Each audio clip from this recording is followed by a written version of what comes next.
I woke up in a dying stranger's body, a talentless handyman bonded to a brutal medical hall for 20 years. Its last owner had practiced one breathing technique until it killed him, and I inherited the same dead end. Then a system opened before me, offering to simplify any cultivation technique I owned. One tale of silver turned the gypsum breathing technique into a single word, breathing, and it leveled higher with every breath I took. Talent was never the wall, it was a lock I had finally opened. Quick favor before we dive in, hit like and subscribe. It makes a real difference for the channel. How did I end up here? Let me take you back to the very first day.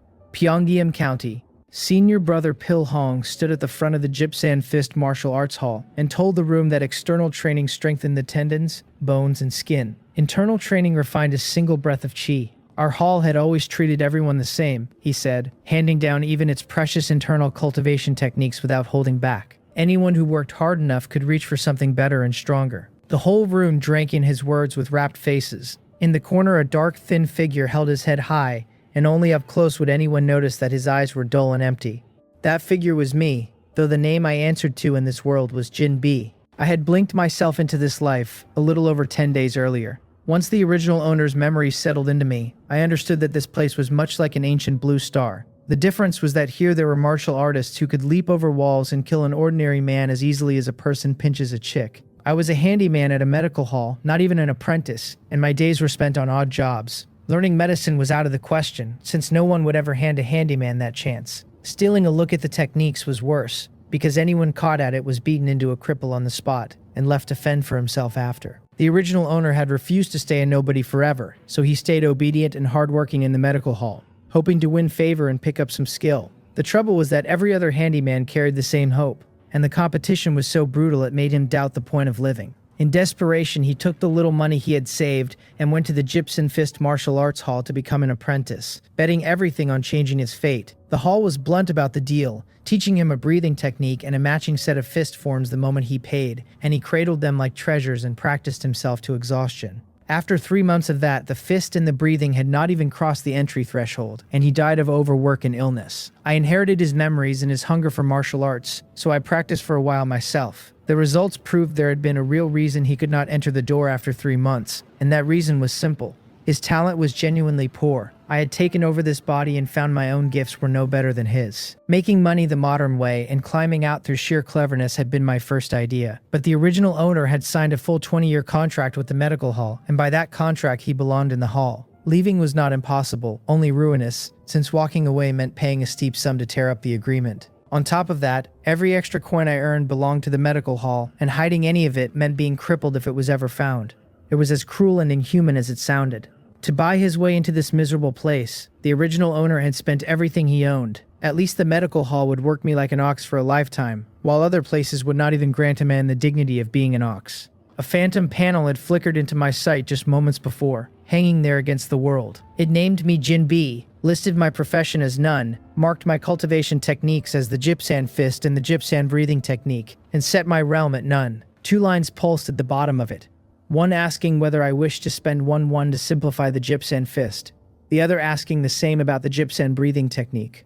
I had been staring at this thing so hard that I lost track of where I was. Pil Hong appeared in front of me and barked at me to stop dazing and start throwing punches. He warned that if my Gypsum Fist did not reach the entry level soon, I would have to pay again next month just to keep coming, and that I knew it perfectly well. I came back to myself, did not dare say a word, and drove myself harder. He watched me for a moment and shook his head, because he knew my background and knew I had come to gamble. It seemed to him now that I was fated to stay ordinary and nothing could change it. An hour later, I left the hall soaked through with sweat, hungry and otherwise no better off. I hurried back to the medical hall in a few strides, nodded to the handyman I knew, and shut myself in my room. It was a great bunk room where nearly 10 men slept, and every kind of sour, pungent smell kept drilling into my nose, though I was used to it by now. When I first woke into this body, that stench had nearly knocked me flat. 1-1. I did not have that kind of money. I sat on the bunk with my brows knotted, still baffled by the panel. No matter how I questioned it, focused my mind, or muttered every open sesame phrase I could think of, it gave me nothing back. Only those 2 lines kept flashing, nagging me to pay. But every coin I had scraped together had gone to the Gypsum Fist Hall, and in a few short months I had not saved so much as a single one. I had to pull the money together somehow, and as I turned it over, I remembered that the original owner had hidden a medicinal herb outside. 4 months back, the medical hall had run short on herbs and sent a group of handymen up the mountain with the gatherers. That hidden herb was what the original owner had quietly kept for himself. It was on that same trip that they ran into something sinister on the mountain and 3 men died. That was what had driven the original owner to take up martial arts in the first place. He had heard that cultivating to a certain level let a man resist the sinister. Even if you could not resist it, a supernatural thing would go for whoever in the group had the thinnest key in blood before it came for you. Lately, the land outside the county had not been peaceful, so the hall kept running short, and climbing the mountain for herbs every few months looked like it was becoming the norm. I stepped out to borrow the money from the other handymen, but 1-1 was far too much for any of them, and no one would lend it. Borrowing a little from several men at once risked drawing suspicion, so after a moment's hesitation I simply left the medical hall. Half an hour later I had the herb back in hand, untouched where it lay. With a bamboo hat pulled low over my face, I sold it in a market for 1-1 and 50 copper coins. I did not dare go straight back, so I climbed into an abandoned courtyard in the county instead. I silently willed the panel to simplify the gypsum breathing technique. In the next breath, the one tucked in my sleeve vanished, and the panel shivered in my vision. It told me the simplification had succeeded, that the gypsum breathing technique had become, of all things, breathing. Breathing? Before I could get my head around it, the information that stood for me on the panel shifted. My profession now read martial artist. My gypsum breathing technique sat at entry, 1 of 100, and my realm still showed as none. As I kept breathing in and out, an easy warmth spread through my body. The counter behind that entry level kept climbing, until in no time at all it had reached 10 of 100. Understanding of the gypsum breathing technique welled up in my mind on its own. Plain breathing could actually be used to cultivate. I was floored. The simplification felt almost too generous. The gypsum breathing technique had used a special method of breath to stir the internal organs and toughen the body. Now, stripped down, it had become nothing but breathing that fed the technique's proficiency all by itself. So broken. I loved it. Just as I settled in to study it further, the courtyard gate was kicked open and a knot of men rushed in. Sadasen pointed straight at me and told Steward Choi Samgil that I was the one, that he had just watched me hold a medicinal herb, sell it, and run here. I frowned. This Sadasen had clashed with the original owner before. I had not expected the herb sale to be seen, or rather, this man had probably been watching me for a long time and had finally caught his chance.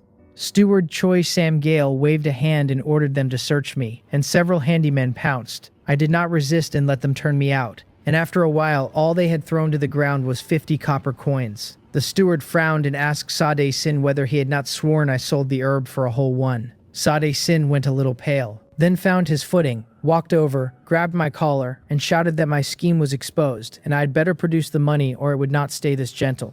I pried his hand loose and said with an innocent face that I had sold no herb and he should not frame people.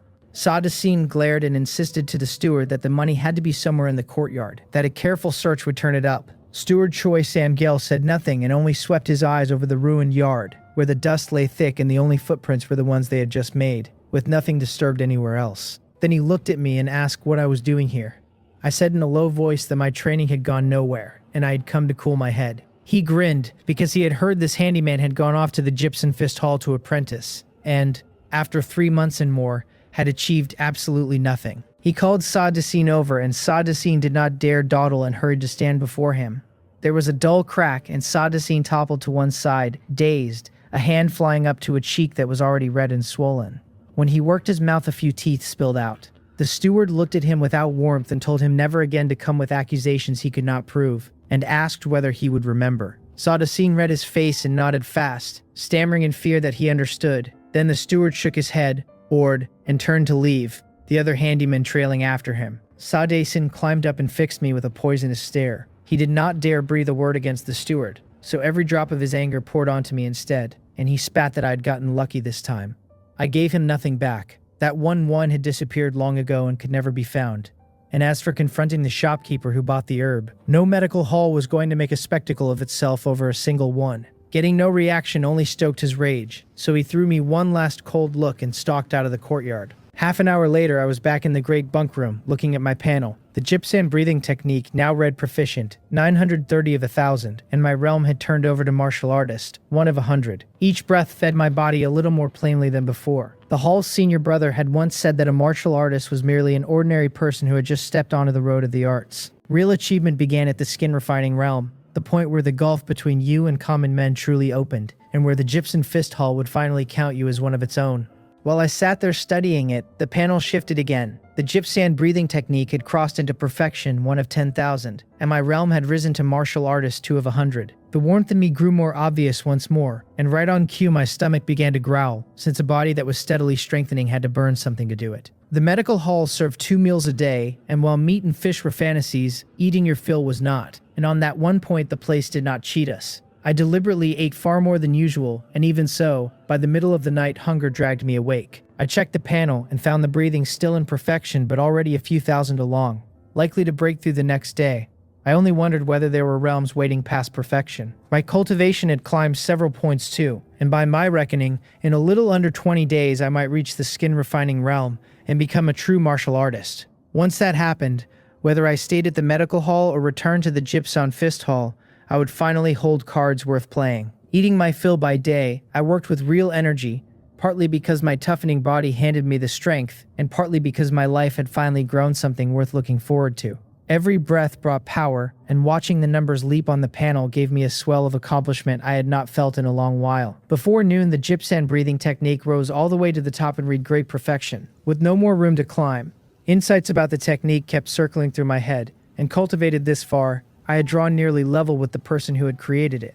In the whole Gypsum Fist Hall, I doubted a single soul had pushed this breathing to great perfection. After all, it was only an entry-level technique, and no one saw a reason to pour everything into it. I had not exactly poured everything in either. I had simply let it climb naturally to the peak. At great perfection, its feeling grew clearer by the hour. The panel confirmed my guess, because the road that had looked like 20 days to skin refining now looked like 10, twice as fast as before. My appetite kept swelling, yet no one scolded me, and 2 days back one of the stewards had even praised me by name. Against the other lifeless handymen, my mood these days ran plainly upward, and the difference in spirit pleased the steward enough that he had, in his own small way, begun to notice me. The other handymen grew envious and drew closer to me, and only saw Dason, off in his corner, kept watching me with cold eyes. 7 or 8 days slid by, and my thin, undersized frame slowly filled out, muscle creeping onto my bones until I no longer looked so frail and easy to shove around. Just as I was counting on my breakthrough into the skin-refining realm, the medical hall abruptly announced that we were needed in the mountains outside the city to gather herbs. The land out there had not been peaceful of late, but the hall was short again, and an order to leave the city was not something a handyman could refuse. Early the next morning, a column of us shouldered our herb baskets out through the gate and reached Pyongyang Mountain. Every man had his quota, and once it was filled he could head back down. Fail to fill it, and you still had to return after 3 days, only with a beating waiting for you. The group scattered into the vast green slope and vanished from one another's sight, almost at once. I walked a good while before spotting my first herb, and I stepped up to pick it with a lift of real pleasure. My cultivation had sharpened more than my strength lately. My senses had grown keener too. So even while my hands worked the plant, my ears and eyes swept the ground around me for anything that might come at me unseen. There were no great beasts on Pyongyang Mountain, but there were venomous insects and snakes without end, and every herb trip sent a fair number of handymen home, hurt or not at all. I had the herb half out of the earth when my whole body went cold and I threw myself forward. An arrow buried itself in the spot where I had crouched, still shivering with the force behind it. A breath slower and it would have punched clean through my organs. I put a thick trunk between me and the shooter, gripping my firewood knife, fury boiling in my chest, because a heartbeat's delay, and I would have been theirs to do with as they pleased. A laugh drifted through the trees, someone remarking that I was quick. Then Saw Dason's voice added that the boy had spent a while at the Gypsum Fist Hall and picked up a little wit. A third man agreed I had some skill and told Sadai-sin to swing around to the far side so I could not slip away, then cut himself off with a curse when he saw I was already running, and shouted to give chase. That third man was Wu Hual, and though he was a hunter with a bow, he was in the end only at the level of an ordinary person. I was on the very lip of a breakthrough, my strength and my senses both far past a common man's. So as I wove between the trees, Wu Hual could do nothing to lock onto me. Sadai-sin roared after me, jeering that I was acting like a coward, daring me to turn and fight, to come and kill him. I gave him no answer and ran on with long strides, and in less than a quarter of an hour I had shaken the pair of them. My face stayed cold and hard. This could not simply end here, but Wu Hual had a bow, and at my present strength I could not force a straight fight unless my realm climbed first. Thinking that, I looked at my panel. My profession read martial artist. My Gypsum fist showed as not initiated. My Gypsum breathing technique is great perfection. And my realm as martial artist, 99 of 100. It was about to turn over. A little thrill ran through me. I had guessed 10 days, and now it would be far sooner, since all that hard running and heavy breathing seemed to have nudged the realm along faster. Wu Hua's clothes had marked him as a hunter of Pyongyang Mountain, the sort who might track me down, so I did not linger and struck off in another direction. I ran a stretch, rested a stretch, and half an hour later I stopped, because my body was changing hard. The next moment, a deep resonance of muscle and bone rolled up out of me. My head tipped back on its own as a wave of pain welled from inside, chased by a prickling that raced across my skin and flesh. Mercifully, the whole thing lasted only an instant before it eased. Power surged through me, and my fists clenched without my telling them to. The panel showed it plainly now. Skin refining, 1 of 1,000. I looked around and caught faint sounds that slid into my ears, and my sight reached far past where it had before. I bounced on the spot a few times. Whether it was the panel or the great perfection breathing, having only just broken through, I had flawless command of my own strength, every turn and every exertion utterly effortless. Set against the man I had been that morning, I could put him down with a single punch. As for Wu Hua's bow, it was nothing but an ordinary man's arm and an ordinary man's aim. A few hundred yards off, Sadaeson was grinding his teeth and swearing that once we caught the boy, we would torture him properly first. Wu Hua laughed and said torturing a man was easy, that later they would cut my skin and pour honey into the wounds to keep me nice and comfortable. Sadaeson fawned that he was sorry to trouble Uncle Wu this time. Wu Hua waved it off, saying that since he had taken the money, it was only right he did the work. The boy might run, he added, but was surely terrified, so if they followed slow and steady, they would wear me down to a corpse. Sadaeson fretted that I would bolt back to the medical hall. Wu Hua said he half-hoped I would run down the mountain instead, since that would make me easier to cut off. In his eyes, killing a man came simpler than killing a wild beast. Sadaeson fawned again that Uncle Wu was the best. Wu Hua was laughing and telling him to keep bringing work like this his way. Then his face changed all at once, and he threw himself sideways as a bowl-sized rock sailed over where his head had been. Wu Hua scrambled up and reached for his bow, but a figure was already on him. One kick knocked the bow from his hands, while a burst of giant strength flipped him onto his back, before he understood what he was seeing. Sadaeson blurted my name and swung his firewood knife at me on reflex. I drove a kick into his chest, and he grunted, spat blood, flew back several yards into a tree, and slid down its trunk to the ground. Wu Hua shouted that this was all a misunderstanding. I did not say a word. I stepped in front of him and swept my chopper across, and seeing how little I hesitated, a flash of viciousness crossed his eyes. He flung a handful of lime at my face and drew a dagger with his other hand, stabbing for me. A pair of hands leapt into the air. Wu Hua stared blankly at his own arms, and in the next moment a pain crossed his neck. His world turned over, and everything faded to black. I turned towards Sadaeson without any expression at all. Sensing there was no way out, he cursed that I was a murderer and would die a horrible death. I swung the blade and slid it home, and Sadaeson folded onto his side. I searched both bodies and turned up nothing but a scatter of copper coins. A light drizzle began to fall. I read the land to fix my bearings and ran off toward the southeast. Night fell. In a ruined temple, the smell of roasting meat hung in the air, threaded with the low sound of talk. The story went that a deity had once shown himself on Pyongyang Mountain, able to overturn rivers and seas and do anything at all. That a shrine had been raised to him here, though it had never proven of much use. Within a few years, it had crumbled into wreckage and become a rough shelter for anyone caught spending the night on the mountain. I turned the rabbit on its branch with care, counting myself lucky to have caught one at all. A few handymen from the medical hall sat talking nearby, their eyes drifting again and again to the meat with open longing. The hall's meals held no fish and no meat, and a handyman's wages could not buy him a taste of it once in a whole month. A knock came at the door and one of them rose to open it. A cold wind slid in. I glanced outside, my eyes narrowing a fraction before I pulled my gaze back. Jae-chun brightened at the sight of the roasted rabbit and groaned that he was starving to death. The man at the door peered out into the dark, puzzled, and asked whether Jae-chun had come alone, since he had thought the others were with him.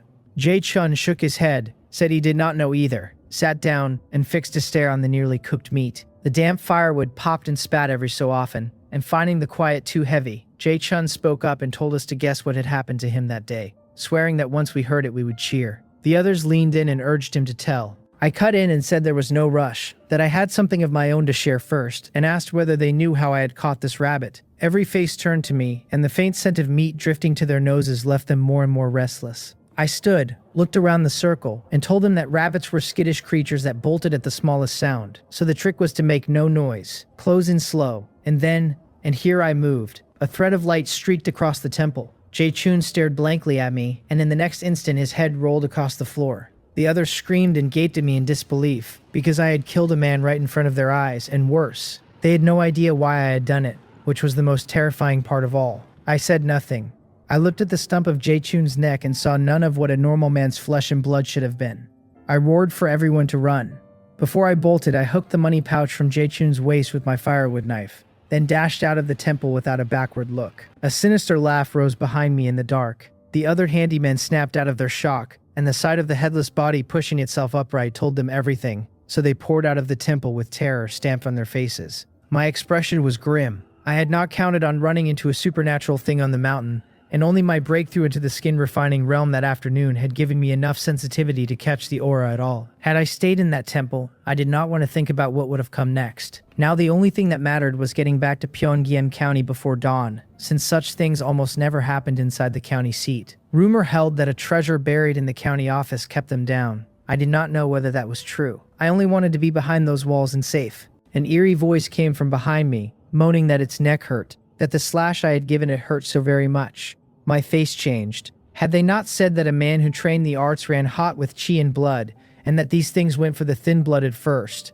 So why had it caught up so fast, unless every other handyman was already dead? I ran with everything I had, and after skin refining, my stamina and speed had climbed enough that an ordinary pursuer would have lost me long ago. Yet no matter how I ran, that cold, sinister weight kept dragging along behind me. The Gypsum Fist Hall had said a martial artist's chi and blood could hold these things off, but I had the realm and next to no idea how to move my chi and blood. I glanced at the uninitiated Gypsum Fist on the panel and pulled out the pouch I had taken from Jae-chun, and inside it lay more than 2-1, which caught me off guard. I willed the panel to simplify the Gypsum Fist, and it answered that the simplification had succeeded, that the Gypsum Fist had become arm-swinging. Arm-swinging? Before I could make sense of the name, insight into the Gypsum Fist came flooding in, and it came fast. The panel read Gypsum Fist, initiated 23 of 100, and the count turned to 24 in a blink and kept leaping upward. I looked down at my own 2 arms, and sure enough, as I ran hard, they were swinging. I marveled at it. This simplification stood shoulder to shoulder with the breathing. Jae-chun's voice sounded right against my ear, so close I could feel the breath behind the words, asking whether I knew where his head had gone. My face tightened and I threw a punch backward, the mysteries of the Gypsum Fist pouring through me while the heat of my fist climbed fast. There was a muffled thud, and Jae-chun shrieked as the spot I had struck on his chest went charred and black. It worked. My eyes lit. I did not run. I gripped the firewood knife and charged straight back at him. With the Gypsum Fist it initiated, I had a rough feel for moving chi and blood, so I poured it into the blade, and after a few strokes, Jae-chun's limbs fell away. He shrieked and demanded how I could possibly be this strong, and my face never moved as I kept swinging. He begged me not to kill him,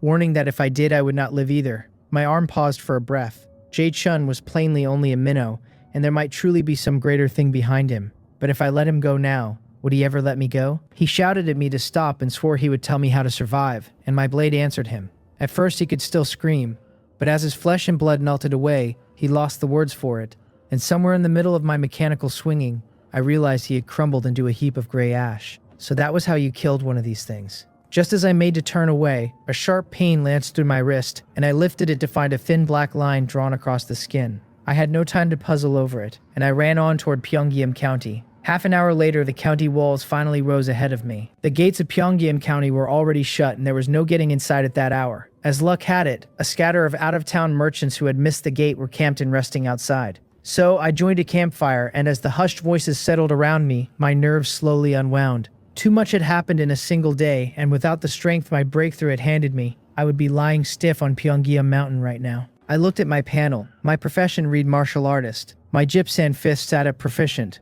307 of 1,000. My Gypsum breathing technique held at great perfection. My realm showed skin refining realm, 2 of 1,000. The fist had already crossed into proficient. Insights about it still echoing in my head, and there was nothing left to say except that this simplification was a genuinely fearsome thing. My skin refining count, though, had barely stirred. I frowned at it. Before the breakthrough, the perfection level breathing had fed me something like 10 points of cultivation, yet half a day had passed since I crossed over and it had granted a single point. It made me wonder whether the breathing had already fallen behind now that my realm had climbed. And after a moment, I decided it was likely. The technique truly was crude enough that the Gypsum Fist school handed it out to every student without a thought. A truly profound method would never have come for the price of a little tuition.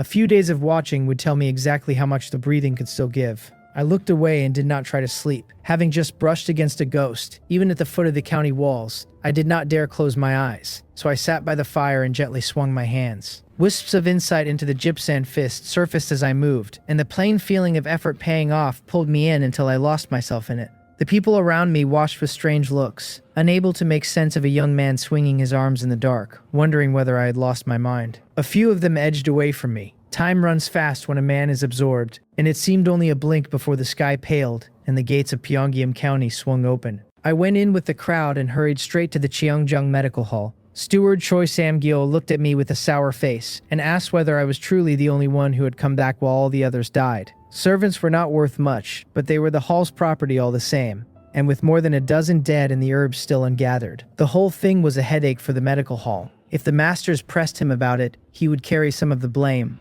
I said in a low voice that I did not know the fate of the others, but that at the gate the night before I honestly had not seen a single one of them. A hoarse voice cut in, questioning how I alone had come through without a scratch. I looked up to find Po Ryo, one of the hall's guards. I cupped my hands and explained that I had just broken through to the skin refining realm, and so had slipped past the disaster. As I spoke, I threw a punch, and a dull crack of force sounded in the air. The faces around me shifted, since no ordinary man could summon fist strength like that. The only thing they found strange was that a servant had pushed his cultivation all the way to skin refining. It was nothing to boast of, but it stood a clear step above common men and asked for a certain measure of talent to reach, and with it, a careful man could indeed slip past some ghosts. Steward Choi Sam-gyo nodded and said it was not bad, his face easing, because one skin refining practitioner among the servants softened the loss of the rest. Servants could be recruited again, but a skin refining martial artist was far harder to come by, and the two were simply not worth the same. He told me he would report the matter to the masters, and that from now on I would serve as a guard at the medical hall. Then he turned to Po Ryo and told him that, now that I had shed servant status and could touch some of the Cheongjang Medical Hall's legacy, he should teach me a few moves of our breathing technique and forms. Po Ryo agreed with a single curt word, gave me a look, and said nothing more. A smile tugged at me despite it all. Before coming back, I had weighed whether to stay at the Cheongjang Medical Hall or return to the Gypsum Fist School, and reaching skin refining had finally handed me the right to choose. Staying meant touching part of the hall's legacy, which would hardly be profound, but would still beat something like the gypsum breathing technique. Even so, my standing would stay that of a servant, and my freedom would stay pinched. The Gypsum Fist School offered real freedom and a legacy no weaker than the hall's, but leaving meant paying a brutal fee to break my contract. With my mediocre talent, the school would never cover it for me, and I had no money of my own. In the end, the true reason I chose the hall was that here I could learn medicine and alchemy, which I prized far more than either. After a few more questions, they drifted off one by one. Po Ryo walked up, told me flatly that he had no time just now, and that I should come find him in a few days for the technique, then turned and left. Once everyone had gone, I let out a slow breath, because this hurdle was behind me, and without my skin-refining cultivation, I would never have escaped a scolding and a beating just then. Some value bought a man mercy. The hall set me up with a room of my own, small as it was, and next to my old lot it was a different world. I was more than content, since now I could cultivate without fear of anyone seeing. 3 days passed. Apart from standing watch in the main hall, I spent every spare hour shut in my room, and 3 days were enough to carry the gypsum fist all the way to great perfection. With my skin-refining cultivation married to a great perfection gypsum fist, my fighting strength had swelled by more than half. Even measured against others in the skin-refining realm, I was no longer anything to dismiss, since not every man at this realm could grind a basic fist form to great perfection. The one thing that still gnawed at me was the crawl of my cultivation, because in 3 whole days the skin-refining bar had risen by only 3 points. 1 point a day against a 1,000-point climb meant that leaning on the gypsum breathing technique alone,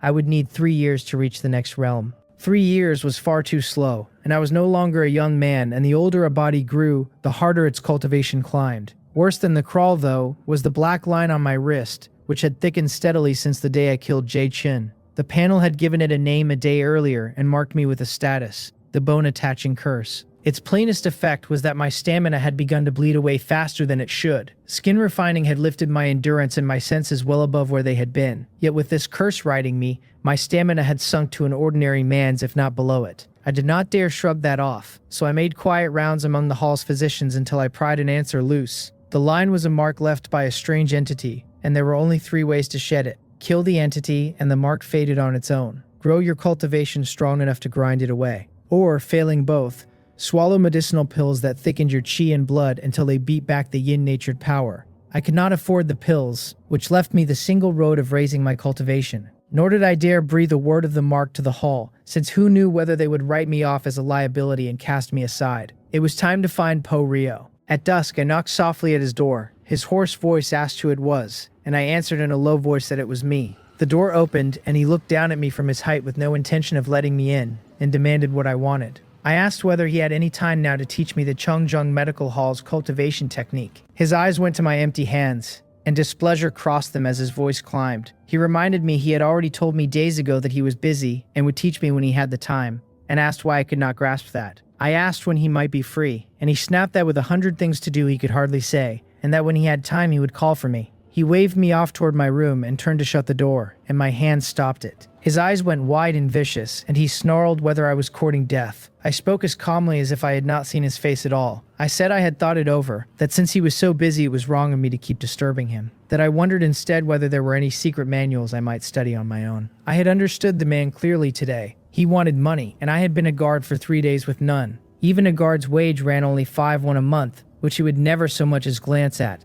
so I might as well lay it out plainly. He burst out laughing and asked whether I truly meant to practice on my own, his eyes brimming with scorn. A man who had crawled to skin refining in 4 months sat near the very bottom for talent. For such a man to dream of climbing higher techniques without a master was pure ignorance of how wide heaven and earth were. Still, he told me he had the technique right there, that I was to return it by noon the next day, that if I could not learn it by then, I was not to blame him for bullying me. He fetched 2 secret manuals, tossed them into my hands, sneered, and slammed the door. A few onlookers shook their heads at my back. To them, a fresh guard clashing with an old hand and now dreaming of teaching himself was the act of a fool. If techniques were so easy to master, no one would need a teacher. Without guidance, the fine points of a method could lead a man astray, waste his years, or worse, cripple his own progress for life. I paid their looks no mind and carried the manuals back to my room. An hour later, I set them down and worked through both techniques, and half an hour after that I checked the panel. It listed the Cheongpung sword at entry, 1 of 100, the Penghyun force at entry, 1 of 100, the Jipsan fist at great perfection, and the Jipsan breathing technique at great perfection. Standing on the foundation of the 2 great perfection methods, I had carried both new ones to entry with ease. The Cheongpung sword was for attack and the Penghyun force was for cultivation, and the panel could simplify either, except each one cost 10 won, and I held a little over 2, nowhere close. I looked at the great perfection breathing, then at the Penghyun force, and on nothing but instinct I reached to fold the breathing into the force. Both techniques vanished, and a wholly new one rose in their place, the Penghyun breathing technique, sitting at proficiency, 107 of 1,000. It actually worked. A flush of joy went through me. I had only followed a feeling, and I had not dreamed that a technique at great perfection could truly fuse into another. On reflection, it made sense, since great perfection meant I understood a method inside and out, so of course it could be woven into something else. It meant that even as my cultivation climbed, the techniques that fell behind would never go to waste, but could join with new ones to become stronger still. So I fused the Jipsan fist into the Cheongpung sword as well, this time keeping more of the sword's own essence and lending it only the force application of the fist. The panel named the result the Cheongsan sword at proficiency, 13 of 1,000. The once graceful Cheongpung sword had turned into a blade of wide, sweeping motion, and its power had not weakened at all. If anything, it had grown. Half an hour of testing both new methods left me pleased and unsatisfied at once. Pleased, because each was a shade stronger than its parent, and carried to great perfection they would tower over the originals, especially since they sat at mere proficiency now. Unsatisfied because after a few tries their counts had not stirred a hair, and without simplification I would gain 1 or 2 points a day at best, only thanks to the fused originals inside them. This was the ceiling of my body's talent, and to break past it, the plain step-by-step road would fight me every inch. Money, money, money. I frowned, a dozen schemes drifting through my head, none of them easy to settle on. The next day, once my watch was done, I went to the medical hall's alchemist. Elder Jung looked at me with some surprise and asked whether I truly wanted the pill formula for the chi blood pill.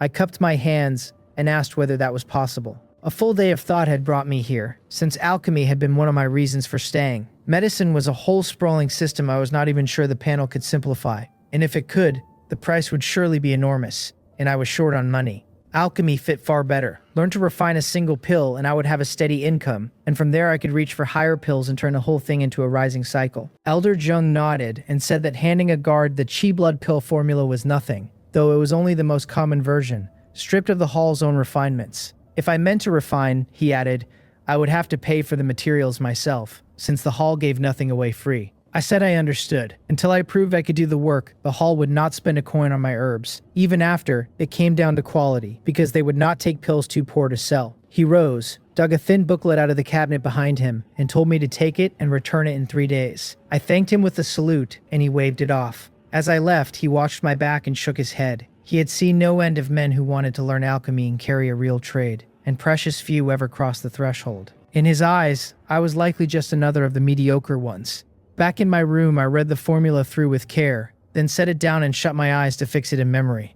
The content was not complicated, only the materials, a few of their properties, and the cautions to mind while refining. It ran a few thin pages, everything explained in a breath. A man leaning on it alone would fail dozens or hundreds of times before he had any hope of success, and only then if his talent was good. Alchemy was like the martial arts, and it hinged on talent, and sometimes a man simply could or could not. The panel added a new line, alchemy, chi blood pill, not initiated, and beneath it a fresh simplification offer flashed, this one asking only a single one. I smiled at that. I had chosen the chi blood pill first precisely because it was foundational, and the more foundational a thing was, the less silver its simplification demanded, an experience I had lately worked out. Basic as it was, its buyers were many, from martial artists new to the road, to men at skin refining like me. Even those at the higher Yonyu realm, when money ran thin, still swallowed them for a weaker but real effect. If I could make them, I would never lack for buyers, since at the bottom of the martial artist world the crowd was always thickest. I willed the panel to simplify the chi blood pill, and it told me the simplification had succeeded, that the chi blood pill had become stir-fried pork liver.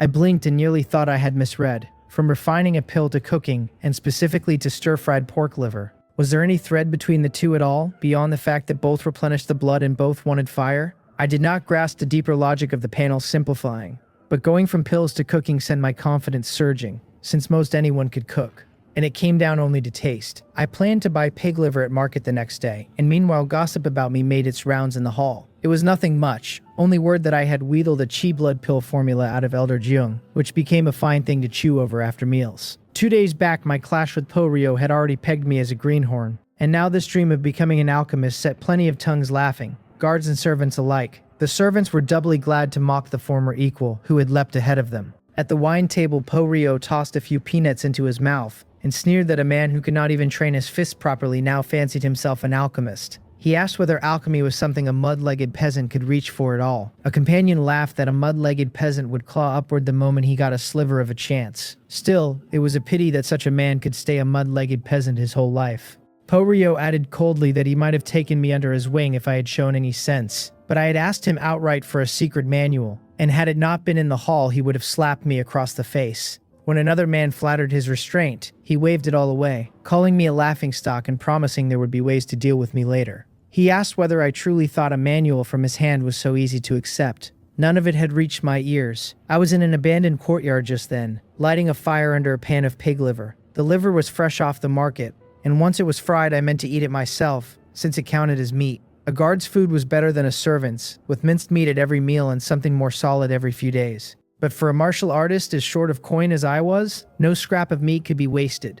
A meaty fragrance soon lifted from the pan. I had known how to cook in my last life, only plain home dishes, but a plate of stir-fried pork liver was hardly beyond me. Fry it off the heat onto the plate, and the steaming dish was done. I looked at the panel and found the chi blood pill now read initiated, 1 of 100.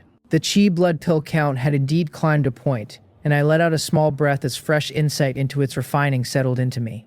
I had put only a little liver in the pan, since there was no rule about how much to use. By my reckoning, the meat I had bought could be fried a few dozen more times, though a few dozen would never carry the pill to proficient. So I sliced off a sliver no bigger than a fingernail and dropped it in, to test how small a portion the panel would still count. When even that scrap cooked through and handed me another thread of insight, I smiled and looked at what remained. Hundreds of tries would be enough. Full of drive, I threw myself into frying pork liver until I lost all sense of time. An hour later, every scrap was cooked, and I was thoroughly sick of eating it. My plain cooking not helping, but none of that mattered, because the panel now showed the chi blood pill at proficient. At proficient, I could promise a finished pill from every batch, with no exploded furnaces and no wasted materials. And while the quality would not be flawless, it would sell without trouble. Sell to the hall, or to the shops in the market. A guard was held to far looser rules than a servant, and the hall no longer demanded every extra coin, since if it did, the guards would all bolt. Still, anything truly valuable was best sold to the hall, which would not cheat its own guard. A chi blood pill hardly counted as valuable, so what I really weighed was whether showing my alchemy at all would draw too many eyes. In the end, I decided to sell to the hall, because a mere chi blood pill was a cheap way to prove some worth, and a man of some worth got more care. Among the guards, I was still a total outsider, and this world was a dangerous place, as the mountain had already taught me. So when some deadly errand came along, the cannon fodder went in first, and an outsider was cannon fodder by default. I would show the entry-level pill now and let the proficient work surface later, so the leap would not look too outlandish. Plan set, I tidied up and hurried to find Elder Jung in the alchemy room. He glanced up and told me to just set the formula on the table, assuming I had come to return it. I laid it down and said with a smile that I had spent the past 2 days refining the chi blood pill and had succeeded. He frowned, a flicker of displeasure crossing him, and reminded me the hall would not hand me herbs for free. I cupped my hands and said I would pay for a single portion and refine it here and now, and only hoped he might offer a word of guidance. He curled his lip and told me to find someone else, since he had no time. To him, the whole thing was absurd. A boy who had read a formula for 2 days now claiming he could refine and expecting the elder to sit and watch. Besides, the same ploy had been worked years ago by men angling to get close to him, and it had always ended in disaster the moment they touched a furnace. The thin pity he had felt for a servant turned guard drained away entirely. Reading his face, I guessed his thoughts. I said as sincerely as I could that I had no reason to make a joke of this and no wish to waste his time. That during the refining, the instant he saw anything wrong with my hands, he could stop me. Elder Jaeyoung was an old pillar of the Cheongjiang Medical Hall, and his approval carried weight no one questioned. If I meant to root myself here and draw more resources, winning him over was one of the better roads. He was known for a cold face over a warm heart, glad to lift a promising junior, or I would never have pushed this far. He looked at my serious face and softened, and told me I could refine once, since he would like to see what level I truly held. I thanked him, drew a portion of herbs from the bundle on my back, and sat before a pill furnace.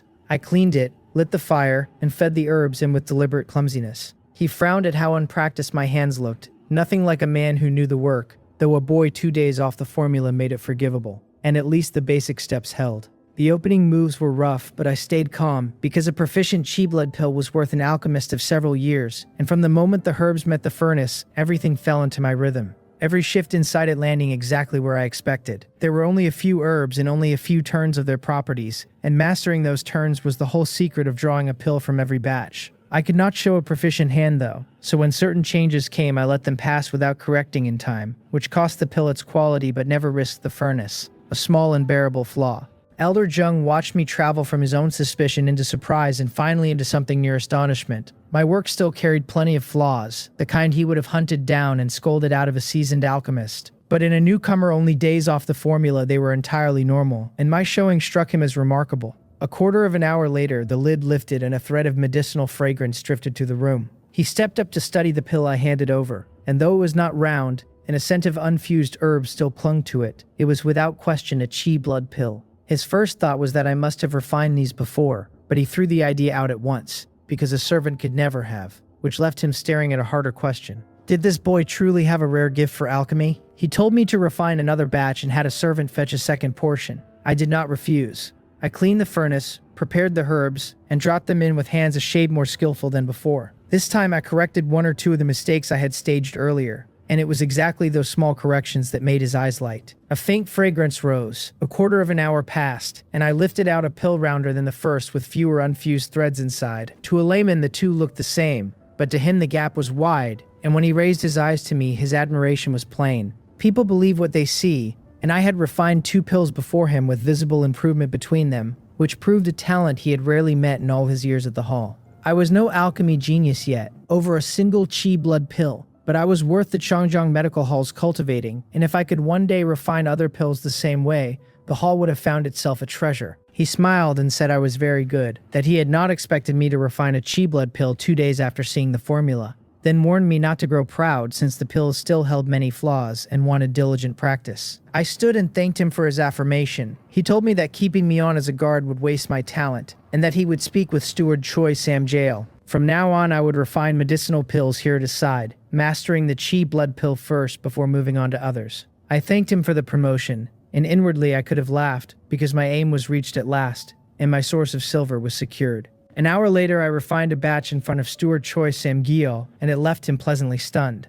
Elder Jung had made the request, but a guard and a former servant at that, actually turning out pills was more than the steward had been ready to believe. Once seeing became believing, he had to grant that my gift was real and quite excellent, so he had no reason to refuse the proposal. Word that I had become an alchemist swept the whole hall in half a day and dropped every jaw it reached. Alchemy leaned on talent even harder than the martial arts, where perhaps 1 man in 10 found success, while in alchemy scarcely 1 in 100 ever surfaced. An alchemist's standing sat far above a guard's. From servant to alchemist in a handful of days was a 2-rung leap that left the hall envious and sour. The very people who had waited to watch me make a fool of myself now bit their tongues for fear I might hear, since who could say how far I would climb? Offending such a man for a moment's amusement was simply not worth it. Better to curry favor in case I struck it rich. At the wine table, Po Rio slammed his cup down and cursed that the bumpkin had such rotten luck on his side. A guard murmured that he had heard Elder Jeong thought very highly of me, no longer daring to trade jabs about me the way they once had. Po Rio only snorted cold and hard, rose, and walked out, since the more he drank, the more the wine choked him. The others traded looks with nothing to say, because an alchemist truly stood a rung over them. Po Rio could brush me off on the strength of his seniority and his Yonyu realm cultivation, but they could not afford to. The next day, I did not stand watch but bent over the furnaces in the alchemy room, with Elder Young at my side correcting my mistakes by hand. It surprised me how much he valued me, though I guess the talent I had flashed had simply stunned him, and while I had perhaps tried to shade too hard, the result was sweet. I could not refuse his goodwill, so I listened close and mended 1 or 2 flaws in the next round, and seeing his teaching bite so cleanly, he warmed to it more and more, his face glowing. A mentor with a disciple who grasps a thing the moment it is pointed out, without a second telling, feels a rare fulfillment, one he had not tasted in years. Watching my alchemy climb round after round left him happier than refining his own difficult pills. He looked at the latest pill, all its ingredients fused if not yet perfectly, praised my great progress, and in his heart had already begun to count me as half a disciple. I said, at just the right moment, that it was only because he taught so well, which brightened his smile further. A teachable child, he thought. Truly a teachable child. It was flattery, but his level really was high, and the panel, showing the chi blood pill up by more than 10 points, proved it. Over the days that followed, Elder Jiang kept guiding my hands, and after playing at mediocrity long enough, I finally let my proficiency level work on the chi blood pill show. He laughed from the belly, deeply pleased, and clapped my shoulder a few firm times. He told me that at this point there was nothing more he could teach me about the chi blood pill, and that from here it rode on my own insight and daily practice. His own methods ran well past proficiency, but once a man reached proficiency, the foundation was sound. All that remained were the fine adjustments of heat that no words could carry, the kind an alchemist had to feel out for himself. A proficient chi blood pill was already fit for sale, which meant I could start making money. By the agreement with the Cheongjong Medical Hall, once the cost of herbs was deducted from the pills I made each month, I kept 30 parts in 100 of what remained. Little? Hardly. I was well content, since I had only to refine. All the herbs, the shop, the furnace, the selling were none of my concern, all of it carried by the hall while I bent over the work. That share was plainly Elder Jiang's doing, since the hall would never have offered such terms on its own.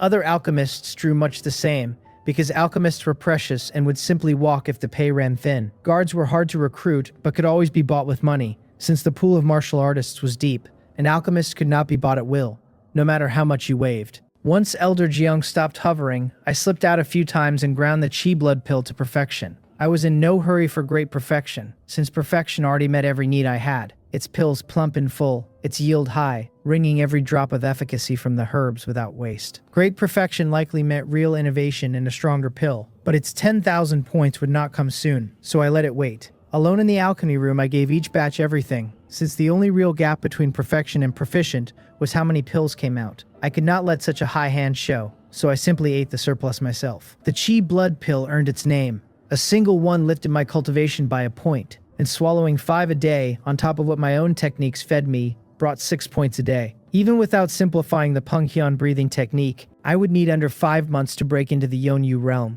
I muttered it to myself, feeling for the first time the power of a medicinal pill, or rather the power of money. One bought 5 chi blood pills, and an ordinary guard's monthly wage bought 25, so guards rarely bought them at all. Too dear unless a man had real potential left in him, and even then the payoff took years to surface. In Gyeonggyeom County, only the sons of great families, or the direct disciples of places like the Gypsum Fist, could burn through the daily limit the way I did to race their cultivation forward. A skilled alchemist truly made money, and this was only the chi blood pill. I shook my head, tossed a pill into my mouth to melt, and could not keep the smile down. In a few days, I meant to ask the hall for an advance so I could simplify the 2 fusion techniques. Decent as my progress already was with the pills, how could I turn down a faster road to strength? More than that, an uneasy dread about this world saddened me and would not leave. My last life had been a soft and peaceful age, and this one, crowded with strange things and man-made ruin, gave me no ground on which to rest my mind. 10 days passed in a blur, and between refining and cultivating I still stole time to grind my stir-fried pork liver. Frying it in the courtyard one day, I caught someone tailing me and thought nothing of it, since I was the most talked about man in the Changzheng Medical Hall just then. Everyone had seen Elder Zheng's fondness for me, and many burned to know how I had won it, wondering whether I hid some special method. It was worth a laugh to imagine their faces when the great secret turned out to be a man frying pork liver in a ruined yard. Stir-fried pork liver had nothing to do with alchemy, where every cook in every restaurant would have been a great master alchemist by now. They wrote it off as a strange private hobby. A few who trailed me for days saw nothing but the same fingernail-sized scrap of liver going into the pan each time, until the whole business left them numb. The accountant told me that advances were not normally allowed, but that he understood my situation, and after consulting Steward Choi Samgel, had gotten his blessing, then handed me 31 and told me to keep it safe. At the rate I was deliberately holding my output, my monthly income ran near 51, 10 times an ordinary guard's, so the hall had granted the 31 advance freely, seeing my potential and knowing I could pay it back. Back in my room, a little excited, I willed the panel to simplify my Penghyun breathing technique. It answered that the simplification had succeeded, that the Penghyun breathing technique had become the Gypsand breathing technique. I froze for a beat. How had it simplified straight back into the original Gypsand breathing technique? Then something clicked, and I ran the great perfection Gypsand breathing technique I had long since mastered, and the Penghyun breathing technique's count on the panel ticked up by 1. The system truly outran my expectations at every turn. It had pulled a nesting doll trick, one method tucked inside another. I had carried the Gypsum breathing technique to great perfection ages ago and knew it inside and out, enough that I could even trim steps off its original rhythm. Although it had fused with the Penghyun force into the new Penghyun breathing technique, that fusion had never made me forget how to run the old method. So as I circled the Gypsand breathing technique now, the Penghyun breathing technique's count rose steadily, its insights welling up until I sank into them.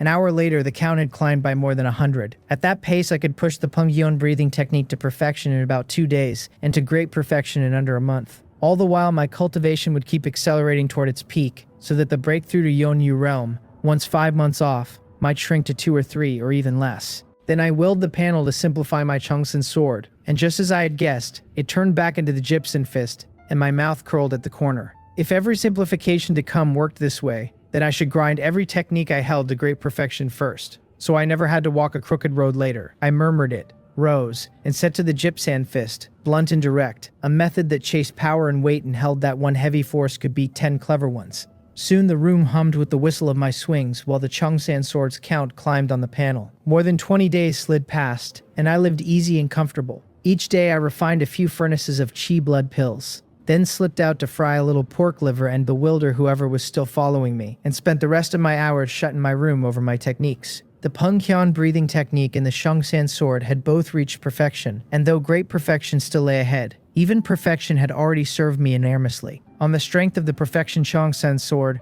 ordinary martial artists of my own rank could no longer stand against me. Even facing a man of the Yonyu realm, I would not be left wholly without the power to strike back. That was what a perfection technique meant, since not every martial artist had the talent to reach perfection, let alone great perfection, and proficient was as far as most ever went. I, with enough sweat, could touch great perfection, so how could I not sweat for it? And as my cultivation swelled, the weight of the mark on my hand slowly eased. When wages were settled a few days back, mine startled no small number of people, since whether the hall meant it or not, a monthly sum past 51 dropped every jaw around me. For an alchemist, the figure was on the low side, if anything, since I only knew the chi blood pill, but that never stopped others from measuring themselves against it. A month ago, I had been a low servant anyone could strike or curse at a whim, drawing under one a month. Now both my standing and my income had leapt dozens of times over, so of course they envied me. I did not let it fester. I spent 10-1 to treat the whole hall to a meal at a restaurant, and with Elder Young and Steward Choi Samgale pointedly lending their support, much of the jealousy dissolved. More and more people set about currying favor with me, having finally grasped that I was no longer the little servant of before. A few days earlier, I had carried the chi blood pill to great perfection and gone to Elder Young for more formulas. He felt I was rushing and ought to fully master the chi blood pill first, but he did not refuse me. He handed over several to broaden my knowledge, treating me as his own disciple and telling me to bring him any doubt on any ordinary day. The formulas he chose had been picked with care. There were 4: the beauty pill, the detoxification pill, the bone strengthening pill, and the healing pill. The beauty pill did just as its name said, holding youth and beauty over long use, prized among the ladies and dear enough that it often sold well past the chi blood pill. The detoxification pill eased common minor poisons and rode in the pouch of many a traveling martial artist. The bone-strengthening pill was made for children too young to train, since the arts carried an age below which the bones had not yet set, and early practice did more harm than good. A daily one improved a child's bone talent and smoothed the road ahead. That plainly marked it for the sons of great families, since ordinary folk who could scarcely afford meat would never buy such a thing. The last, the healing pill, was swallowed after injury to ease or even mend the hurts within, and if it could not close a wound entirely, it could at least hold the damage down. Unlike the plain formulas, these 4 carried many notes in the margins to let a beginner master them faster. I did not take up all 4, but chose the detoxification pill and the healing pill to learn first. With money no longer the crisis it had been, learning the formulas was more for the road of martial arts ahead of me. Only by holding real strength of my own could I truly protect anything. The panel told me the detoxification pill, simplified, had become stir-fried yam, and the healing pill had become stir-fried chicken. Yam cleared heat and drew out poison, and chicken ran high in protein, so the pairings were reasonable enough. Probably. I rubbed my nose, understanding the panel's logic a little better now, and glad that its simplifications kept landing on dishes, which only made my work easier. I had meant to fuse the Great Perfection Chi Blood pill with the new formulas, and while I managed it in the end, the results sat wrong. The Chi Blood pill was for cultivation, while the detoxification pill and the healing pill did other work entirely, and the fused formula wore 2 functions at once but blunted the strength it had started with. Pills refined from such a thing would sell poorly, since anyone could simply buy a pill made for the exact job instead. So in the end, I broke the fused formulas apart again and simplified each on its own. With the new formulas in hand, I threw myself back into the grind, and apart from my unbroken daily cultivation of my techniques and my refining of Chi blood pills, the rest of my hours went to stir-frying dishes. The men still trailing me could make no sense of it. Frying pork liver a fingernail at a time had baffled them for weeks. Lately, I had not even been frying pork liver, having switched to yam and chicken instead, though the portions stayed just as small. Steward Choi Sam-gyeol even came by to ask whether I wanted a spot set aside for me in the Cheongjong Medical Hall's kitchen. I turned him down politely, and rather than take it, I spent a little money to rent a small house inside Pyongyang County, moving my eating and sleeping outside the hall, and returning only when it was time to refine. A life that shuttled between the same 2 points was exactly the sort of thing I had loathed in my last life. Yet here I found it sweet, because anyone who watched his own effort turn into steady reward would feel the same. Plenty of men are not born lazy. They only slacken after pouring in the work and seeing nothing come of it for too long. I was busy cultivating, cooking, and refining every single day, to the point that I gave up much of my sleep for it. And staying up late, I found, could become a habit a man never wanted to break. Another 10 and more days went by. In the courtyard, I moved through the Chungsan sword with a long blade in hand, leaping and shifting while the gleam of the edge flickered all around me, swift and fierce and heavy with power. Anyone from the Cheongjong Medical Hall who saw it would never have recognized it as the Cheongpung sword legacy of the hall. The two shared only a passing likeness and had grown otherwise worlds apart. A thin whistle of parting air sounded, and I found I had already stopped, and on the rockery in the yard a fine crack had opened, its edge so clean it looked polished by hand. Sword Chi. I had carried the Chongsan sword to great perfection, and at great perfection it had grown the beginnings of Sword Chi. The Chi was respectable but could not leave the blade, reaching less than a hand's breadth past the tip, so a guarded opponent would be hard to cut with it. Sprung without warning though, it would catch most men clean, since no one would ever expect a martial artist at mere skin refining to wield Sword Chi at all. Sword Chi rode on cultivation, and even more on a man's grasp of the sword's own Tao, and plainly the great perfection Chongsen's sword had met the first conditions for it. The sword was not the only one. The Pengyan breathing technique had reached great perfection as well, and the cultivation it fed me each day ran a little past what I had counted on. A breakthrough to the Yeonyu realm that had once looked 2 months off now sat barely a month away. Among martial artists, the skin refining realm scraped the bottom, a step above common men and no more, while the Yeonyu realm already counted as core strength within Pyongyang County. Po Ryo of the Cheongjong Medical Hall was only at Yeonyu, yet his standing and his wages ran far above an ordinary guard's. He could never match an alchemist, but a man at Yeonyu who did not pour his money into pills could live very comfortably in Pyongyang County, with real social weight to his name. Over those 10-odd days, nothing much had stirred inside the hall, but outside Pyongyang County something had, since a wave of refugees had reached the walls and rather than enter, had settled themselves on the ground beyond the city. This world knew no peace. I had heard the reigning dynasty had stood more than 700 years, and that some decades back unrest had begun cropping up across the land. This particular flood of refugees had come because someone had raised a banner of rebellion a few dozen miles off, seizing a county outright and setting to burning, killing, and looting within it. The people had no choice but to abandon their homes and flee here. When I reached the Cheongjong Medical Hall, Steward Choi Sang-gil was already handing out orders. He told us that the young miss was leading us out to give disaster relief and free consultations, while we handed out porridge. That everyone was to stay sharp and not drag the name of the Cheongjong Medical Hall through the mud. The hall belonged to the Jang family of Pyongyang County, a great household that held not only the medical hall but a rice shop besides. The medical hall was the Jang family's most important holding by far, the source of the bulk of their money and their power. The county government had ordered the large households of Pyongyang County out to relieve the disaster and ladle porridge day after day. If this wave of refugees turned to trouble, the government could never contain it, and in the end, the whole of Pyongyang County would pay for it. A girl walked up and looked me over head to foot. I was not as thin as the rumors had painted me, but I was too dark and no pleasure to look at. She curled her lip in plain distaste and said that we had met now, so the task her father had set her was done, then turned and left without another word. Watching her go, I realized with a start that she had to be Elder Jang's second daughter, Jang Giryong. Elder Jung had raised the matter with me a few days earlier, seemingly of a mind to play matchmaker between us. I had not taken it to heart at the time nor expected to run into her here. The Jang family's young miss, Jang Sanam, arrived not long after. Jung Giryong hurried over to her, all warmth and closeness, and the young miss seemed to turn her head and let her gaze fall on me for a moment, though she said nothing. A great column of us set out from the Cheongjong Medical Hall and reached the ground outside the city. We set up pots to cook porridge while the physicians settled to one side to see patients, and the refugees were quick to form a line. As an alchemist, I spent most of my time simply lending a hand, while the real labor fell to the workers of the medical hall and the rice shop. The smell of porridge spread thick over the camp, and before long it was noon.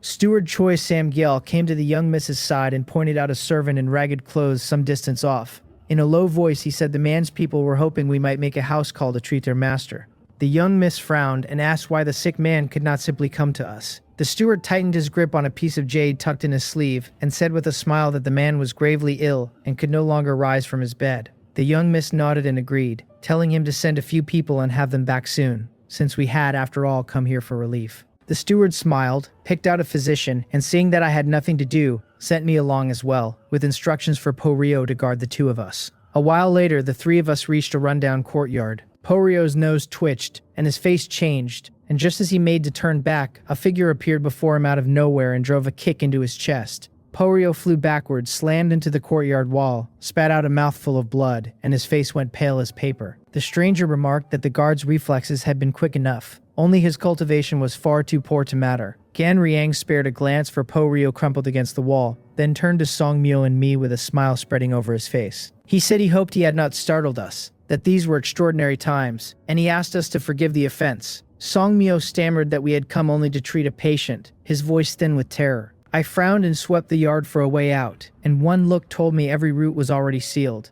Gan Riang had blocked them all without seeming to move, and at my strength the forced breakout would end me the way it had ended Po-ryo.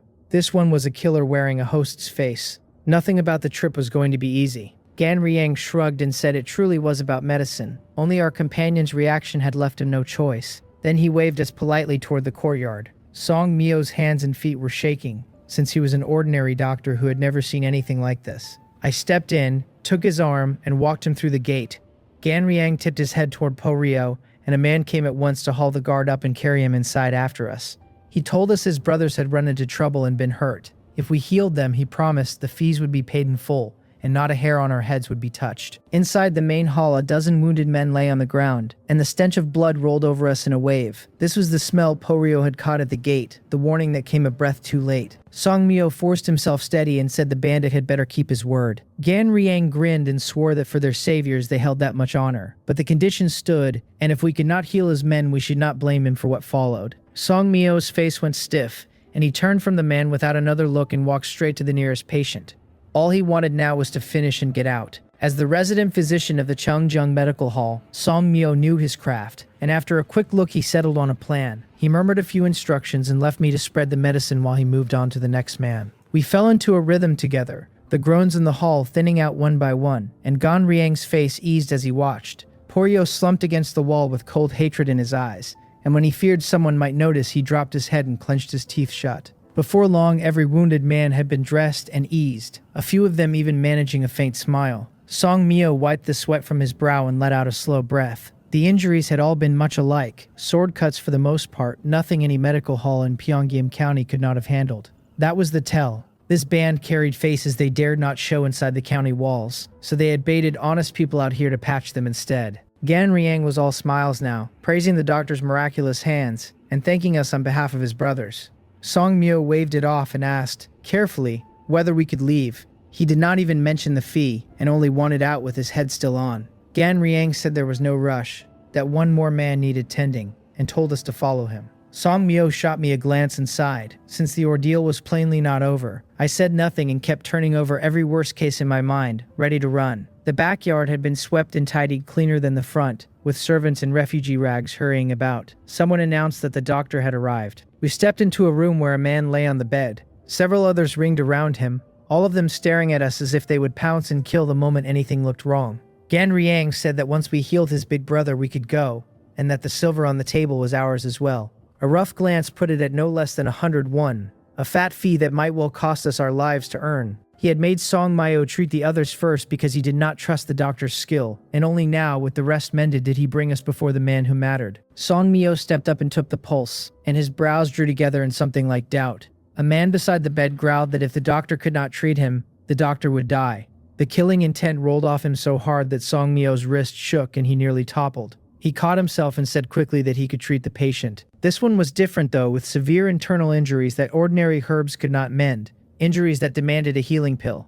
They demanded to know why he hesitated. Then, and he admitted with a bitter face, that he carried no healing pills. He had come out to give free care to refugees, so he had packed only common medicine, and the sort that treated martial artists sat back at the hall. The voice at the bedside went cold and pressed him, asking whether he was saying he could not treat their brother after all. They had known about healing pills, but the last battles had burned through every pill they owned. Sending a man into Pyongyang County to buy more was hopeless, since the gate guards were searching everyone, and refugees and men of unknown face like them would never get through. The whole healing pill story rested on Song Mio's word alone, so perhaps his skill was lacking and the missing pills were only his excuse. If that were so, it was cleaner to kill us both and bury their secret. Song Mio begged them to let him think, his body shaking, the killing intent no longer hidden at all. One wrong answer and the next thing to move would be a blade. I stepped forward and told Physician Song that I had a healing pill. I drew a bottle from my pouch, the batch I had test refined a few days back once my healing pill work crossed into proficient. The quality was middling, but middling was enough to save a life, and I had never gotten around to selling them. Song Mio froze, then lit up with relief, snatched the pill, and handed it to Gan Riang with word to give it down with warm water before he set the needles. Gan Riang sniffed it, satisfied it was the real thing, and fed it to the man on the bed. Song Mio drew out his silver needles and sank them into the wounded body, one by one. In moments the man coughed hard, spat a mouthful of black blood, and his color began to come back. Song Mio told them to give the man one pill each morning for 7 days, and to crush and burn the herbs he left to speed the healing along. The bandits, seeing their boss mend before their eyes, pressed a consultation fee on us with none of the earlier menace in them. Song Mio dared not take it and wave them off, but he could not hold out against Gan Riang's insistence, so at last he accepted a single one. The smiles around us only widened, and no one pushed the rest of the fee on him after that. A chill went through me as I watched. It was pure luck that Song Mio understood how the world worked, because if he had pocketed the whole fee, we would both have lost our heads before we reached the gate. Generous as these men looked, they never truly gave money away, not even a doctor's fee. We walked back out into the main hall and found Po Rio passed out cold on the floor. One of the men said the guard had tried to bolt earlier and gotten a leg broken for it.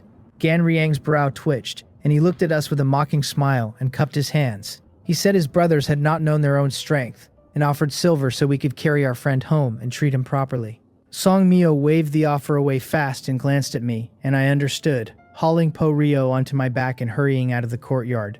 Behind us, someone suggested chasing us down and finishing the job. Gan Riang laughed coldly and said to let it go, that we had saved a good number of them and his big brother was stable, so our lives could stand in for the fee. Then he turned back toward the yard. I ran with Po-ryo on my back until my lungs burned. My cultivation had been climbing steadily even under the drag of the bone-attaching curse. Still, the curse kept my stamina barely above an ordinary man's, and hauling a grown body at a dead run was punishing.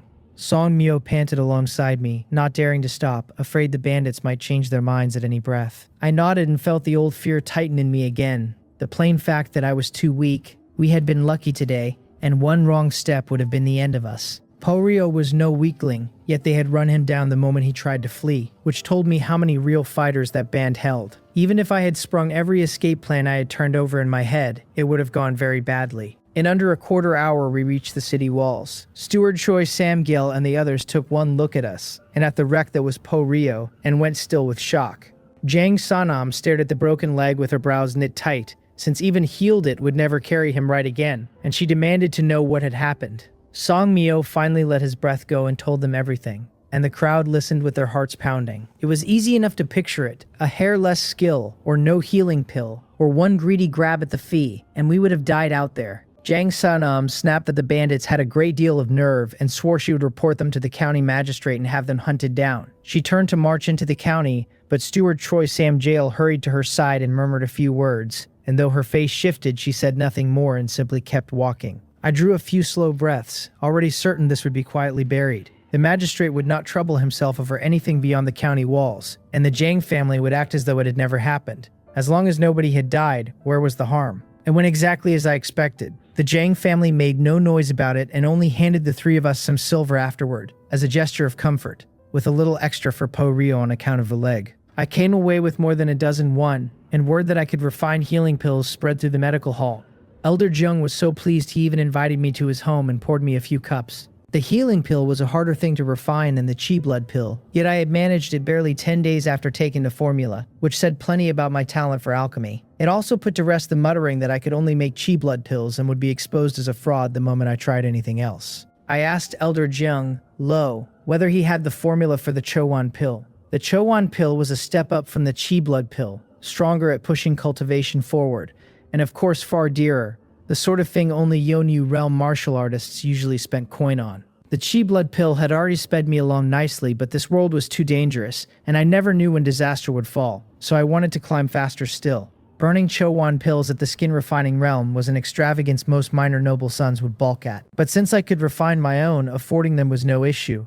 And like the chi blood pills, I could simply keep a share for myself. Elder Jung shook his head and said the Chowan pill could not be handed out without the Jang family's leave, then tossed a chicken foot into his mouth. I pressed him on how I might win the family's agreement, since at my current rate of earning, buying Chowan pills to cultivate would only sink me into debt. He smiled and told me to marry into the family, then added that I had missed my chance there, since all the Jang daughters were already wed. But there was another road, he said, and that was to render real service to the Jang family. I cupped my hands and asked him to enlighten me. He said my talent was good, and the family had seen it, and that he would put in a word for me the next day and let me know. After 3 rounds, he had collapsed onto the table, sound asleep. I went back to my own courtyard and wiped down my long sword in the quiet. Beyond the Chowan pill, I wanted stronger martial arts to my name, but Elder Jung's answers had already made the ceiling clear. The Chungsen sword and the Pengyan breathing technique were the best a man with the wrong surname could hope to get. Anything deeper stayed a Jang family legacy, passed only among their blood or to someone who married in, and no amount of merit would pry those techniques loose. Every great house, and places like the Gypsum Fist Hall, buried their most profound techniques. I was fine for now at skin refining, but once I reached the Yonyu realm, the Pengyan breathing technique would surely weaken, and the Chungsan sword would fall behind in a real fight. I muttered it to myself and looked at my panel, and slowly an idea took shape. The panel could simplify techniques, and any technique carried to great perfection could be fused. So if the deep arts were closed to me, I would raise a fistful of basic ones instead and fuse them, and somewhere in the joining, quantity would turn into quality. Why kneel and beg anyone? I could carve my own road through the martial arts. There was a dark market in Pyongyang County, a thing I learned only through Elder Jung. He said it had once sat near the north wall, but with the refugees crowding in, it had moved openly inside the county itself. I guessed it had to have official backing, or the county would never have let it run so brazenly. That night I pulled a bamboo hat low and tied on a mask to hide my face, and made my way to it. I had pictured something furtive and hushed, and found instead a bustling sprawl that, but for the lack of shouting hawkers, looked no different from any night market in the county. I wandered through, and the goods laid out on the stalls were strange and outlandish. half of them things I had never seen or even heard of. Whenever I hit one of those, I hung back at the edge and let other people's talk teach me what it was. Believe it or not, plain eavesdropping earned me a fair pile of useful knowledge. I stopped at a stall spread with secret manuals, oddly deserted where the others drew crowds. The old owner watched me halt, glanced at the deerskin gloves on my hands, and smiled. He said I was welcome to browse, but that these copies were only partial, and once I settled on one and we agreed a price, he would bring out the complete manual. I asked him straight, without touching anything, whether he had any movement technique manuals. I had thought it through the night before. I was short on cultivation and short on techniques, but the thing I lacked most was a way to move. With a good movement art, my first answer to any danger would be to run. Run fast enough, and even against a higher realm, my odds of keeping my skin stayed decent. The owner said of course he had them and dug out a few, laying them before me. The water droplet technique, swallow presses branch, green grass crossing, and wave treading walk. I picked one up, flipped through it, set it down, took another, and inside a quarter hour I had read all four, my mind working. I asked whether he had anything better than these basic footwork manuals. He gave me a half smile and said he did, but wondered whether I would dare practice what he dared sell. He could not swear his better copies had no gaps, and if I crippled myself cultivating one, the fault was mine. That woke me up to how thin my own experience still was. With a technique manual, a few altered lines could pass any ordinary eye, and a change in the wrong place could throw a cultivator into chi deviation or leave him paralyzed. The deeper the art, the truer that was.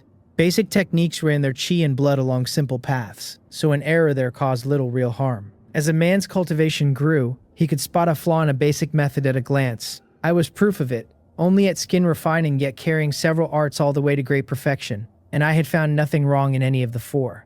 They were safe to take up as they were. I asked the price for all four. He said 2-1 apiece, and I laid down 8-1 and told him I wanted the lot. He smiled, produced the second halves from behind him, and handed them over. And I leafed through, found them clean, and stowed them in my pack. Then I said I would like one more, something advanced, because I wanted to see whether the panel could complete a flawed or even broken manual well enough to cultivate. His eyebrows twitched, but he did not refuse. He rooted through the stall and passed me a manual, calling it the Sonin Sword, the signature art of the Sonin Sword sect. That name stopped me, because the sect was famous beyond famous, likely the ruler of everything within 1,000 miles. It turned out no end of powerful people, and every year crowds begged to join and were turned away. The man whose body I now wore had dreamed of it once too, and failed before he ever began. I took the manual and paged through it, my brows tightening and loosening by turns. With a great perfection Chongsan's sword behind my eyes, I could tell the Sonon sword truly held some profound principles of the blade. But most of it was plausible nonsense, as if someone had come by a few real moves, found them incomplete, and stuffed the gaps with his own guesses and outright fantasies.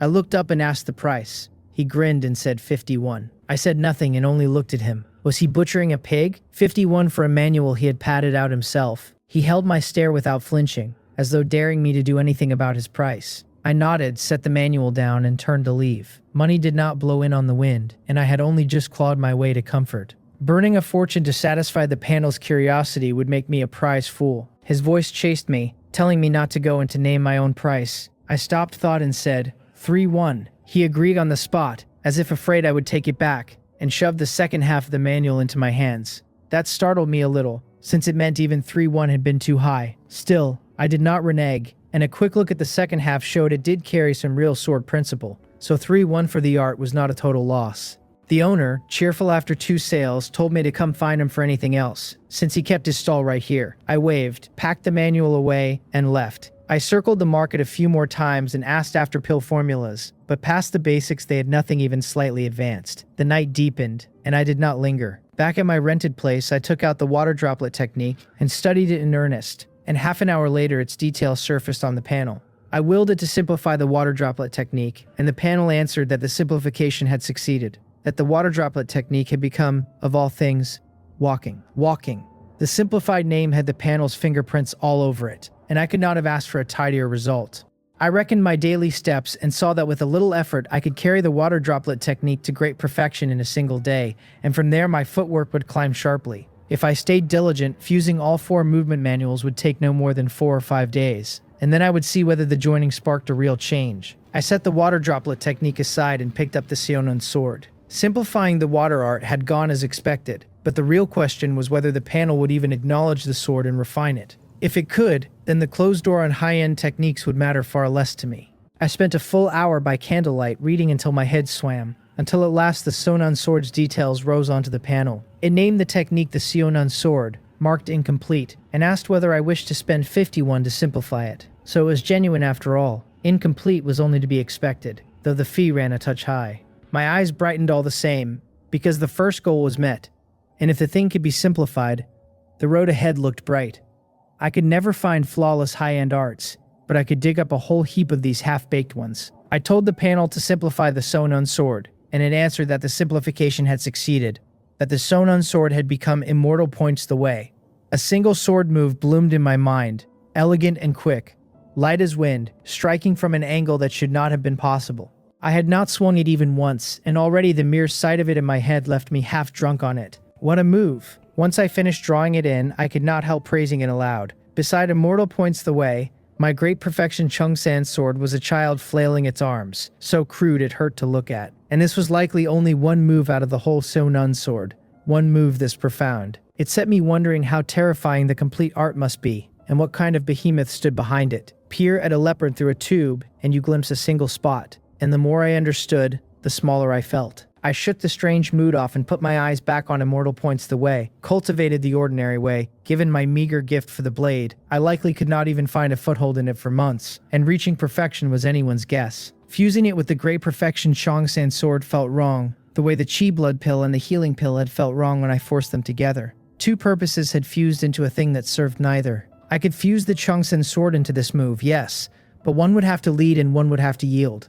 Immortal points the way was the higher art, so it would have to lead, which meant throwing away most of my great perfection Chongsan sword. And immortal points the way was a single move besides, better suited as a killing stroke than a whole system of swordplay. One move swung over and over would leave me easy to read and counter, since I was nowhere near the level where a single cut could break 10,000 techniques. In the end, I pried the two back apart. Then a thought struck me, that a technique already simplified might be simplified a second time, and I put the command to the panel at once. It answered with a price of 501. And the number knocked me back. A second simplification was possible, but it cost 10 times the first. Money really does buy happiness. I dragged in a few breaths and turned to the water droplet technique instead. I could not afford to simplify immortal points the way twice over, but the water art I could, and I simply wanted to see what a second pass would do. The panel churned and told me the water droplet technique had simplified a second time and become leg shaking. My eyes went wide because a second pass had turned walking into shaking my legs, dropping the difficulty even further.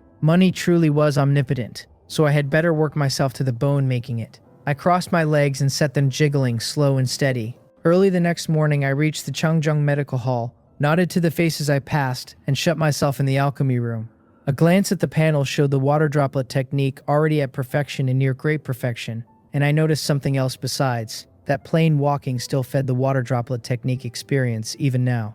So after a second simplification, the first form's method still worked, handing me a second faucet for the same technique. My mood lifted, and I had felt it walking over that morning. My whole body noticeably lighter, the footwork plainly taking hold. I lit the fire, set the furnace, and started on healing pills. They sold for a bit more than chi blood pills, so these days I always refined a batch of healing pills first, keeping some for myself or for trade in the dark market. Then I ran off several batches of chi blood pills, keeping enough to eat and selling the rest. Against last month, I had let my output creep up on purpose, enough to make the hall think my gift was solid, but never so much that it looked unnatural. Balance was the whole art of it. That afternoon, while I was swallowing a chi blood pill to cultivate, Elder Jung called me over. He blew across his tea, took a sip, and said he had spoken to the young miss that day. Once she heard my situation, he said, she meant to groom me and planned to send me to the medical hall by the North City Gate as its deputy manager. I frowned and asked whether it was dangerous. My first thought was that a prize like that had no business landing on someone like me, since my alchemy was good but hardly earth-shaking, so a sudden leap to deputy manager made no sense. He said there was no danger, only a bit of trouble. The young miss suspected that the manager's son over there had his hands dirty and wanted me to go take a look. I had little background and a decent hand at alchemy, which made me the perfect man to sit in the chair without stirring suspicion. Then he laughed and told me not to rush to refuse. To get me there, the young miss had raised my share of the pill profits from 30 parts in 100 to 40, and would hand me the Chowan pill formula outright. If I turned up proof of manager's son's wrongdoing, she might even give me the Chongriang pill formula. I opened my mouth, and a refusal died in my throat. It was not that I did not want to say no, but the offer was simply too rich to wave off. Going from 30 parts to 40 would speed my savings up a notch. Ever since I had found the panel's second simplification, I needed money, fast and as much of it as I could get. Manager's son was inside just then, and Yugun, trailing at my elbow, asked in a low voice whether he should go announce me. Ever since word came that a new deputy manager was headed for the North City Medical Hall, Yugun had paid close attention. He was a marginal man here, and only by fastening himself to someone with power could he ever climb, and a fresh deputy manager, unfamiliar with everything, was the perfect handhold to become a subordinate. I shook my head and said we would wait until Manager's son was free. He had known I was coming today and had not bothered to come out. That meant he either had no love for an outsider dropped over his head or simply did not care, and either way it told me where he stood. It did not trouble me. I had never come to the North City Medical Hall to dig up dirt on Manager's son or anything of the kind. All I wanted was to bury myself in alchemy, make money, and raise my cultivation. As for the sweet pie the Jang family had painted in the air, I had no intention of taking a bite. I walked a slow circle of the alchemy room and asked Yugun whether Manager's son had any particular tastes. Wearing a strange face, he said Manager's son liked to kick feet. Kick feet. The words gave me a flicker of unease, since it was a bizarre sort of hobby. Then again, I thought of myself and reckoned I looked far stranger to everyone else. A commotion rose ahead of us, a man begging to be spared, swearing he would never do it again. I walked out of the alchemy room and into the backyard just as several guards dragged a servant across the dirt. The man was bruised and swollen, blood at the corners of his mouth, on his knees and kowtowing over and over with terror in his eyes. Yugun murmured that the servant had hidden some herbs and been caught. By the medical hall's rules, a servant who pocketed herbs was to be crippled, though in practice that was rare. Usually they only beat the man badly and docked 3 months of wages to teach the lesson. True crippling was saved for repeat offenders. The servant sobbed that his child was sick and he had had no choice, that he would never dare again, begging for mercy. A door opened and Manager's son came out slow, one deliberate step at a time, until he stood over the kneeling man and looked down. The servant knocked his head against the ground hard enough to draw blood from his brow, pleading. Manager's son smiled and said that in his house, this kind of thing got exactly one chance. The servant's eyes flew wide with horror, and as he tried to scramble back, a foot came down on his hand. The servant shrieked. Manager's son did not so much as blink, only ground his heel down until blood welled up under his sole and soaked into the mud. The man got out half a plea before Manager's son kicked both his arms, and the bones snapped at once and pitched him forward onto his face. Another sharp crack sounded, and somehow Manager's son was behind him now, stamping down on his lower leg, shattering it and spraying blood across the ground. He said mildly that no one could call him heartless, since he had left the man one good leg. The servant had already fainted from the pain, and a guard threw a bowl of water in his face to wake him. His lips trembled as he looked up at Manager's son towering over him and forced out his thanks. Manager's son's mouth twitched, and he threw a glance at me across the yard before strolling back to his room. Yugun shrank his neck down on instinct, since that look had been a cold and shuddering thing. I said nothing, only watched Manager's son's back a moment, then looked down at the servant. This was the lot of the low in this world, scraping to stay alive and able to lose everything in a heartbeat. The man whose body I wore had refused that ending, and so did I. Only when real power was your own could you dodge a fate like that. I began my tenure at the North City Medical Hall wearing the most harmless face I owned. I offered no opinion on anything already in place, and simply worked my alchemy every day. I pushed out more chi blood pills for the hall to sell, with one aim only, to reach that 501 faster. I hungered for immortal points the way. Meanwhile, I simplified the Chowan pill I had just been given, and to my surprise, once it was simplified, refining chi blood pills fed it experience too. I had assumed only fused techniques worked that way, but it turned out formulas of one lineage did as well, since half the Chowan pill's herbs overlapped with the chi blood pills. There was no need to cook anything separately, and I was already refining chi blood pills, so the Chowan pills count climbed every day on its own. I never let up on my footwork either. On the 5th day after buying the manuals, I finished fusing all 4 movement arts and drove the result to great perfection, and the panel named it Crossing the River Clouds. Against my old pace, the gain in speed and agility was plain. I had watched a few skin-refining martial artists run, and set beside them my footwork was far and away better, though I could not yet say exactly what tier I had reached. Crossing the River Clouds was nowhere near its ceiling, and I meant to keep folding more movement arts into it. That night, I wrapped the mask around my face and ran wild through Pyongyang County, the sheer exhilaration of it making me want to howl at the sky. I choked the urge down, since a howl would only turn the night into something else entirely. A twitch of my ears and a faint tang of blood pulled me up short in an alley. I looked up. Someone stood on the alley wall, arrived without a sound, watching me with open interest. I narrowed my eyes, and though the figure wore a mask and night traveling clothes, a strange familiarity came off him. That mountain bandit. It clicked all at once, that this was the man from outside the city, and my mind flicked to Po Rio, whose broken leg had not yet healed and might never come right. Gan Riang's eerie voice drifted down, asking why a little brother would not sleep soundly at night instead of running about. I bolted backward like a startled deer, and a flash of light bit into the spot where I had stood, a flying knife burying itself in the ground and quivering there. Gan Riang's eyes lit, and he started to say what fine footwork it was, only to find me already sprinting for the mouth of the alley. He gave a cold smile and gathered to chase me down, but a noise from the courtyard behind him made him pause, hesitate, then wheel around and rush back inside. A breath later, he stood on the wall again, sleeve freshly stained with blood, scanning for me and finding nothing. He wore no expression at all. He felt sure he had seen that figure somewhere, yet footwork like that would have burned itself into his memory, so if he truly had seen it, he was gone from the wall. A mile off, I pressed into a corner and only let my breath out once I was certain no one had followed. My luck was obscene, running headlong into that band inside the city walls. That household back there was almost certainly in mortal danger, and against those men I could barely keep myself alive, let alone save anyone. I got carried away. If my footwork had not reached great perfection, near enough to instinct, no trick in the world would have slid me clear of Gan Riang's blade. My cultivation was still too low. I looked off toward the courtyard and told myself the movement arts had to keep stacking, since the more I layered them, the more they braced one another instead of clashing. I did not head for the dark market that night, and since the evening would be an uneasy one, I decided to hunt down the stall owner the following night instead. Early the next morning, I reached the medical hall and found it in an uproar. I asked what had happened.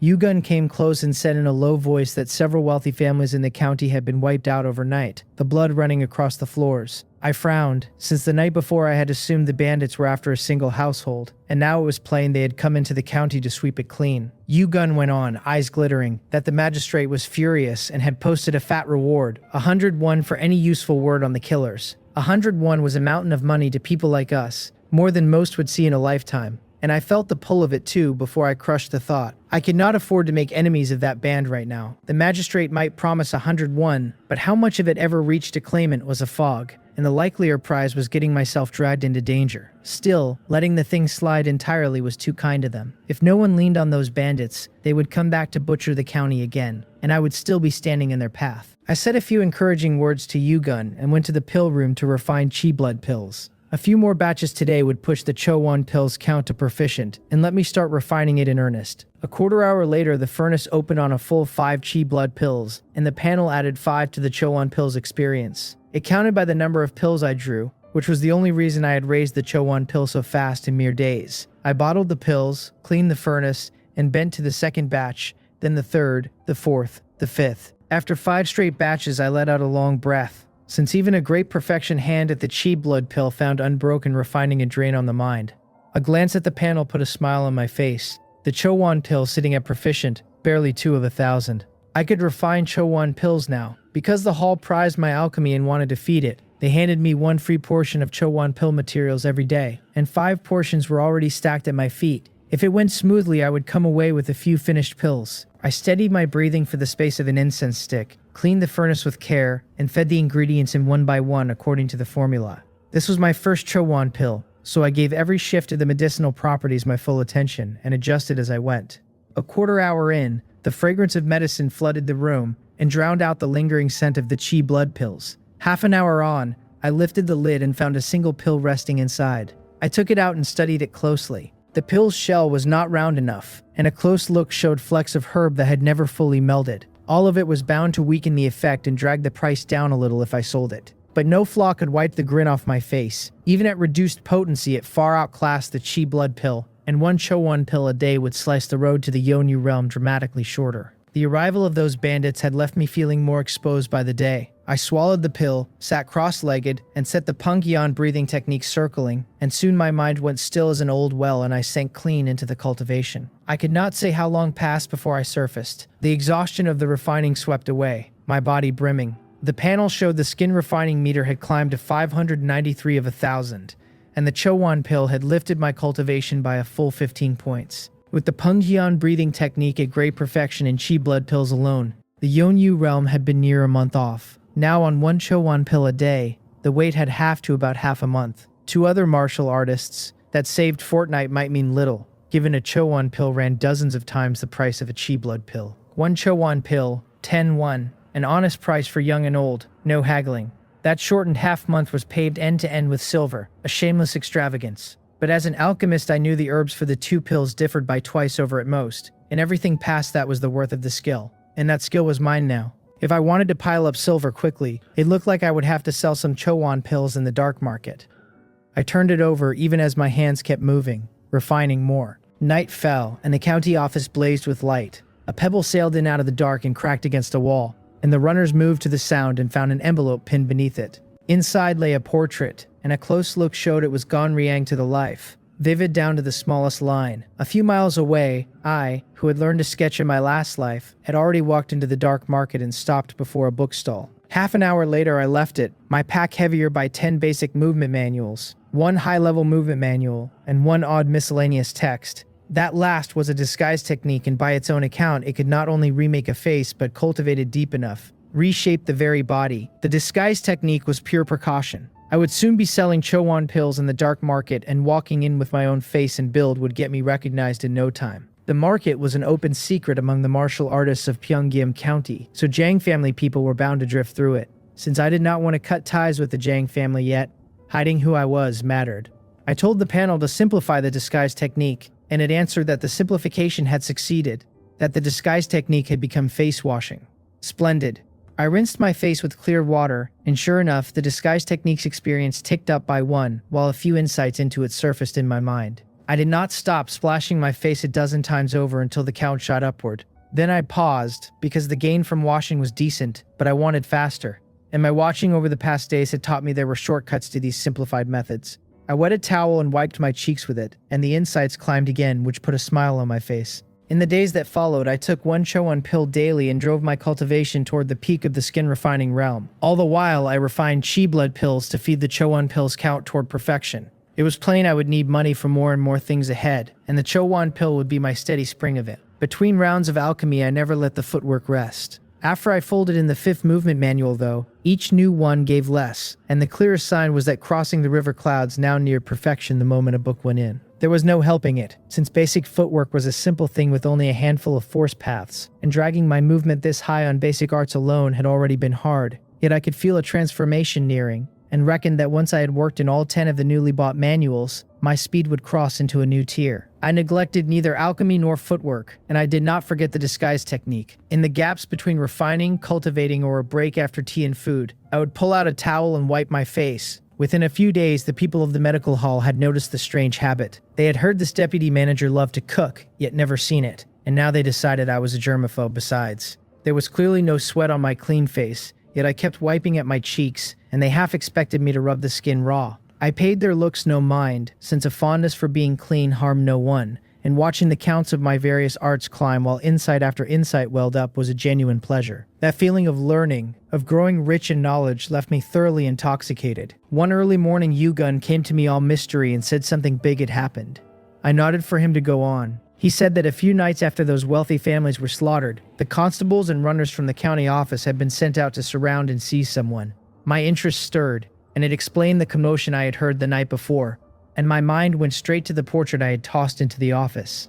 I asked whether they had caught him. They had not. Yugun said the bandit had held still at first, but the moment the constables closed in, he cut down every man in one burst and fled. He shook his head with real regret, since everyone wanted a family killer like that taken. I nodded, understanding that the office had badly underrated Gon Riang and let him slip, though from another angle it only proved how far beyond an ordinary martial artist the man stood. I only wondered whether the band would pull in its horns after this, or lash out even harder. Yugun wandered off, muttering that someone had given the office information and refused the reward, that such a pile of money going untouched was a crying shame, his eyes swimming with want. 10 days slid by and the Chowan pills count finally reached perfection, each batch now yielding more pills, all of them plump and round. These were top-grade Chowan pills, and in the whole Chungjeong Medical Hall, few alchemists could turn out their equal. One sold for 10 won, and the herb cost was so low against that price it hardly bore mentioning. In those same 10 days, I carried the disguise technique to perfection as well, able now to change my face at will and even nudge my build. I had finally met the bar for selling Chowan pills in the dark market. The one thing left to settle was where the herbs would come from. No medical hall or pharmacy would sell me herbs in bulk, since they kept their own alchemists and had no reason to, so I needed another route.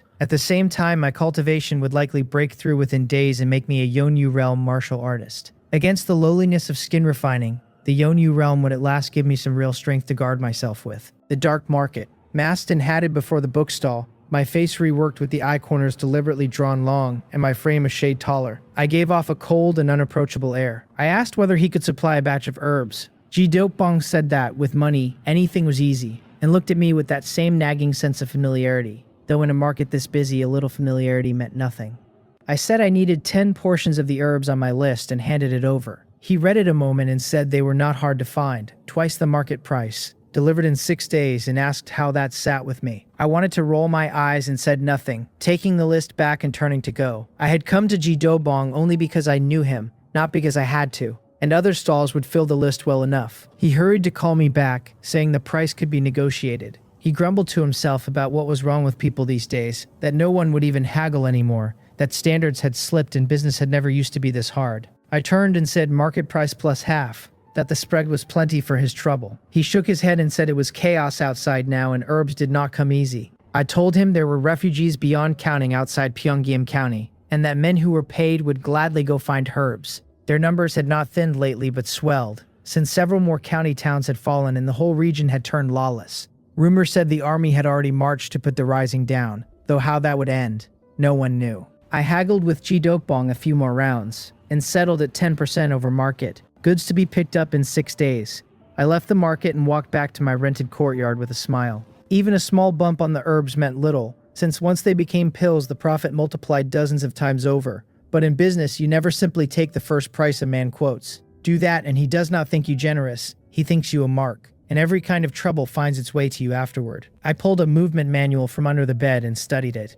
I had already fused 13 manuals into crossing the river clouds, and the time to drive it back to great perfection kept shrinking, which meant each new manual added less. A quarter hour later I finished the new one. Swallow soars in pairs surfaced on the panel, and I fused the great perfection crossing the river clouds with it. Straight out of the fusion the art already stood near perfection, 7,325 of 10,000, and the closer it hugged great perfection on fusion, the less room remained. The day a fresh manual pushed it to great perfection on the instant would be the day the art could climb no higher. I had first imagined stacking basic art on basic art forever to breed something ever stronger, but that was plainly wishful thinking. The men who made these elementary techniques had built them on simple ideas. Thank the panel that it could simplify those broken manuals, or I would have no notion where to look for anything new. A few miles away in a candlelit room, one man told another to kill someone for him, and said that if it was done the old debt between them would be cleared. The other asked who. Jin B of the Cheongjong Medical Hall, came the answer. The killer warned that murdering a man of the Cheongjong Medical Hall would not sit well with the Jiang family. The first man said that with bandits running wild, he need only leave a few traces and pin it on that band, and the matter would settle itself. Besides, the boy had a tidy fortune now that would come to the killer as a bargain. The killer agreed and said he would take the job. The room fell quiet. One man left, and the other limped to the table, the candlelight throwing his ruined face into the open. He muttered that they had gone out together that day, that his leg had been broken and left him a cripple, while the other man slid comfortably into a deputy manager's chair. He demanded how one person could hoard all the good in the world for himself. 5 days went by in a blink. Pyongyang County knew a rare stretch of quiet. The fierce bandits gone as though they had written the place off. I held to a strict routine of alchemy, cultivation, and scrubbing my face, and my cultivation had climbed to a critical edge. When the movement manuals were fused to the 16th volume, crossing the river clouds would take no more improvement, so I simplified a high-level movement art I had gone out of my way to collect, and it gave me a skill called rapid leaping and dashing. It was no complete manual, only a skill, and by the insight it handed me, using it would spike my running speed for a short burst, with some exhaustion after but no worse after effect. Delighted, I fused the skill into crossing the river clouds without a second thought. Having already swallowed more than a dozen arts, crossing the river clouds was a comprehensive thing now. Folding in rapid leaping and dashing did not muddle it but gifted it an explosive secret technique, though the proficiency dropped back to perfection, 8,123 of 10,000. At my current pace with footwork, a day or two would carry it back to great perfection. Because crossing the river clouds had fused a dozen odd techniques, it could take in the secret skill of a high-level movement art without strain, which set me thinking, if I wanted my swordplay to swallow a move like Immortal Points the way is cleanly, then aside from a second simplification, maybe fusing basic sword arts to completion was another road. The thought popped up and I killed it just as fast. Swords were not footwork, and rapid leaping and dashing was more an explosive state than any particular step, which was why it fit so perfectly. Still, fusing basic sword arts to perfection would help my later fusion of high-level ones, if only by making them far more compatible. I molded over, since my footwork had reached a certain plateau, so the next things were cultivation and combat arts, and polishing proficiency was an endless labor that never let a man stop. As for cultivation, a look at the panel showed me only a few points from the edge. I sat cross-legged and set the Penghyun breathing technique turning, and the chi and blood in me began to swell. My skin flushed faintly as a current of heat ran across it, and then seeped down into the muscle. I could not say how long it lasted before my body shuddered and a wholly new strength broke loose from within, and my eyes came open on their own. Faint rustling surrounded me, and in the dark I saw farther than before. The deep silence of the night threaded now with 100 small chaotic sounds, the two sensations blending and filling my head. Someone was here. My head snapped toward the door, because in the clear floating state just after a breakthrough I had caught the wrongness in the courtyard. A person hiding out there. I took up my longsword, opened the door, and strolled into the yard like a man who could not sleep and had come out to clear his head. I leaned left. A cold light streaked past, and a flying knife scraped the courtyard wall, while a black shadow sprang from the corner up onto the wall and stared coldly down at me. The figure said nothing, swayed once, and vanished from the spot. I watched the shadows back. Lately I had felt eyes on me, followed and watched, and I had taken it for Manager Sun's doing. But this one had hidden in my courtyard and struck the instant he sensed something off, which was more than plain stalking. I set the chi and blood running along a certain route, and my body went suddenly light while the world seemed to slow around me. As the breeze stirred the branches, I could read the very path of each drifting leaf. The next instant I stepped back on my right foot and stood behind the man in black, my long sword already driving out. He felt the wrongness at his back and turned his head to find the blade coming, his eyes flooding with horror and disbelief that my speed could be so fast. His information had put me freshly into the skin-refining realm. Being careful, he had shadowed me for days to confirm my cultivation and found no one guarding me, which was why he had chosen tonight to end the commission. But the footwork and the sword he was seeing now made no sense to him. The blade punched through his chest, and he dropped, his mouth brimming with blood. I flashed to the side and looked down and asked who had sent him. He clutched the wound and said that if I promised not to kill him, he would tell me. I thought a moment and agreed. He ground his teeth and named Po-Ryo, feeling himself cheated by the man, swearing that once he was back he would make Po-Ryo pay the price. My brows drew together, since I could not make sense of it, having never gone looking for trouble with Po-Ryo, yet the man had sent someone to kill me. He struggled to rise, my sword having crippled his strength though he could still barely move, and asked whether he could go now. I looked at him, shook my head, and walked toward him step by step, asking whether he had anything else to say. He shouted in terror that I had promised not to kill him and could not go back on my word. I told him I had broken my promise. The sword light flashed, the tip pierced his heart, and he toppled backwards staring at me in disbelief. Inside a tavern, Po-Ryo clinked cups with a few men in the highest of spirits. A guard smiled and said the hour was late and the shop about to close, so why not call it a night? Po-Ryo turned his head, spat on the floor, and demanded what kind of closing time this was with the wine not even finished. The guards traded looks, and one of them curled his lip in secret. Po-Ryo was crippled and slow now, yet the Jang family had not thrown him out, keeping him on at the Cheongjong Medical Hall. With the broken leg, his life was more or less fixed in place, still their leader in name but with none of the old weight behind it. A full hour later, finally stuffed with food and wine, Po-Ryo hobbled off toward his lodging alone, trembling and limping.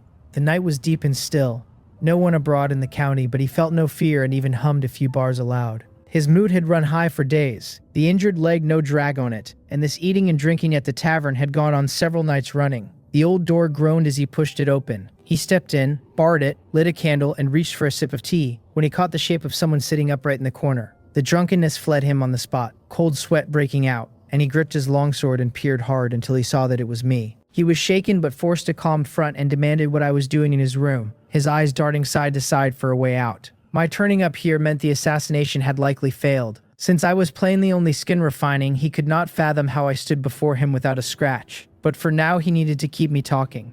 I looked at him without expression and asked why he had sent men to kill me, since when we ran into those bandits it was I who had carried him home on my back. This was the part I had never worked out. If we held any grudge at all, it was only the business of the technique he had refused to teach me, and I could not believe he would kill over so small a thing. He put on a bewildered face and cried out that he had never sent anyone, that someone was framing him, that it was pure slander. I told him his manner was too far off from usual, which only convinced me it truly was him. I took up my longsword and began to walk toward him. Since no reason was coming, I simply stopped asking, because in this world a great many things carried no real reason behind them. He swore it had nothing to do with him, that if I meant to kill him I could not stoop to so clumsy an excuse. As I came on, he panicked and roared that when he taught me the technique he had made things hard for me on purpose, that the fault had been his first. He would apologize, he said, and even set out a few tables at the Yunbi Pavilion the next day to admit his wrong in public, backing away as he shouted. I shook my head and said there was no need. He cried in terror that if the Jang family found him killed they would investigate to the root, that everything rested on evidence. If I could prove he had sent men against me he would die with no complaint.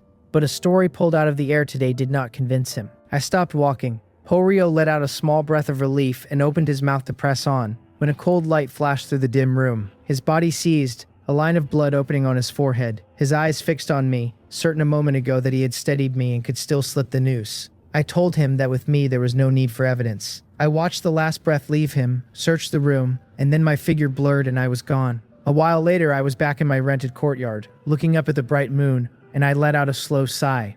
All I wanted was to cultivate in peace, and this world plainly would not grant it. The next afternoon, word of Porio's death swept the North City Medical Hall. Someone wondered whether it was the bandits again, only quite a few days and already back. Another argued that the earlier dead had all been wealthy families, and Porio was only a guard, no target for them. A third said who could be sure and suggested they all stay close to the hall a while, where the crowd made it safer. Yu-Gun came specially to relay all of it to me. Not a soul tied Porio's death to the alchemist. Everyone knew I had only lately broken into the skin refining realm with my whole mind bent on alchemy, and that I held no grudge with Porio. No matter how you turned it, there was no conflict between us, and no way I had the strength to kill him. I refined chi blood pills as always, feeding my proficiency with the Chowan pill, and reckoned to go to the dark market that night to collect the batch of herbs. Once the herbs were in hand, I could refine Chowan pills and sell them there. Thrilling as the night before had been, it had ended safely, yet my hunger for strength only sharpened, since danger could fall at any hour and only real power could turn it aside. Toward evening, just as I was about to set the furnace for the day's last batch of chi blood pills, word came summoning me to the Jang family.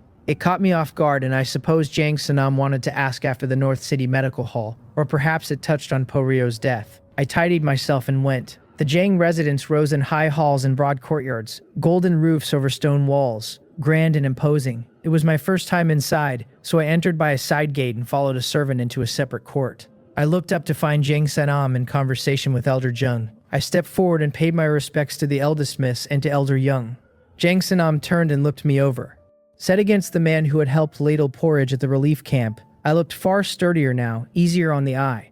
Before I had been dark and thin enough to put people off, and if not for my alchemy she would never have marked me at all. She asked whether I had settled in at the North City Medical Hall. I thanked her for her concern and said all was well. Then she asked evenly whether I had turned up anything there. Word of Porio's death had reached her that day, and set her thinking of me and the task she had set, so she had called me in to hear it plainly. I told her the truth, that Manager Son ran everything at the North City Medical Hall and left me almost no opening to get involved. Seeing her brow furrow, Elder Jung spoke up in my defense. He said Manager Son was cautious by nature, and that it was only natural he would guard himself against a man dropped so suddenly into his house. And that was the fact of it.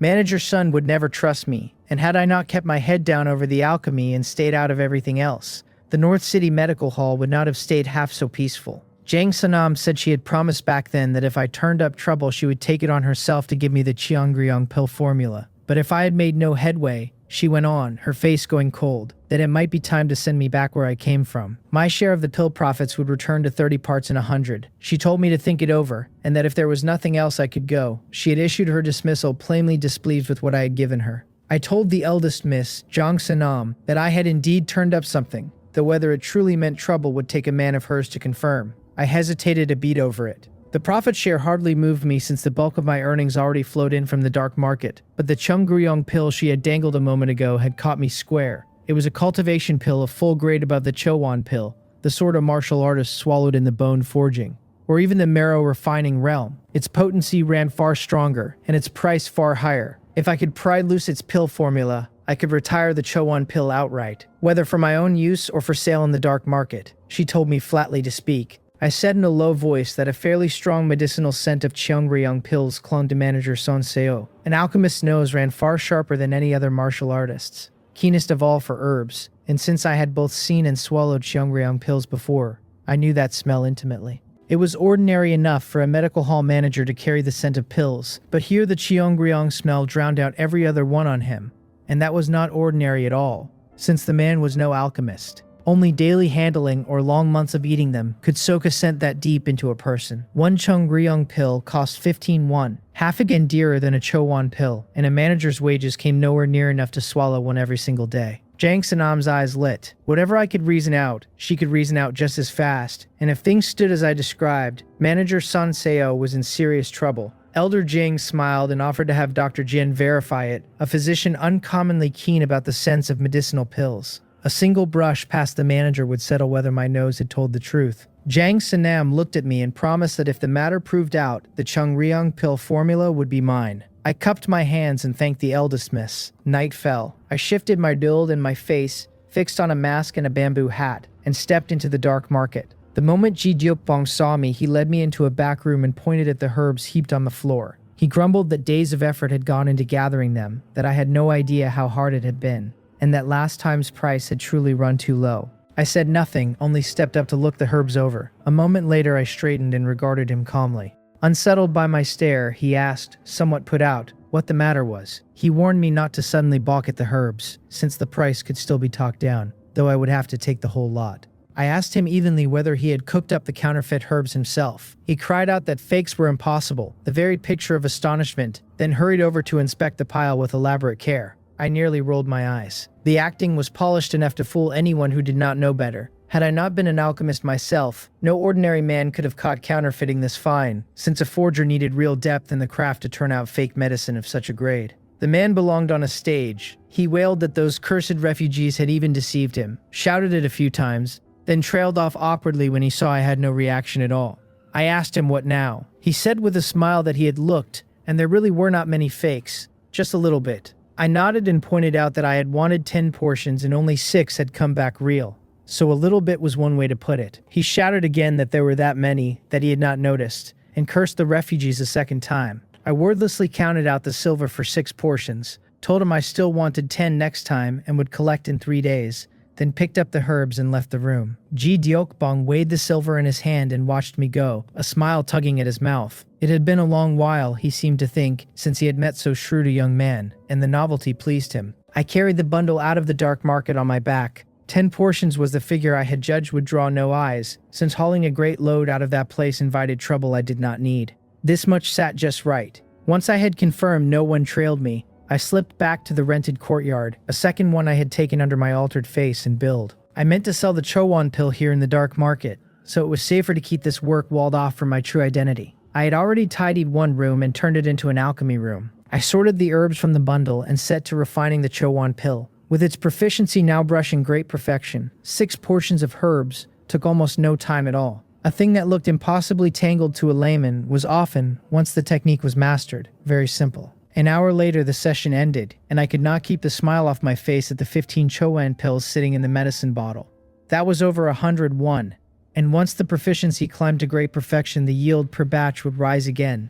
It would not be long before I had 501 saved. I tucked the bottle into my robe and called up the system panel. My name sat at the top, my profession still a martial artist. Down the list, my cultivation techniques ran at great perfection one after another. The Chungsan sword, the Penghyun breathing technique, my Dogangon movement art, and the disguise technique. Only immortal points the way hung there marked not initiated, sticking out like a sore thumb. My realm read as the Yonyu realm, barely 17 steps into a climb of 10,000. My alchemy showed the Chi blood pill, the detoxification pill, and the healing pill all at great perfection, with the Chowon pill at perfection, 7,931 out of 10,000.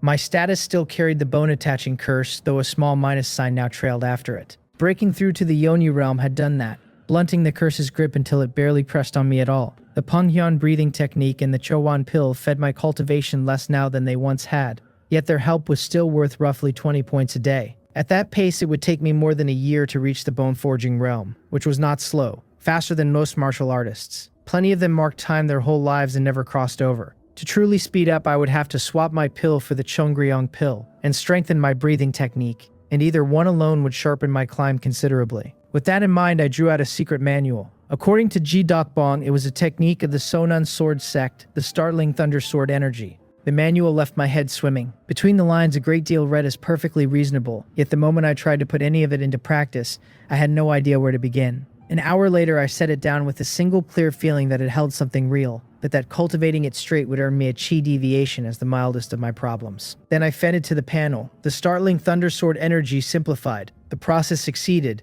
and it collapsed into a Gyung formula. It really did have something. As the Gyung formula unfolded in my mind, I sank into it without meaning to, and another hour slid by before I surfaced. It was a genuine piece of the startling thundersword energy, and I had struck gold. If I could ever comprehend the complete technique, not only would my cultivation race, but my sword would carry the power of thunder itself. The Kyung formula carried no thunder, but it kept the one virtue I wanted most, the speed.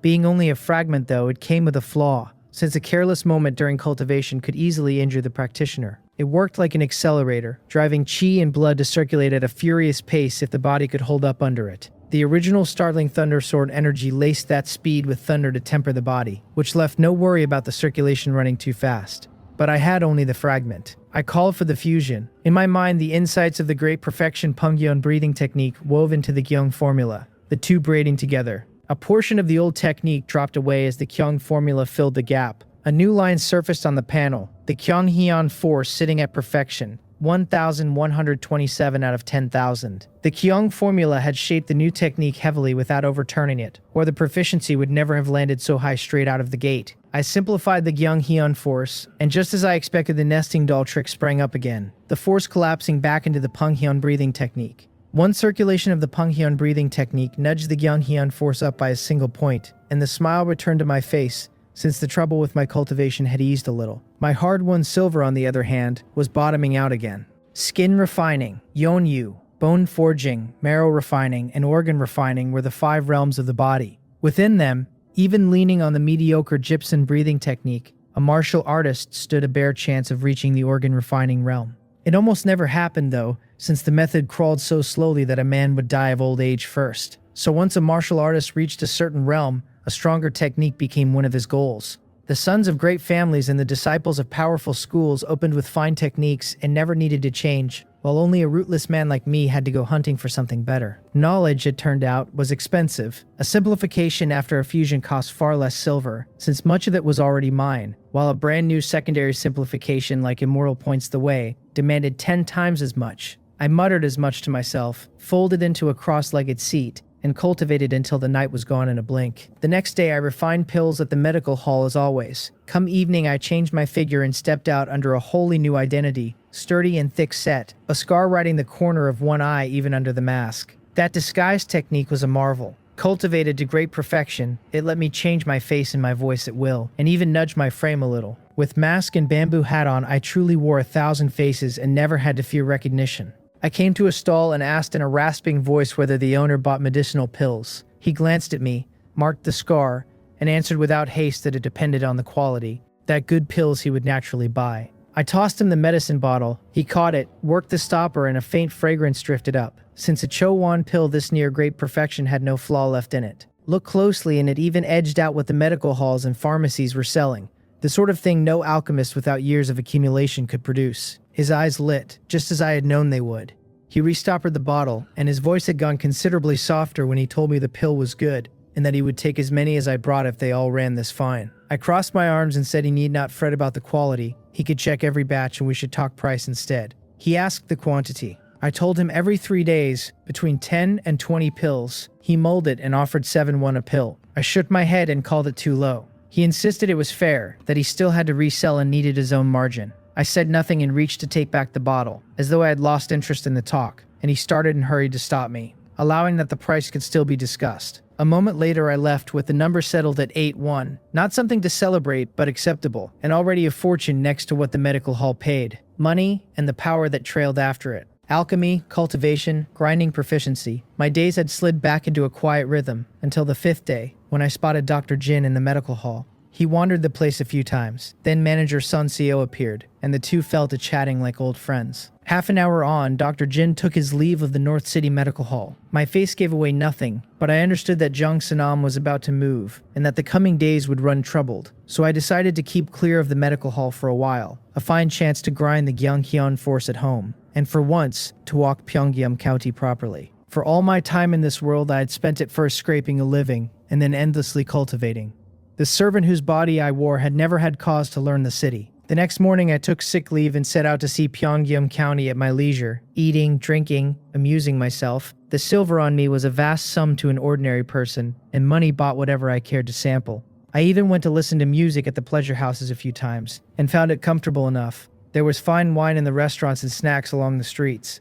I was a bird let out of its cage, and some small corner of me eased that had not eased in a long while. In the dark market, Ji Deokbong studied me with the sense that something in my bearing had shifted. He complained that with all the commotion on Pyongyang Mountain lately, the herbs had been hard to pick. I told him that hard picking was no excuse for fake medicine. The first time it had been 40 parts in 100 counterfeit. The second time honest, every herb sound. And now, marvelously, the third time was 40 parts fake again, the only difference being that the forgery had improved a great deal.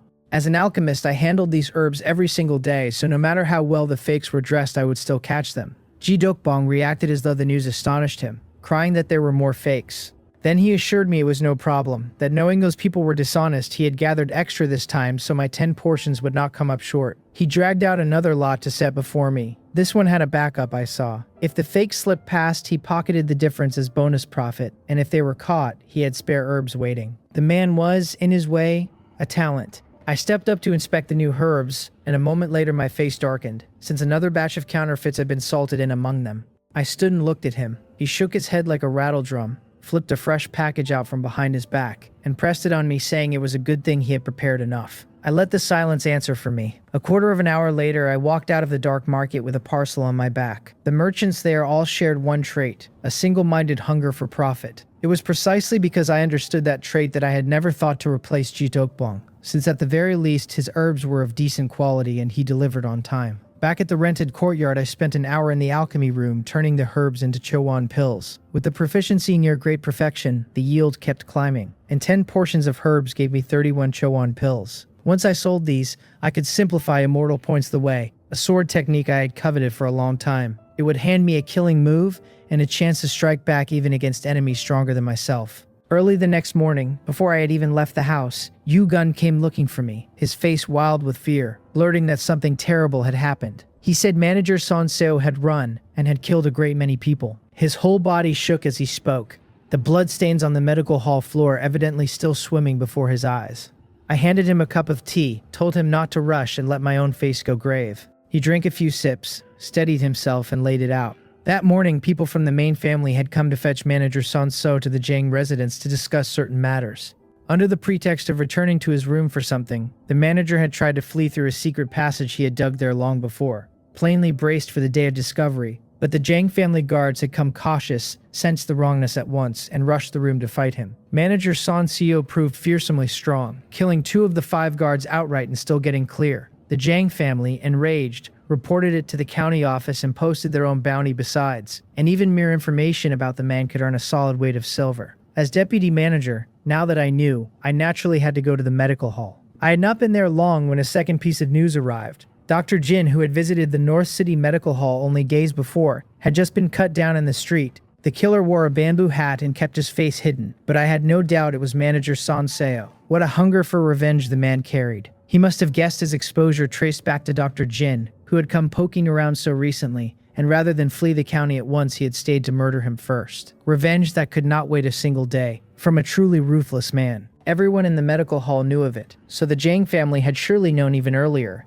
and now their fury passed all bounds, since manager So-and-so's boldness trampled their dignity underfoot. The bounty doubled on the instant, high enough that even I felt a flicker of temptation. But the memory of the man's strength killed the thought. 5 guards had come for him that morning, 1 at the bone forging realm, and 4 at the Yeonyu realm. Hemmed in by all of them, he had still killed 2 and walked away, so my fragile frame was in no state to face him. The whole day the North City Medical Hall churned in chaos, every mind scattered. Night fell, and I left for my lodging. After winding through a few alleys, just as I was about to step into my courtyard, I stopped short, glanced around, and eased back a few paces. A voice remarked that I was quite sharp, that it had not noticed before. A black shadow stood on the courtyard wall, gazing down, its stare cold enough to raise a shiver along the spine. I asked whether it was manager Son Seo. My pupils had shrunk, but the build alone told me the answer, especially since he made no effort to hide his voice. He laughed low and said he was no manager now, only a stray dog. I quietly gave ground another step or two,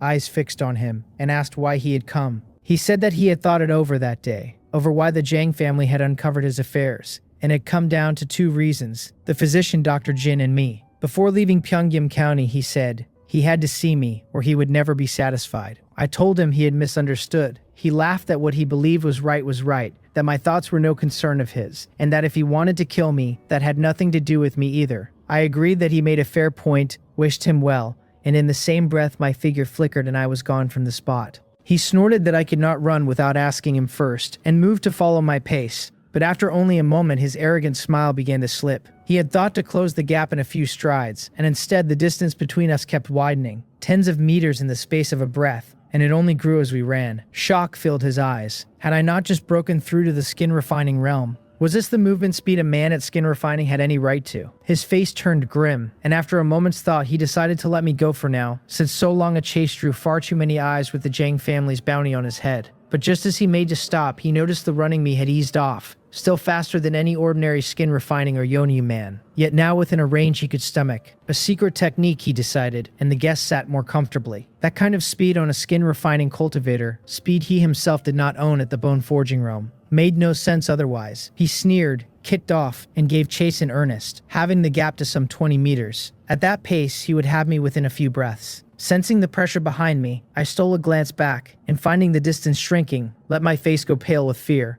The look pleased him and drew out a sinister little smile, for he loved that expression. It put a person's life and death wholly in his hands, the way it did with low servants. And so, as though the fear of death had lit a fire under me, when he closed to a dozen meters, my footwork sped up again, and slowly pulled me clear. He called it a desperate struggle and flung a hidden weapon, a cold gleam slicing the dark. I twisted aside and dodged it, but the maneuver cost me speed and the gap fell back to a bit over 10 meters. I ran with everything I had, my neck flushed red with the strain, looking fit to spend the last of my strength and crumple at any second. Yet I clung on, and we hauled back and forth between 10 and 20 meters, once dropping inside 10. In the end, I wrenched the distance wide again, and he could not lay a hand on me. He ground his teeth, his rage mounting. For at the start, he had thought killing me no harder than killing a chick. The movement technique had rattled him. Then he had settled on a secret technique, and now he stood a hair's breadth away with that hair's breadth yawning like a chasm no effort could cross. It very nearly cost him his sanity. Then he snapped back with the realization that we had drifted too near the Jang family. A few hundred meters more would carry us to their residence, and for all his present swagger, going there meant his own death, and likely a slow one. Torture first is a certainty. He would not wager his life no matter how badly he wanted mine. He stopped, shot me a venomous look, and turned to retreat. Feeling the stillness behind me, I glanced back and caught him halted, his cold gaze pinned on me. I flipped up onto a rooftop, braced my hands on my knees, and hung there heaving as though I might collapse from exhaustion. He told me to count myself lucky, that our next meeting would be the day I died. The sight of me so spent made his fingers itch to finish the work. Yet in the end he hesitated, turned, and vanished into the alley. I watched him go, then let the ragged breathing die and slowly straightened. Still, fell a bit short. The man was simply too cautious. My breath was even, and the skin that had flushed red under exertion had already cooled. All of it had been theater, staged to lure him toward the Jang family residence. I had held the distance the whole way to keep him unhinged enough to take the bait, even leaning on the disguise technique to sell the desperation. But it came up just short. Another 100 meters and a single shout would have brought the Jang guards pouring out with no road left for him to run. A pity. In the end, it was my own strength that was lacking, or I could have taken him myself and cashed in that swollen bounty. Reporting it to the Jang family, at least, might still be worth a little coin. I turned and ran for their residence. A quarter of an hour later, several guards rushed out of the Jang gates toward the place where manager Sun Seo had disappeared. I strolled out at my leisure with a money bag in hand. The Jang family were decent enough, and news of the man had earned me 21. I had meant to find Jang Sanam and ask after the Chungryong pill formula, but the hour was late, and turning up at her door now would only get me thrown out. So I circled through a few alleys, and by the time I emerged I wore a different face, a scar running from the corner of one eye down to the mouth, fierce and mean. With mask and bamboo hat on, I stepped into the dark market. I handed the medicine bottle across at the stall, saying these were the pills for this round. The owner glanced in and could not help smiling that the quality kept getting better. He counted out my silver and passed it over, saying his master was well pleased with my medicinal pills, and hoped to deal further with me. I nodded and said that was easily arranged. He asked whether I could refine anything else, since the Chowan pill, good as it was, ran a touch cheap, and a higher grade would let them talk richer prices. I said the Chongryong pill, and he agreed at once, adding that even the Jangbok pill would do. If I could supply either one, they would give ground on the price and stand ready to help me with any troublesome matters besides. My brows twitched. The Jangbok pill was a rare sight in the county, yet Chongryong pills were common enough, so why the hunger for these two in particular? I told him I had no formula and had never refined either, though if he could furnish a formula I would give it a try. He said with a smile that I jested. The Chongryong pill formula could be managed, dear but negotiable. But as for the Jangbok pill, who in all of Pyongyang County would ever bring one out to sell, I waved a hand and said that in that case there was nothing to be done, and that the day I learned to refine it, I would sell it to him. Then I turned to leave. The Chongryong pill I would indeed hawk once I had it, being the more valuable thing, but the Jangbok pill I would never sell even if I mastered it. An ordinary man is innocent until the treasure in his hands makes him a criminal, and I had nowhere near the strength to guard such a thing. It would be the easiest matter in the world for someone to seize me and pen me up as an alchemist good for nothing but refining medicine. Out of the dark market, I shook the few little tails from behind me. The more I sold Chowan pills there, the more people took to following me, but my footwork had come into its own, and no ordinary man could match my pace. A mere Chowan pill, in any case, drew no true experts. After a few more turns through the county, I came back to the courtyard with the alchemy room. When I opened the money bag and saw the silvery gleam inside, I could not help but smile. Nearly 601, a colossal sum in common eyes, and I had piled it up in a matter of days. Alchemy was the chief engine of it, of course, but my own cultivation and footwork could not be discounted either, since without strength I could never have kept a coin of it, and keeping the coin had never been the point. The whole reason I chased money was so that my strength could keep on growing, for if I sat on it like a miser, I would never know the day it all slipped away. I told the panel to simplify immortal points the way. The technique simplified, the process succeeded, and it resolved into finger tapping. It did not disappoint. I tapped a finger lightly against the table, and the insights of the sword move poured into my mind, so that I closed my eyes without meaning to. It was the most profound and exquisite sword technique I had ever met, and the enlightenment sank its hooks in deep. As my finger tapped on unconsciously, the experience for immortal points the way climbed, and a smile spread across my face, the plain joy of grasping the Tao. Early the next morning, I set off for the Jiang residence refreshed. The panel told me immortal points the way had reached the proficient level, 201 out of 1,000. In a single night, a sword technique of this caliber had become fit for real combat. Had its own profundity not so entranced me that I forgot to keep tapping partway through, the proficiency would have run higher still. Even so, I was well satisfied. In a few days, it would touch great perfection, and by then, no one at the Yeonyu realm in all of Pyongyang County would be my match. It was one move out of the Sonun sword sect, a single move whose depth outstripped anything the martial artists here could show. Catch a bone forging expert off guard with a strike like that, and I reckoned even he would be in trouble.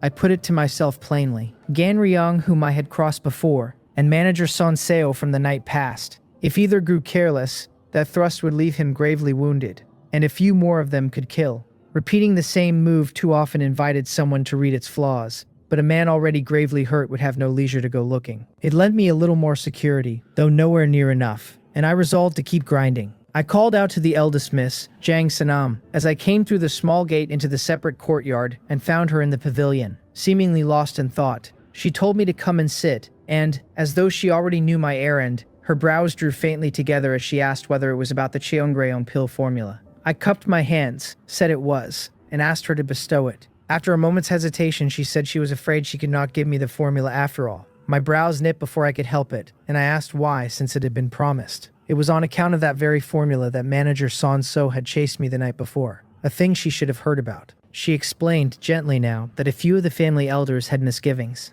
With the manager's Sun Seo affair still unresolved, and a single sentence for me earning so rich a reward, they felt the price ran too high. She seemed to know herself somewhat in the wrong. My brows stayed tight, and I said nothing. The Jiang family were venting their anger over manager Son So on me. I had taken them for decent people, and plainly I had thought too well of them. She added that the family would not treat me unfairly. Even were she to hand me the formula now, I could not refine it, so I would do better to trade it for some other reward. My silence began to displease her, and her voice cooled. I asked, without a tantrum and without an argument, since both were useless, what reward she meant. She said I could name a movement technique or a sharp weapon, either one, and if it was fitting, I would have it. I said I wanted a set of sword techniques. The option for a cultivation technique was simply absent. Only movement techniques and sharp weapons, so tightly did the Jiang family clutch that door. It was no surprise from a house that would not even part with the pill formula. She nodded, called a servant over, and gave a few instructions, and in short order, 4 sword secret manuals lay before me. She said they were all quite good and told me to choose one. I asked whether I might look at each of them and she agreed. I picked up the first, the Gale Sword, and paged through it. And perhaps because I had already comprehended Immortal Points the way, the principles within opened to me at a single touch. A quarter of an hour and I had browsed the whole of it, and when I glanced at the panel my eyes lit, for it had quietly logged the Gale Sword there, marked not initiated. Could I get 3 of them for nothing? The thought slipped in on its own. I looked up and found her attention nowhere near me, and the corner of my mouth curled.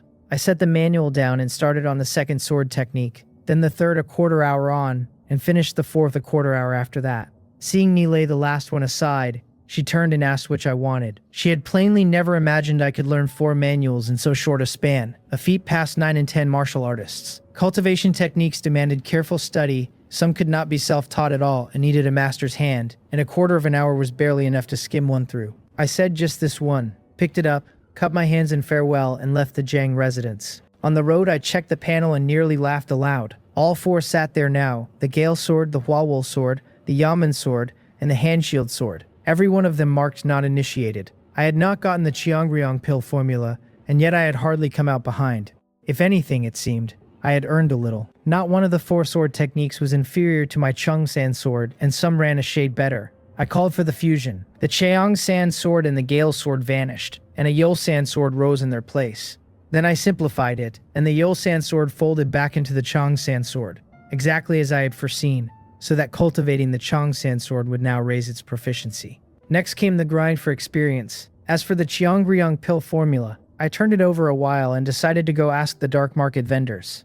By day I went to the North City Medical Hall as usual. With manager Sun Seo gone to his ruin, I had become the man with the most authority in the place, and someone hungrier for power would have been out courting followers and building a faction. I had no interest in any of it, since faction or no faction, a single word from the Jang family could overturn everything, the medical hall being theirs to shape as they pleased. Yu Gun came up to greet me, all eagerness, and after a moment's thought I shifted him to a better post. It was a small promotion with lighter work and heavier pay, a thing my authority could still manage. His face flushed with excitement and he bowed to me, while the others looked on with envy, marking him in their minds as the first man to follow me, and therefore bound for good fortune. I clapped his shoulder in encouragement and went back to the alchemy room to refine chi blood pills. The Chowan pill's proficiency already brushed great perfection, and I meant to push it over the line today, then spend the freed hours grinding other techniques. Refining at full effort, by evening a smile finally reached my face, for the panel showed the Chowan pill at great perfection. I had the medical hall sell off every chi blood pill I had made, having deliberately let my great perfection chi blood pills show these past days.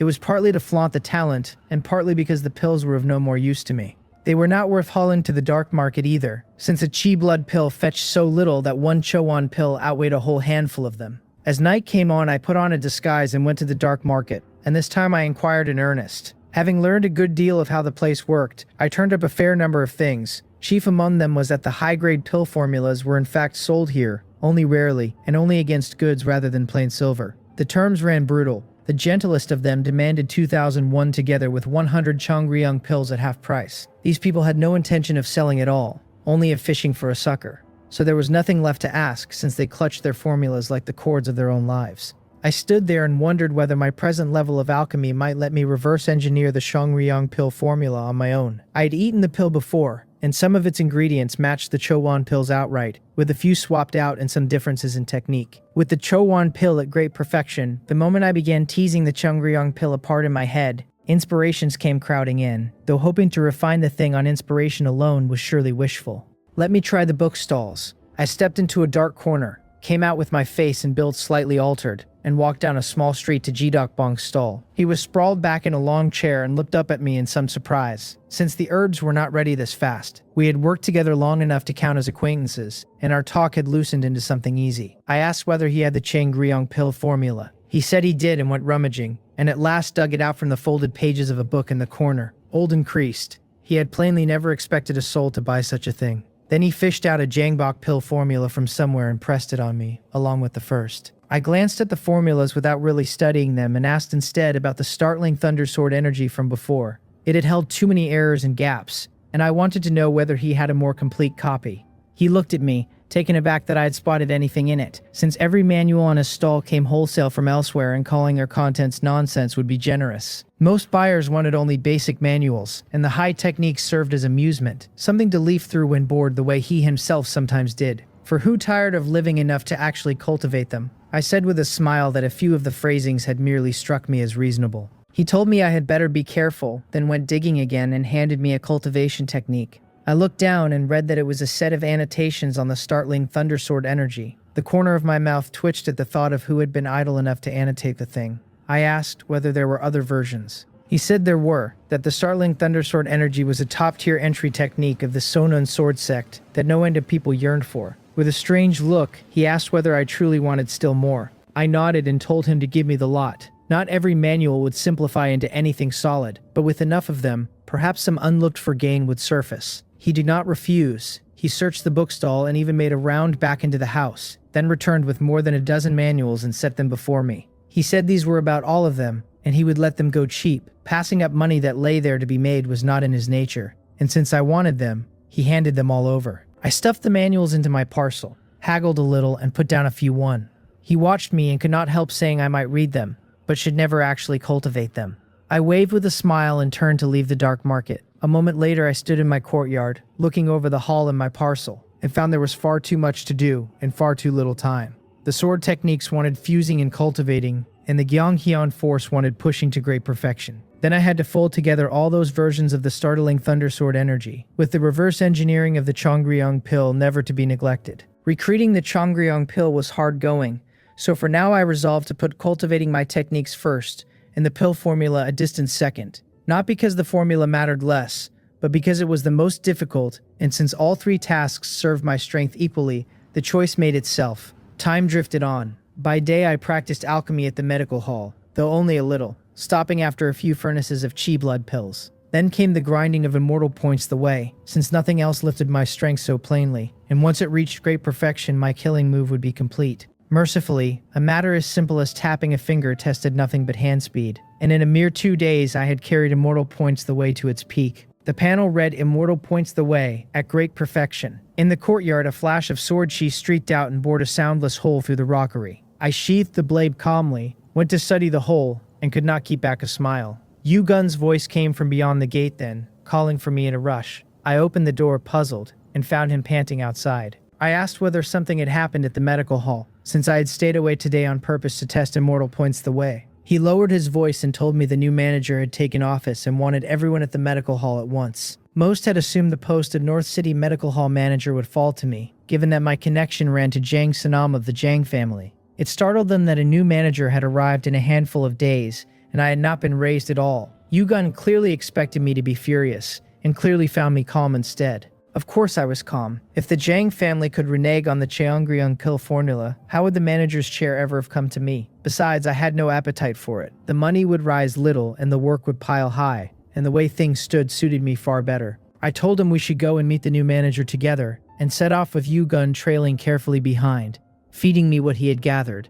The new manager was named Jang Woljin, a member of the Jang family's collateral branch who had been building a life in another county. Then that county fell and its people scattered as refugees, and his branch fled to Pyeonggyeom County to shelter under the main house. He murmured that manager Jang was said to be on very good terms with the young miss. I nodded, since the tie was surely no ordinary one, or the man would never have been handed the North City Medical Hall, and freshly arrived as a refugee at that. The hall was in for busy days. I stepped in to hear Jang Woljin's voice already ringing out. He told the room that he had gone over the account books and found the revenue lagging far behind the Chongjeong medical halls. He would not pursue what had passed, but from here on he meant for us to catch up and even surpass it. His aura bore down and pressed every man in the room flat. He waved a hand and told everyone to return to their posts, that he would speak with people one by one if the need arose, and the crowd scattered like prisoners granted a pardon. I stepped forward and cupped my hands in greeting to Manager Jang. He looked me over without ceremony and remarked that I was Jin B, that Sanam had told him of me, and that my talent for alchemy was not bad. I said the young miss was too kind. He said Sanam had charged him with reshaping the North City Medical Hall, and that he would need many hands. I answered with a smile that contributing to the medical hall was our duty. Since it was my duty, he asked, why did I refine only that trickle of medicinal pills each day? His tone hardened as he told me he had read my alchemy records from the past days. A few chi blood pills a day. and demanded to know whether that was my notion of contributing. I offered that I had taken a fright some days back and my condition had run poor of late. He cut in that he did not care to hear it and asked only whether I could refine 30 furnaces of chi blood pills and 30 furnaces of healing pills every day from now on. I shook my head slightly and said I was afraid I could not. Dan Hyung scolded me from the side, snapping that when the manager told me to refine pills, I refined pills, and demanding where all these excuses came from. Plainly, I did not wish to contribute. She was a maid at Jang Sanam's side, come to make the eldest Mrs. stance known, and though I was the deputy manager, she was not the least bit afraid of me. I spread my hands helplessly and said that alchemy was a very intricate matter. Jang Woljin's eyes narrowed, impatience creeping in, and he asked me flatly how many furnaces of medicinal pills I could refine a day. I said that from tomorrow I would strive for 5 furnaces of chi blood pills. Just 1 furnace more than now, he said, his aura settling heavier on me. He was not old, but on the strength of his family's power, he already stood at the bone-forging realm. I said with a smile that I would do my best to recover soon and refine more. He held his silence, eyes fixed on me, and I did not flinch, meeting his gaze straight on. He told me to remember the decision I had made today, then snorted coldly and turned to go. Dan Yang throwing me one last fierce glare before falling in behind him. Yugun waited until they were well away before stepping up, worried, since a clash with the new manager on her very first day seemed a poor start. I patted his shoulder and walked toward my alchemy room.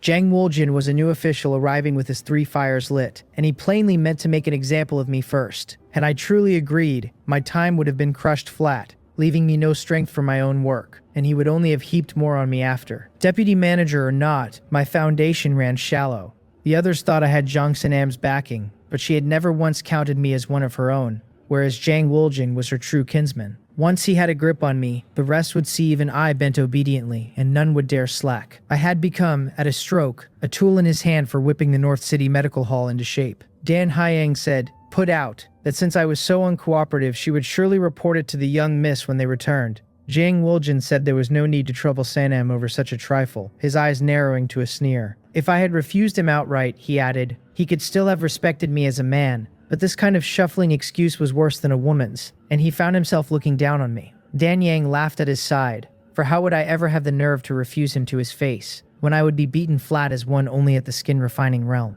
10 days slipped past in a blink. By day I did what I could to avoid running into Jang Woljin, and after 5 furnaces of chi blood pills I would settle in to cultivate the Gyeonghyun force. It had sat not far from great perfection, and with all my diligent grinding it had at last crossed over. In the pill room I opened my eyes slowly and let out a breath of stale air. Set against the original Pungyeon breathing technique, the Gyeonghyun force alone now fed me 17 points of cultivation a day, very nearly double, and this after fusing only the Gyeong formula. What might the complete startling Thundersword energy do? I swallowed at the thought, wondering whether that dozen-odd trove of fake startling thunder manuals might yet spring a surprise on me. But there was no time to fuss with them now, not with sword techniques still waiting on their fusion. A clamor broke out beyond the medical hall, many voices tangled together. I walked out feeling something was off, and came to the entrance to find refugees streaming past. My brows twitched. These refugees were being led into the city now. The Pyongyang County office had barred them before, fearing they would unsettle the whole county, and only the hired ones had passed the gates. Now the medical hall was full of refugee odd-jobbers, taken on for wages far below what I had first drawn. Even so, they fought tooth and nail for the places, since only inside the walls was there any hope of eating, while outside them a man could die at any hour. I glanced at Yugun, who caught my meaning and hurried off to ask around, returning in short order. He said something uncanny had appeared outside the city 2 days back, and that dozens of refugees had died in a single night. Left no choice, the county office had opened the gates and settled them in the North City. Speaking of the uncanny thing, he could not help shrinking his neck, for an ordinary man who met such a thing was as good as dead. Yugun was a plain man with no cultivation, and could hardly help his fear. The county office had relented, he said, not only for dread of a riot from so many deaths, but for fear the uncanny thing would keep killing until it grew past all control. Humans climbed by cultivation, while such creatures grew by devouring humans. In the ordinary way, with the office's treasures pressing down over the city, the creatures kept their distance, and though the wards ran weaker beyond the walls, the outside had still counted as safe. But this one had plainly broken through that boundary, and now the men of the office dared not simply let things lie. The whole day, save for cultivating my inner force, I spent on my sword techniques, and I did not stop even at night. The appearance of the uncanny thing had laid another layer of urgency over me. It could not force its way into the city yet, but who could say what came later?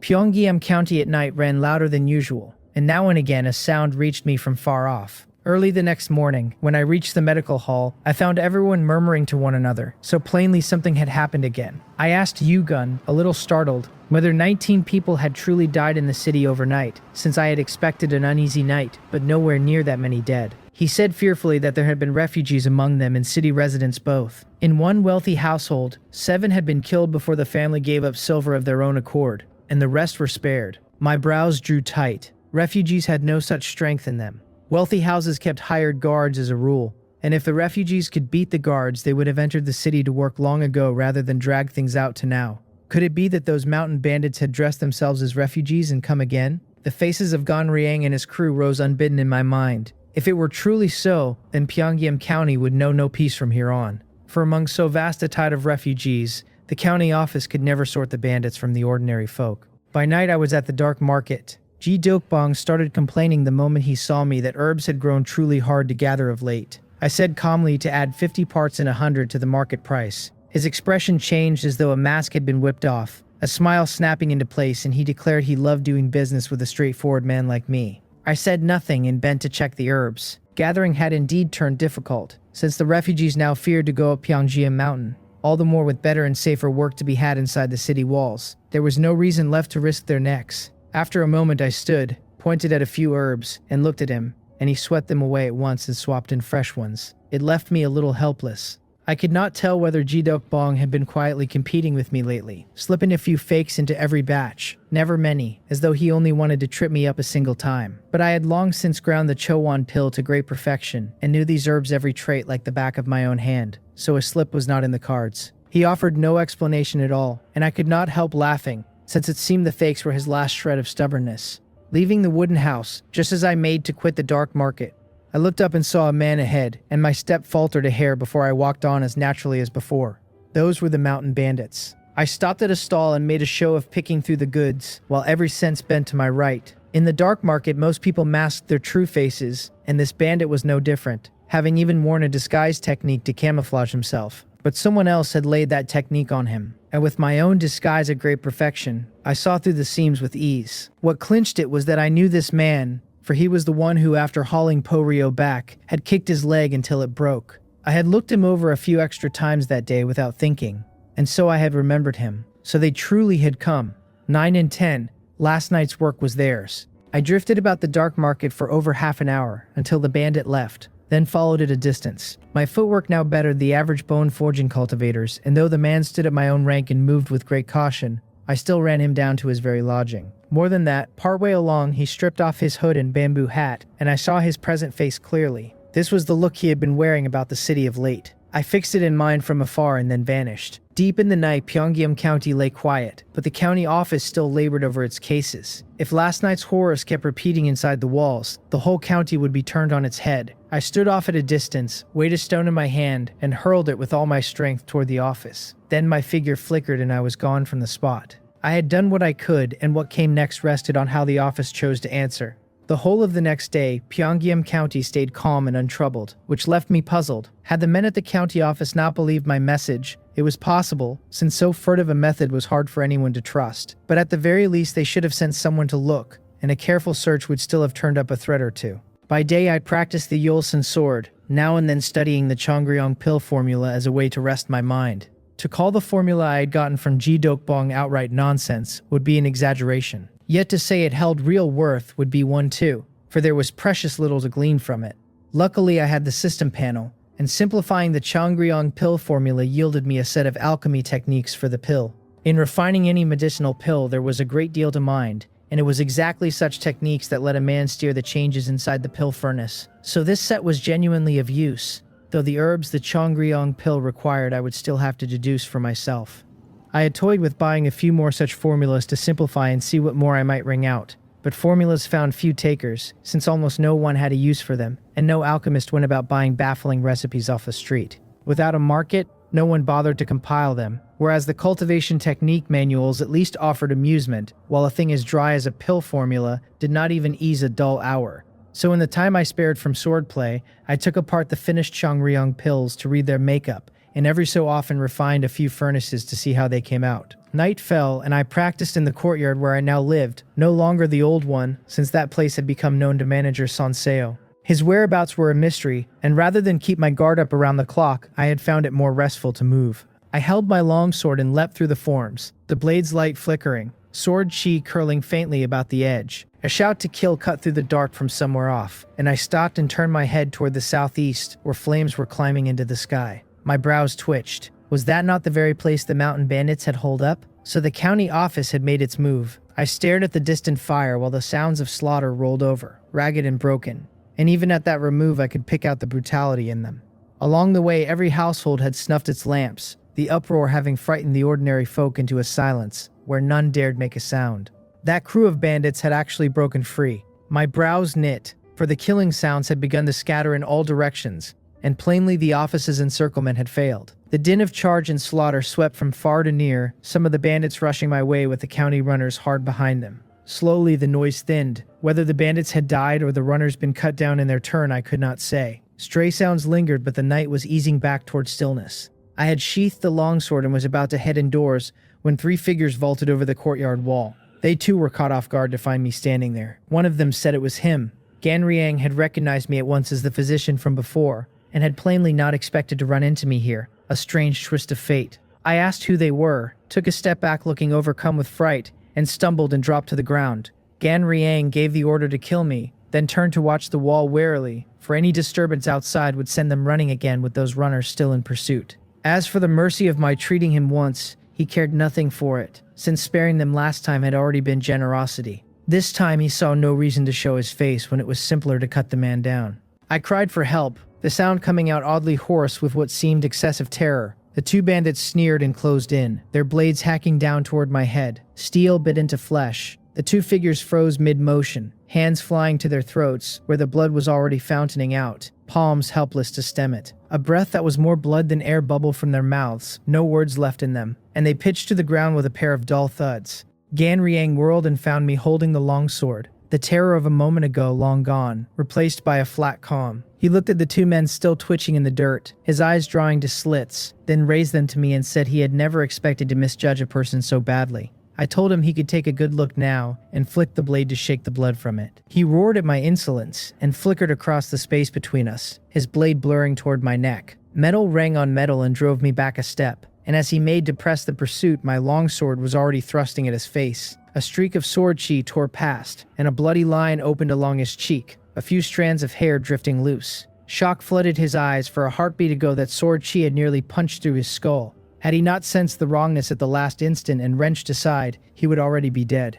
After the lingering fear came a towering rage. An ant he could once have ground out on a whim, spared only by his own pity, had just come within a hair of killing him in turn, and Ganriang could not swallow it. With a shout, veins standing out on his brow, his blade seemed to become the surging waves of a blue sea howling toward me. There was a heavy crack, and the flat of the sword slammed into my chest and hurled my whole body into the courtyard wall, blood spilling from the corner of my mouth. He swore he would peel the flesh from me a cut at a time, his eyes gone bloodshot, his chi and blood roaring to their limit. In a few strides he was on me, the longsword falling again with that wash of waves ringing in the air. I shouted the name of a move, sword chi rampage, and wisps of sword chi feathered along my blade. Ganriang's heart clenched. Remembering the sword chi from before, and hearing now so overbearing a name, his longsword could not help but slow a fraction, for if anything truly came of it, he wanted the instant to adapt. There was no sword chi rampage. I stamped my right foot and stood suddenly atop the courtyard wall, and the next breath I was already running for the distance. Ganriang's eyes flew wide as he understood he had been played, his rage snapping clean through, his chi and blood boiling until beads of blood wept from his very pores. His figure shot after me, and in a few steps he had closed on my back. He raised his blade high to bring it down. Just then a flash of light streaked across his sight, swift as a white steed flashing past a gap. The strike of immortal points the way itself. Ganriang felt the chill run through his heart and threw everything into dodging, only to find it far too late. The stroke was too fast, so fast the eye caught nothing but a flicker of sword light. My strength and reflexes reached the Yonyu realm at the most, yet my sword technique bit hard, and my knack for raising sword chi was genuinely startling. This ought to have been the ceiling of it. How could a technique like this appear on someone like me? Nothing of the kind should exist in a place like Pyongyang County, where even the noble houses could hardly claim such a legacy. A bloody hole opened in Ganriang's chest and bored clean through. Small, but a wound like that was fatal all the same. His offensive naturally collapsed, and he fell from the wall to crash against the ground. He struggled to lift his head and asked what kind of sword technique this was, only to see me standing over him with an expressionless face, my sword already thrusting for his skull. 3 hidden weapons burst from his sleeve. I turned the sword light and knocked them away, and found him fleeing for his life into the distance. My feet moved, and a few steps carried me onto his back. Feeling the motion behind him, Gan Riang tasted bitterness. He had meant to stall for the time to loose his hidden weapons, and had not counted on my paying the trick no mind, set on killing him without so much as a word. It was hardly the decisiveness one looked for in a mere alchemist, steadier even than seasoned hands of the martial world. Men on the verge of victory almost always let themselves ease or grow careless, and I had done neither, wanting only to put my opponent down first. He shouted for me to spare his life and name any condition I liked, and got my sword through his throat for an answer. He tried to twist away and no longer had the strength for it. I drew the longsword back. Gan Riang rolled limply to the roadside, his eyes locked on me, brimming with resentment. I met the stare without a trace of fear or hesitation. Those who kill will be killed. This was my creed, and I meant to keep it. I had not feared Gan Riang while he lived, so now that he was dying, what could a glare do to me? He lifted a finger to point at me, seeming to want to say something, and in the end his head lolled aside and his breath ran out. I stepped up to search him. As one of that band's leaders, his wealth was surely not thin, but beyond the money, it was his cultivation technique I wanted. After a moment, a look of joy crossed my face, for in my hand lay a sheet of parchment covered in dense writing. I recalled the faint crash of waves that had rung out when he attacked. Martial artists, as a rule, keep the techniques they have not yet perfected on their persons, uneasy leaving them elsewhere, and glad to draw them out now and then for insight. This was one such. I tucked the parchment into my robe. Just as I made to keep searching, a burst of footsteps sounded. Head bowed, I let my features run rapidly through a change, my eyes drawing out into phoenix eyes, several wounds surfacing across my face, my frame swelling quietly a size larger. A pained voice cried out for a third brother. Neung Hong Gun stared at the scene ahead in disbelief. Gan Riang sprawled on the ground and soaked in blood. Earlier, when they broke the encirclement, they had split into several groups, his own being himself and Gan Riang. They had found a few courtyards to hide in, with the promise of coming to one another's aid, at any sign of trouble. But barely had Neung Hong Gun gone to ground when he heard the noise from Gan Riang's direction. Chasing out to sea, he had found the man already dead. Not at the runner's hands, but here. He went utterly berserk, roaring that he would kill me, and charged straight in with a broadsword, the other bandits surging up behind ready to back him at a breath's notice. Killing Gan Riang had raised my threat in their eyes to the very top. I took the silver from Gan Riang's robes, spared Neung Hang a glance, and with the flicker of my figure dashed away. At bottom I was still only a Yonyu realm martial artist, well short of the bone forging realm in both strength and reflexes. Without immortal points the way, I could never have killed Gan Riang, who could simply have worn me down until I dropped. To stay and trade blows head-on with Neung Hang Gun, stronger than Gan Riang and ringed by the rest, I would have had to be out of my mind. The county runners' voices rose behind me, shouting to give chase. My expression flickered as I weighed whether to snarl the bandits up a little and then throw in with the runners to hem them in and kill them. But I let the thought fall away at once. Neung Hang Gun, drowning in grief and fury, would gladly risk the encirclement to kill me first if the chance came. And those runners, not knowing me, would as likely take me for a bandit and cut me down too. My feet touched the eaves without so much as loosing a tile, and I sprinted several meters along them, footwork that would have shamed better than 9 and 10 bone forging martial artists. The bandits chased, and fell further and further behind. Neung Hung Gun's eyes were bloodshot, wishing he could tear me limb from limb, able only to watch the gap between us stretch. He roared that to the ends of the earth he would kill me, then wheeled and ran off in another direction. Pressing the chase would gain him little, and might even cost his men their lives, and however unwilling, he had to swallow his anger for now. Feeling the energy behind me wink out, I molded a moment, then dropped into an alley, my face running through another swift change, my frame shrinking down a size. A breath later, I darted out from a different alley, running toward the direction Nuam Hungun had vanished. If this pack of bandits was not wiped out, Pyongyang County would never be at peace, and what I needed most just now was time. Give me enough steady time and my strength would climb, whereas at present I still had to lean on immortal points the way to kill a bone forging expert. Once I grew into the bone forging realm myself, why would I ever go to such trouble over men like these? For my own sake, I had to see these bandits gone from Pyongyang County. I trailed them from afar, and a moment later I lost the pack entirely. I had overestimated myself. Back at the courtyard with the alchemy room, I sat beneath the eaves and looked up at the field of stars.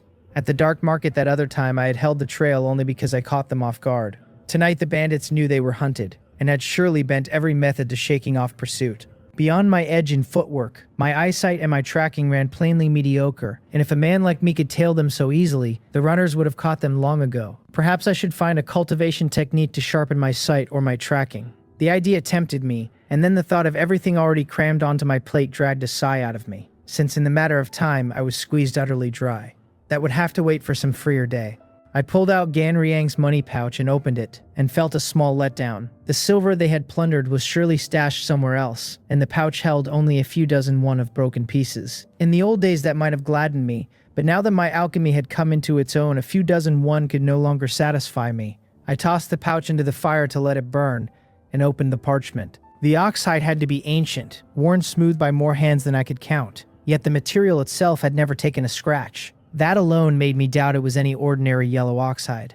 Half-remembered tales surfaced in my mind. This world held not only specters but demon beasts, creatures that cultivated the way humans did, clever and monstrously strong. Pyongyang County had none of them, though specters turned up often enough. If this hide had come off a demon beast, that would explain a great deal. An hour later, I rubbed my eyes and lifted my head. I had read the whole cultivation technique carved into the hide, and it left me at a loss. No matter how I turned it over, it looked nothing like an ordinary method. Cultivated the normal way, I would not even know where to begin. I could not work out how Ganriang had drawn his raging waves out of this hide. Maybe his art had never come from here at all. More likely, he simply knew the method was precious, which was why he carried it against his body and studied it now and then. I gave the hide a light tug, and it did not so much as crease. My expression tightened. I set my blade against it and bore down with everything I had, and still it took no damage. So that was why he had kept it over his heart, trusting its defense. In the end, he never got to use it. My first thrust had gone clean through the center of his chest, and my second through his throat.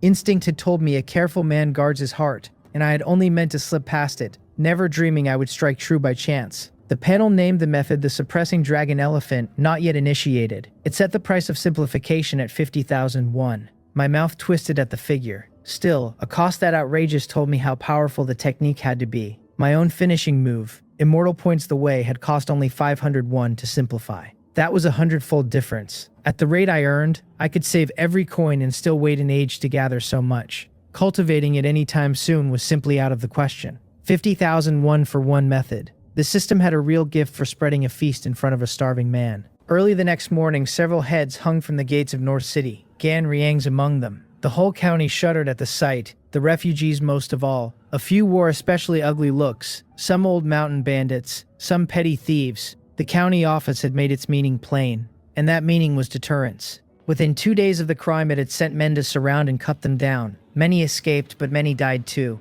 Ganriang's head in particular chilled the mountain bandits. He had been their third leader, had broken the encirclement only the night before, and still had not outrun death. That same night, in a room across the county, one of the bandits urged their leader to pull out while they still could. He said third brother had been cornered here once already, and this time was worse. There had to be a tracking expert in the county, since their crude disguises could not slip past such eyes. Noong Hanggun's gaze turned fierce. He asked whether his brother's death was to go unavenged while he simply walked away.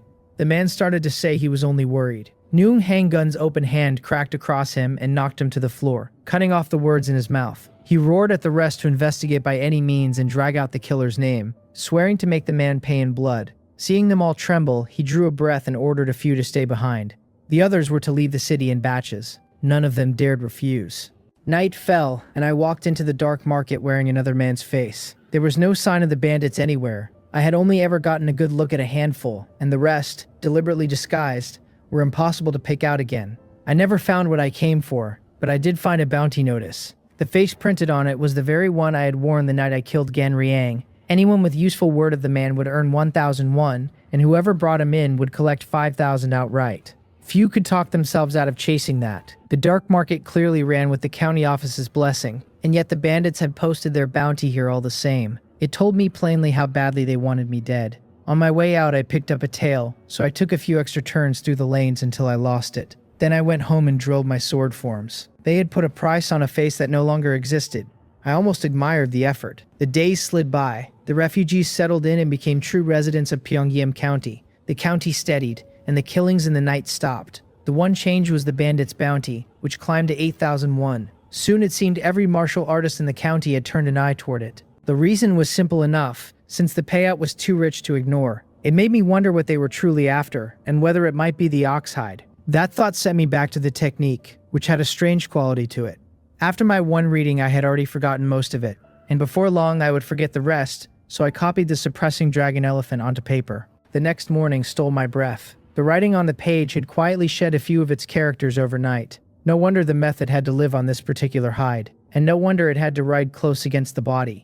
A man had to reread the text again and again before he ever learned it. With the panel holding the technique for me and the method recorded, I wondered whether the oxhide could simply be sold. The trouble was that Pyongyang County held no buyer for such a thing. Even if one existed, I had no way to guard whatever silver the sale might bring. For now, I would keep it as a heart protector, and I went back to my sword. Time passed, and I folded the third set of sword forms into my own, my swordsmanship climbing higher by the day. My cultivation advanced at a steady pace, though the bone-forging realm still lay out of reach in the near term. My experiments on the Chongryong pill were slowly bearing fruit. Before long, I thought, I might refine the pill myself. Then the door of the alchemy room slammed open. Jang Woljin walked in just in time to watch my medicinal pill burst apart inside the furnace. I told him coldly that disturbing a man mid-refinement was forbidden, that it was the medical hall's own rule. He waved me off and said that in the North City Medical Hall his word was the rule. He showed no regard whatsoever for my standing, and told me to drop the useless talk and get to the Jang family mansion.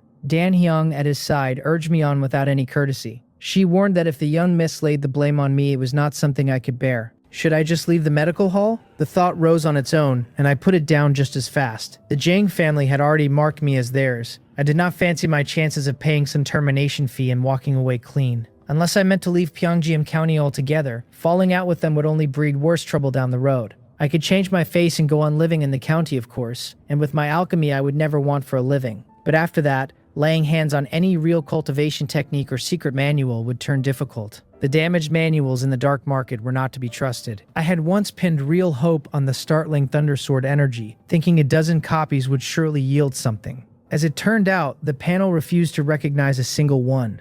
None of them even met the basic terms for simplification. Pulling one move of immortal points the way, and the Kyongyeon force from my early luck had been exactly that, luck. And luck does not trail a man just because he wishes it would. As for leaving the county, rebels were running loose beyond the walls. Whether from the wrath of heaven or the grudges of men, the specters had grown thicker too. The merchant caravans that once passed through often now came far less. I did not know the outside world and did not yet hold the strength to face it, so I had not settled on where I might go. I would wait and watch, I decided, and I glanced at Jang Woljin. I had no idea why the family had called us in today. If it looked too dangerous, I could always weigh my choices again. In less time than an incense stick takes to burn, the three of us reached the Jang residence, passed through a side gate, and came to the main hall. A crowd already stood waiting. I took my place at the very back while Jang Woljin stood near the middle, which said plainly enough where I ranked inside the whole family. The clan chief, Jang Jung, swept his eyes over the room and spoke in a low, heavy voice. He would waste no breath on idle talk, he said, for they had gathered for one thing only, to capture and kill Manager Sun. The room went still.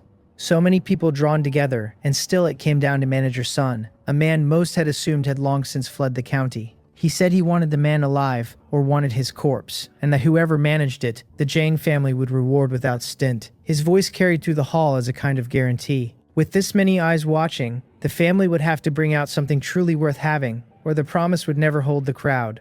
A quarter of an hour later, the gathering broke up, and I followed the others to eldest Miss Jang Sanam's courtyard. She lifted a cup of tea and took a few small sips. Then she told us that her father had spoken true, that anyone with a way to kill Manager Sun would find the Jang family generous. Elder Jung asked, puzzled, how that could be, since Manager Sun had surely already left Pyongyang County. She answered that certain matters were not convenient to lay out in full, and asked the elder to forgive her. He waved his hands and swore he would never presume. Jang Woljin narrowed his eyes and declared that if Manager Sun dared show his face, he could kill the man single-handed. His footing in the family was still awkward, since he had come to them seeking refuge. Killing Manager Sun to win everyone's regard would set his position on far firmer ground. The eldest miss only shook her head. Manager Sun was a rat darting across the street now, she said, and he would hardly show himself. His bone-forging realm strength was nothing to sneer at, but the family still had the means to deal with him. The problem was that they could not find him while he lurked in the dark. Only yesterday, 2 of the family's own direct descendants had died,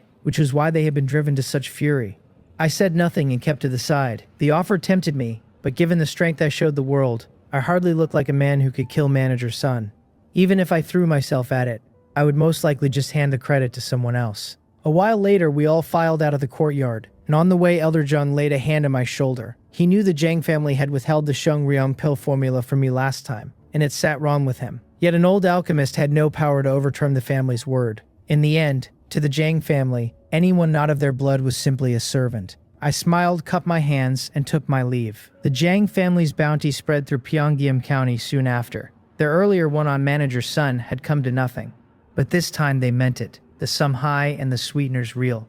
Anyone outside the family who turned him up would not only take the money but could walk straight into a Jang family shop with their safety guaranteed. To ordinary people, that pull was far stronger than coin alone. The North City slums were filthy even by the county's measure, and the order there ran just as ragged. Juseo kept glancing at a figure hunched beneath the courtyard wall, a man who had drifted in a few days back. He never seemed to go out for work, and never seemed to eat, sitting there as if he had not moved the whole time. The slums bred no shortage of oddballs, and Jusok had always let such things be. Ever since the Jang family's bounty went up, though his mind had turned, he could not shake the thought that this might be the very man they wanted, even if he had no way to prove it. Night came, and as Jusok gnawed at a hard black bun, the daytime figure rose again in his mind. He thought it over and went to find Ju Ryo, who had grown up alongside him. Jo Ryo looked at him in surprise and asked whether he truly meant to report the man to the Jang family. Jo Seok whispered that he had asked around, that the stranger was genuinely strange, rarely leaving and never working. Unless the man had money of his own, there was no reason for him to linger here among them.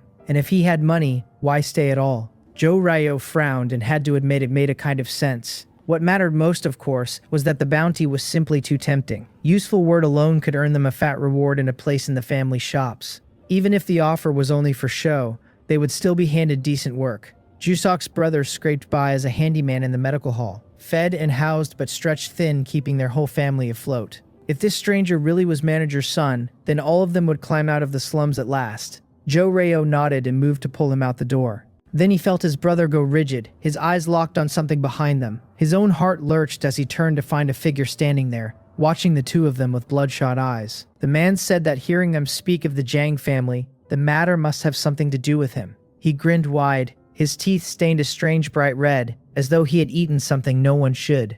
Jo Ryo swallowed hard and said loudly that the spot was already taken, that the man should look elsewhere. Manager's son paid the words no mind. In the space of a blink, he stood in front of Ju Ryo, both hands pressed to his head, telling him not to be afraid, that it would only take a moment. Jo Ryo's eyes went wide with terror. Before he could even struggle, a sharp pain shot up from his neck and the world went black. Jo Seok shrieked at the sight of his brother crumpling to the ground. The sound had barely left him before a palm clapped over his mouth and stole his voice. Manager Son looked down and named him the one who had been watching all day. One hand smothered his mouth, the other clamped around his throat and dragged him close. Tears sprang up in Jo Seok's eyes, and he kicked wildly and could not break loose, forced to watch that face draw nearer. Manager Son murmured that every choice carried a price, and laughed for no reason anyone could name. His grip tightened until Ju Seok's eyes bulged and a fine mist of blood filled the ruined courtyard. Mumbling something about the price, about the Jang family, he opened his hands and let the body drop. Beyond the wall, a small figure had watched it all through a hole in the brick, and Jo-gi clamped both hands over his own mouth. Every day he pressed his eye to that hole, to peer into the neighbor's yard. Even when it stood empty, he would watch with quiet fascination, but today he wished he never had. He had just seen a man murdered. His teeth chattered and he did not dare make a sound. Any noise would bring the killer over the wall for him too. He stared as Manager's son walked out of the courtyard, then let out the smallest breath and lowered his hand. In that one loose moment, he looked up at the hole again and found an eyeball staring straight back into his. He scrambled backward with a scream. Somewhere above him, a voice mused that a little mouse had been hiding here after all. The alchemy room smelled of medicine again as my technique shifted through its turns, and the fragrance rose from the pill furnace. Then the furnace shuddered with a muffled thud, and the scent went instantly to burning. I frowned, lifted the lid, looked at the charred dregs inside, and shook my head. I still could not name which ingredient I was missing after being stuck here so long. I cleaned the furnace and ran back through every step in my mind, and just then a burst of noise carried in from outside. I walked out to find a servant talking in an agitated rush, and Yu-gun hurried over to greet me. When I asked what was happening, he explained that the man's family had been killed. The servant was begging the medical hall for an advance on his wages. His sallow face and plain signs of hunger marked him as one of the refugees the hall had taken on. I told him to give him the money and put it on my account. I drew out a few won and turned to go, since that was likely all I could do here. More would only be silver the man could never manage to keep. His tearful thanks followed me across the yard as I waved a hand and went back to the alchemy room. I set the whole thing aside and returned to the Chongryong pill. An hour later, I rubbed my aching head with little to show for it. That was only to be expected, since working the ingredients backward out of a finished pill was brutally hard. Yet I found I enjoyed it, and the progress was decent enough that I felt sure I could one day restore the formula. I picked up the long sword beside me and ran my forms right there in the alchemy room. This was my life now, an unbreakable daily round of cultivating my internal energy, with every other hour poured into swordsmanship or alchemy. Driving myself with almost no rest did not break me down at all. Instead, it left me brimming with energy day after day. 10 more days went by in a blur. Pyongyang County knew no real peace, and beyond its walls a storm was already gathering. The Imperial Army sent to put down the rebels had actually been beaten, and now it was drawing in its lines and falling back step by step. The rebels' momentum swelled as they pressed the retreating army and crept forward. Worse, they had risen in several other counties and towns as well, so that working from within and without, their forces grew larger by the day. Inside Pyongyang County, another of the Jang family's direct descendants died. The family's hunt for manager's son had grown sharper, though. They had even brought him to battle once, only for him to slip away in the end. As for me, I had already woven my swordsmanship into its fourth set. The panel showed the fire pattern sword at perfection, 7,124 of 10,000. Against the original Chungsan sword, the fire pattern sword had gained at least 70% in power.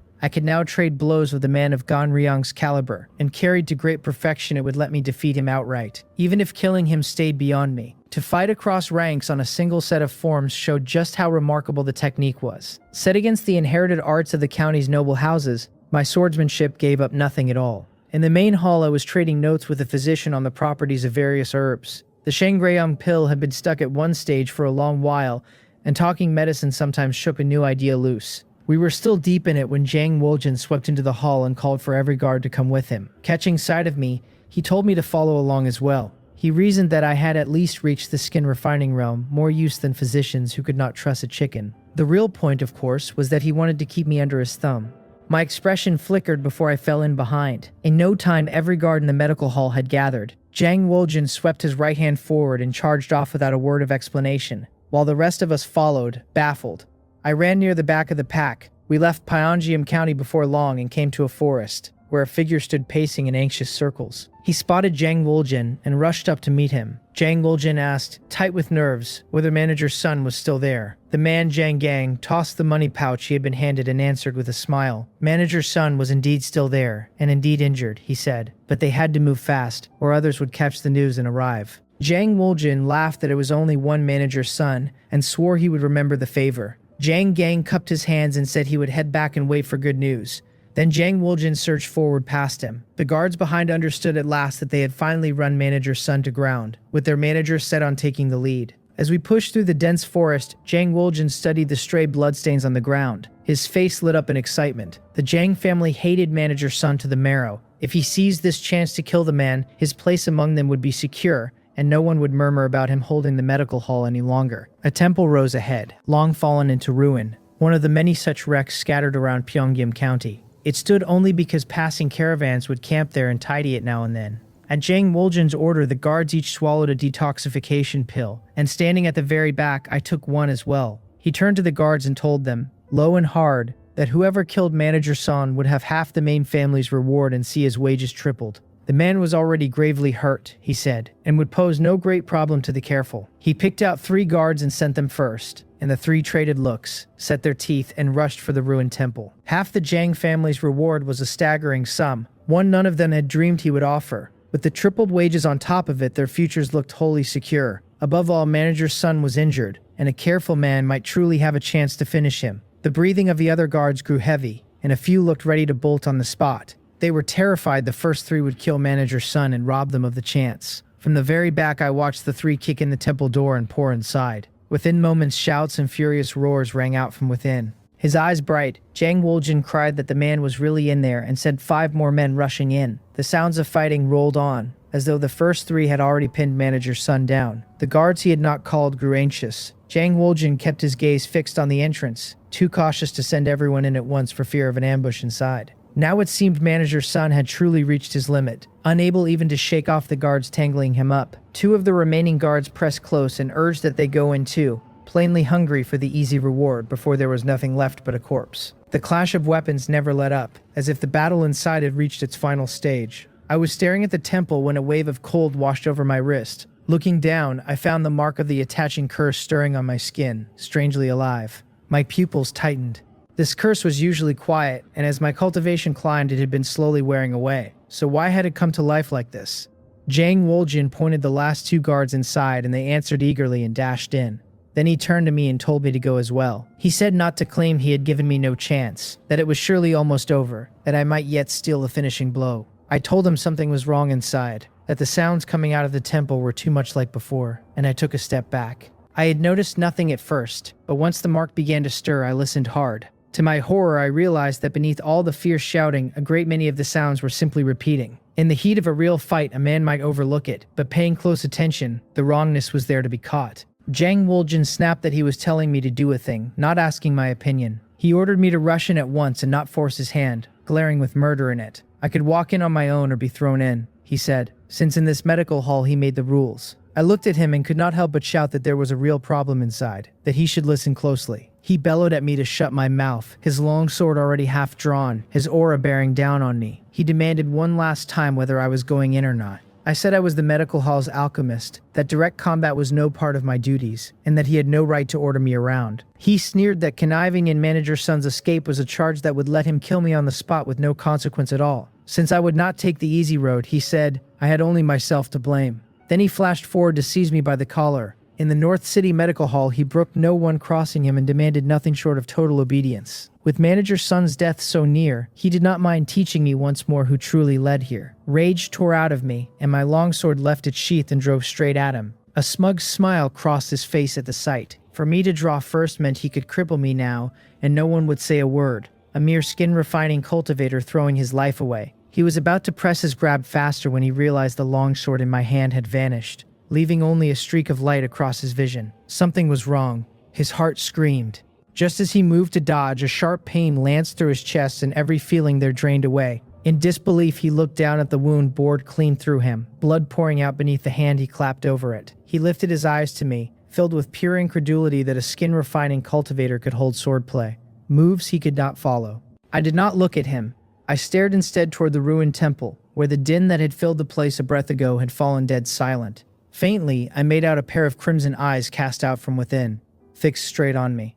There really was a specter in there. I kicked Jang Woljin hard in the gut and sent him tumbling back toward the temple. He seemed to sense the wrongness behind him at last, crying out in a dying man's struggle before the entrance swallowed him whole. I kicked off with both feet and fled as fast as I could, my heart still hammering. It was not from any nerves at killing Jang Woljin. What frightened me was whether I could get away from that specter at all. How had Manager Sun become a ghost? He had shown himself in the city many times and even been cornered by the Jang family once. Rumor said the county office held a treasure that could suppress such things. My mind raced along that track, but there was no one to hand me the answers. Faint voices drifted up from ahead. One man asked whether Manager Sun was still over there. Another answered that he was, and that they had to move quickly. A third laughed that it was only one Manager Sun. A surge of joy went through me, then curdled at once, because the words were far too familiar. When I reached the front and saw the people in the distance, my scalp went numb. I nearly cursed aloud. Standing there in plain view were Jang Gang, Jang Woljin, and the others, all deep in the same conversation. A line of guards trailed behind, and at the very tail of the group I even saw myself. Jang Woljin turned toward me and shouted that Manager Sun had appeared and had to be killed, his whole expression wild. The guards and Jang Gang all fixed bloodshot eyes on me the same instant. My figure flickered, carving an arc as I ran past this pack of things I could not name as human or ghost. Jang Woljin's voice chased after me, thin and broken, calling for Manager Sun at first and then twisting into my own name. I glanced back despite myself. The men who had looked bright and whole a breath ago were now drenched in blood. Jang Woljin had a sword wound across his chest, and his left arm was simply gone. He tore after me with a coldness in his eyes that raised every hair on my body. I triggered the secret art of rapid leaping and dashing, and my speed surged, shaking off the chill that had been closing in. Mad, senseless voices trailed behind, calling my name, moaning about pain, howling that I had defied my betters. I did not look back again, running flat out for Pyongyang County. I could not handle this pack of ghosts, and only the city could save my life. My footwork proved its worth, especially in that burst of speed, far outstripping the bone forging realm and leaving the ghosts behind. Before long, the county walls rose ahead, and the cold aura at my back had already thinned to nothing. The moment I passed inside, a wave of warmth washed over me, and I let out a breath I had not known I was holding. I needed to go to the Jang family, since this thing had grown too large to sidestep. Had the others not seen me leave with the group, I would have wanted no part of the affair. Too many eyes had been on me though, and any denial now would only breed suspicion. So I found an empty alley, struck my own chest with a palm, and spat out a mouthful of blood. Then I flung myself against the ground until my face was bruised and my body swollen. Returning without a scratch would have made no sense at all. A quarter of an hour later, I reached the Jang residence and stood before eldest Miss Jang Sanam. She shot to her feet the moment I said the words, demanding to know whether everyone was truly dead. I told her it was possible manager's son had turned into a ghost. Then I laid out most of what had happened, leaving out only my clash with Jang Woljin. She paced back and forth with her brows knotted tight. The dead guards were a pity, but no great loss. Yet the death of a bone-forging man like Jang Woljin was far harder to swallow. If manager's son had truly become a specter, the whole matter would grow that much thornier. She told me to come with her and walked ahead, and I followed her into Jang Jung's study. There I recounted the whole thing once more. The clan chief was furious, but he did not turn any of it on me. I was only an alchemist at skim refining, lucky to have crawled out alive, and no measure of the blame could pin it on me. An alchemist, besides, was too valuable an asset for the family's medical hall to waste. If anyone was at fault, it was Jang Woljin. Grasping after credit, he had taken only the North City guards and gotten himself killed while very likely tipping off the enemy. In Jang Jung's eyes, his death was scarcely worth mourning. The clan chief told me I had done well to bring back the news and sent me off to claim my reward. Then he turned to Jang Sanam and ordered her to summon the clan elders. She nodded and led me out, and once we were clear she asked in a low voice what reward I wanted, since rewarding merit was a thing the Jang family prided itself on. I told her a movement technique secret manual. The Chongryong formula was out of the question, and inner strength arts belonged to the family's legacy and would never be handed over. I had already milked them for sword forms last time, so strengthening my footwork was the sensible ask. Running into ghosts had taught me the lesson plainly, that without outstanding movement I would already be dead. No amount of improvement there could ever be too much. She agreed at once, assuming the incident had frightened me. When I asked whether I might choose for myself as I had before, she frowned a little, impatient but unwilling to refuse. She called over her personal maid, Dan Hyang, and had her take a token to fetch the manuals. Then she herself went off to gather the clan elders one by one. A stick of incense later, back in the courtyard, Dan Hyang set 3 movement technique secret manuals before me and said I had a quarter of an hour to choose. Her face was sour since Jang Woljin had died while I had somehow come home alive, and none of it sat right with her. A quarter of an hour would never be enough for the panel to record 3 manuals. I caught the look she was giving me, understood it at once, and pressed 5-1 into her hand. Her eyes went wide and she made to fling the silver away, but the weight of it stopped her, since a maid's wages were thin and it would take her a month or two to save that much. I told her I only needed 3/4 of an hour and hoped she could bend a little for me. Then I tucked another 10-1 into her palm. Dan Hyang went utterly silent, pocketed the money, and turned her gaze to the wall. I smiled and gathered up the manuals. Half an hour later, I walked out of the Jang residence with 3 new methods on my panel. 1-leaf crossing, cloud climbing step, and wind walking 3 folds. None yet initiated. Set beside the manuals I scraped up in the dark market, these were far deeper things. Folded into my current footwork, they would surely lift it to a higher tier. The day had been a dangerous one, but in the end it was no total loss. Back in my own alchemy room, I swallowed a Chongryon pill, sat cross-legged and set the Kyongyun force turning. After a full 2 hours, I opened my eyes and breathed out a lungful of stale air. I had not yet fully worked out the Cheongryong pill's formula, stuck on the final step with nothing to do but grind it out over time. By my own reckoning, another month or so would see it done. Not having the formula yet did nothing to stop me cultivating with the pill itself. My steady trickle of income from selling Chowan pills left me no large hoard, but a Chumgrayon pill cost only 15-1, so swallowing 1 a day put no strain on me at all. With the Gyeonghyun force at great perfection and a Chongryon pill each day, the panel reckoned I was close to a year from the bone forging realm. That was a good deal shorter than the more than a year it had been. To trim it further, I would need either a high-grade internal force technique or the Jangbu pill. The high-grade arts sat locked away with the noble houses, passed to direct descendants alone. Even marrying into a family would give me almost no chance at one, so within Gyeongnam County I could only try my luck in the dark market for something the panel might still simplify.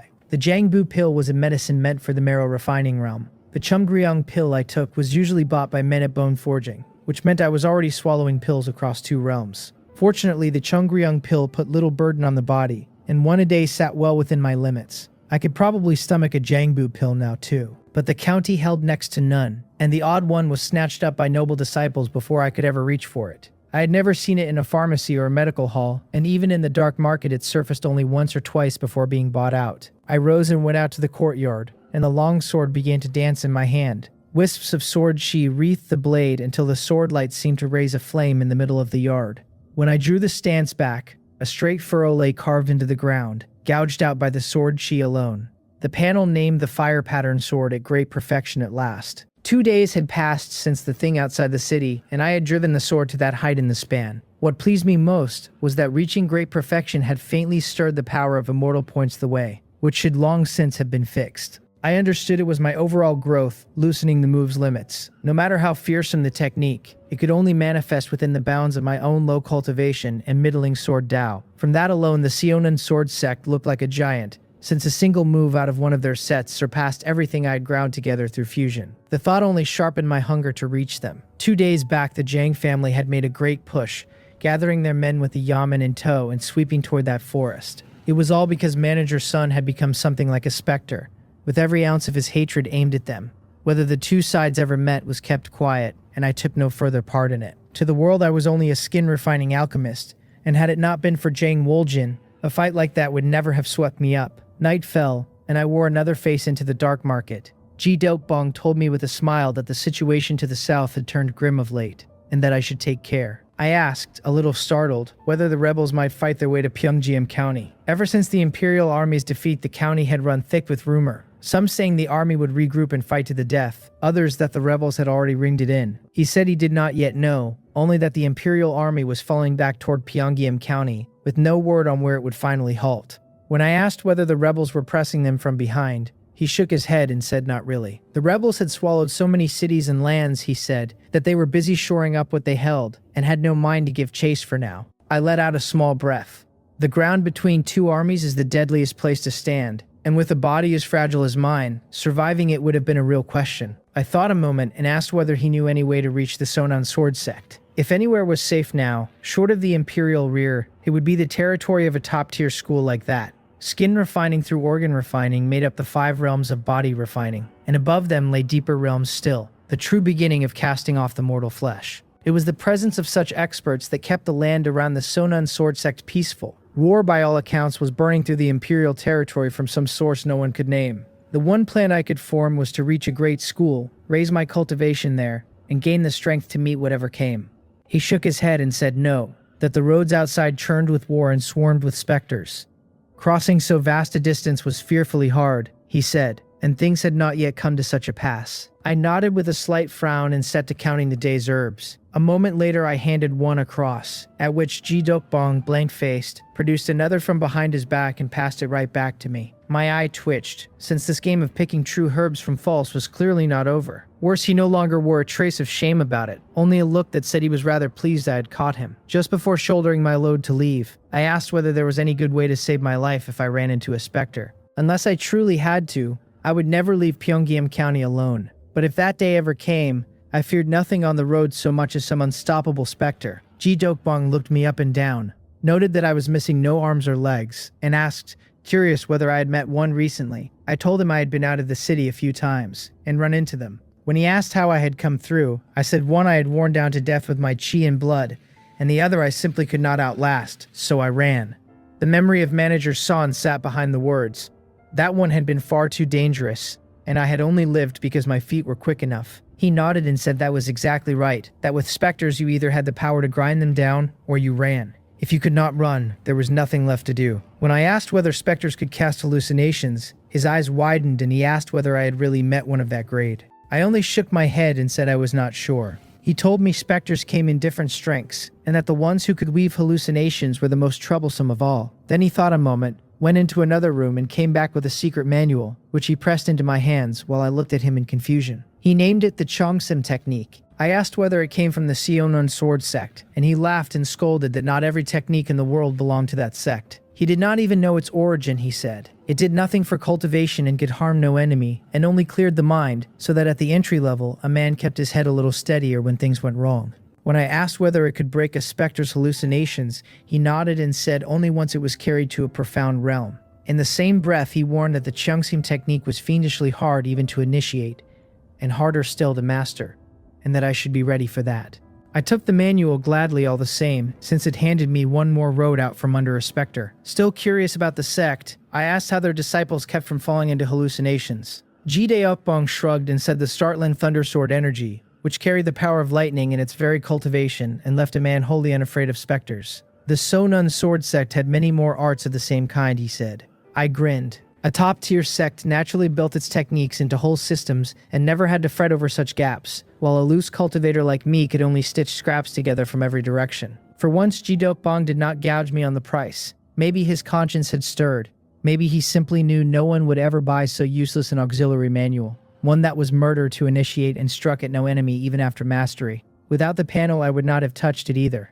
The panel took the manual and told me the Changsim technique had become washing head with cold water. I could only blink and wonder whether this counted as literally cooling off an overheated skull. Several days blew past, and apart from my fixed hours of inner force work, I spent most of my time fusing the new movement arts. Whether the Cheongryong pills formula came together mattered little in the short run, but whether I could run fast mattered enormously. I would already have been a corpse a few times over without my feet, so after cultivation itself, footwork drew the most care I had. As one new art after another folded in, my movement grew swifter, my ordinary pace creeping up toward what my old sprint had been. A marrow refining man, I guessed, might now be only my equal in speed, or perhaps even a shade slower. I did not neglect the Cheongsim technique either. Beyond its use against specters, I found that initiating it left my whole state of mind far steadier than before. For a long while, my thin strength and the dangers ringing me in had robbed me of any sense of safety. That unease had shown itself in an endless grinding of experience. No rest and no idle hours. Always another technique to cultivate. The tension had kept me restless and overwrought, while a deeper exhaustion piled up in my chest unnoticed.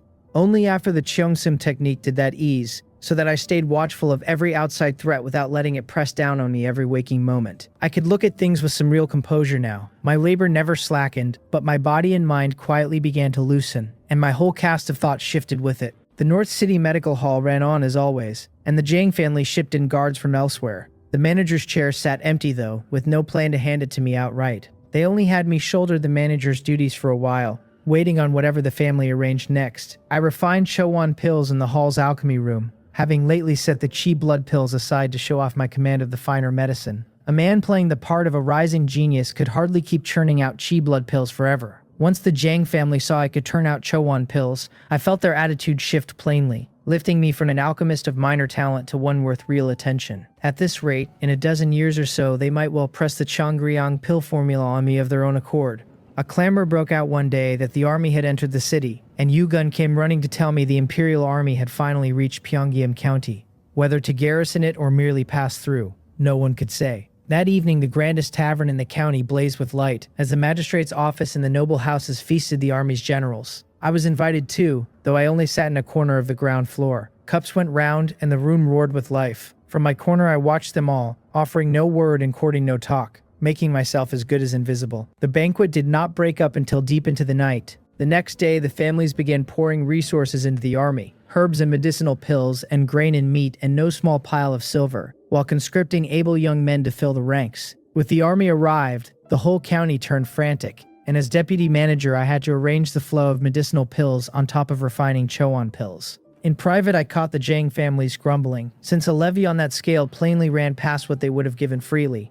Yet with the army's might right there, they had no room to refuse. Through side channels, I looked into the techniques the soldiers practiced and came away disappointed. Most were crude beyond words, and only the generals held anything profound, which they would never let leak. Then, on the fifth day, the army camped outside the walls suddenly pulled out, leaving the county bewildered. Hard on its heels came word that the rebels had appeared 10 miles out and were surging straight for Pyongyang County. The whole county was struck dumb. The Imperial Army had simply run, after promising plainly that it would charge out and fight the moment the rebels came. That promise was the very reason the families had bled out so many resources, terrified of being stripped bare.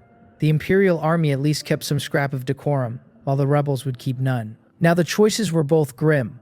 To resist meant barring the gates and holding out for who knew how long, and the county had no real soldiers, only yamen runners and constables and crude defenses. Worse still, a city that fought to the end and fell anyway would be looted clean, burned, and slaughtered like every town that had resisted before. So it came down to dying on your feet or dying on your knees. 10 miles out, Damjin sat his horse and asked the scout kneeling below whether the Imperial Army had truly withdrawn. The man answered with his head bowed that they had all pulled back and carried off a great deal of the county's stores. Hua Se-chung sneered that with courage like that, they have the gall to lead an army into the field. Were it not for such cowards, he added, there would have been no rising at all, and had Pyongyang County stood behind those troops, even a victory would have cost them dearly. Dam Jin looked at the looming walls and waved the whole army forward at speed. With the imperial army gone, the county was already his, resist or not. Since he had always meant to strip it bare, he had come fully prepared for exactly this. While the people of Pyongyang County still wavered, the south gate swung open from the inside. 7 or 8 Yamen runners were cut down before the rest threw down their arms, since a marrow refining master was a crushing weight against defenders who reached the Yonyu realm at best. The rebels had lain hidden in the county for some time, and now struck from within. Had the office truly meant to hold the walls, it would have massed heavy guards at every gate, but with such wavering the defense became a joke. I stayed in my courtyard, listening to the uproar and feeling the unease of it. A few days back I had told myself the rebels would not come, and here they were on my doorstep. The medical hall had shut its doors at the news. I weighed hiding at the Jang estate before deciding against it. The families were the rebels' prime targets, and burrowing in among them would only put me in the line of fire. The Jang family had not asked me over anyway, plainly with no thought of shielding me.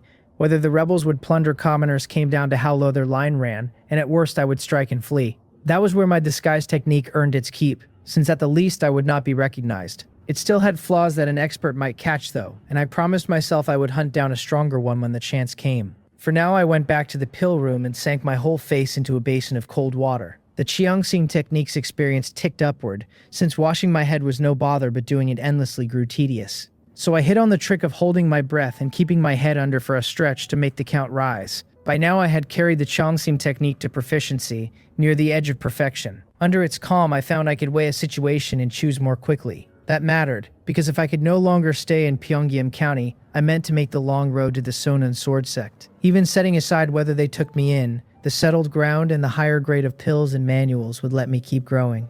While I forced myself to cultivate in calm, the magistrate's office and the county's families were gathered before Dam Jin. Unlike the ease they had shown the imperial army, they stood tense and guarded now. He looked over them with a smile and said they surely knew well enough why he had come. The magistrate answered with a fawning grin that they would strain every nerve to meet the general's demands. Dam Jin said that with words like those he could rest easy, since otherwise if someone came up short later, they might claim it had never been explained.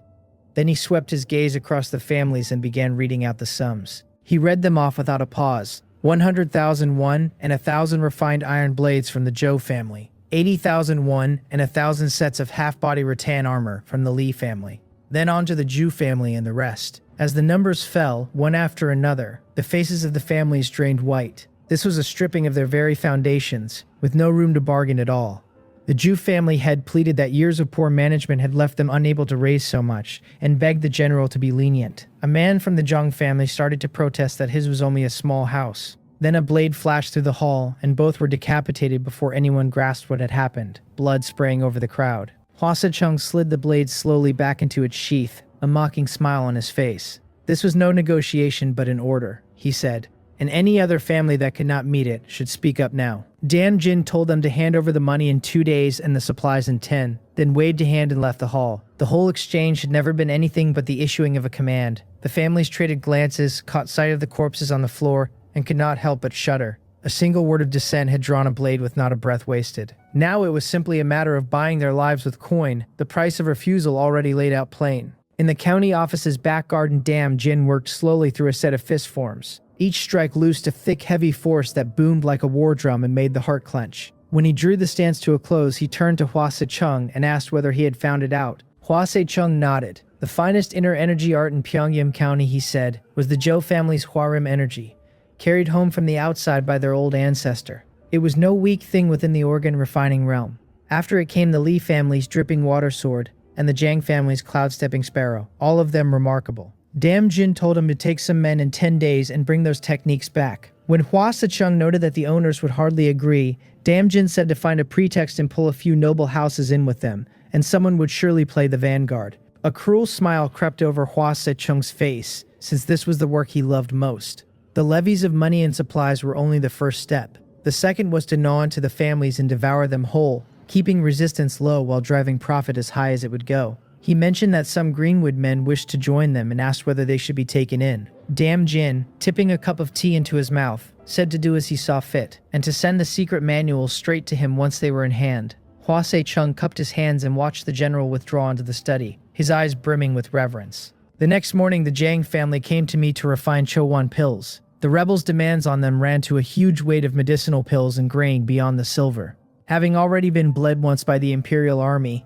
they had little left, so scraping it together inside 10 days had all but driven them into a corner. They were hardly alone in it, since every noble house in the county wore the same grim face. Set against a far stronger power, these usually lofty families looked scarcely different from ordinary folk. I turned the request over and agreed. For all the friction with the Jiang family and their broken word on the Changryong pill formula, staying with them a while longer was still bearable. The deeper trouble was that I did not know when I ought to leave, the dangers outside keeping me from any rash move. My cultivation was still far too thin, and though my combat strength could now rival the bone forging realm, that realm counted for little out in the wider world. My whole knowledge of this world began and ended with Pyongyang County. To set out on a long journey with no experience of surviving in the wild felt like failing before I had even begun. The refining load the family piled on me would have been brutal for an average alchemist, but I had long since ground the Chowan pills experience to great perfection and maxed the yield of every furnace, so I finished their whole quota in 2 hours. The leftover herbs I quietly kept for myself.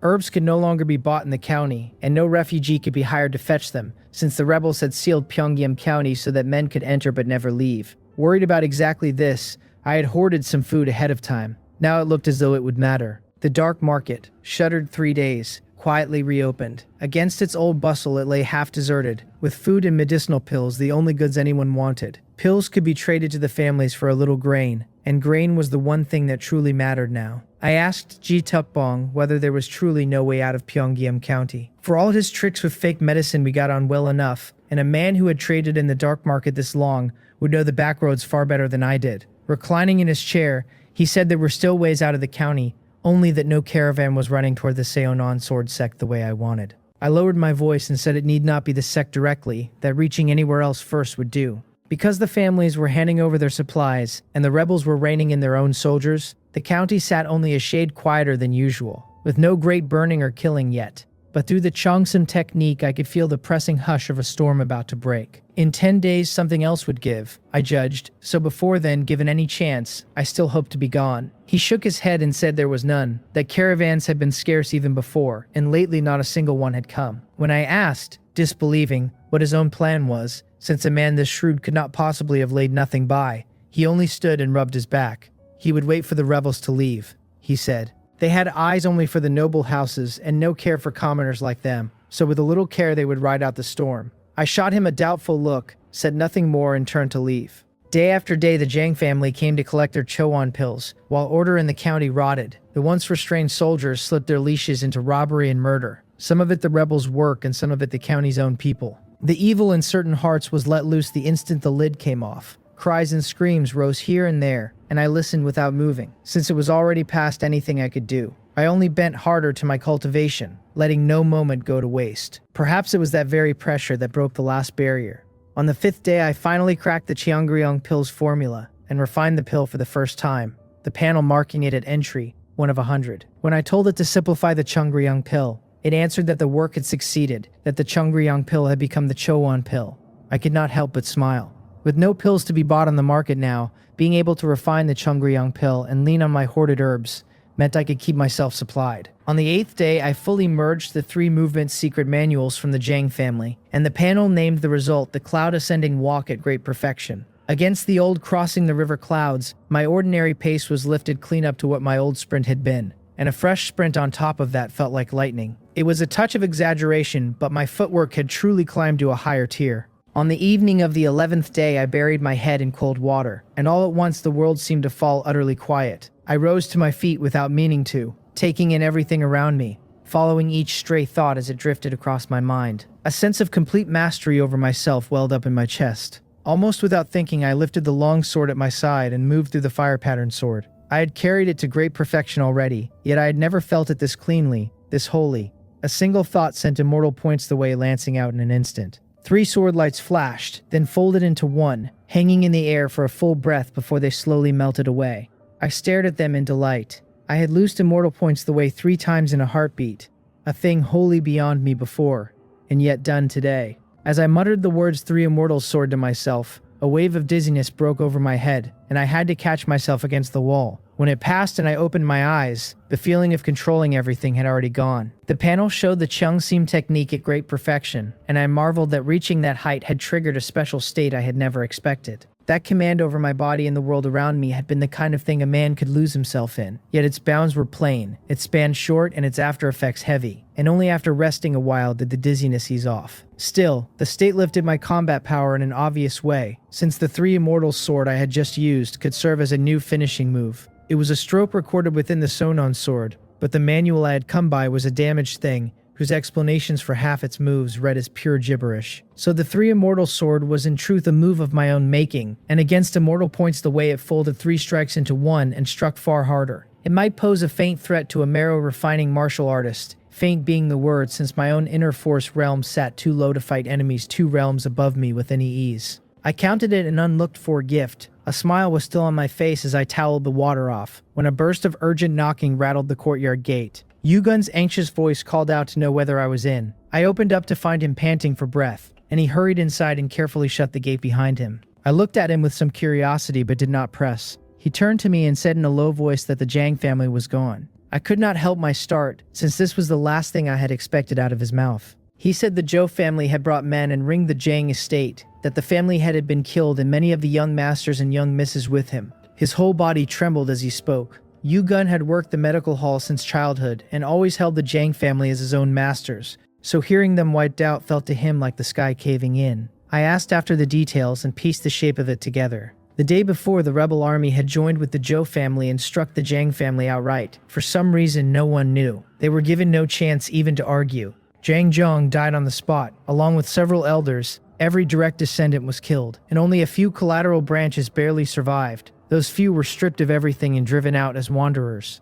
Nor was it the Jang family alone, since 2 other noble houses met the same end, swallowed by the rebels and rival families under one pretext or another. I muttered that they really were devouring the whole thing. Once the families had handed over their resources, the rebels had simply brought down the butcher's knife, uniting with houses inside the county to spread the losses thin. Those families, long full of old friction and grudges but usually restrained, would hardly let slip such a chance to fatten themselves on the flesh of their rivals after the bleeding they had just taken. Yugun asked with a pale face whether we would be caught up in it, the thing he plainly feared most. With the Jang family gone, might the Zhou family kill us all too?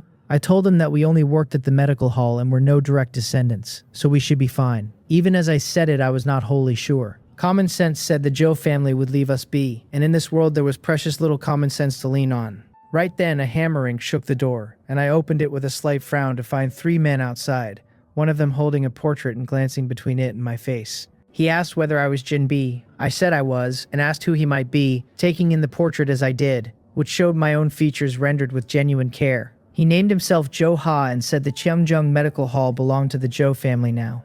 I was to come with him, since the family head wished to see us all of it edged with a little arrogance. I thought it over and nodded, thanking them for the trouble. With the Zhou family's aura at its peak, there was no cause to provoke them, and I wanted to learn for myself exactly what had happened. Seeing me so agreeable, Zhou Ha laughed and told me to take it easy, since an alchemist was still a thing of value to the Zhou residents. I turned back to leave a few words with Yugun before following the 3 of them to the Zhou residence. Against the silence of the past days, the Zhou family stood lively today, and glancing around I saw many faces from the medical hall among the crowd. I came to Elder Zheng's side and called to him in a low voice. He turned inside to see me, patting my shoulder and telling me to be careful in the days ahead. If I ever ran into difficulty, he said, I could come and find him. I thanked him, looking up at his weary face, since the sudden ruin of the Jang family had plainly struck him hard too. He was an old alchemist who had worked with them for years and been treated well, both sides carrying some real feeling for the other. Even so, the Zhou family would hardly slight him, since Elder Zheng could concoct Changryong pills, all but the finest cultivation medicine in the county, and a cash cow no noble house would ignore.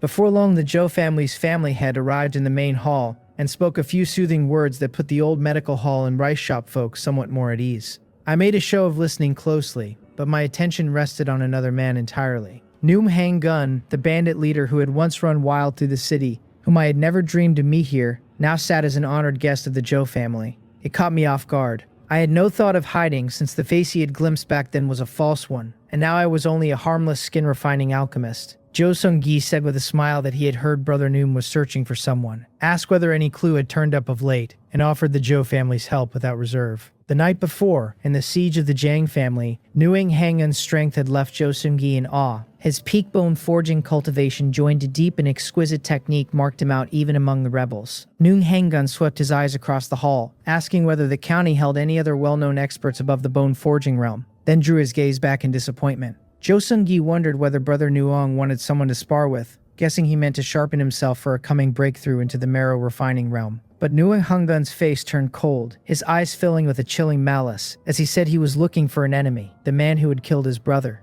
Jo Sung-gi asked loudly who could be so bold, and whether Brother Nguyen had a portrait, offering to throw the whole of the Jo family's manpower into hunting the scoundrel down. Nguyen Hangun said he had been turning it over for a long while now. The man had surely learned the disguise technique, and the face he had seen that day must have been a fake. His brows knit deep, since this was the possibility that had lately taken shape in his mind. It was just as likely, though, that the man had already slipped out of Pyongyang County, which would explain why he had never been able to find him. Nguyen Hangun had made up his mind that a certain man needed to die, whether to settle Gon Riang's grudge or to claim that scrap of parchment. The trouble was the disguise technique the man wore, so seamless that no one could name his true face, which turned the whole hunt into a headache. Jo Sung-gi turned the problem over and offered to introduce someone who might help, a man deeply versed in the art of seeing through a false face. When Nguyen Hangun's interest sharpened and he asked who, Jo Sung-gi named Hyung Munsang, the former head constable of Pyongyang County, and smiled as he said it. The Jo family's banquet broke up soon after, and the guests drifted home. Nothing changed inside the North City Medical Hall, and I stayed on as its deputy manager.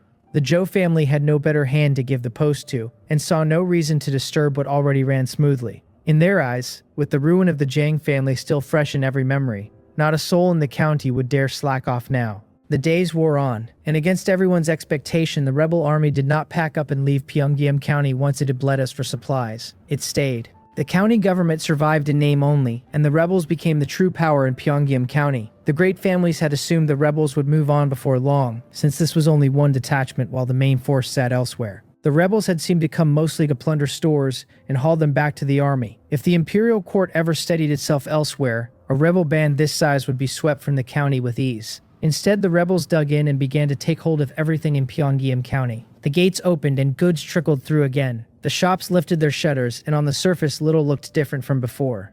Everyone knew better.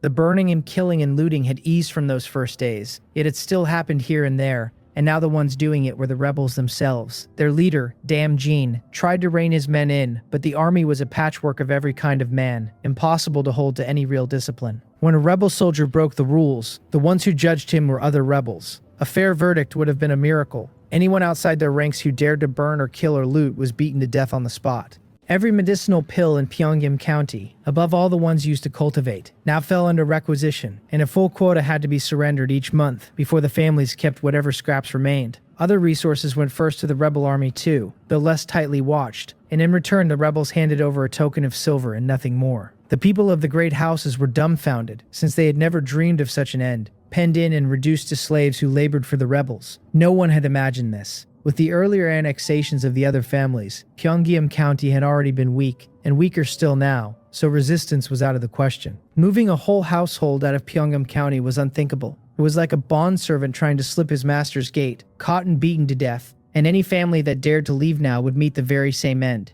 Rebel soldiers had replaced the guards at all 4 gates, so anyone with a scrap of real skill could forget about walking out. Only plain, skillless commoners passed freely in and out of Pyongyang County. The rebels seemed to have turned the place into a supply depot, or perhaps a testing ground, since an army that meant to grow could not simply keep smashing everything forever. The Jo family planted its own men in the medical hall and leaned on us to keep the pills coming. My workload piled up while the money shrank to bare wages, the old profit share gone. The family's own incomes had thinned, so how could they pass any more down to the likes of us? The rebels bled them, and they bled us in turn. I made no protest and threw myself fully into the alchemy, and every time the Jo family came, they found me looking wrung out to the very last thread. My face was pale, my steps unsteady, my whole body a breath from folding where I stood. What mattered to them was that I still handed over the full count of pills every single day, without a word of excuse. The Jo family felt a flicker of pity, but mostly they feared I would collapse, which would gut the monthly quota and leave them to answer for it in the end.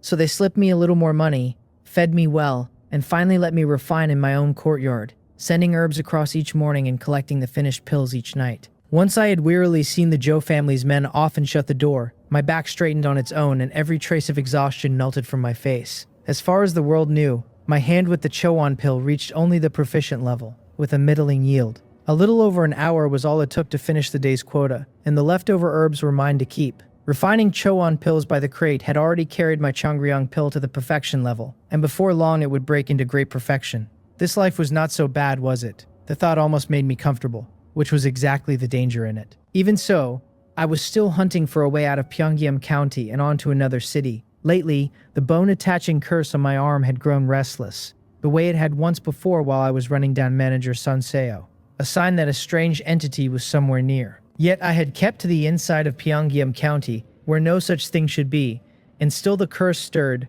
which set a low dread crawling through me. I had even thought of changing my face and slipping into the rebel ranks to ride my way out of the county.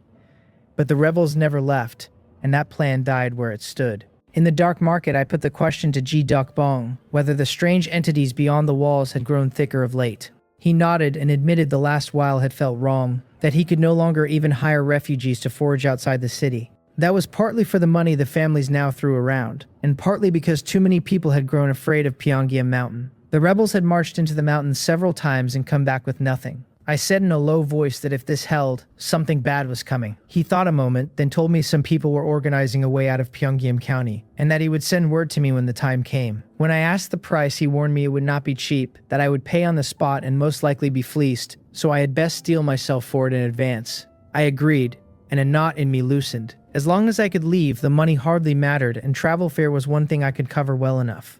I had stockpiled a good many Chowan pills to sell in the dark market, and with prices sitting high just then, there was no sense in waiting any longer. There was one more thing I had lately pried out of the system panel, a strange little function I had never expected. I could pour real silver into it. I could deposit as much as I liked, but I could never draw a single coin back out. Once it went in, there were no refunds at all, and it could only be burned on simplification. Pay to win, and not a copper ever returned. In the dark market, I wore a fresh face again and drifted up to a stall, asking as if idly whether they sold Chowan pills. The owner glanced at me and drawled that they went for 25 won apiece. I let a little surprise show and said that was steep, since only 2 days back they had still been 20. He told me not to grumble at the price, that with most of the county's pills handed to the rebels, having any left over at all was hard. He added that before the rebels ever came, a Chowan pill had sold for a mere 10 won. That made sense, I allowed, and then, smiling, I asked whether he also bought Chowan pills. The owner, who had been slouched in his chair, sat bolt upright and fixed his eyes on me, asking about quality and quantity, then waving the quality aside, since what he truly wanted was volume. I told him I could guarantee 20 to 30 pills a day. He said that if I could hold that count, he would give me a price, and made a small gesture with his fingers. I took a look, shook my head, and pointed out that he sold at 25 won yet offered only 15 to buy, which was far too thin. He chuckled that 15 was no small sum given all the costs he carried. I said I would think it over and turned as if to leave, and he caught me at once, calling that the price could still move. Every alchemist in Pyongyang County was running flat out, and a pill that reached the open market had grown as rare as a phoenix feather. An extra 20 or 30 Chowan pills a day would be a real prize for a man like him. I stopped and simply looked at him, saying nothing, until he sighed and told me to name my number. I said 23 won. He shook his head like a rattle and called it too high. I reminded him that pill prices turned every few days, and that in a few more he might be the one turning a profit. He answered that nothing climbed forever, that very few could stomach 25, and that he bought mostly to hand up to the main family, just in case. We haggled back and forth for a while and finally settled at 21 a pill. On my face I wore a touch of disappointment, but underneath I was delighted. Before the rebels ever came, I had sold Chowan pills at 8, one each, and sourced the herbs myself, and now the Joe family supplied the herbs while the price had shot to the sky. At my great perfection hand with the Chowan pill, I could turn out some 25 a day. That came to 500 won of silver every single day, a mountain against anything I had known before. I told him to have a look at the goods, near 100 pills in all, and drew the medicine bottles from my pack. For all his talk of not caring about quality, the owner did not dare be careless. When he tipped one pill into his palm and saw how smooth and round it sat, he could not help but smile. A Chowan pill of that grade was no loss at this price, and the main family would even praise his eye. He counted the lot, found nothing wrong, and stacked the silver in front of me, 2001 heavy enough to thud dully against the counter. Deals in the dark market were always cash, since paper notes were rare there, and with the rebels about, no one dared touch them at all. I strapped the parcel of silver to my back and asked whether he also bought Chungryong pills. His eyes went wide with the pleasure of a windfall, since the Chungryong pill had once gone for 15 won and had long since climbed out of sight. Few martial artists still used them to cultivate now, and even men at the bone forging realm leaned on Chowon pills instead. Yet among the rebels, the hunger for Chungryong pills ran strong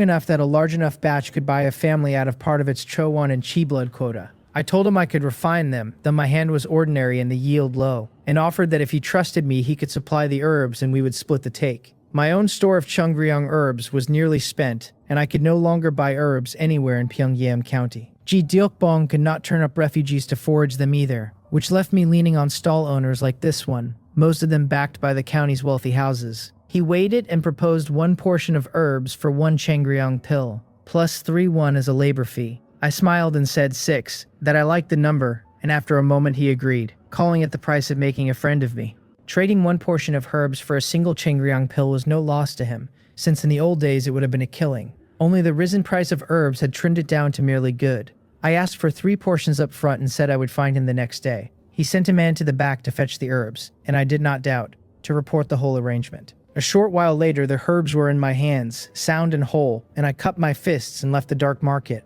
Halfway home I fed all the silver into the system panel, and my back went light. No tail followed, which surprised me a little. Either the house behind the stall truly meant to work with me, or this being only the first day, they were in no hurry and wanted to watch me a while longer. After circling Pyongyang County a few careful times, I came back to my rented courtyard. I did not start refining at once, but rested a moment, then drew out a secret manual. The Gui-Won bow technique, a manual for archery. I had bought 3 such manuals from Ji Deokbong, and there were no more to be had even if I wanted them. Not many martial artists took up the bow, so fewer of these manuals ever circulated, and though the army used bows freely, their manuals almost never leaked out into the world. I wanted the bow not because I thought my swordsmanship weak, but because I wanted more ways to hurt an enemy, above all ways to hurt one from a distance. Hidden weapons would have served, except their reach was too short, and with my movement technique already sharp, I could close any small gap myself. It was the wide gap that wanted answering, the enemy too far off or too strong for me to want him at arm's length, and there the bow and arrow would earn their keep. There was another reason too. I had already carried every cultivation technique I owned to the great perfection level. The time for cultivating internal energy each day was fixed. I could not spend every waking hour bent over a pill furnace, and even if the herbs had allowed it, I would not have. Making money was sweet, and the panel was always hungry for silver. Yet all of it served one end, my own strength, and I could not put the cart before the horse. Grinding proficiency and watching my power inch upward had become a part of me by now, a habit I simply could not shake. The panel found the Gui-Won archery and asked for 1 won of silver to simplify it. When I willed it, the simplification took hold and turned the Gui-Won archery into, of all things, mixed noodles. Another result I never saw coming.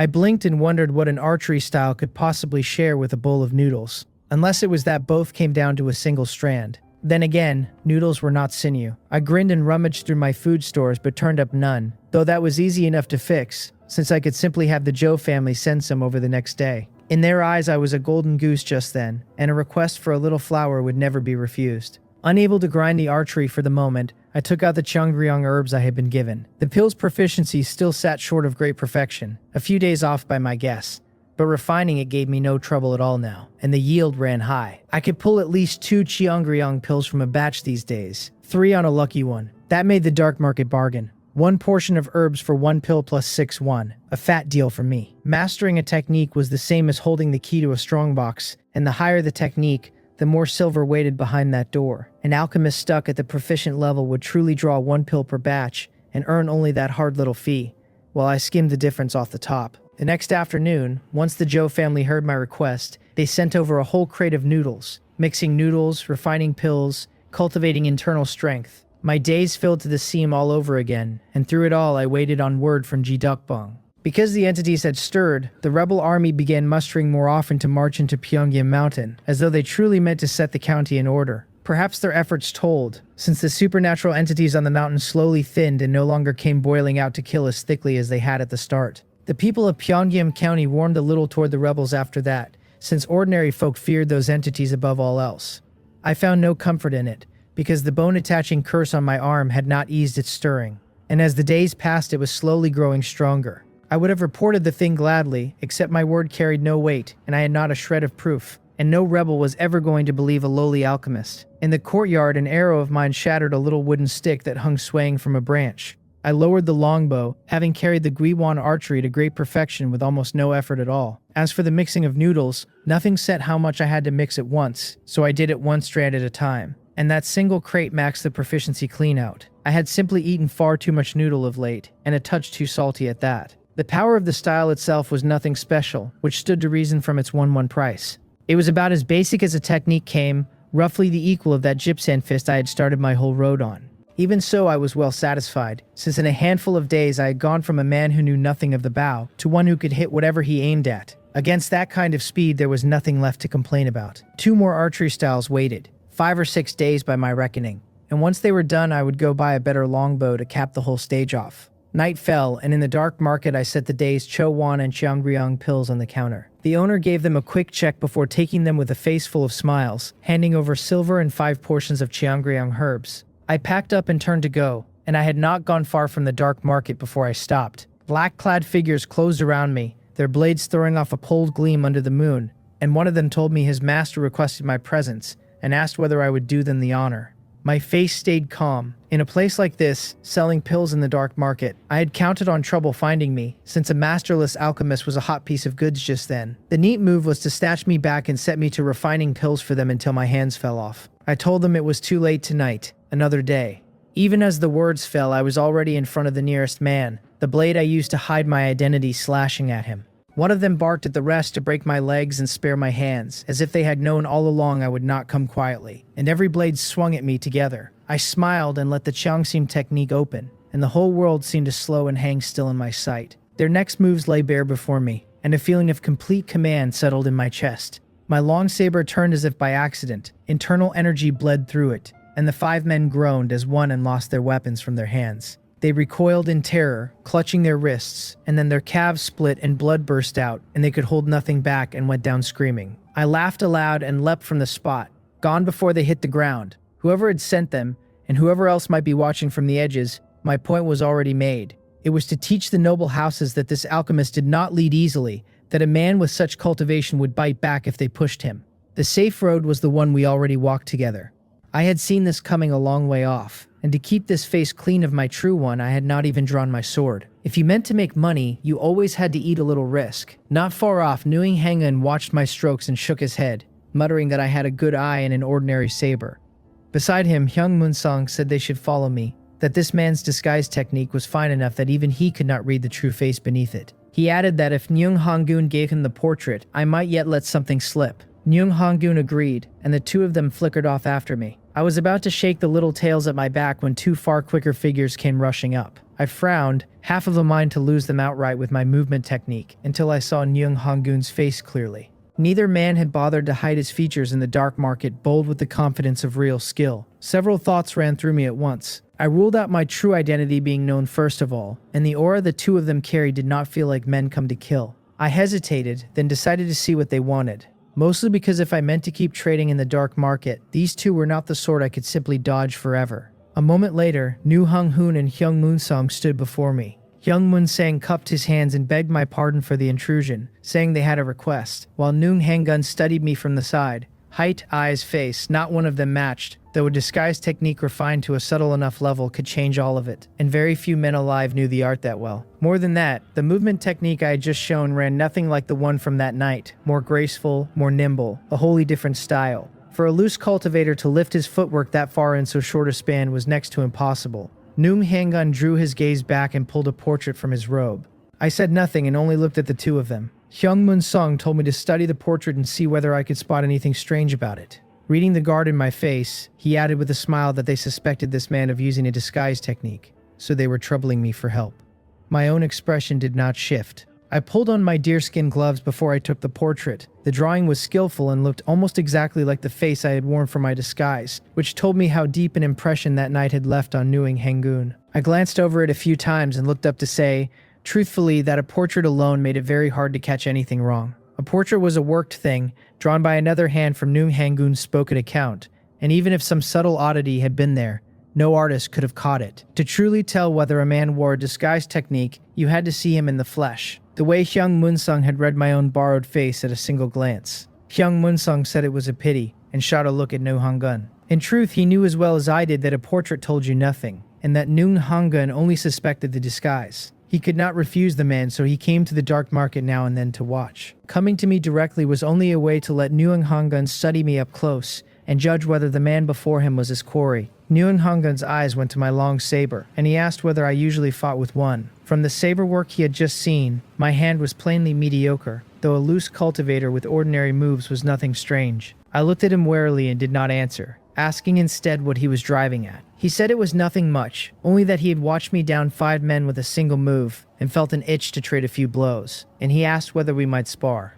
I shook my head and stepped back, saying my skills were too shallow to make a fool of myself. A real fight was out of the question, since this saber of mine existed only to mask who I was. To sell the disguise, I had learned a basic saber technique and ground it up to great perfection all the same. Noon Hangun's mouth twitched at how ready I looked to bolt, but he let the matter drop. A moment later, I opened my movement technique and vanished from the spot, showing my agility off to the very last drop on purpose. That night, Noon Hangun had seen only my face and my footwork, never once my sword, so cutting myself loose from the old identity meant leaning hard on exactly those two things. Thanks to the 3 movement manuals I had taken off the Jang family, my light footwork now ran wholly different from before, and there was no thread left to tie me back to that night. Behind me, Hyung Moonsang asked how it had gone. Nyum Hangun thought a while and shook his head, saying it probably was not this man. Hyung Moonsung told him it was fine, that he would take him around to a few other experts in the county in the coming days. If nothing turned up, then their man had likely already left Pyeongyam County. Nyung Hung gave a small nod and said no more. I took a winding route back to my rented courtyard, frowning a little, since I had not expected Noon Hangun to cling so hard.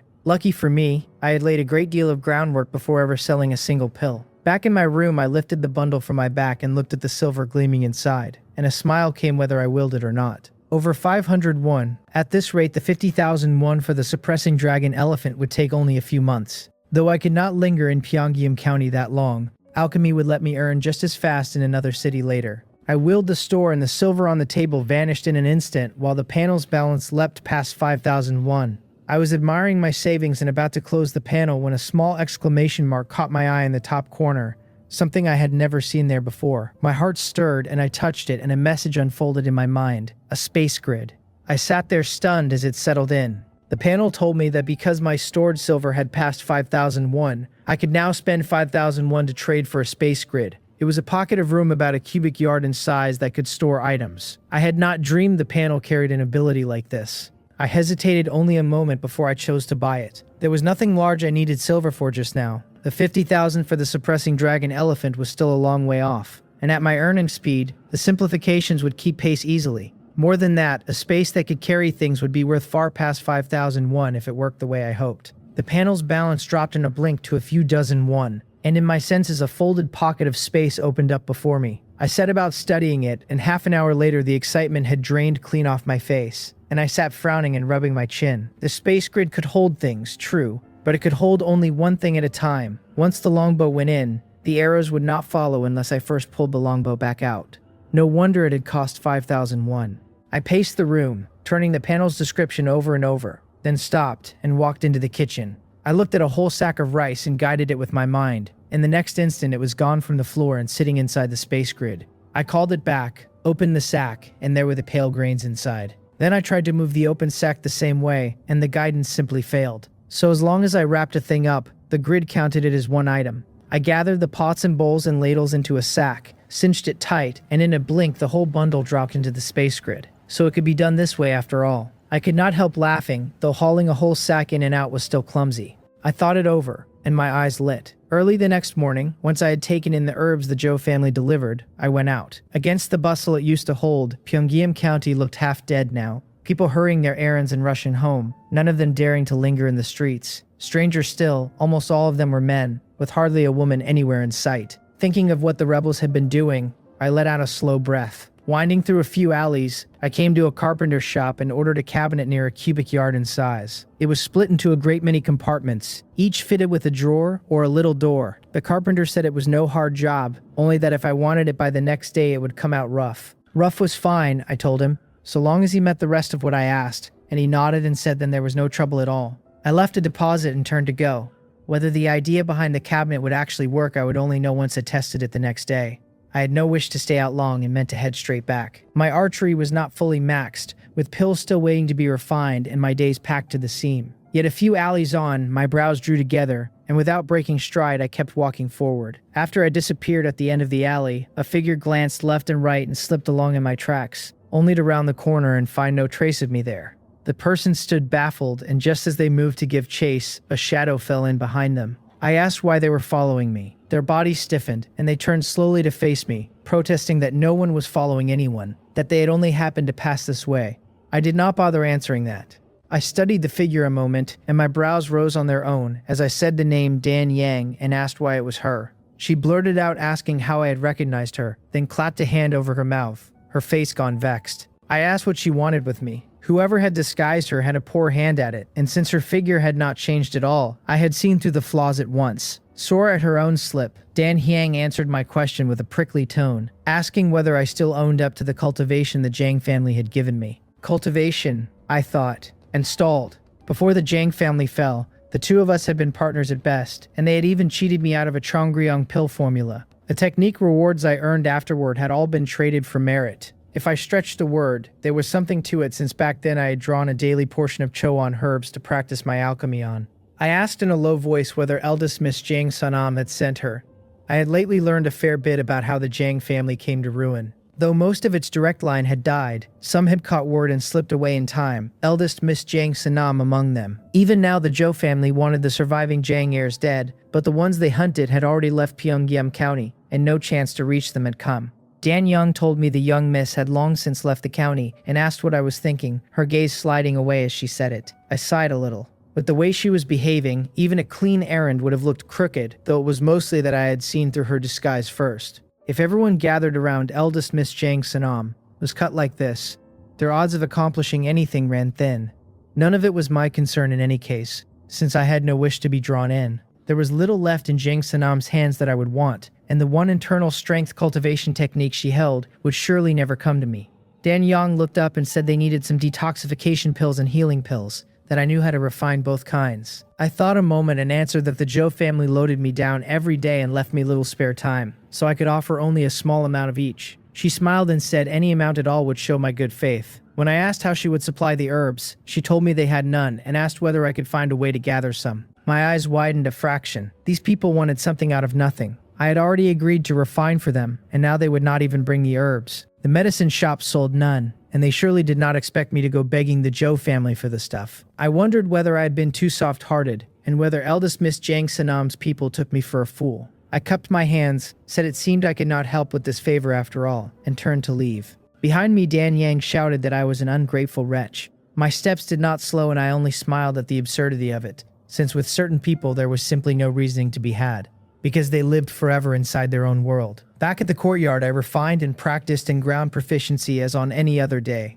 When night came, I did not go to the dark market but held on to the pills, mostly for fear of crossing Nuanghangan again. Something about the man struck me as cold to the bone, sinister, the kind there was no guessing at. Though he did not suspect me for now, I judged it wiser to play safe, since holding the pills a few days before selling would cost me nothing. Early the next morning, I collected the custom cabinet from the carpenter and paid a little extra to have it carried to my door. Once the man had gone, I opened a few of its drawers, packed in some medicine bottles and herbs, and slid them shut without leaving a gap. A little nervous, I pulled at the cabinet with my mind, and in the next instant the whole thing vanished into the space grid. It worked. The first step done. Then, reaching into the grid with my thought, I eased one of the cabinet's drawer appeared in my hand. Good. The thing I had pictured had come true. By cracking a drawer open, I let the space grid judge that a new thing had appeared, and then I chose to leave the grid holding just that one item. It was a tangle to explain, and a single thought to do. I still could not put the herbs back unless I summoned the whole cabinet out to set them inside, so it was a fair way short of a true store anything space. Yet I was content, since under my design the grid could already hold a great deal. I called the cabinet out and filled its drawers with the things I would rather no one saw, sorted so I knew exactly what sat in each. I even carved out a larger space for my bow and arrows. I would never again fret over having too many pills and nowhere to keep them. Half an hour later, a man of the Zhou family arrived. Zhou Ha looked at me and said in a heavy voice that Elder Young had been gravely hurt and would not be refining Cheongryung pills for some time. So the pill quota falling to me would grow heavier, and if I had any requests I should name them and he would carry them back. I did not lead with my own requests. I asked instead how Elder Young had come to be so badly hurt. Joe Ha said a group of men had stormed the Elder's home, and that for all the guards there, they had barely managed to keep him alive. He ground his teeth, still not knowing who had done it, though the Joe family was digging hard and would strike back without mercy the moment they found a thread. I held my tongue, but the thought that flashed through me was of eldest Miss Jang Senam and her people. Since Dan Young had come to me, it followed that Jang Senam would not spare the old medical hall hands like Elder Jung either. I had only not expected them to beat the Elder so near to death, and by Joe Ha's account they had meant to kill him outright. I could not say whether it was to make an example or because they had lost all sense of a limit. Perhaps it was simply to starve the Joe family of pills so its quota fell short and the rebels turned on it. I said I had heard the estate held a worn-down remnant formula for the Jangbok pill and asked whether I might take a look at it. The Joe family had piled on the work and told me to make a request, and in my eyes such a request was a formality at most. If I asked for something real, they might well refuse, since an internal energy cultivation technique was unthinkable. They would not even part with the Cheongryong pill formula, for fear I would waste the precious herbs. Only these useless chicken scrap remnant formulas, worthless yet not quite worth throwing away, were the right size to ask for. Joe Ha was a little surprised by the request, but nodded and said he would report it. He told me to mind my safety of late and that the 2 men with him would stay to guard me. He added that in a couple of days, once they had rented a compound, all the alchemists would be moved in together. Most of the alchemists who could refine Cheongryong pills had already been settled inside the Joe estate, and with their families in tow, the place had filled to bursting in no time. Those who would not be penned in were assigned men for protection instead, and Elder Jeong had been guarded too, of course. Only his attackers were skilled, and the guards had not stopped them. I cupped my hands, and Joe Ha left. The 2 Joe family guards followed me back to the compound, where I set them a room and they took to keeping watch in the courtyard. Having them outside cramped my movements a little, and moving into the Joe estate would cramp them far worse, but I was about to leave Pyongyang County, so the nuisance would not last many days. I glanced at the mark on my wrist, where the bone-attaching curse grew busier by the hour. I decided to ask Ji Dokbong again in the coming days exactly when that group meant to set out. This vague dread hanging over me was truly wearing me down. The scent of medicine drifted from the alchemy room. I had just finished a few batches when Joe Ha came back, handing me a pill formula along with the day's larger load of herbs. I looked at the remnant formula with a small pleased surprise, since the Joe family was easy enough to deal with, giving what they said they would give straight out. I wondered what harvest might turn up once I simplified it later. After refining the whole morning, I stopped. Every herb worked through. I laid the pills bound for the quota in one drawer and the rest in another before storing the cabinet away in the space grid. The thought of everything packed inside that cabinet drew a smile out of me again. I had worried before that leaving Pyongyang County would mean abandoning most of what I owned. Now with the space grid, I could carry pills and herbs both, and even meet the unexpected out in the wild with something in hand. Without meaning to, the grid had made the road ahead a great deal safer.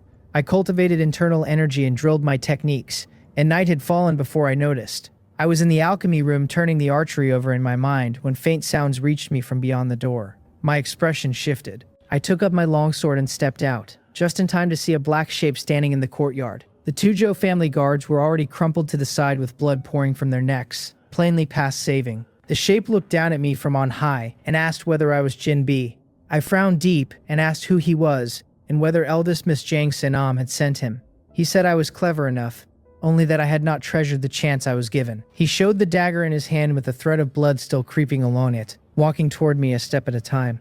Watching him, I could only sigh inwardly. Because I would not help, Jang Senam had begun killing, and she had begun with the old medical hall people, so that they had fallen before the Joe family's own even died. If you would not help, you died, and yet if you did help, and the Joe family learned of it, you died all the same. In this world, simply wanting to live was too hard a thing. The man Jang Sonpyeong laughed that I knew fear now, that I was the 4th, and that others would follow me down to keep me company, his voice thick with arrogance. The next moment he flashed in front of me and cut his dagger at my neck, and my longsword rose and turned it aside with a hard clash of metal. Jang Sonpyeong's brows leapt in surprise. Had they not told him I was only an ordinary skin-refining martial artist? And how then had I blocked him? Just as he made to change his move, a warning bell rang in his heart and a flash of white crossed his eyes. My sword tip pressed his dagger down, and fear showed plain in his face, since without his rare lineage and his polished footwork he could never have slipped that thrust. Where, he must have wondered, would a loose cultivator ever find sword work like this, when even in Pyongyang County no such sword legacy should exist?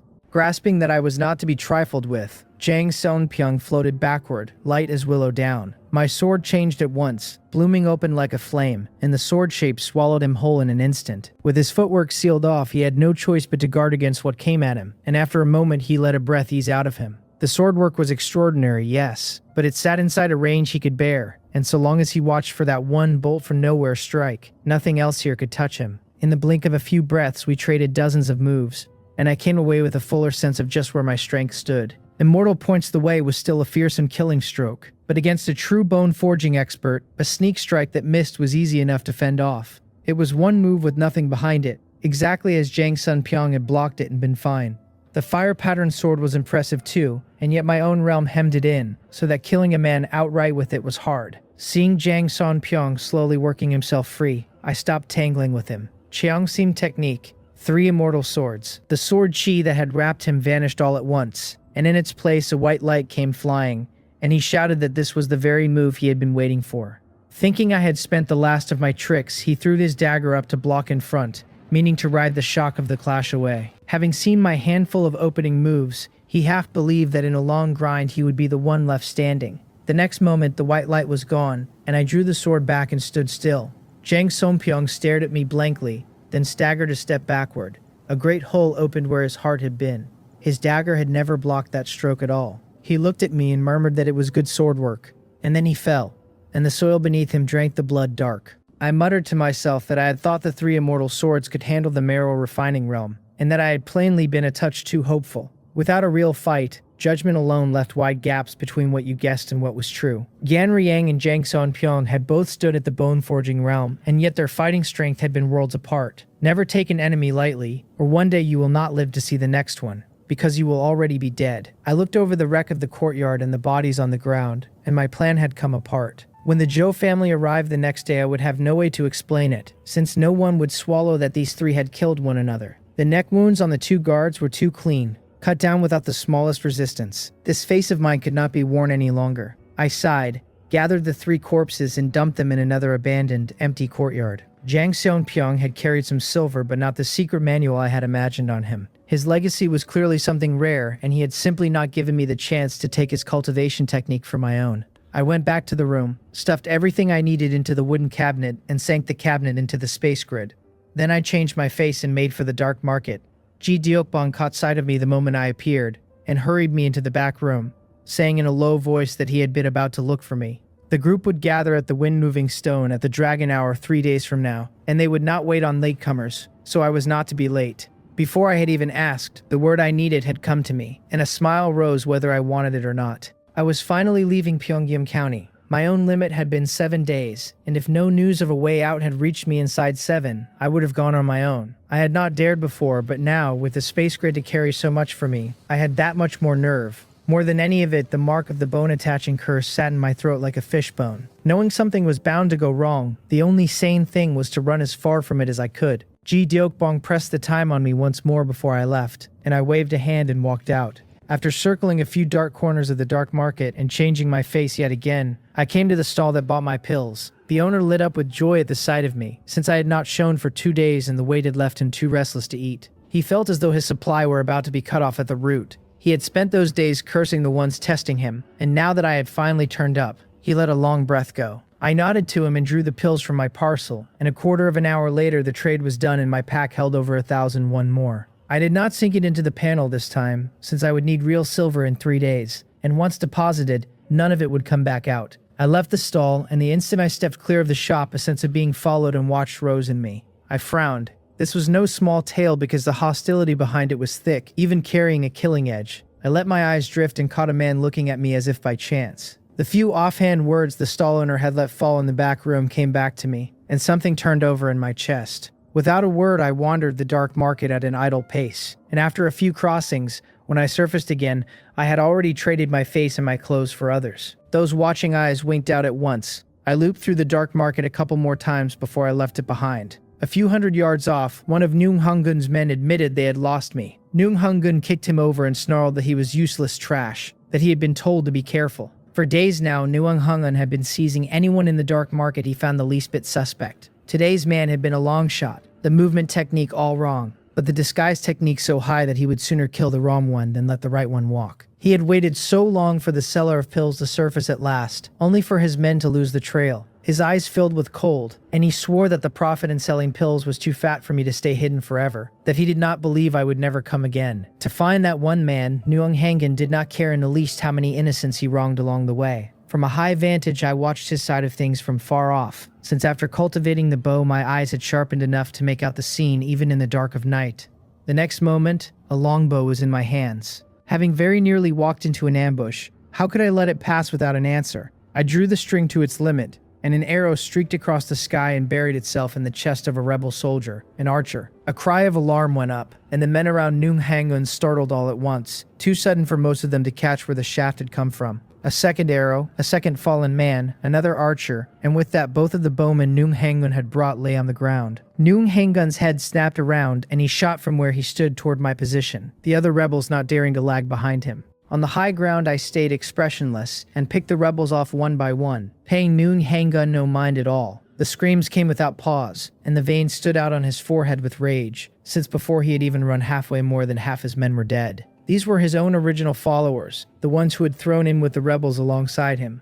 With them gone, ordering people about would never again come as easy to him as it did now. He roared at me to stop and drove himself harder toward me. I drew and loosed like a machine, and each time the quiver on my back ran dry, a fresh batch of arrows appeared in it from the space grid, so my hands never once paused. The rebels stopped where they were and huddled to guard one another, and the threat of my arrows dropped away to mere wounds. No more clean kills. I shifted my aim to the oncoming Nuong Hangun and sent the shafts flying at him. He parried the first with his blade, an arrow that forced little threat to him, and yet the parrying could not help but shave his speed. I did not care whether I hurt him or not, and I loosed at him fast. One after another, the mysteries of the bow turning through my mind while his pace crawled slower and slower. After a dozen breaths, the quiver on my back finally emptied. A savage grin split his face, and just as he gathered to lunge, he caught the smile rising on mine, and with a single flicker I was gone from the spot. My movement technique came on like a thunderclap gathering its wrath, and settled like a still sea drawing in clear light,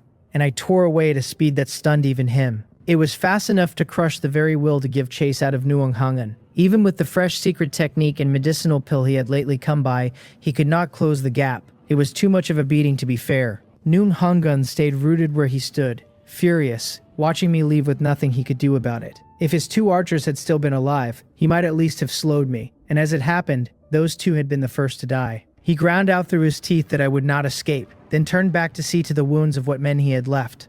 On the far side of it, once clear of the dark market, I made quickly for another courtyard I rented inside the county. I had taken many such courtyards on purpose, to have a fresh place to lie low whenever things went wrong.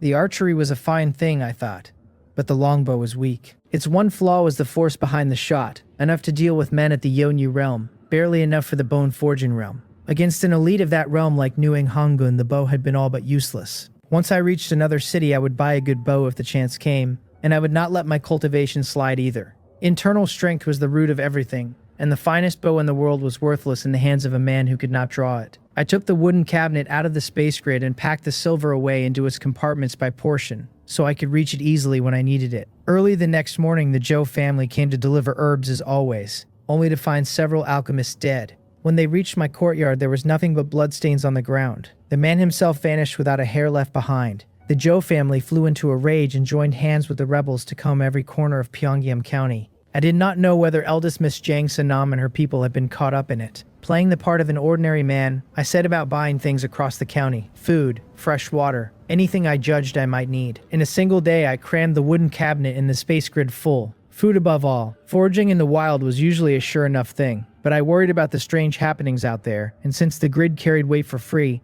I would naturally bring all I could. The next morning, I looked at a steaming bun in my hand with an odd expression, since it was the very bun I had put into the space grid the day before. After 7 or 8 hours, it was still hot, exactly as it had been going in. The grid was quite something. Was time simply frozen inside it? All sorts of thoughts crowded up, though with only the one grid I had no way to test any of them. Since time stood still in there, spoilage was no longer a worry, so I decided to treat myself a little better. I drew every dry ration back out of the space grid and went out into the streets again to buy fresh food. With the Zhou family's frantic search, the whole of Pyongyang County had turned chaotic, the already quiet streets emptier still. everyone shut up inside their houses. Once I had my purchases, I hurried back to the courtyard and stopped wandering about. I had first thought to look in on Elder Jung, since back at the medical hall he had been good to me, and I had even weighed helping him leave Pyongyang County too. But the man was gravely hurt now and had a family to mind, and the rebels would simply never let an alchemist of his sort walk out.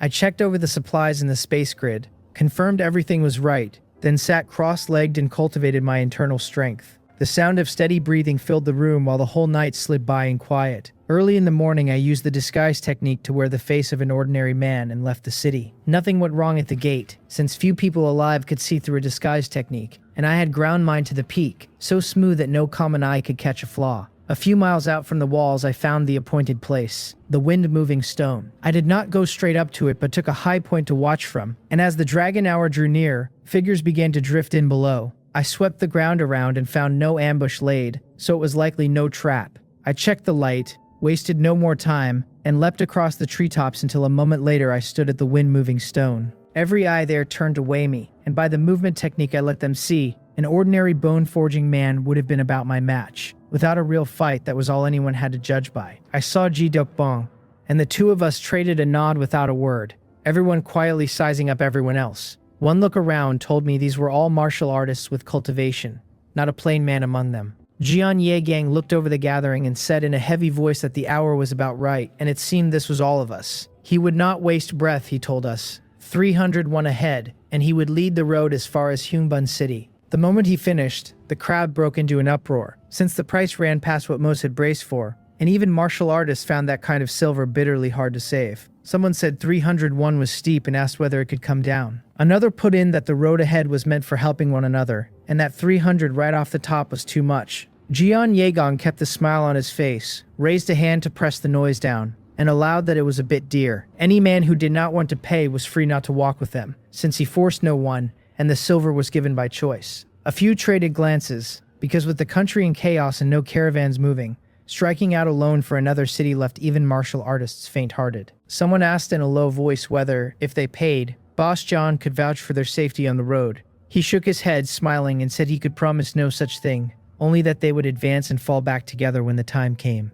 At that, one man snorted that with this much silver he could just as easily go on living careful inside Pyongyang County, and why bother with a long haul to somewhere else? He turned and left outright.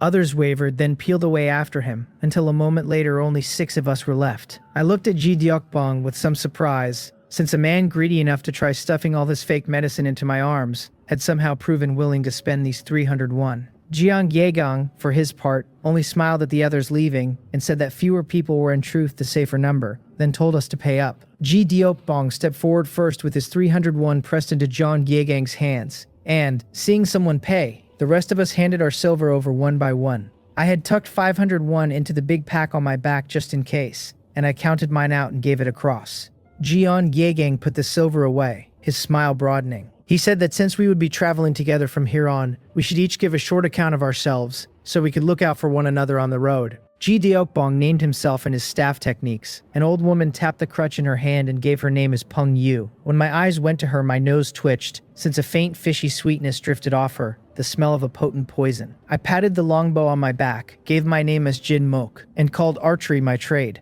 Jiang Yegang nodded and said the hour was late, that we should move, and that from here to Hyungbun City, if all went smoothly, we would arrive in about 5 days. He set off, and the rest of us fell in behind. We were all martial artists, and in stamina and footwork we ran far faster than ordinary folk. No match for horses, but no slow pace either. I glanced back at Pyongyang County, only blurred outlines now across the miles, and could not help a stir of feeling. I had spent months in that county and come out of it from a menial hand who could not afford a bite of meat into a man who held real skills. I dropped my eyes to the mark on my arm, and the farther we drew from Pyongyang County, the quieter it grew. I had once feared the thing might draw powerful entities to me, and now it seemed the mark was purely a curse laid on my body, a weight, and nothing more.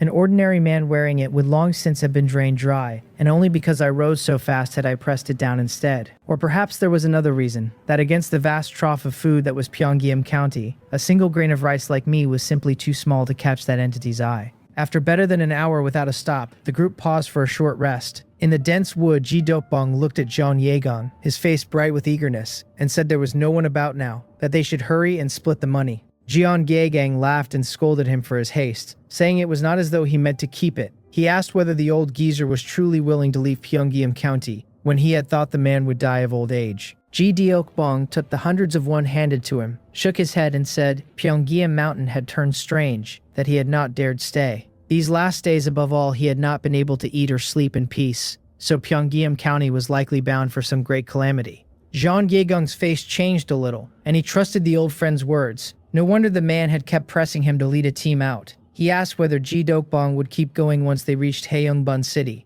Ji Dokbong thought a moment and shook his head, saying they would see when the time came, that first they should just get there. A few dozen yards off, I came back from relieving myself and saw the two of them murmuring together. I could not help a small envy, since whatever they were saying, it surely had to do with money. I had suspected from the very start that the two of them knew each other, because Ji Dokbong had handed over his silver far too readily, not the way a greedy man paid. Still, I felt no ache over that money. Set beside leaving Pyongyang County, a little silver was nothing, and with alchemy in my hands, earning that much again was a matter of a few batches of pills. The group rested a spell and then took up the road once more. At first there was still a main road to follow, but the farther we went the more the way blurred, plainly too long since any caravan had passed, many of the paths lost under weeds. We pushed on without incident and met only a few refugees whom everyone gave a wide berth. Jeon Yegang glanced about, read the lay of the land, and said there should be a ruined temple nearby where we could shelter for the night. He had ridden with a security escort agency in his younger years, north and south across the country,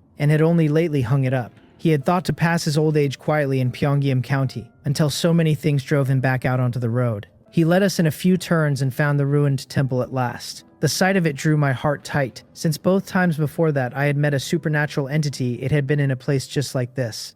Yet with shelter from wind and rain right there, we could hardly turn it down. The temple was very old, and the inside worse, plainly tramped through by a great many people of late. We built a fire to boil water and sat together eating our dry rations in silence, and I kept a wary watch all around and found nothing amiss. I felt for the mark on my arm, and there was nothing strange in it either. By now I treated the bone-attaching curse as a detector for the supernatural, and it worked most of the time. It set me wondering whether I ought to keep a sliver of the mark on me even after my internal energy grew strong someday. The night passed in peace with nothing strange, and a measure of relief settled in me. It seemed that even in a world this restless, a man would not meet a supernatural entity around every bend. In the blink of an eye, 3 days went by. Against how fresh we had been setting out, the group looked road-worn now, though along the way we had grown used to one another, and the smoothness of the trip had eased everyone's minds. Jeon Gegang's gift for reading the road was strong, and I counted myself lucky to be following his team. On my own, forget everything else, just puzzling out the route would have left me hopelessly lost, walking circles in the wilds by the time the food in my space grid ran out. Jeon Gegang glanced at the sky and urged us on, saying we would spend this night in the forest, and that everyone should quicken the pace since dark was coming. No one spoke, and we all sped up without thinking, every one of us obedient to his word. Then Aom Cheong pointed ahead in surprise and said there were lights up there, and we looked and saw faint lights flickering in the distance. Ji Dokbong turned to John Yegong and asked whether there was a village nearby, and John Yegong frowned and said he did not remember. The old woman Peng Yu asked in a low voice whether we should go and beg lodging in the village, since a village was beyond doubt safer than the open wild. If there was a choice, of course we would rather go. The others left the decision to John Yegang, and he shook his head hard and said no. He said that with the world in such chaos, a village appearing here all at once was a little strange, and that we would go around it. No one raised any objection. We traced an arc wide of it and pressed on, our speed climbing without our meaning it to, as though somewhere beneath thought we all wanted to be far from that village. Then Eam Chung pointed ahead and said there were lights up there, and we looked and saw the lights flickering in the distance. Ji Daopbong turned and asked whether there was a village nearby, and John Yegong frowned and said he did not remember. The old woman Peng Yu asked in a low voice whether we should go and beg lodging. I was listening in silence when my Chungsim technique opened of its own accord, and my mind cleared, and my face changed hard. This talk, this scene, had it not just happened a moment ago? Why was it running again? And that village, had we not already gone around it? Good heavens, I thought. Had everyone lost their memories together? I looked around me, and somewhere along the way wisps of white fog had begun to seep through the trees. The sight of everything dropped away to almost nothing, while the village in the distance grew clearer and clearer. Jeong Yegong's eyes cleared, and he looked around him, at the mountain village most of all, and his face went pale as he said this was wrong, that we had been here before. I asked how we were to wake the others, since he surely had some trick, and without the Chongsin technique, I too would have been charmed under by the supernatural presence and never woken. He shot me a look of surprise but had no heart just then to press me on it, and instead took an incense stick from his pack and lit it.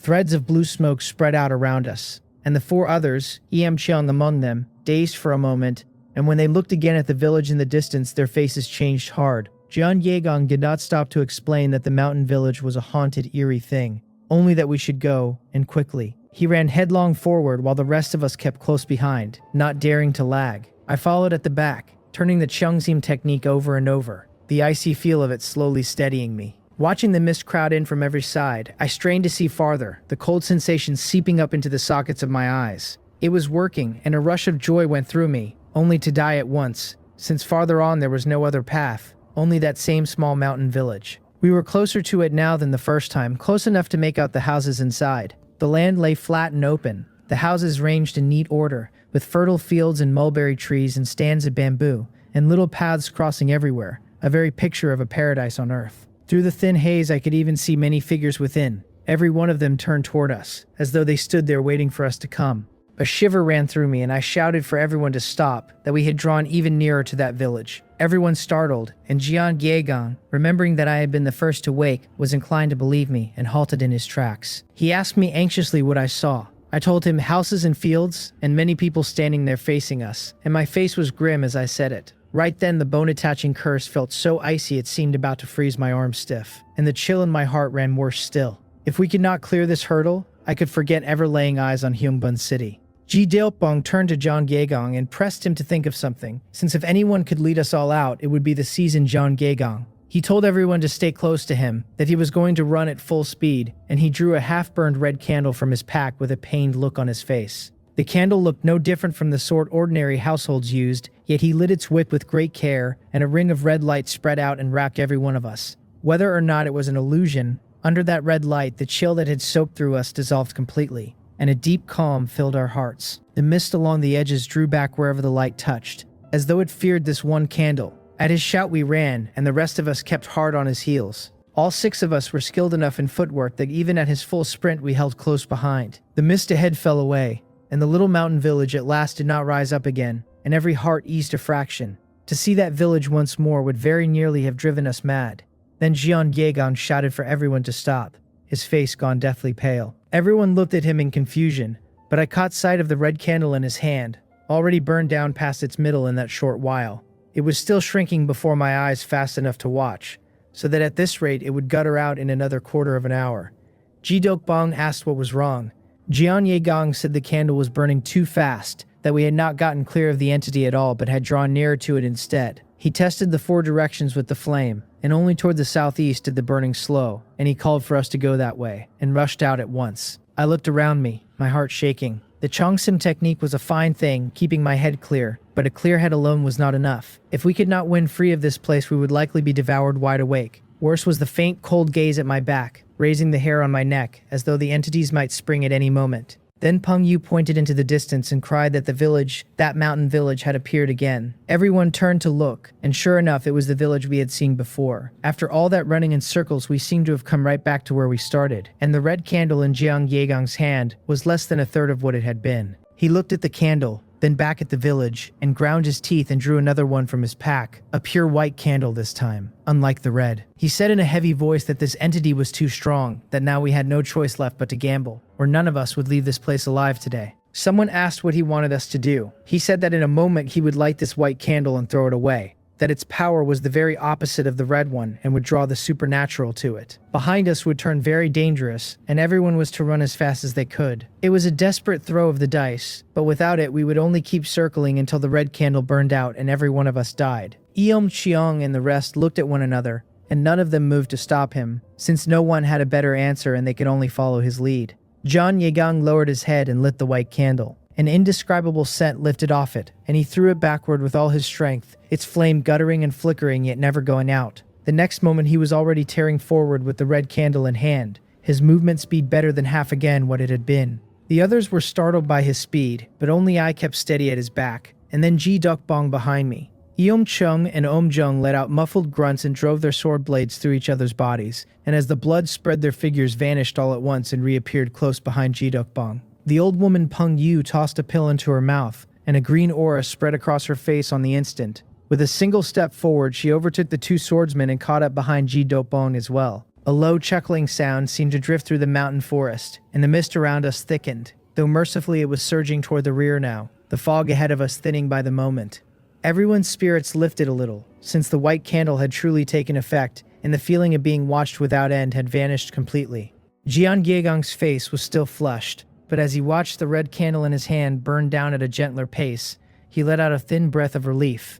He glanced back to be sure the rest of us were keeping up, and we were, all of us hard on his heels. Just as he began to turn forward again, his gaze snagged on the old woman, Pun Yu, and it froze there. A green mist had settled over her face, which was nothing strange by itself. Only now her eyes had gone entirely black, without a single flicker of human feeling, nothing but a cold and empty dark. I was running just behind John Yegong, and when I saw his expression change so hard my heart lurched. I looked back and caught the wrongness in Peng Yu at once. She seemed to feel the weight of our two stares, because the corners of her mouth began to peel slowly apart, splitting wider and wider, until the grin reached all the way to her earlobes. The sight raised every hair on my body and drove a spike of ice straight into my chest. Zhang Yegang shouted for me to draw and loose. Of the 6 of us, everyone else was pouring every last scrap of strength into running, and I was the only one who had kept anything in reserve. I twisted at the waist and sent the arrow in my hand streaking toward Peng Yu. Before it could close even half the gap, her head burst apart on its own,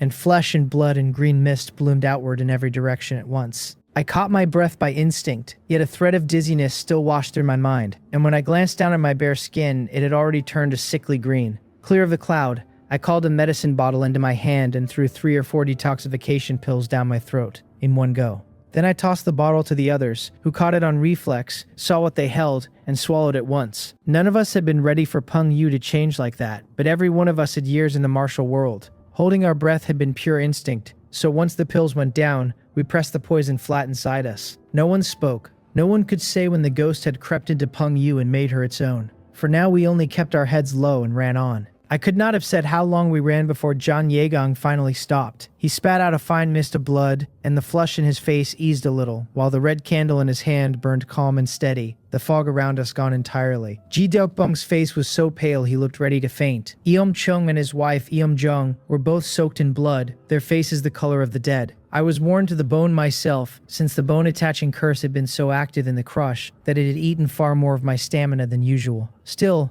of all of us, I was in the best shape. Jian Yegong drew a deep breath and told us to push on a little further before we found a place to rest. We were out of danger for the moment, yet he clearly felt we were still too near that place, and for safety's sake he wanted more distance under us. No one argued, since by now the others trusted him completely. Those 301 had been well spent. Without Jian Yegong that day, it was hard to say how many of us would have died, and being wiped out to the last man had been a real possibility. I looked at the red candle in his hand and made up my mind. Once I had a chance to ask him plainly, I would buy myself a few dozen and keep them in my space grid. The world outside was simply too dangerous. We walked another half an hour before he stopped for good, checked our surroundings with care, and gave the group a nod. Only then did everyone truly ease, though the fear still clung to us like damp cloth. We found a fit spot to camp, and one by one, exhausted, the others dozed off. I sat cross-legged and turned the Gyeonghyun force through my body, drawing my stamina slowly back, and the night ran on to dawn without another incident. We traveled through the daylight after that, but none of the loose ease of the days before us remained. Now every one of us stayed on a knife's edge of alertness. During one rest, Ji Dokbong sniffed at the air and muttered, half to himself, that he must be worn out. He could swear he smelled roasted meat from the Chueyang house, and the smell was wonderful. I glanced at him. That nose of his was truly something. The truth was that, to comfort myself a moment earlier, I had used the trip aside into the trees to take some roasted meat out of my space grid. I finished it in a few bites. The instant I came back, Ji Tiobong had caught the scent. Zhang Yegang laughed and asked what was so special about the Chueyang house's roasted meat, and swore that the moment we reached Hyungbun City the next day, the treat was on him. More than half the red candles were gone, and a whole white one had burned away, but as long as we came into Hyungbun City alive, it counted as a victory. Ji Diokbong chuckled, waved a hand, and let it go. Travel, rest, travel again. At last the outline of a city rose into our sight, and every heart lifted, for we had finally reached Hyungbun City. 5 days was not a long road. Without that village, the stamina of a martial artist would have made it an easy walk, but the ghost had frightened us half to death, and the old woman, Pun Yu, had died outright. The 5 of us quickened our steps without meaning to, and half an hour later we stood before the gates of Hyungbun City. Set against the little county seat of Pyongyang County, Gyeongbun City was plainly far larger, and the sheer height of the walls said as much at a glance. Where Pyongyang County had felt lifeless, Gyeongbun City thronged with people coming and going, alive and loud. After we paid the entry fee, the 5 of us stood on the street and looked at one another. Eom Cheong and his wife Eom Jong cupped their hands and said that since we had all come this far they would trouble us no longer, and that we would surely meet again. Then the pair slipped away around the corner. Ji Deokbong looked at me and asked what my plans were. I thought a moment and said I meant to go on to Sonun City, whether or not I could join the Sonun sword sect. The settled peace of a place like that was perfect for the slow work of building myself up. There would be far more cultivation techniques and secret manuals to be had there too, nothing like Pyongyang County, where everything had been guarded so jealously. Jian Yegang smiled and told me there would surely be caravans in Gyeongbun City bound for Sonun City, and that traveling with one would be far safer. I said the Sonun sword sect was called peerless in all the world, and that having left Pyongyang County at last, I wanted to go and see it for myself. Ji Deokbong looked at me, chuckled softly, and offered that the 2 of us travel together if it suited me. I could not have asked for more, and I cupped my hands to him. Jian Gyegang broke in that we should not stand here talking, and the 3 of us laughed and set off down the street to find a good inn and a proper meal. Night fell, and in the inn room I sat cross-legged. Earlier, once we had eaten and drunk our fill, John Yegang had gone out to stroll and come back with news. In a little over a month, the Sonun caravan would arrive in Gyeongbun City from elsewhere, and from here it would run all the way back to Sonun City. To take the very name Sonun for a caravan told you how deep its backing ran, so this one was powerful indeed, and hitching onto it would make the road to Sonun City very safe. The fare would of course be steep, but I would not be stingy with silver. I muttered to myself that I needed to start moving medicinal pills again, and to see whether any decent pill formulas or cultivation techniques were for sale here, and then I closed my eyes. The next morning I stood before a shop that dealt in everything at once, weapons and medicinal pills and even cultivation techniques. When I asked after internal force techniques, the shopkeeper took a secret manual down from the shelf and laid it in front of me. He said that sometime back a sect disciple, out of options, had sold this technique to them. My expression shifted a little as I looked at the manual. Cloud swallowing force. I asked in a low voice whether learning this technique would bring trouble down on me. Many sects hunted down and reclaimed leaked techniques, above all those touching internal energy. Back in Pyongyang County I had not cared, for it was a small place and the odds of being found out even if I learned another sect's art were slim. But now I was in Gyeongbun City with plans to move on to Sonun City after, and with a wider field of choices I naturally had to be more careful. The shopkeeper smiled and told me to set my mind at ease. That sect had already fallen into ruin, and the disciple had been its only heir, so learning the manual would bring no trouble, and if anything I would be carrying its legacy on. I nodded, picked up the manual, and read it slowly, and a quarter of an hour later I set it down. The text was only a third complete, yet even so I could see a good deal. Against the startling Thundersword energy it was of course no comparison, but it was already far stronger than the Gyeonghyeon force. The cloud-swallowing force had one very particular gift. Once cultivated, it raised the daily amount of medicinal pill a person could take, letting a practitioner absorb pills faster without laying any burden on the body. That single point was enough to catch my interest. As things stood, I could swallow only 1 Chungryong pill a day, and any more than that set my meridians swelling with pain, and threw the chi and blood of my whole body into disorder. Once or twice was no great matter, but kept up over a long stretch it would surely harm my physical body, so I had tried it only a few times before settling honestly on 1 Chungryong pill a day. I asked the price. 1,001, the shopkeeper said, his smile spreading wider. I set the manual down without ceremony and turned to leave. Did I look that much like a fool waiting to be sheared? He hurried after me, calling that the price could be discussed, that the shop had pills and weapons too if I would only look. I paused and asked whether they carried bows and crossbows. Of course, he said, and led me into the inner hall where the racks held a far broader spread of weapons. I stepped up, took down a longbow, and drew it to test the pull, my face unchanged as I set it aside and lifted another. Half an hour later I left the shop. The longbow I had carried out of Pyongyang County was sold, traded for a stronger one, plainly a good deal more powerful than the old.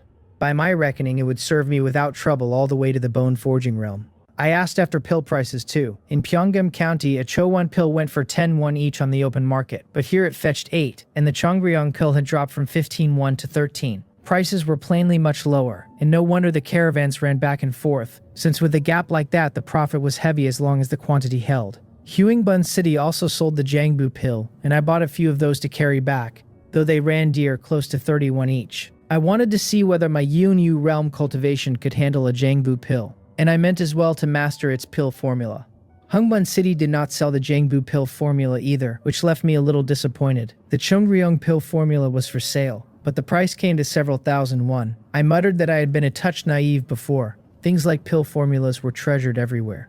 I tried swallowing a single Jangbu pill, and an hour later I opened my eyes with a disappointment plain on my face. The pill's medicinal force was very strong, but it set my meridians swelling far worse than 2 Changryon pills taken back to back. Clearly the Jangbu pill was too much for my Yonyu realm cultivation, and I could not yet bear it. I wondered whether the cloud-swallowing force could mend that the way its manual claimed. I took the manual out of my parcel. After running to more than a dozen shops, I had finally bought this technique at another one for 301. In Hungbun City, every shop of any size was selling the same cloud-swallowing force manual now. Whether some sect disciple had peddled it to a dozen shops, or the merchants stocked it off one another. That first shopkeeper, seeing me a stranger, had simply thrown out his price in the spirit of shearing whoever he could. His heart had been black as pitch. I spent an hour reading the cloud-swallowing force through and then set it circulating. And a moment later I looked at the system panel. It logged the cloud-swallowing force at entry, 1 out of 100. I willed a fusion. The art folded into my Gyeonghyun force, and the union surfaced on the panel as the Gyeongtan art at a proficiency of 811 out of 1,000. The panel then asked 101 to simplify the Gyeongtan art, and I gave it. And the simplification took. A smile crept onto my face against my will. After this I would set to grinding proficiency and carry the Gyeongtan art up to great perfection. But first I wanted to know whether this new art truly worked on pill absorption. Sitting cross-legged, I ran the Gyeongtan art, and half an hour later I opened my eyes with joy in them. My meridians, swollen and aching before, had returned entirely to normal, and the medicinal power that had gone unabsorbed was now folded wholly into me. The effect was that plain. I glanced at the Jangbu pill beside me, hesitated, and chose a Chongryong pill instead. The instant its power spread, my meridians began to protest, so I hurried the Gyeongtan art into motion, and the chi and blood surged through me until that thread of discomfort thinned and slowly vanished. My furrowed brow relaxed. The art turned without pause inside me, and the pill's power was drawn in fast, feeding back into my flesh and blood. An incense stick of time passed. I opened my eyes and let out a long breath of stale air, the joy on my face no longer to be hidden. I had reached my limit. 1 Jangbu pill and 1 Changryong pill, and my internal energy grew at nearly twice its old pace. Where the bone-forging realm would once have cost me over 9 months, it would now take a little more than 4. And the Gyeongtan art was not even at great perfection yet, so when it arrived, the daily count of pills I could stomach would climb higher still. I found my fists clenching on their own. My cultivation had never crawled compared to other people's, but given the choice, who would not want to move faster? Most of all in a world as dangerous as this. A stray thought floated up, that the sect this art had come from must have been eaten clean into poverty. Night fell, and I walked the streets of Hungbun City, livelier by far than the nights of Pyeongyam County. Watching the bustle of ordinary lives around me, my heart quieted a great deal. Given a choice, I would still rather live like this, quiet and small. But this world would never hand a man the chance to choose, and it forced too many things on him, danger chief among them. I passed out of the crowded streets and turned into an alley, far stiller than the way behind me. At the far end, a single shop stood open, dim light spilling faintly from it and throwing the shape of the wall into something that seemed to bear its fangs and claws. It opened only at night, never by day, a strange habit. The evening before, I had found a moment to ask John Yegang where those 2 candles had come from, and he had pointed me to this place. I glanced around, felt nothing amiss, and stepped inside. A hoarse voice asked what I needed. I turned and found a little man no taller than a child, perched on a stool, watching me with a smile. The shop was no different from any ordinary one, without so much as a breath of the eerie about it. I said I had heard they sold things here that could suppress strange entities. The man carried no martial artist's aura, yet he did not feel quite like an ordinary person either, and something about him sat oddly with me. He said I had come to the right place, and drew a red candle from beneath the counter, setting it before me. When I met a strange entity, he said I was to light this, and it would drive the thing off, but only drive it off. If the entity lingered at my side, the candle would burn faster, and once it guttered out, the entity would kill me all the same. I asked the price. 1,001 apiece. So expensive. Everything I owned just then would barely buy this single candle. He chuckled softly and asked what money was worth, set against a life. These candles were not easily made, and in all of Hungbun City only he sold them. I asked if he had anything else. Of course, he said, and brought out a white candle. He told me to light it to draw the strange entities in at 501 each. That indescribable scent lifted off it, and it carried me straight back to 2 days before. Without a red candle in hand, this white one would be little more than a sharp weapon for suicide, calling a whole swarm of entities to come and devour you. The very thought raised the hairs on my neck. I asked whether there was anything else. A dark red blade appeared on the counter, the body so thin it would surely snap the instant it met another weapon, made plainly for one purpose alone. The evil-breaking sword, he said, could wound or even kill a strange entity in the hand of an ordinary person. I asked the price, and it was 10,001. I told him to show me the next thing. My teeth ached a little. It was not that the sum was beyond saving toward, only that it would take a long while, and the blade, useless in every other way, could do nothing but slay strange entities. He showed no impatience and set a medicine bottle down instead. Delusion-breaking water, he said. 1001, to be smeared on the eyes so a man could see through an entity's illusions. I looked at it with some curiosity, thinking of the old cow-tier legend from my past life, said to let a person see spirits. Had I owned this 2 days ago, I would not have needed to fear circling in the mist. A stick of incense followed, which I recognized. Waking incense, he said. 301, lit to scatter confusing fogs. I asked whether there was anything else, and he shook his head and said that was all. Then asked whether anything had caught my eye. I said I would think it over. I was too embarrassed to admit I hadn't the money. The candles and the waking incense I could afford, but I still needed a good pill furnace for my alchemy, and to buy these now would leave me nothing. Before leaving, I could not help asking why the shop opened only at night, since I truly could see no need for it. He said a little shyly that he slept by day. I looked at him as though I were staring at a ghost. That answer, that face, rather overturned the mental armor I had put on before coming here.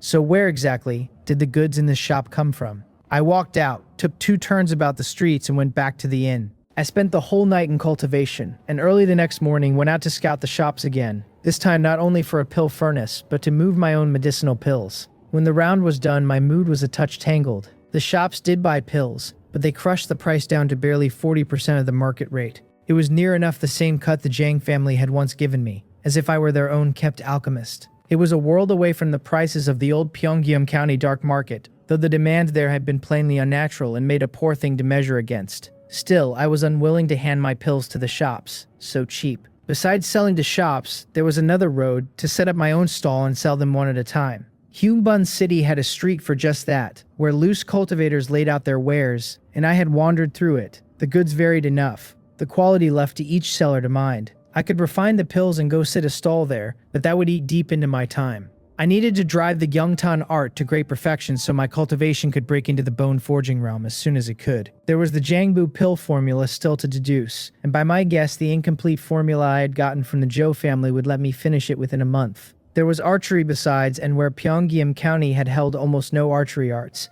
Hyungbun City had a good many manuals, and I meant to push my own shooting to the next step. All of it drank up my hours, and manning a stall would not be worth the loss. I decided to find someone to run the stall and simply share out a slice of the take. Ji Dopbong's face rose in my mind at once, for in Pyongyang County, he had been the one working stalls, and there was no man more at home with the trade. Mind made up, I spent 201 on a pill furnace and went back to the inn. Ji Dopbong looked at me, a little startled, and asked why I needed his help to sell pills when I could just refine and sell them myself. The shops paid too little, I said with a smile, so I needed him to work a stall, and I would give him half a share of the whole take. Half a share was a bit thin, he said out of reflex, and bargained for 2 shares instead. Done, I said at once. 2 shares it is, and I stepped in, seized his hand, and slapped it in a pledge. He stared at me, a little dazed. Why did this song and dance feel so familiar? Had he asked for too little just now? I left the buying of medicinal herbs to Ji Dopbong as before. Our interests were tied together now, so there was no chance of him trying to slip me false herbs again.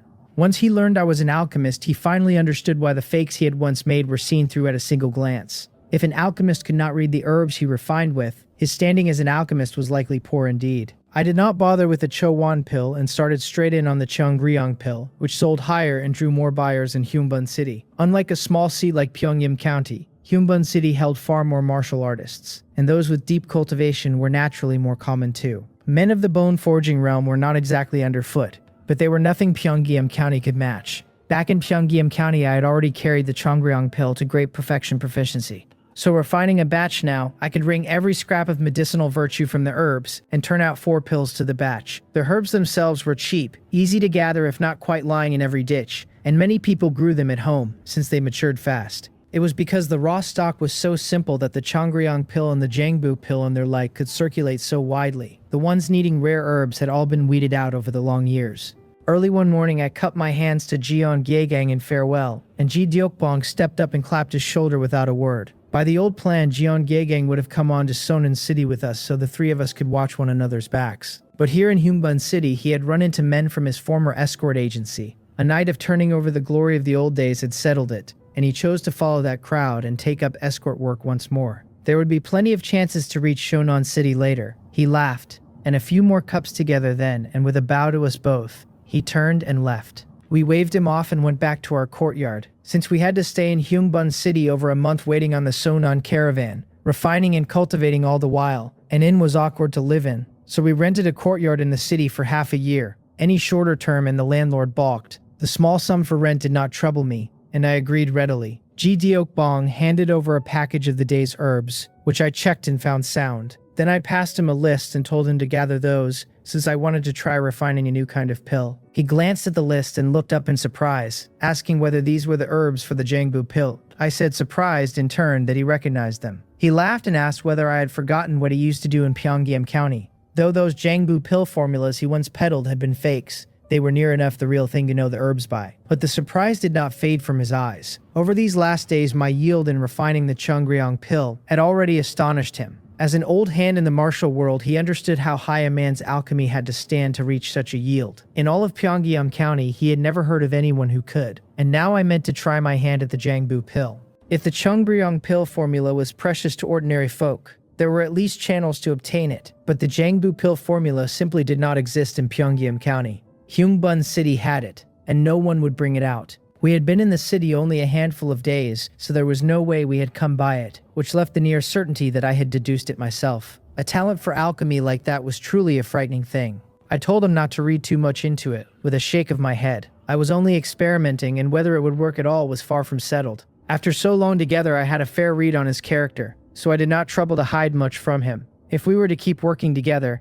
some of my alchemy would have to come to light in any case. He smiled, understanding this for the trust it was, took up the day's Changryong pills, and walked out. I set the herbs in order, carried them into the alchemy room, and got to work on the Changryong pill. Over these days, I would spend a whole morning at it, and with my yield so high, I could turn out 60 to 70 pills in those few hours.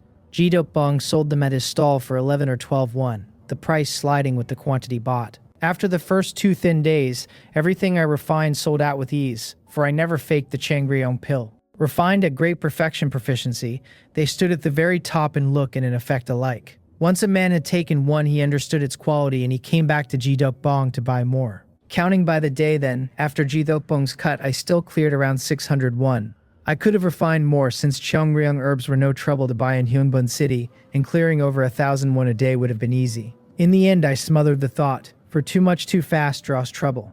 Too little was not what I wanted either, and I compromised on this middle number. Matters of profit always carried risk, and it only came down to how much each man was willing to shoulder. It had been nearly 10 days since we came to Hyungbun City. Beyond the Changryong pill sales finding their feet, the deduction of the Jangbu pill formula had reached its final stretch, going far smoother than I had imagined. This was likely much to do with how high my alchemy now stood, and the Zhou family's incomplete formula had helped a great deal. Besides, all of it meant I could now try to refine the Jangbu pill, and one success would send my wealth climbing faster still. For a long while, I had been eyeing a cultivation technique on the system panel, the suppressing dragon elephant. Only its price of 50,000 won was far past my reach. The pills came along about as I've said, but what made me happiest was that the Gyeongtan art had at last risen to perfection. Beyond the raw cultivation value the art itself added, the great gift of perfection was that once more the number of pills I could take a day went up. At mastery, I had managed 1 Changryong pill and 1 Jangbu pill, and at perfection I could already swallow 2 Jangbu pills a day. With a full 85 points of cultivation progress each day,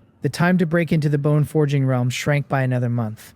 The art worked better than I had hoped, and I could feel that as its experience climbed toward great perfection, the pills I could stomach were still slowly rising. The original cloud-swallowing force could hardly have worked so well, I thought, or its sect would never have crumbled so. It was likely the marriage of the cloud-swallowing force and my Gyeonghyun force that had bred this strange change. The Gyeonghyun force was drawn from the startling Thunder Sword energy, an art of the Sonon Sword sect, and it ran faster the more a body could bear. So fused with the cloud-swallowing force's knack for drinking in medicine, it only amplified that gift. At this pace, perhaps before the Sonon caravan arrived, I would break through to the bone-forging realm. After a morning spent finishing the alchemy, I threw myself into cultivating my inner strength. With every breath, my body rose and fell, and a fierce heat surged through skin and flesh, and slowly began to seep into bone and muscle.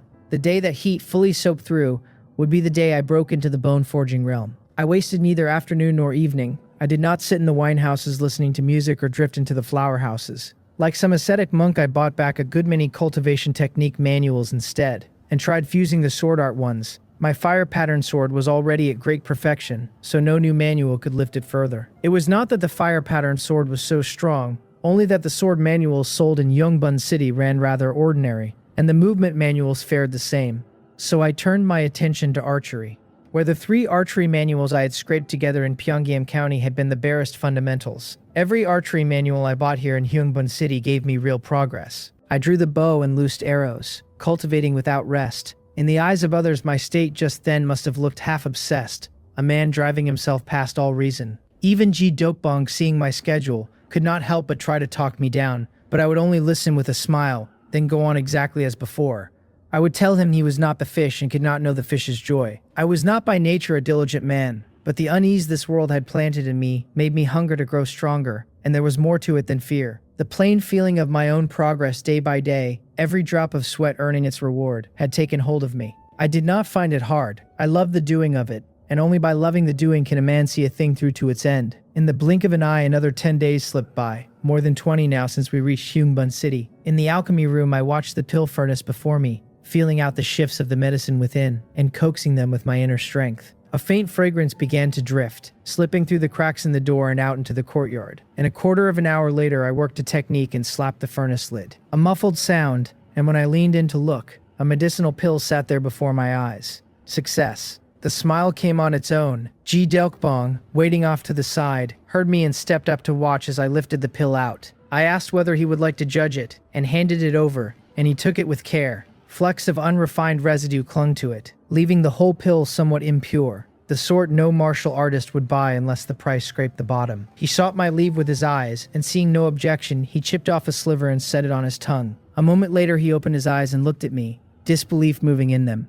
I asked how it was, lifting my head. He said with a firm nod that it was a Jangbu pill. It seemed that before long we would be selling Jangbu pills, I said, and could not keep the smile down. Indeed, he agreed, and having watched me deduce and refine one from nothing, he plainly no longer doubted I would be turning out fine ones soon enough. But we might not be able to sell pills in Yongbun City for a while, he added, returning the pill with a frown. Had trouble come knocking? I was not surprised.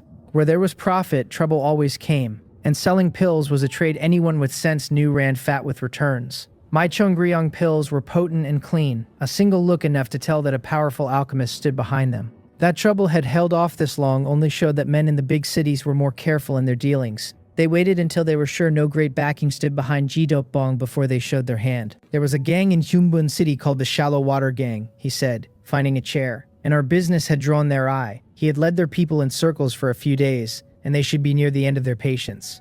I said after a moment that we should stop selling for now and wait quietly for the Sonon caravan. We had been at it over 20 days and had already earned a fair pile. In that time, I had gone back to the alley shop and bought one of everything but the sword, 2 red candles among them. Of the rest, some silver I stored in the system panel and some I traded for silver notes, keeping only loose silver for daily need. It would carry us comfortably through the short term, and afterward, once we reached Sonon City and joined a sect and had a patron at our backs, I would not be so exposed. He agreed and smiled, for that was just what he had meant to tell me. As an old hand, he had seen too many blood feuds spring up over profit. It was chiefly that we were outsiders in Yongbun City and would come off worse in any clash with the local gang. Ji Dokbong was greedy for money, but he would never trade his life for it. I could have sold the refined pills to the shops instead, yet with the Shallow Water Gang already watching, and no way to know which shops were tied to them, betrayal came too easy. For less money and no less danger, I would not do it. Another month went by. It had been near 2 months in Yongbun City, and the Sonun caravan still had not come,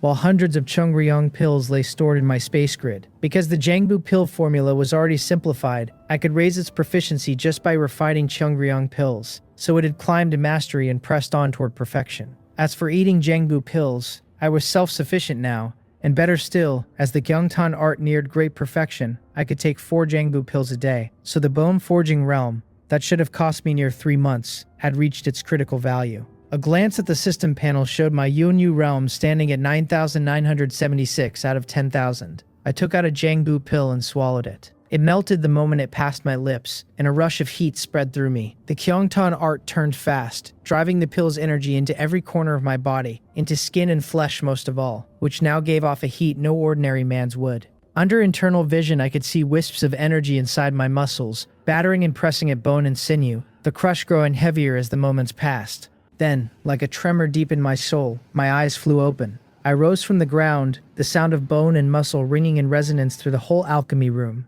Somewhere along the way I had grown a little taller, standing now like a deep pool, like a looming mountain. Nothing at all like the thin dark figure I had once been. The panel named it plainly, Bone Forging Realm, 3 out of 100,000. A knocking came from beyond the courtyard, a voice calling to ask if anyone was there. I walked out of the alchemy room and opened the gate. A small boy stood outside, licking a candied fruit. Looking up to ask whether I was Jinbi, I asked what it was.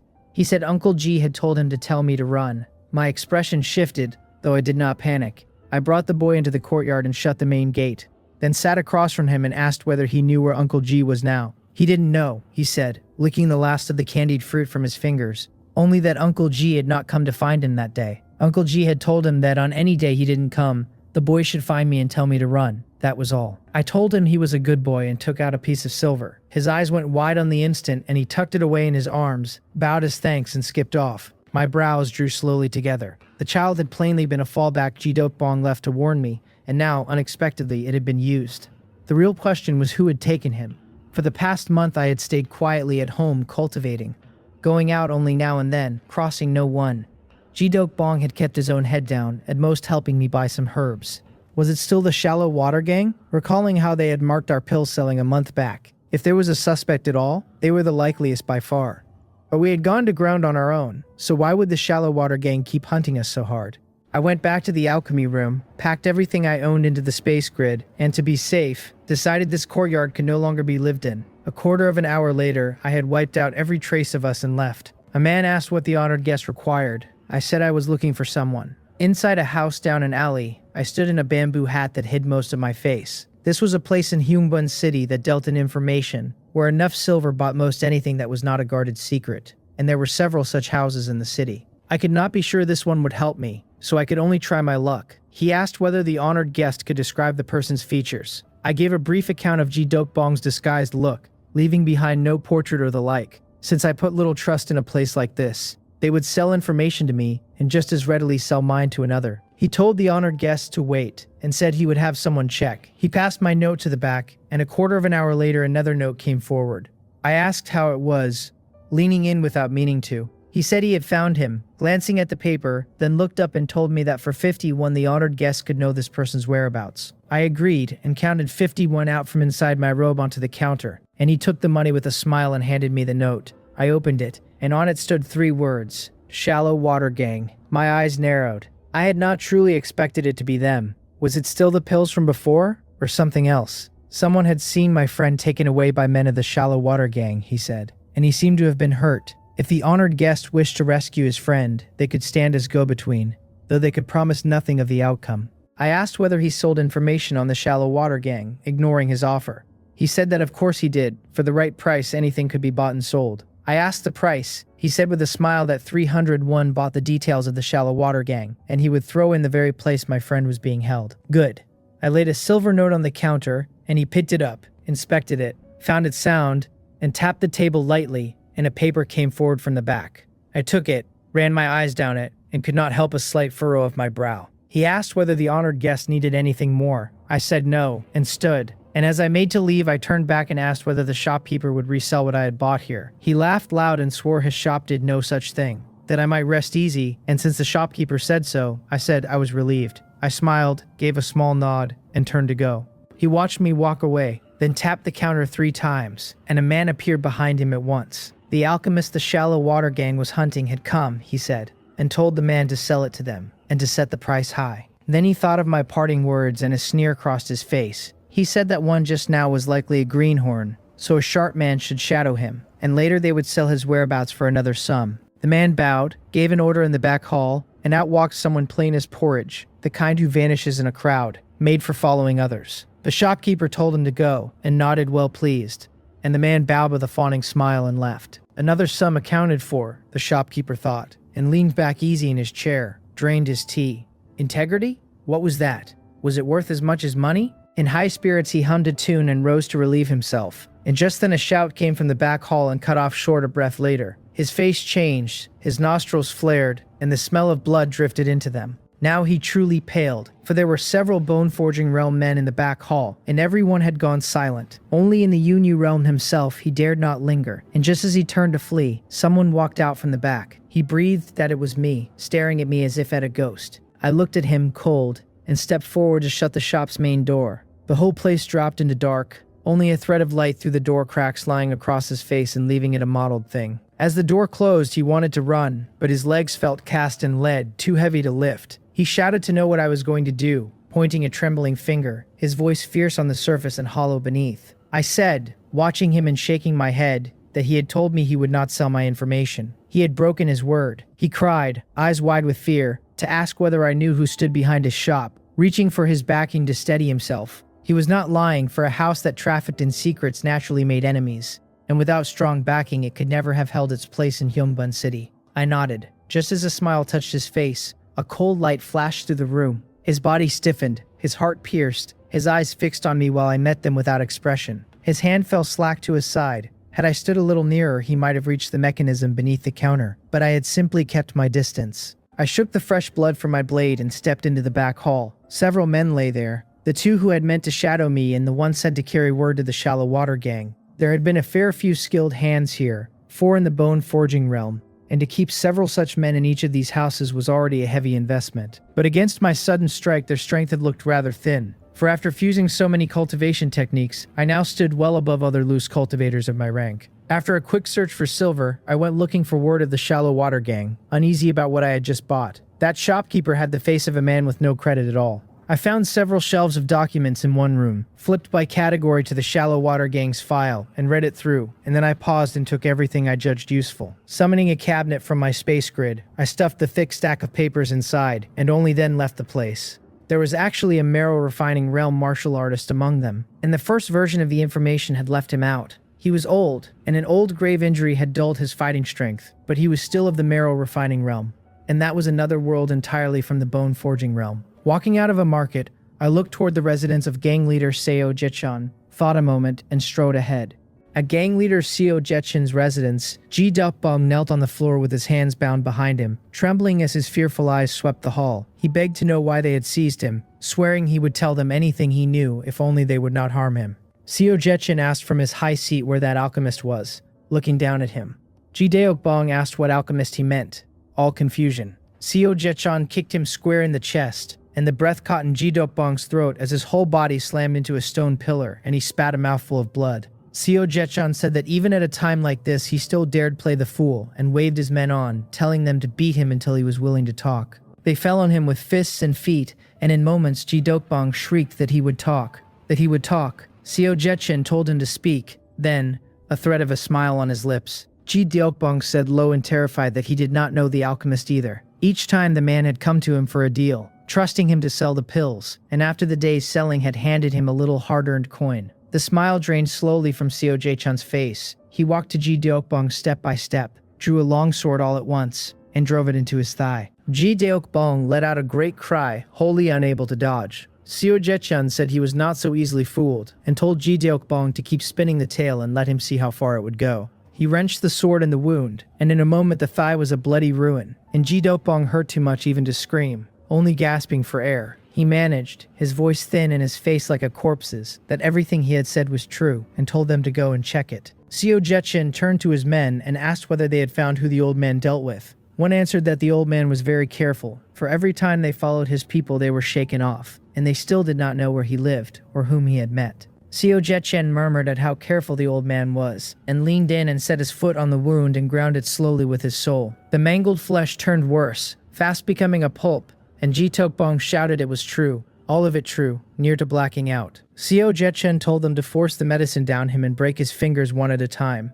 His men hauled Ji Deokbong up and poured a bowl of it into his mouth. He had drifted into a daze, but now he snapped clear, and the clarity only let him feel the pain more sharply still. Seo Jetchin said he wanted to see how tough the old man's mouth really was, and pointed. Someone brought out a great pair of pliers crusted dark brown, where old blood had dried, a foul reek clinging to them. No telling how much flesh they had already crushed. He said coldly that after 10 fingers there were still 10 toes, then the piercing of the collarbones, then the boiling in water. He had plenty of time to play with the old man slowly. The terror slid off Ji Dukbong's face, and of a sudden he spat a mouthful of bloody phlegm at Seo Jetchon and laughed aloud. He roared at them all to come at once, jeering that he wanted to see whether a spineless coward could give an old man a little more comfort than this. Knowing the disguise was useless now, he only laughed the harder. Seo Jaechen's eyes narrowed, and in fury he shouted for the torture, that he would see this man kneel and beg for death. His men grabbed for Ji Dopong's fingers and brought the pliers to bear. An arrow whipped in and struck one of them, its force alone knocking him flat, the pliers falling from his hand with a bright clatter. Everyone froze, and then 2 more arrows flew, taking 2 men through the heart and killing them where they stood. Someone cried out that they were under attack, and they scrambled for cover, but the arrows kept coming. Any head that poked out was pinned through the brow, while those who found no cover in time took a shaft in the body. The ones who returned fire with hidden weapons and arrows each sprouted a new hole a breath later, the shafts driving straight through them. In that short span, more than a dozen men in the hall lay dead. The rest dared not lift their heads, yet some arrows bent by chi curved past the cover and buried themselves anyway. This was archery beyond any ordinary martial artist, 1 man and 1 bow holding down dozens on his own. A voice thundered to ask what petty thief dared run wild here, and a figure crossed the distance in a blink to stand above the hall. The shallow water gang men cried out in sudden joy that Elder Ha had come. I stood on the eaves, watching Ha Wanchu vault the wall, turn the bow, and shot down another gang member who had shown his head. Ha Wanchu roared that I would die for my daring, his hair fairly bristling, and thrust out his right hand shaped into an eagle's claw, grabbing for my head. It sliced the air with a shrill cry and caught nothing. My figure drifted back, and 3 more arrows flew out, killing the hidden men one by one, and the shallow water gang, so lifted a moment before by Ha Wanchu's coming, fell abruptly quiet. The bow and my footwork did not foul each other, and my aim held true, so even with Ha Wanchu hounding me from behind I went on shooting the gangmen below. Slowly some of them broke, unable to bear this dying by inches, and a few leapt out to charge me, only to meet an arrow. For the Yonyu realm men and most of the shallow water gang were only that. My arrows were deaf, and even the bone-forging ones fell after several shots in a row. One whispered near Seo Jaechien to ask whether this man might be here to save that old one. Seo Jaechien told him to go take the old one hostage then, and threatened me. The man shrank back and dared say no more, for none of them could so much as show a head without an arrow finding it. Whether I had come to save someone was no longer the point. They could not lift their heads, and even without lifting them, if the cover ran thin, the arrow still came. Seo Jetchen had not seen archery cultivated to this pitch in many years. Long ago there had been a man in Humbun City they called shooting half the city, and looking now, he had likely stood on a par with me. That man had left the city in the end for higher archery arts elsewhere. Seo Jetchun did not order his men out to seize Jidokbong, since going out now was simply to die and served no purpose. His eyes ranged the hall and fell on an iron hook trailing an iron chain, a barbed thing meant to run through a man's collarbones, of which his residence never ran short. His look shifted, and he snatched it up and hurled it toward Jidokbong. Whether or not I had come to save the man, it was at least a chance, and he did not mind trying it. My eyes had been sweeping the ground the whole while, and I saw the hook at once. Drawing and loosing were one motion. The arrow caught it in an instant, pinned it, and dashed it to the floor, and a second arced arrow shot towards Seo Jaechun's place. Dirt and stone burst up. Seo Jaechun looked at the shaft still humming beside his foot, his face gone white. It was luck that the cover was broad enough. For shooting blind, I had misjudged the spot by a hair,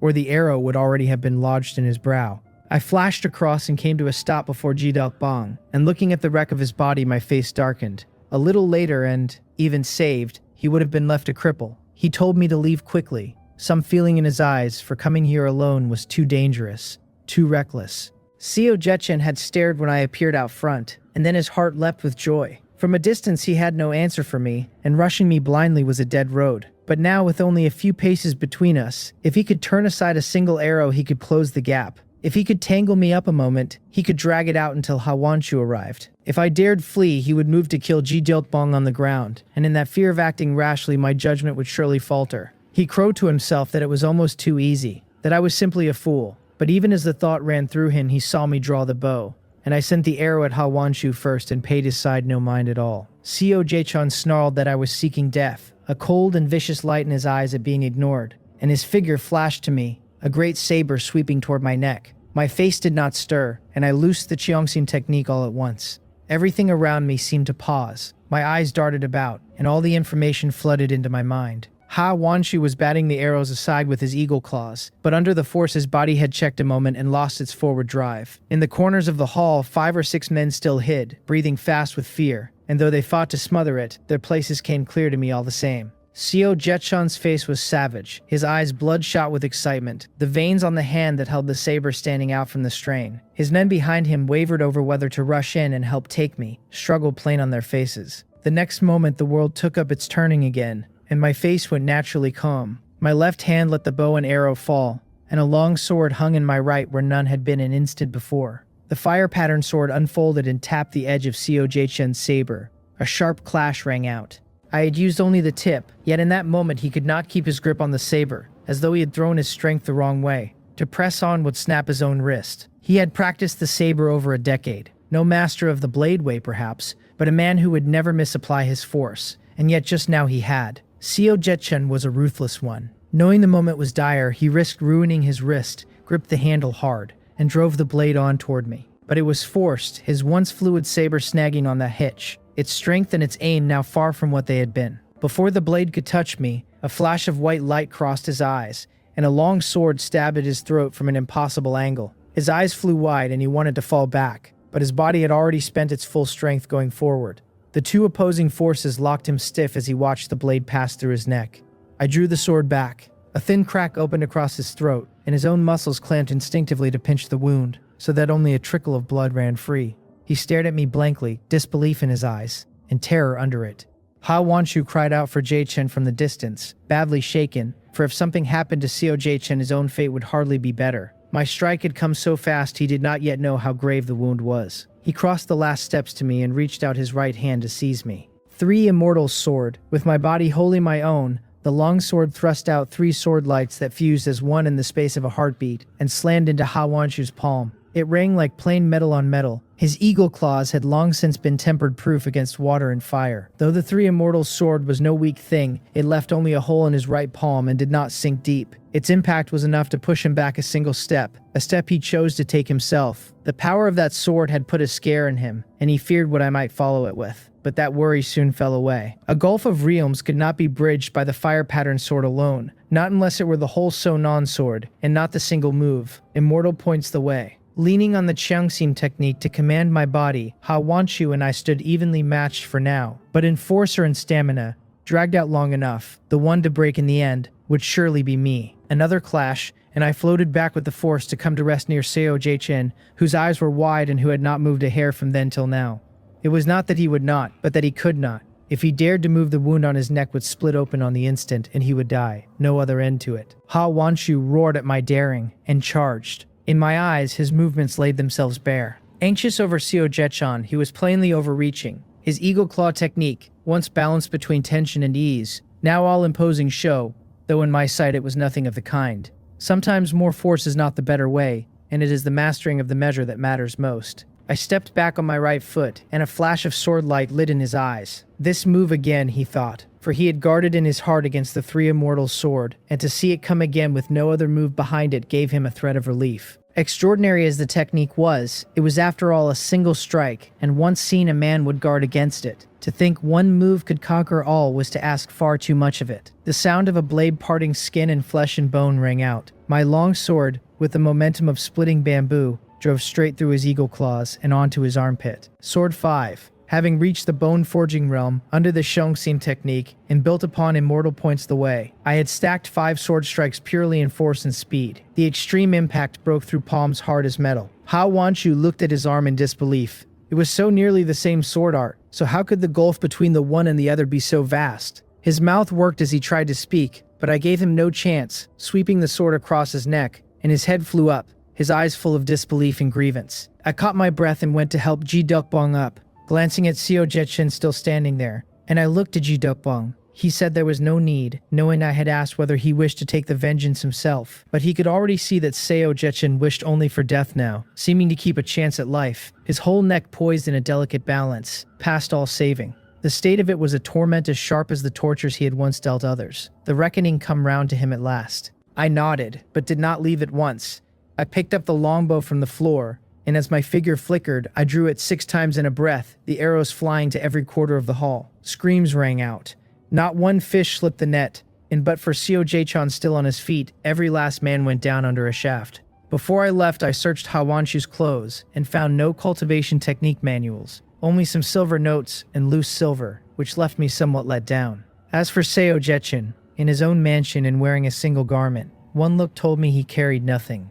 Given the time, I would not have minded stripping the place, but it was too dangerous, for the racket here had not been small and people would be arriving soon.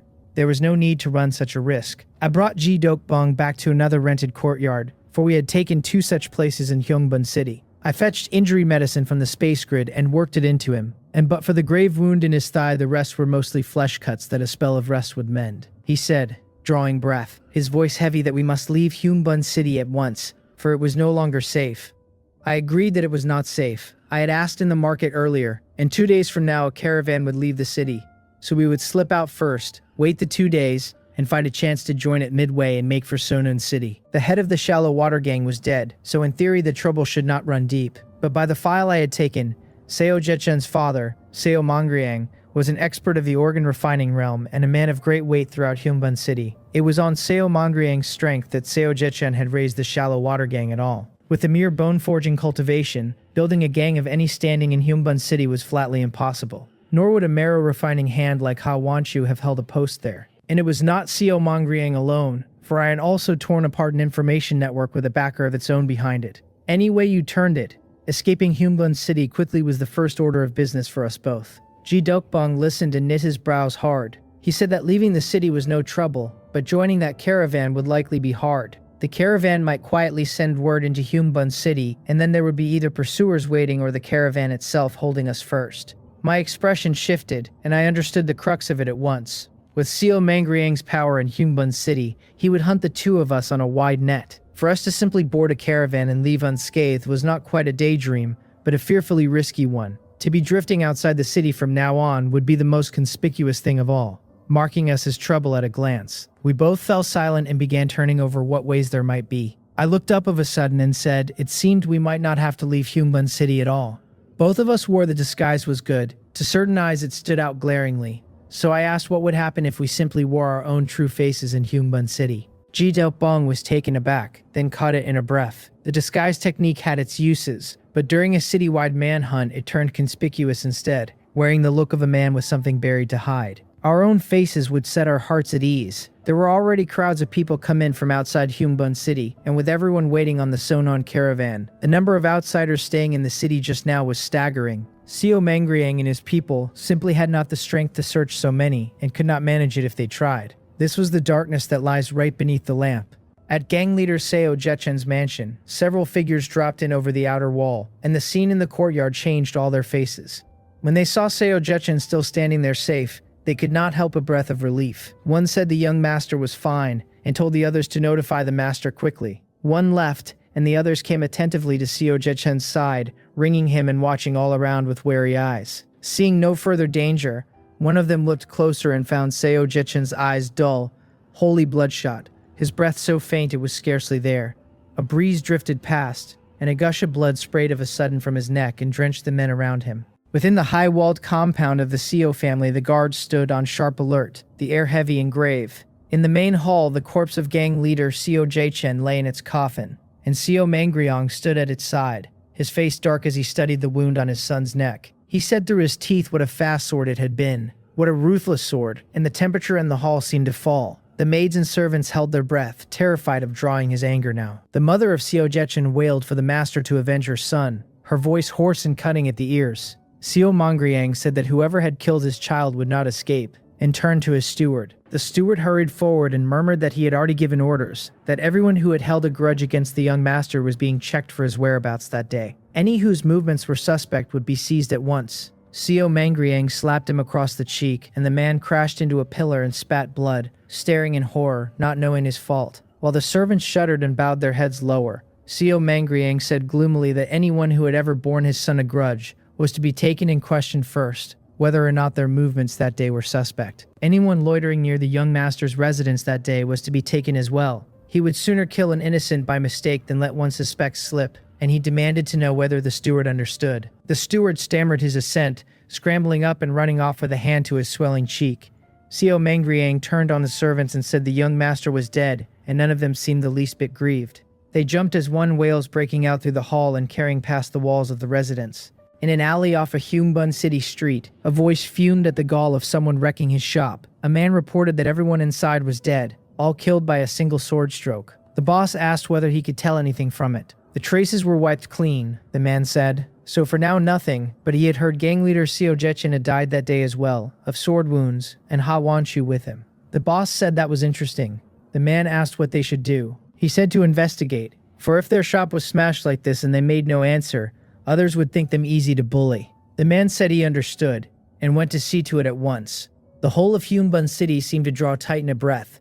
Searches and arrests began, and those with their ear to the ground hurried home to hide rather than be caught in the sweep. Cries and the sounds of fighting rose here and there and were quickly put down. The other prominent families of Hyungbun City tacitly let Seo Mangriang have his way, for he had lost his most cherished son. Any who stepped out to stop him now would surely earn his enmity, and Seo Mangriang was famed in the city for nursing a grudge. So even a misunderstanding smoothed over today might end one day with a knife in the back. Some families were not afraid, but they had no wish to invite the trouble. By the second day, the Seo family began sifting the outsiders of Hyungbun City, and anyone found using a disguise technique was arrested and put to the question. To dare wear a disguise meant you had something to hide, and having something to hide, you could go and explain yourself properly in the Seo family dungeon. But there were simply too many outsiders in the city, too hard to check one by one, and sure to make too many enemies. Not all of them were easy marks, and no few were true experts. So after only 2 days, the wide sweep slowly stalled, though the investigating went on, only no longer so brazenly.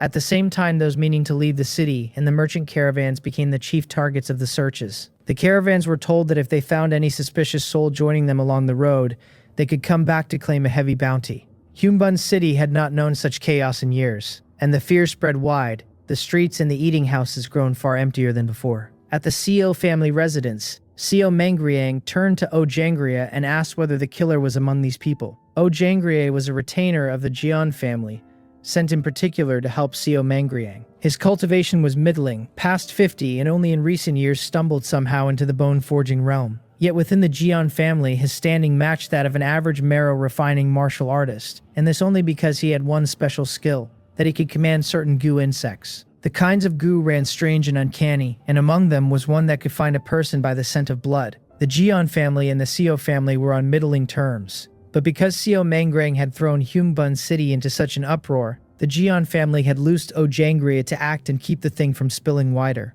Hearing the question, O Jangria did not answer at once, but kept his eyes fixed on a winged goo insect in his hand, which circled in his palm with no mind to fly off. He said at last with a shake of his head that it was not among these people. Many in the dungeon had already been tortured past recognition, some gravely hurt and near death. Having caught the talk between Seo Mangriang and the retainer, they grasped the rough shape of it. So at O Jangria's words, some could not help weeping for joy, thinking they might finally leave this place. Seo Mangriang said they all seemed very happy. Already sour with disappointment, the change in the dungeon faces stoked his fury higher, for he had lost a son and these people dared be glad now. Their throats seemed to close, and they made no further sound. Seo Mangriang said there were surely still some accomplices among them, and told his men to question the prisoners properly again, and to kill those who ought to be killed. He threw the words out and turned to leave the dungeon, and O Jangria pulled in his neck and hurried after. He had heard before that Seo Mangriang was moody and unaccountable, and now he had seen it for himself, and truly those people in the dungeon were unlucky to have crossed him. It could only be said that in this world, to live well, sometimes not making trouble is not enough. Seo Mangriang asked whether Retainer O could track the man who had killed his son.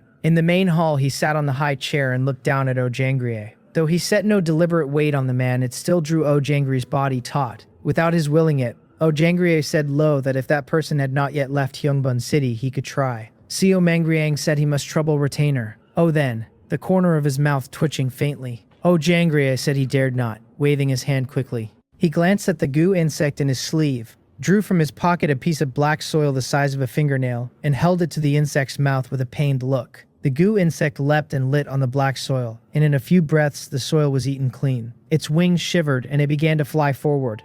Half an hour earlier, this goo insect had licked at Seo Jechun's blood, so the scent it hunted now was that same one. The sword that had done the killing carried the very same scent still. The winged goo insect had lapped at the dead man's blood, and now it shivered its wings and flew forward. Oh, Jangrier trailed after it with Seo Mangriang close at his shoulder. 2 marrow-refining retainers of the Seo family came behind, braced to fall on the killer the instant he showed his face. The goo held the pace of a running man. After a quarter of an hour, it drew up before a plain residential courtyard and made to dart inside.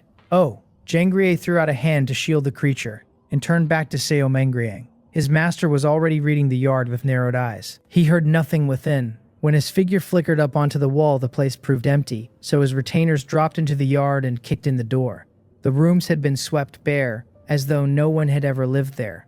Oh, Jangrier stepped in once the danger was ruled out and pointed to where the blade's scent hung thickest. The sword had lingered there a good while, he said. Seo Mangriang ordered the property agent fetched, and the man came white to the lips. Everyone in Humbun City had heard by now what the Seo family was chasing. Asked who had rented the yard, the agent's memory served him even through his terror. He laid out the tenant's face in full detail. Oh, Jangrier kept still at the side, guessing they would turn up no one this way, the face almost certainly a disguise. Seo Mangriang knew it as well, only he would let no thread slip past him. After the agent had gone, the retainer offered that the one bright spot was that the weapon had not been thrown away. So long as its owner had not quit Humbun City, they could still drag him into the light. Seo Mangriang thanked him stiffly, and the retainer bowed and fawned that it was only right. Then he whistled the yard once and flew out, and in no time led them to a second courtyard, as empty as the first. The scent there had gone 2 days stale. This thief kept his burrows like a cunning rabbit, and the words ground out between Seo Mangriang's teeth as his temper climbed. The goo let out a long cry, and Ojangri's face lit. A scent 2 days old meant the man had likely not yet left the city. At the third courtyard, the goo circled and would not fly out. Ojangri's expression changed, and he chirred at it in a strange, insect-like call. The creature answered a few times, and his brow nodded, for its wit was small and he could trade only the simplest meaning with it. This was the last place its nose could follow the blade, it told him. Beyond here, the sword had simply vanished. Seo Mangriang's face went dark enough to wring water from, and he demanded to know what was going on. Jangrier could only say haltingly that the sword seemed to have disappeared. He hardly believed his own words, yet it was what the goo had given him. In a courtyard not far off, I stood swinging a tree branch, running through my sword forms in the plainest way. The blade and the longbow had long since gone into my space grid. The sword was the likeliest thing the Seo family had marked, and I would not throw it away and raise the odds they tracked me. Melting it down meant trusting some blacksmith not to report me, a loss that outweighed the gain, so into the grid it went instead. The grid froze the very hours on a steamed bun. I simply did not believe the Seo family owned any trick that could reach past its walls. To be safe, I'd slipped off to another yard after pulling Jideokbong out of the fire, sorted everything inside the grid, and only then come back here. I kept off my alchemy and wore the face of an ordinary martial artist. The Seo family search squad had come by the day before, and a dozen one of silver had sent them off content.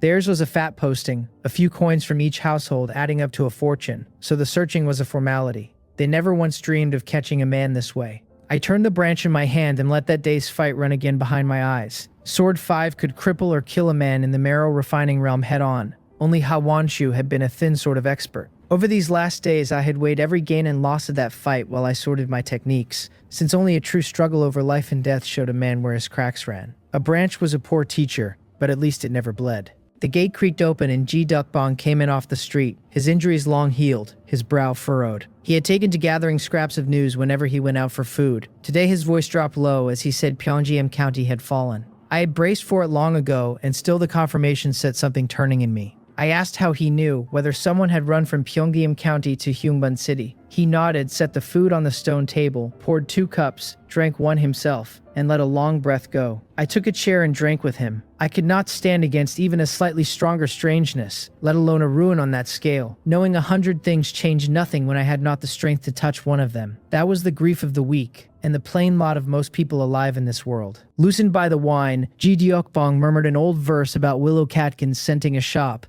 and a parting sorrow longer than the Eastwood River. Then, his cup never stopping, he began to tell me his story. It was a common tale with no knots or turns in it, only a young man who had wanted to taste the wide martial world. I listened close all the way through, until he laughed himself hoarse and slumped onto the table. 5 days slipped past, the city still churning, and the Seo family still hunting. Then the Sonun caravan rolled into Humbun City, 1,001 ahead, Jidokbong told me, and I could hardly credit it. The caravan could plainly have taken whatever it wanted by force, and yet in the end it traded safe passage for nothing more than a ticket and a price. In the end, the two of us decided to follow the Seonun caravan, for no grander reason than safety. The strangest on the road into Hyunbun City had cut too deep, and I had no wish to meet its like again. A single red candle had cost 1,001 on that trip. If we tied ourselves to some small caravan and were forced to burn one, the loss would run worse still. The Seonun caravan knew its own worth to the copper, which was exactly why it dared name such a price. When we reached the caravan station, it was already thick with people. Most were there to trade, only a small share meaning to travel along,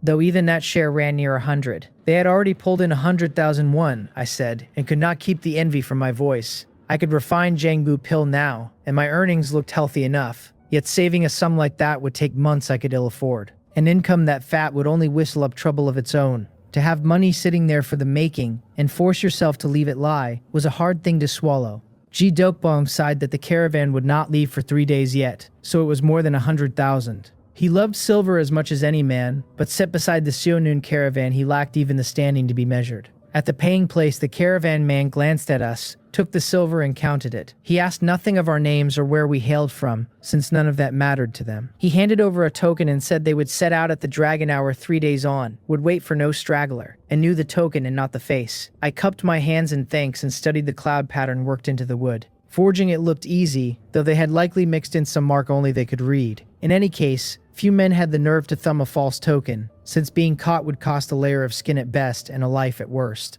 We turned to go. Hyunbun City, roused by the caravan's coming, had thrown off its hush and filled its streets again. A figure in too great a hurry slammed into me, and I slid aside and clamped his wrist. The thief went white and begged me to let go, twisting hard, but his arm sat in my grip, as if caught between a pair of pliers. I told Seo-yu that a man who meant to steal ought first to learn whom he was stealing from. Then I flung him down so his head struck the ground and bled. Knowing he had crossed the wrong man, the thief swallowed his cry, scrambled up, and vanished into the crowd. He had spotted our token, Ji Dokbong said, shaking his head with a smile. The Seonun caravan knew the token and not the man, and one such token was worth 1,000 won on its own. Even unused, it would fetch a few hundred resold, near pure profit.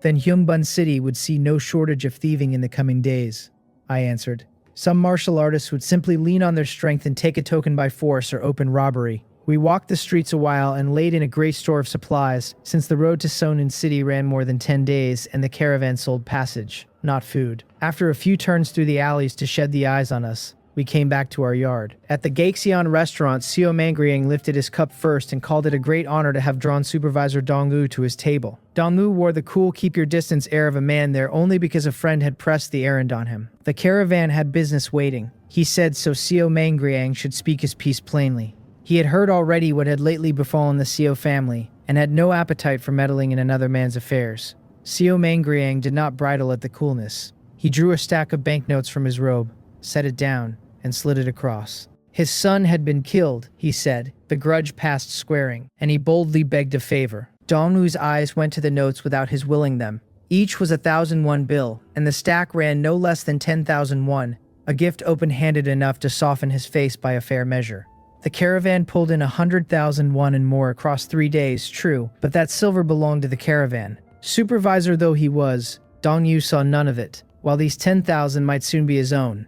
He said he had heard of the son's death. Only the thief was cunning and had gone unfound so many days that he could not think where to lay hold of the matter, even wishing to. Seo Mangriang said the thief was surely still in the city, waiting his chance to slip away, and that with the range close enough he now had a means to find the man. So 3 days hence, he hoped the supervisor might let him hold the caravan a short while and hunt his quarry among it. A smaller caravan would have posed no such trouble, since his own strength was enough to lean on lesser outfits. But the Seonun caravan he could neither cow nor dared to try, and so he had only his connections left to spend. Those people 3 days on had all paid their silver, Dong-yu said, frowning, and doing this put him in a hard place. 1,000 won ahead was steep enough, but safety came near guaranteed, so the caravan took it with a clear conscience. To turn around and sell the passengers a second time sat too ugly for a man who could not lightly gnaw at the caravan's good name. Seo Mangriang begged his understanding and laid down a second stack, another 10,000, 20,000 now in all. Earning that honestly would cost Dong-woo a long stretch of work, and it would be his the moment he nodded. He wrestled with himself, hesitated, and in the end still shook his head, saying he feared the favor would draw talk too easily. Seo Mangriang answered that he knew the caravan's men had labored hard of late and that he had no other token of thanks, and hoped this might stand them to a few drinks. He set down a third 10,000, then 5,000 more beside it. That last 5,000, he said, was his apology to those whose time he would waste while they waited out the search. Dong Yu protested that he could not possibly, shaking his head, though his hands were not slow, and the 35,000 won went swiftly into his sleeve. Seo Mangriang thanked him, and a smile broke loose on his face at last. It was only right, Dong Yu laughed. A scoundrel who had killed a man's son was a villain through and through, and if such a creature had burrowed into the caravan it would be a calamity. Ferreting him out early left the supervisor the one owing thanks. Seo Mangriang waved the words off, poured him a cup of Gaxian wine and pressed him to enjoy it, and after 3 rounds took his leave. The smile fell from Dong Yu's face the instant the door closed, and he called his men in. 3 days on, he told them Seo Mangriang would come searching, and when he did, they were to take this 1,001 and share it among the passengers as a token of apology. His man fawned that the supervisor was benevolent, and Dong Yu said he wished to hear no idle gossip after, then waved him out. 3 days went by. The Seo family called off its citywide sweep, to all appearances giving the thing up, and the 2 of us kept to our yard. Ji Dokbong seized the chance to mend himself, freshly hurt as he was with a long road ahead. I seized every hour I had to cultivate. First, the proficiency of my inner energy technique, the Kyungtan art, reached great perfection at last. It was not only that the internal energy it drew ran richer now. The greater gift was that the count of medicinal pills I could take in a day climbed to a new rung. Before I broke into the bone forging realm, I could stomach 4 Jangbu pill a day, and after breaking through, 5. Now, with the Gyeongtan art at great perfection, my daily ceiling had leapt to 7. The Jangbu pill bit a touch shallower since I reached bone forging, yet 7 a day laid over the technique's bonus was another thing entirely. By my own reckoning, the 100,000 progress points to the marrow refining realm would take only a year and a half to fill.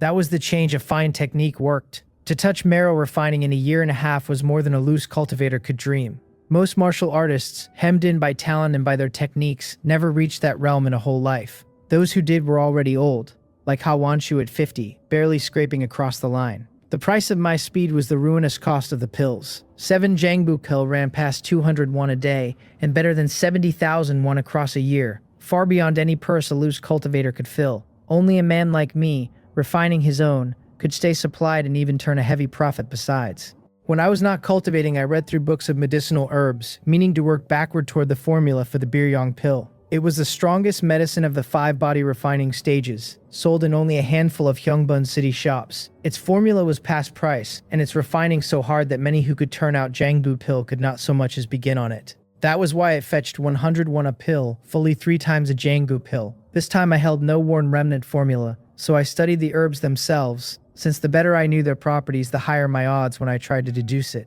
Even should the Biryong pill stay out of reach, a deeper grasp of the herbs would let me blend other pills outright. Reading never did a man any harm, and there were even hours when the learning was its own quiet pleasure. Early one morning, the Seonun caravan station already roared with noise. Loose cultivators shouldering bags large and small, every one of them ticketed. The caravan sold no food, but it lent carriages at least, and cramped as they were, a man who could bear the crush would reach Seonun City in the end. I stood in the press, listening to the chatter around me, when the whole caravan fell silent at once. I turned, my eyes narrowing without my willing it, and traded a glance with Ji Dokbong at my side. The caravan's manager Dong Yu had come, and beside him walked Seo Mangriang and Oh Jangriye. The caravan offered its convenience to honest folk and not to the wicked, Dong Yu called out. A man's son had been murdered, and they had come now to look into it, which would cost everyone a little time he trusted they would forgive. The travelers eyed one another, uneasy, but under another man's roof they might resent it, and dared not speak. Then a scatter of voices broke from the crowd, 20 or so, urging the search on, saying none of them could sleep easy beside a killer. The planted shouts thinned the resistance in the rest. A smile touched Dong Yu's mouth as he looked to Seo Mangriang, who signed to Oh Jangriye, and the retainer dared not dawdle and drew his goo from his robe. A blood-tasting goo, Ji Dokbong breathed, his pupils shrinking. He held himself back from so much as a glance my way, too plain to tell in a crowd, though his heart was clearly hammering. From his whisper and the murmurs around us, I pieced together the insect's trick. It could hunt the scent of blood left on a weapon, and I marveled at it even as I blessed the choice I had already made. Feeling the fright come off Ji Dokbong, I stirred one finger and sent a thread of internal energy to tap his sleeve, the old signal we had agreed on. He startled, then steadied.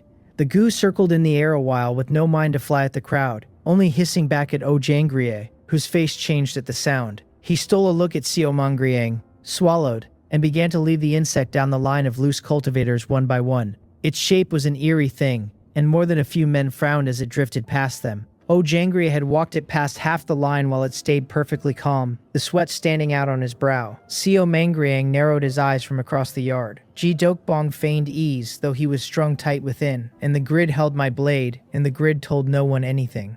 A moment more, and the goo had cleared the whole line. Jangria came back to Seo Mangriang and shook his head. Seo Mangriang looked over the cultivators with a face like thunder, some formless certainty in him that his son's killer stood among these very people, and no way at all to pick the man out. His fists nodded, and in the end, they had to open. They would move out in a quarter of an hour, Dongyu announced, and thanked everyone for their trouble, and turned to Seo Mangriang, for this was the whole of the favor he could do. I watched Seo Mangriang's back, and a small smile found its way onto my face. A quarter of an hour later, the Seonan caravan rolled out. I settled into the corner of a carriage. An old man across from me was asking whether we were all bound for the Sonan sword sect, and whether it was truly so easy a place to enter. His words dropped the carriage into quiet. The Sonan sword sect was the first among all schools for thousands of miles. Its strength passed all sounding, and Sonan City itself had swelled into a giant on the back of that sect. Not a young man in the carriage had grown up without the legends in his ears, and every one of them ached toward the place. The old man smiled a bitter smile. He had lived a few years in Seonan City in his youth, he said, and the life there had not come easy, so he had gone out to wander. Now, with war and chaos everywhere in these broken times, he had thought it over and chosen to go back and see out his last years. Someone begged him to tell of the sect, to say whether it was strict in taking disciples. For the born geniuses, it could hardly be called strict, the old man answered, but for ordinary men, it sat well out of reach. Joining turned on age, on bone structure, and on comprehension ability. I drew a flask of wine from behind me and passed it across, and his eyes brightened the moment he sniffed it. He laughed that I was too kind, took a long glad pull, and said that since we were willing to listen, he would spend a few more words. We could learn all of it easily enough once we reached the city. Age came first, he said, savoring the room's attention. A man had to be under 15, and if older, no more than 20, and standing at the marrow refining realm on top of it. The carriage cried out as one at a marrow refining cultivator under 20. Even in a place like Hyungbun City, such a man was a marked expert and an honored guest wherever he went. Most marrow refining martial artists there were past 40, and one in his 30s counted as rarely gifted, with the organ refining realm someday within reach. My own face shifted a little, for this body of mine was already 23 years old. A farm villager once, driven into Pyeongjim County for a living when the land could no longer feed him. If the bone structure and comprehension ability ran high enough, someone pressed, could the age bar be set aside? The old man nodded that it could, then turned the words on their head. For a man whose bones and comprehension ran that high, reaching marrow refining before 20 was no great feat to begin with. The carriage fell mute. Of course, he allowed. Some came to the Marshall Road late and lagged a little through no fault of talent. So the sect left them a door, a test they might pass to earn their place. What that test was he could not say, for much of what he knew was hearsay, and we could ask at the sect's own gate. I asked whether it took disciples on a set day, and he said once a month since so many wished to enter that the sect had to keep the room to draw in new blood.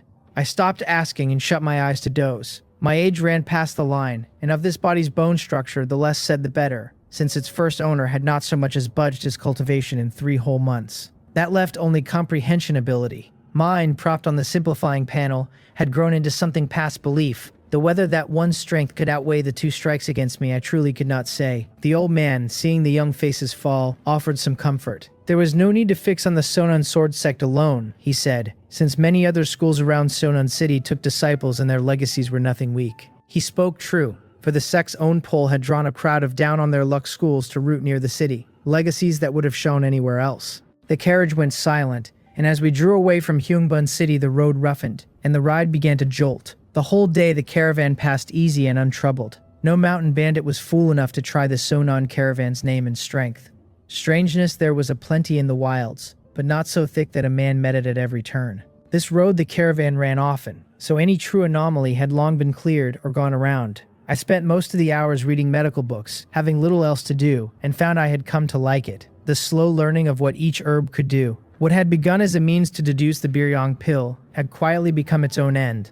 There are times learning truly does gladden a man, most of all when it hands him the very knowledge he needs. On the evening of the 7th day, a man in the carriage cried out that there were people living out here. Curious, we drew the curtain back, and sure enough, a lone thatched cottage sat in a fold of the mountains, no city anywhere near it. One hut alone in the whole hollow was strange however you looked at it. The old man's face changed of a sudden, and he shouted for everyone to get back inside and not to look. Before he could explain, another man said, delighted, that the door had opened, that there was a bride. We all turned our heads by instinct to see the cottage door swing wide and a figure in a phoenix coronet and ceremonial robes come slowly out. Someone murmured that she was so beautiful, his face gone blank, and then he lifted his hands to his own cheeks and drove his fingers savagely toward his eyes. A sound like a great bell rang out from the heart of the Sonon caravan and washed through the whole train in an instant. Heads cleared, the dazed looks wiped away at a stroke, and then the cries began, men clutching at their own eyeballs, some a hair's breadth from tearing them loose. In our carriage, many already had their hands pressed to their eyes. It was only the old man's warning a breath before that had dragged their reactions a beat slow, and that beat was enough to save the eyes in their heads. Someone stammered to know what was happening, shivering with the horror of having been worked like a puppet. Worst of all, none of them could now recall what they had seen. There had been a thatched cottage, it seemed, and past that, nothing. Cries kept lifting from the other carriages, while the caravan's guards moved down the line to check each one, warning us all to keep our eyes off whatever lay outside. That had been a supernatural entity, the old man sighed. A thatched hut sprung up in a mountain call being trouble past doubt. The surest guard against such a thing was to neither look nor listen, for under the Sionan caravan's protection safety mostly held. We thanked him, and he waved it off, since he had saved his own skin as much as ours. Had a man been truly charmed, gouging out his eyes would have been only the first step, with far worse to break loose in the carriage after. I sat in the corner with my brows drawn tight. When the others stared at the cottage, I had not looked at all, having met these entities enough to have made a firm rule of it. Yet the instant a man clawed at his own eyes, my mind still went dim, and though the Cheongsim technique caught and turned of itself, it did not sweep the strangeness off at once. So whether a man looked or not, the thing still reached him. Only the depth of it differed. The sliver of the bone-attaching curse I kept on my arm had stirred only faintly, and laid at that, a mark that lagged a step behind the danger. That was its own small wonder. I glanced at the old man, certain now he carried something that held such entities off, since he alone had gone untouched. My Chongsin technique worked, yet against a stronger entity it plainly could not hold, which was fair enough for a common technique. Ji Dokbong murmured his thanks to whatever luck had put us on the Sonon caravan. The entity had only lately surfaced, he guessed, or even the caravan would not have been caught so flat and nearly overturned. Had we trailed some smaller outfit, whether we cleared this at all would have come down to a throw of luck. The Sionan caravan swung wide of the mountain call, looped well around it, and came back to the road. Shaken by the thing, it seemed to quicken its pace, where before it had let people down to rest 3 or 4 times a day, it now cut that to twice, each halt short, the wheels turning again at once. The 8th day and the 9th blinked past, and one evening a cheer went up through the whole train, for they had sighted Sonun City. This was not Sonun City yet, the old man said, only a small city beside it, with a full day's road still to the true one. A smile sat on his face all the same, since to reach even here was to be all but safe. The memory of the entity was still too fresh in him, and only a city could give a man any ease. Half an hour more and the caravan passed into the small city. Some travelers peeled away, not all of them bound for the main city, but my road ran on. The Sionan sword sect stood near the main city, and that was where most were headed. The caravan rested there a day, and I took the time to walk the streets. The place had a plain vitality to it, its wine houses and pleasure quarters alone far outnumbering Hyungbun cities. The prices of pills and weapons had dropped a fair way besides, since only a crowd this thick could press such wares so low. Marrow refining martial artists, a rare sight in Yongbun City, were not quite everywhere here, but I marked a good few on a single street. I thought of the Sonon sword sect's demand for marrow refining under 20, and felt quiet inside, since only a cultivation ground like this could let a sect set such a bar. My mind went back to Pyeongjim County, and the rebels who had come after. That army only one small branch among many, its plundering aimed at little counties like Pyeongjim. Turning it over now, I saw how much must have gone wrong in this dynasty for a rebel force of that size to run wild. A broken and bleeding age. Early the next morning the caravan set out again, the old man already gone. The main city was richer, he had said, but its living pressed harder, and a quiet outlying city suited a man who had no thought of the sect at his age. At a rest I asked Ji Dokbong whether we should rent a yard in the city and keep on selling medicinal pills. I meant to sell either way, since the silver came fast, and I was counting on it to save. Only I would go more carefully this time. Best of all would be to join the Sionan sword sect and let its name shield the trade, for the Jangbu pill ran hot elsewhere and was likely no better than middling here. Ji Dokbong said with a smile that of course we would keep selling. No sect would take a man his age, and if my pill trade went well, he would want for neither food nor clothes. By evening I saw Seonan City, and the first sight of it stopped me where I stood. I had never dreamed this world could hold a city so vast and so high, a thing raised by human hands that seemed past all raising. The guards at the gate stood at the bone-forging realm to a man, their squad leader above marrow refining, his exact realm past even the Chongsin technique's reading. Their air ran cold and hard, men with no little blood behind them. We took our leave of the others in the carriage, and found an inn, dear in its price and its food both, though we had steeled ourselves for that beforehand. I said the next morning it was 2,001 a year, when the agent brought us to a courtyard we liked in every part but the price. I had thought to do as before and keep 3 burrows like a cunning rabbit, and saw at once there was no keeping 3 of anything here. Living in a big city was not easy, truly not easy. It was not that he would not give a discount, the agent said with a smile. Only, too many people were pouring into Seonun City of late, and if we waited a few more days, this courtyard would already be gone. In the end I took it. The rent pushed down to 1,901 a year, no lower however hard Ji Dokbong haggled. Once we had bought some simple furniture, the 2 of us moved in for good. Ji Dokbong went off to hunt down a herb channel against the alchemy to come. I walked the shops and eating houses, marking the prices of pills and asking after the way into the Sonon sword sect. Half a day later I came back to the yard with my brow deeply furrowed. Ji Dokbong asked what the matter was. Nothing, I told him, only that I had found out the sect's apprenticeship rules, and they had changed yet again. The rules the old man had given us in the carriage were years out of date. Over the seasons, the more so as people flooded toward the city, the sect had come to shift its way of taking disciples nearly every month. He asked, curious what it had changed into. Last time, the talk of marrow refining under 20 had already staggered him. He had cultivated a whole life and to this day sat stuck at the bone-forging realm, without a glimpse of the realm beyond. By the new rules of the last 2 months, a man who had never touched martial arts could enter if his talent and comprehension ability passed the test before he turned 13. A man coming in with prior training had to be at the bone-forging realm by 15, and the marrow refining realm by 18. Ji Dokbong froze a moment, thinking he had misheard, and then his mouth split into a grin.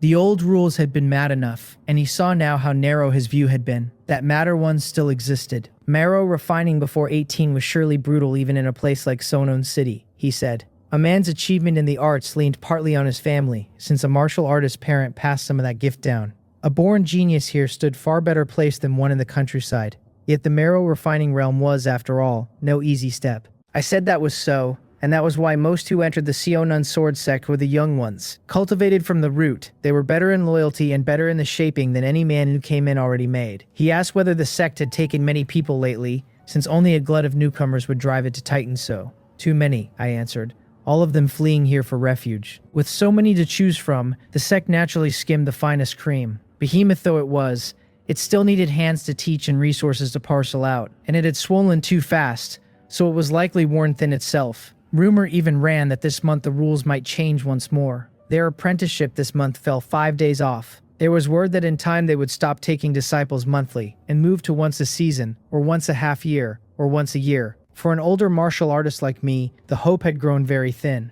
For 2 days running, the 2 of us gathered word about Seonun City. Ji Dokbong turned up a decent herb channel at last, while I walked better than half the city, the shop-clustered quarters above all. The prices of pills had naturally dropped again against Humbun City. A Chungryong pill sold here at 10-1, a Jangbu pill at 25, a Biryong pill at 95. The Biryong pill had fallen the least, a medicine for the organ-refining realm holding its value strongest, and to my regret I still could not refine it. As for pill formulas, the range on sale had grown very wide, even the Chongryong pills formula going cheap, only the Jangbu pills staying fairly close held. A man who wished to learn that one had to bind himself to a medical hall or pharmacy for years by contract, and the Biryong pills terms were stricter still. Sonon City had its stall streets too, where cultivators laid out their wares on a scale far past Humbun Cities. The goods were strange and varied, better than 20 people selling pills alone, the competition fierce enough to show how much talent had gathered here. On the 3rd morning, Ji Dokbong brought me a package of herbs, all of them for the Chongryong pill. The Jangbu pill's proficiency, being a thing of simplification, could only farm its experience through the refining of Chongryong pills. With the Jangbu pill now near perfection, I reckoned that if I threw myself at Chongryong pills, I could lift it to great perfection in about a month. As a newcomer to the city, it suited caution to sell Chongryong pills first, common as they were. The profit was real but never fat enough to make a man envious, given the city's scale. So long as I held the quantity down, I could test the water. Best of all would be a great backer like the Sonon Sword sect, but with its apprenticeship as it now stood, I could not be sure I would ever have the chance. On the fourth morning, I handed Ji Dokbong 100 Cheongryong pills, some of them refined back in Humbun City and kept in my space grid. There was still food from Pyongyang County stored in there, which I never ate and kept purely as a keepsake. At noon, Ji Dokbong came back and I looked at him in some surprise. A big city truly was another world, he said with a smile. A buyer had taken a needle, pricked one of the pills to test it, then bought out the whole 100 at 8 each. He split the silver and passed my share across, and I was surprised in my turn, not having thought the inspection of pills here already so keen. That afternoon I refined more pills and drilled my sword and my archery. I would go to the Sonon Sword sect in the morning, and to claim I was not nervous would have been a plain lie. If only I could enter, more than half the road of my martial life would open before me. Yet the moment I thought of what the sect now demanded, a dull ache started in my teeth. It was too hard. Early on the 5th day I rose, and after a word to Ji Dokbong I went straight out. I was far from the only man in Sonun City up so early. The Sonun Sword sect stood outside the city, half an hour's travel to the foot of its mountain. Though it was not yet light, a great crowd had already gathered there. Every face was bright with hope, those who knew one another chatting low, their eyes lifting again and again toward the sect's mountain gate, filled with longing. I settled my mind and listened to the talk around me. Better than half of them, sure enough, had rushed in from other cities. Apart from those who had come purely to apprentice out of love for the sect, a large share were refugees like me. Someone cried out that they were here. The hour reached the dragon, and several figures came shooting down the mountain to stand before the crowd in a breath. My eyes narrowed without my meaning them to, for the speed was simply too great. The movement technique I had prided myself on held no advantage at all, and by their easy air they had plainly not spent their full strength coming down. Biom-su called for an end to the idle talk, running his eye over the crowd. To enter the Seonon Sword sect, a man needed both comprehension ability and natural talent, neither one lacking. Those under 13 were to follow one junior brother up the mountain to be tested. Those under 15 at the bone forging realm were to follow another, and those under 18 at the marrow refining realm to come up with him. Those were the rules, he finished, and bid everyone begin. Someone shouted after him as he made to turn back up the mountain, asking what of the men over 18. The sect was not taking anyone over 18 for the time being, Biom-su said with a shake of his head. A man demanded whether they were not even to be given a chance to test, when the sect had always tested comprehension ability and talent before. Many grew anxious at once, and I could not help fixing my eyes on BLMCU myself. It had already been changed, he answered in a deep voice, and that was how it stood today. Someone cried out how it could be like this, that a man who had come 1,000 miles was turned off without a chance. Another swore he had come late to the arts and still reached the flesh refining stage inside a year. In a few more months he would surely touch the bone forging realm, he said, and asked whether even that would not do. A late start did not mean poor talent. Others took it up, and nearly half the crowd erupted, the ground gone loud and bitter in a breath. A voice thundered for silence, and the sound rang in every ear at once. Men of weaker cultivation dropped straight to the ground, and all other noise vanished on the instant. Luck, too, was a part of the martial road, Biom-su said, his gaze sweeping the crowd. To have come late to the arts was simply to have been unlucky. Now those who met the mark were to go up and be tested, and everyone else to disperse. His immense aura pressed the breath out of many, and heads bowed low without their choosing it. I met his eyes for a fleeting moment, and drew not the least flicker of his notice. I took a deep breath and slowly let it out. Things in a life rarely run to a man's plan. I had turned 100 versions of this apprenticeship over in my mind, and never once the version where the sect would not grant me a single chance to be tested. As Biom-su had said, luck was a part of the arts, or rather a part of the whole of a life. When there was no opening, there simply was none. Those who met the mark began to line up for the climb, while the rest, unwilling to leave, only stood and watched, hoping some miracle might yet fall. A tangle of thoughts ran through me, and in the end I only shook my head, since a martial artist my age had no chance at all. At the Whiny Mortal Inn, a broker laid a slip of paper before me. 3 schools were listed on it where a man could apprentice, none the equal of the Sonon Sword sect. Yet each carried a legacy of no short history, several even tied in some way to the great sect. He had roughed in the sight and the character of each school's cultivation technique legacy. I told the broker he was truly well prepared. I had come to the inn only to sit a while, yet he had read my purpose at a glance, a business sense past belief. He chuckled and said he was only earning a little money. I asked what he charged. He said it was 10 of silver, his face going suddenly grave, and so long as it was a thing he knew he would tell me all and hold nothing back. I called the waiter and had a cup of tea served him, and his face was all smiles. The deal struck. Half an hour on, the broker left. What he knew ran wide, all of it public knowledge, but enough to save me a great deal of time. Bukdu Tower, the Janghong sect, and the Chimsu Pavilion were the three schools' names, and by his account they stood even in strength, each legacy with a flavor of its own. There were smaller schools scattered near Sionon City besides, only far weaker, some once glorious and since brought low. The Chimsu Pavilion took only female disciples, so I could set it aside. The Janghong sect ran to spear techniques, which was no fault in itself, only they took none but boys under 13, and wanted no one already trained. The men of Bukdu Tower were ascetics who could never marry their whole lives, their technique a chastity-bound art that broke the moment a man wed. At best, it left him stalled forever, at worst, sliding backward through his realms. After hearing the three of them out, I felt wretched. So there were real reasons these three could not best the Sonon sword sect, hedged as they were with restriction and carrying techniques that could not stand beside the great sects. I had thought that failing my first choice I would take my second, I muttered, and never guessed I would come down to my third. I said I would try the Wanjin sword sect. What I knew of it turned over in my mind. Its legacy was nothing weak, on a level with the three schools like the Chimsu Pavilion. Only its most famous recent technique, the Startling Thunder Sword, had gone years without anyone cultivating it to the highest rung, so its overall strength and its top fighters stood a shade below the other three, and the present sect leader seemed a poor hand at management.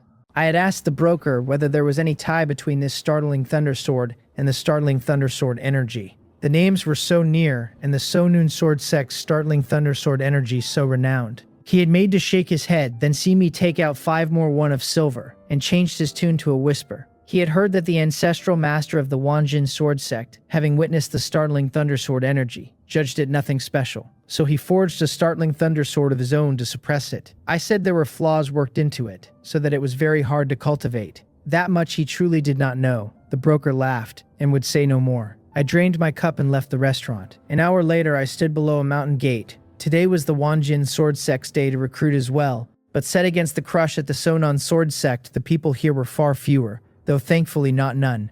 A quarter of an hour later I carried a waist plaque and a secret manual, and the whole of it had cost me 101. I was now an outer sect disciple of the Wanjin sword sect. If I could cultivate the sword technique in my hands to its peak within half a year, and pass the test, I would become a true disciple in earnest. I looked at the secret manual with a tangled feeling, unable to shake the sense that I had just walked into a large martial arts gym. Jideo Bong asked whether I had gotten in the moment I came through the yard gate back in Sonon City. The Sonon sword sect gave me no chance, I said, so I went to the Wanjin sword sect instead, and I showed him my waist token. They had grown much stricter, he said, and felt the pity of it for me. The Sinon sword sect was the strongest school anywhere near, the best choice for legacy and backing both. There had simply been too many people, I said, with some regret of my own. My aim had always been the Sinon sword sect, and I had even picked up a move or two of theirs along the way. It was because I had learned their sword work that I knew its power. There was nothing to be done when a sect would not have you. The standing of the two sides never equal to begin with. He said he had heard of the Wanjin sword sect, and asked whether their legacy held something called the Great Thunder Sword. I asked in surprise whether the Great Thunder Sword was not simply the Thunder Sword. I wondered whether it had ever gone by that name, and why anyone would hang a great on the front of it.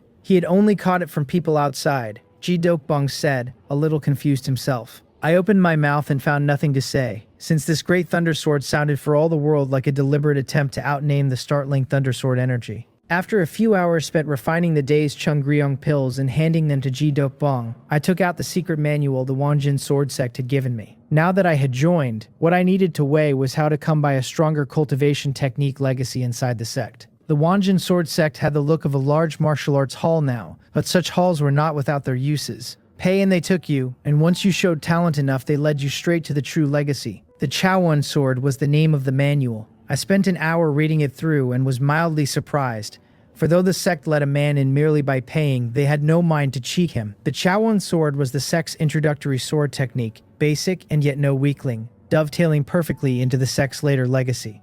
By my present feel, it stood only a shade under my own fire pattern sword. That was a thing I had built only by fusing several sword techniques together. It was a sign that the sword work I'd come by in Gyeonggyeom County was truly a bit of trash, near outdone by an introductory form.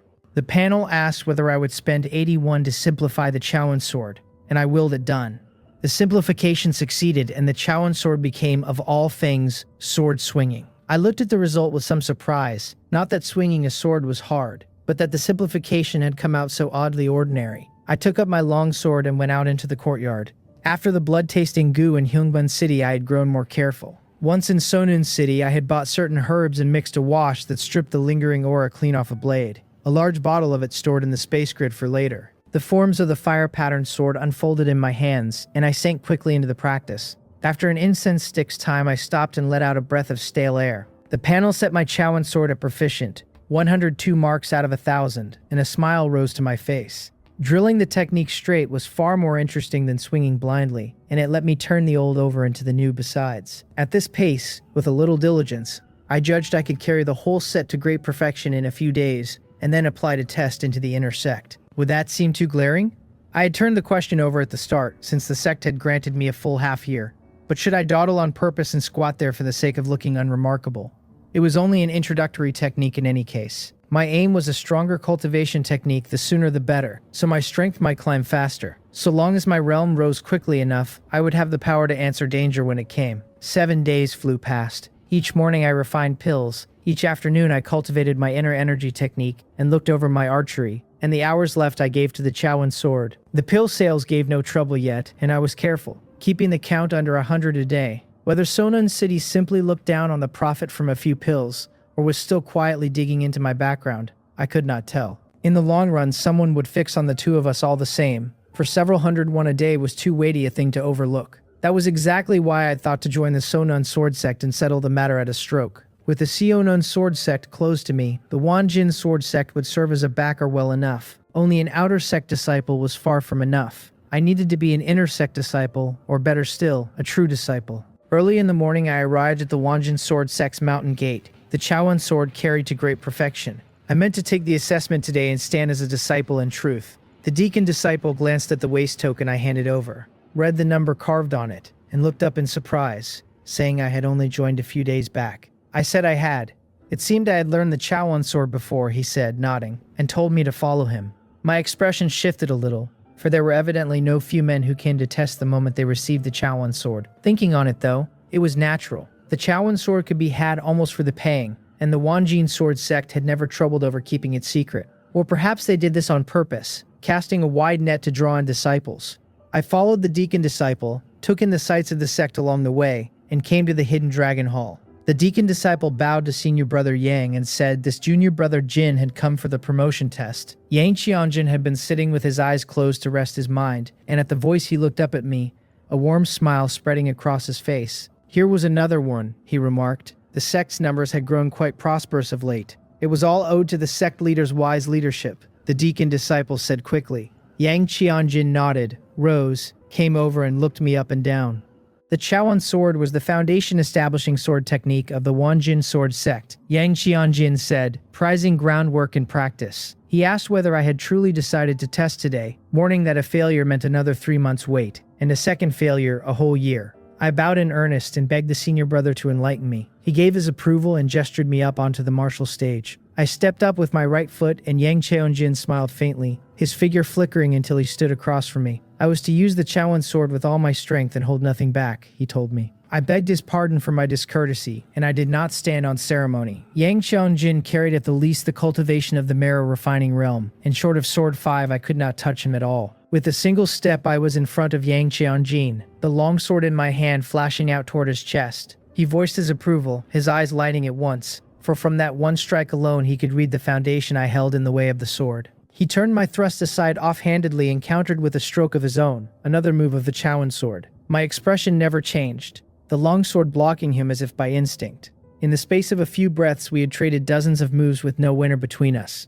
The deacon disciple stood below the stage, his easy look slowly turning grave. The cause of his gravity was of course not Yang Cheonjin, but me. Though Yang Cheonjin had pressed his own realm down to the bone-forging realm, his grounding in the way of the sword was past any ordinary martial artist's. His grasp of the Chowan sword had risen very high, so that against loose cultivators of his rank he could often settle the matter in a few strokes. Yet here I met him blow for blow with room to spare, until the deacon disciple half believed he had misjudged. No matter how a man drilled beforehand, to cultivate the Chowan sword this far without a school's guidance was fraught with thorns. Among the outer disciples who came to test, those who had mastered the form this well were exceedingly rare. Our blades met with a dull, heavy ring, and I slid back several steps before I came to a stop, the long sword still humming. Yang Qianjin said I had won. his face full of smiles, admitting he had used the power of the marrow refining realm just then. Had he kept his realm suppressed a moment longer, he suspected he would have taken a wound, and that would have been too unsightly. The deacon disciple congratulated me and gestured with a smile for me to follow him. His manner had turned plainly warmer since an inner sect disciple already counted as a true member, and could not be set beside an outer one. The foundation of the sword work I had shown was quite out of the common run, and though my cultivation stood low for now, my future was worth waiting on. I cupped my hands to Yang Cheonjin and followed the deacon disciple out of the hidden dragon hall. Yang Cheonjin stood where he was, the smile on his face fading by degrees into something cool and remote, a sharp turn from the warmth of a moment before. After my name was set down and a new waist token given me, the deacon disciple led me on a brief round of the Wanjin sword sect, naming the use of each place. In its prime, he said with a touch of pride, the sect had held the legacies of 4 peaks and 3 veins. Its sect-guarding cultivation technique, the Wanjin sword cannon, had fused the arts of those 4 peaks and 3 veins into a power beyond compare that shook the age. I said nothing, only listened. In recent years, though, his voice dropping low, great crises had struck, and though the sect survived, some of its legacies were lost. I asked then which vein's legacy I could learn. It was far too early to speak of that, he said with a smile. For a man had to become a true disciple before he might come near the true legacies. Without passing the tests, the sect would never hand its top-tier arts to what might prove the wrong hands. I asked what would become of me then. Following the order, the school had already set the martial uncle Peng Supo over me as my master, and all my future study of cultivation technique would fall under him. Even as he said it, he led me to a courtyard. The deacon disciple called from outside to ask whether the martial uncle Peng Supo was within, saying this disciple had a matter to beg an audience on. A figure appeared without a sound in the doorway, and seeing me, his brow knit. The school had lately foisted 18 disciples on him, he said, and he could barely teach that many alone, so he demanded to know why they were piling on more now. The deacon disciple begged the martial uncle to calm his anger, a bitter smile on his face, saying this was the school's arrangement, and a disciple like him had no standing to question it. Peng Supo let out a short, displeased breath and took the paper that carried my particulars. My age and my bone-forging cultivation deepened his frown, but the sight of my showing in the promotion test softened his look a shade. He told me past the deacon disciple to demonstrate the Chowan sword. I nodded, took up the long sword and set to demonstrating it on the spot. Carried to great perfection, every move and stance had become instinct in me, so that as I ran through it the technique came out supremely elegant and quick. It all but laid bare the whole essence of the Chowan sword. Peng Supo's knotted brows eased slowly loose, and a flicker of surprise showed in his eyes. The Chowan sword I was giving him now was, even had he performed it himself, no finer than this. The vexation he had felt at the school forcing more mouths on him drained away by a fair measure. He did not yet know how long the form had taken me, but a man who could cultivate the Chowan sword this far would find the sect's other sword techniques far easier going ahead. Only my cultivation was still too poor, early bone forging at my age. The hope of my going far in the years to come ran somewhat thin. Peng Supo said after a while that would do. I sheathed the sword and stood to one side. With the martial uncle's temper eased and his displeasure gone, the deacon disciple excused himself quickly, having no wish to be scolded for nothing, since Peng Supo's temper was notoriously foul. Peng Supo watched him go, then turned to me. I had heard how it was, he said. With so many disciples under him, he could not guide me at every turn. Most of the time I would have to work on my own, and come to him with whatever I could not puzzle out. I said this disciple understood, cupping my hands. Well pleased with me, he gave a slight nod, took me into his study, and handed me a secret manual. I was to carry it home and read it first, then return it in a few days, and come at the rabbit hour tomorrow morning to meet my other senior brothers. I thanked the master, and joy rose in my face at a glance at the manual, for I had a cultivation technique at last. It was no top-tier legacy of the Wanjin sword sect, but I was no longer a loose cultivator scouring the streets for something to practice. A quarter of an hour later, I took my leave. Peng Supo watched my retreating back and gave a slight shake of his head. The Chowan sword had drawn him into testing my aptitude, and the result had been truly hard to look upon, my having reached the bone-forging realm at all a small surprise to him. At this age, with this aptitude, even granting my comprehension ability ran a little better, my road in the martial arts would in the end not carry me far. I came back to the room the school had set aside for me, shut the door in my haste, and looked at the secret manual in my hands. The Tonwan technique. I spent 2 hours reading the manual through several times, then rubbed my dry eyes, set it aside, and sat thinking. The Tonwan technique was the cultivation technique every inner sect disciple of the Wanjin sword sect had to practice. Only by completing it did a man earn the chance to reach for the sect's true legacy. It ran to 5 levels in all, and what I held was only the steps of the first. Yet that first level alone stood on a par with the cloud-swallowing force I had bought long ago. The Gyeongtan art I had fused for myself was a touch stronger mind, above all on the point of lifting the limit on medicinal pills, where the Tongwan technique fell well behind. Still, the Tongwan technique had its 5 levels, each harder than the last and each better besides. At the 3rd level, the technique would even throw off a special trait of its own, just like the trait that came of carrying the Chongsim technique to great perfection. Only today did I grasp that the measure of a good cultivation technique lay in how many traits it could bear. These traits were no mere gilding on the lily, but a thing that lifted a technique's power to a higher plane. It was the way the Chongsim technique's trait of stretched thin time had swelled my strength so greatly. At its 3rd level, the Tongwan technique would yield its first trait, giant strength, and at the 5th its second, iron bones. I held only the first level's method now, and to gain the later ones I would have to carry the first to perfection before I could apply.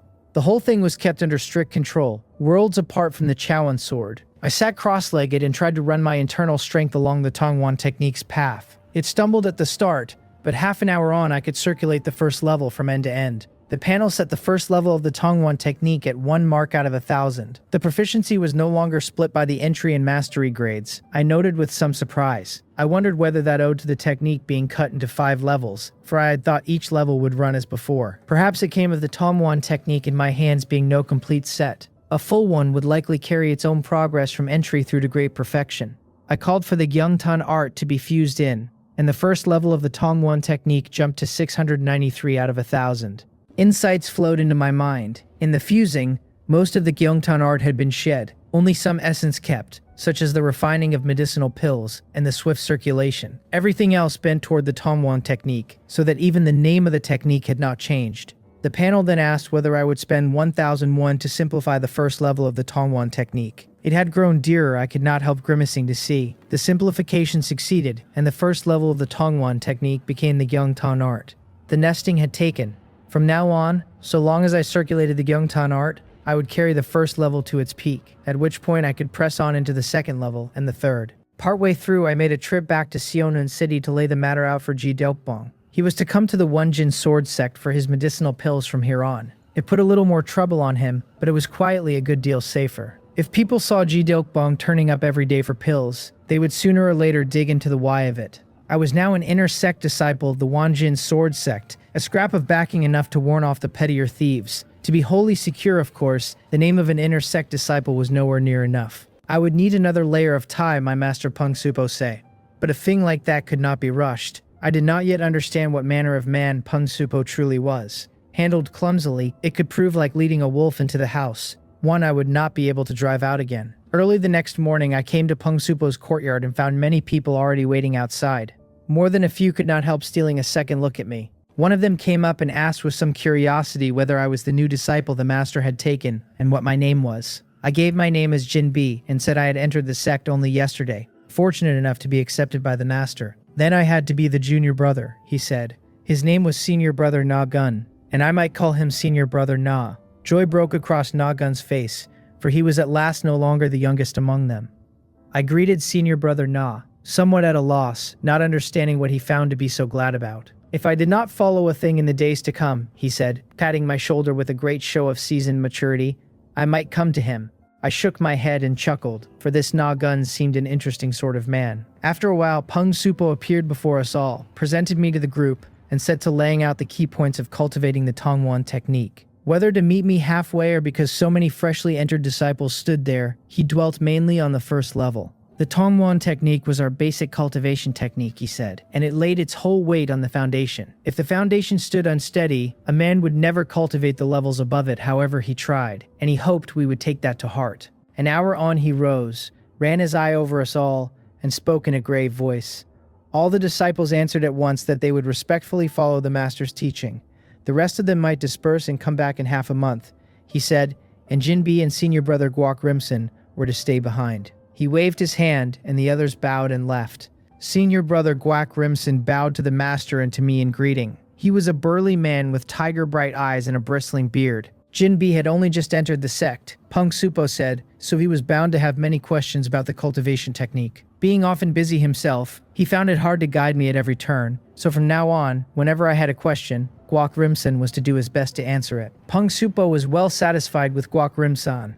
Of all the disciples he had taken, Rimsan's cultivation stood the highest, already at the peak of the marrow refining realm. After a while longer honing it, he could try for a breakthrough into the organ refining realm. He had carried the Tongwan technique to its 4th level too, long since comprehending the giant strength trait, and was fit to guide newly entered disciples. He told the master to rest assured, a simple and honest smile spreading over his face, that he would take good care of me. Peng Supo nodded and looked to me. The Tongwan technique prized talent, he said, but it prized diligence no less. I was to ponder the mysteries of the technique often, and to ask others whenever I met something I could not follow. Only so could a man go further on the road of the martial arts.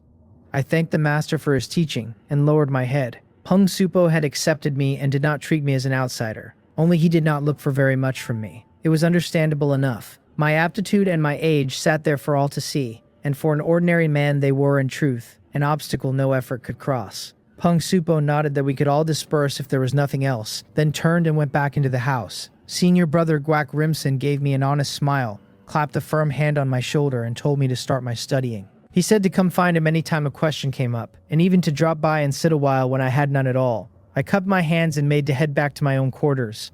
By the hour, Dokbong should have reached the city already, so it was a good time to go meet him. I had gone only a short way when a voice called me over. I turned and found senior brother Nagun tucked up in the canopy of a tree, watching me with an odd, secretive look. He dropped down, glanced left and right, and asked in a low voice whether the master had just told me to seek out the senior brother whenever I ran into trouble with my cultivation technique.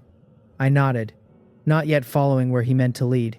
He said it had been the same for him in the old days, and told me to remember to bring something along when I paid my first call. No one had warned him back then, he said, and he had been frozen out by everyone for a long stretch. A truly miserable feeling. My brows drew together. So a first meeting gift was required, and skipping it meant the whole group would shun me. I asked how much I would need to give. He said 101 was the floor, that anything less and the senior brother would tell me there was no need between fellow disciples. Giving it would only be doing him a harm, he added, and the number seemed almost to pain him as he named it. My eyes narrowed. If the first call alone cost 101, was I to pay by the visit every time I asked after my technique afterward? I asked in a low voice whether the master knew of any of this. He said he could not say whether the master was aware. He knew only that last time he had given it, the senior brother had pushed it back for a long while before reluctantly taking it, saying he would hold on to it for him for now. Nagun gave me a look that said I surely understood how these things went. The word hold was aptly chosen. Looking at Rimsan's thick brows and big honest eyes, that plain and simple face, I would never have guessed I had misread the man so badly. Nagun winked and told me not to breathe a word, that it was he who had tipped me off. He said he would go on ahead, and that next time I was free, the two of us should visit the Treihong Pavilion together. I watched him leave, stood there thinking a moment, and then went to bring Dokbong in. After I handed over the medicine and the herbs, I asked how the stall was faring, and to my relief, no one had been trailing Dokbong of late. He told me a few more pill stalls had opened along that street, that he had gone to look and the wares were varied, and the quality not bad. I could not help laughing, since none of that did us the slightest harm. More sellers looked on the surface like a threat to our sales, and might even drag the price down. Yet I wanted as many such stalls as could crowd in, because every one of them made it less likely that anyone would fix their eyes on Jitelbong. And the Chungryong pill I turned out sat near the very peak of its kind in both body and effect. A single purchase was enough for a buyer to learn the difference, so my pills would keep moving smoothly. Once I had seen Dokbong off, I spent 3 hours finishing the day's refining, most of it Xiangryong pill, with a few Jiangbu pill mixed in for my own use. Then I stepped outside, glanced up at the sky, hesitated a beat, and made for Rimsan's quarters. His rooms were a good deal finer than what a freshly admitted disciple like me rated. He looked a little surprised to see me at his door, but welcomed me in warmly all the same, and an hour later saw me back out. He praised my comprehension ability as truly out of the ordinary. He said I had picked out in a single night the hard points of the Tongwan technique that no one who had not drilled it for years could even detect. In the same breath, he sighed over my low cultivation, only just into the bone forging realm. He told me to redouble my efforts and break through to the marrow refining realm as soon as I could, or the road ahead would only grow steeper under me. I thanked him for his guidance, and told him not to trouble himself walking me any further. He added, almost as an afterthought, that in a few days a sect task had come down to our branch. Green as I was, he said, I would still have to go along when the time came, and he would tell me more of it when he had a moment. I echoed the word, caught off guard, but I nodded all the same. There had been no gift, no hazing, no runaround. Whatever I asked, Rimsan answered plainly, 1 point at a time, as far as his own knowledge stretched. At one moment I had tried to press a few local trifles on him, and his face had changed on the spot. It was the face of a man who could not abide a single grain of sand in his eye. So what exactly was Nagun after? Trying to get me thrashed by Guakrim-san. I turned his morning words over and frowned, since had I truly forced a gift on the man, I might well have been thrown straight out on my ear. I decided to have a quiet word with Nagun that night. This sort of thing simply would not stand. Night fell. That night I knocked. Nagun's voice came through thick and irritable, demanding who called at such an hour. He hauled the door open, and before he could place my face in the dark, I drove my fist into his cheek. He flinched and threw up a guard on instinct, but I had banked on exactly that, and slid my line past his arm, and he went down hard. Before he could rise, I dropped a sack over him, slammed his own door, and set to work. He bawled that someone dared lay hands on a man inside the Wanjin sword sect, that they must not want to live, and clawed at the cloth. So I gave him a steady rain of blows, all of it aimed at his head and face, the injuries light and the pain enormous. His tough words melted into shrieks, and he begged me to stop, swearing he had never once wronged whoever I was, though he had no notion at all who I was. He fainted more than once, and the pain kept dragging him back up to be beaten again. I stopped in the end, when I judged the lesson learned. By the time he clawed the sack off, his face would be one his own mother could not have named, and I did not stay for the weeping. It must have hurt. Ever since that good talk, I did not lay eyes on Nagun for days on end. Perhaps he had realized he was in the wrong, and was too ashamed to show his face. In the meantime, I ground away at the first level of the Tongwan technique, and went now and then to consult Guakrimson. I always asked after the key points buried deep in the technique, the sort no one who had not cultivated far could ever grasp. He answered every time with real relish. He was like a master of hard problems, insulted by the easy questions and delighted by the profound ones he happened to know. Each visit not only showed off his skill and gave him the pleasure of teaching, but also drew the two of us steadily closer. He had come to admire my comprehension ability while sighing endlessly over my aptitude, the same curiosity that had once moved Peng Supo to test me. This time there was no need to test anything, since I had told him the plain result outright. He said that if I only carried Nagun's aptitude, my cultivation would already stand at the marrow refining realm at the very least, perhaps past his own. I smiled and asked whether the Tongwan technique did not keep raising a man's cultivation speed the further he took it. He said it did, but that it only grew harder the deeper he went, and that he had sat stalled at the 5th level for close to 2 years. Only by carrying the Tongwan technique to its 5th level and reaching the organ refining realm in the flesh, could a man contend for the standing of true disciple. Only then could he truly touch the legacy of the Wenjin sword sect. We did not match the Sonon sword sect in top legacy or in top strength, he said. But that did not make us weak, only meant the Sonon sword sect was simply too strong. I did not linger on that and asked instead about the mission he had mentioned. He roused himself and said cheerfully that it was nothing hard, that the Sonon sword sect needed medicinal materials to refine their pills, and had asked several schools to gather and deliver them. It struck me as strange that we should be made to collect for another sect, and I said so. He nodded as though it were the most natural thing in the world, saying that ever since he joined, whenever the Sonon sword sect wanted something done, they simply handed it to us. The corner of my eye twitched. So it had been going on a long while. Given the Sionon sword sect's strength, they could have swallowed every resource around Sionon City. Yet they let schools like the Wanjin sword sect go on existing.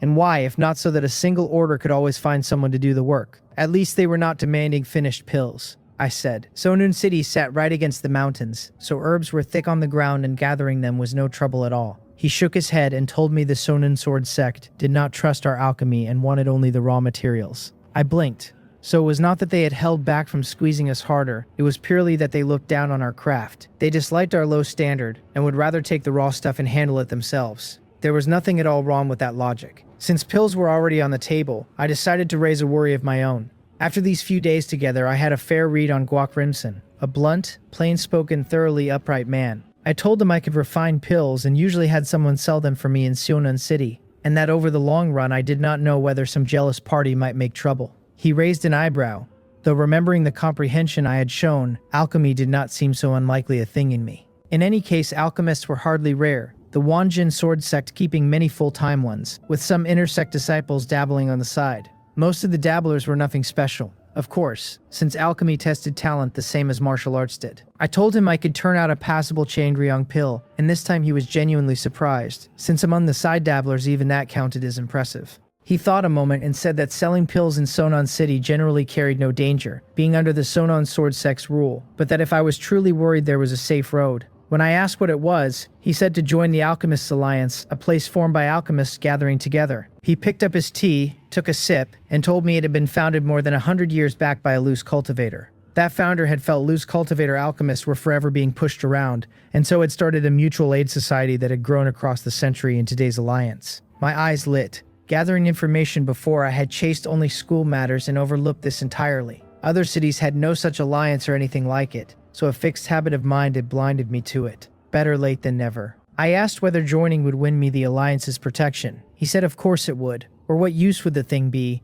and it was more than protection besides. A very holy land where alchemists traded knowledge and bettered themselves. Its present alliance leader was Wei Hyung-san, the peak master of the Pill Peak of the Sonon sword sect. My expression flickered at a backing that heavy. As for how an alliance meant for loose cultivator alchemists had ended with a schoolman seated at its head, that was all but inevitable. Seeing me eager, he laughed and told me not to get ahead of myself, that there were requirements to join. I guessed age, and he laughed harder and asked what age limit alchemists would ever have. He said instead that a man had to refine pills of a certain standard to get in, and that many in our own school could not. I tidied myself, left the school, went back into Sonon City, and found Ji Dokbong, and before long the two of us had located the alliance. Watching the headquarters in the distance with its steady tide of coming and going, Ji Dokbong spoke in a low voice. He said that if we could get in, we would never again have to fret over selling pills. He knew I could refine the Janbu pill, which fetched a far higher price than the Chungryong pill. In a city the size of Sonun City, no quantity of them would be hard to move. It was a great heap of money he had never dared reach for before, and now the chance had finally come. At the gate a guard stopped us, calling out that non-alchemists were not to enter. I cupped my hands and said I was an alchemist come to join. He gave me a look and said the alliance took only those who passed a test, and asked whether we both were alchemists. Ji Dokbong said quickly that he was only my friend, and the guard told him to wait outside, that once I passed I could bring my people in. Ji Dokbong nodded and crossed to sit in the tea house opposite, and I followed the guard through the main gate. Inside, people wove past one another in a constant stream, many of them deep in talk over the fine points of alchemy. A faint medicinal scent hung over it all, as though I had stepped into one enormous alchemy room. The guard led me to a female deacon, who asked whether I had come to sit the alliance test. I said I had, and asked what it required. Jin Jonggran nodded, a warm smile on her face, and said that with so many lately wanting in, the bar had been raised a little. I would have to be of excellent quality. The moment I heard it, I perked up and asked whether I could test that same day. She said I had to apply first, and that there was a fee of 1,001, refunded if I passed and kept for the alliance's development if I did not. My expression flickered. Clearly it was meant to keep those without the strength from testing on a whim and wasting the alliance's people and resources. I said that was fine and did not object. She gestured me toward the counter, where the application dragged through payment and registration. Then she walked me to a row of alchemy rooms, several of the doors shut tight with people surely refining behind them. She reminded me again that a first failure meant a half-year wait and a doubled fee, and asked whether I had thought it through. I thanked her for the reminder. She led me into one of the rooms and told me to refine a Chungryong pill within half an hour, that running past the limit meant failure. I glanced around at the herbs heaped and mixed together, plainly left for the alchemist to sort out for himself. I looked back at her, and she raised the image recording stone in her hand as the signal to begin. The stone would stay with the Alliance afterward for review at any time, she said, a guard against favoritism and cheating. I found the herbs I needed among the clutter with no trouble, cleaned the pill furnace on the floor, lit the fire, and set the furnace. I waited for it to heat through before tipping in every ingredient the Changryong pill called for. Jin Jonggran's brows knit. My steps were not wrong, but my movements ran too broad and too rough, and the order was a mess, since who dumps everything in at once? Worse still, the flame under the furnace was far too high. Alchemy lived on control of the heat, and a big flame refined faster but sent the difficulty climbing sharply.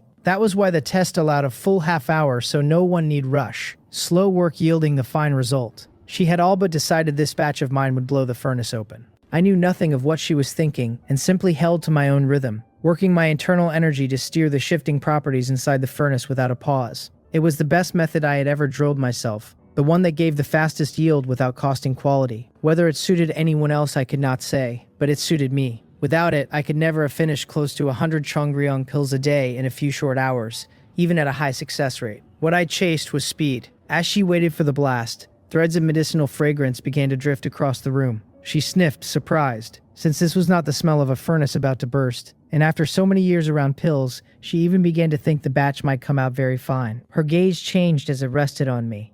Alchemy could not be faked, and setting her first bias aside, she washed my hands again and found them nimble and free. Everything handled with an easy grace. A little past a quarter of an hour, I brought my palm down on the furnace lid with a muffled thud that startled her. I took the pills out, laid them on a nearby plate, and handed them over, asking whether they would do. She looked at the plump, jade-bright Changreung pills on the porcelain and could not hide her admiration. A pill of that standard demanded complete mastery of the pill formula, or it could not be made at all. She had watched many tests, she said, and could count on one hand the time she had seen Changreung pills like these, and the sharpest point of it was how fast I had worked. It still needed verifying, she said, bowing slightly and putting the stone away, her manner much altered as she asked me to follow her. I trailed her to a counter where she handed over the plate and the stone, and after about the burning of an incense stick, both were checked and passed. The Alliance staff confirmed my details and set a jade token down before me, telling me it was my proof of standing within the Alliance and to keep it safe. I took it and looked at the pill furnace carved into the jade, and could not help smiling. At last I had a background and a backing, and could start selling the Jangbu pill without fear of someone turning up at my door. I asked whether the Alliance sold pill formulas. She shook her head, saying they did not, but that I could exchange for them with the Alliance's contribution points. Those were earned by finishing tasks the Alliance handed out, she explained, or by turning in a pill formula I had worked out myself, rewarded after an assessment. Points bought formulas, and with enough of them a man could even post tasks of his own, so long as the content harmed no one. It came to me then that this was much like a school, all of it built to bind the loyalty of the people below. It is a hard thing to trade a pile of free favors for gratitude any other way. I asked whether there was any difference in standing between a man who could refine the Chongryong pill and one who could refine the Jangbu pill. Of course there was, she said. If I could refine the Jangbu pill and it passed for quality and effect, I would rise from a 9th grade alchemist to an 8th grade alchemist. Some Alliance tasks were closed to any but high-grade hands. Her eyes were bright on me now, with something new stirring behind them. I was a young 8th grade alchemist, a bit dark but tall and straight, and on a closer look not bad at all to rest the eye on. So they graded their alchemists too. Sensible enough, since the Jangbu pill ate far more herbs than the Chongryong pill and its difficulty climbed sharply, which drew a clean line between the two levels and made the Alliance easier to run. I told her I wanted to apply for the 8th grade test. Through all this long stretch of turning out Cheongryong pills, I had ground my Jangbu pill proficiency to great perfection ages ago. It was time to show what I could do. She asked me to wait while she reported it, and was gone a good while before she came back and asked me to follow. We reached the alchemy room to find an old alchemist already waiting, the 8th grade test being the stricter for his presence. She told me softly that I could begin, and whether or not it was my own fancy, her voice seemed much gentler than it had a moment before, pleasant to the ear. Against Jin Zhonggran's warm face, the old alchemist Dan Jiaol was blank as stone. For the 8th grade assessment, an extra man was added to keep it rigorous, and Dan Jiaol, being an 8th grade alchemist himself, was more than fit to examine. Still, at the sight of my young face, the corner of his mouth twitched. Among martial artists, I fell into the older youth bracket, only lately into the bone forging realm, looked down on by the great schools around Seonan City as a disciple of little promise. Among alchemists, though, I was young, since alchemy leaned on comprehension and on experience alike. A man who aged could at least sum up his own practice until it turned perfect where his comprehension fell short. Dan Jiaol's own gift for alchemy was middling, but the years had made him very good at the Jangbu pill and its like. The Biryong pill he could only manage now and then, at a low success rate and poor quality. So a face as young as mine, sitting the 8th grade test, left him faintly out of sorts. This was the more so as more and more of my age had been turning up for it of late. I picked my herbs, lit the fire, set the furnace as always, and threw everything in. The scorching flame licked the base while I steered the properties with my internal energy, and in no time the fragrance rose. Jin Zhonggran watched with shining eyes, for what she had taken at first for rough handling now read plainly as free and deliberate. A man with a plan set firm in his chest. Next to the overly cautious, this is what alchemy ought to look like. Dan Jiaol caught the scent, and his eyes shifted. This would be a fine batch of Jangbu pills. No worse than the standard he had held for decades, and better in a few respects. A little past a quarter of an hour I brought my palm down on the lid, and the clean fragrance sharpened. Dan Jiaol could not stop himself stepping up, and at the sight of the Jangbu pills lying quiet in the furnace, a trace of amazement crossed his face. She asked in a low voice whether it had worked. He said they should test it later, but he saw no trouble, took the plate and studied the pills close. He found them refined better than his own, their effect drawing the full potential out of the Jangbu pill. He looked up and asked whether I cared to go on with the assessment. A man who refined the Jangbu pill to this pitch had likely laid too solid a foundation for his Biryong pill to come out poor. Her eyes went wide. She wondered whether I might be fit for the 7th grade test. A 7th grade alchemist, even in the vastness of Sonin City, was a person of rank, far more honored than an ordinary martial artist of the organ refining realm. I shook my head and said I had no pill formula for the Buryong pill. I had read through many medical texts and bought Buryong pills to pick apart some time ago, but working the formula backward had not gone smoothly. At my present pace, I would need another half year at least to truly deduce it, and that only if things ran fairly smooth. Danjiol nodded in understanding, since loose cultivator alchemists from the Outlands rarely held the Buryong formula. Anyone with that much skill would never reach Sonin City, hemmed in as they would be by noble families back home. I asked whether the senior would be willing to sell me the Buryong formula. Since a ready-made one was best, the price soon earned back once I could refine the thing myself. He shook his head and said his own had been exchanged at the Alliance, and private trade was forbidden. She put in quickly that formulas taken with contribution points inside the Alliance could not be traded privately between alchemists, and that both parties would be punished hard if it ever came out. I nodded, since it made sense. Allow private trade and the contribution points meant nothing, and no alchemist would bother finishing the Alliance's tasks, and the whole thing would soon become a joke. He told me that beyond exchanging at the Alliance, I might also join some noble family for the Buryong formula, and offered to introduce a few if I liked. I thought a moment and shook my head, thanking him but saying I had no mind to join a noble family for now. The school was only a larger noble family, and I was already in the Wanjin sword sect, where I could exchange for a formula if I truly wanted one. The Alliance here was another good road out besides. Joining someone else's noble family would only bring a tangle of strings, and getting a formula a little sooner was hardly worth that trouble. He nodded, told me to come find him if I ever changed my mind, and turned away. She bowed and brought me to the counter with the plate and the stone.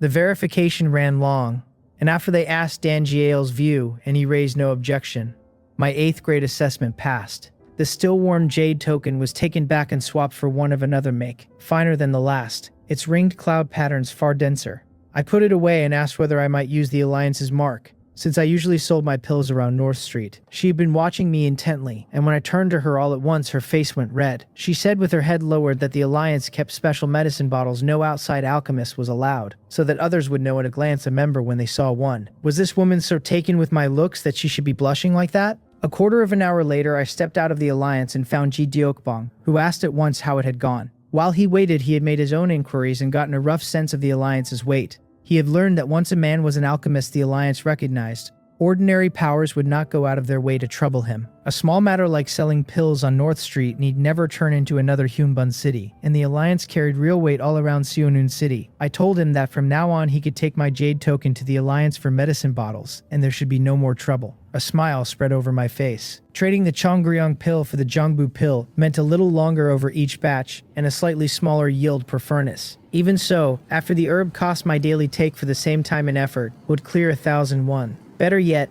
that 1,000 and more came with nothing to fear. By this reckoning, I was about to grow very rich. The suppressing dragon elephant I had kept buried away at last had a hope of being cultivated. I needed only save a little over a month, and I could lift the veil on that cultivation technique's true face. Ji Dokbong looked at the token in his hand and smiled without meaning to, since we sat in the same boat now, and the better I fared the better he would fare with me. A few days slid past. Beyond the daily alchemy, I spent most of my time grinding the proficiency of the Tongwon technique, and after many days of it, I finally maxed the first level. The panel called it full, 1,000 out of 1,000. I tested the cultivation effect once it reached perfection, setting aside what the pills gave me since that did not change, and measured against the technique alone it had risen by roughly 1/10.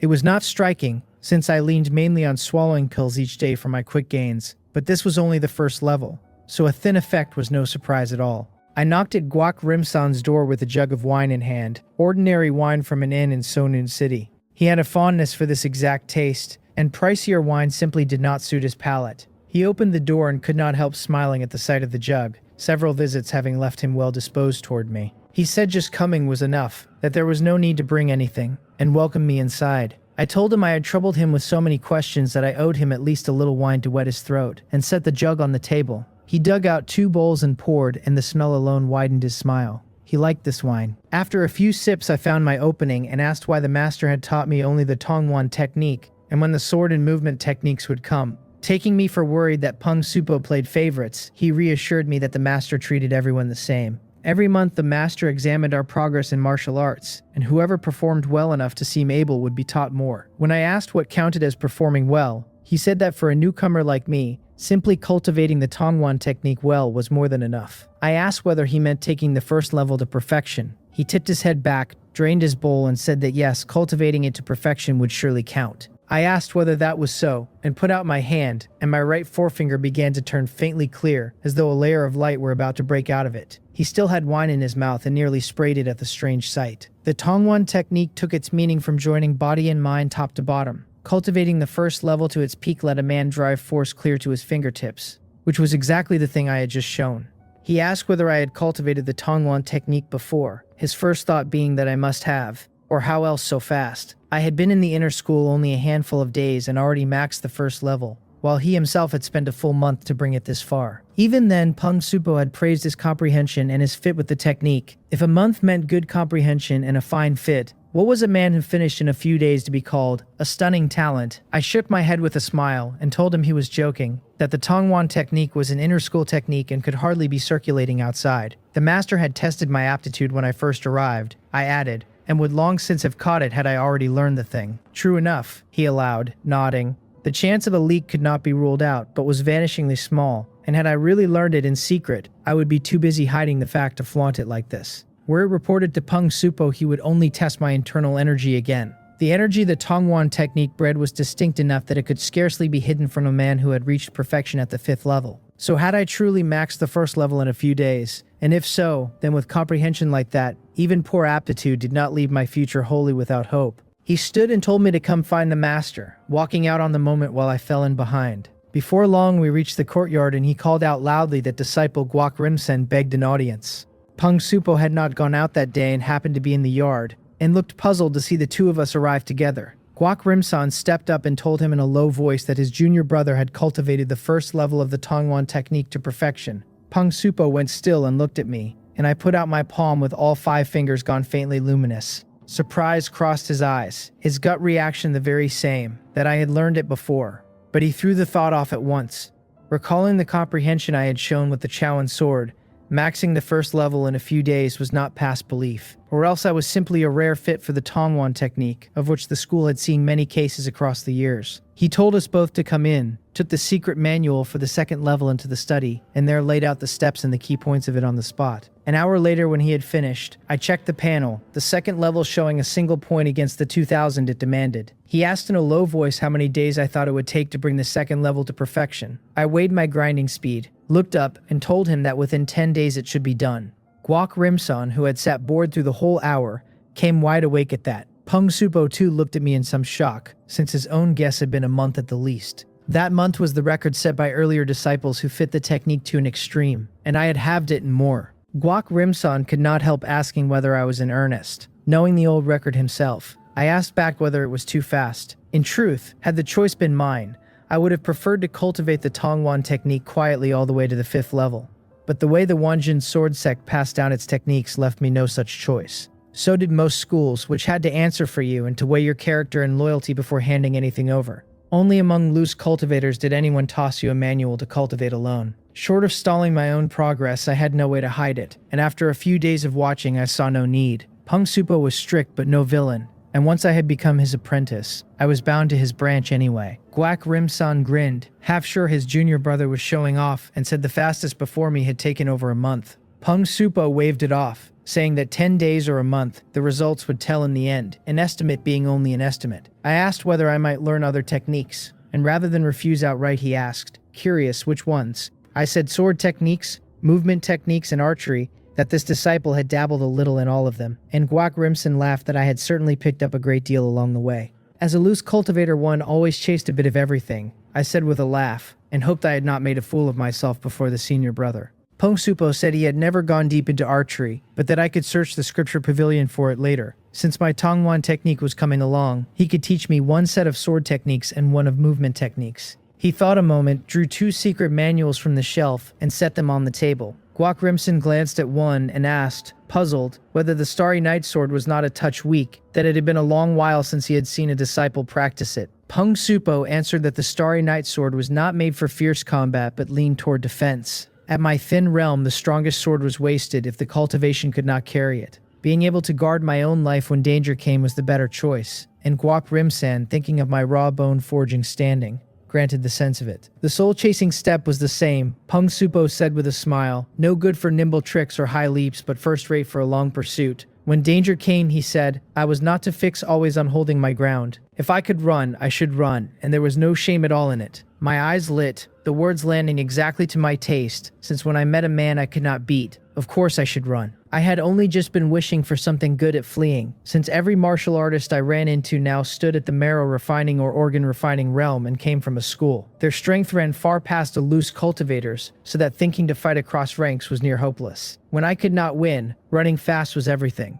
I thanked him with cupped hands, and he opened the Starry Night Sword manual and said that few disciples practiced it these days. Beyond its want of offense, it was fiercely hard to learn, and I must listen close and ask whenever something escaped me. He began on the steps, and the Starry Night Sword did prove far harder than the swords I had practiced before. Its stance is almost all defensive with only a move or two that struck outward. I cast off every stray thought and gave myself over to it, asking the instant a point slipped past me. Another hour went by before he finished. He asked whether I had learned it. I glanced at the panel, the Starry Night Sword already at entry, but its bar longer than the techniques before it, 1 point of 300, and told him this disciple had. He nodded and glanced at Guac Rimson, and seeing his interest did not send him off, taking up the other manual, the soul-chasing step. Another hour of it followed, Pung Supo breaking off here and there to walk through a few steps himself. The soul-chasing step proved no easier than the Starry Night Sword, harder if anything to my dim sense of it. I checked the panel and found the soul-chasing step also at entry, its required proficiency the same as the Starry Night Sword.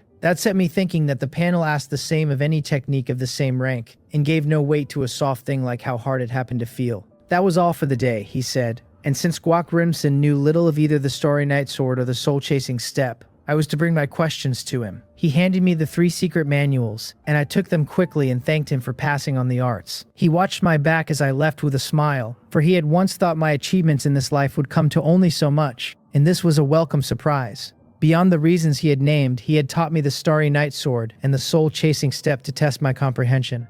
If I merely fit the Tongwan technique to an extreme, my ceiling, while not low, would still cap somewhere near the organ refining realm, whereas true comprehension would lift that ceiling far higher. The organ refining realm was only the last of the 5-body refining realm alone.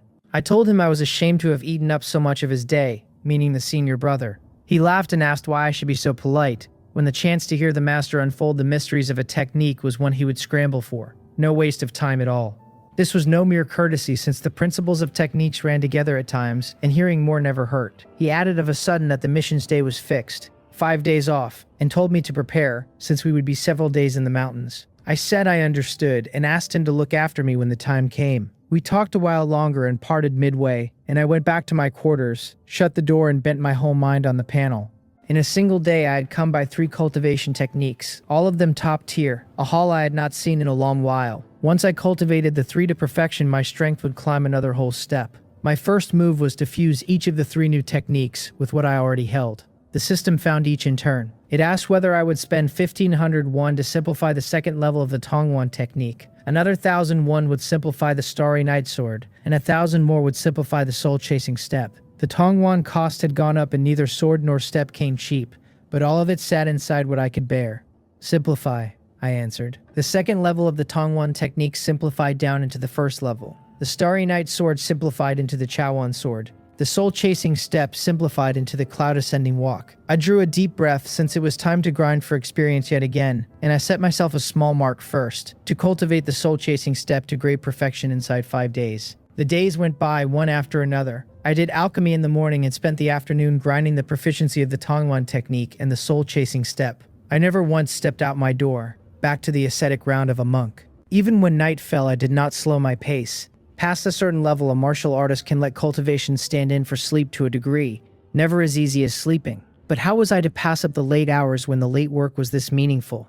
In the blink of an eye, the 5th day came, and I went up into the mountains with Guac Rimson and the rest.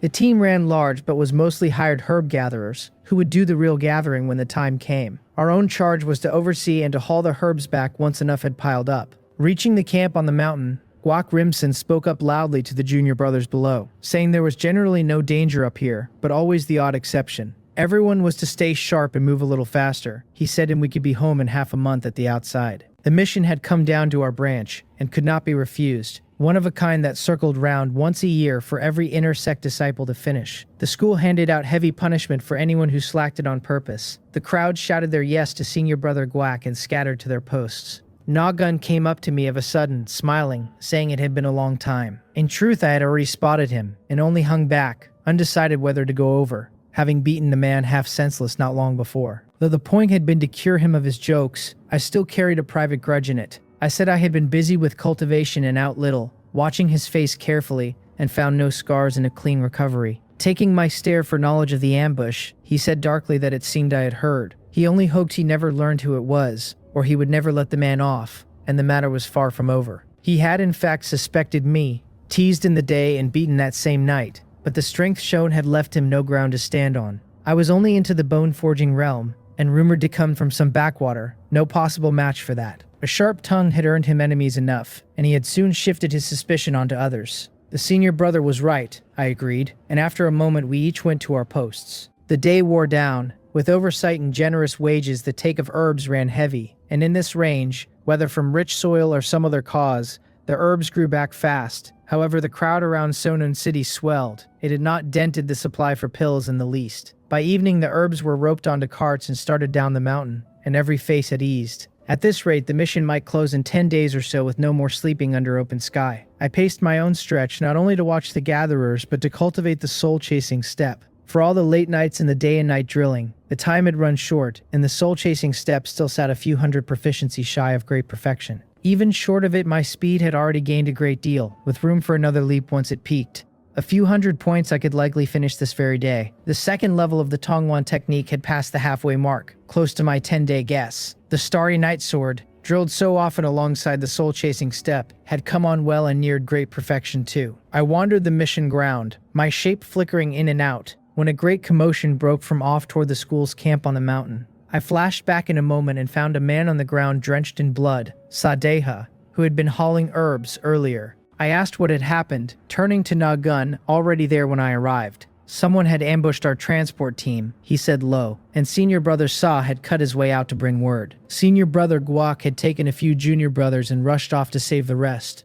I looked up and saw that the marrow refining senior brothers were indeed gone, everyone present at the bone-forging realm like me. Sadeha took some pills, steadied a little, and dropped into a deep sleep. Half an hour passed with everyone waiting on edge for Guac Rimsen to return. Word already sent back by carrier pigeon, so the school would likely dispatch experts of its own. The transport team had flown the Wanjin sword sect's mark plainly, and someone had struck anyway, plainly holding neither the sect nor us, its disciples, in any regard at all. A voice begging for its life cut in of a sudden. Everyone turned to see a martial artist dragging an herb gatherer by the throat at a run, and in a moment he reached the camp and flung the man hard to the ground. The pattern on his clothes and that unmistakable long spear told the whole crowd who he was at once, of the Jiang Hong sect. Nagun looked at the herb gatherer, found him familiar, and on a second look placed him as one from his own stretch, and demanded why the man had hurt his gatherer. Guang Zhongpa shouted that a trespasser on his school's ground he could have killed outright, and that the question ran the other way, whether we thought his Jiang Hong sect had no men. His long spear dropped into his hand, and his aura swallowed the whole scene.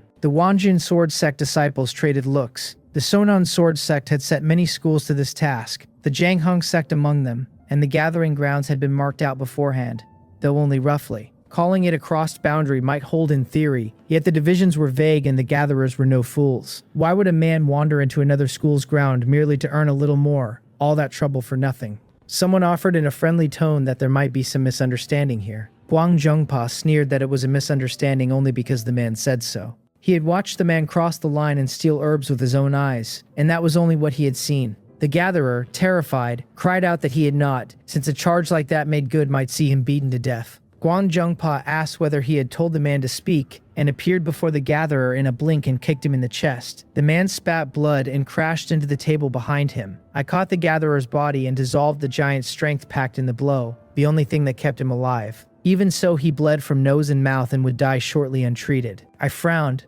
tapped a few of his points with my energy, forced a healing pill into his mouth, and let my energy to draw the medicine through him, then set him down.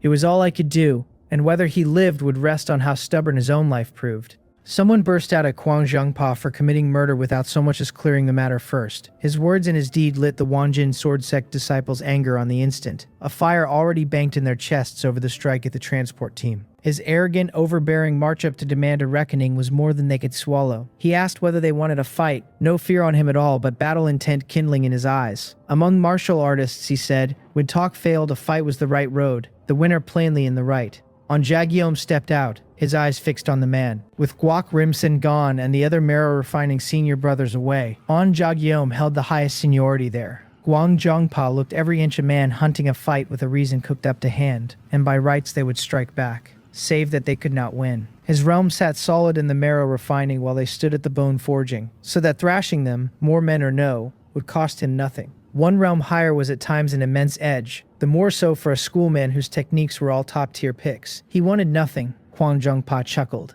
only justice. Scanning the crowd, he proposed that each school send one man to fight a match, and to salt it that they wager a few cartloads of herbs. My eyebrow rose.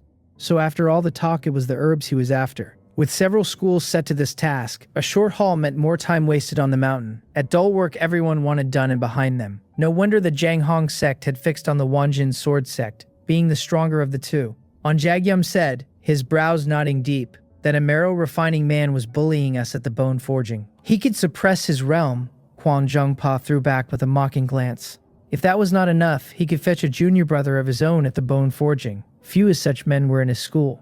A loud shout cut in, asking why Kwang Zhengpa reached for a bone forging man when the speaker would keep him company himself. Guok Rimsan's shape came on from far off and stood before the camp in a moment, and without another word a broadsword filled his hand and a slash flew at Kwang Zhengpa. Kwang Zhengpa laughed a greeting, his spear moving like a dragon churning the sea to strike the sword's tip, but his face changed at once as the spearhead bent under the force. A dull crack, and he was driven back despite himself. Guok Rimsan pressing the edge, his sword style unfurling to wrap Kwang Zhengpa whole. They say a spearman is unmatched, and his wide-open style is made for the assault. Yet here it was Kwang Zhengpa held down and battered. Guok Rimsan's sword ran the more unrestrained of the two, every strike and turn of it beating the temper clean out of him. Another crash sent Kwang Zhengpa sliding back several steps before he checked himself, while Guok Rimsan gave a single step and wore a thin scratch on his cheek. Watching, the two ran even, and to force a winner they would have to spend everything, and at that point it might turn to the death, no end until one of them fell. Kwang Zhengpa said, eyeing Guok Rimsan and half-cupping his hands, that he had both giant strength and iron bones. It seemed he would break through to the organ refining realm before long, and he offered his congratulations. Guok Rimsan waved the useless words away and told him to keep fighting if he wanted a fight, refusing the goodwill outright. They would leave it there for the day, Kwang Zhengpa said after a beat, tossing out a polite parting about sparring next time, and with a flash of movement he was gone. The disciples came forward with glad faces that the senior brother had returned at last, since without him in time the thing here would have been hard to untangle. Guok Rimsan's voice dropped of a sudden. He had not made it in time, he said, and two junior brothers were dead. Little as he had spent with them, they were of the same school, and now they were simply gone, the lost herbs a mere trifle beside it. The smiling disciples froze. They had braced for it after a fashion, but hearing it plainly was hard to take. A task with no danger, only herbs to escort, right beside Sonan City, and two junior brothers dead on the first day, a loss none could stomach. On Jagyom ground out through his teeth, asking whether he had seen who did it. By the traces, Guok Rimsan said low, it might well have been the Shinyeom sect. Someone burst out at the name of the Shinyeom sect, who were forever set against the Sonan sword sect, and asked why they would turn on us all at once, and the crowd churned. The name pulled my brows down. This was a school the country around Seonan City took for an evil sect, forever aimed at the Seonan sword sect, sworn and irreconcilable foes. They kept no fixed headquarters and were always slipping out of reach. Yet every time they surfaced they made real trouble for the Seonan sword sect. The Seonan sword sect had tried more than once to stamp them out. Yet the Shinyeom sect rose again from the ash a while later, as though their people could never be cleared away for good. The Shinyeom sect had always been a law unto itself, Guok Rimsan said with a shake of his head. Perhaps in their eyes the Wanjin sword sect passed for a limb of the Sonan sword sect, so that cutting down a few of us meant nothing. Were they not wary of every school closing in to crush them together, they would likely leave no one any peace at all. A little later the last few marrow refining disciples came back bearing the remains of the two dead. Sitting beside Guok Rimsan in the camp, I asked whether the Janghong sect men might be the suspects. The convoy was struck, and then the Janghong sect turned up to make trouble so soon after. An easy line to draw. He did not know, he said. It might be them or might not. The Janghong sect liked to send men to squeeze an advantage out of every mission, seeing our Wonjin sword sect as easy to bully, and he smiled bitterly after. The Wonjin sword sect was not weak, but set against the other 3 schools it still fell short. The best talents around Seonan City were sifted first by the Seonan sword sect, and only then by the rest. The Janghong sect, which took only those under 13 and stood stronger than us, drew people ahead of us as well. After layer on layer of sorting, those who landed at the Wonjin sword sect, while not the dregs, ran a step behind the other schools in talent. Arrogant as Kwang Zhongpa had been, he had not been wrong on one count. Among the Janghong sect disciples old enough and cleared to travel, a bone-forging man was the rarest of the rare. The Wonjin sword sect held no few bone-forging men among its inner sect disciples, myself in that older youth crowd of which the sect had many. I turned the talk and asked whether he had brought the Tongwan technique to perfection at the 5th level. He said with a soft laugh that he had, lucky enough to manage it these last few days. He had me to thank, since my maxing the 1st level so fast would have seen him overtaken had he been any slower. I had nothing to say to that, since he had gone and stirred himself up over me. After this mission he meant to ready his breakthrough to the organ refining realm, he said with a note of longing, and then he would have his chance to contend for the true disciple legacy. Every martial artist wanted to cultivate higher arts and lift his own realm, himself no exception. Some disciples cried out all at once that junior martial Uncle Jian was here. The rest of us stood quickly to find a middle-aged man in the camp, cast like a Confucian scholar yet carrying in his face a weight that commanded respect without any show of anger. Guok Rimson hurried up to greet junior marshal Uncle John Rimdo, who told him in a heavy voice to lay out everything that had happened start to finish, not a single detail left out. Guok Rimson reported the whole sequence, the signs he had read at the site of the attack, the Janghong sect disciple Kwang Zhongpa coming to stir up trouble. All of it in full. When he had done, Jian Rimdo frowned, his face grave, and said to keep gathering the herbs, that he would escort the coming loads himself a few times. If the Shinyam sect had truly marked us, the disciples alone could not hold them, and a larger move would put the whole camp in danger. The odds of it ran a shade lower, since short of facing the Sonan sword sect, the Shinyam sect rarely dealt with other schools so hard. Guok Rimson nodded, and John Rimdo vanished from the camp, off to the other schools to learn whether only we had been hit or everyone stood in the same boat. Night came, and the gatherers returned. No more herbs to be had in the dark and danger in it besides. Bonfires were lit and the talk ran low, while I drilled my movement technique in a nearby wood, the long sword flashing in my hand without a pause. Guok Rimson sat watching my shape at its work in the distance, and could not help a nod, such labor shaming even him. He had heard before that I holed up in my room to cultivate and rarely came out for any amusement, and had taken the rumor for exaggeration. Seeing it now, he found the rumor had if anything undersold it. It was only my thin natural talent that was the pity of it. Truly unfair. Some men are gifted and need no toil to stand above others, while some may grind themselves hollow and change little in the end. There is no help for it, since the world is simply made that way. So some give up on themselves and drift their days out in a haze, while some refuse to bow and drive on all the same. They leave the outcome to heaven no matter how small the yield. At least his junior brother fit the Tongwan technique, he murmured, so the breakthrough to the organ refining realm should give no trouble. With comprehension that was not bad, there might be a way yet further on. Then he closed his eyes and set the Tongwan technique circling. Once it stood at perfection at the 5th level, the breakthrough to the organ refining realm came as a natural thing, without the least snag. As the night deepened, my shape still flickered, and in the next instant I dropped from where I stood and appeared on a far treetop. The panel called the soul-chasing step great perfection at last. A smile broke over me, since the movement technique had finally reached its peak. The soul-chasing step at great perfection did not let me down, my speed several times what it had been, living up to the very name. I looked at the long sword in my hand. Up on the treetop, sword light spread suddenly across my whole body, so that from a distance it looked as though countless shields ringed me round. I shifted my feet and flickered along the treetop. Any leaf or branch that neared me shredded at once, then a streak of sword light shot out of the shield of blades and sheared a treetop several yards off clean flat. The panel called the Starry Night Sword great perfection. A smile could not help blooming over me, but I did not rest, turning back toward camp instead to sit cross-legged and cultivate. I had not finished the day's internal chi work, and the 2nd level of the Tongwan technique still wanted grinding. There would be no rest, and the night was set to be a long one. Early the next morning, the gatherers took up their work again, and the disciples spread out to oversee them. Nothing came of the whole morning, and the wagons in camp already stood heaped with herbs. Fresh picked, they were best sent to Seonan City in time for processing. The Seonan sword sect looked down on other schools' pills and held its herbs to a strict standard, so the daily haul down the mountain could not be skipped. Everything was ready. Guak Rimsen told Jean Rimdo. Jean Rimdo nodded and said for him to stay, that a few marrow refining disciples would go along instead. The day before, Jean Rimdo had asked the other schools and found not all had been struck, only the Bukdu Tower having met the same as us. Because of their technique, the Bukdu Tower men all ran to fiery impatient tempers that only a high realm could temper. So the Bukdu Tower had already set a grand hunt afoot for the culprits, bent on rooting them out. With a fuss like that raised, perhaps no one from the Shinyem sect would come that day. In less time than it takes to drink a cup of tea, the convoy was packed and away, Jeon Rimdo dressed down as an ordinary disciple to follow it. The rest of the camp went on as before. An hour later, a carrier pigeon flew in, and Guak Rimsen slipped the message from its leg. Several disciples crowded round asking after the situation, and he looked up and said the convoy had reached Seonun City safely, that Jeon Rimdo and the others had met no attack. The disciples nodded, glad of it, their feelings tangled all the same. They hoped on one hand that no such strike would come again for the risk of lives, and on the other that the Shinyem sect would keep coming. With Jeon Rimdo there, they might avenge the two disciples lost the day before.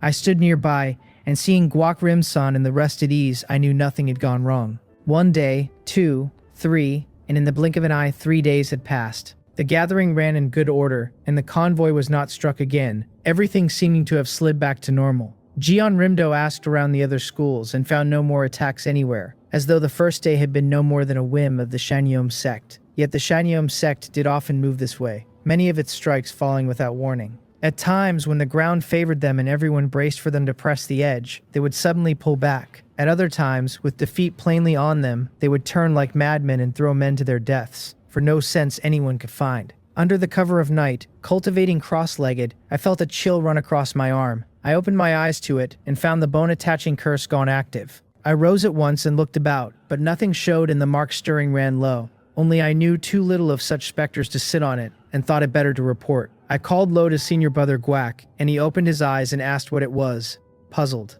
There might be a specter close by, I said, and asked whether we should warn Junior Marshal Uncle Jian. He echoed the word, and stood, taken aback. I put out my arm and showed the faint black mark on it. He asked whether that was the cursed poison, placing it at last. A specter had marked me back then. I told him briefly, and I had later found the cursed poison keen to the aura of specters, and so had kept a little of it on me. I was lucky, he said, curious, that the specter had not come hunting me after. Thinking of Pyongyang County, I shook my head and said no, that the specter had a larger prize in view. He did not press it, seeing my face, and after a moment said that since the cursed poison was reacting, a specter really must be near, though it should not be strong. He said that for the camp's safety we should go and look, and pull back if it proved too much. He drew a red candle from the bag at his back and said that, with this we could hold a while even facing a specter. I told him I had one too, and took a red candle from my sleeve, at which he laughed that there was nothing to fear then. I set off tracking by the strength of the bone-attaching curse's reaction, which ran weak indeed, far below the specters I had met before. That very weakness was why I did not mind hunting it. We walked and halted as the specter seemed itself to move. Until before long we had covered close to 10 miles. Guak Rimsen stopped and said there was no need to chase it further, since the specter was either passing through or under someone's control, and at this range could hardly threaten the camp. There was no call to kill off every specter so long as it left us alone. I nodded and was about to speak when I checked all at once, my ears twitching at faint, blurred voices drifting from far off. I looked to Guak Rimsen, who had plainly caught them too. I asked whether that was the temporary camp of some school. He shook his head and said no, that side lay in shade where no herbs grew this season, so no school was stationed there. I said it might then be the Shinyem sect. His eyes lit on the moment, the odds of it high, though to be sure we would have to follow and confirm. He said in a heavy voice, his eyes on the distance, that his cultivation was too thin. He told me to go back first, find Junior Marshal Uncle Jian, and have him bring men over. He meant to look alone, and I could not help arguing that it was too dangerous. It was fine, he said with a smile. He would only watch from afar and keep out of harm's way. We needed to grasp the situation, or we would know nothing when Jean Rimdo and the others arrived, which would be more dangerous still. I opened my mouth, then nodded in the end, since it was the soundest course. I dared not dawdle and ran back fast along the way we had come.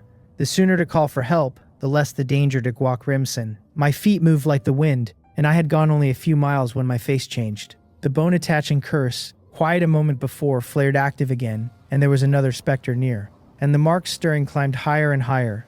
That specter was pouncing straight toward where I stood. The specters on this mountain had multiplied out of nowhere, and I cursed the luck of it as I ran. Either the slopes held none at all, or the things came popping out of the dark, two at a time. I had no wish to meet one face to face, not with their strange, unaccountable powers, and least of all now, when I could not afford to lose a single breath. I still had a message to carry back to the encampment, so I caught the direction the last one had lunged from, cut a short arc wide of it, and bent my legs back toward the sect's camp. After a mile or so, I felt the mark on my arm again, and its stirring had gone quiet. The specter was falling away behind me, or more likely it simply could not keep my pace. I let out a thin breath of relief. Set against the chaos of those abilities, I would admit the creatures unsettled me, and I knew the reason well enough. My own realm sat too low. Had my chi and blood burned like a proper furnace, no common specter could have come within arm's reach of me.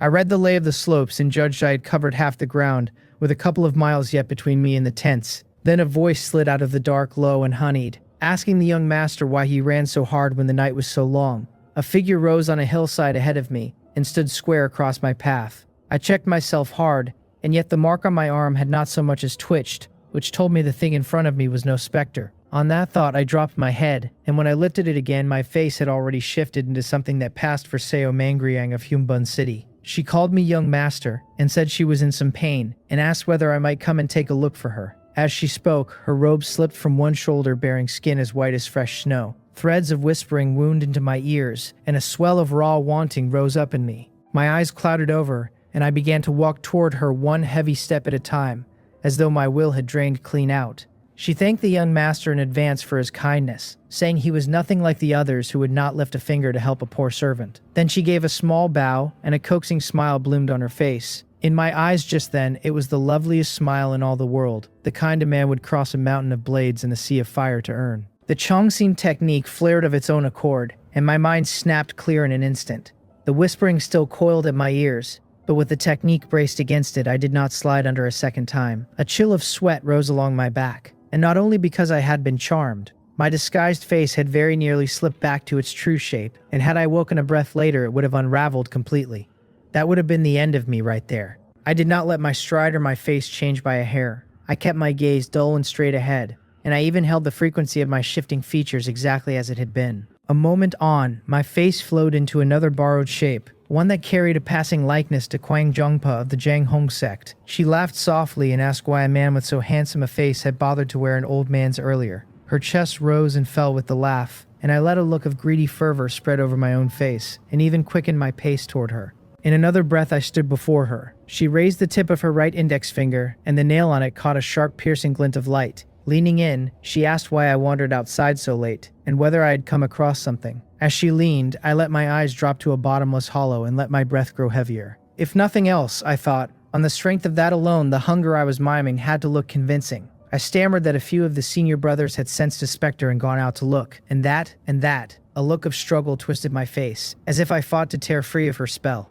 She told the young master not to fret, to speak slowly, that she was listening. Her eyes bored into mine, dark as a well, and one could not help but feel oneself sinking. There was a junior brother, too, I choked out, who had gone off toward. Veins stood up on my forehead, and I lifted my left hand in a shaking point, as though to mark a place. She asked me where he was, her body tipping forward without her meaning it to, the ink in her eyes going deeper still. I told her he was here. The Chengxin technique surged all at once and broke her charm by force, and she could not hold back a low, muffled groan. In my eyes, the whole world slowed to a crawl. Her head tilted back, her hair sweeping the air, and yet her right hand had already swung out on its own to crush my throat. I gathered every scrap of strength in my body, drove it up from my toes, and thrust my right hand forward in the fifth form of the sword. She snapped that I was out of my place. Dizzy and robbed of the first move, she still drew her left hand in to shield her heart. She had seen that my hand held no weapon, that I fought with 2 fingers for a blade, and the color of my skin told her I had cultivated no hardening art. She was sure her palm would take a scratch at worst, that she could flip her hand and snap my fingers off where they stood.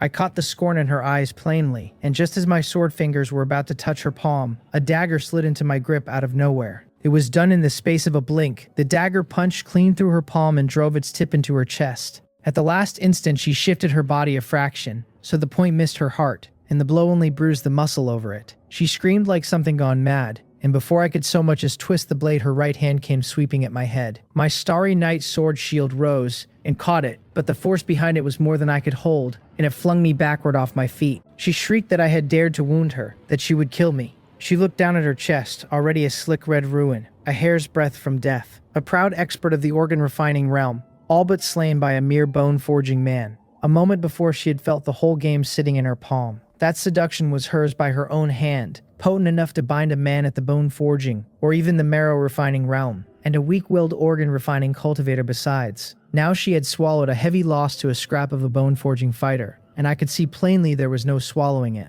I told her she was hurt, that she should rest well and mend, and I wished her goodbye. I looked at the crazed thing her face had become and wondered where all that grace and allure had gone. I gave her a smile, flickered into motion, and shot off toward the sex camp. She spat that I meant to run. Behind me, she swallowed a pill, pressed medicine to her chest, and reined the wound in with her inner strength, barely dragging her body back to stable. By every law, she needed to stop and heal, for even her heart had been rattled by that blow. But to let me come and go as I pleased was more than she could stomach. If she did not kill me this night, she would never live the shame down. So the demoness came on. I threw the soul-chasing step open to its full width, and the trees on either hand blurred into streaks, and still she clung close at my heels. This was my first true brush with an organ-refining expert, and it opened my eyes wide. Even carved up as she was, her footwork stayed this fast. Put another way, had I not cut her open first, I would not have shaken her no matter how I tried. And it was not the footwork alone. Without the Great Perfection Starry Night Sword shield, her counter would have laid me open just now, and one exchange had already left my long blade nicked and strained. A few more clashes like that and the sword would shatter outright. Barehanded against her, I would be flattened in a handful of moves. There it was. The raw gulf between the bone-forging realm and the organ-refining realm laid out for me to feel. The ladder of martial realms climbs one true rung at a time, and no man fakes a step of it. Hidden darts came whistling in from behind, my long sword woven to a blur, as if a wall of small shields ringed me round. Where the darts struck, they only let me force to fling myself faster ahead, none of them touching me at all. That was the marriage of the Great Perfection Starry Night Sword shield and the Great Perfection soul-chasing step. Every ounce of force I spent answered as though it were an arm grown out of my own body. Behind me she was grinding her teeth, and I could all but hear it. A worthless bone-forging man had handed her one surprise after another this night. I had shrugged off her charm, conjured a dagger that made a joke of her guard, and run footwork no slower than a fair organ-refining expert's. She prided herself on her own speed, and even wounded she outpaced any cultivator of her rank, yet she could not close on me. She cried out asking whether I truly thought I could slip away like this. She dragged in a few deep breaths, then coughed up a mouthful of blood, and inside that red mist her speed leapt, having in a stroke the dozens of yards she had lain behind me. In the next breath, it seemed, she would have me. Feeling that crushing weight bear down at my back, I threw everything into a raw burst of speed, my force and chi wheeling through me, my whole body turning light as a leaf. The next instant I had torn far out ahead again. Claw marks scored the ground where I had stood a heartbeat before. She had to be asking herself how a man whose cultivation ran so thin had come by so many arts, and cursing that I had not simply poured it all into my realm instead. Had I stood at the marrow refining realm, she would never have grown careless, and it was only my low realm that had let her guard slip, and here we were. She watched my back draw further and further off, and rage took her,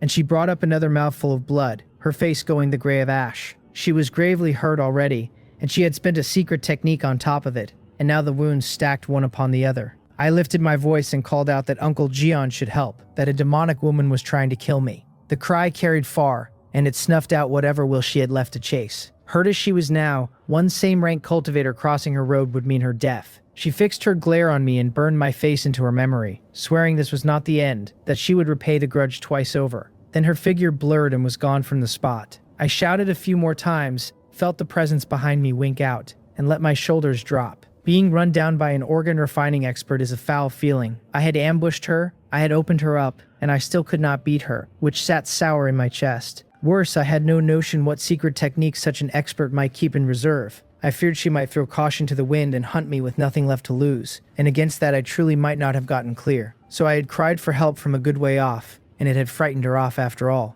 Cheap trick. Worked, though. After another mile, before the camp came into view, I found Uncle Gion already rushing my way, having caught my shout from far off. The senses of an organ-refining cultivator, and a top-tier one at that, were a fearsome thing to witness. He asked whether the shouting had been me, and his brows drew down. I told him it was, panting, and said that senior brother Guac and I had felt something strange lurking about and gone out to look. We had found a band of people camped some 10 miles off, I said, and suspected they were of the Shinyam sect. His eyes flew wide at the name. Nothing was certain yet, I said, and laid out the lay of the ground over there, a shaded hollow, well away from where we had been cutting herbs, which was what raised our suspicion. Senior Brother Guac had stayed behind to keep eyes on them, I told him, and sent me back to bring word at once. He thought a moment, then said he would take me along so I could show him the way. First he ducked back to camp to give the other disciples their orders. Then he gripped my arm and rushed forward, dropping small marks along the trail so the men behind could follow. On the way I told Uncle Jian that I had run into a demonic woman as well, one who could charm men, her cultivation surely at the organ refining realm.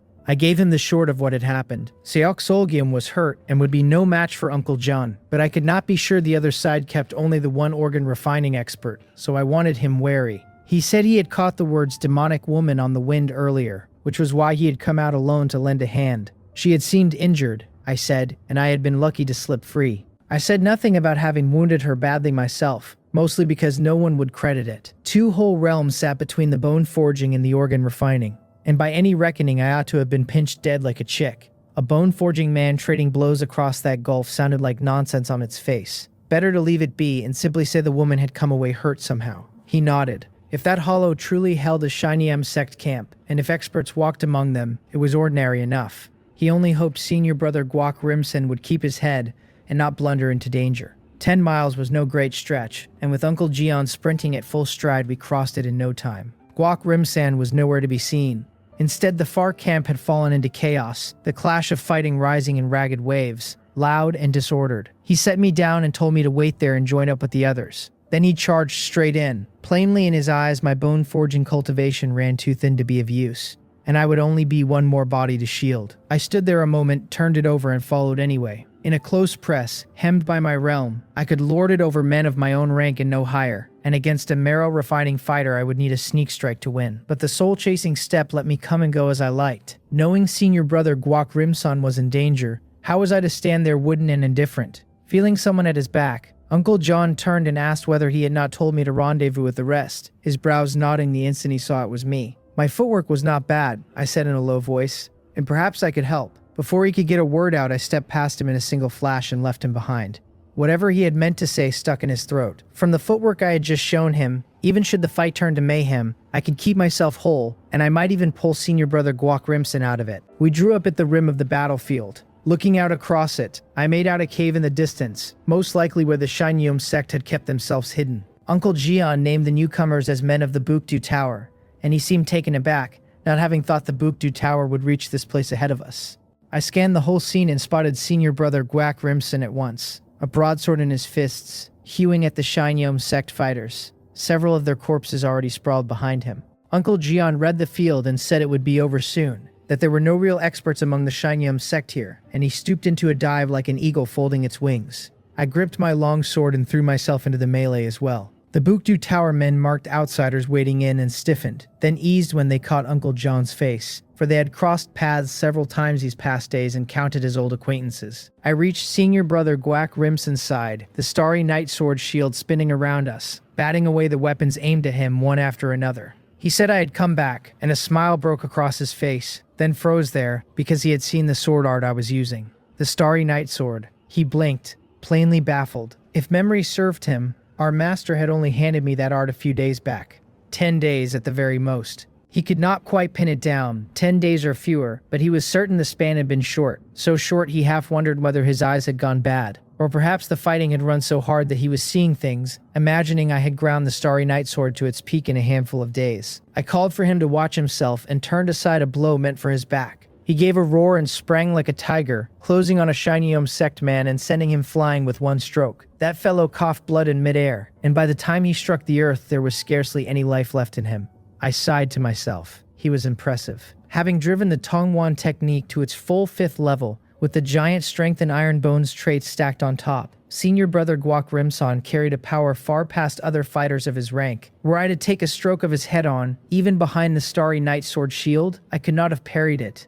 I would have had to give ground and let the force bleed off, just as against Seok Solgim. That did not make him her better mind. They simply excelled at different things, and to stand against an expert of her caliber he would need to break into the organ refining realm first. With Uncle John added to the scale, the Shinyeom sect's resistance came apart fast, and in a moment the fighting was spent. The man heading the Bukdu Tower stepped up and hailed Uncle John, thanking the Wanjin sword sect for the great aid. The two spoke a while, then set to combing the ground for whatever traces the Shinyeom sect had left. But as ever with the Shinyeom sect, the captured died of poison on the spot, no one able to say where the poison had been hidden. Dislocating their jaws no help at all. The scene gave up nothing. They had scoured it clean. The Wanjin sword sect disciples arrived late to it, and the sight on the field left every one of them plainly startled. Half an hour later, we sat inside the Wanjin sword sect encampment. Guak Rimsan turned the night over aloud. He had watched from across the way and meant to chance a closer look. Only the Shinyeom sect seemed to catch some word, and began pulling straight back. Just as half of them had drawn off, the Bukdu Tower men appeared.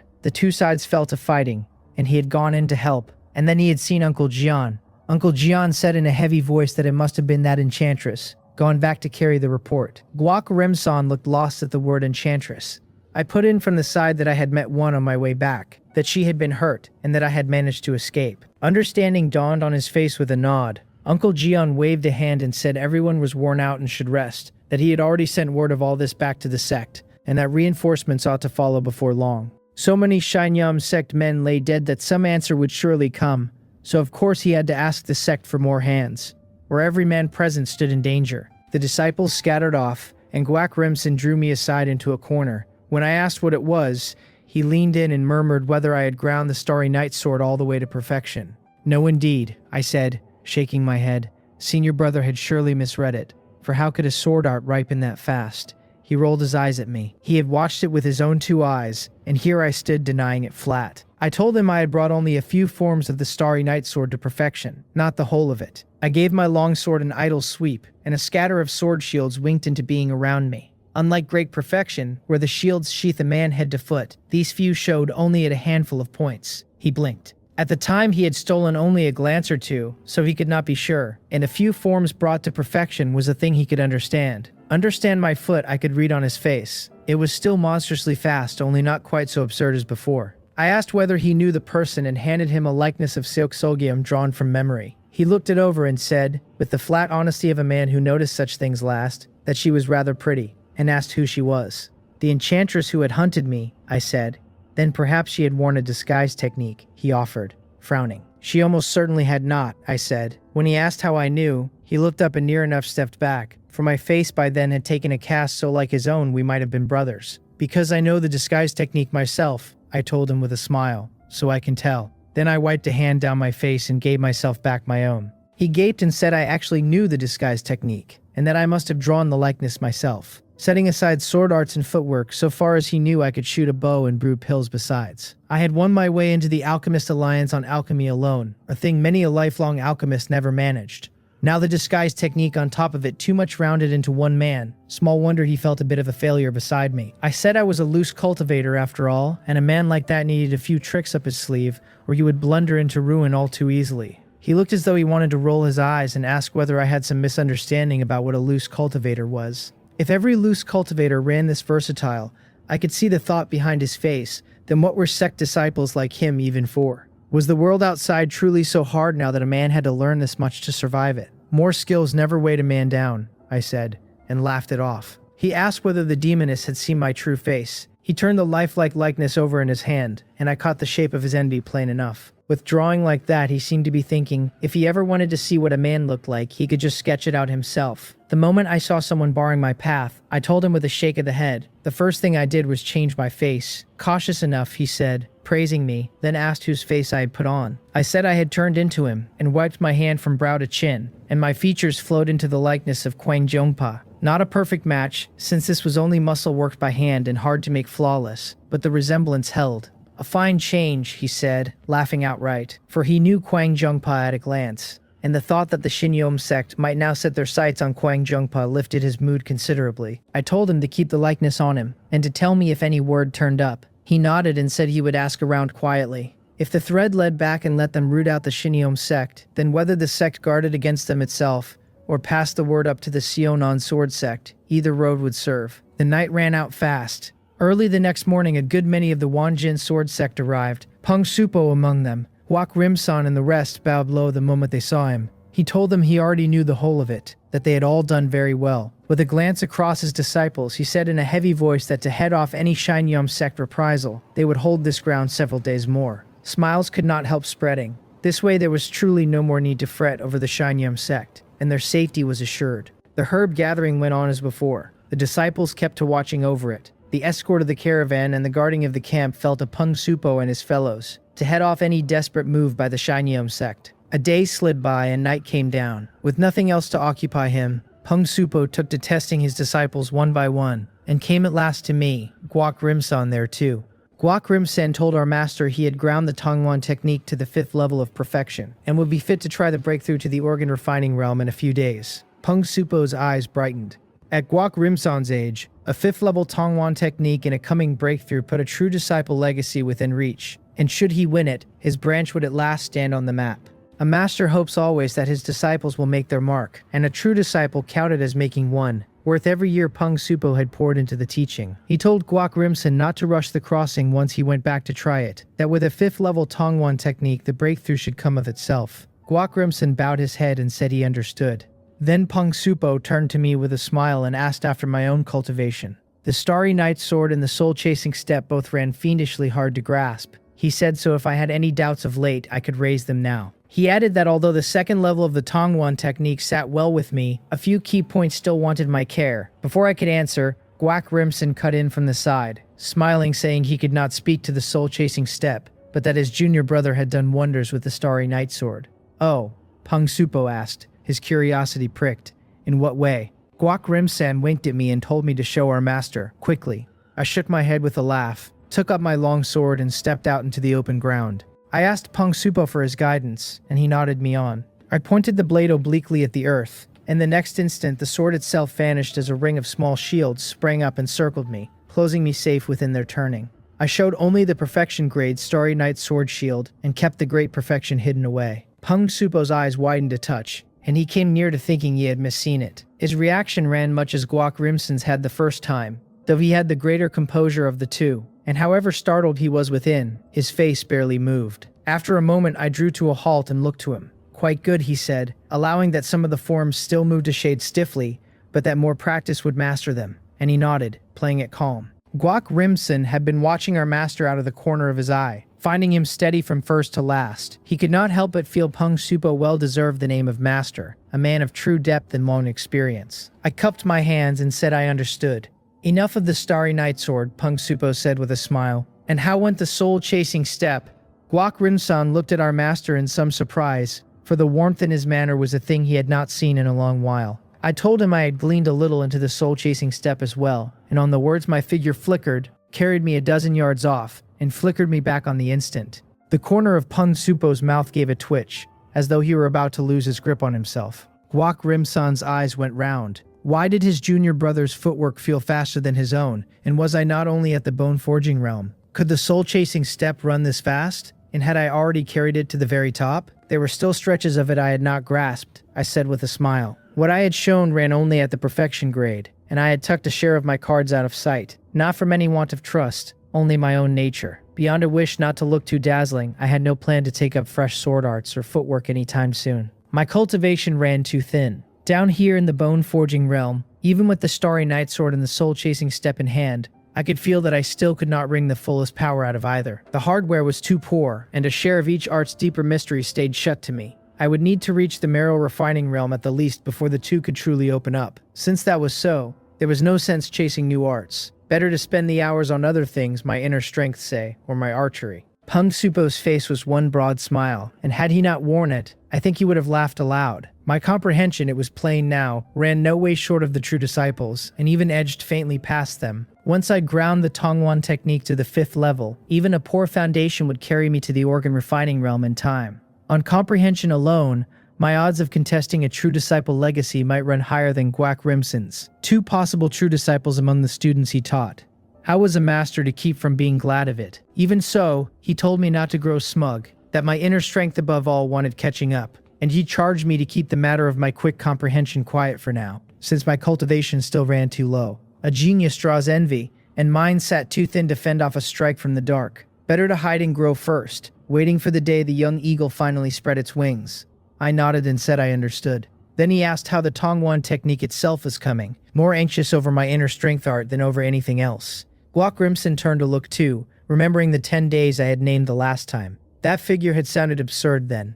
Now the pair of them were half looking forward to it. Still a touch short, I said in a low voice, but it should be finished by tomorrow. I had braced for it, and still Guak Rimson's eyes went wide, the corners of them fit to split. My showing simply too much to take. Where, he had to be wondering, had all his own years of grinding gone? Pung Supo was shaken too, for the talent I bared on the Tongwan technique was more frightful by far than the sword and footwork of a moment ago. He told me heavily to come find him the next night, when he would teach me the 3rd level of the Tongwan technique, and to rest now that the hour was late. We cupped our hands, answered yes, and watched him go. Guak Rimson rubbed his eyes and resolved to cultivate the harder. Otherwise, in a few years, my cultivation might sail past his.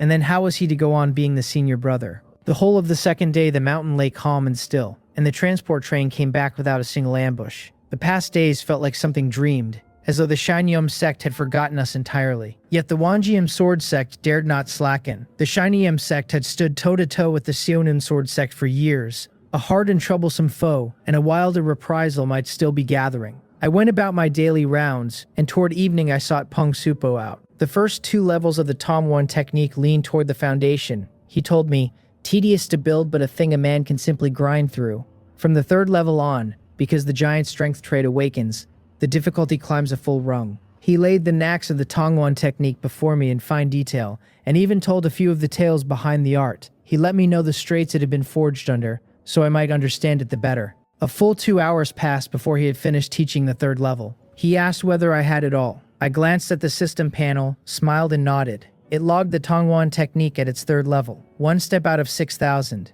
If anything gave me trouble, he said with a smile I could seek him out at any hour these next few days. I thanked him, hands cupped. He added that I should mind my rest, for haste spoiled the work. Over the last 2 days he had watched how I cultivated, and truly diligent it was. Were every disciple under his wing this hard-working he seemed to feel, even the duller talented among them might lift their achievements a whole grade. Such men, sadly, were ever the few.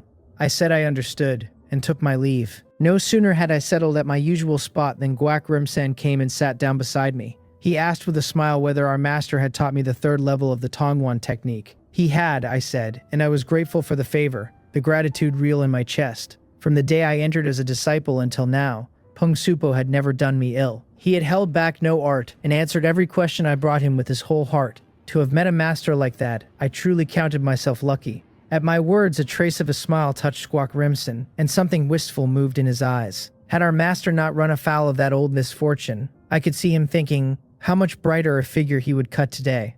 I looked over at him, curious, not knowing what he meant to say. He turned the talk aside and asked whether I knew that grinding the 5 levels of the Tongwan technique to perfection let a man break into the organ refining realm with ease. I did, I said, having heard several senior brothers speak of it. The art was just as its name ran, for at perfection the inner strength floods the whole body and the organ refining realm follows as night follows day. The Wanjin sword sect had planted its feet in Sonun City on the strength of it, which was why so many were glad to join. Then he lowered his voice and told me that, in truth, so long as I carried the Tongwan technique to the 4th level, I could sharply cut the time to reach the marrow refining realm.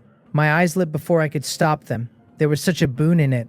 I had always taken the Tongwan technique to do no more than ease the barrier at a breakthrough. By my own reckoning, crossing into the marrow refining realm would cost me a year at least of banking inner strength, and grinding the art to perfection would shave off only a little. No slow pace, that, given how little time I had been at it. Yet in a world this cruel, I could not help craving a faster climb, for the security of it. Reading my face, Guak Rimson could not help a smile, and said few disciples knew of this. Those able to grind the Tongwan technique to the 4th level already stood in the marrow refining realm, and I alone was the odd one out. I could not help smiling. If I bent every hour now to grinding the Tongwan technique's proficiency, I could hit the peak of the 3rd level in about 20 days. No faster than that, unless I got hold of pills to shield the meridians. I had never heard of such medicine before, I mused. But Sinon City might well be another matter. That cracked a whole line of thought open. I could plainly go round the medicine shops and ask, and failing that, the Alchemist Alliance ought to keep pills of the sort, or the formulas for them.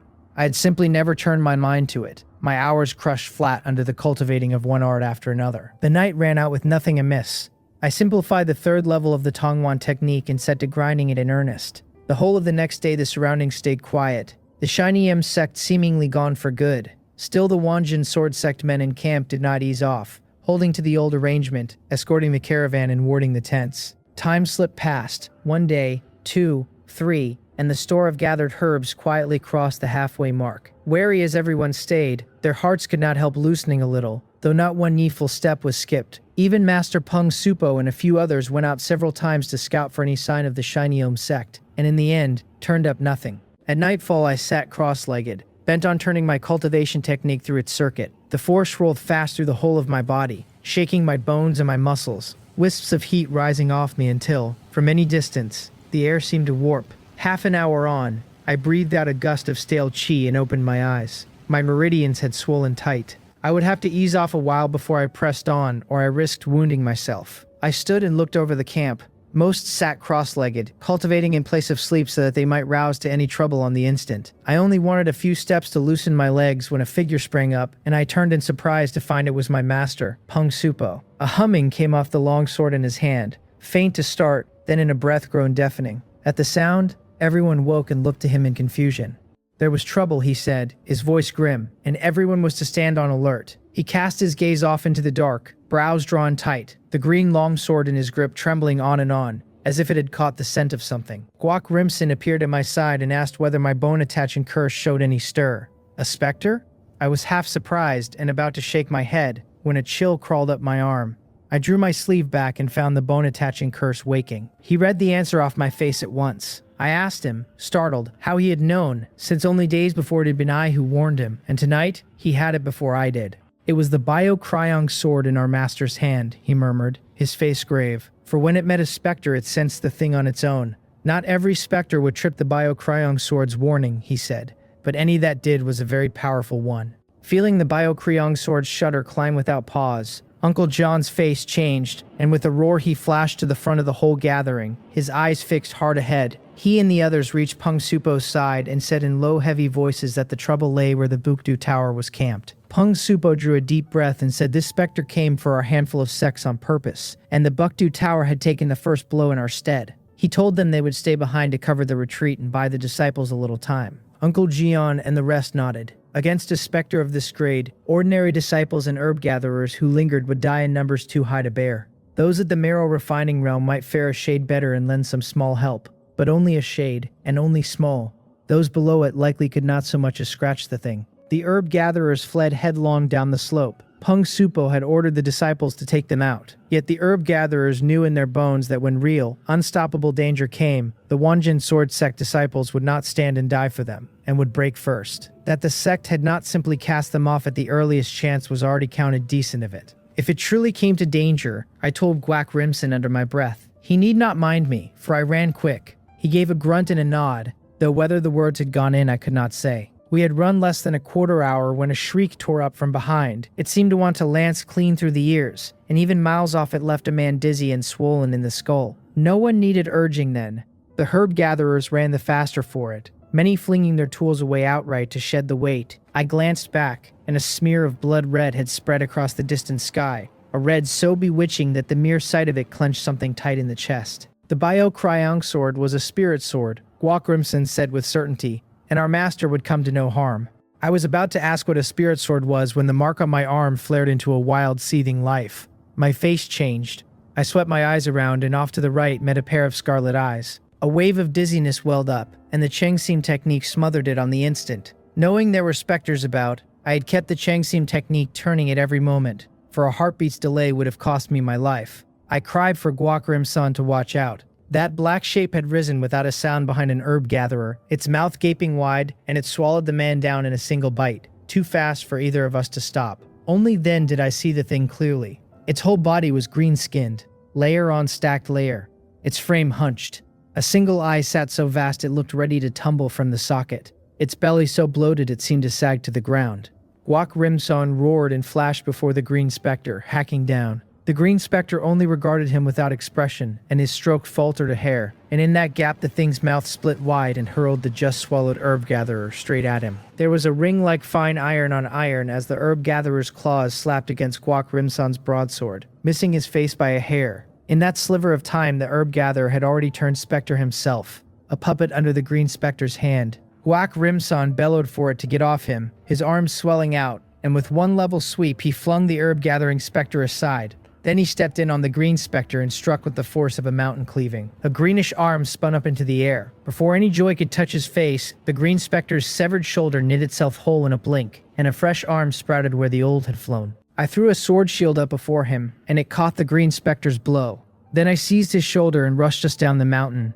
Neither of us yet knew that no fewer than 5 green specters had already gathered close around the two of us. We could not hold them. Guak Rimsan saw the ring of horrors closing on us too, and could not help a sharp breath. He had taken that first green specter for a stray, and now they were leaking out of the dark in droves. He turned his head and told me to put him down, or it would drag on my footwork. It was fine, I told him with a smile. A carried man did not cost the soul-chasing step much, a tenth of my speed at most by my guess. He started to say his own footwork ran no slouch either. Then, feeling how fast the road on both sides was falling away, he shut his mouth. Mine outstripped his by a wide margin, a match without trouble for any common organ-refining fighter. Could the soul-chasing step truly be this useful? The thought had to be rising in him. Yet other senior brothers in the sect cultivated the soul-chasing step, and none of them ran anything near this. The 5 green specters fell far behind. Troublesome as they were, their speed sat at roughly a common marrow-refining fighter's. Then screams broke out at our backs, cries for help, someone shouting that specters were on them, a whole ragged chorus of terror. The 5 could not catch me, but catching herb gatherers, or other Wanjin sword sect disciples, was more than within their reach. The pleas ran on only a moment before they were snuffed out, and behind us the mountain went abruptly still. I flashed in front of a fleeing disciple and threw the Starry Night sword shield wide to block a green specter, and Guak Rimsan swept his broadsword level and knocked the thing far off. The disciple thanked him, still shaking, panting hard. Guak Rimsan barked at him not to just stand there, but run. The man woke as from a dream and bolted for the foot of the mountain. The specter we had flung aside did not turn back on us at all, only swallowed a nearby herb gatherer down into its belly. Guak Rimsan ground out for me to go, and I nodded, took his shoulder and ran on. We had not covered a few hundred yards before 2 more green specters came into view ahead, chasing Wanjin sword sect disciples. Guak Rimsan roared that there were far too many, that the others could never outrun them, and he charged in and hewed one specter away. I shoved the second off with a sword shield, caught the disciple's hand and flashed us clear. There were no herb gatherers left near, or they had already been eaten, so the 2 green specters lunged straight at Guak Rimsan and me. He told me to go first, looking at me. I hesitated, then took the disciple and ran. Guak Rimsan loosed a great shout and drove the Tongwan technique to its limit, his chi and blood surging, his muscles swelling. With giant strength and iron bones he tore both green specters open, then turned and ran, for several more were coming from far off. That kind of gutting was a mortal wound to a man, but to a specter it only slowed the mending a little. He sprinted out a few hundred yards and caught sight of me holding off 3 green specters, 3 disciples helping at my back. He shouted for the specters to die, every one, his eyes gone bloodshot, blood weeping from the pores of his skin, and he crashed in and battered the 3 aside. Heroic as the sight was, I saw his throat work as he swallowed back a clot of stalled blood, though some still spilled from the corner of his mouth. He turned to me and said to take the disciples away, that he would lead the specters off, or few of us would ever reach the sect. Then he drew a white candle from his robe. Saving them one at a time was hopeless, and the most he could do was pull the pack elsewhere and buy the rest time to flee. I stood stunned. His combat power was there, but his footwork was not, and to bait the specters like this could only end in his death. He laughed and told me to wait for him to come back and drink, then took out a fire starter and lit the white candle, a strange scent curling up as he did. Then he dashed back up the mountain without a backward glance. The other disciples cried his name in disbelief, and the specters that had been about to pounce on them swung all at once toward him instead. I watched his back go, and something struck my mind like a hammer. Why did I cultivate? I had put the question to myself before, and the answer had been to keep from being trodden on, to live well in this world. But if a man came into real power in the martial way, would he lend a hand to the weak when he met them? I had never asked myself that. Or perhaps the thought had come and I had chosen not to look at it. Now watching Guak Rimsan, the question stood squarely before me and would not move.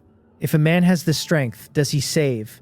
If kin and friends stand in danger, does he save? The muddle in my eyes slowly hardened into something clear. To throw my own life down for another I could not yet do. But if I had strength to spare, then of course I could save. I called for Guak Rimsan to wait, that we would go together, and flashed to catch him up. He froze, then laughed from the belly. The sense of it was plain enough. His footwork alone was the weak point, his combat power anything but, so he could turn aside the blows meant for me. I closed my right hand on the long sword, the Chongsim technique spinning fast, and the nerves in my chest slowly settled. Behind us, the disciples watched the two of us go up against the tide, their eyes full of shame and of awe. A green specter rose without a sound at my flank, and a sword shield caught it. I used the force to slide off to the other side, and before it could spring again, I had shaken it in a few strides. Guak Rimson hacked another sneaking green specter away.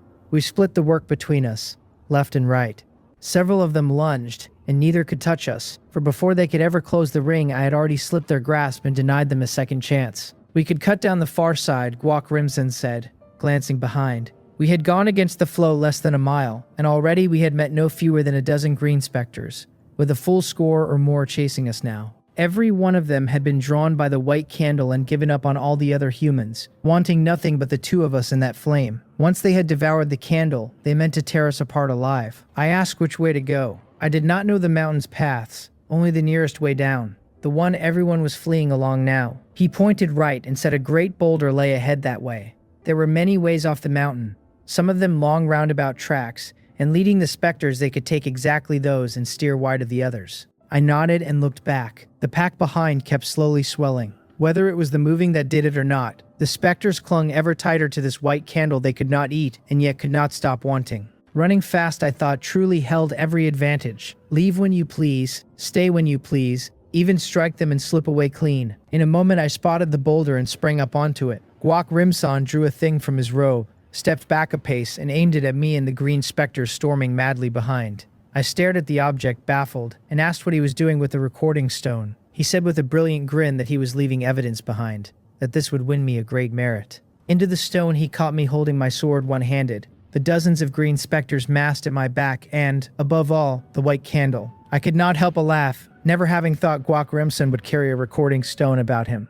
I knew the things could not catch sound, ran only a short span, and gave blurred images much as when the Alchemist Alliance had recorded only a few snatches of my assessment. They wore out after a handful of uses besides, dear and fragile and mostly impractical. Had they only lasted longer, this world might have grown a whole different trade around them. I said we should go, with a glance at the distance the green specters had left to close. After the recording stone came out, the air between us had shifted somehow. A moment ago it had been all taut fear, and now, absurdly, it felt like we'd wandered off on holiday. A green specter sprang from somewhere and lunged at me, and I turned my arm a fraction, and a sword shield of pure sword sheath flicked it far away. He agreed, tucking the recording stone away with a laugh, and said we should go. I gripped his shoulder and dashed on down the mountain. The green specters were no longer swelling much, 40 or 50 in all, plainly every one that had slipped through, running as one now and trampling one another, a terrible boiling mass. The white candle had burned to its middle, though at my pace half a candle should see us clear to the foot of Sonun City.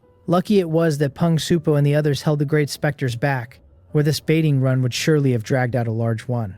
I asked whether we were luring them straight to Sonun City. He nodded that we were, for Sonun City had a warding formation, and once the specters drew near, they were dead without a doubt.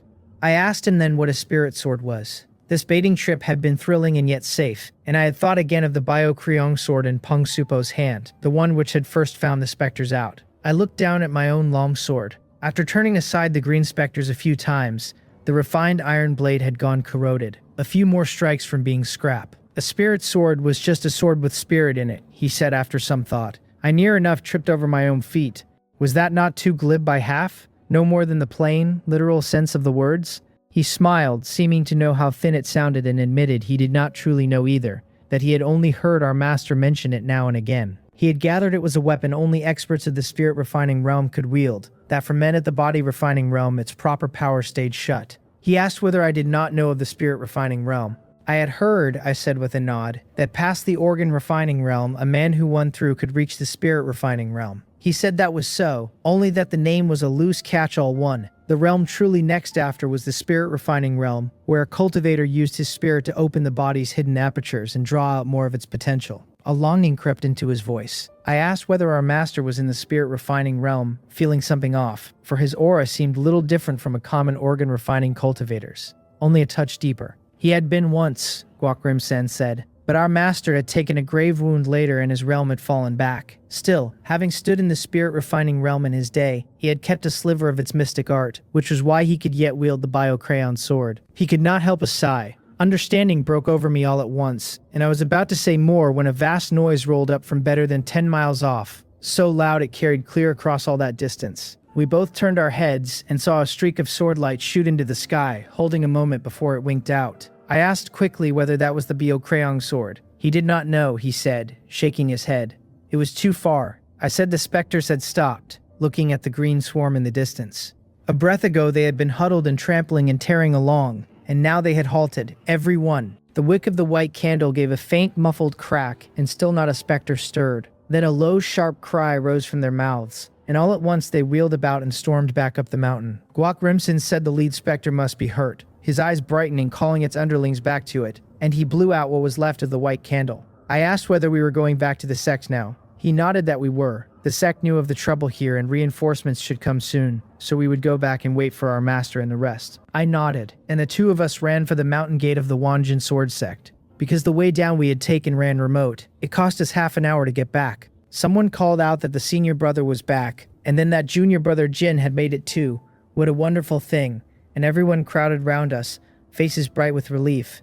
It was the gladness of men who had lived through a disaster, for many had thought they would not slip free this time, and here they stood, run back safe.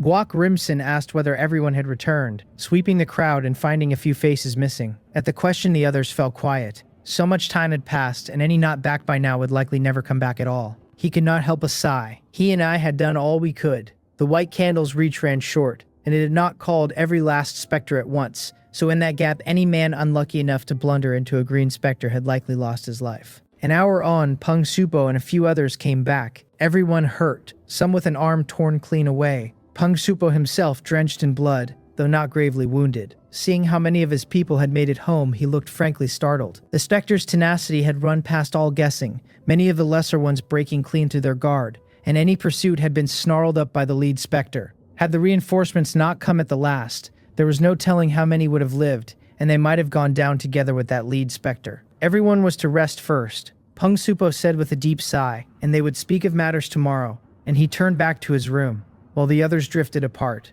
The long night dragged, and many a man turned and could not sleep. Early the next morning, when I came to the yard outside Peng Supo's quarters, I found it strangely loud. Voices raised and arguing. Someone was claiming to have been the one to light the white candle and draw the specters off. Moon Jagyom was shouting at senior brother Nagun, his face red. What he himself had seen was Guak Rimson take junior brother Jin, the two of them going against the flow to bait the things. Nagun answered with a rueful smile that he should not work himself up, and that he had only caught wind of it by chance. A certain senior brother saw, he said, had even flaunted a white candle in his hand. Someone put in, asking whether anyone else had seen Sagamdong light a white candle on the mountain. A white candle proved nothing on its own, for who could say where a man had truly lit it? After everyone came back the day before, all of them had said they meant no more specters. When a head count of the herb gatherers was done that morning, a great many turned up alive. 8 and 10 home safe, but for a few hurt from running too hard. Another man shouted in indignation that he too had seen senior brother Guak Rimson and junior brother Jin light white candles and charge back up. He demanded to know what Sagyumdong was playing at, whether he was out to steal the credit. After they had come home, the men had talked it over among themselves. They knew that without the white candles Guak Rimson and I had carried, how many of them lived would have been left to raw luck. Someone had given testimony for Sagyumdong, Nagun said, shaking his head. At the start, only their own party had been sent on the task, and later, on account of the Shineum sect, the sect had dispatched a second group to join them. That so many disciples had lived through the Spectre calamity was a thing the sect had scarcely looked for, since even Peng Supo's people had come within a breath of being wiped out. By their reckoning, few should have made it back at all, yet most of Peng Supo's party had returned, and a great many of the added group besides. And now, this morning, other disciples were putting it about that Sageumdong had lit the white candle and pulled the specters away, sparing the disciples and herb gatherers alike. The credit did run high, someone murmured, so it was no wonder a man would reach for it. I asked how many specters this Sagyumdong said he had lured, stepping forward with a smile. They greeted me, saying I had come and could not help smiling to see me. By now they all knew their safe return owed, apart from Peng Supo's party, in no small part to Guak Rimson and me. To stand fast under that weight and turn back against the tide to bait the specters was a thing most men could not do. Guak Rimson's voice came as he ambled over, agreeing, and asking just how many this Sagyumdong said he had lured. The man had claimed a dozen or so, Nagun said, and that the specters had wounded him, pointing to his own shoulder. Sagyemdong's shoulder had indeed been hurt in that very spot. Moon Jugyeom cried out to ask who among them did not carry a few wounds, with the mountain thick with specters at the time, since being hurt was the most ordinary thing in the world. The trouble was that a fair number over there were testifying for Sagyemdong, swearing they had seen him light the white candle to lure the specters. Matters like this were hard to make clear, Na Gun said with another shake of his head.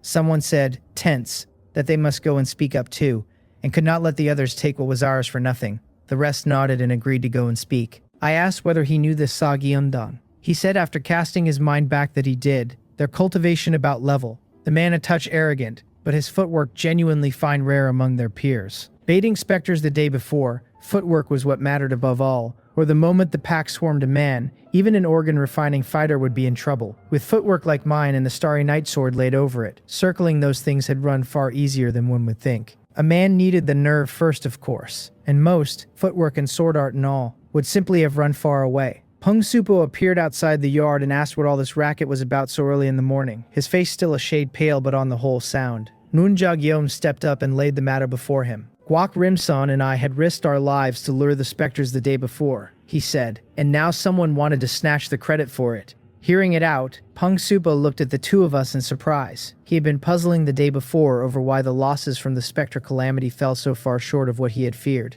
He had meant to look into the why of it today. He had never thought it would prove to be his two most accomplished disciples who had staked their lives to light the white candles and draw the specters off. When they had seen the lesser specters flee the day before, Peng Supo and the others had in fact waited lighting a white candle to pen the things in one place. But the lead spectre had stood right before them, and a lit candle would only have sent every spectre berserk, swarming a single man who would surely have died on the spot. As for using a white candle to bait the lead spectre itself, the thing ran so fast that no one could have managed it. He pointed at the two of us, found no words, and in the end sighed. He had been the same in his youth, and it had ended with him gravely wounded and his realm fallen away. He held no regret, only wished his cultivation had run higher at the time. Where his disciples were concerned, though, his hope was that they would not meet danger head-on but run wherever running was possible.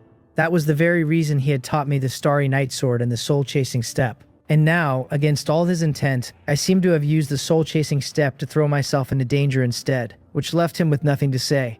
Guak Rimson asked whether, when they saw the lesser specters called back, our master had counted how many returned. He did not take it as certain that Sagyemdong had lied, for a heart to help one's fellows was not his alone, and Sagyemdong met the requirements for the feat. Peng Supo said several dozen, and told him to ask Jeon Rimdo who had held them off, since he himself had only glanced. Moon Jagyeom pressed, anxious, asking what they were to do about it, whether they should not hurry and report Guak Rimsan and my doings, or the whole of the credit would fall to Sagyemdong. Peng Supo nodded and said the two of us should come with him, that the merit here was no small one, and since we had earned it there was no call for false modesty. A moment later, with Peng Supo leading and Guak Rimson and me behind, we set out for the sect's Sangong Hall. It was the place in the Wanjin sword sect where merits were weighed and rewarded, and punishments handed down. The instant the three of us stepped inside, we found it fairly humming. I looked and saw that all of the junior martial uncles who had been on the mountain the day before, save the one gravely hurt, were present. They were gathered around a few disciples, speaking to them warmly. Guak Rimson murmured that the man there was Sagyemdong, turning to me after a glance. It came to me with a jolt. I had not reckoned that Sagyemdong and his people had already reached the place, plainly set on claiming the credit for the previous day's spectre baiting outright. Jeon Rimdo, at the sight of Peng Supo, said his junior brother had come just in time, and pointed at Sagyemdong with a smile. He said he had wondered the day before why so few were hurt by the lesser specters. Today they had the reason, thanks to this disciple, who had taken a white candle and drawn the specters off, or the losses would have run heavy. Peng Supo said he had come because these two of his had used white candles to lure the specters the day before as well, and he brought Guak Rimson and me forward as he spoke. The moment the words left him, the Sangong Hall, loud a breath before, fell dead silent. Sagyemdong said, hearing Jeon Rimdo out, his brows knotting deep and his face gone cold, that he had no need to counterfeit anything. The day before, he insisted he truly had used the white candle to lure the specters. He had not called this disciple a counterfeit, Peng Supo said, shaking his head.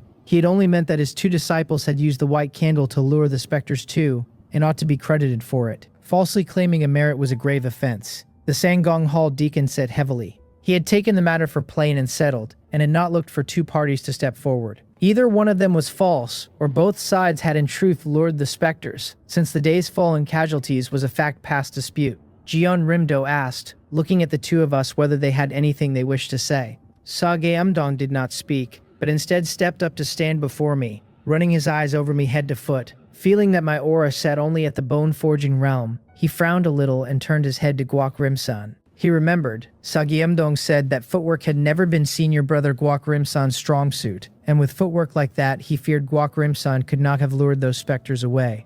Guak Rim-san said with a smile that he had indeed been unable to. His footwork truly no better than middling. The chief credit for the matter belonged to junior brother Jin, he said, and he himself had only pointed out the road. Had his footwork been fine enough, he would have gone to bait the specters alone the night before, and never dragged me along into the danger. Sageumdong echoed it, looking at me in surprise. Had Guak Rim-san claimed his own footwork had improved, he might have half believed it, for that talent had never been poor, only bent wholly on the Tongwan technique. Most intersect disciples held the other arts secondary, since once a man lifted his realm, the rest came far simpler from that height. I said it was me, cupping my hands. Sageumdong asked how I could prove it.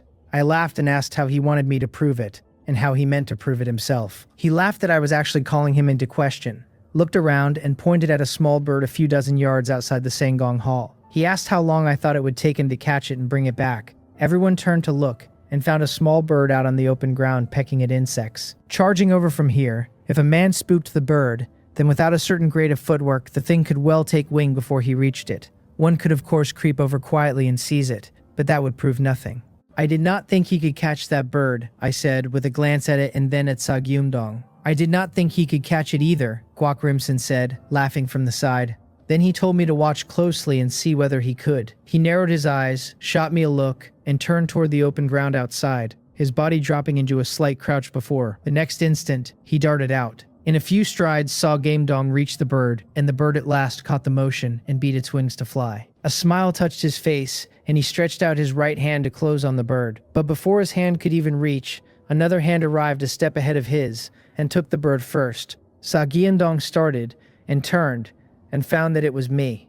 He stood stunned, then clawed on instinct toward where I had been, and where was there any trace of me? Looking up, he saw me already back inside the Sangong Hall, watching him from across the distance. His eyes went slowly wide. Was his opponent not only at the bone-forging realm, and what kind of speed was this? A speed the organ-refining realm itself would scarcely have bettered. And not Sageumdong alone. Everyone else within the Sangong Hall was astonished at the sight of my footwork. Unlike Sageumdong, who had not seen the whole of it, they had watched every step of my going and my catching the bird and my returning, plain as day. Though Sageumdong had set off first, and I had held back a beat before starting, I had still reached the mark ahead of him. On footwork alone, I had crushed him whole. Jean Rimdo looked me over a few times and turned to Peng Supo. This disciple had been well recruited, so gifted in footwork. Only his cultivation ran a shade low, still at the bone-forging realm at his age, which was a pity. Peng Supo kept his face empty. He had long known of my footwork, and yet seeing it again today he found it seemed to have grown further still. And how many days had it even been? I let the small bird go and watched Sageumdong walk slowly back. I asked with a smile whether it could be proven now. He demanded, glaring, whether I had deliberately held my cultivation down, feeling himself made a fool of. For how could a bone-forging man own footwork like that? With that time and that strength, would it not have been better to lift his cultivation properly, and the other side must have suppressed his, purely to toy with him? Jin Bi truly stood at the bone-forging realm, Jeon Rimdo said from the side. He had not suppressed his cultivation. Sageumdong turned to Jeon Rimdo in disbelief, and at the slight nod his eyes went wide. What manner of monster was this Jin Bi, and did Peng Supo not care at all to let a disciple cultivate his footwork so far past his realm? 100 thoughts raced through him, and yet one fact remained to face. My footwork was faster than his by a long, long way, and should it come to baiting specters, my chance of pulling it off would run far past his own. The other disciples who had come to vouch for Sageumdong were at a loss now. How had it come to look as though senior brother Sa were the one claiming false credit? He truly had lit the white candle to lure the specters. He said loudly, in this he had told no lie. Senior brother Sa truly did light it. One disciple said softly, they would never dare help him lie. Just so, another added, they had only dared come because they had seen it, for they knew the rules of the sect. Guak Rim-san walked up to the Sangong Hall deacon, cupped his hands, and asked Senior Marshal Uncle Jang whether Sageumdong had said how many specters he lured the day before. He had said upward of a dozen, the deacon answered after a moment's recall. Then Guak Rim-san looked at Jeon Rimdo and asked how many minor specters had returned to the lead specter's side the day before. There would have been 50 or 60, Jian Rimdo said, thinking it over, though he had not looked closely, and asked why he wished to know. Guak Rimsan said he was doing his sums, because the specters trailing the two of us the day before had numbered around 50. He smiled and walked up to Sa Gyumdong. Sa Gyumdong had said he lured upward of a dozen, he said, while he and junior brother Jin had lured around 50, and the figures did tally. Sa Gyumdong said aghast that they had lured 50 for luring a dozen the day before had all but pushed him to his limit. The others frowned a little. If it truly ran as Guak Rimsan said, then the credit for saving so many disciples the day before should fall in the main to me and my companion. 50 against a dozen was a vast difference. Guak Rimsan asked with a smile whether he did not believe it. Sa Gyumdong said, lifting his head a fraction, that empty words were no proof, and asked whether he could produce evidence. Beaten as he was on footwork, baiting so many specters took more than footwork, and I was only at the bone forging realm after all. Guak Rimsan apologized, but he actually did have some, and drew the recording stone from his sleeve. He had recorded the images because handing them to the Sangong Hall would carry more weight, and now that someone had come to claim the credit, it proved handy. Sa Gyumdong's eyes flew open at the sight of it. Why would this Guak Rimsan carry a recording stone about, when the things were dear, held only a few images, and ordinary folk almost never touched them? There were, of course, certain wealthy young men who liked their coarser games and would record a scene or two to enjoy at their leisure. Such things did exist. The people present were looking at Guak Rimsan with a good deal of curiosity, which left him feeling rather at sea. This recording stone had been used before to catch some key points of the Tongwan technique our master taught. He explained, uneasy under all the eyes, which was why he carried it. Then he woke the images within. Everyone looked up and saw me holding a long sword, and there, in the light of the white candle, dozens of specters heaped together in the distance. A sight to make the scalp crawl. A rough count put them near 50. Sa Gyumdong turned to look at me and my companion. How had this been done? Those dozen-odd specters the day before had all but killed him, and had the minor specters not been called back at the end, he likely could not have held on. It seemed they had saved his life the day before after all, Jian Rimdo said, looking at Sa Gyumdong. His own master had been the most gravely hurt of any, the reason he was not here today. When Peng Supo had said my companion and I had lured the specters too, Jian Rimdo had been worried. Now it appeared both sides had reached the same decision, only that Guak Rimsan and I had done it the better. Sa Gyumdong kept his head down, his mind churning. The day before he had truly believed himself the only one gone back to bait the specters, his footwork among the best on the mountain. He had been afraid, but after lighting the white candle only a dozen or so had chased him, far fewer than he had dreaded. Coming home to find so many alive, he had naturally taken it for his own doing. He had never dreamed others had gone too, that they had lured so many and had set a recording stone on it besides. The whole thing was past believing. The Sangong Hall deacon looked on the scene before him with a smile. It had been full of twists and turns from end to end. At the start, he had truly thought some disciple bold enough to lay false claim to a merit, and, as it happened, the whole of it had been nothing but a misunderstanding. Sa Gyumdong was not the equal of Guak Rimsan or me, and yet even so the man had proven himself remarkable. In the thick of yesterday's danger, he had dared to step forward, baiting the specters with his own movement techniques so the disciples and herb gatherers could keep a path to live. Courage like that, paired with a real sense of responsibility, was the sort of thing the school never left unrewarded. Even had he stayed put, the ending would not have changed. Yet the moment he chose to stand out, the outcome no longer mattered. The lion's share of the credit was still ours, since without the two of us he would have lured better than 50 specters onto himself. With his footwork he could never have shaken them, and once he was torn apart the specters would only have turned to hunt the rest. The Merit Hall deacon spoke in a heavy voice and awarded Sa Gyumdong 5,000 contribution points for stepping into the danger. Sa Gyumdong lowered his head and thanked the junior marshal uncle, all his old arrogance gone, still struggling to make sense of everything the day had thrown at him. Then the deacon called Guak Rimsan and me forward, and we cupped our hands. He said that at the critical moment we had thrown our own lives aside to save many disciples and gatherers. By the school's rules, he told us, I was awarded 8,000 points and Guak Rimsan 5,000. We traded a glance and thanked him with a smile, and he waved us off, saying there was no need, that this was simply the rule. Master Peng Supo watched his two disciples with a satisfied look, most of all because Guak Rimsan had somehow carried a recording stone through the whole affair, a thing that surprised even him. He had quite forgotten just when his senior disciple had found the moment to record that stone,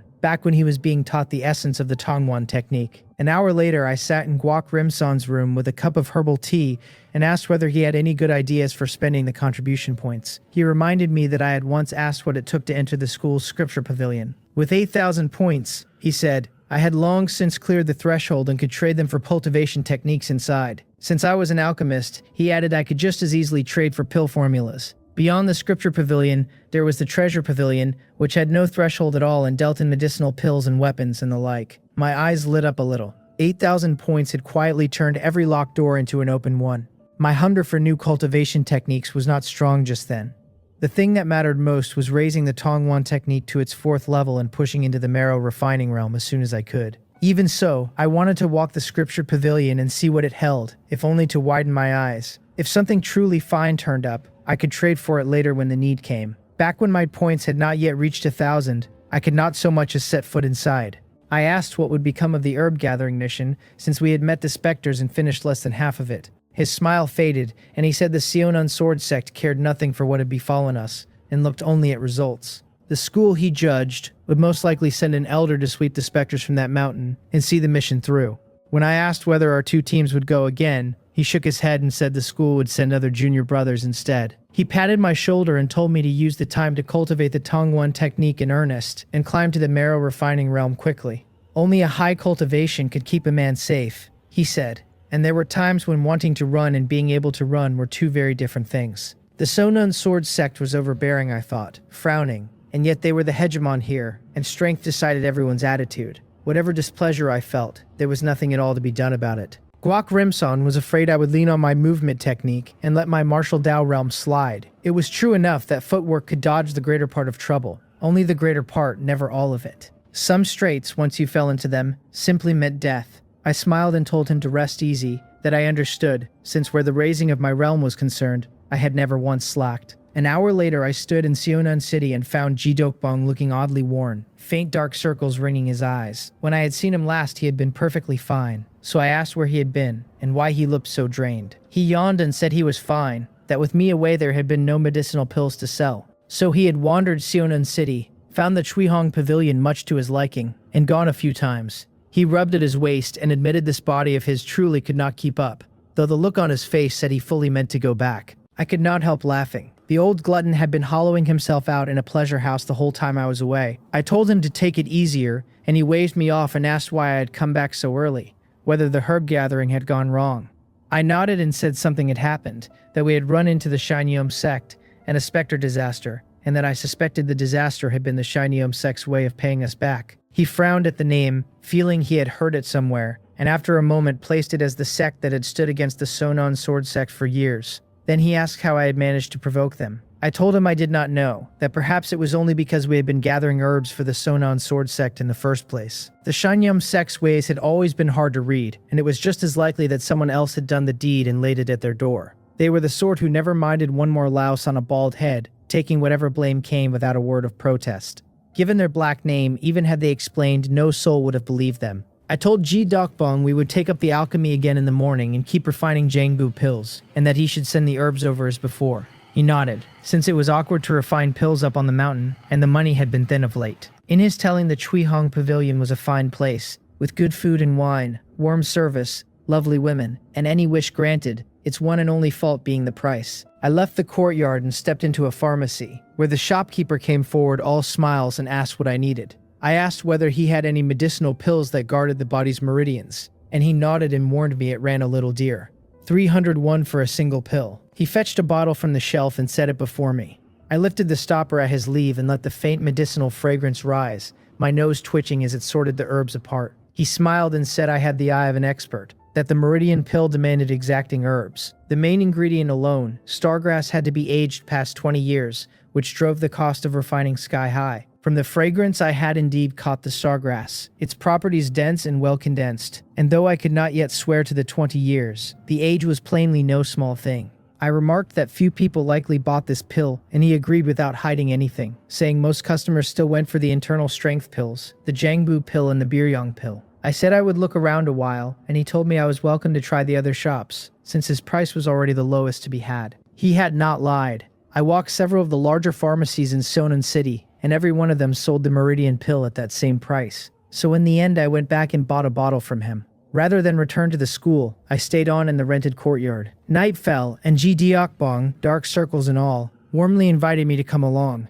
I told him in a grave voice that a place like that ground away a man's spirit and energy, wrecked his will, and stood as a fearsome challenge to any martial Tao cultivation. When he asked me so what, I said with a perfectly straight face that this was exactly why I meant to go and challenge my weakness. He burst out laughing and said, "In that case we had better go at once." We threaded the bright crowded streets of Seonin City until we reached a blazing lit restaurant, where the greeting girls at the door wore very little and carried a cool aloofness in place of any smile. The colder they held themselves, the more feverish the men around grew, their eyes crawling over the girls without the least shame. Ji Deokbong grinned that this was only the door, that the true test waited within, and led me into the Chuihong Pavilion like a man who knew the way by heart. A soft voice welcomed me through, and along the painted walls ran a verse about endless towers and endless revelry, of warm wind and wine that lulled travelers into forgetting where they were. 2 hours later, I came back to the rented courtyard feeling thoroughly refreshed, having failed, alas, to challenge my weakness at all, and so I sat down to cultivate instead.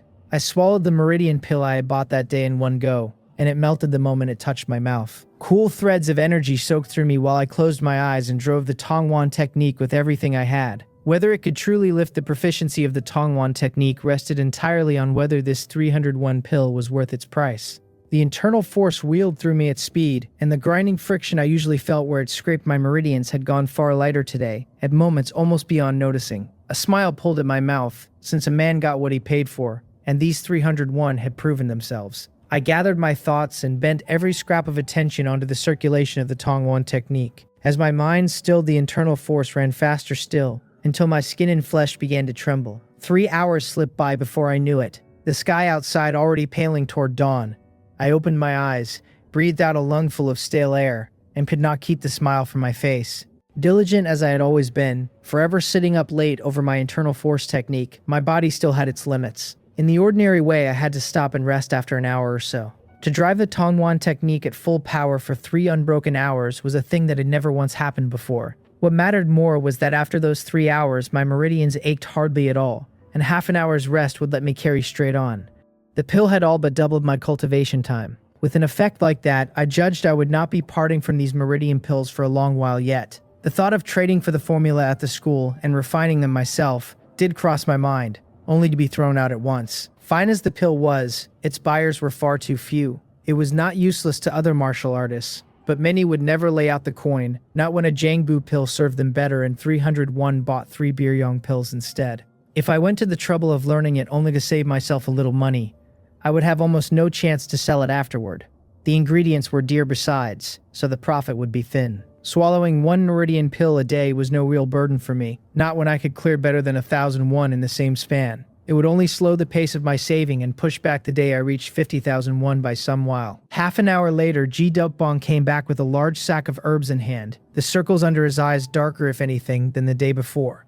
I looked at him with some amusement and asked whether he might consider showing a little restraint. I had to admit the Chuihong Pavilion truly was something, letting a man who had been nothing but ordinary in his last life taste such things for once. And the taste was addictive enough. However addictive it was, though, no one should go every single day the way he did, looking now as if he might drop from sheer exhaustion. He bared his yellowing teeth in a grin and said he knew that he had not spent much of late and would save a while before going again. I was about to say more when the sound of children at play drifted over from the neighboring courtyard.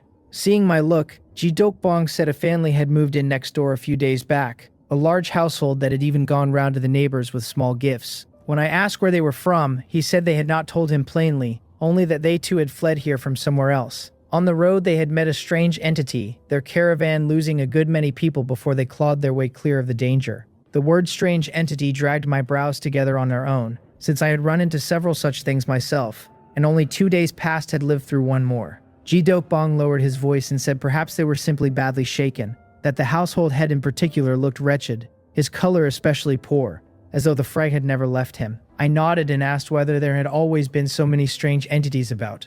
He said of course not, that now there were so many the smaller caravans could not even leave the city, let alone ordinary folk. He poured us each a cup of tea and went on, saying it was like Pyongyang County in the old days. No strange thing had ever stirred on that mountain, he said. And yet in the end, the whole county had been swallowed whole. It came down to how troubled the outside world had grown, he said. For the more troubled the times, the more strange entities crawled out of them. When I asked whether the two were truly bound together, he admitted he did not know. The old books he had read once set it down plainly, he said. In ages when the common people were driven to ruin, such things appeared far more often, while in a peaceful and prosperous age nothing stirred at all. I nodded and let the matter drop. After stepping out with him for a bite of breakfast, I came back to the courtyard and set to refining the Jangbu pills. My plan for these last days was to stay in Sonun City until I had polished the third level of the Tongwan technique to perfection, and only then return to the school.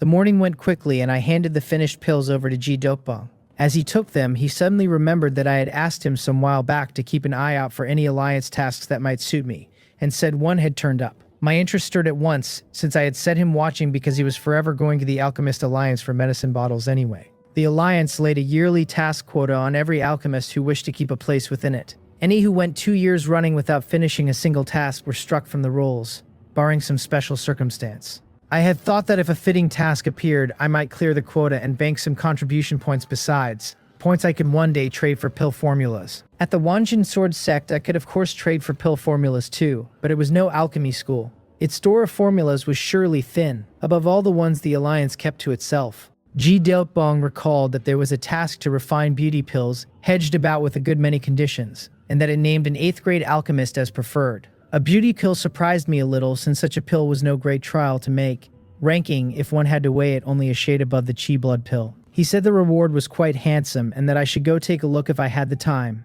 and I nodded. Once he had gone out, I listened a moment to the laughter next door, smiled, and left the courtyard myself. I stopped first at the medicine shop for a few more meridian pills, and from there, I made my way to the Alchemist Alliance. Jin Zhonggran brightened at the sight of me and said, with a touch of reproach in her eyes, that I had not come by in a long time. I grinned, thinking the woman had plainly not yet given me up, and when she bowed slightly and asked what I needed, I said I wanted to ask after a task. As we spoke, we came to the counter, and I pointed at the beauty pill notice on the board and asked whether it carried any special demands.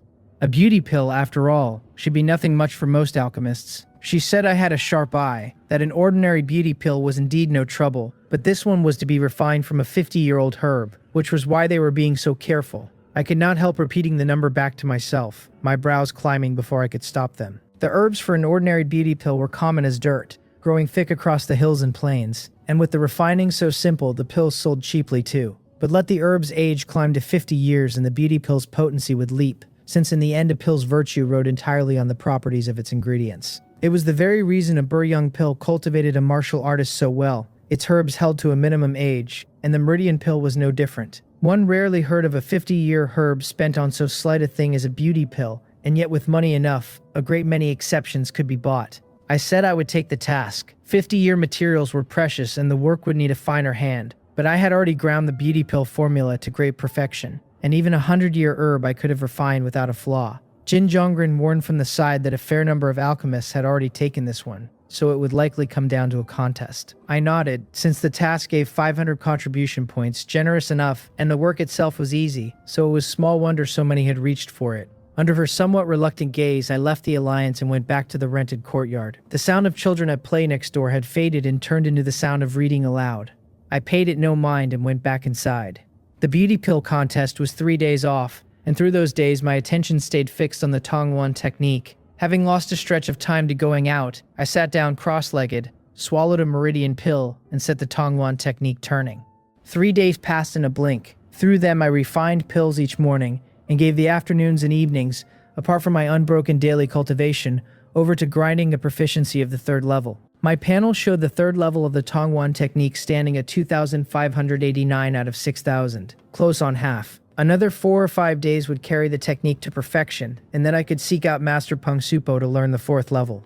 More than that, once the 3rd level reached perfection, I would awaken the first characteristic, giant strength, and my fighting power would climb another rung. It was this very thing, effort that always showed a return, that kept me pressing forward without pause. Of late I had begun to feel the Tongwan technique quicken my internal force's growth, faint still, but real. I found myself looking harder and harder toward what the 4th level might do. To drag my cultivation only just crept into the bone-forging realm, up toward the marrow-refining realm. Inside a Zhou family residence in Sonun City, the Zhou family butler stood before a dozen or so alchemists with a smile. He reminded them that when the Alliance posted the mission, they had all known an assessment would come, and that only those who passed it could truly take the task on. An old alchemist muttered that they had best begin, since a man who would not get the task in the end might as well head home early, and the others voiced their agreement. Most of them had reached for the task because it was simple, the reward generous enough, and the trouble slight, so naturally they wanted the thing over and done. The butler dared not slight them and led the lot into a courtyard where a dozen pill furnaces already stood in a neat row,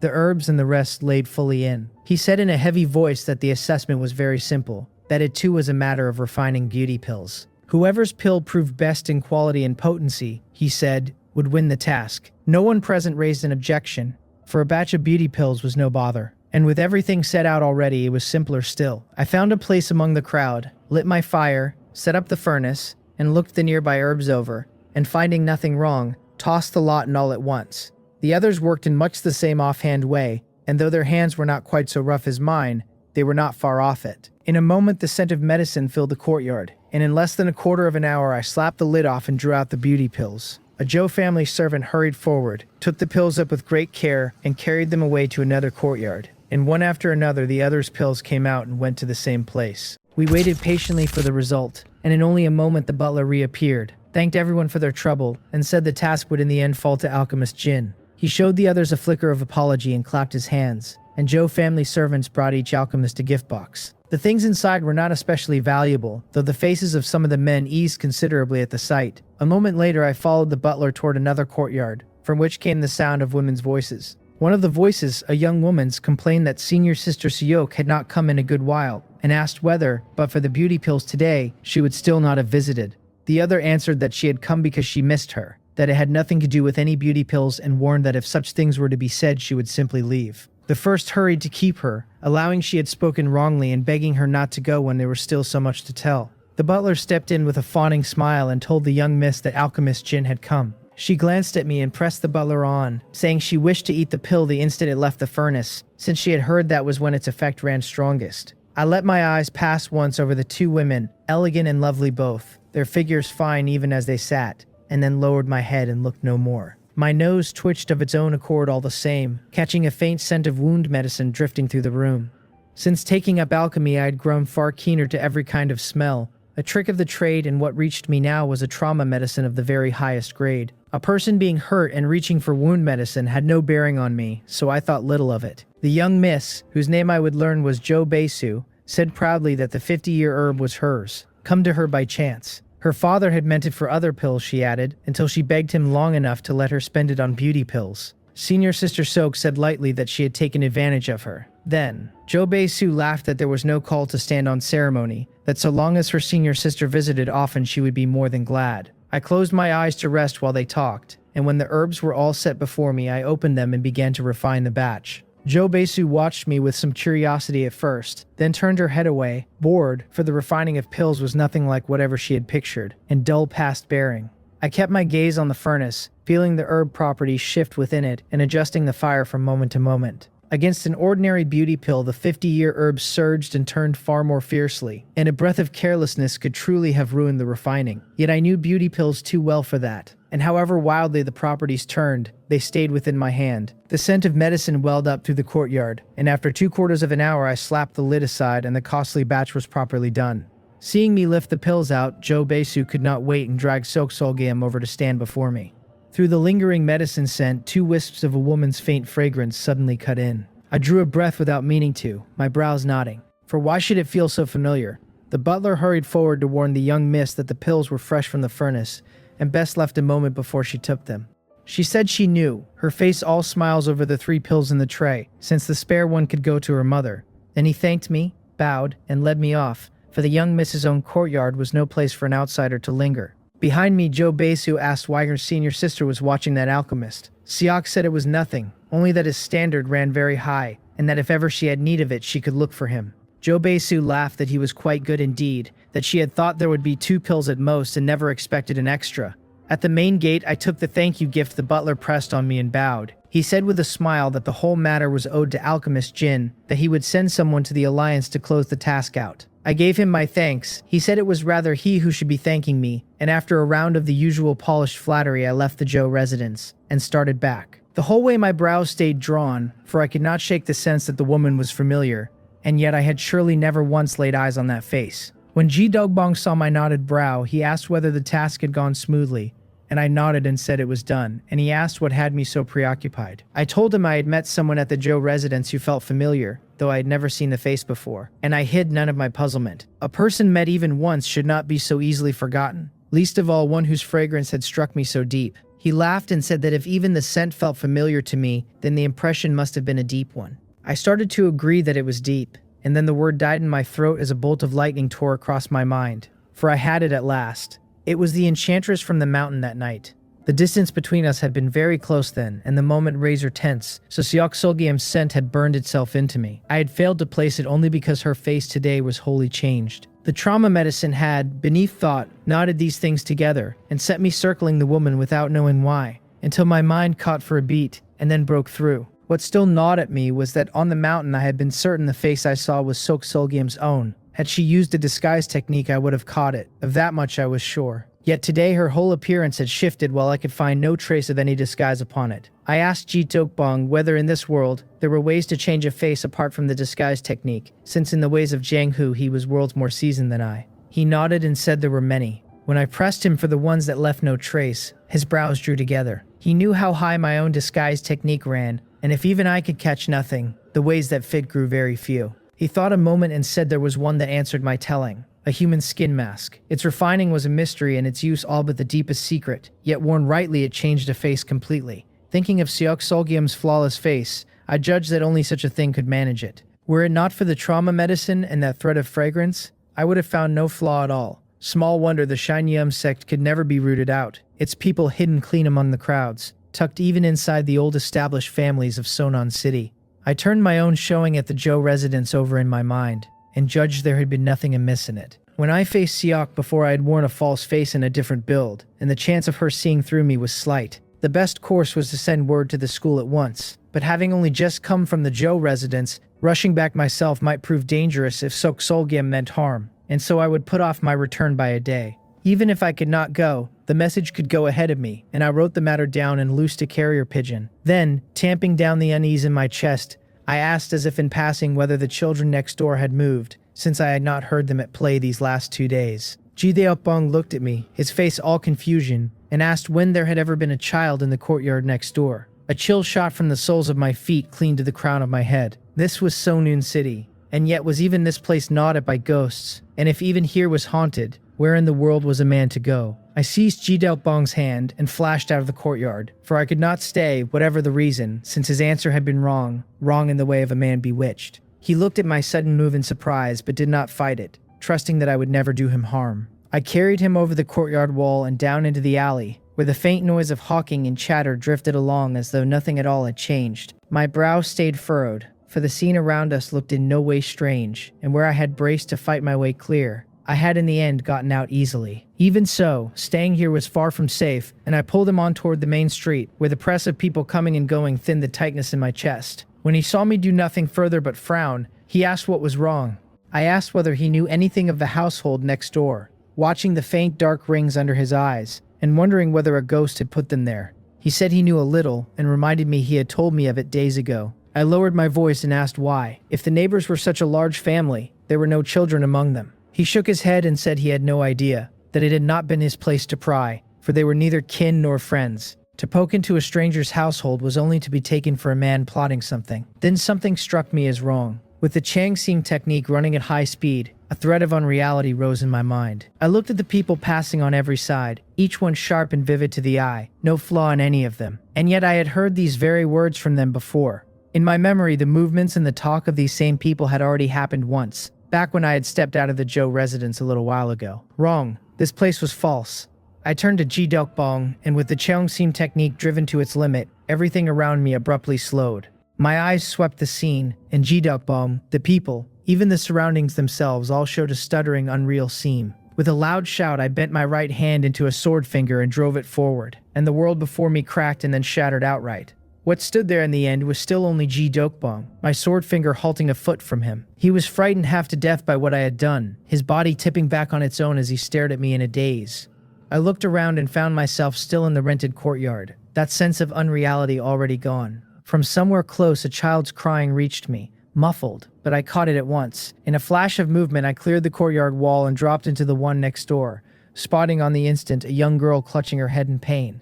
I narrowed my eyes, drew my right foot back, and appeared before her with a hand reaching for her throat. A cold palm rose into my path. No palm any living person should own, a dead thing's hand, or a ghost's. A dagger came into my grip and slashed at the sudden hand. A voice cried that it was a misunderstanding, and then a dozen more of the same palms sprang up before me, breathing a chill aura, reaching to seize my whole body. Before they had even touched me, my skin began to sting, and I drew my brows down hard, for these ghost hands were nothing to trifle with. They were edged not only with an eerie cold, but with some poison besides.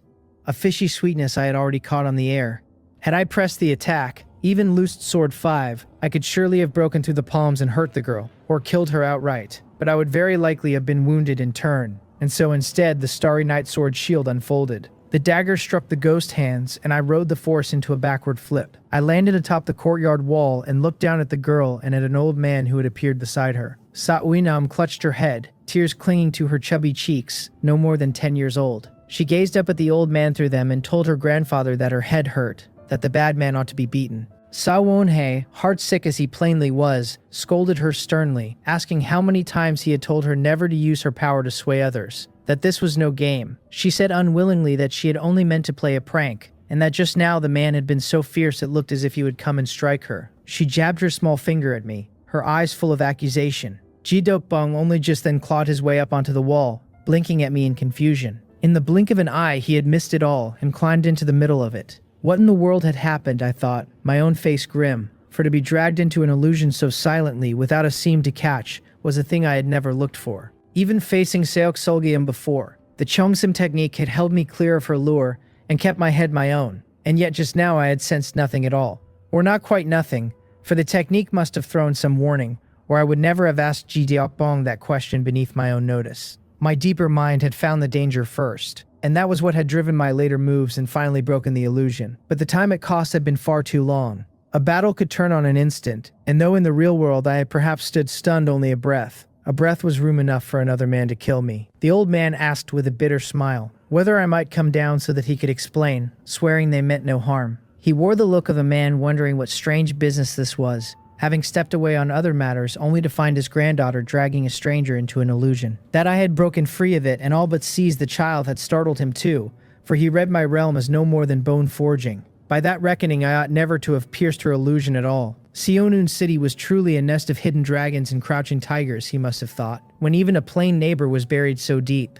Had I known his thoughts, I would only have rolled my eyes. A neighbor who turned out to be an expert was hardly a thing I had counted on either. I hesitated and said he could speak from where he stood, that I was listening, choosing to keep a safe distance. However harmless he seemed for now, I had no wish to stake my safety on another man's intentions, least of all one who could drag people into an illusion in a heartbeat. Sa-Won-hei shook his head with a rueful smile, pulled Sa-Yuinam out from behind him, and told her sternly to apologize first. To drag a stranger into an illusion for no reason, he said, was a thing for which the man would have been within his rights to kill her.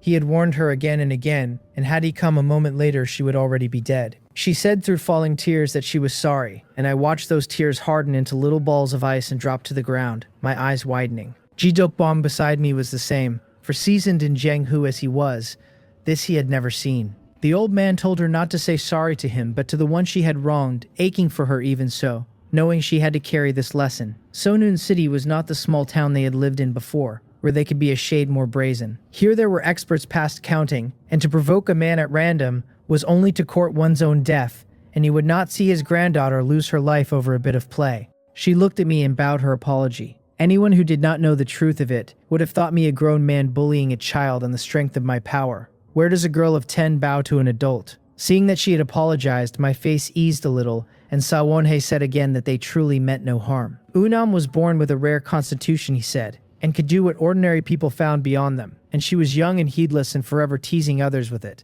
though she carried no malice. He begged me to forgive her. As he spoke, he drew something from his sleeve, and a pale ghost hand emerged to float the thing slowly toward me. Ji Dokbong's eyes near started from his head. For what manner of technique was this, that a palm should look so little like a living man's? He said it was thousand snow bamboo, and that worn on the body it could turn aside illusions to some degree, and he hoped I would take it. I looked at the thousand snow bamboo in its box, hesitated, then used my dagger to lift the box, cupped my hands to him, and returned to my own courtyard. Ji Dokbong hurried back across after me. Behind me, Sawinam tugged at the old man's sleeve and whispered that the man was so timid he had not even dared come down to talk. Sawonhai told her it was caution, that in this world only the cautious lived long. Then, his heart pinching at the loss of his thousand snow bamboo, he could not help but give her bottom a hard smack. She had not looked for her grandfather to strike her, and she burst at once into a wail louder than any before. I listened to the sounds from the courtyard next door, prodding the thousand snow bamboo with my dagger, and turned to Ji Dokbong.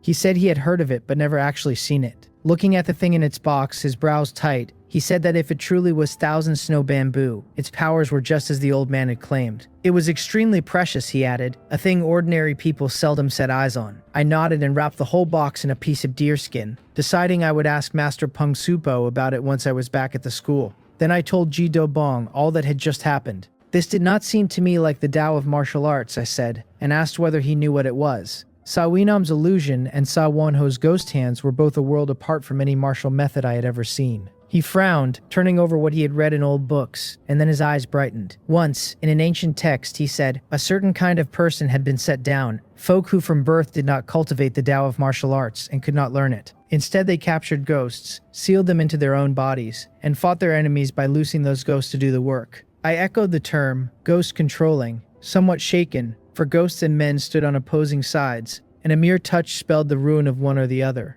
A person seizing ghosts and sealing them within himself upended what I had thought I knew. He nodded and said yes, but that the way of it carried many limits, for besides the demands it laid on a person's inborn physique, such folks seldom lived long. When I asked whether it was because of the ghosts, he nodded again, saying that sealing them within the body and loosing them in a fight taxed it heavily each time. Since these people did not cultivate the martial Tao, they were only ordinary men who could hardly bear such wear, and in the end, the ghost would break clean out and devour their host. My brows twitched at that, for it truly sounded like a road with no way back. And yet I recalled Sawinam and Sawonhai, neither of them weren't thin at all, the old man especially, ancient in the face but nowhere near collapse. Ji Delkbong thought back to what he had just seen and laughed, saying that what he knew came only from books. Either the man who wrote it had grasped the matter but shallowly, he said, or the art of ghost controlling had come a good way over the years.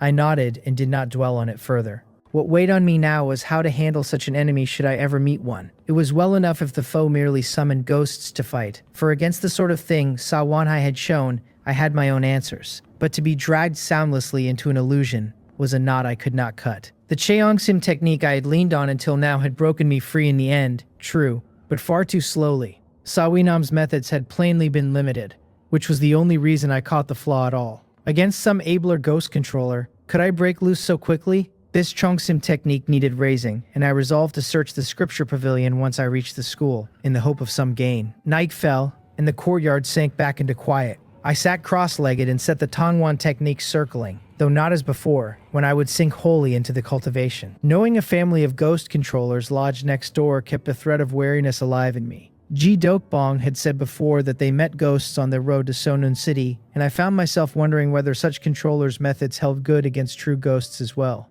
The thoughts turned in my mind without once touching my cultivation. Then, all at once, I broke off, opened my eyes, and looked toward the door. A breath ago, an aura had flitted past outside the house, very swift and faint past all measure, the kind a man's mind will call an illusion of its own. I frowned, took the long sword up in my hand, opened the door, and looked out across the courtyard. The moon rode bright and the stars sat thin, and my courtyard lay in a remote corner of Seonun City. The street beyond had long since fallen still, so that but for a scattering of insect song the whole world seemed steeped in quiet. I walked out and looked around, and there was nothing amiss, only the late summer breeze drifting soft enough to make a man drowsy. Then I stumbled, and my whole body pitched to the ground, the sound of deep sleep rising off me. After a moment, two figures came into the courtyard and stood looking down at me where I lay as though drowned in slumber. Pilran glanced at me and remarked that he seemed only an ordinary alchemist, nothing out of the way. She had used a little soul-severing incense, and this small bone-forging alchemist had fallen for it at once. The incense worked its wonders even on those of the organ-refining realm, so there was no surprise in it. Siak Solgium said nothing, her gaze fixed on the side of my face. That day at the Zhou residence, she had felt a thread of familiarity about me, and had since set someone to look into it, and learned that I came from the Wanjin sword sect. Thinking of the Wanjin sword sect, she thought of the man she had met that night, likewise of the bone-forging realm, who had all but killed her.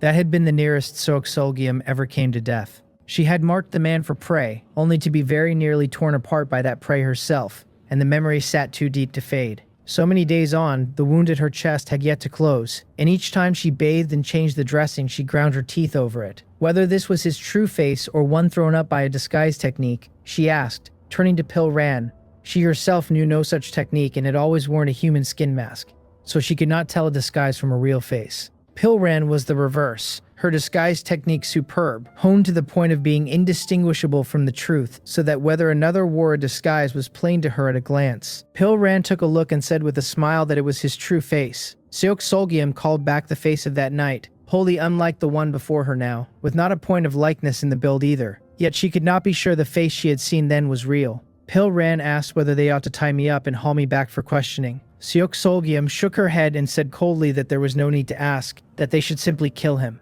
She was not certain I was the man from before, but I came from the Wanjin sword sect and stood at the bone-forging realm. With the coincidences piled so high, she would kill me and be done. For when had she ever troubled herself over killing the wrong man? A bloodthirsty smile broke over Pil-ran's face, and she flashed to me and reached for my throat. For when she killed, she loved to snap a neck and hear that crisp, breaking sound. Then a clear voice rang out asking how she could go about killing people as she pleased, and Sawinam stood upon the courtyard wall, looking down and shouting. Lying there feigning sleep, I nearly spat blood from a snarl of my own internal energy. I had been set to strike the moment Pil-ran drew near, and had never looked for Sawinam to appear. Pil-ran's reaching hand paused, and she looked up at the child, a savage smile rising as she cooed that the little girl was so sweet, that big sister should have a look at her. Sawinam pouted and told her that her smile was wicked, that she was a bad person, and her eyes loosed a dazzling silver light. Pil-ran, on the point of rushing the child, stopped where she stood, and let her own eyes drift slowly shut. Seoksolgium looked at Sawinam in surprise, and then her gaze bloomed with a fierce light of its own, for a ghost-controlling physique had turned up here of all places. The school had long hunted such a physique and, for all its searching through Seonan City, had never turned up a single one, while the search the other cities was a distant hope. Now, come here on nothing but a whim, she had stumbled on, so glad a surprise.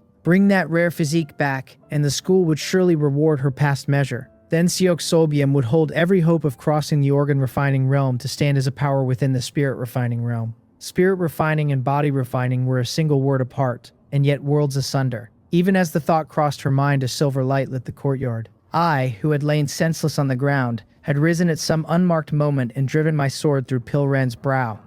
To her death, Pil-ran's eyes stayed tight shut, not the least pain on her face, sunk wholly in the illusion. Seoksolgium's eyes narrowed at me, for she had not caught my pretense at all, and it beggared belief that a bone-forging man could bury his chi, his blood, and his strength so deep. First a rare physique, then this business with me, one surprise crowding hard upon the next. She stared at me and said I was the man from that night. The same trick of feigning, the same sinister grain, the same school, the same realm, all heaped together, made it a coincidence no longer. Ignoring her words, I turned to Sawinam and asked whether she could control the woman. Pil-ran's cultivation was no small thing, at the peak of the marrow refining realm, the equal of Guak Rimson's realm, and yet she had fallen to a single stroke of my sword. Even the ambush I had first planned would never have gone so smoothly, and it was only Sawinam's help that made the whole thing simple. Sawinam shook her head and said she could not control her, that the woman was too strong, and she added that she had already helped me once, that the afternoon's matter was settled.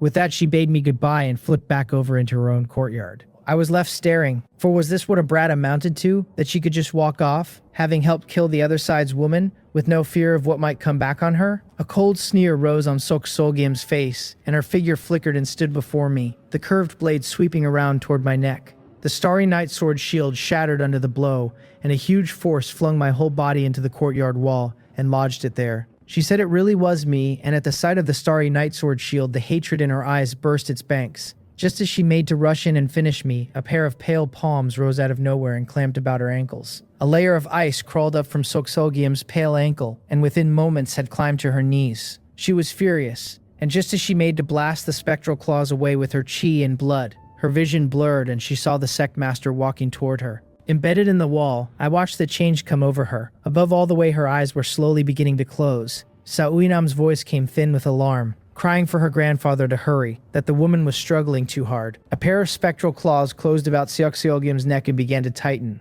while another, gripping a keen blade, flashed in from afar straight for her head.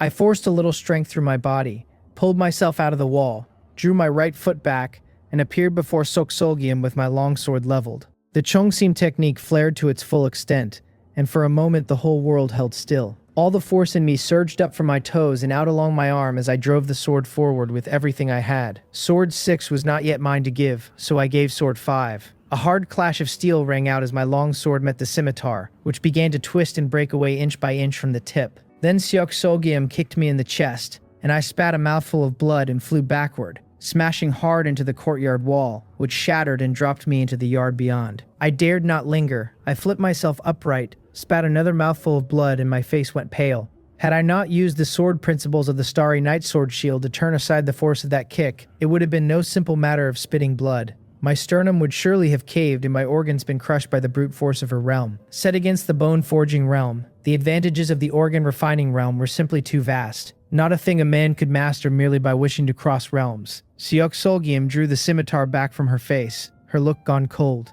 The spectral claws at her neck and ankles had already been shattered and the ice driven off. She knew that had she not slipped free of the illusion in time, she would already be dead. Twice now she had come to this pass, once through her own carelessness, and once because she had never looked for me to have a helper, and a helper of such enormous strength at that. Only the treasure she carried had let her wake in time. For any other practitioner of the organ-refining realm, walking into so tight a joint attack would already have gone cold. Sa Wonhei held his granddaughter's slack body, his eyes full of dread. He had miscalculated, for he had meant only to do me a small favor, judging the character I had shown worth an investment, and to make a peace offering besides for Sawinam's recklessness that afternoon. He had never looked for the enemy to be so troublesome, nor for Sawinam to be knocked senseless by the shock of it. Seoksolgium told him coldly to stay quietly aside, and she might spare his life, and warned him not to blame her for ruthlessness otherwise. Then she turned her gaze back to me and started forward a step at a time. If I dared to run, she would strike at once. Back on the mountain she had been ambushed by me and so could not give chase, but now that her wounds had mostly closed, she was certain that however extraordinary my footwork ran, she could kill me here in this courtyard. Sweat beaded on my forehead, and I wanted to flee, for there was no shame in running from such an opponent. Only her whole aura pressed down on me, and a single rash move would have brought a storm of blows. Yet if I did not move, her step by step would crush all the space around me until I died regardless. So the only choice left was whether to die sooner or later. The Chongsim technique wheeled madly through me, forcing my racing heart still. I turned over one escape after another and threw each of them out, for the gap between us was too plain to bridge with any trick. Then Sa Wonhei's voice came at my ear, telling me that in a moment he would pin her with an imprisonment technique, and asking whether I could still loose that sword strike from before. I said nothing, only slid the hilt in my hand into my left sleeve, and when I drew it out again, a new long sword had appeared in my grip. Seoksolgium was stunned for a beat, unable to catch the least clue of what sword-hiding trick this was. With a shout, Sa Wonhei formed his seals, and a dense mass of palms welled up behind him, 100 at a rough glance, and an icy aura filled the whole courtyard on the instant. The next moment, those spectral hands vanished and reappeared all around Seoksolgium, and a force of utmost cold and utmost yin swept across her whole body. Frost bloomed on her brow until in a breath she was frozen solid. Sa Wonhei's face aged all at once, and he collapsed straight to the ground. For it was an ultimate technique that fed on his own lifespan, kept for the very edge of life and death. He had never once imagined that a single act of kindness could turn into so many twists. Seonun City might be far safer than other places, but let danger truly find a man there, and it was magnified beyond all measure. There was no time now for regret. From the moment Sawinam attacked, and from the look in Seoksolgium's eyes when they fell on the child, Sa Wonhei had known he had few real choices left. Either the woman died or his family went on living as fugitives. I drew a deep breath, and my body became a streak of light as I appeared before Seoksolgium, thrusting the longsword forward inch by inch. The sword's aura flickered along the blade. Veins bulged at my temples, and the flesh of my right arm shook without pause. My skin could not hold the violent straining of the muscle beneath, and cracks began to tear open across it. Blood seeped from every pore, and in the space of a breath I looked a bloody ruin, a sight to freeze the heart. Sword 6. Pushed past the limits my body could bear just then, it was an ultimate strike, and against the desperate cast of Sword 5 it was a blow I delivered with my own life. Sensing the danger, the ice-sheathing Seoksolgium trembled, and a faint light bloomed from her head. As though it had met a blazing sun, the ice thawed away by more than half in an instant. Her eyes turned on me, with pupils gone pitch black at some unmarked moment, and my Chongsim technique spun to its very limit to hold off her lure. But the whole foundation of Sword 6 was the Chungseam technique's utter command of the body, and now that command was being clawed at from without. Had it been only Sword 5, I could have carried it through, but the extreme nature of Sword 6 set the move shaking in the same breath. Gritting my teeth, I felt the sword slip past my control, the power massing on the blade ringing sounds of strain from the steel. The ice on Silk Solgame kept melting, and that faint light flared up before me, until in my sight I lost her altogether. I cursed inwardly, for when I met her days past, she had not been half so troublesome. Had she been like this then, I would never have had the chance to wound her so badly, and I now suspected she carried a treasure. Leaning on the Chungseam technique's memory of the ground around me, I drove the longsword forward. A great blast tore the air, my vision cleared, and I found the longsword shattered once more, only the hilt left in my hand. Seok Solgim's right arm, shoulder blade and all, had vanished, and she leaned against the corner of the wall now, drenched in blood, glaring at the three of us with hatred. Her arm had been blown clean off, and even reattached later her strength would be gutted. The door to the spirit refining realm perhaps closed to her forever, past all hope of a breakthrough. Just as I meant to step in and finish her, I spat blood and my whole body swayed, for the burden of Sword 6 had been simply too great, near enough to drain me dry. The Chungseam technique's fouling at the last had only heaped harm on harm. Seok Solgame rose unsteadily, a faint light turning at the sight of her wound, and for all the terrible gash it had already stopped bleeding. She said she would remember every one of us, that this was not over, then beckoned with her left hand, and her severed arm flew back to her. Catching it, she cast a look of hatred at us and made ready to flee. Then a voice called from beyond the courtyard asking where his junior brother had gotten to, and my face turned interesting on the spot, for it was Guak Rimson. I shouted back that I was here, having never dreamed he would find his own way to this place, since the letter I loosed by pigeon in the daylight had carried no address at all. Seok Solgyam's face, already pale, filled with despair at the sound, for it was the dead of night, and still the enemy had a helper coming. She dared not delay, and with the faint light whirling frantically, she bolted for the courtyard gate. Having no power left to give chase, I could only shout for Guak Rimsan to stop her. He was bewildered, but seeing someone rush out, he stepped up to bar the way. When he found himself facing a one-armed beauty, he was struck dumb, wondering what in the world was going on. I called out that she was the demoness of the Shinyeom sect, that he should take care. His whole expression turned grave at once, his eyes fixed on the faint light off her body, which pressed on him as a vast threat. She told him icily to let her go, not to force her to drag him down with her, and he shouted back that only a fool would ever let her go. His body swelled a fraction, and in a single step he stood before her, his broadsword sweeping level to crash against the scimitar she raised to block. The next moment, Seok Solgame smashed through the wall and dropped into the yard, already senseless. Guak Rimson blinked, for he had braced for a bitter mutual destruction fight and never looked for it to fall out so simply. Seeing the end of it, a wave of relief broke over me, and I could not help but crumple to the ground, for we had kept her here at last. Seok Solgame had the ill luck to run into Guak Rimson. He had not even shrunk from holding a white candle to lure ghosts, so how would he flinch before a woman hurt as badly as she? He first shattered her dantian with a single palm, turning her into an ordinary person, and then bound her fast. While he tied her, he caught a jade pendant flickering faintly at her breast, and he plucked it off at once. Then he set about pinning her down with every kind of internal energy he knew, whether it would help or not. After a good while of bustling, Guak Rimson came over to me, put the jade pendant in my hand, and asked, somewhat lost, what all of this was about. I asked him, just as lost, whether Master had not sent him to find me. He shook his head and said no. That Master had been away from the school 2 days. He had only come, he said, because he had broken through to the organ refining realm and wanted to share the joy with me. He scratched his head, admitting he had caught my Sonun City address once and forgotten it in a blink. Keeping only the rough quarter, he had circled the place several times and called out along the way before at last finding it. I looked at Guak Rimson caught between laughter and exasperation, for he had come only to crow over his own good news, and yet by that very chance, he had saved me. Given the enmity sealed between Seok Solgyam and me today, had she not been kept here, it would have meant an endless entanglement to come. My strength was far below hers, and even with Sawane's help, both sides had come away gravely hurt, so had I faced her alone afterward I would hardly have had such luck. Under any ordinary meeting her footwork outran mine, and had I tried to run I could not have escaped. I would have been chained to the Wanjin sword sect for good, unless I one day broke through the organ refining realm myself. I sat on the ground and told Guak Rimson, with a smile, that he had saved my life today. He laughed and said there was no need for such talk. From the day I had gone with him to lure ghosts, the two of us had shared a bond forged over life and death. It was for that very reason that he had come running to share his breakthrough the moment it landed, and by a twist of fate had helped me deal with Seok Solgyam instead.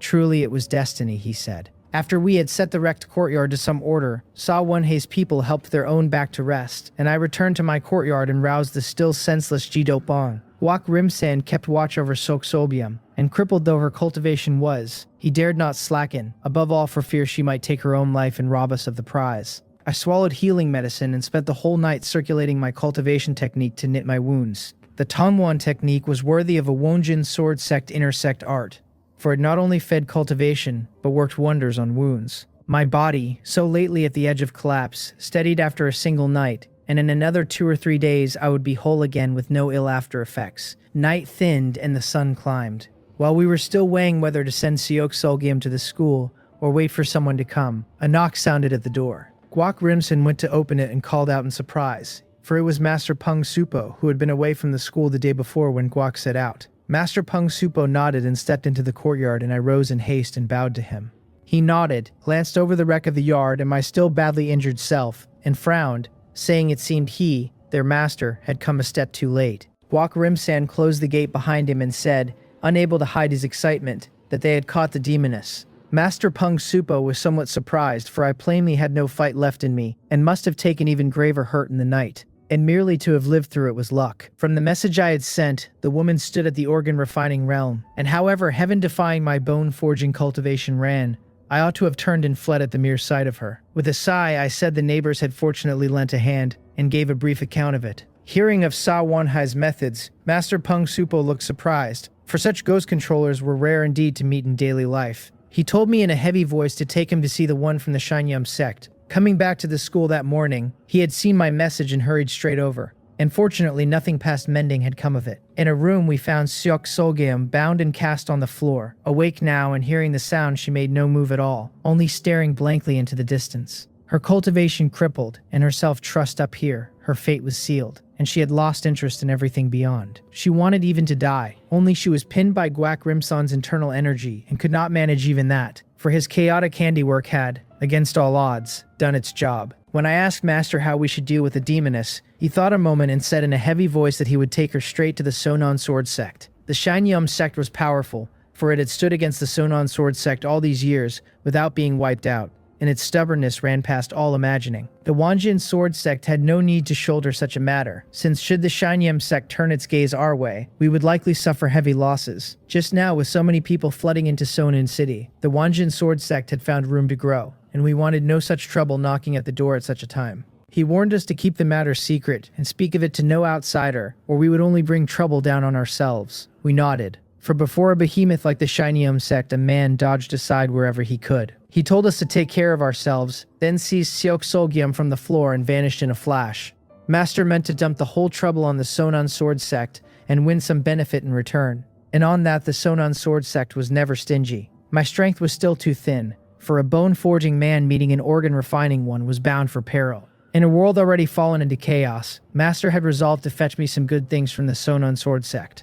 After Master left, we talked it over and consulted Sa Wonhei, and settled on moving out of our present quarters. The night's uproar had been no small thing, and a careful search might yet turn up a thread. Later, through Sa Winam's questioning of Siok Solgum inside a midnight illusion, we learned she had come on a mere whim and had reported it to no one above. That let everyone breathe easier, though for safety's sake we moved all the same. We had Ji-Dok Bong change his face, find a broker and rent 2 courtyards near the heart of Sonon City, and so the dearer for it. I still had some assets though, and to thank Sa Wonhei for the night I paid for all of it. When Sa Wonhei said they should cover their own rent, I told him that but for him I would have lost my head the night before. What was so small a sum against that? I took out the 1,000 snow bamboo and pressed it back on him, saying he should keep it, and he waved a smiling hand and said there was no taking back a gift once given. We pushed it back and forth a while, and in the end I accepted, since to keep being courteous grew unseemly. A good deal of my saved silver had gone again, but I had already made up my mind that once I returned to the school in a few days, I would redeem the formula for the Buryong pill. I had once meant to rebuild that formula on my own, out of the stubborn, prideful hunger of a man to achieve it himself. But there were far too many calls on my money now, so I would follow my heart and start selling Buryong pills.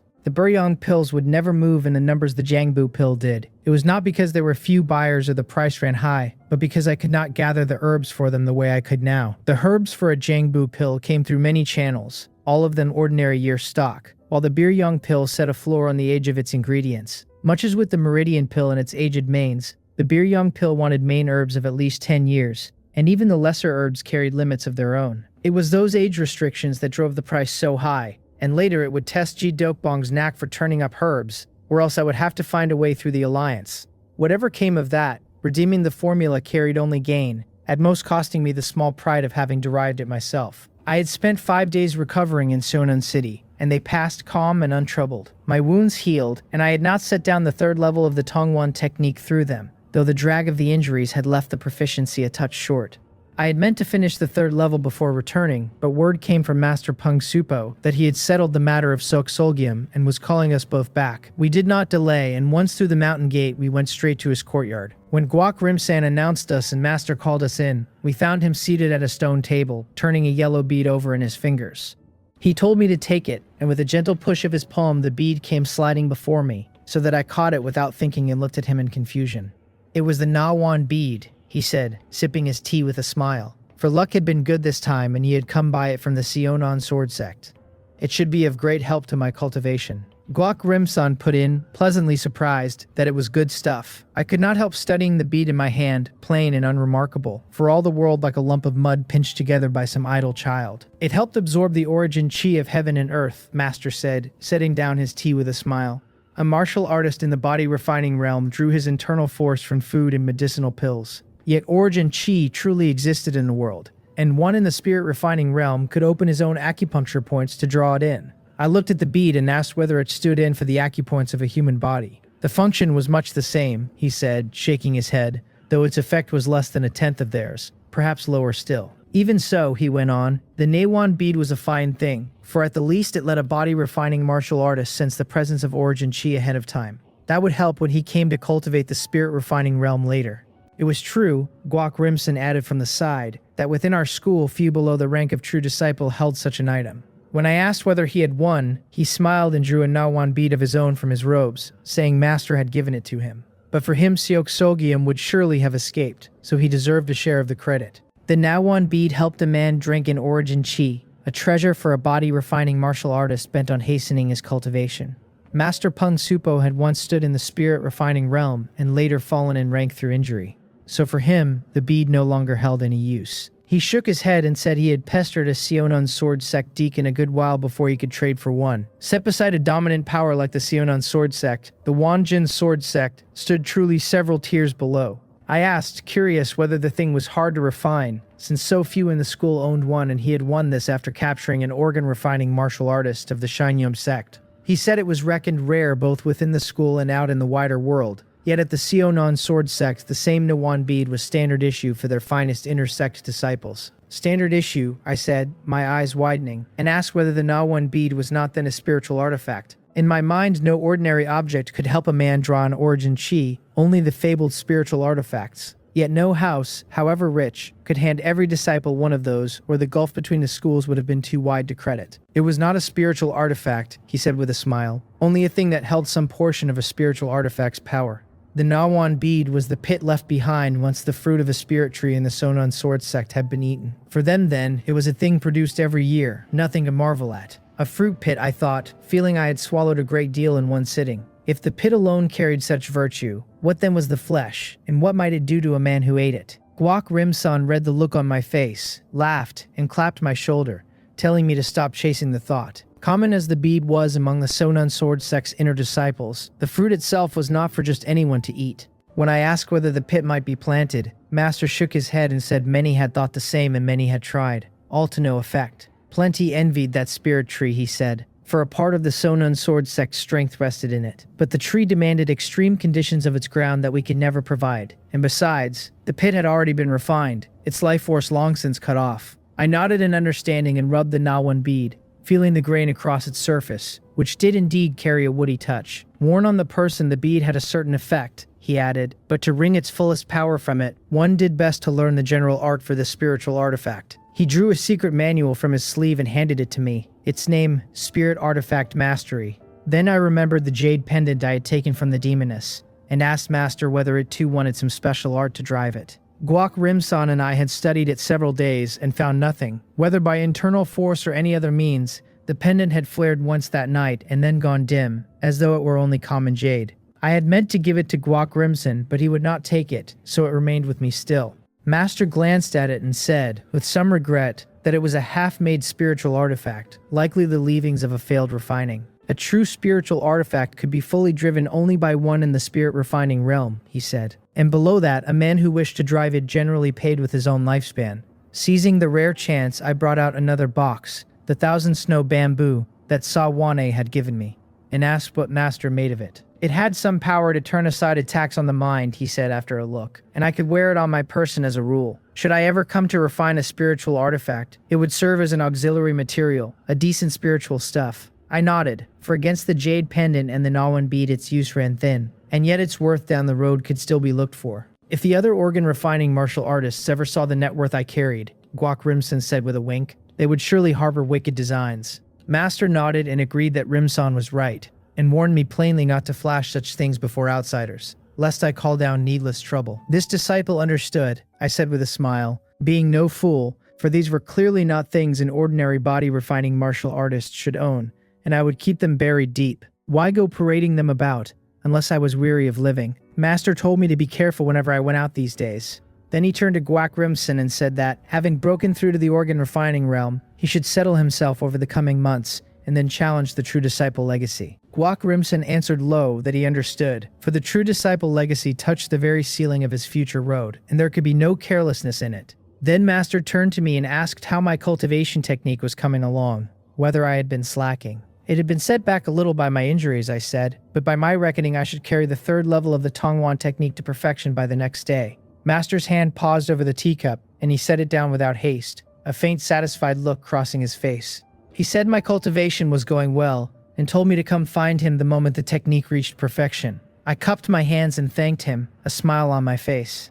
Guak Rimson stood off to the side with his mouth agape, all but choking on his own breath at word of my progress. He had the strangest sense of time bent out of true, for he clearly remembered that Master had taught me the 3rd level only 10 days past. That meant I had grounded to perfection in about 10 days, hardly different from the time the 2nd level had taken me. What monster's pace was this? He must have wondered, for he recalled that the 3rd level had cost him a very, very long while. Was it possible he thought that the school's Tongwan technique had been quietly swapped for some new version, and that this was why everyone's speed diverged so wildly? A quarter of an hour later, Guak Rimson and I left Master's courtyard. Watching us go, the face Master had held so taut at last let a smile through, for it had been no easy thing to keep it in. The comprehension ability I had shown already outstripped that of an average true disciple, and though true disciples cultivated ordinary techniques quickly enough, what truly set them apart was their speed with the high-level arts. The higher the level climbed, the more it laid bare the distances between men, distances that hardly showed at the low rungs at all. Should I keep such comprehension ability with the higher techniques to come, Master judged, my future achievements would be well worth the waiting.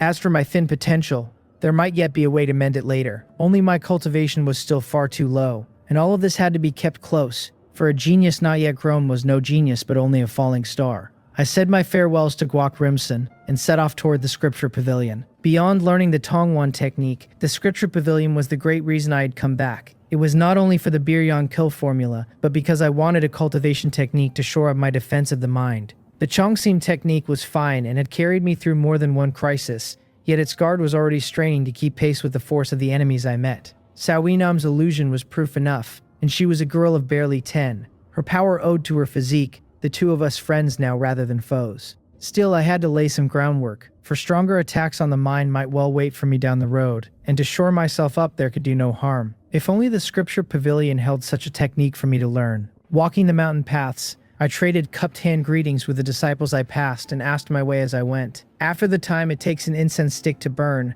I saw a pavilion set upon a hillside. The ground before the pavilion lay quiet, and yet 100 yards off the crowd was thick and loud. One hawker cried that a man would not lose out and would not be cheated, that the 1,000 origin hand deserved to be his. Another saying that whatever a man said, if he could not win, he had best run fast, and that with the 1,000-mile soul chaser, his enemies would scream behind him forever. As the rising and falling calls of the hawkers reached me, I was left rather stunned. I walked over to one of the stalls and found it heaped with cultivation technique secret manuals of every kind. The sight dragged up a sudden memory of Ji Jokbong hawking his own manuals back in Pyongyang County. The stall owner, all warmth, asked what I would like. When I pointed at the pavilion in the distance and asked whether that was the Scripture Pavilion, he laughed at the confusion on my face and said it was. These manuals of his had come from the outside, he explained, and differed from the ones within, and here a man could pay in silver or trade in kind. I nodded, then asked, still curious, whether the school allowed stalls to be set up like this. He scratched his head, young as he looked, and said he did not know how it had been before,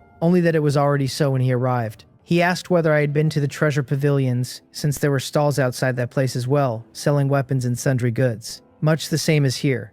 It came clear to me then that the school had never set up a proper market, and simply let the disciples put out stalls before the two pavilions as they pleased. He pressed me to look over his manuals, saying that though they fell short of the ones inside, they had the merit of being cheap, easy to learn, and easy to grasp. They were, at the least, a means of self-defense. I asked, half in idle trial, whether he had anything that strengthened one's guard against divine thought attacks, and he said he did and dug one out for me to see. I took it, leafed through it briefly, and then closed it to think. It was only half a manual, and yet a man could still make something of it, its effect running rather like the Chungsim technique I already studied. Ground to great perfection, it could to a degree see through illusions, and leave one less easily lured by strange entities. Had I met this manual before ever coming to Seonan City, I would have bought it without a second thought. Though it overlapped my Chungsim technique, after a fusion it would still have strengthened the whole somewhat. But now, standing at the Wanjin sword sect, such a manual felt like a chicken rib, worth keeping only if nothing better waited inside. When I asked the price, the owner smiled and named 501, and I nodded and handed the manual back. He hurried to say I need not rush off, that if I found it dear I could make an offer and we would talk the price down. The corner of my mouth twitched, for the routine was all too familiar, and had I actually made an offer, he would surely have taken it on the spot. I said nothing, waved him off, and walked into the scripture pavilion without bothering with the other stalls. The moment I crossed the threshold, the noise outside vanished, and though there were still a fair many people within, all of them kept silent, the place gone utterly still. It put me much in mind of the libraries of my last life, rows of shelves in neat order. What stood on them was not the manuals themselves, but detailed accounts of the cultivation techniques and secret manuals. To obtain an actual manual, a man went to the counter by the entrance, where a deacon disciple registered it and handed him the real thing. The scripture pavilion was parted into 4 quarters: movement techniques, sword techniques, internal energy, and miscellaneous arts. Few lingered in the internal energy quarter, for the Tongwan technique was mighty and served as a bridge to the sect's other arts, so scarcely any disciple would turn aside to cultivate something else. The greater press gathered in the sword and movement quarters. Each inner disciple's master could teach only the specific arts the school permitted, not everything he knew. A disciple who found a technique ill-suited had to come here for another, which was how the weight of contribution points was kept. Some came merely to widen their eyes, with no thought of trading for anything at all. I passed the other quarters by and came to the miscellaneous arts, thick with manuals of every sort. There were the weapon arts outside of swordsmanship, and pill formulas, and artifact refining, and even music and chess and calligraphy and painting. A thoroughly mixed and crowded lot. I went first to the pill formulas, took down the one for the Biryong pill, and glanced at its price. 2,000 contribution points. My eyes brightened, for it was far cheaper than I had reckoned, the one catch being that nothing learned here could be spread without leave, and the price of discovery ran steep. After reading the Biryong pill's account, near enough to what I already knew, I sent it back and hunted out the formula for the Meridian pill. 1,000 contribution points. The price was fair enough, but as I had already reasoned, my time was pressing just now. A pill with so narrow a market and such hard-won ingredients did not suit me at the moment, so I put it back.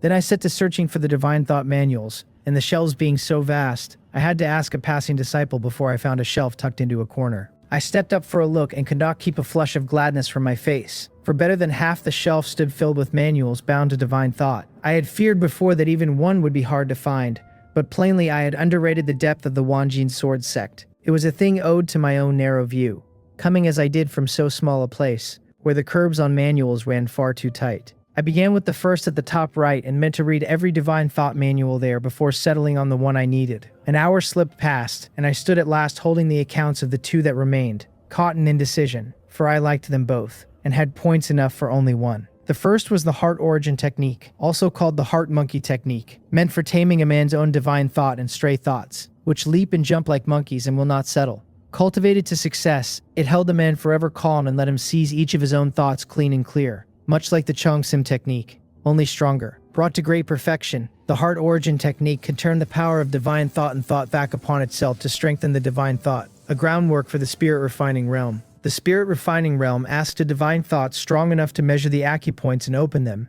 for if it fell short, a man could not so much as measure them, let alone open them. 5,500 contribution points. I did not find the price dear, but rather judged it worth more than its cost. A divine thought strengthened now would make cultivating the spirit refining realm later twice the gain for half the toil. The one drawback was that the technique took a slow, steady, gradual road. Even at great perfection, it could not in a stroke lift my resistance to divine thought attacks, but leaned on time, much as internal energy leaned on it to grow. The second was the heart-locking technique, which by a special method compressed a man's own divine thought. Though the total stayed unchanged, its density rose sharply, and its guard against divine thought attacks rose along with it. Cultivated to its later reaches, the heart-locking technique so raised the purity of the divine thought that controlling it grew easy in the hand.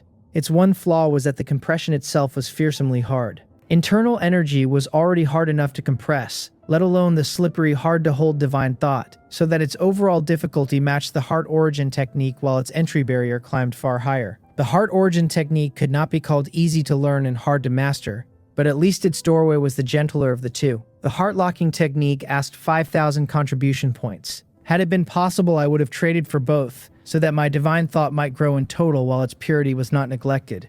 That would have made it all the handier when the day came to measure the acupoints. But my pockets were empty, and reality did not stretch to both, so I had to take one first. The Cheongxing technique could already see through illusions to a degree, and were I to swell the whole of my divine thought, I might well amplify what the Cheongxing technique could do. Bigger was always better, fatter the caliber, truer the aim, and a man never went wrong betting on more. After a moment's hesitation, I chose the heart origin technique all the same, resolving first to make my divine thought big and strong, which served the future better. The heart-locking technique's compression could wait for a day when I had more points to spend. Mind made up, I came to the scripture pavilion counter and said I wished to trade for the Biryong pill formula and the heart origin technique, handing over my waste token.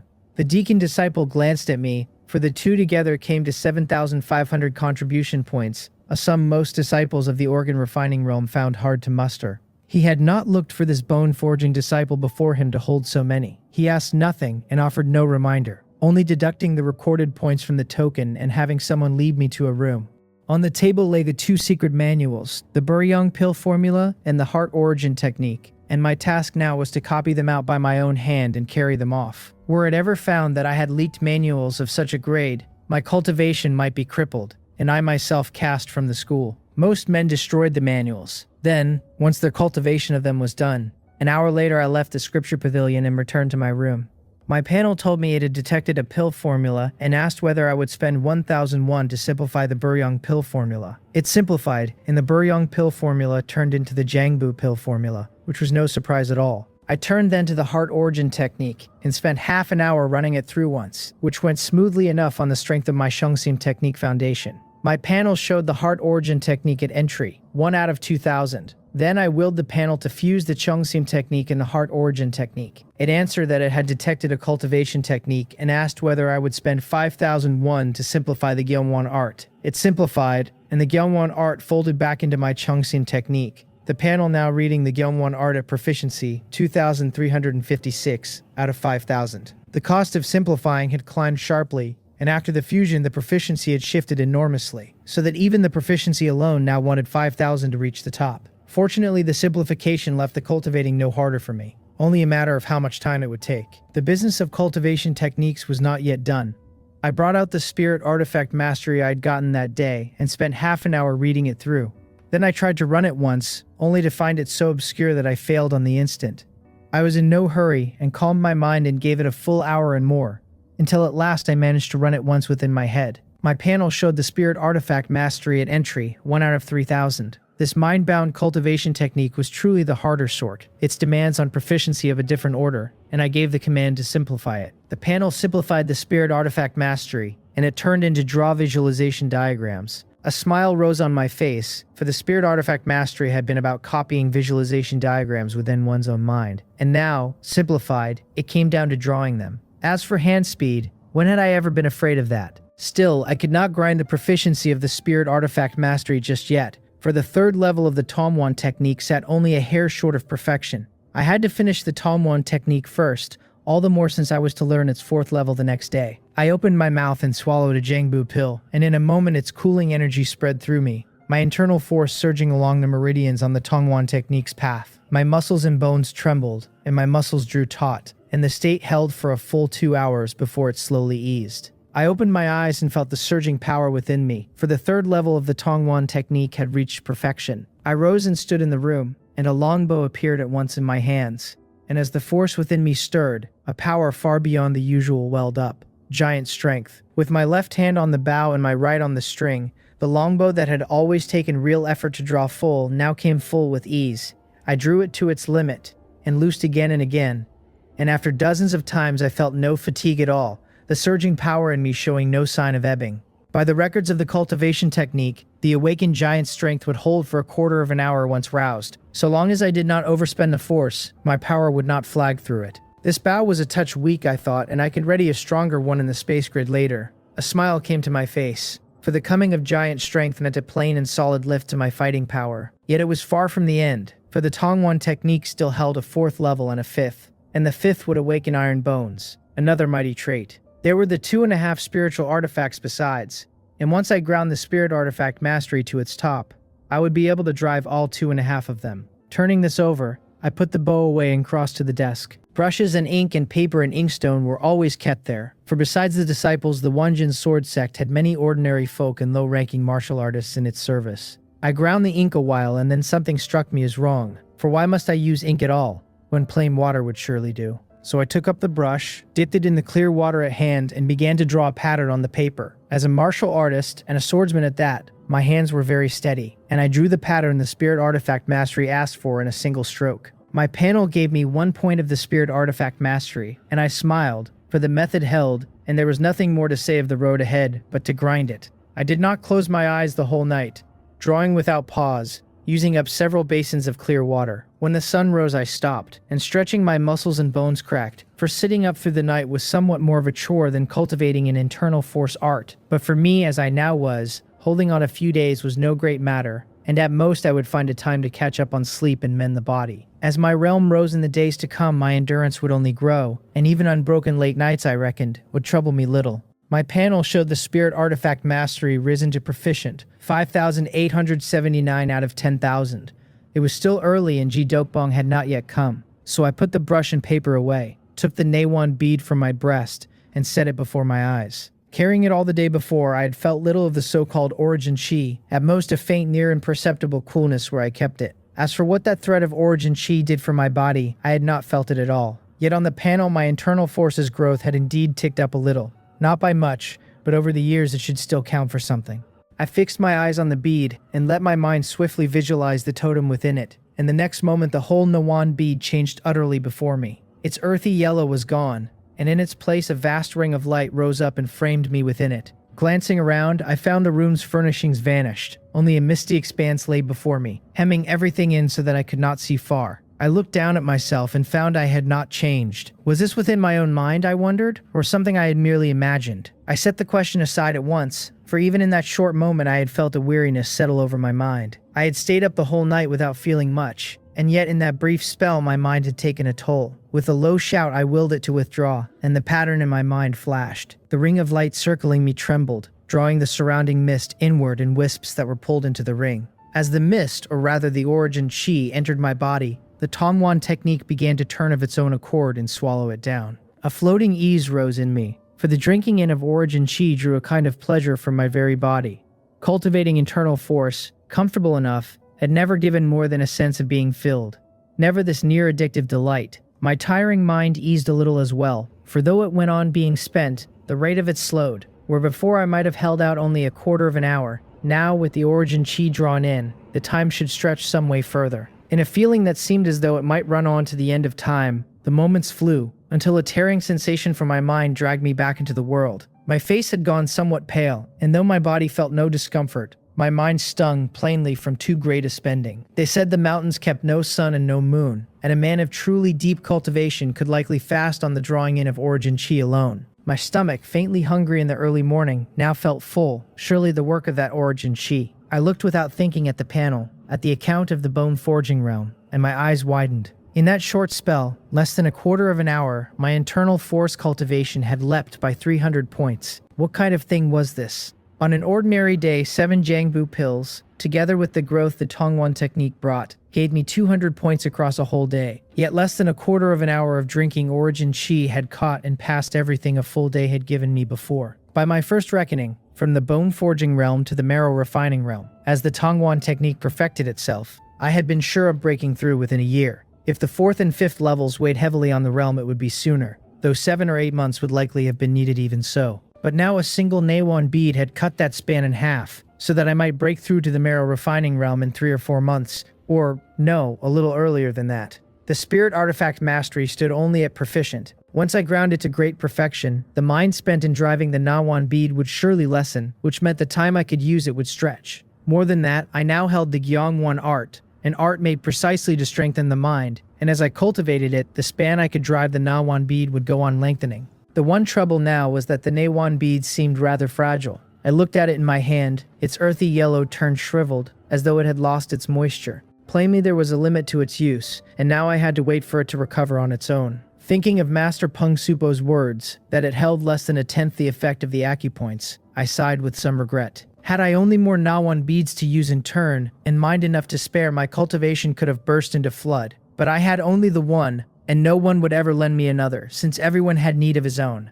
After a full half-hour's rest, the ache in my head at last eased a little, and I wasted no time but set again to drawing the patterns. Knowing now what the Nawan bead could do, I had no cause for idleness. I would spend every scrap of time to bring the spirit artifact mastery first to great perfection, and then drive the Nawan bead to its limit day by day. 3 or 4 months to the marrow refining realm was nothing to grumble at.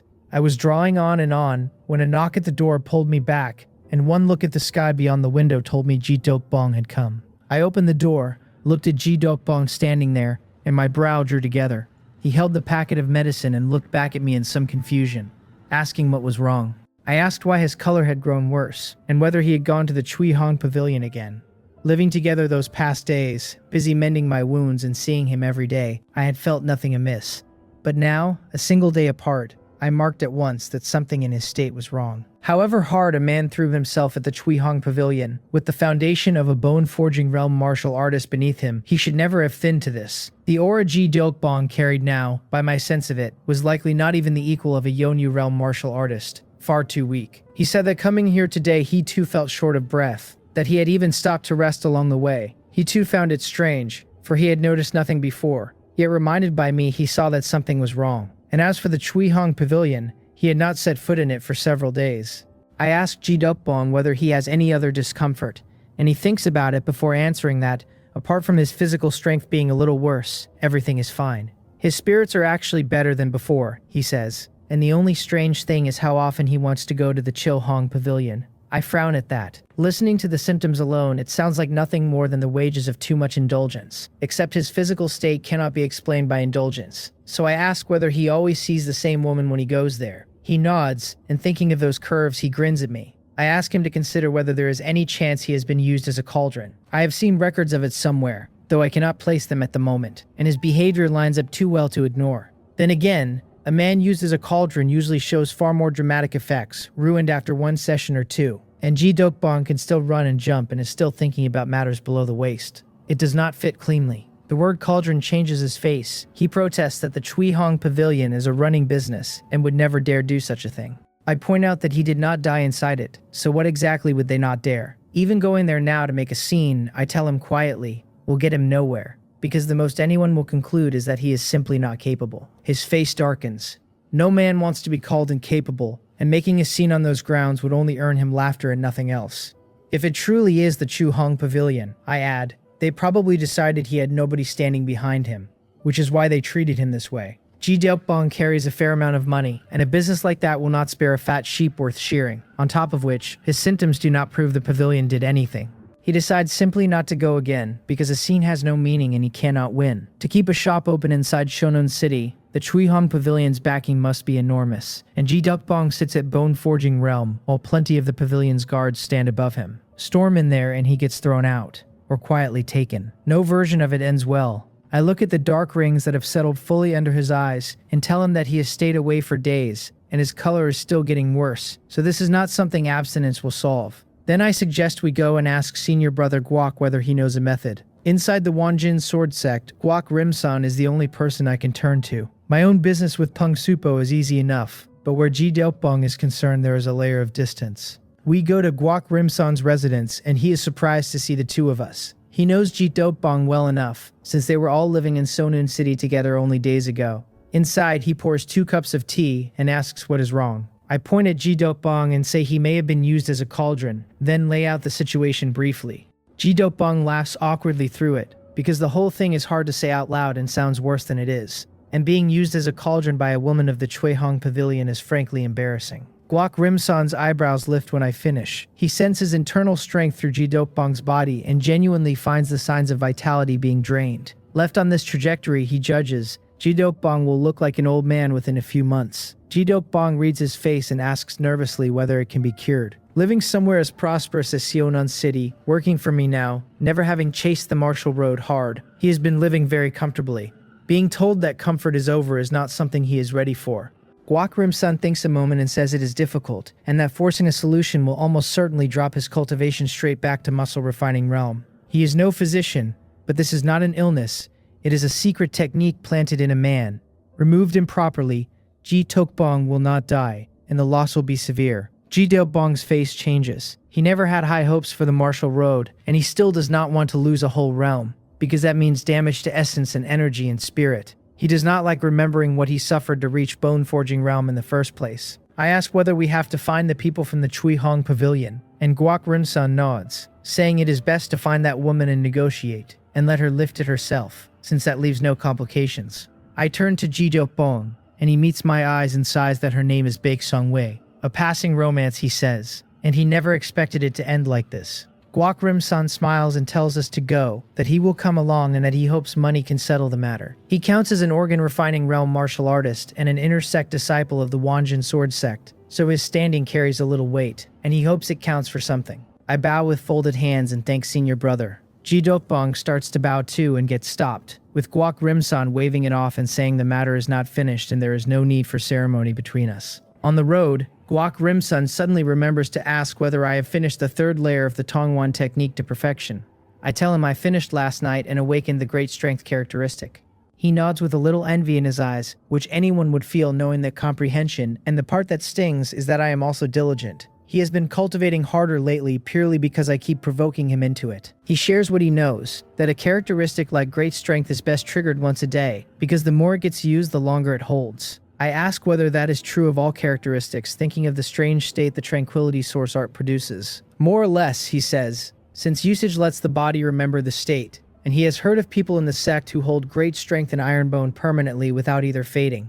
My eyebrows lift, because apparently that is possible. I turn over the feeling of triggering great strength yesterday against the feeling of the tranquility source art, and the two share something when they are running. That is worth sitting down with properly, or worth asking Peng Supo, who should know, having once been a genuine power in the spirit refining realm. The 3 of us run at full speed and arrive beneath the Chuehong Pavilion. By day, the place is quiet compared to the lamps and traffic of its nights. Most of its customers still asleep in the land of tenderness. It stays open regardless, though daylight means tea and music rather than clinking glasses and dancing. We sit, tea comes, and Guok Rimsan turns to the maid and says, "We would like to see a young lady, because this kind of business is best taken straight to the person." She asks who the guest wishes to see. Ji Bong pushes 5 ounces of silver across and asks for Baek Sung Wei. The maid says she is here, takes the silver without seeming to, bows slightly, and goes. The woman she brings back is middle-aged and still striking. She looks a touch old and her figure and face remain first-rate.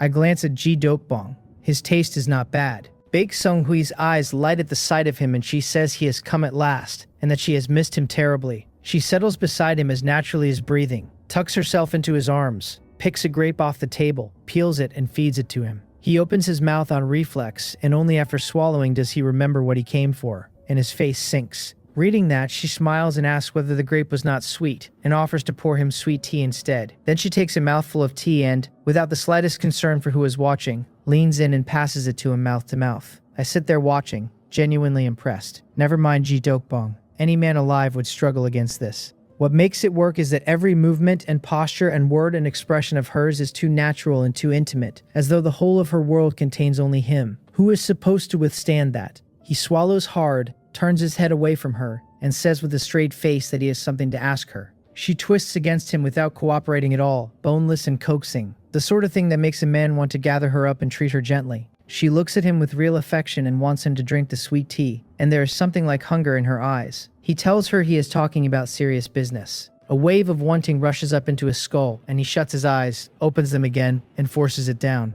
Ji-Dokbong is no lecher, and he now knows his body is wrong, and however appetizing she looks, he holds on by willpower alone. That surge a moment ago was absolutely not normal. She asks then what business he wants to discuss. Seeing that he means it, she swallows the tea, though it seems she drinks it too fast, and a thread of it runs from the corner of her mouth in a way that is anything but accidental. He looks straight at her and asks whether she has used him as a cauldron. She covers her mouth and laughs prettily, letting her eyes sweep over him, and tells him the joke is not funny at all, that she is only an ordinary woman, and how could she possibly use him as a cauldron? Guak Rimsan speaks up, saying that since Brother G started coming here, there has been a problem with his body. He sets the other matters aside and asks Miss Bake to undo the secret technique, and says that as long as she is willing, everything is open to negotiation. She sits up straight, smiles at him, and says that many things should not be said carelessly, and that she does not understand what he means. If this is what we came for, she says she is afraid she cannot help. Ji-Dokbong says heavily that he has come to see her many times, spent a great deal of silver, and never been stingy, and that even if there is nothing between them beyond a transaction,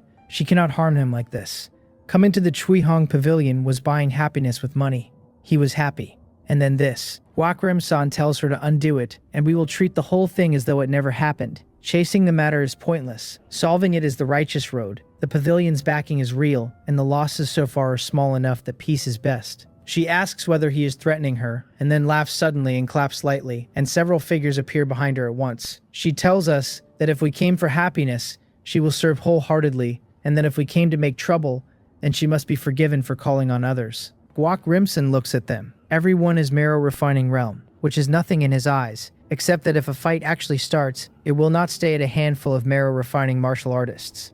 I frown and tell her we came to negotiate and that she is welcome to state conditions. A place like this wants money and nothing else, so enough money should end it. Ji-Dokbong has nothing else worth coveting, being an ordinary bone-forging realm man in middle age whose martial road has little future left in it. So, what is there besides his silver? She laughs behind her hand, glances at me, and turns back to him, asking what conditions she could possibly have, and saying she only hopes he will come and see her every day. Her hand strokes his face while she says it, and she tells him he must still like her, and that if he feels uncomfortable anywhere, she can share the burden. Red threads crawl into his eyes as she speaks, and his body starts to tremble, as though instinct is trying to throw him at her. The more he struggles, the more delighted her smile becomes, and the wider her smile grows, the harder he shakes. Guak Rimsen snaps that this is going too far, and a burst of energy drives into Ji-Dokbong and stills him instantly. Ji-Dokbong sags against the chair back, breathing hard. A moment ago he thought he was gone, a hair's width from raw physical instinct tearing through everything he had. She observes that we evidently do not require her company, gives us a small curtsy and leaves. The guards throw us a cold look and vanish too.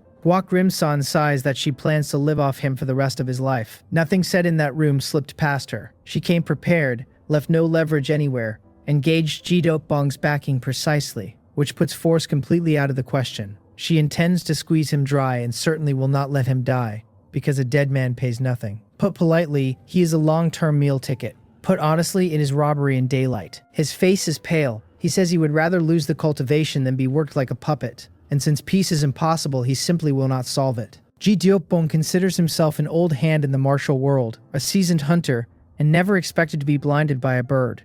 All he can say is that somewhere as comfortable as Sonun City made him drop his guard, and he walked into this quietly. My brow stays knotted. A man goes out to spend a little money on pleasure and comes home trapped. Why is there danger in absolutely everything? Guak Rimsan says quietly that if Ji-Dokbong could raise his cultivation to marrow refining realm, the technique would hold no fear for him at all. That realm changes the tendons and washes the marrow, and Baek Songhui's own cultivation is not high enough for the seed to survive it. Ji-Dokbong laughs bitterly. He is middle-aged. He reached bone-forging realm on a stroke of luck, and his body is already in decline, so another step up the martial road is easier said than done. I ask whether the technique must be undone by her personally. Normally, yes, Guak Rimsan says after thinking, though a power in the spirit refining realm willing to help could dispel it easily using refined spirit. Refining apertures means using spiritual power to measure and open them, and spiritual power that pure can find something as elusive as an aperture, so unpicking a planted technique would be trivial for it. Except that anyone with a connection at spirit refining realm would not be negotiating with Baek Songhui at all. One word from that height and even the Chui Hong Pavilion would show respect, and none of this would be necessary.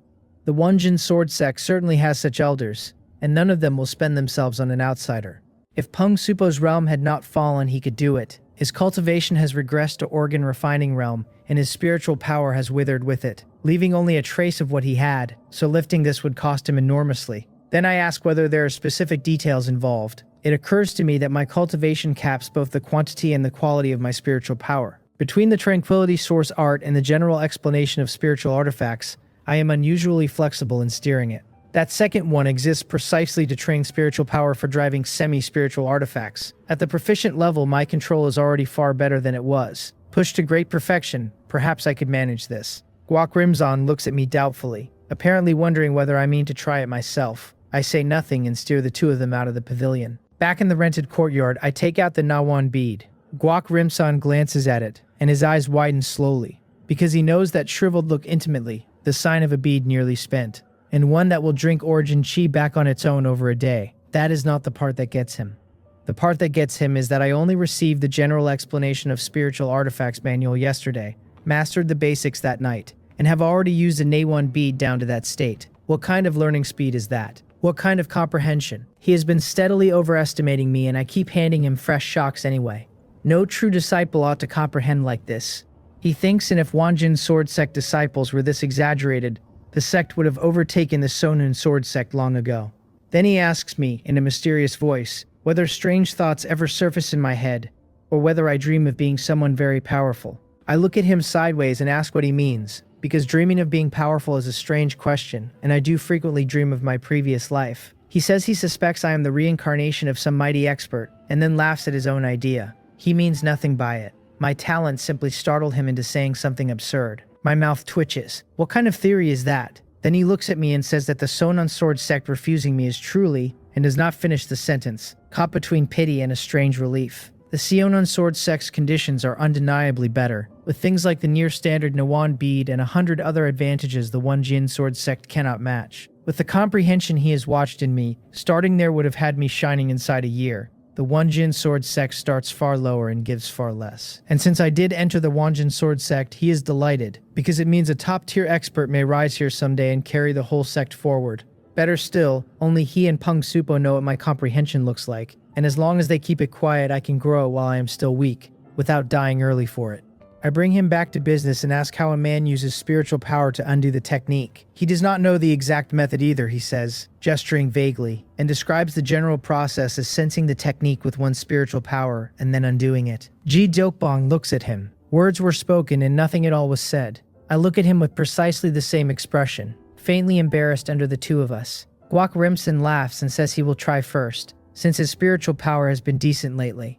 He sits Ji Dokbong down properly and puts a hand on his wrist. Ji Dokbong feels a foreign surge run through him and settle at his abdomen, searching for something. Sweat beads on Guak Rimson's forehead. In less time than an incense stick takes to burn, he opens his eyes, his face gone pale, and says tiredly that he found it, roughly in this position. But his energy is too coarse and all he can do is force it, and his spiritual power is not refined enough either, so he can only vaguely make out the nodes, and cannot undo them. My brow twitches, and out of curiosity I step forward and put my own hand on Ji Dokbong's wrist. Following the techniques of the general explanation of spiritual artifacts, I move my spiritual power along with my internal strength into his body. I find it quickly, a seed-shaped mass of internal strength sitting in his abdomen. That seed does not belong to him, and it is now wound deep into the surrounding flesh, and into his own internal strength besides. Under the sight my spiritual power gives me, the thing is exquisitely made, and no amount of internal strength alone will sever what connects it to him. Cut by force, his internal strength and his body both take enormous damage. By Guak Rimson's estimate, he drops a full realm and ends with a body worse than an ordinary man at muscle refining realm. Left alone, the seed keeps drinking blood and internal strength to grow itself, which is a slow execution.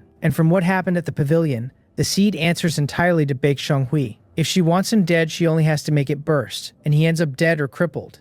Impressive, I say a moment later, opening my eyes and rubbing my temples. The structure alone says the technique behind it is not low grade. What I cannot tell is whether this is her personal work, or whether every woman in the Chuihan Pavilion knows the move and picks her targets. Guak Rimson asks how it went. I shake my head and admit I cannot undo it either, and Ji Dokbong's face darkens beside me, because being controlled by someone is terrible, and being controlled by a courtesan is worse. The worst of it is that she made her intention perfectly clear. She means to wring every drop of value out of him. He forces a smile and says we should just tear it off, since it is only one realm and he never had ambitions for the martial road anyway. No need to rush, I tell him, waving it off, and say I will try again in a few days. Then I suggest he go next door and ask Senior Saw, because those methods might manage it. His eyes light up. Given how consistently mysterious the guiding ghost lineage is, there may genuinely be a way. He says goodbye to us both and hurries out. He does not go next door immediately. He goes to the street first and buys gifts, especially snacks children like, and only then pays the visit. Half an hour later he comes back with the gloom gone off his face. Guak Rimson looks at him, surprised, and asks whether it is really undone, wondering whether a ghost guider's handling of spiritual power is that fine. Not undone, Ji Gelpong says, smiling. Old Master Sa used a secret technique and sealed it. I ask how long that holds, since a seal inside a living body is hard to maintain indefinitely. 3 months, he says, after which he can go back, though the next sealing will only hold 2. It will get harder every time, Guak Rimson says, nodding, because a seal treats the symptom and never the root. Old Master Saw also told him that if it comes to it he can remove the seed outright. His cultivation would still fall, but it should stabilize at the early bone forging realm rather than dropping to muscle refining. Ji Diopong grins at that, because he can accept it. Good, I say. He is safe in the short term, and I will spend the next several days working on my spiritual power and see whether another road opens. The matter is mostly settled.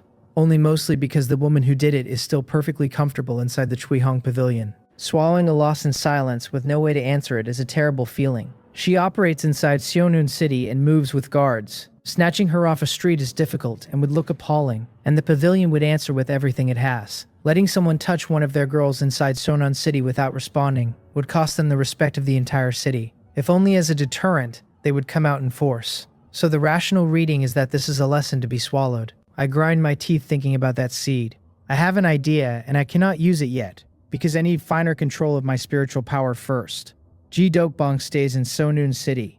Guak Rimset and I go back to the Wonjin sword sect. I call at Peng Supo's courtyard with my hands cupped, requesting an audience, and he tells me to come in. He is out in the courtyard, and seeing me he smiles and asks whether I have finished the 3rd level of the Tomwan technique. I have reached perfection, I tell him, and trigger the great strength characteristic, so that my frame swells slightly and the muscle goes hard and defined. He laughs out loud at the sight. I told him I could hit perfection on the 3rd level today, and he was not entirely sure what to expect, for no reason except that it is too fast enough to feel unreal. He waves me over and says he will explain the 4th level, and I sit down on the stone chair fast. He spends nearly 2 hours going through the 4th level twice, worried I might miss something.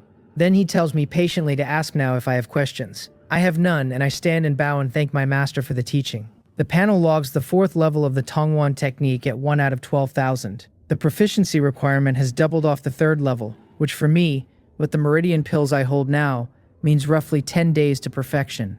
After that I get to see what the 4th level does for internal strength cultivation. He waves me back down onto the seat and tells me that cultivating the martial road is rowing upstream, and a man who does not advance falls back, and I must remember it. He is mostly afraid a young man might grow complacent. I tell him I understand. Then I remember what senior brother Guak said and ask about characteristics, since the one's techniques grant all run on a timer, and I have heard some people ignore the limit and hold theirs permanently. That would turn an active skill into a passive one. No activation, every strike carrying it. An enormous gain. The body tempering realm cannot do it, he says, shaking his head, and at most a man extends the duration. Doing what I described requires the spirit refining realm, because that realm lets a man use spiritual power to fix a characteristic permanently into the apertures. My eyes brighten, because it really is possible, and since it turns on apertures, it is far too early for me. Once a man is proficient in the general explanation of spiritual artifacts, he continues. He can use his spiritual power a little, so if danger ever demands that a characteristic's duration be stretched, folding spiritual power into it is worth considering. Then he looks at me seriously and says never to use that method unless there is no choice. It injures the mind easily, and an injured mind makes breaking through to the spirit refining realm brutally difficult later. As he says it, he teaches me the trick of it, which is not hard, and I have it immediately. He did not want to mention the method at all, but people run into danger, sometimes fatal danger, and worrying about the future in that moment would be pedantry. At a moment like that, a desperate move beats sitting still and waiting to die. A quarter of an hour later, I leave his courtyard for my own room. First, I refine every herb Ji-Dope sent this morning into Jangbu pills, pushing up my Biryong pill proficiency along the way. Then I start swallowing meridian pills and cultivating the Tongwan technique like a madman. 3 hours in, during a break, I start drawing the patterns for the general explanation of spiritual artifacts and do not stop. Except for eating and relieving myself, I do not rest, working from evening straight through to the next morning and only easing off when Ji-Dokbong knocks. His color is far better and the dark rings have gone back to normal. I hand over some pills and herbs, take a walk around the sect to loosen up, and go back to it. 3 full days and nights of that without stopping, and the general explanation of spiritual artifacts formally reaches great perfection. Holding the Nawan bead, the visualization diagram in my mind flickers, and the bead turns into a halo that wraps around me. With a thought, the origin chi outside the halo floods inward and pours into my body. The halo shatters instantly and the room goes back to normal. I have no attention to spare for any of that. I am running the Tongwan technique as hard as I can, refining the origin chi in me piece by piece into my own internal strength. A cup of tea later, I open my eyes, look at the panel, and start smiling. My internal strength value has gone up by more than 500. The price is most of my spiritual power, and a Nawan bead that now resembles deadwood. I use the great perfection of the general explanation of spiritual artifacts at full power to force the bead's maximum capacity open in a single instant. And then, on something like a siphon effect, drew an extra portion of origin chi through it. The bead is not damaged. I absorb more with less mental cost. And the growth in my internal strength is the proof. There is a ceiling on this kind of origin chi infusion though. I have felt it lately, and the reason is probably that my own foundation is still thin, since I am only bone forging realm, and my body is not strong enough yet. The next morning, Ji-Dokbong arrives on schedule. I ask him, smiling, whether he wants revenge. He asks revenge for what? Baek Song-wi, I say. He blinks, then shakes his head and says to forget it, that we cannot afford to provoke the Chuihong Pavilion, and that this is not worth dragging me into. He has self-awareness about a colossus like that, and he means to let it rest. I did not say he should beat her to death in the street, I tell him, laughing, because that kind of revenge is the most direct and carries the heaviest consequences. Kidnapping her is not realistic either, he says, apparently assuming I plan to use a disguise and take her. Even that causes too much commotion and invites other outcomes. Not that either, I say, somewhere between laughing and giving up. Why does his mind go to those angles first? If I meant to do it that way, I would not have waited days. He asks how I intend to take revenge. Then, and I pull the jade pendant from my robes, the semi-spiritual artifact I took from Seo Solgom.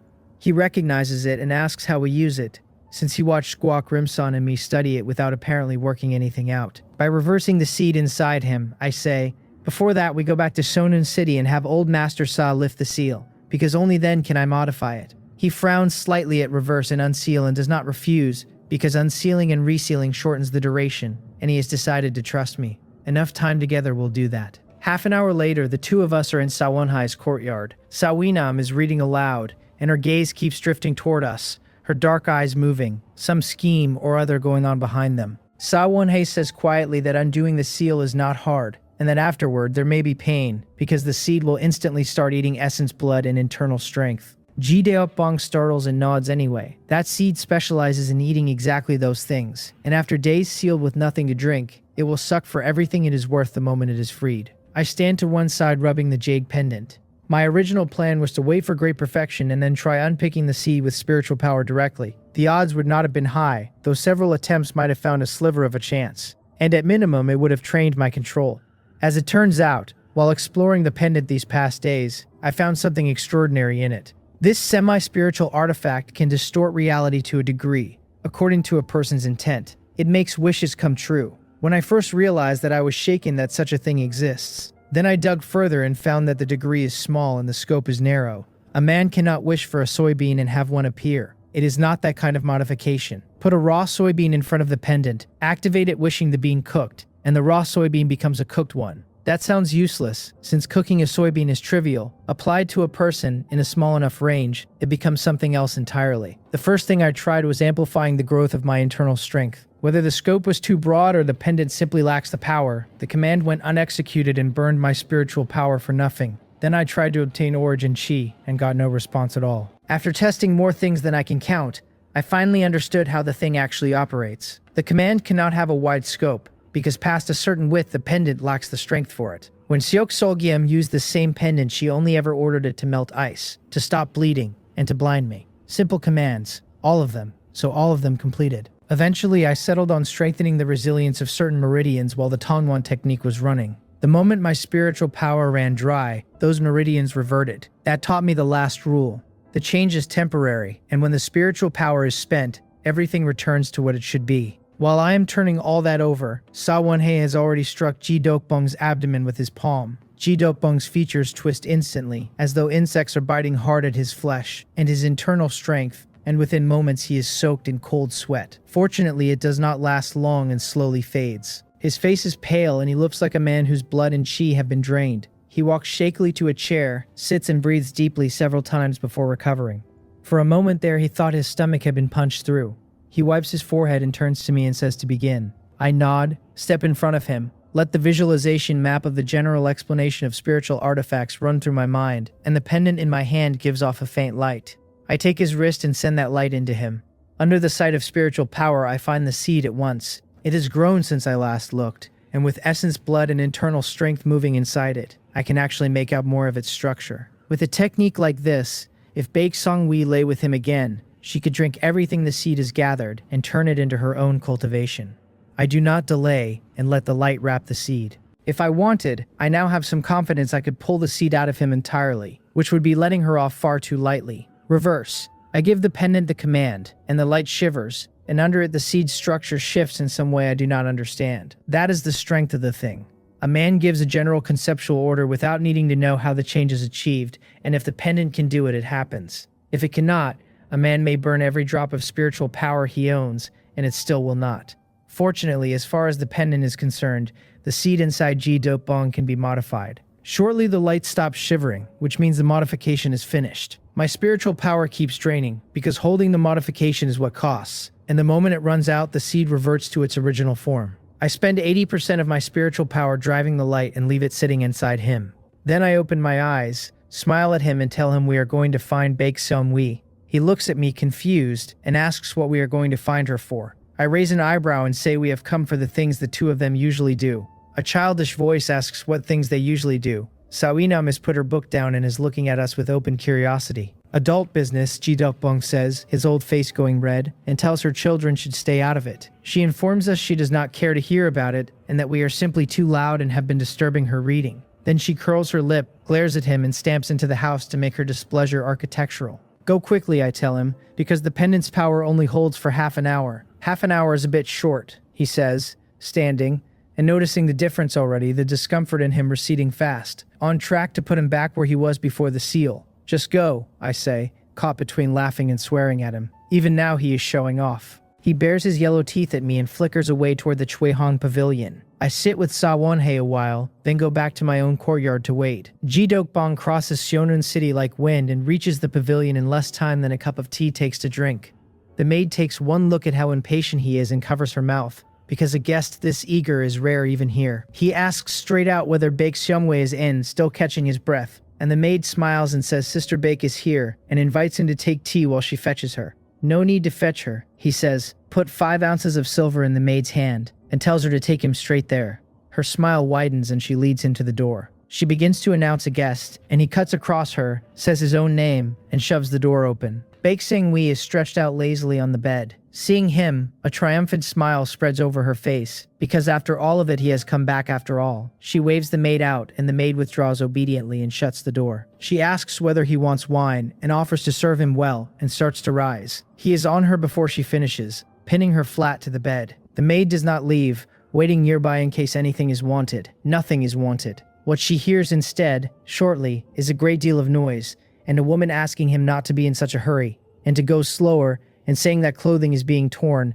and that he is hurting her, and finally asking for mercy. Half an hour later, Ji-Dokbong walks out full of energy, looking years younger, his aura pushing at the peak of bone-forging realm. The maid looks curiously into the room. Baek Sung-wi is spread across the bed like soft mud, her face gaunt as though a year or two has been taken out of her, wearing a satisfied smile. I sit in the courtyard turning over how to use the pendant better. Strengthening parts of my meridians makes my Tongwan technique proficiency climb faster, though what I actually want is to pull in origin chi directly, since that is the most practical gain of all. Imagining a Nawan bead into existence as past the pendant's power, I decide, rubbing my chin. What I wonder is whether I can use it to buff a real bead and push its output a little. Then Ji-Dokbong comes back so pleased with himself that his face looks ready to lift off. I ask how it went, and he laughs and says subduing one woman is hardly difficult and that he already made her lift the technique. If she had refused, he says, she would not have been getting out of bed for days. He is not exaggerating. If he had not been worried about killing her and drawing the pavilion's attention, he would have been rougher. He has not only cleared the danger out of his body, he has siphoned back a great deal of essence besides, and now has a real hope of stepping up into marrow refining realm. I can see the change in his aura myself. From being on the edge of dropping a realm to standing on the edge of a breakthrough is the difference between the ground and the sky. Looking at it, even I feel a little envious. Though that kind of essence is impure, so the method is not one I could use. Ji Dokbong could not care less about purity, and reaching marrow refining realm out of it would be an outright win. I tell him quietly that he should probably stay away from the Chuihong Pavilion from now on, and let the matter end here. Teaching Baek Songhui a lesson and letting him keep the essence she worked so hard to steal counts as the account being settled. He nods and says he knows, and that he is satisfied with this outcome, because the result already runs well past what he expected. At noon, I share wine with him, and then start back to the Wonjin sword sect. With this problem solved, I need my daily routine again, and with everything finally moving in a good direction, I have no excuse to slack. On the road back, cresting a hill, a rumbling blast reaches me, and I look up to find two men fighting. Judging by the scene, both are marrow refining realm, one distinctly stronger and currently ahead, though winning outright will take him a while. I take one look, decide not to meddle, and plan a detour. I have seen lethal fights on this road several times, and every time I hear a commotion I steer clear so that nothing invites itself onto me. Then Shim Jongyeon spots me, his eyes light up and he shouts for me not to leave, promising a handsome reward if I help him bring this man down. The other man's face changes, and he shouts back that Shim Jongyeon is killing for treasure and will kill me too once he has what he wants. Nonsense! Shim Jongyeon snaps, his eyes narrowing with a cold glint, and promises to tear the man's tongue out first once he has him. I tell them to settle their own business, say I have no intention of getting involved, apologize, and run for the distance.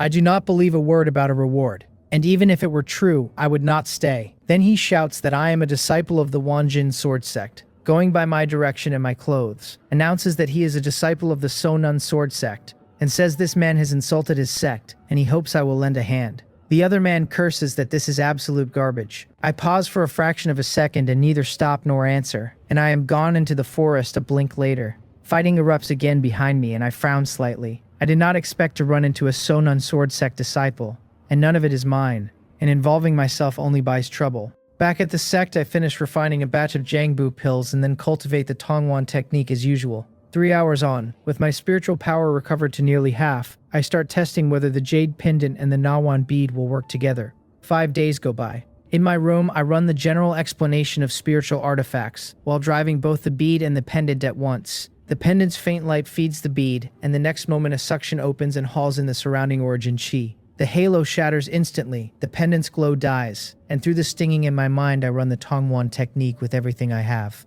A full 15 minutes pass before my faintly trembling body finally settles. I open my eyes and there is joy in them, because it worked. After all that testing, I have finally stacked the functions of 2 semi-spiritual artifacts, and looking at the panel I laugh out loud. My internal strength has climbed by over 700 points, nearly 50% above the 500 the bead produces alone. Add the pills and the technique's own bonus, and my daily internal strength gain now clears 1,000 points. Even if nothing else changes, I can reach marrow refining realm in under 2 months. Not much time has passed since I broke into bone forging realm back in Hyungbun City. A plan that ran over a year has just been compressed into nothing. The martial road is still long, and I have to keep working. I sit cross-legged again and start on the Tranquility Source art, because spiritual power is what the spirit refining realm will run on. And even now, more of it would buy me more time holding the pendant. Once it grows further, I can use the pendant to keep reinforcing my meridians instead of spending everything I own just to pull in origin chi. The next morning, Ji Deokbong delivers the herbs and opens with a sentence that stops me dead, which is that he is taking a concubine. He says it with a smile and adds that after all these years, it is about time he found someone to be with.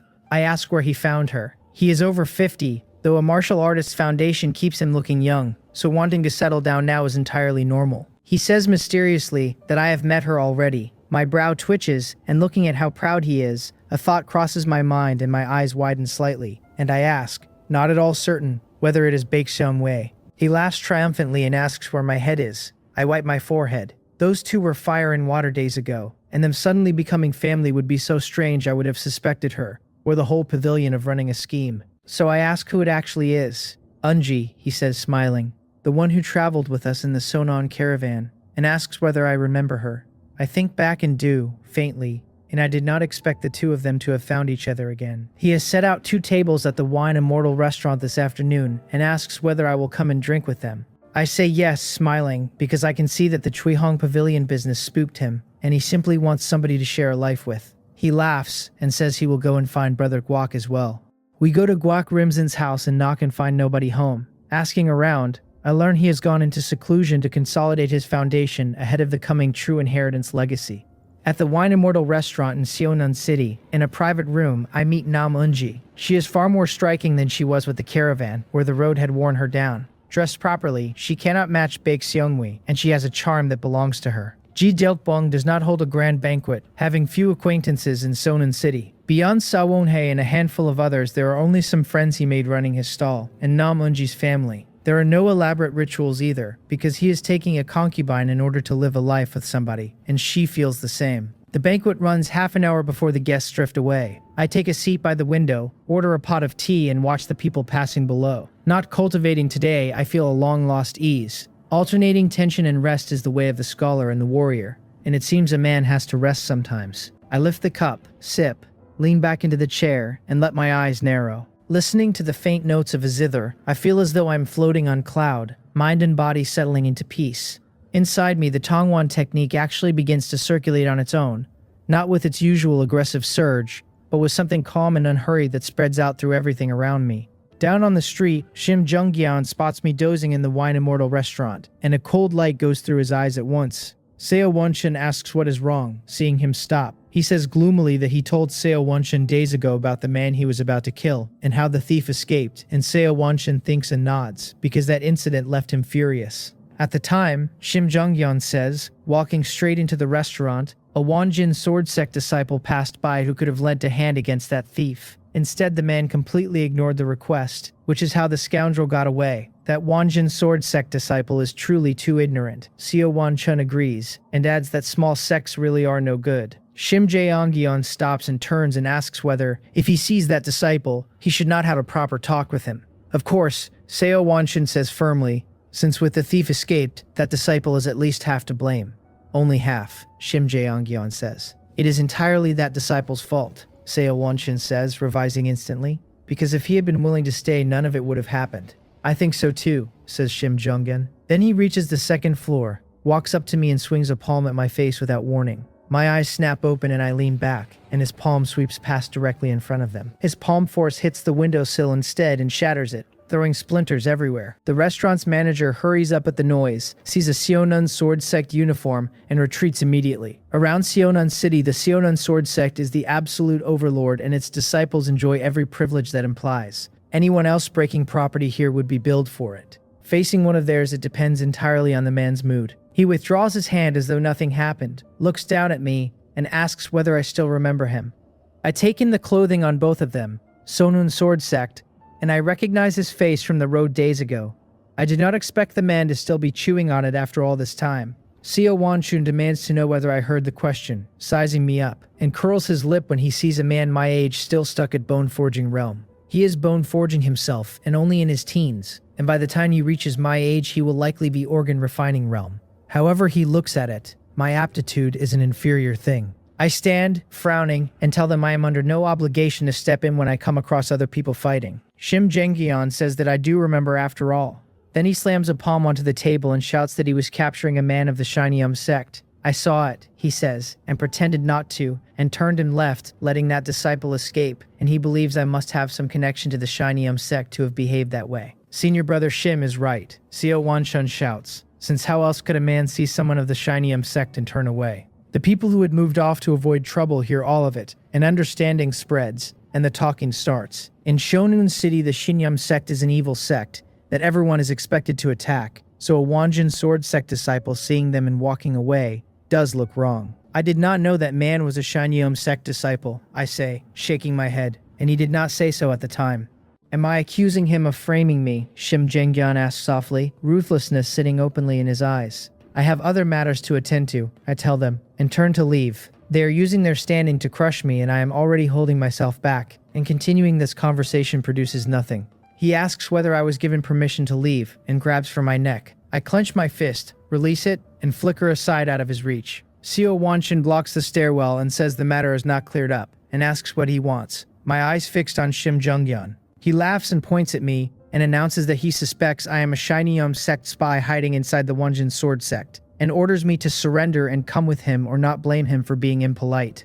Seo Wanshin shouts at me to surrender. I stop talking. I glance at the window beside me, lean forward, and when he reaches out on instinct to block me, my figure slides past him and I go out through a different window entirely. He shouts at the remnant of the Shinyeom sect to die, steps back onto his right foot, vanishes, and comes after me. Seo Wanshin tries to follow and has to stop within moments, watching his senior brother and me disappear out of his sight. Instead of raising his cultivation properly, he says bitterly, some people pour their energy into movement techniques, which he finds foolish. He goes back to the restaurant to wait, since in his view catching me will take a moment, and however decent my movement technique is, the outcome will not change. On the rooftops, my feet touch tile now and then, my whole body gliding forward in leaps like a big bird. The soul-chasing step is pushed to its limit, and I still cannot shake him. I glance back, and the gap between us is slowly closing. I frown at that. My movement technique counts as top tier among the marrow refining realm disciples of the Wonjin sword sect, and stands comparison with some organ refining realm.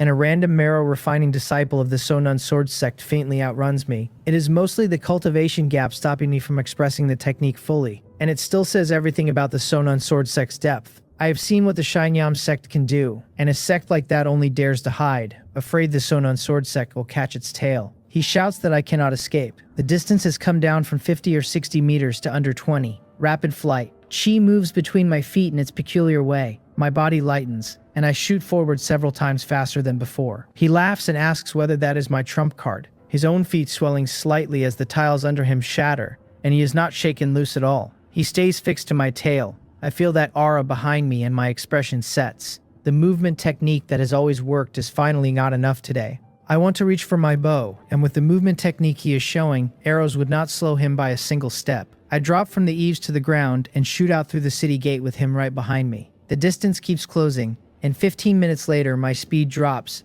and he leaps over me and blocks the road and forces me to stop. Run, he says, looking down at me, the malice no longer hidden. Why am I not running anymore? There's not that much enmity between us, I say, taking a deep breath. Whether there is enmity is for him to decide and not for me, he says, laughing, and points a finger at me and mocks that back in the restaurant. If I had let him hit me a few times to vent, this would have been over. And I dared to dodge instead, and then I dared to run, and having done those things I have to pay for them. I stop talking, lift my long sword, and watch him. He asks whether I still want to resist, laughs wildly and says he will let me see how large the gap between us really is. His blade moves and a clap of thunder sounds, and his sword is already in front of me. At the sound, my mind goes blank and the Tranquility Source art starts circulating on its own and brings me straight back. The Starry Night Sword shield unfolds, sword light forming a shield across my front. I slide back several steps before I stabilize. The sword in my hand shivers, and traces of current run along the blade a moment before dissipating. Startling thunder sword force.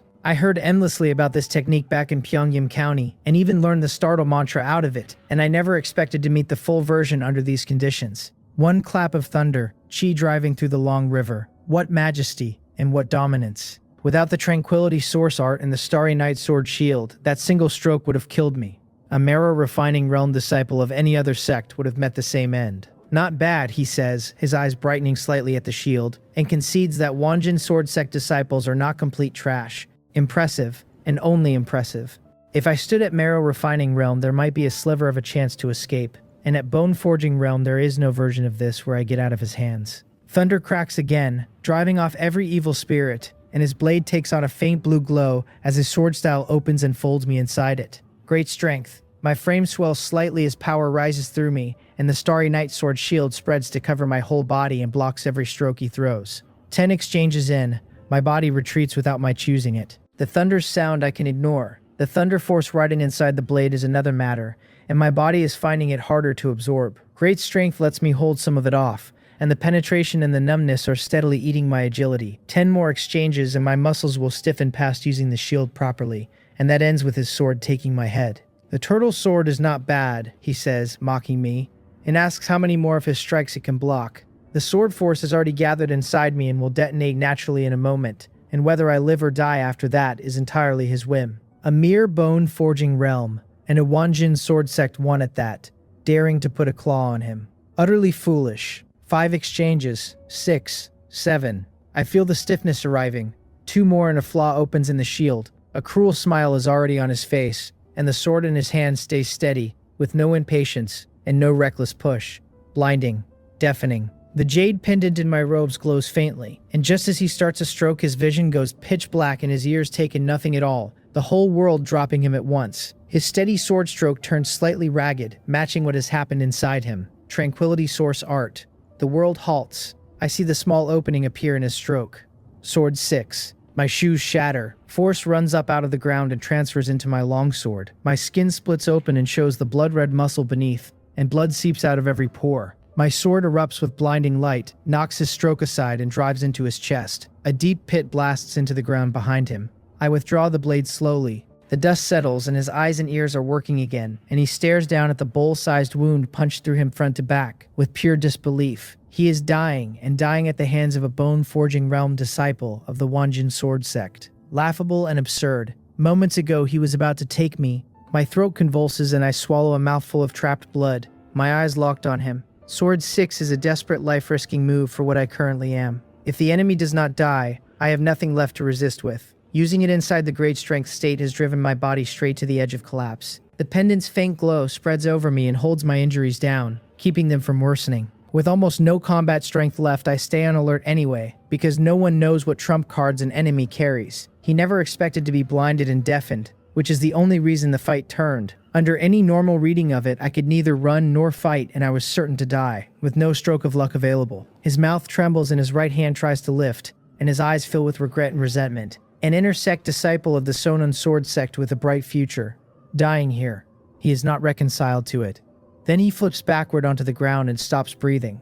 Seeing that, I drop where I stand as exhaustion nearly takes me under. This fight was more dangerous than the one against Soksolgium in the courtyard, because this time nobody came to help, and I could only rely on myself. After gasping a while, I force myself upright, go to his body and start searching it. A moment later, I am smiling, because a Nawan bead is in my hand. He carried the spiritual artifact that is nearly standard issue for the Sonon sword sect. I keep looking. A dozen breaths later, I stand up slowly with a few banknotes and nothing else. No technique manuals, nothing of that kind. And besides the bead he owned, no other spiritual artifacts, which is normal, because spiritual artifacts are precious, and he was ultimately only marrow-refining realm. If a marrow-refining disciple of the Sonon sword sect carried several of them, the world would be a despairing place. Their sect may be a hegemon, and treasures like that still sit with a minority. Otherwise, I would not have killed him so smoothly just now, and might as well have offered my neck. I take a few breaths and first draw a pattern beside the pit. That totem is the mark of the Shineum sect. They often leave it at the scene after they do something, and nobody knows how many incidents actually belong to them, and they never deny any of it anyway. Then I haul his corpse onto my shoulder, because the sword wound on him is far too legible to leave lying there. The evidence has to go, and I have to be nowhere near it. An hour later, I am back at the Wanjin sword sect, covered in blood outside Pungsupo's courtyard, calling out that disciple Jinbai requests an audience. He is writing in his study, and hearing how weak my voice is, he flickers out to the courtyard and takes in the state of me at a glance, and demands to know what happened. He is beside me instantly, gripping my shoulder, sending internal strength through to check the damage. I ran into a Sonon sword sect disciple. I tell him with a weak laugh, took a beating, and managed to escape. After disposing of the body, I spent the walk working out how to extricate myself. Plenty of people in Sonon City saw me clash with him, and another of their disciples was standing right there. What I had wanted was to avoid the fight entirely, because under that many eyes, fighting and not fighting are both problems. His relentlessness left me no choice, and this is where it ended. I considered telling Pungsupo the truth and settled on the other version, that I was beaten and barely escaped. It is not that I distrust him, it is that my instinct to protect myself runs closer to the bone. And measured purely by our strengths, the likeliest story in the world is that Shim Jungin beat me savagely and I had no power to answer. Escaping at all already flatters my movement technique, since otherwise a beating would not have covered it. A disciple of the Sonon sword sect, he says, furious, his hair stirring. On what grounds did the man hit me? I met him on the road the other day, I say, and lay out the sequence. The more he hears, the darker he gets, because that disciple was pushing things far past any limit. So somebody rushed out and started fighting the man, he asks quietly when I finish. And that is how I finally escaped. Yes, I say, and add that the man's movement technique was extraordinary, and that even with the soul-chasing step, I could not shake him. 9 parts truth and 1 part falsehood makes the lie hardest to take apart. He nods and says gravely that I should come with him to report this to the elder on duty. Daring to call me a remnant of the Shinyam sect will have endless consequences, if it is not cleared up.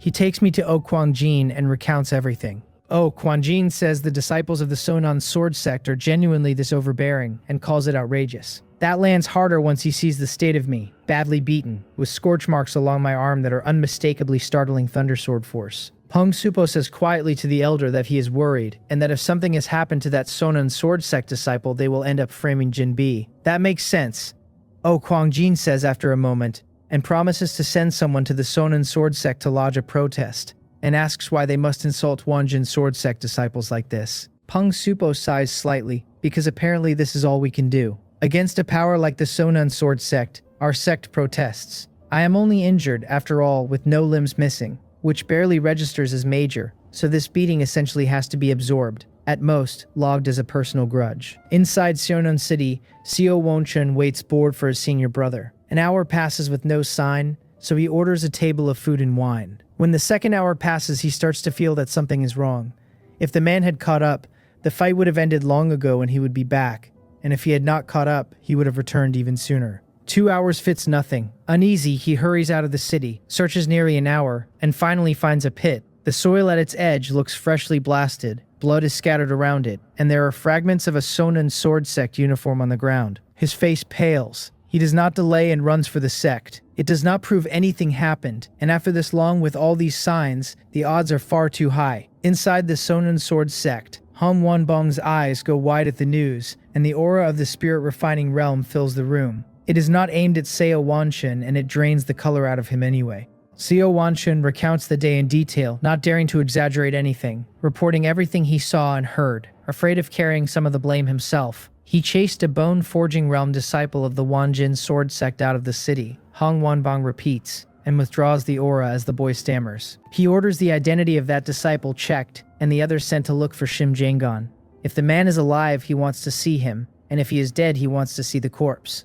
Seo Wonchun breathes out, bows, and withdraws. 15 minutes later, a dozen figures leap from the Sonon sword sect gate toward the outskirts of Sonon City. The search runs a full day, and afterward they send dozens more outer sect disciples, and in the end, they find no trace of him at all.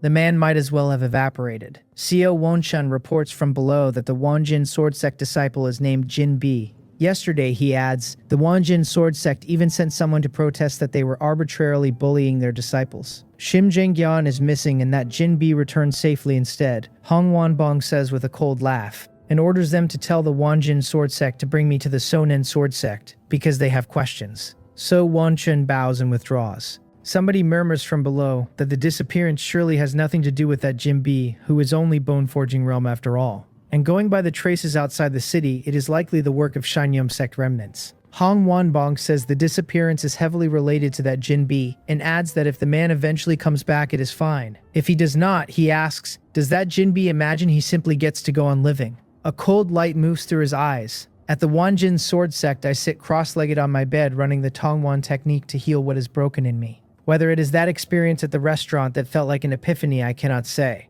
And in that short window yesterday, the proficiency of the 4th level shot up, and now sits nearly at perfection. Then a dull thud takes my door off its latch, and a group of men pours in, shouting that my secret is out and telling me to come out. I open my eyes and look at them, and the leader's clothing marks them as the sect's enforcement hall. Trespassing in a disciple's residence violates sect rules. I say standing, my brow tightening.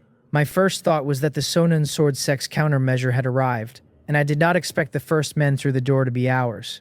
Oh, Kwangjin said yesterday he would seek justice for me, and today they are here to arrest me. Zhou Hanzheng sneers that I am connected to the disappearance of a Sonon sword sect disciple, and orders me to come with them. The enforcement hall has never cared about that rule, because they are the ones who enforce the rules, and every time anything happens, they come through doors. A Sonon sword sect disciple went missing, I say looking at him, and our sect's enforcement hall is making the arrest. Are they the enforcement hall of the Sonon sword sect? He reacts as though his tail has been stepped on and flies into a rage, blurring across the room and reaching for my throat. A mere bone-forging realm disciple being this bold, and he wants to teach me on the spot which things are not said aloud. Then Guak Rimson is in the doorway, and seeing the strike, he shouts and swings his sword at Zhu Hanzheng's back. Others shout for him to stop, and that striking an enforcement hall disciple is a greater crime, and none of them are fast enough to prevent it. Zhou Hanjung feels it coming, frowns, and flickers aside. He plants himself in the corner of the room and demands to know whether Guok Rimson understands what he is doing, and whether obstructing enforcement hall business means he wants to take a trip there himself. Guok Rimson demands to know what they are doing arresting Jin B without cause, standing in front of me and putting me behind him. Fresh out of seclusion, he heard about my situation from Peng Supo and came running, and walked into this. I look at him and something moves in me. In this sect, the two people I met are the best thing that has happened to me. A Sionun sword sect disciple has disappeared, and I am a major suspect, Zhu Hanjung says, and I must be escorted there to clear it up, and if there is no problem I will naturally be able to return. Feeling how thick Guok Rimson's aura is, he has little confidence about taking him by force. He also knows Guok Rimson is preparing to contest the true inheritance legacy, and that success would transform his standing entirely. What does a missing Sonon sword sect disciple have to do with us? Guok Rimson shouts. And does Elder O know about this? This is an order from Elder Zhang, Zhu Hanjung says heavily, and warns him not to make a mistake. Guok Rimson's brow tightens, because Zhang Banwan is an elder of the Wanjin sword sect, notorious for favoring the Sonin sword sect, and sometimes more diligent about their orders than about our own affairs. If the order is his, none of this is surprising. Guok Rimson shouts that junior brother Jin is the victim and was beaten by the Sonin sword sect, and that now they want him delivered to them, and he asks whether they want him dead. If there are questions, he says, they can be asked clearly inside our own sect, because he absolutely will not let me go there. If I do go, I likely do not come back, and even lucky I come back crippled. Zhou Hanjung barks that Guok Rimson does not have the final say in this, and warns him one last time to move aside. The other enforcement hall disciples draw their long swords and level them at Guok Rimson, waiting on a word to swarm him. Obstructing the enforcement hall permits being cut down by a flurry of swords, under the sect's own rules. This matter is not decided, says a voice drifting in, and it is impossible to send him to the Sonon sword sect. Peng Supo is outside.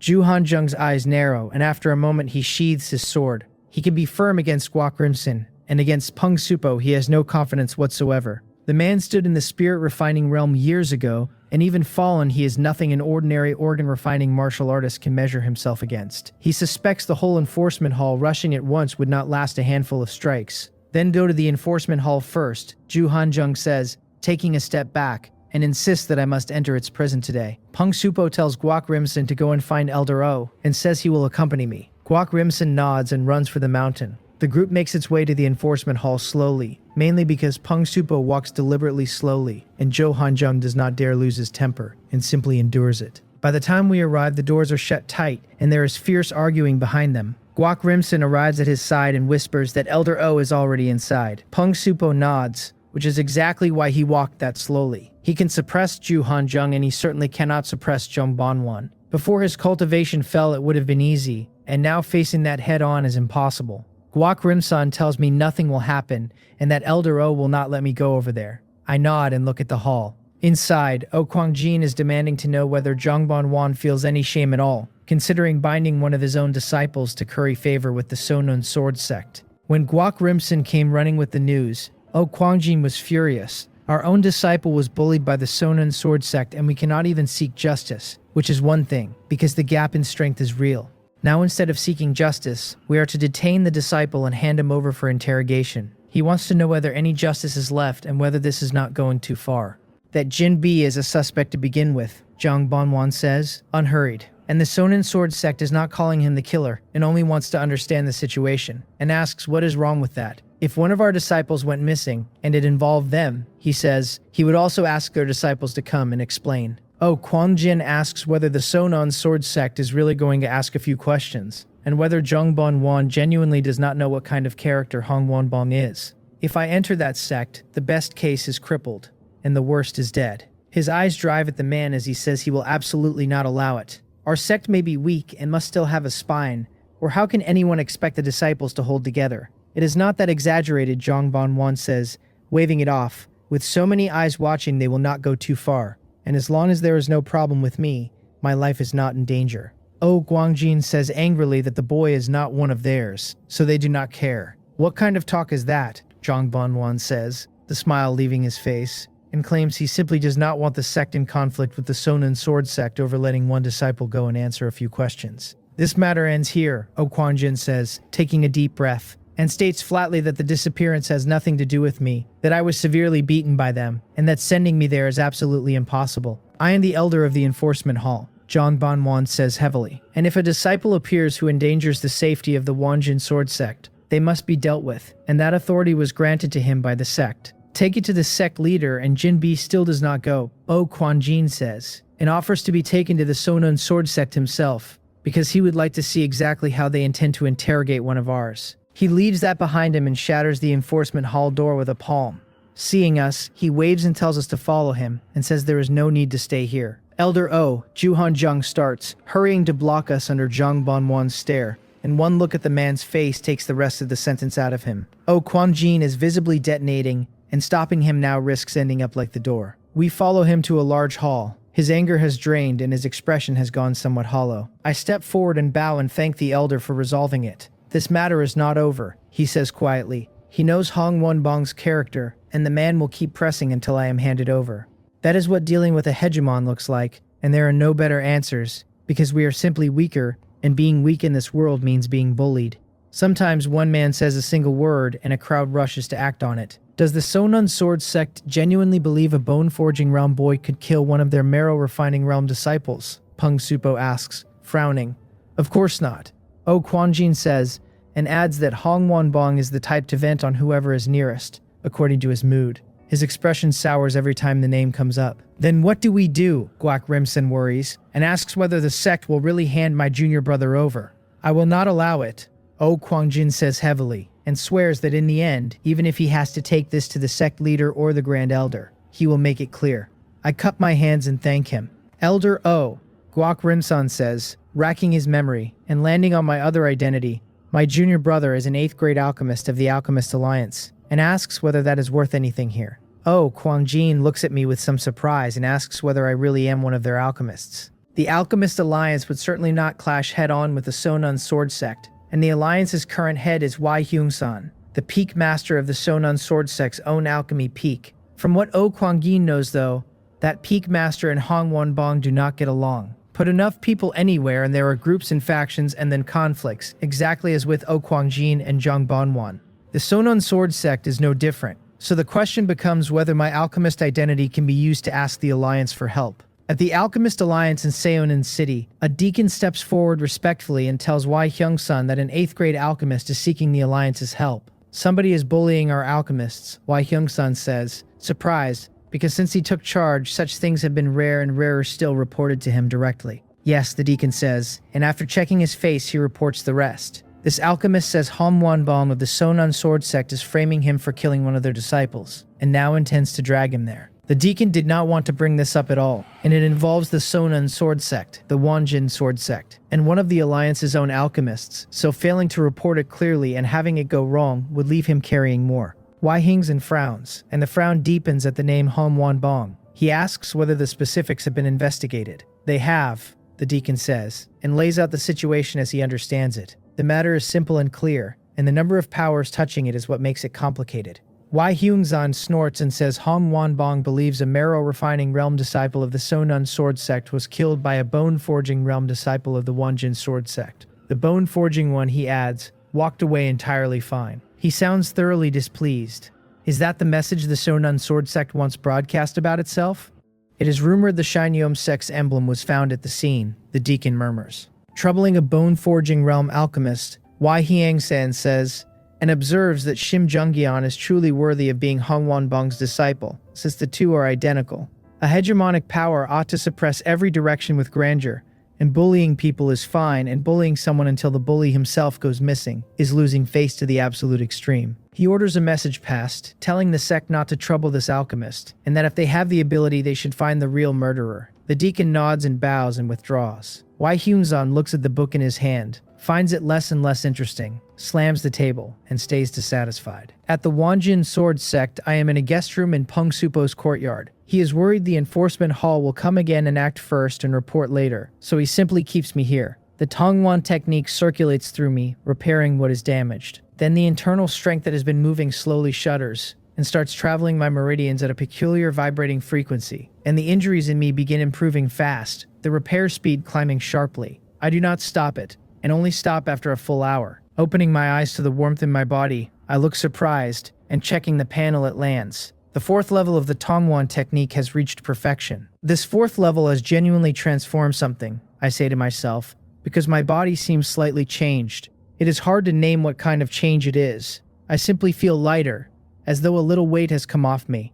I keep reading the panel, and beyond the perfection there seems to be nothing else. Then my eyes widen slightly at my realm. Bone forging, 47,310 out of 99,336. Breaking into marrow refining realm originally required 100,000 experience. The 100,000 has shrunk by a few hundred. So this is what the fourth level of the Tongwan technique gives toward a breakthrough. I am surprised and delighted, because it genuinely lowered the difficulty, and following this trend every circulation should lower the ceiling again. On top of that, I can take pills and absorb origin chi daily, and the two together collapse the time a breakthrough needs. And this is only the fourth level.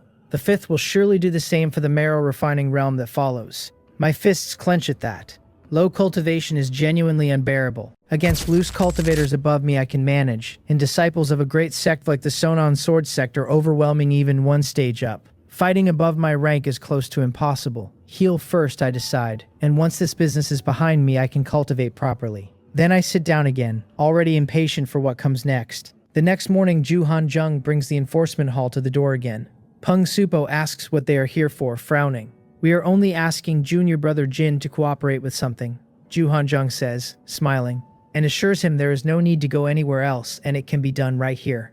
How am I supposed to cooperate, I ask, stepping forward. There is no need to be nervous, he says, still smiling, and takes a branch the length of a little finger out of his robes. Peng Supo's brows twitch at the sight, and he does not stop him. The branch looks familiar to me, and before I can place why, the Nuan bead in my robes shivers and flies out. I catch it out of the air on reflex and discover the pull is coming from that branch. A branch off that spirit tree, and now I know where the familiarity came from, because it plainly shares an origin with the bead. What I did not expect is that a Nuan bead has a back door like this, answering the parent tree's branch. A Nawan bead, Ju Han Jung says, excited, his gaze nailed to me, and demands that I explain where it came from, while the others draw their swords and angle them vaguely toward me. I gave him that bead, says Peng Supo's calm voice, and asks whether there is a problem. Jo Han Jung sneers at Junior Marshal Uncle Peng, and says he already gave his Nawan bead to Guak Rimson, so where would he find another for Jin Bi? Peng Supo asks whether the man did not go to the Sonon sword sect and ask properly before coming here. Then he shakes his head slightly and says he exchanged for a new one recently, and invites the man to go and ask them if he doubts it. Jo Han Jung's mouth opens with nothing to put in it. A lie like that collapses the moment anyone checks it would be pointless, which means the bead really was given to me by Peng Supo and is not Shim Jung Gyeon's. Unwilling, he pushes spiritual power into the branch and feels for movement around him. Sharing an origin makes that connection hard to block, especially at close range, and a second Nawan bead nearby would answer no matter how deeply it was hidden. There is no second bead, only the one struggling in my hand. Let us go, he says, and bows to Peng Supo, having no face left to stay, his cheeks still stinging. Go back, Peng Supo says with a sigh, the helplessness written across his face, and says we will know how this turns out within 2 days.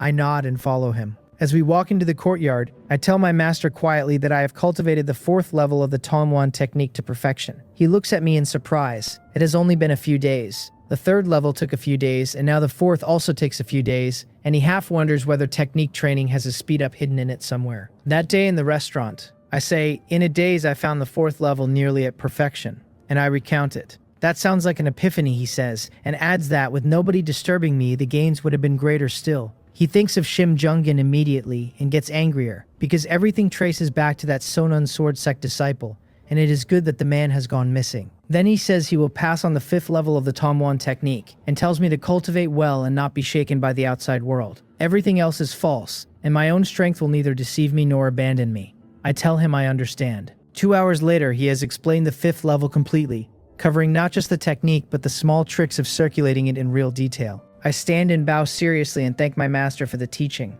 Cultivate well, he says gravely, and come ask him any time something is unclear. We speak a few more words and I go back to my room. What I need most now is to finish healing, and because of the fourth level, injuries that should have taken days will likely close inside too. The only thing still on my mind is Shim Jungin, and when this can actually end.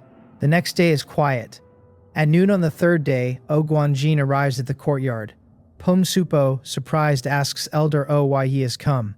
I bow beside him. Oh, Kwang Jin looks at me and says I do not have to go to the Sonin sword sect, and that for the next while he is afraid I cannot stay in the sect either. Then he sighs. I stop where I am, because that does not sound like expulsion. What does the sect intend? Peng Supo asks, frowning. The sect plans to send Jin B to the ghost realm, Oh Kwang Yin says quietly. They are short of manpower there, and it happens to let me avoid the worst of the attention. The sect is sending a bone-forging realm martial artist into a ghost realm, Peng Supo says, his emotions rising sharply. Are they trying to kill him? Oh Kwang Jin sighs and says we must give the Sonon sword sect an explanation, and that this is already the best result. If anyone is to blame, it is us for still being too weak, since we have to consider their mood. Peng Supo's agitation drains out of him. The weak accommodate the feelings of the strong. When do I leave? I ask. 10 days, Oh Kwang Jin says, and looking at me he finds me very calm, and appreciation flickers through his eyes. I must depart within 10 days, and before that I can prepare. After he goes, I ask my master what kind of place the Wind Ghost realm is, since the way he reacted makes it sound extreme. It is a ghost realm the sect discovered recently, he says. A great many of the anomalies inside have been cleared, and many remain, and the disciples sent there are tasked mainly with eliminating what is left. He looks at me with something like shame, because being unable to protect his own disciple is genuinely painful for him. My brow tightens, because a place where a mass of anomalies gather sounds like somewhere to stay away from, not somewhere to go. A ghost realm is a very peculiar place, he explains, seeing my face. The environment inside is nothing like the outside world, and the origin chi especially is far denser, so a great many treasures useful to martial artists are born there, particularly for the spirit refining realm. To refine apertures, a man must first refine the spirit, and spiritual power is the most fundamental thing. A ghost realm is where such things are found, which makes every one of them a treasure vault for a sect. Will other sects not come and fight over it? I ask, since the word treasure makes me think of exactly that. That used to happen long ago, and is very rare now, he says, shaking his head. Because agreements were made then, or we would never have lived in peace this long. And the Wind Ghost realm is not large, and what it produces is limited, so no other sect would drop all pretenses over it. I nod, understanding him, which means that if the value were high enough, those agreements would mean nothing at all. Small as it is, that is small relative to the sect, he says, and for me it is still dangerous, because my cultivation is too weak. He sighs, takes a manual off the shelf, and sets it in front of me. The cover reads Bramble Sword. I look up at him, surprised, because I know this one from the Scripture Pavilion, where it costs 3,000 contribution points. Do not worry about the points, he says with a soft laugh. He will go and make up the amount later. With my comprehension, I should have all but finished learning the Starry Night Sword, and the Bramble Sword comes from the same lineage. It is still a defensive style, and every time it blocks an attack, it reflects a portion of the force back like a driven thorn. I take it gladly and thank him, because the description caught me the first time I read it. The Starry Night Sword's defense is genuinely strong, and its defense is more than sufficient while its offense is badly lacking, and the Bramble Sword covers exactly that hole. Still defensive, and every successful defense turning into a sharp counter. The catch is that the Bramble Sword is difficult to cultivate, which makes it unfriendly to most disciples, and learning it properly requires the Starry Night Sword first, which is where most of them give up. In my view, its true value is at least 4,000 contribution points and arguably 5.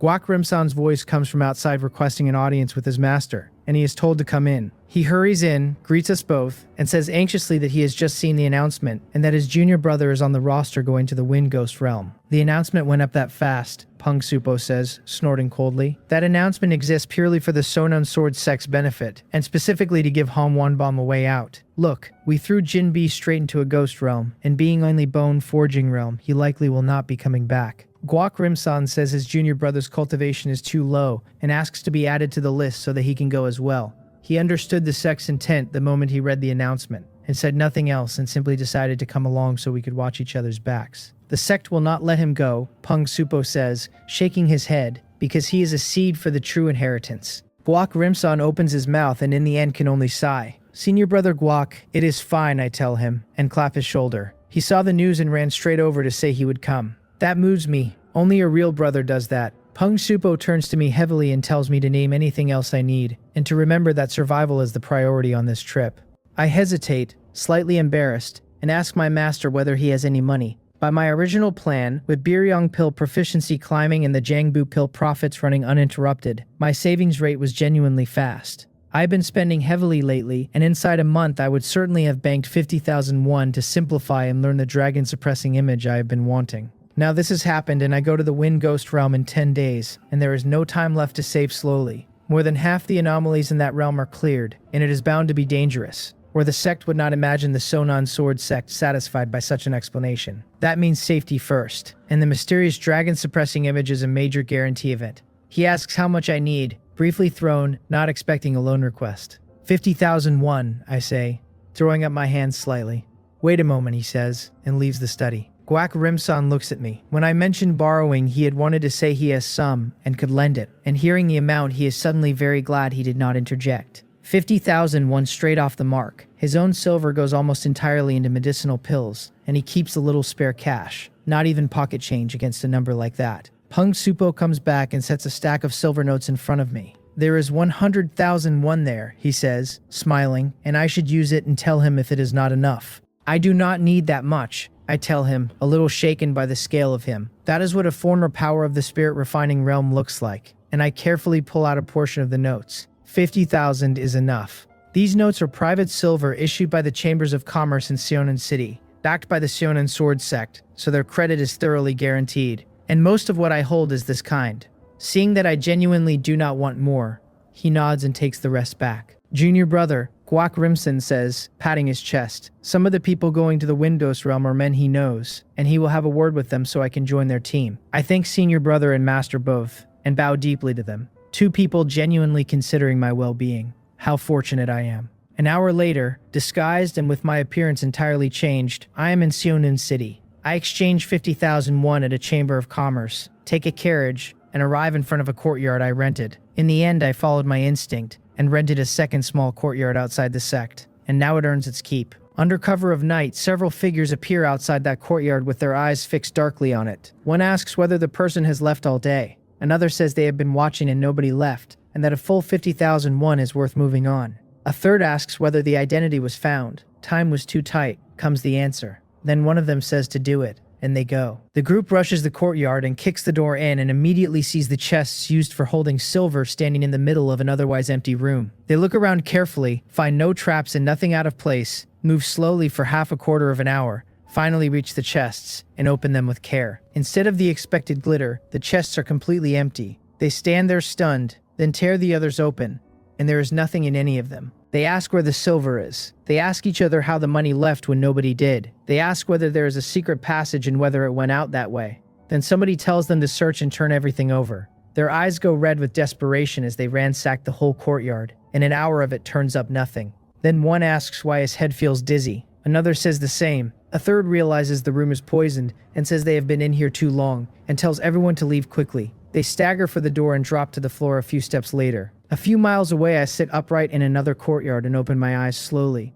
My injuries have finally closed completely, and I can cultivate properly at last. Breaking into marrow refining realm inside 10 days is unrealistic. What I can do is push the bramble sword as close to great perfection as possible, and above all take the dragon suppressing image. I look at the panel. It offers to simplify the dragon suppressing image for 50,001 of silver. I confirm it, and the simplification runs. And it succeeds, and the dragon suppressing image resolves into a single instruction, which is to immerse my entire body in boiling water. I blink at that. Immerse in boiling water, and it specifies the entire body. This is the first time a simplification has handed me a requirement. This concrete boiling water generally means water at a full boil, which in my previous life meant 100 degrees on the plains. And going by what I have seen in this world, the temperature will not be low here either. I am a martial artist now, and my physical condition beats an ordinary man's in every direction. And putting a person, especially all of a person, into boiling water is not something anyone sustains for long. I remember a form of execution where a man was boiled in water. However tough he is, nobody withstands that. It is extremely cruel. So I am supposed to torture myself. I sit with that, bewildered, and then inspiration crosses my mind, because a hot spring gushing up out of the ground could also be read, to a degree, as boiling water. I have no intention of boiling myself, and I remember that Sonun City happens to have hot springs. 2001 of silver goes into the panel, and the bramble sword simplifies into the starry night sword, and I start grinding at the same hour. Sleep is not on the schedule tonight. Early the next morning, I walk into an inn in Sonun City that advertises hot spring service. The attendant leads me into a small courtyard and tells me proudly that this is their hot spring, that it drives out fatigue and refreshes the mind. I look at the shallow basin steaming there and shake my head and ask instead for a flowing pool, because this one will not do what I need. He nods without arguing and takes me to a heaven-grade room, and one glance tells me the price here climbs by a considerable margin. He points at the pool in front of us and asks, smiling, whether this one is acceptable. It surges, rolling up out of the rock and turning over on itself, with heat coming off the surface in a sheet. I tell him I will book it for a day and try it out, count out the silver and wave him off. Close off, 1 foot in, then the rest of me, and then my whole head goes under. Dragon suppressing image experience, +1.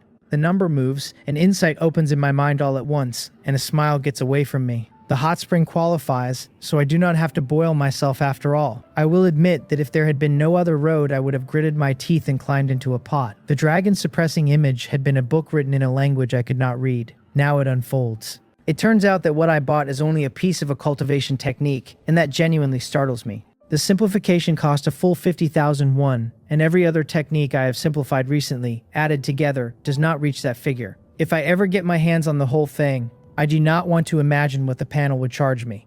I stay under, quiet, while the number climbs and the methods come.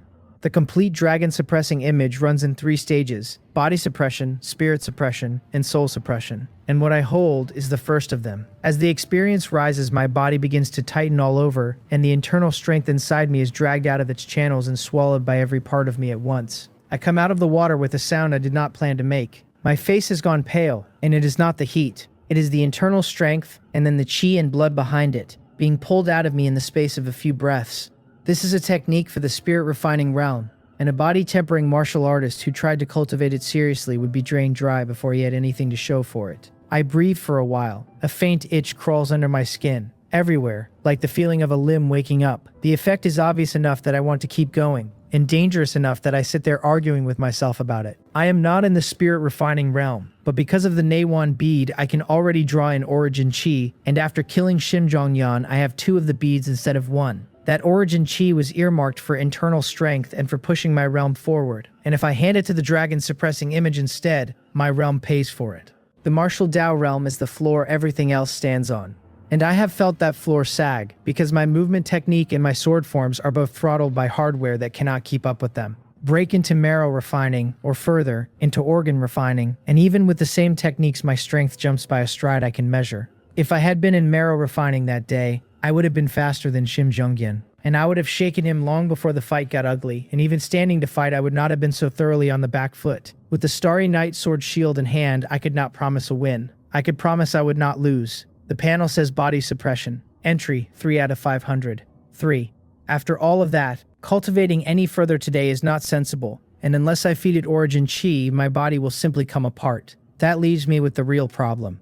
In the 10 days I have left, I cannot reach the marrow refining realm. Even spending origin chi poured into the dragon suppressing image would very likely carry it to mastery. Put that way, it stops being a hard question. Body refining has always been laborious. It is not bad, but it demands an enormous amount of work before it shows a man anything. When I chose techniques in the past, I passed over the body refining manuals every time. I did not have the hours to spend, and a body refining art below a certain grade still will not stop. One honest sword thrust. I turn it over a long time and then decide to cultivate it, and the argument that settles it is simple. In the ghost realm, the odds of stumbling across a hot spring like this one are near nothing. So I should give myself every life-saving trick I can buy now, because from the first day I set foot inside that place I will be in danger. Decision made, I tripped the small formation built into the heaven-grade room. The inn's better rooms come with 1. It has no defensive function at all, and what it does is stop anyone from spying in. If someone probes the room, it raises an alarm, which is worth more to me tonight than a wall. I check the surroundings once, find nothing out of place, and trigger the Neiwan bead and the jade pendant together. Origin chi drags itself into me in a rush, and the surface of the pool breaks into rings that run out to the rock and come back. I clamp down on the Tongwan technique before it can start circulating on its own,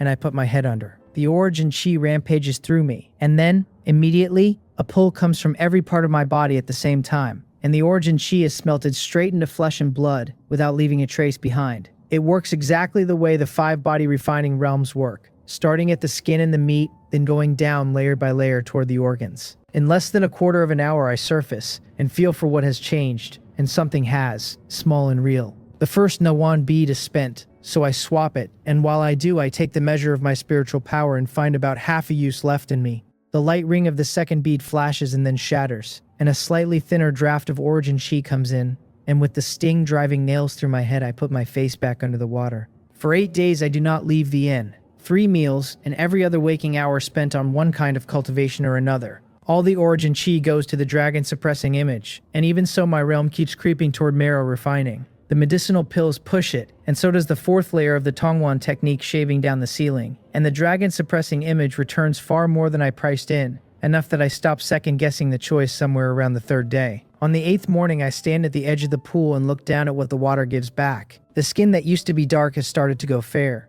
The features are the stranger part, because I was an ordinary-looking man before, and with that dark complexion my face was average at best. Even later, as my cultivation grew, the most anyone could say was that I looked more upright than I used to. The face on the water now has depth to it. At a glance, nothing has changed. Look closely and keep looking, and there is more character in it every second. Whether it is handsome is not a question I have ever wasted a thought on. Shallow. I touch my jaw anyway, turn my head a little to one side, study the reflection, and fail to keep the corner of my mouth still. The appearance is the least of it. The strength packed into me has climbed by a wide margin, and if I had to put a number on it, I am walking around permanently in the great strength state. Layer the great strength characteristic on top of that and my raw power reaches a level I would not have believed a month ago. My 5 senses have sharpened along with it, so that small things at the edges of a room come to me clearly. My whole body sits at a pitch of alertness that does not switch off. The blade cuts the air with a thin hiss, and I take the longsword back calmly. The dragon-suppressing image has raised my control over my own body by an entire notch, and the plainest proof is that Sword 5 has become an ordinary move I can throw out whenever I please. Sword 6 used to injure me badly every time, and now it is merely a heavy burden. Control over the body reduces what the moves cost it. So in 8 short days, with no breakthrough to marrow refining anywhere in sight, my combat power as a whole has improved by a distance I can feel. The panel reads, Body Suppression Entry, 325 out of 500, and I look at it with real regret, because it is still only the entry stage and it has already given me all of this. Whatever comes when the cultivation deepens will be worth more than I paid. I put the long sword away. Time to go back to the sect. The bramble sword reached great perfection days ago. Another day will not add much to the dragon-suppressing image, and there are things I still need to buy. We leave at first light tomorrow, and if I turned up late there is no telling how many wrong ideas people would form about me. Half an hour later I come out of a shop with a heavier bow in my hand. The old bow had begun to feel like a toy after the dragon-suppressing image, unable to carry the strength advantage I now have. The marrow refining realm is close, and my strength will climb again with it. Better to change bows now than to reach for one in the ghost realm and find it useless. An hour after that I walk into the sect and go to see Peng Supo and Guak Rimsen.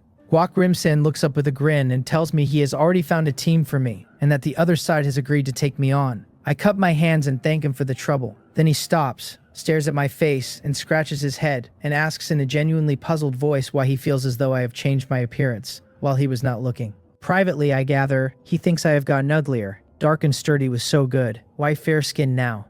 Early the next morning, the martial arts arena holds hundreds of people, all of them disciples bound for the ghost realm. Guak Rimsen walks me over to a solid, thick-shouldered man and introduces us. He tells him that this is Jin B, and that from here on, inside the ghost realm, he is leaving me in his hands. Gao Hongil looks up, sizes me from boots to hairline, gives a small nod, and then lowers his head and goes back to sorting his gear. Guak Rimsen explains to me, a little embarrassed, that he is simply like this, cold on the outside and warm underneath. I say I understand, and I smile, and I mean about half of it. What I saw in Gao Hongil's eyes was resistance, and my guess is that Guak Rimsen pushed me into this team over the man's objections. Half an hour later, the whole company has assembled, and we begin to move out. I raise a hand to Peng Supo and Guak Rimsen, turn, and climb into the carriage. It is a 3-hour ride to the Wind Ghost realm, and everyone travels by carriage, so that our stamina and fighting strength arrive at the entrance with us, instead of being left along the road. Inside, Gal Hongio introduces me to the rest of them, saying my name and telling them I will be the junior brother, acting with them from now on. Mok Nangdo glances at me a few times and turns to Gal Hongio, saying that he speaks bluntly as everyone knows. Then he asks whether he is wrong in thinking junior brother Jin is only in the bone forging realm. Gal Hongil confirms it. Mok Nangdu does not hide his dissatisfaction, pointing out that although none of them are especially strong, the lowest among them is marrow refining. He adds that senior sister Jang has reached the organ refining realm the same as Gal Hongil has, and that the Wind Ghost realm is not a place for games. Someone else says low and flat, that he did not come here to work as a bodyguard, and that he will not be joining them this time, and that he is going to another team. Mok Nando hurries to say that they have not finished talking, that there is no reason to walk out mid-sentence, that senior brother Joe is far too impatient. Jo Jungwon shakes his head and answers that he simply does not want to be held back by anyone. Gal Hungale looks around at all of them and says their team has never required everyone to stay together, and that anyone who wants to leave should say so now. Then he sighs, very slightly, and I can read the shape of it. If Guak Rimsan had not done him a favor years ago, he would never have agreed to this. But Guak Rimsan asked and he agreed, so he will keep his word. And if the team empties down to the two of us, he will still take me in. Jo Jongwon bows to Gal Hungil and Zhang Bangyeong, stands, and leaves the carriage without another word. Mok Nongdo raises a hand to call him back, and cannot find anything to say with it, and the hand comes down, and the look he sends me afterward is thick with blame. Jang Bangyeong studies me for a moment and then tells me plainly that she does not know why senior brother Gal is willing to take me. Since he has agreed, she will back his decision, and I should simply stay here quietly. With my cultivation, other teams would find it hard to accept me, and forcing my way in anywhere would do nobody any good. She knows Gal Hungyo well enough to know he has been asked by someone, and she does not intend to let him become a man who breaks his word.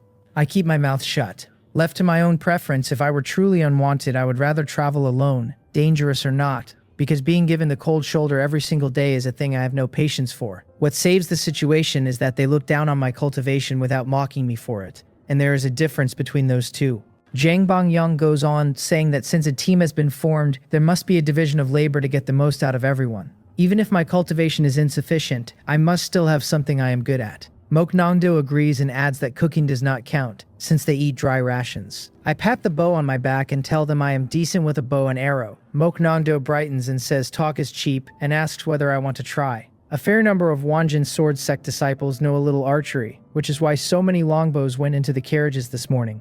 Mok Nongdo admits he meant to bring one and decided it was too much trouble. Gal Hongyeol looks at me. I smile, get up, walk out, and flip myself onto the roof of the moving carriage. Mok Nongdo and the others come out after me, and he points at a tree standing off the road and asks, how about that one? It is not a difficult shot. With a little luck, he could make it himself. I do not agree to the tree. Instead, I tilt my head back and find the black dot riding the sky, and when I narrow my eyes, the distance folds and the bird comes close. Draw, loose, done. There is only the sound of the shaft tearing air.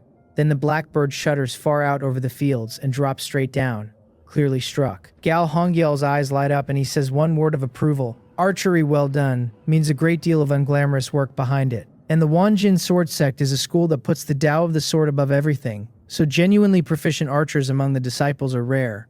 What I have just shown is worth something in a crowd this size. Jang Bang-yong, moved as well, asks how my movement technique is. I answer that one without speaking. My figure flickers off the carriage roof, and I run down the falling bird, and in a moment I am back on the roof with it hanging from my hand. Gal Hongyeol and Jang Bang-yong look at each other with open surprise, because the movement technique is far past what either of them allowed for. Mok Nongdo looks shaken, since at that speed anything he did from behind would amount to eating my dust. Jang Bangyeong says my name slowly, and then asks whether I am not, by any chance, the one who lured the ghost away during the herb gathering mission. There was a rumor going around the sect about that. She had listened to it as a story and let it go. Only now does she remember that the man in the story was also named Jin Bi and was also only in the bone forging realm. I admit it without any modesty worth the name, and say I was with senior brother Guak Rimson at the time. I wanted the archery and the movement technique seen. That was the whole point of climbing onto the roof, because in a team a man has to demonstrate sufficient value or he becomes luggage. Gal Hongyeol laughs out loud and says that with my movement technique and my archery the team's strength has actually gone up, and he waves everyone back inside to talk. Agreeing to Guak Rimson had been the repayment of a debt, and he had walked into it prepared to serve as my bodyguard for a month. And instead he has been handed a surprise. Forget the archery for a moment. The movement technique alone will earn its keep in the ghost realm 10 times over. Jang Bang-yeong has plainly arrived at the same conclusion, and the look she turns on me is a great deal warmer than the one she wore an hour ago. Mok Nongdo has been smiling along with everyone, and then quite suddenly, he works out that his own position in the team has dropped to the bottom again. 3 hours pass without a rest stop, and we arrive. The entrance to the Wind Ghost realm is an enormous cave mouth, and its surface trembles continuously like the skin of a pond, and through the tremble I can make out, faintly, a different world standing on the other side. Gal Hongyeol nods and says we will rest a while and then go in. Camps are pitched all around the site, and ordinary people move in and out of them, busy at a dozen jobs. All of it serves the disciples who will walk through that mouth. Half an hour later, the whole company begins to enter. The sect briefed us before we left. Find every node inside the ghost realm and destroy it. Then kill the ghosts. And the more of them, the better, because only when the ghosts here have been cleared out will the Ghost King hiding in the depths show himself. At that point, the sect's elders take the matter into their own hands. Until then, he stays where he is, and the elders can do nothing about him however badly they want to. I watch the disciples ahead of me go through one at a time, and when my turn comes, I put my hand in first. It feels like being submerged in water, and it does not feel like water at all. I step through. Something tugs at my physical body, faint and unpleasant, then lets go, and what fills my eyes is a giant city, and all of us are standing at the foot of it. The wall runs dozens of yards into the air, and the gate set into it is only a size smaller than the wall itself. And the proportions are wrong in a way that puts my teeth on edge. Men can build a wall that tall. No one would ever build a gate that big. Here it stands anyway. A sound comes, sharp, halfway between weeping and screaming. Everyone claps their hands over their ears, and it changes nothing, and the whole crowd sways, light-headed on the edge of dropping where we stand. Then a cold snort cuts across the whole square, and the wailing stops as though a door has shut on it. I turn my head. Elder Sun is standing at the rear, arrived without any of us noticing. His eyes nailed to the distant city, and in the next moment, he is gone from where he stood and going straight into it. The deacon at the back shouts for everyone to advance, and the disciples start to move, streaming toward the open gate. Gal Hongyeol says in a low voice that we are to follow his commands from here, that no one advances rashly, and that no one separates. The three of us nod without speaking, because this was all agreed before we came. Set against the size of the ghost city, our group is a handful of grain. The only reason 4 people can walk in at all is that the place was swept once already and the ghost population has dropped a long way. Crossing under the gate puts a chill through me. The temperature inside is genuinely lower than outside the wall, and the cold carries something else I cannot name, a quality that makes a man want to turn around and leave without ever deciding to. Dozens of teams fan out, and nobody makes any effort to stay near anybody else. More bodies would be safer. More bodies would also mean far less to divide at the end. The ghost realm produces treasures useful even to experts in the spirit refining realm, which means that for body tempering disciples like us, they are not merely useful but excellent. That is the real reason the crowd at the entrance was as large as it was. By sect regulation, anything found inside belongs to the disciple who found it, with no obligation to hand it over, and if a man does want to sell, the sect buys it back at a high price. For an organ refining cultivator like Gal Hongyeol, the arithmetic is harsher. A great many of them have already failed to break into the spirit refining realm. Either their apertures or their spiritual power took damage in the attempt, or they have simply grown too old to have any hope left, and they come here to buy that hope back. The ones below organ refining are older than they look and come for the same reason, and they call it a gamble because that is what it is. We turn down an alley and vault a wall into a courtyard. I look around with more curiosity than caution. The furnishings are in ordinary households arranged the way an ordinary household would arrange them. If I did not know where I was standing, I would take this for some quiet city in the provinces. We search carefully and find no ghosts and no treasures, and the only sound in the place is 4 people walking, going around the courtyard walls and coming back. Jang Bangyeon turns and asks Gal Hongyeol whether he has anything, and he shakes his head after going over every corner of the courtyard and says we should move to the next one. We follow him out and leap into the courtyard beside it. Walking next to Mok Nongdo, I ask quietly whether senior brother Gal is hunting for the Ghost Realm's nodes. He nods, sweeps our surroundings warily, and says we are not the first batch of disciples to come into this ghost realm. Most of the ghosts here are already dead, and what remains is either extremely powerful or extremely well hidden. Seeing me listening properly, he adds that the powerful ones are not our targets at all, and that the reason any of us came is to find the nodes and destroy them. I ask whether there is much benefit in destroying one. Jang Bangyeong glances back at me, smiling, and says that the moment a node breaks, a massive volume of origin chi comes pouring out of it. A man of any realm at all can absorb it immediately. That lifts my eyebrows, so the payoff is that direct. Her smile widens and she adds that the origin chi is not only good for cultivation, but slowly repairs damaged apertures and spiritual power, and that with luck prime stones sometimes appear inside a node. Mok Nongdo says, with a bitter twist to it, that this is precisely why he came, since wealth is found in dangerous places. Without a risk like this, he would never advance another step inside the organ refining realm. I ask how a man finds these nodes in the first place. Mok Nongdo explains that senior brother drank a bottle of spirit suspending liquid before we entered. It lets him sense the subtle flow of origin chi inside the ghost realm, and its range is very short, so the work amounts to searching one place at a time and hoping. I nod, having got most of it, and put my attention on the walls, watching for anything that might come over one. Gal Hongyeol and the rest of us wander through courtyard after courtyard without finding a single node. What I get instead is a long look at the domestic arrangements of a city with no living people in it. Somebody built this place to imitate a human city down to the water jars, and there is a reason for that, and I do not know it yet. 1 hour, then 2, then 3, and nothing. In a city this size, 4 people are ants, and the ground we cover in a whole day is pitiful. Since the nodes answer only to perception and are invisible to the eye, Galhongil has to feel out every courtyard individually, and that is a heavy drain on the mind, and we stop to rest more times than any of us expected. Jang Bangyong notices how Paley is gone and says softly that she will take over and he should rest. He does not argue, thanks her, and hands the spirit suspending liquid over. A quarter of an hour later we set out again with her in front, and the 3 of us on the perimeter. We have not seen a ghost yet, and nobody drops his guard. The ghosts here were cleared once, and the strongest could have gone unnoticed, or else been noticed by disciples who did not survive reporting it. Half an hour on, in a small courtyard, Jang Bengyong stops mid-step, and something pleased crosses her face. Gao Hongjil asks whether she has found it, and she says the origin chi fluctuations here are unlike anywhere else, and that she wants to feel it out more carefully. She walks the courtyard pace by pace for another quarter of an hour, and then she stops beside a water well and says it is here, her eyes fixed on a point in the air above, and to the right of the stones. I ask what happens next. Galvon Gyol says we break the node with internal strength, and then he looks around the group, and his gaze settles on me and stays there while he adds that breaking a node releases origin chi only if the node is a true one.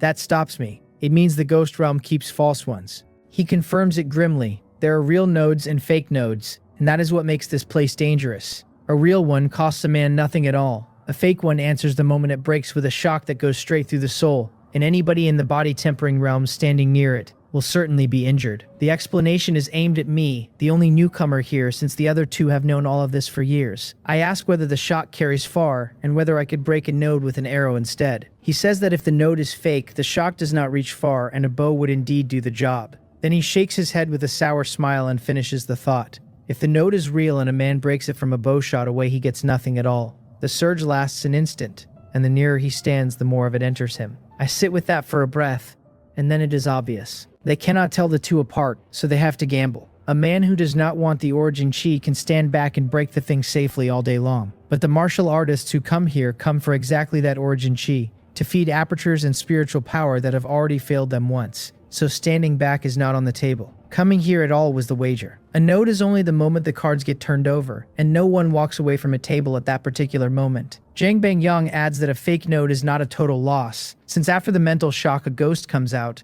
and if we kill it there may be a ghost bead inside the body. Ghost beads are used in medicine and in artifact refining and are very effective. I make a face at that. It is offered as a consolation prize and it does not console me. The sequence being described is that a man's mind gets rung like a bell and then a ghost jumps out of the hole. No matter which way I turn it over, that is danger rather than luck.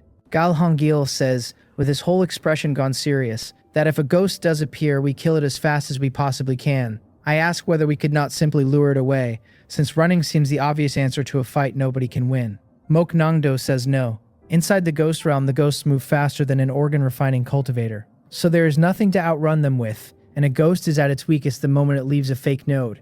It grows stronger the longer it is left alone, and given time it will absorb its own ghost bead. Jang Bang Yong sees me still working through it, and explains that the bead forms in the first place because the ghost has been pinned under the node for so long. So it is a gamble, nobody has the option of declining. Gal Hongyeol thinks for a moment and then tells me to stand well back for this one. My cultivation is insufficient, it is my first time breaking a node, and he is not confident I will be braced for it. He is not worried about me taking a share of the origin chi, since a true node produces more than enough for 4. What worries him is a fake one leaving a bone-forging disciple badly injured or dead, and he promised Guak Rimson. I think about it, follow my own instinct rather than my pride, and retreat about a dozen yards. He nods. I stop where I am and put my eyes forward, ready to loose at anything. He says to begin. Jang Bonggyong steps up to the node with her longsword, breathes in deep and drives the blade forward. Half the sword vanishes into empty air, and before I can be impressed by that, terror is pushed into my heart from outside. It is not a feeling I arrived at. It is placed there whole. The certainty of a catastrophe already falling, and it wants me on the ground, kneeling, begging. The tranquility source art spins up frantically and hauls me out of it, by the collar. In the brief window that gives me, I see Mok Nangdo blown backward off his feet. Gao Honggeol and Jang Bangyang are both bleeding from the corners of their mouths, with their faces gone bloodless, and both are charging anyway at a phantom that has appeared where the node was. I start shooting. The arrows go in heavy and keep going in. Since ghosts were always going to be the opposition, I switched to specially made heads before we entered, ruinously expensive and worth every one. The places they strike dissolve as though the thing had been splashed with acid. A silent roar goes off inside our skulls and makes Gao Hongyeol and Zhang Bangyeong both falter half a step. It does not cost me a single shot. Inside what is nearly a blink, there are no fewer than 10 shafts standing in the ghost's body, and the force behind them is walking the whole shape backward, and its shrieking does nothing to me at all. Mok Nongdo scrambles up onto his elbows and stares, because the ghost is being held down by one man with a bow, unable to move, made to eat every hit. Gao Hongyeol shouts once, flickers to its flank, and takes the head off with a single sweep. I put 3 arrows into that head while it is still in the air and blow it apart, and Zhang Bangyeong steps in beside him, and the two of them cut the body to pieces. Blue smoke goes up. The ghost is gone. Mok Nangdo arrives with his sword out, having missed the entire fight, and sheathes it again with as much dignity as the moment allows. Then Gao Hongyeol sees the bead lying where the ghost stopped existing, and he laughs out loud. Mok Nangdo watches me walk over and tells me, with no irony in it anywhere, that I am truly too amazing. When the mental shock first hit, he had been genuinely frightened, because it meant a hard fight, and what happened instead was the opposite. The thing came out of the node and was suppressed in the same second. Its wailing bought it nothing, and for an organ refining cultivator like Gao Hongyeol, the rest was simple work. He claps my shoulder hard enough to move me and says it was well done. He knew the archery was good, having watched it from a carriage roof, and only now does he understand that good was the wrong word. He has killed Ghost Realm entities before. He has never had one killed this cheaply. Zhang Bangyeong is all smiles too, and tells him that keeping junior brother Jin this time is the most correct decision he has ever made in his life. I wave that off, point at the ghost bead, and ask how it is collected. A jade box, apparently. Gao Hongyeol produces one, stores the bead carefully, and looks pleased with the world. He has taken a real injury and the haul is decent, so the ledger balances slightly in his favor, though the actual profit of the afternoon was discovering what I am for. He asks whether we keep searching or head back. Nothing went badly wrong, but 3 of them ate that shock, and are visibly the worse for it. Zhang Bangyeong suggests 1 more hour and then home, and Gao Hongyeol nods, since injured or not their fighting strength will carry another hour. Mok Nongdo and I have no objections. I collect the arrows, most of which will serve again, and we start looking. The hour goes by fast and produces nothing. We are all a little disappointed, and there is no point in it, because finding nodes is luck, and luck cannot be pushed. Following the morning's plan, we work our way carefully out and back to the camp, and we are not the first team home. Sitting at ours, I ask Gao Hongyeol about the thing he mentioned earlier, whether a ghost bead can really be used in alchemy, and whether there are particular requirements for it. He says there is nothing special about it. He asked a senior brother once and was told it is ordinary alchemy with 1 ghost bead added. Then he adds the part that matters, which is that the extra bead raises the difficulty sharply, and makes it very easy to blow the pill furnace apart. My eyebrows twitch at that. I ask what the bead actually does to the finished pill. Leaving aside the special pills, he says, in an ordinary cultivation pill it simply strengthens the medicinal efficacy. I ask whether that is like increasing the age of the herbs, and he says more or less, and that 1 regular ghost bead will reliably add something on the order of 50 years of medicinal property to the ingredients. Zhang Bangyeong throws a log onto the fire, looks over, and asks with a smile whether I have done some study of alchemy as well. I tell her I have dabbled. Mok Nongdo laughs and says he can practice alchemy too, and that he simply never passed the Alchemist Alliance assessment, and let the skill go afterward. Then, in a tone he clearly believes is casual, he says a ghost bead really ought to be handed to a proper alchemist, since otherwise the bead will be wasted. He is afraid my hands will start itching. Ghost beads are rare, and every alchemist alive would want 1 pass at refining with one, and Mok Nongdo has wanted it for years, and never managed it, and my share of the credit for this particular bead is large enough that nobody could refuse me. So he is doing what he can with words. I ask whether an alliance alchemist is sufficient, and what grade would be needed. He starts to say 9th, catches himself mid-word, and revises to at least 8th grade, adding that using a ghost bead and a Jangbu pill is the only way it will not go to waste. He is watching my face and raising the bar as fast as he can build it. Gao Hongyeol looks at me, hesitates, exchanges a glance with Zhang Bangyeong, and takes the bead back out and tells me that if I want to try refining it, I should simply take it. It is 1 bead. Losing it would not end anyone's year. I ask whether a Jangbu pill is really acceptable given that the Biryong pills I refine are not yet good enough. Mok Nongdo's face stops working. He asks whether I am saying I can already refine Biryong pills, and Gao Hongyeol and Zhang Bangyeong turn as well. I tell them I can refine some, that I can guarantee the batch will succeed, and that the yield is not yet what it should be. Between one thing and another, my proficiency with the Biryong pill has only just come up toward perfection, so I will not explode a furnace, and I will not promise a full one every time.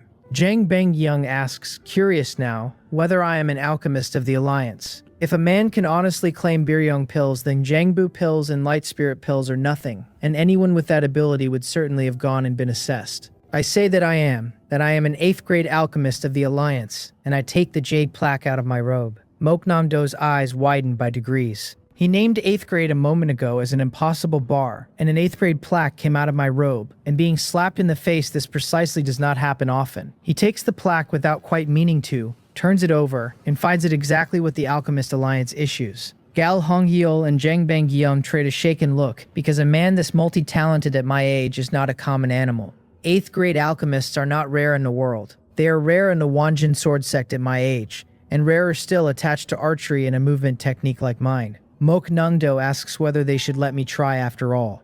Gal Hongyeol nods and says that with a ready-made alchemist at the fire we obviously should, since that way less of the bead's origin chi is lost and a Jiangbu pill is sufficient. I point out that I brought no pill furnace and have no herbs. He says he will borrow a furnace and that there are herbs in the camp, and I go to buy them. The ingredients for a Jiangbu pill are not complicated and carry no requirement for age, and the camp stocks all of them, which suggests somebody thought ahead. By the time I come back, the furnace is sitting beside our fire. Gal Hongyeol looks up and asks what else is needed and whether the firewood will do, because he genuinely does not understand any part of this. Mok Nongdo eyes the pile and suggests splitting some finer wood, since finer wood makes the heat easier to control. That is true, and it is also the standard advice, because his refining is average and his knowledge is not. I wave Gal Hongyeol back down before he can go find an axe and tell him these are fine.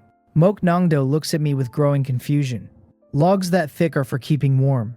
They are not for alchemy. I ask, carefully, whether the ghost bead and the herbs go in together with no particular order, since I have never refined anything this way before. Mok Nangdo says yes, that much he knows, and that they simply go in together. I pick up the furnace, check it over, find nothing wrong with it and the inside already clean, and set it directly onto the campfire. Mok Nongdo's eyes come close to leaving his head. Gal Hongyeol and Zhang Bengyang do not understand alchemy well enough to know whether that is correct, but they can read Mok Nongdo's face, and what they read there makes them uneasy. The plaque should not be fake. There would be no point in faking it. I do not notice any of this. Once the furnace is hot, I throw the herbs and the ghost bead in together. Mok Nongdo keeps staring. Refining over a campfire was outrageous enough. The herbs went in like a man salting a stew, and he has begun to wonder whether the methods of alchemy changed enormously while he was not paying attention. Gal Hongyeol and Zhang Bengyang look at each other.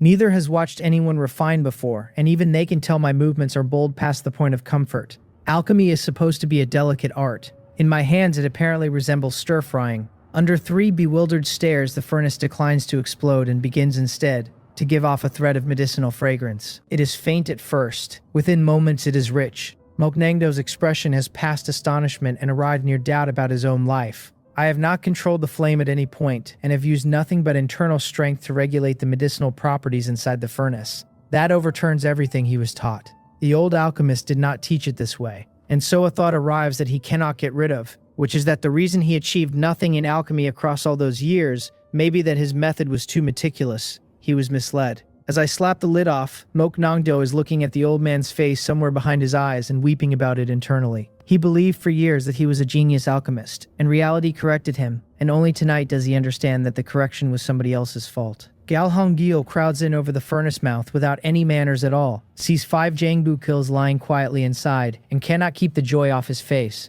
I take them out one by one into a jade box and look them over, and they are nothing like the Jiangbu pills I have refined before. The color is fuller. The fragrance does not go everywhere the way I expected, but ends up locked inside the pills themselves. All 5 sit there glowing very faintly, and a man's hand wants to pick one up for no reason he could defend. Gal Hongyeol proposes 2 for me and 1 each for the 3 of them. Zhang Bengyang has no objection. Mok Nongdo, who has crossed over into something close to worship in the last quarter of an hour, has considerably less than none.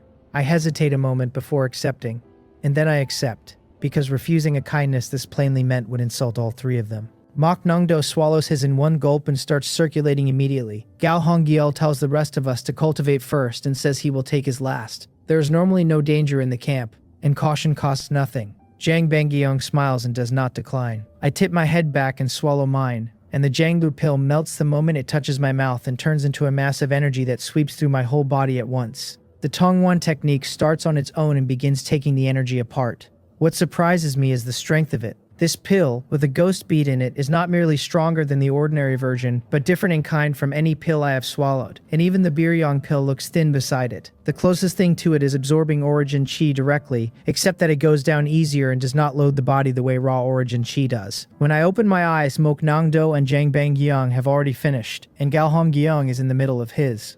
Jang Bang-gyung tells me kindly that there is one more Jangbu pill and no reason to rush it. There is still plenty of medicinal power left in all of us, and I should wait until this one is fully absorbed. I thank her for the reminder and do not correct her. The truth is that the pill in me was digested nearly to the dregs some time ago. The Tongwon technique at its 5th stage accounts for part of that. The larger part is the dragon suppressing image, whose body suppression stage is built on strengthening control of the body by absorbing the origin chi of heaven and earth. Turning a mouthful of medicinal power into internal strength costs it no effort at all. That is also why my session ran longer than theirs. A moment later, Gal Hongyeol opens his eyes. He says with his whole face lit up that thanks to the pill I refined, he had been worried about whether his injuries would affect tomorrow, and now sees he was worrying about nothing. Jang Banggyung sighs and says that with more pills like these, we would not need to hunt nodes at all. Gal Hongyeol laughs softly and asks where she imagines ghost beads come from if not from taking risks. My archery was the surprise of his day. Fake nodes will be far easier from here on, and he is not claiming a bead every time, only that 4 lives are meaningfully safer than they were this morning. For him, that alone is enough. Early the next morning, the 4 of us are standing inside the Wind Ghost realm again. Gal Hongyeol takes out the spirit-suspending liquid he drew this morning, and as he lifts it, I reach over and stop him. He looks at me without understanding. I ask quietly whether he would let me try today. He frowns slightly and neither refuses nor agrees. The liquid exists to make a man more sensitive to origin chi, and perception does strengthen as cultivation climbs. But without a genuine breakthrough into the spirit refining realm, it stays very slight, and that is as true of organ refining as of anything below it. Better than bone forging and marrow refining is the whole of the claim. I smile and ask for 30% of the bottle, and I tell him archers sometimes have strange intuitions. Jang Bang-gyung looks at Gal Hongyeol and says to give it to me, since it is only 30%. With the 2 of them searching all day yesterday, they turned up exactly 1 node and it was a fake. He thinks it through. At worst, a little of the liquid is wasted, and as she says, the 2 of them searching flat out guarantees nothing either. He hands it over and tells me to stay safe, because whoever searches walks at the very front and carries the risk of walking there. I sniff the bottle, which is pungent and fishy, and I have no idea what went into it. I drink off about 30%. The taste narrows my eyes on its own, and behind it something cool goes straight up into my mind, and I close my eyes without deciding to. When I open them, the ghost realm no longer feels the way it did a minute ago. Jang Bang-gyung sees my expression and explains, smiling, that I have sensed a little origin chi, and that is why everything feels different. I nod and take the lead into the city with the 3 of them behind me. The nodes inside a ghost realm do not sit still. After a period, they shift position on their own. And the one mercy is that the shifting is not random teleportation across the whole city, but stays inside a certain range. So we do not resume from the courtyard we abandoned yesterday evening. We restart from a section in the middle to be sure nothing is skipped. I stop in the first courtyard and stand there without moving, and the 3 of them look at me in confusion. I do not explain. What I am doing is adjusting the output of the jade pendant by small degrees, and I keep it hidden well enough that none of them see the faint glow. Yesterday's method struck me as badly inefficient. It was slow, and at the end of all that slowness, a man still had to gamble. So last night I decided to bring the jade pendant into it. This semi-spiritual artifact has proven to be a tool for every occasion, devastating as a sudden strike and thoroughly useful in helping me absorb origin chi. What I want to know is whether it can amplify the spirit suspending liquid enough to show me the nodes clearly. The cool sensation in my mind shudders and then settles. The world I am perceiving changes all at once. Faint flickering lines lie across the entire ghost realm, dense as a net, and where they run thickest is the deepest part of the city, which glows a black close to despair. Everywhere else is better, though patches of black are scattered all through it. It works. My spiritual power starts draining immediately. I leap up onto the courtyard wall and stop looking at the distance, pulling my attention into the courtyards inside 100 yards. There, a black spot sits in a courtyard a few dozen yards off, shaped something like an octopus. Dozens of black lines drift faintly out of it, resonating very subtly with the sky above and with the depths of the city. Gal Hongyeol and the others startle at the sight of me on the wall and move in to guard the base of it. I tell them to go that way, and as I say it, I shut the jade pendant down, because in that short span more than half my spiritual power is already gone. They agree without argument. Having handed me the search, they will not second-guess any part of it until it is finished. We go forward carefully, and although I sense no danger, care is free. It takes us the better part of a quarter of an hour to cross a few dozen yards and reach the courtyard. On the way, I ask Gal Hongil whether I have it right. A fake node is where a ghost hides, and a true node is a support point for the operation of the entire ghost realm. He nods and says I could put it that way, and that the trouble is nobody can tell them apart, so all anyone can do is find one and try it. I ask how many true nodes a realm this size would hold, and he says he does not know, but at least several hundred, possibly a great deal more. Moknongdo cannot hold it in any longer, and asks whether I have found something. I point ahead and tell him there is a node in this courtyard, and I bring the jade pendant up again. At close range, the black spot is far clearer, and I can faintly feel origin chi oscillating inside it. If true nodes really are the supports the ghost realm stands on, then the odds on this one being real are very high. Their eyes light up. Gal Hongil takes the spirit suspending liquid out again and moves to drink. He is not checking my work. He intends to be the man who breaks the node, so that if it is fake, he takes the first wave and a bone-forging disciple does not. I stop him and say there is no need, that I will break it with the bow. I put everyone at a moderate distance, far enough that a fake node's shock arrives weakened, and near enough that a real one can still be drunk properly. He hesitates and nods. I draw. The pendant is already off, and I am aiming by the thin sensation the spirit suspending liquid left me, with the tranquility source art turning over hard so it can eat part of any mental impact. The arrow goes. Something gives with a faint muffled snap, and before any of us can decide what we heard, origin chi comes boiling out of the node. It surges with more force than we braced for, and catches all four of us off guard, and then our bodies take it in and our cultivation techniques start turning by reflex. I half close my eyes and feel it digested, converted, added to my internal strength, and a smile comes onto my face without permission. In the space of one breath, the flood stops. That is the ghost realm detecting a broken node and repairing itself, sealing the origin chi off again. The four of us open our eyes with the same look of wanting. Gal Hongil and Jiang Bangyang's injuries from yesterday have healed completely under that one wave, and even some of the old damage from their failed attempts on the spirit refining realm seems to have improved. My own spiritual power, nearly spent a moment ago, is substantially restored, and the growth in my internal strength has me grinning like an idiot. The origin chi here is genuinely different from the kind outside, which has never restored spiritual power like this. That may be the entire reason the sect, from the elders down to the newest disciple, is so eager about this place. Then Moknongdo points at the ground beneath where the node hung and shouts. The four of us go over and find a transparent shard lying there, giving off a faint light. Gal Hongale's eyes brighten instantly. He calls it a node shard, says our luck is in, then crouches and puts it into a jade box. I ask whether it is good for anything. Jiang Bangyang, all smiles, says it is a treasure only spirit refining experts can use, and that body-tempering martial artists have no use for it whatsoever. The sect grants 5,000 contribution points for a single shard. She is finding me more pleasing to the eye by the hour, since I am apparently a walking lucky charm who located a real node inside a morning and turned up a shard inside it. Node shards do not come with every real node. They come with pure luck. Moknongdo laughs and says we have made a killing, because 5,000 split 4 ways is over 1,000 each, which already rivals what the sect pays for the entire mission. That explains something. The shard felt to me like a piece of ordinary glass, and if it takes the spirit refining realm to use one, the principle is probably the same as a spiritual artifact. I ask whether we continue. Moknongdo nods rapidly and says that if I am not tired, then none of them are.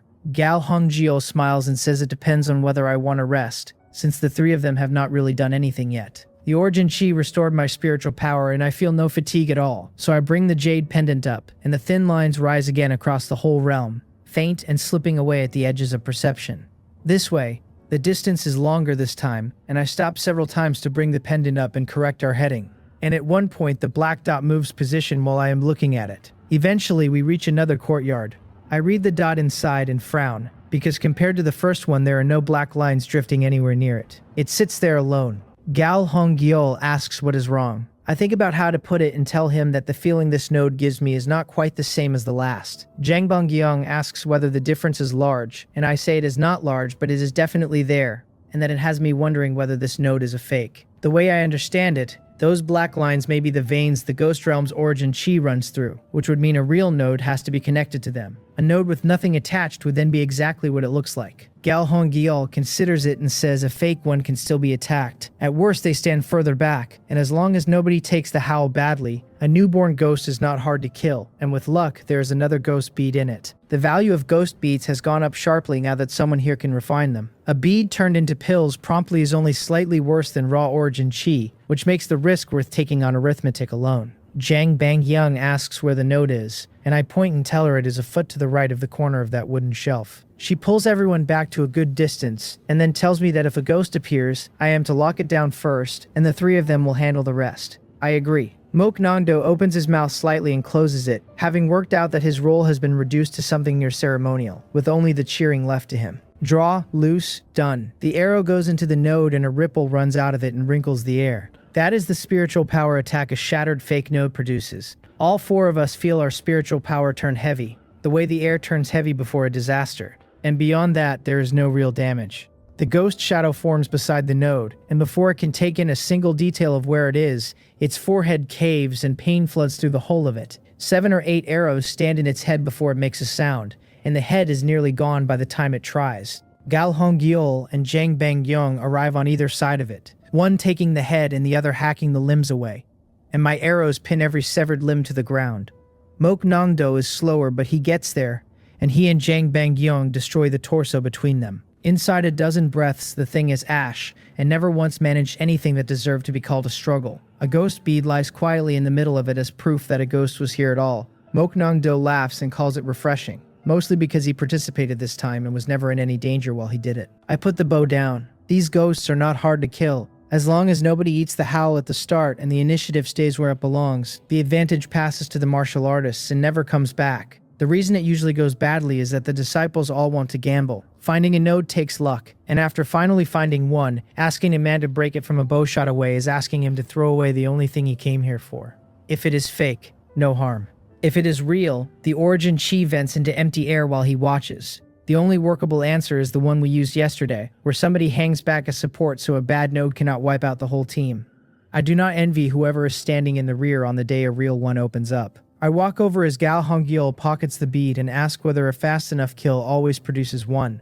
Jiang Bangyong says not always, but in most cases yes, and her face is full of smiles, because that fight cost us nothing at all, and paid us a ghost bead. Gal Hongyeol hands me what is left of the spirit suspending liquid and says it is all mine, and he is counting on me today. He seems to have run out of things to say about the sensing. Mok Nongdo says he is counting on me too, and behind the joke he is doing sums, because if this holds up, his own breakthrough into organ refining stops being a distant hope.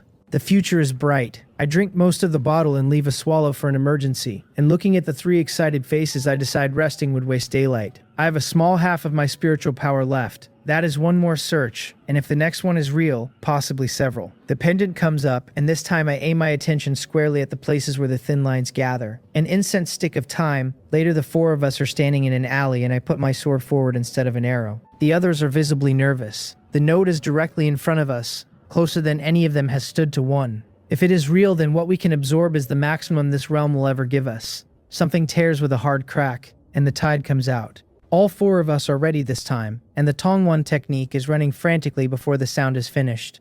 I am nearest, so I take the most of it, and for a moment I have the distinct impression that I am about to burst at the seams. It stays an impression. Meridians, bones, flesh, all of it holds. One breath and it is over, and the 4 of us stand there without moving for a long time. When we finally open our eyes, there's a smile on every face that nobody is bothering to control. There was too much. The effect is at least half again what the first node gave us. Jiang Bangyong's face is flushed, and her body has gone soft under her, which is what happens when someone takes on more origin chi at once than the body can process. She looks like a woman who would very much like this problem again tomorrow. Gal Hongyeol closes his fist slowly. He can feel his damaged apertures and spiritual power coming back to life, and if this holds for another dozen doses, the hidden injuries from his failure will be gone entirely. He also has the experience of that first attempt, and a failed attempt is still an attempt, and trying again would raise his odds by 20% at the least. He is thinking about the spirit refining realm now, and his blood is up. That step is where the gap from body tempering truly opens, in combat power and in the number of years a man is given. It is the first step toward longevity, and everybody here knows it. Mok Nongdo has felt his own bottleneck for organ refining loosen, and he is confident that without another drop of origin chi he could go home, cultivate diligently for a few months, and break through cleanly. Coming here and running into me looks to him like a gift from heaven. I check the panel and the corner of my mouth goes up, because marrow refining is closer than it has been. The internal strength converted out of this origin chi is worth far more than anything a Nawan bead gave me. My spiritual power has come back far enough for at least one more search. I tell them we continue, and the three of them look at each other with their faces full of joy and agree. Jang Bang Young looks at me a moment longer than the others do, with light moving in her eyes, and then her face colors slightly and she puts her head down. 3 hours later, the four of us walk back into camp flushed red to the ears. That is what happens when men absorb more origin chi than their bodies can hold, and the surplus is nowhere to go. We rested twice in those 3 hours, and spent everything else hunting. I found 2 more real nodes, and the origin chi from them filled our bowls past the rim. 2 more fakes turned up as well, and the ghosts inside them died easily enough, though the pair only produced 1 ghost bead between them. No node shards. That, as everyone keeps telling me, is entirely a matter of luck. Gal Hongyol asks whether we are refining tonight, and I tell him we are because the sooner a ghost bead goes into a furnace, the less of it leaks away, and I have no reason on earth to leave that on the table. He says he will borrow a pill furnace, then changes his mind aloud and decides to buy the thing outright so nobody has to borrow one again, and goes off laughing toward the other fires. Mok Nangdo volunteers to buy the ingredients, and although his own success rate with the Jangbu pill is dismal, he does know what goes into one. He has felt like a freeloader all day and is working hard at looking useful, and under that is something closer to fear. Today's haul was so large it has begun to feel unreal, and being cut from this team now would be a loss he could only weep about. Jang Bang Yong and I build the fire up. The wood crackles and the cold pulls back from around us. She looks over and asks, out of nothing at all, whether I am married. I tell her I am not, and I look up, startled. Her face is lit from below by the flames, bright and handsome, going in and out of the dark as the fire moves. Years of martial practice have left her figure lean and finely made. She is around 30, which among ordinary people counts as getting on, and among martial artists is nothing worth remarking. By the standards of the life I had before, 30 is the best a woman ever looks, past the unripeness of a girl and into something warmer. She asks, smiling, whether there is nobody who has caught my eye. I tell her my cultivation is insufficient, and that I am still working on that. She says the bone forging realm is admittedly a bit weak, but that with my talent, the cultivation is only a question of time. With the origin chi infusions coming, I should reach the marrow refining realm very soon, with the organ refining realm within reach after it. She is not flattering me. Being washed through with origin chi day after day is a treatment not even many disciples of the Sonon sword sect ever get, and we are getting it for the price of walking into a haunted city. For a martial artist still in bone forging, that repeated washing improves the root bone itself, and everything afterwards runs smoother for it. I cup my hands and tell her I will take her auspicious words to heart. She says, beaming, that there is no need for that kind of politeness between us. She is about to say something else when Mok Nongdo comes back into the firelight with his arms full and his face bursting, and she rolls her eyes at him instead.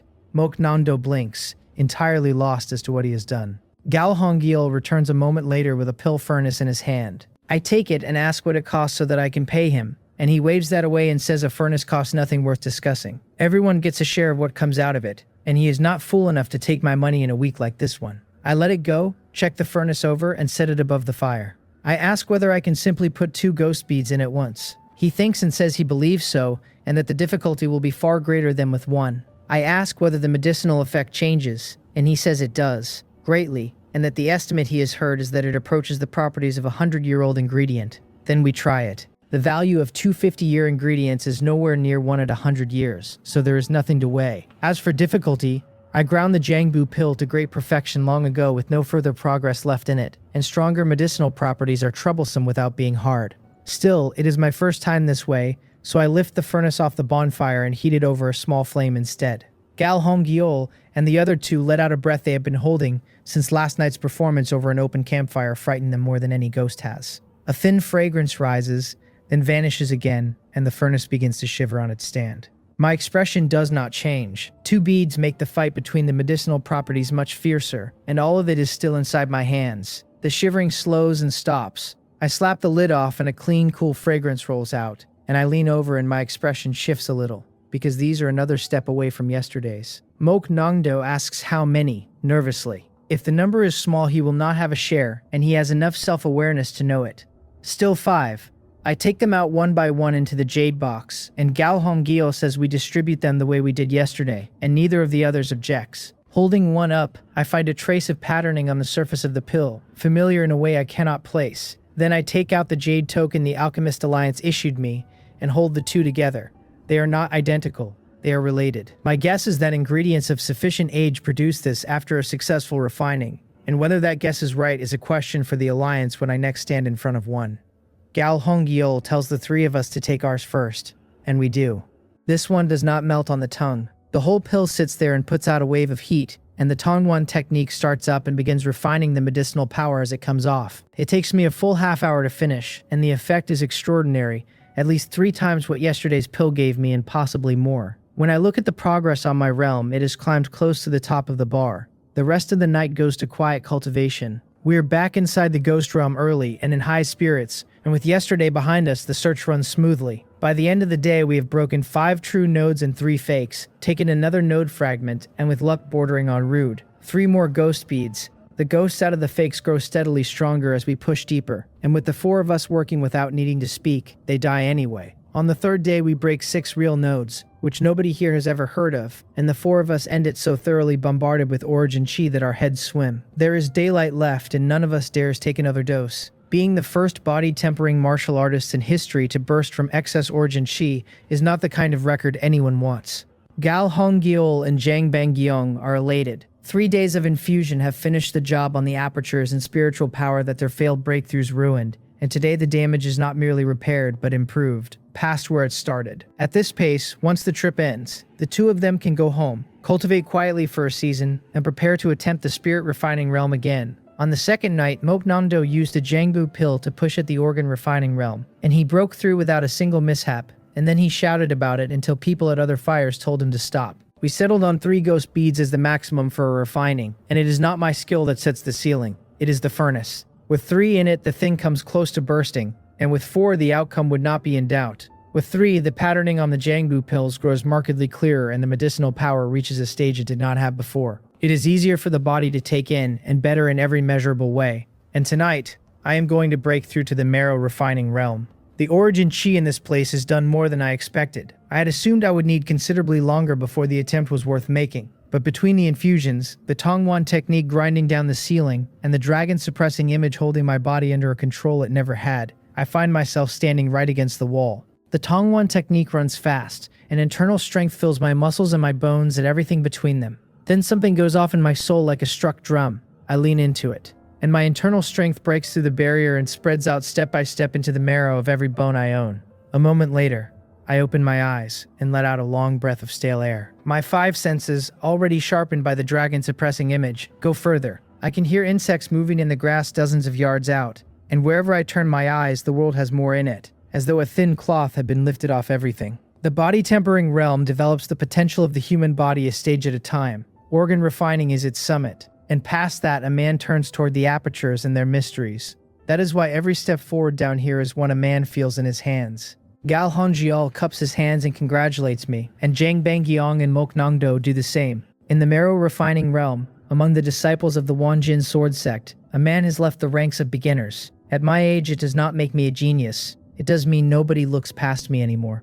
I return the courtesy and look at a tree dozens of yards off, where a single leaf comes loose in the night wind. Something in me stirs, my figure blurs out of where I stand, and I am up beside the crown of the tree catching the leaf out of the air with one hand. I turn it over and look at the veins, set my right foot lightly against a branch, and come back to my original spot the way a breeze goes through a willow. With the breakthrough, the soul-chasing step finally shows what it was built to do. My cultivation had been throttling it this whole time. Under a high moon, I sit down cross-legged and take stock of everything I own. The panel puts me at marrow refining, 37 out of 500,000, and the requirement did not multiply by 10 again, which lets me breathe. On current conditions, I might finish this realm inside a year, and if the Tongwan technique reaches its 5th level, the ceiling drops further, and the year shortens with it. Every infusion here moves my internal strength a distance ordinary cultivation would need months to cover. I will not waste thought on how long I can stay. Find a node, drink it, find the next one. Beyond the soul-chasing step recovering its true speed, the Starry Night Sword and the Bramble Sword are no longer held back by the state of the man swinging them. If Shim Jungyeon of the Sonon Sword sect stood in front of me again and I wanted to leave, he could not stop me. If I chose to stay and fight, I would not need the Jade Pendant to do it. The startling Thunder Sword Force is a formidable thing, but with the dragon suppressing image in me, it can no longer lock my muscles the way it did. Every countershock the Bramble Sword returns would go into him instead. Inside 100 exchanges, the Bramble Sword alone could shake him to death, and with Sword 6 I could take the opening in his forms and take his head with it. Crossing a single realm changed my strength past recognition, so the plan is straightforward. Push the Tongwan technique to the 5th level, and perfection, and the Tranquility Source art with it, and once I am back at the sect, begin the dragon suppressing image in earnest.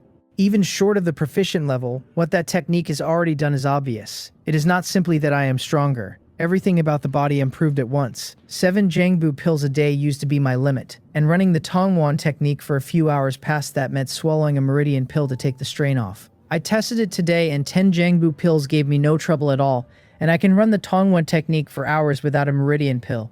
And with one the window stretches further still.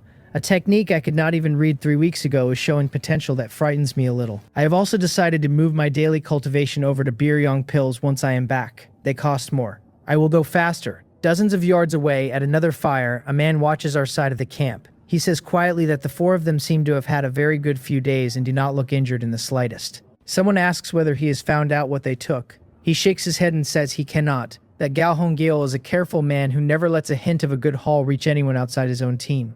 A third voice observes that their complexions are extremely full and that they must have taken several origin chi infusions to look like that. Then someone wonders aloud whether they have some special method, and Yeo Haiyun turns and tells Jo Jungwon that he used to follow Galhom Gale, and that he should go and ask about cooperating.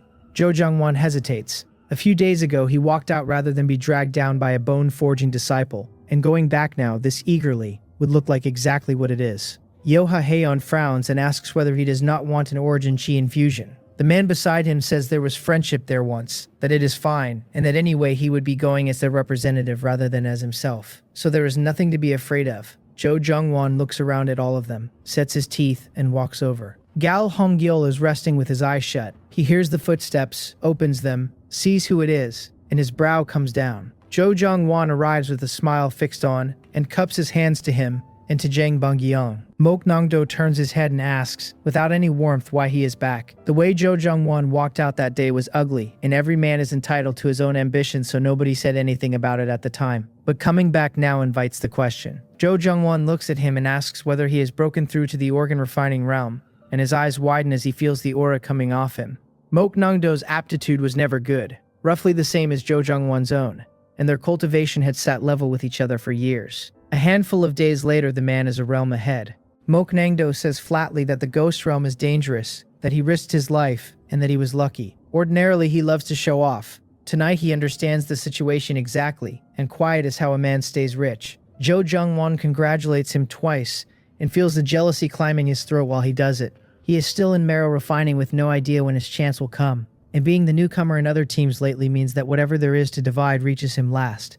Mok Nongdo can call it luck all he likes. Nobody breaks into organ refining on luck. Mok Nongdo cups his hands, says he is too kind, and stops looking at him. Embarrassed now, Jo Jungwon turns to Gal Hongol and says he has come at senior brother Yeo Haiyun's request to see whether there is any possibility of cooperation between the two teams. Gal Hongyeol says that he was in this team once, and therefore knows perfectly well that he has never liked having too many people around. Then he asks him to thank Yeo Haiyun for the kindness on his behalf.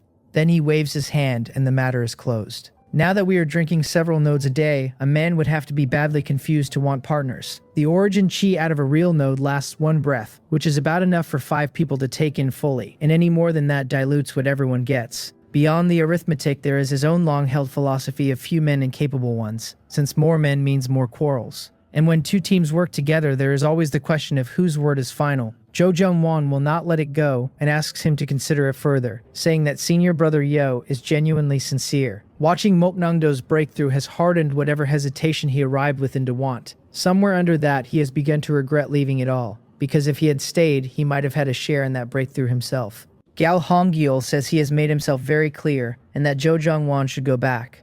Jo Jungwon turns to Jang Banggyang and gets as far as her name before she shakes her head, and the rest of the sentence dies in his throat. His face goes dark. He does not dare lose his temper about it, so he turns on his heel and takes himself back the way he came.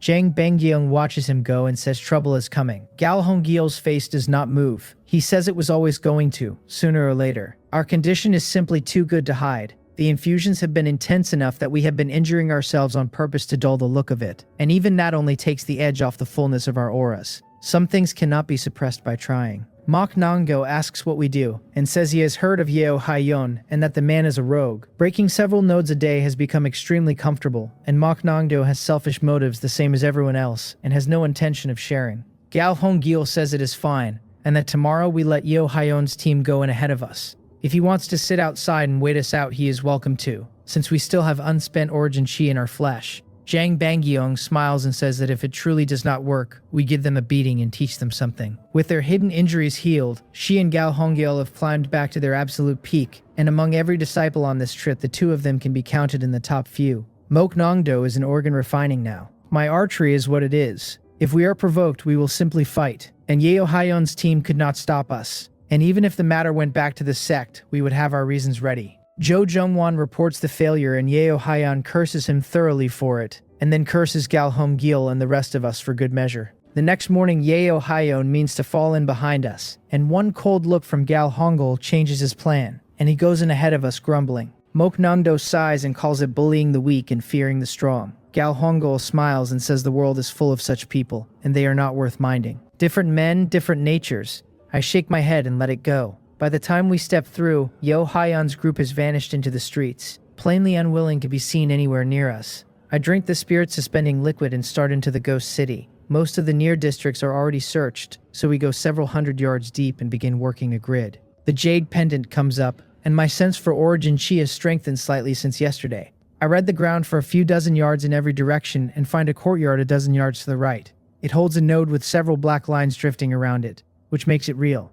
I smile and lead them forward carefully. Inside the courtyard, I bring the pendant up again to fix the exact position, and a black spot flashes at the edge of my perception from a long way off. I shout for them to watch out. I have seen that kind of black spot several times over the past days. Not knowing what it was, I have given it a wide berth every time. What I did not expect was that after avoiding it deliberately this morning, it would come straight at us. Gal Hongil asks what is wrong, and all three of them are already braced, reading my face. I open my mouth to tell everyone to run, and before the words are out, the black spot comes down over the whole courtyard.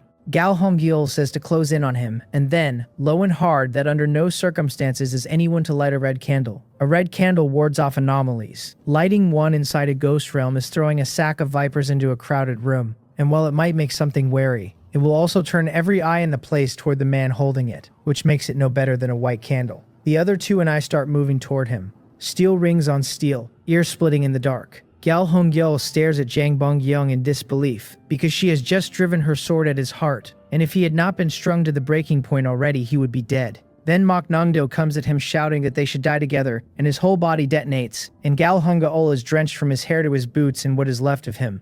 Gal Hongil stands stunned for a heartbeat, and then his face hardens.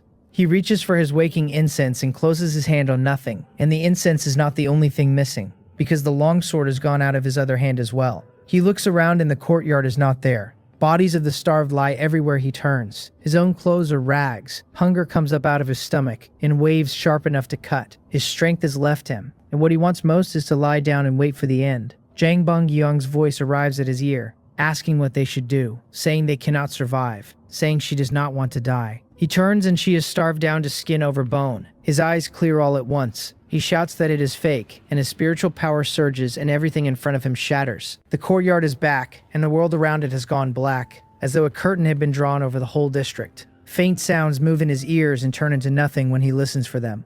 Mok Nongdo asks him what is wrong. He starts to say it is nothing, that the anomaly deluded him. In mid-sentence, his palm comes around and hits Mok Nongdo in the shoulder and throws him across the yard. Mok Nongdo laughs while still in the air, a mad, delighted sound, and Gal Hongil frowns deeply and puts his other hand against his own stomach, already a wet ruin, because Mok Nongdo put a blade in it a moment ago. Then Zhang Bongyong is asking him what is wrong. He takes a step back without meaning to, his eyes going from clear to clouded and back again. For her, the courtyard has been empty for some time. She sweeps it warily. A moment ago, the other three were beside her, and now there is nobody, and Mok Nongdo's voice drifts in from somewhere impossibly distant, calling her name, with no Mok Nongdo attached to it. She does not move. The anomaly came down too fast to react to, and its power is enormous, and she cannot see through the illusions either. Then my voice is at her ear, and she turns with her sword up and her eyes hard. The man in front of her is holding a stick of waking incense, and looking around warily, and she asks him what the first thing was that the two of them said to each other when they met 2 years ago.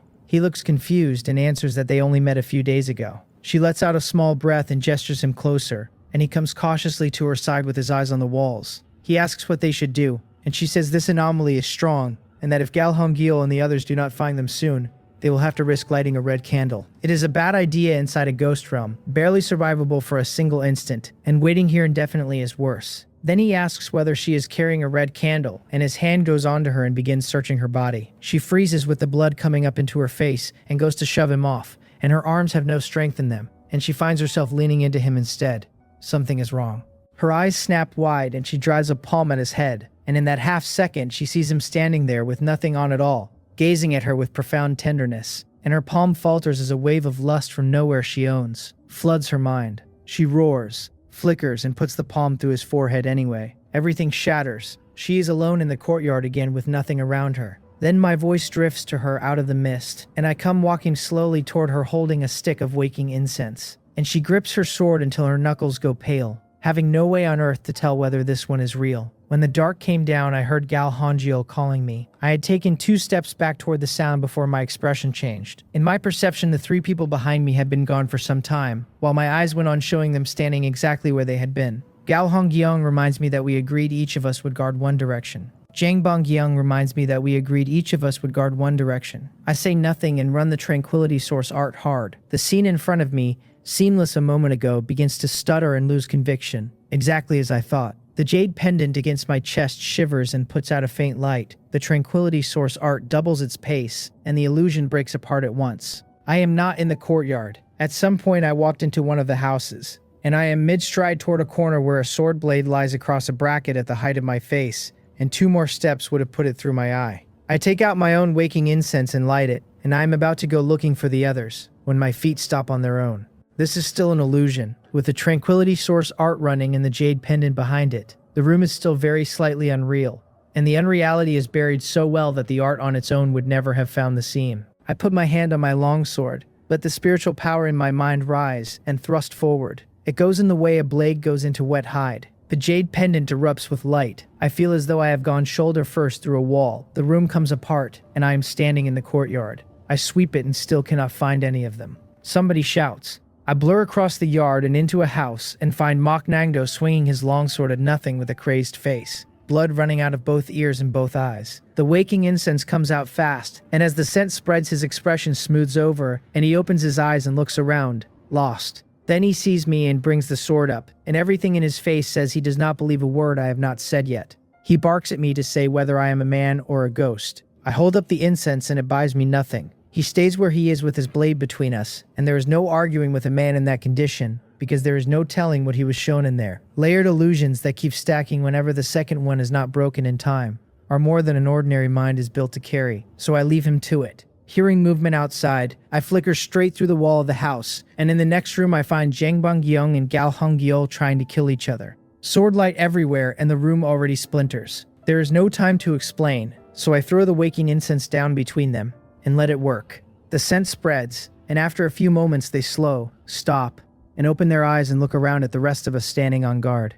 I tell them it was a layered illusion, and that they should light their own waking incense to be safe. Gal Honggyol shakes his head and says there is no need. Out of it, with his spiritual power circulating, he can tell what is real, and it is only while a man is trapped inside that the muddle-headedness keeps deluding him. He does not pretend the thing was anything less than powerful, and says that without me they would very nearly have been wiped out. Jang Bangyong glances at me, and for no reason I can identify her face goes red, and she looks at the ground. Mok Nangdo notices and asks with real concern whether she is alright. She tells him to get lost. He stammers that the version of himself she saw in the illusion was not the real him, and she rolls her eyes and declines to spend any further part of her life on this blockhead. Then something detonates outside. The 4 of us look at each other and run for it, and under the black curtain we find another group fighting, and it is Yeo Hayan's. Set against our scrapes and bruises, his people are almost all lying in their own blood, with only Yeo Hayan and 1 other man still on their feet. Mok Nangdo asks why they are here at all. Jang Bangyong snorts and says the reason is obvious, that they were following us, and that their tracking is better than she would have credited. Nobody enjoys being followed, and she had not expected them to fail this badly and get dragged into the illusion along with everyone else. Gal Honggyol says we should be thanking them, since they diverted a good share of the anomaly's attention, and adds that the anomaly is writing one of them right now. Mok Nangdo asks what we do. Force it out, Gal Honggyol says, because leading it in there makes everything worse, and he lights a stick of waking incense and throws it down near Yeo Hayon. Both men stumble in their forms. A black shadow rises out of the top of Yeo Hayon's head with crimson eyes that sweep the yard. cold and hunting, and everyone who meets that gaze starts hearing things that are not there, while shapes begin to build at the edges of sight, and the world loses its footing. My arrow goes through its forehead and drags it clear of Yeo Hyun's body. He shudders once and goes down, his chi and blood gutted, his spiritual power damaged. The thing shrieks and keeps shrieking, and I put shaft after shaft into it and pin it flat to the ground. Out of its illusion, its physical form is remarkably weak, with none of the untouchable speed it had before. My guess is that it never had speed. Inside this ghost realm, it moves by jumping from node to node, which is why an organ refining cultivator cannot outrun something that does not actually run. Galhung Gyul and the other two flash to the front of it and put 3 blades into it with their chi and blood burning, and the ghost shadow shudders and comes apart into dark smoke. The 4 of us stand looking down at Yo Ha-haeon and his people, 2 dead, 2 badly hurt. One of Jo Jung-won's arms has been taken off, and for reasons nobody can explain, the severed limb has been ground into pulp, so there is nothing to reattach. Yo Ha-haeon's essence blood is spent and his mind damaged, which is worse. They came here to repair the wreckage of a failed breakthrough, and are leaving further from the spirit refining realm than they arrived. No amount of origin chi later is likely to give it back. Galhung Gyul shakes his head slightly and asks why they had to go through all this. They worked together several times over the years, and seeing the state of the man is enough to pull a sigh out of him. Jo Jung-won looks up with his face working and says that if Galhung-ul had agreed to cooperate, none of this would have happened to them. Nok Nongdo curses him out loud and asks whether he has lost his mind, and whether he stalked us only to stand there now claiming the right of it. He wonders aloud whether the ghost broke something in his head on the way out. Jo Jung-won shouts back that he wants to become stronger, and asks what is wrong with that. Jang Bang-yong says there is nothing wrong with wanting to be strong, and everything wrong with his method, and then she says to forget it, that there is no reasoning here, and wishes them luck. When they first worked together, the read on Jo Jung-won was that his heart nature was poor. The truth turns out to be that the man lives entirely inside his own world. Yeo Hyun lifts his head and begs Galhung Gyul to help them out of the ghost realm, saying that if they go back like this, they will probably die. The spirit refining realm is finished for him. He would still rather live out an idle life in organ refining than not live at all. Galhung Gyul hesitates and then shakes his head. They stalked us with bad intentions, and letting that go unanswered is already generous, and now we are being asked to carry them home.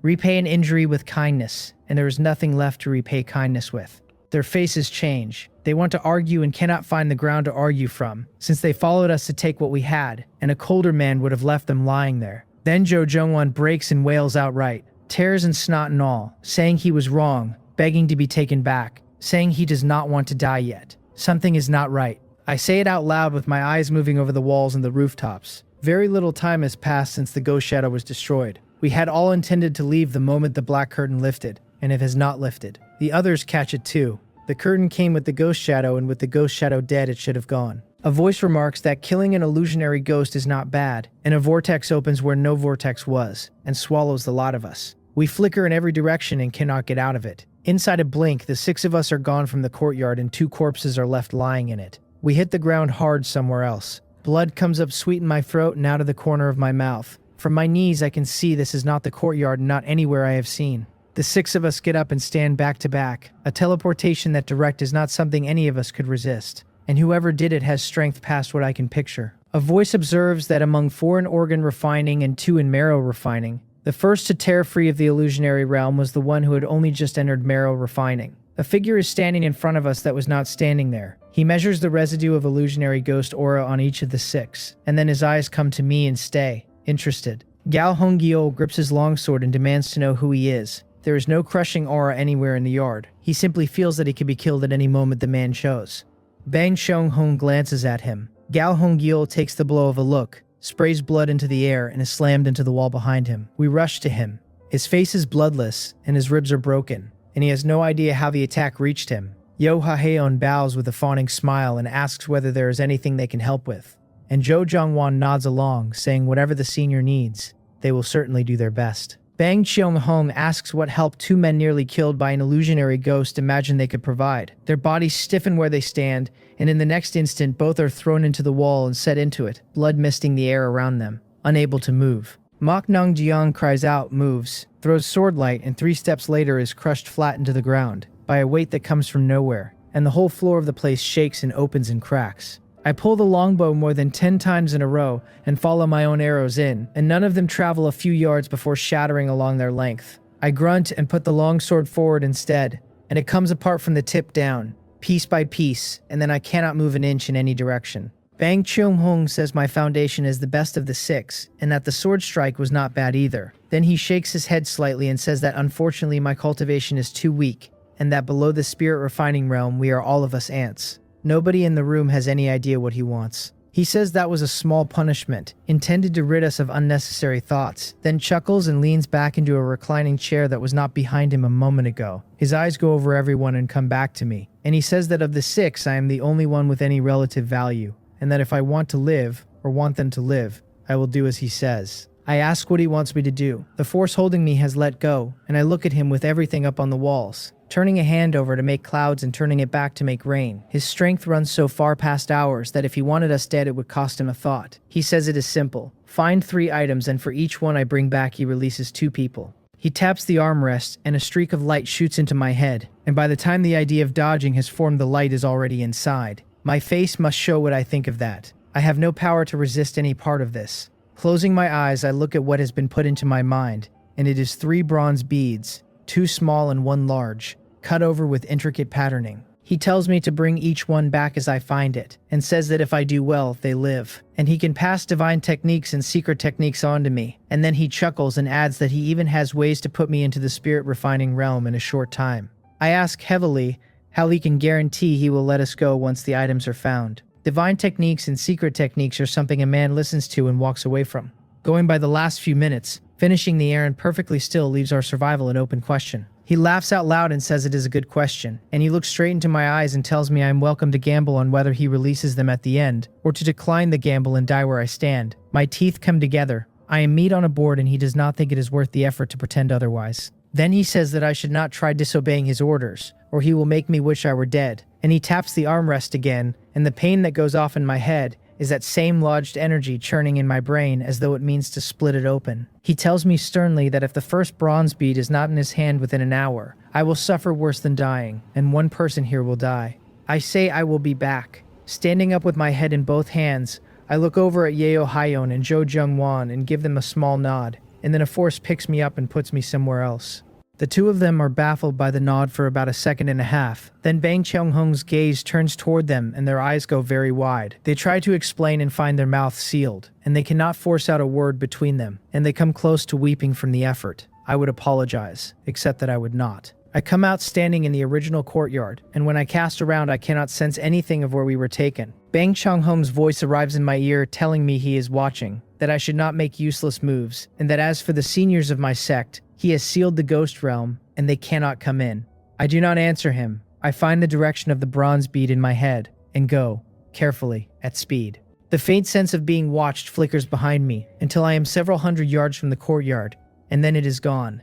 The question is whether he can no longer watch me, or whether I can no longer feel him watching. I slow, think, run on another few dozen yards, and stop. Circulating my spiritual power, I feel out the thing lodged in my mind, and compared to how it churned a few minutes ago, it has settled down. Master told me once that although a man in the spirit refining realm has strong spiritual power, it covers at most a few dozen yards around him, and past that the consumption becomes impossible to sustain. I put that beside what Bang Cheung-hong just showed me. He is in the spirit refining realm beyond any doubt. Whether he has gone past it is not a thing I can judge from one look. But he wants 3 bronze beads, plainly knows where they are, and is sending a marrow refining stranger to fetch them instead of walking out and picking them up himself. The likeliest reading is that he cannot leave that place. Either the place is a chain on him, or there is something badly wrong with the man, and there was that faint quality of unreality about him. Nothing like a body made of flesh and blood. Going back over everything I saw, pieces of it start to line up. He said the ghost realm is sealed. I should go and see that for myself. First, though, there is the small matter of the thing sitting in my head. I feel it turning over in there, and my brow comes down. Because whatever else it is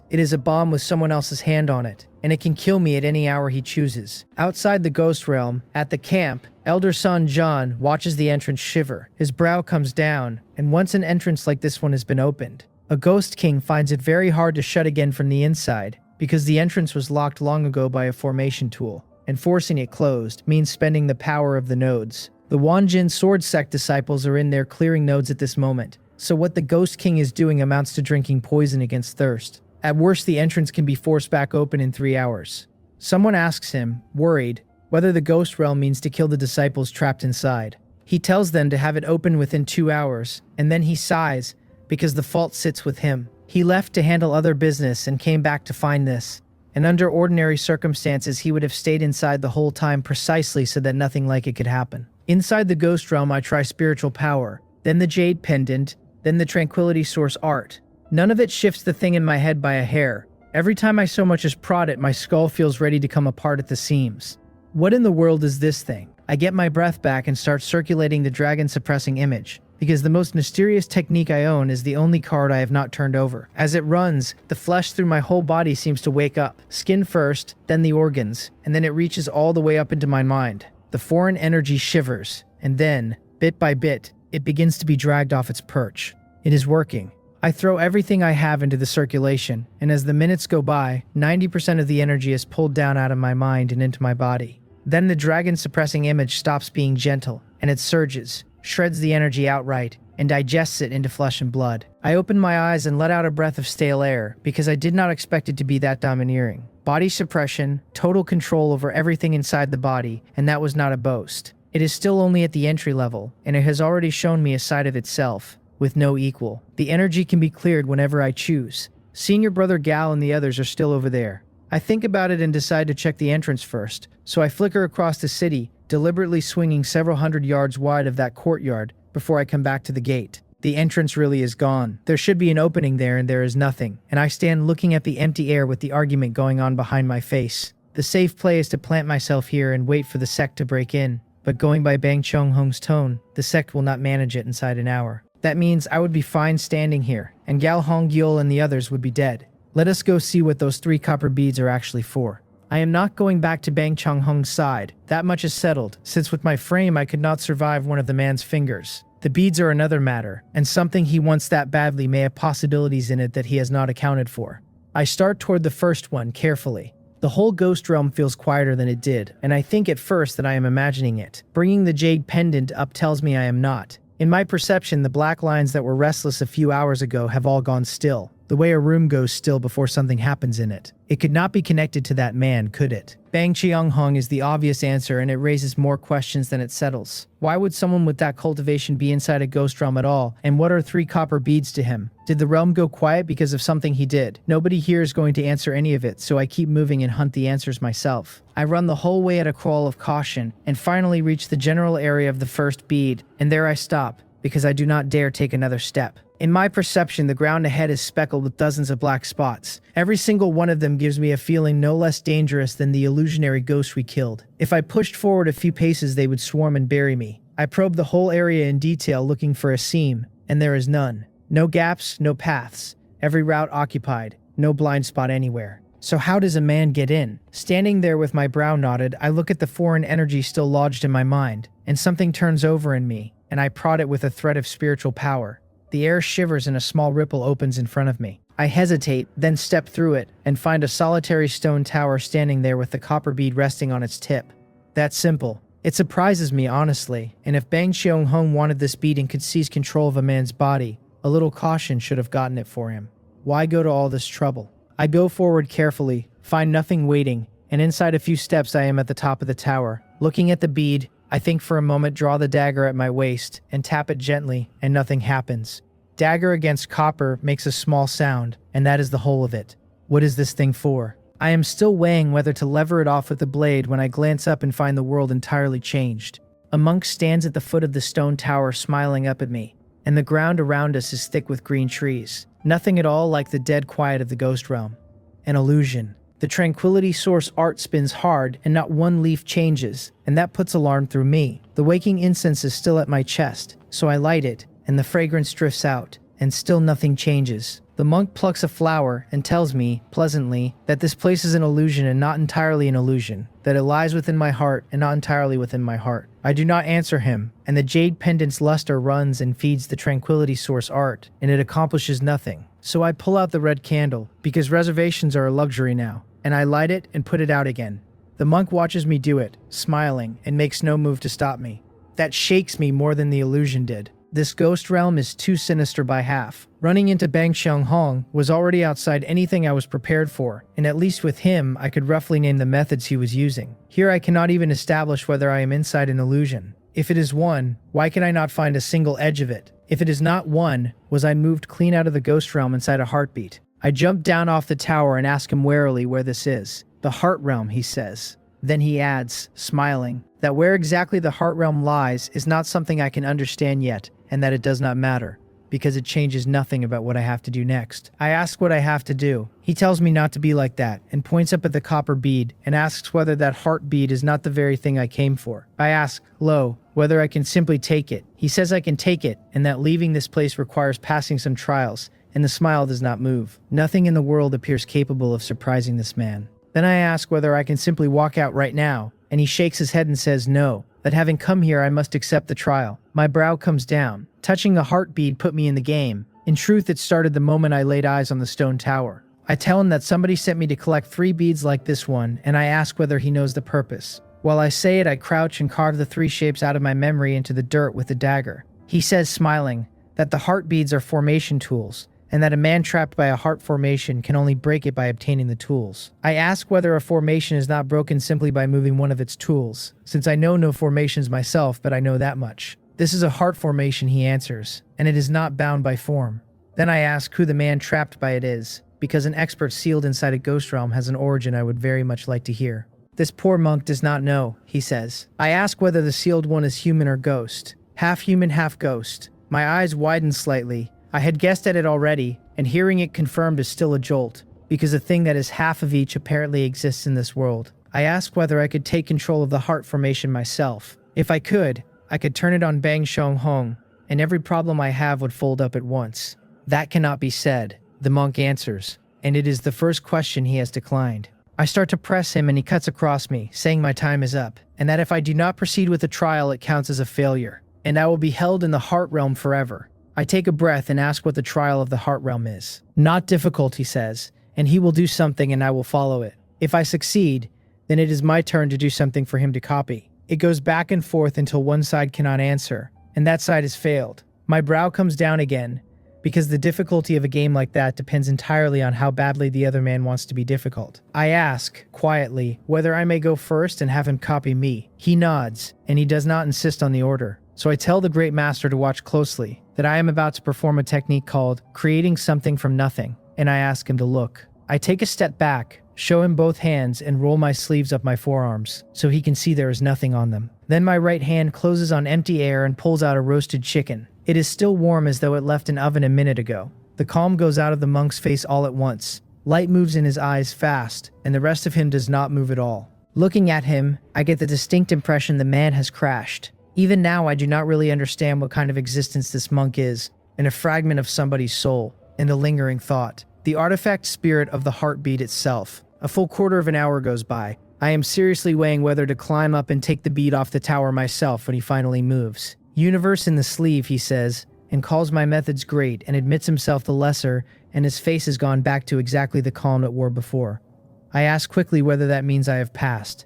He says I have, and that the heartbeat is mine now, and he makes a small beckoning motion with his right hand. The bead lifts off the stone tower, drifts to me, and I catch it without deciding to. Then he bows and says we shall meet again if fate allows, and the whole green world starts shaking hard enough to come apart. I get one more question in, asking whether destroying this bead would break the heart formation. The formation is only dispelled if all 3 heart beads are destroyed at the same time. His voice arrives from somewhere thin and far off, and when I look around again I am standing exactly where I started, and no tower and no monk. Nothing to say any of it happened.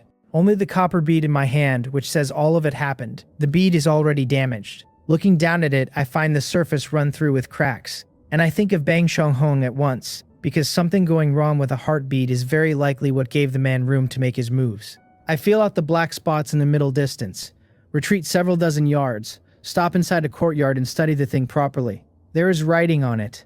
I do not recognize a stroke of it, and yet as my fingers brush across each pattern, the meaning arrives in my chest anyway.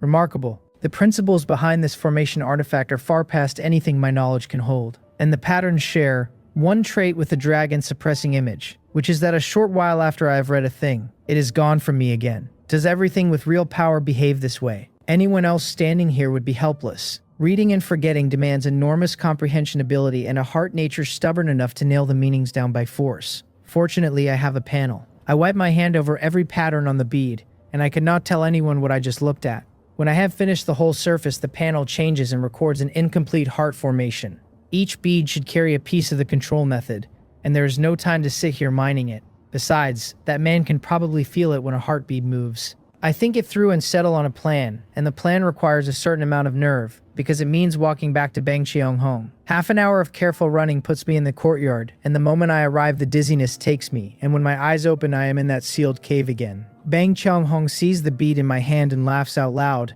and with one beckon of his right hand it flies to him. He turns it over, unable to keep the pleasure off his face, and tells me I did not disappoint him. Otherwise, he says, all of these people and myself along with them would have had to die. Since one heartbeat has come back, he says he will keep his promise and let 2 of them leave. Gal Hongyo looks up at me and says, hard, to let them go first. Yo Ha-yan and the other man start shouting over each other to be let out, that they are injured, that they should go first, thrashing where they lie. Jang Bang Yong says, smiling, that senior brother Gal and junior brother Mok should go, and that she will stay here and keep me company. Mok Nongdu shouts that there is no need and that the senior brother and senior sister should go.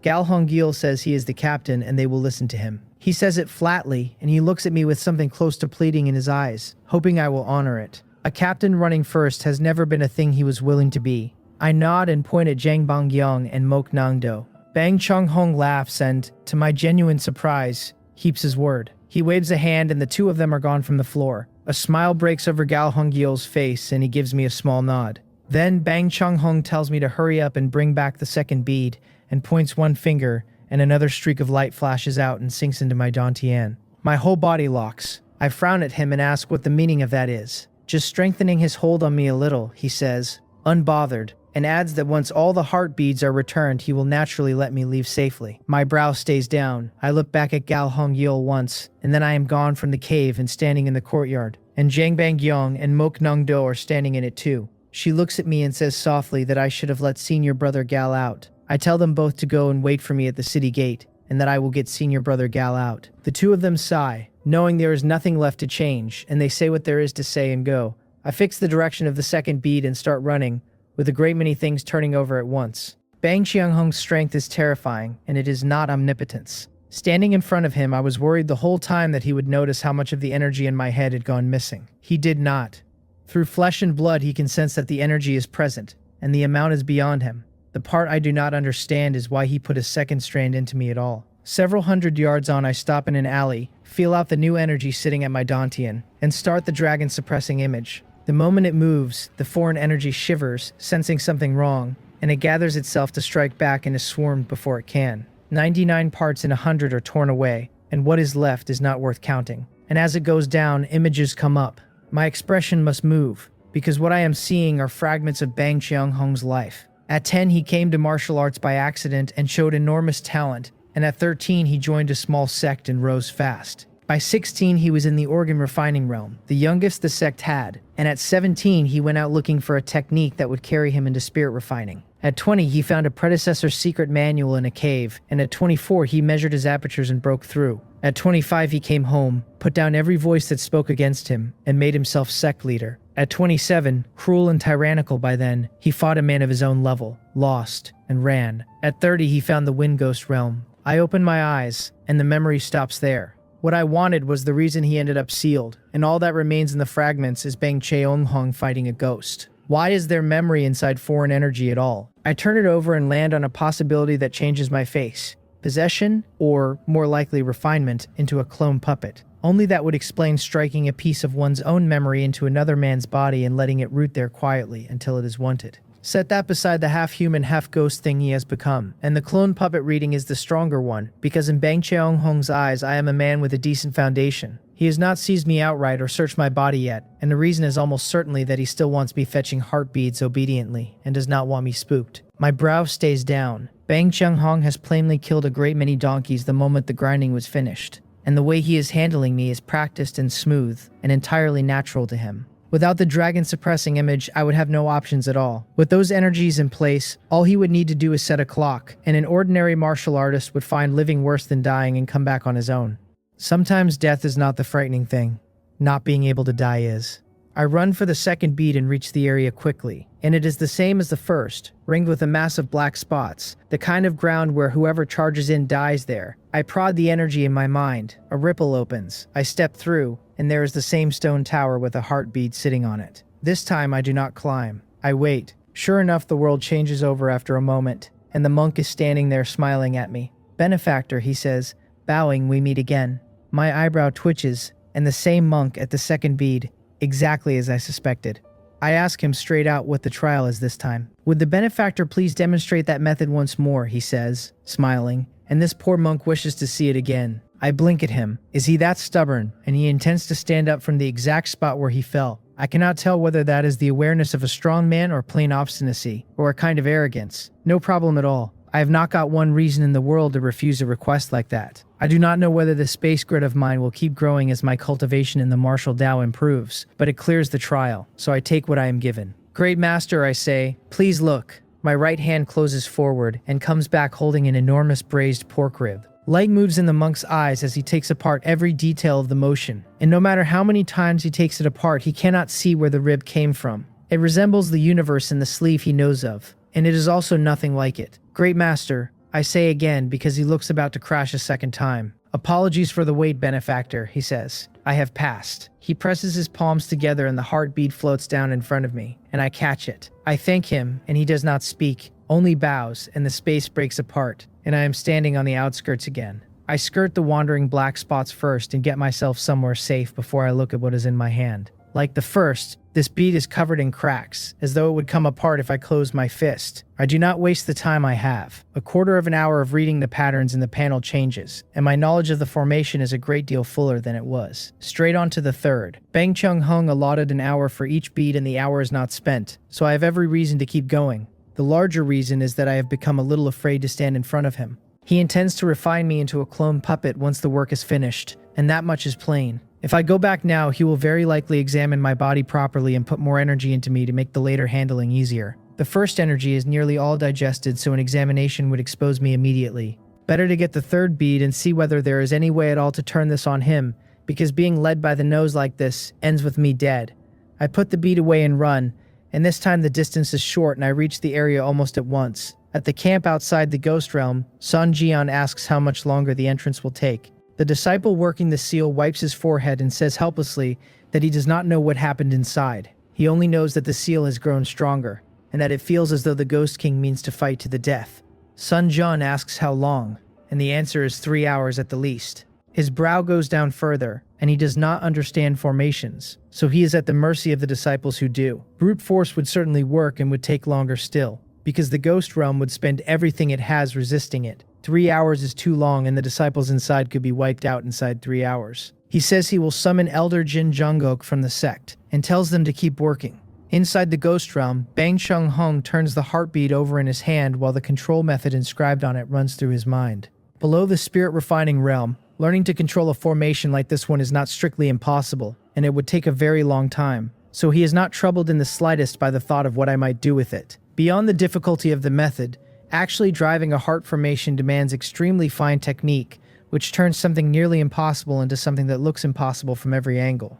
Then his hand pauses, because the second heartbeat seems to have moved. As the man sealed by it, he keeps a thread of perception of the heart formation. It is very weak, and he only has it at all because the formation is damaged. Were it intact, he could not have brought anyone here, and moving would be beyond him. By the rate the beads are decaying, and with his own constant hammering, the heart formation should dissipate inside 10 years at the outside. Now that there is a chance to make it burst early, he has no interest in waiting a decade. Everything is running where he wants it, and even my body has interested him a little. The cultivation is weak, but refined into a clone it might be pushed up into the spirit refining realm later. He is half human and half ghost now, and his cultivation is badly damaged because of the heart formation. If he can find a chance to devour the Ghost King of this realm, the injuries might heal, or improve past where they were. It was that Ghost King that made him what he is, and precisely because of it he holds a portion of authority over the Ghost Realm. He does not intend to meet the thing head-on when he gets out. By his arithmetic, the entrance will break in a few more hours, and when the Wanjin sword sect are busy fighting the Ghost King, he will strike from behind, with very good odds. For now, he only has to sit still, take back 3 beads, master the control method, and neither the Ghost King nor the sect will ever learn he existed.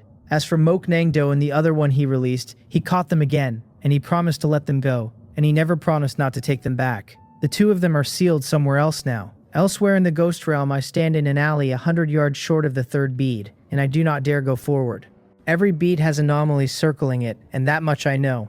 Here, whether because the Ghost King has sensed something or for some other reason, the count is grotesque, and the other two sites had dozens. This one has hundreds, and the number is climbing while I watch. I prod the energy in my mind, and no ripple opens, which means I am too far out to meet the condition for entry. Feeling one of them drift my way, I pull back several dozen yards, giving it a wide berth. The energy Bang Chong Hong planted in me turns out to have a strong masking effect, and the anomalies slide past me without their attention catching. I worked that out days ago. But being ignored is not being invisible. If I sprint into that mass, every one of those gazes turns on me at once, and what is left of me afterward would not qualify as pieces. Great Master, I try quietly and then again, asking whether he is there. I hold the heartbeat out and call a few times and nothing answers. My brow comes down.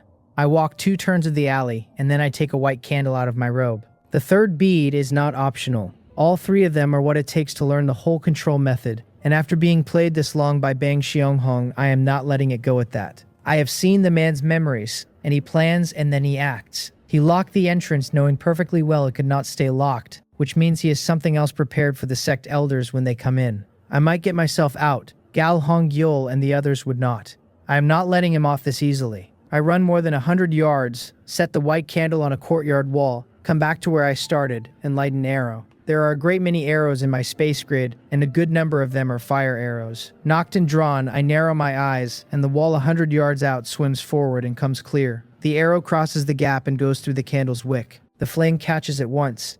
As it jumps, every anomaly within several hundred yards goes silent, and an oppression settles over the whole district, and then all of them start flashing wildly toward the candle.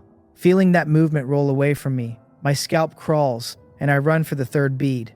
100 yards in a blink, ripples opening in front of me, and I step through. Seeing the stone tower ahead, I let out the breath I had been holding, because that was a risk and it went smoothly. Great Master, I call. The world changes over the moment I finish saying it, and the monk is in front of me again with his palms together. I bow and ask what the trial is this time. He still wants to see the technique, he says, and expects he still will not understand it. Then his brow creases slightly and he asks whether we might make a trade. I ask what trade. I teach him the technique. He teaches me a simple way to control this heart formation. My brow creases too, because I did not expect that, and anyone else would take it in a heartbeat. The control method is written on the beads and it is brutally hard to learn, and as things stand, the portion I have read has already left my head completely. Without the panel, I would agree on the spot. Because of the panel, I cannot agree at all, since the space grid cannot be shown to anyone and cannot be handed over. Great Master, I tell him, and I mean it. I would genuinely like to teach it, and this technique is something I was born with, and it cannot be taught. An innate divine ability, he says. He looks into my eyes, and he can feel I am not lying. And if I am not lying, the thing is more mysterious than he thought. Then it seems this opportunity is not mine, he says, shaking his head with some regret. And the trial, I ask, because a monk with this much autonomy has started to worry me. He laughs softly, as though he had already read the thought, and asks whether the benefactor would demonstrate that divine ability once more so a poor monk may broaden his horizons again. That takes me aback. Is the man being stubborn, or is he quietly doing me a favor? The bead is in poor condition, cracked all over, and on the present trend it will be gone in a few years. And perhaps he is simply handing it to me. Whatever the reason, I have no cause to refuse. Please watch closely, Great Master. My right hand goes out and comes back with a piece of dry food in it. He watches with total seriousness, and when he has finished watching, the doubt in his eyes has not shrunk at all, and it has grown. He has run through everything he knows, checked it again, and found it is not what he thought. The benefactor's divine ability is extraordinary, he says, and the bead is mine. He bows and the heart bead floats out in front of me, and the space begins to tremble. Great Master, I say quickly, please wait. He looks at me puzzled. Could he set me down somewhere further out, I ask, because there are a great many ghosts outside. I am genuinely afraid of appearing back in that alley and finding several hundred of them looking at me. Of course, he says. He smiles. The space shatters, and when I open my eyes, I am several hundred yards clear of the area. I let out a breath, and the monk is easy to deal with, and when he says he will help, he helps thoroughly. The hundreds of ghosts back there look thoroughly agitated, probably from the candle. Their wandering range has gone wide and their movement is far quicker than before. Nothing near me. I look at the third heartbeat and start on the control method at once. A quarter of an hour later, I have finished it, and the panel updates to a true art heart formation. Uninitiated. I think for a moment and put the other 2 beads into the space grid. Then the panel offers to simplify the heart formation for 5001 of silver. The simplification runs, and it succeeds, and the heart formation becomes heart vibration. 5001 is very nearly everything I have, and I still breathe easier for spending it, because this is only the control method and not the setting up or the making of the formation. If it had been the whole set, my savings would not have come close. I need to earn more money from here on, and the more sitting on that panel the better. Then I look at what the simplification actually gave me, and my brow creases, because the panel appears to have been lazy. It has swapped 2 characters and handed it back. Heart vibration. I look at the 2 words a moment, then make a fist and thump my own left chest with a fair amount of force. There is a dull sound, my chest tightens, and an insight into controlling the heart formation goes through my mind, and the proficiency ticks up. So that is how it is. I cannot help grinning, and I bring both hands up to start drumming on my chest in rhythm. Then my hands stop in mid-air, because the posture is fairly ridiculous, and the image of a gorilla has arrived in my head uninvited. I put my hands down and run my inner chi toward my heart instead. I am not in the organ refining realm yet, but making my own heart beat hard is no trouble at all. Since the heart has had no special tempering, I do not dare put much force behind it, so I work up through several levels of force, small to large. Insight after insight arrives, and I cannot keep the smile off my face, because it works. Against thumping with a fist, driving the pulse directly is far faster, and the insights start coming in a stream. Inside a quarter of an hour, the proficiency is crossed uninitiated, reached proficient, and is running hard at perfection. By my count, it has been close to an hour, which means Bang Cheong Hong will be about to start pushing. I take a breath and drive my heart rate up hard. This is where a martial artist's body shows itself, and an ordinary man's organs would have come apart under a pulse like this. All I get is a flushed face, and everything stays inside the limits I can hold. Then a voice arrives in my ear, asking what I am doing out here, why I have not come back, whether I have found the heartbeat. I look around, startled, and that vague sense of being watched has come back. I say I ran into a ghost and lost a long time to it, and have only just gotten clear. His voice turns cold and sinister and says he concealed my aura himself, so how could I possibly have met a ghost, and that I dare to lie to him? The energy in my mind surges, and there is too little of it left to do much, and it only rattles my spiritual power a little. So I scream for mercy, roll twice across the ground, and swear I did not lie, and I let my face go dead pale and I put blood at the corner of my mouth. Tell the truth quickly, he says coldly, and his patience is limited. Or would I rather watch my fellow disciples die in front of me? I tell him the ghosts at the beads location have multiplied past 100, and I cannot get close, and I describe the ground in detail. His voice goes quiet, and he has suspicions of his own now, about whether moving the beads has pulled the Ghost King's attention over. Give me another hour, I shout, and I will certainly bring the bead back. Half an hour, he says, and if I am not back in half an hour, I need not come back at all. He leaves it there, and the energy in my mind changes, going noticeably sharper. My brow creases, and he is not bluffing, and if the second bead is not in his hand, within half an hour he will simply strike me down. Does he have something else to lean on? Wondering about it changes nothing, so I run for the second bead's location, and stop once I am somewhere safe. I never stop grinding the control proficiency the whole way, and to reach perfection faster I have my heart running at its limit. 45 minutes go by quietly. 15 minutes left on his half hour. The panel shows the heart formation at perfection, 231 out of 30,000. Perfection is as far as this goes today. 15 more minutes would not carry it to great perfection if I burst my heart trying. Nothing is perfect, and this will have to do. I take the 2 heart beads out of the space grid. There is no first or second among the 3. Controlling the formation requires holding at least one, and if 2 men hold beads and both want the formation, it comes down to whose technique is finer.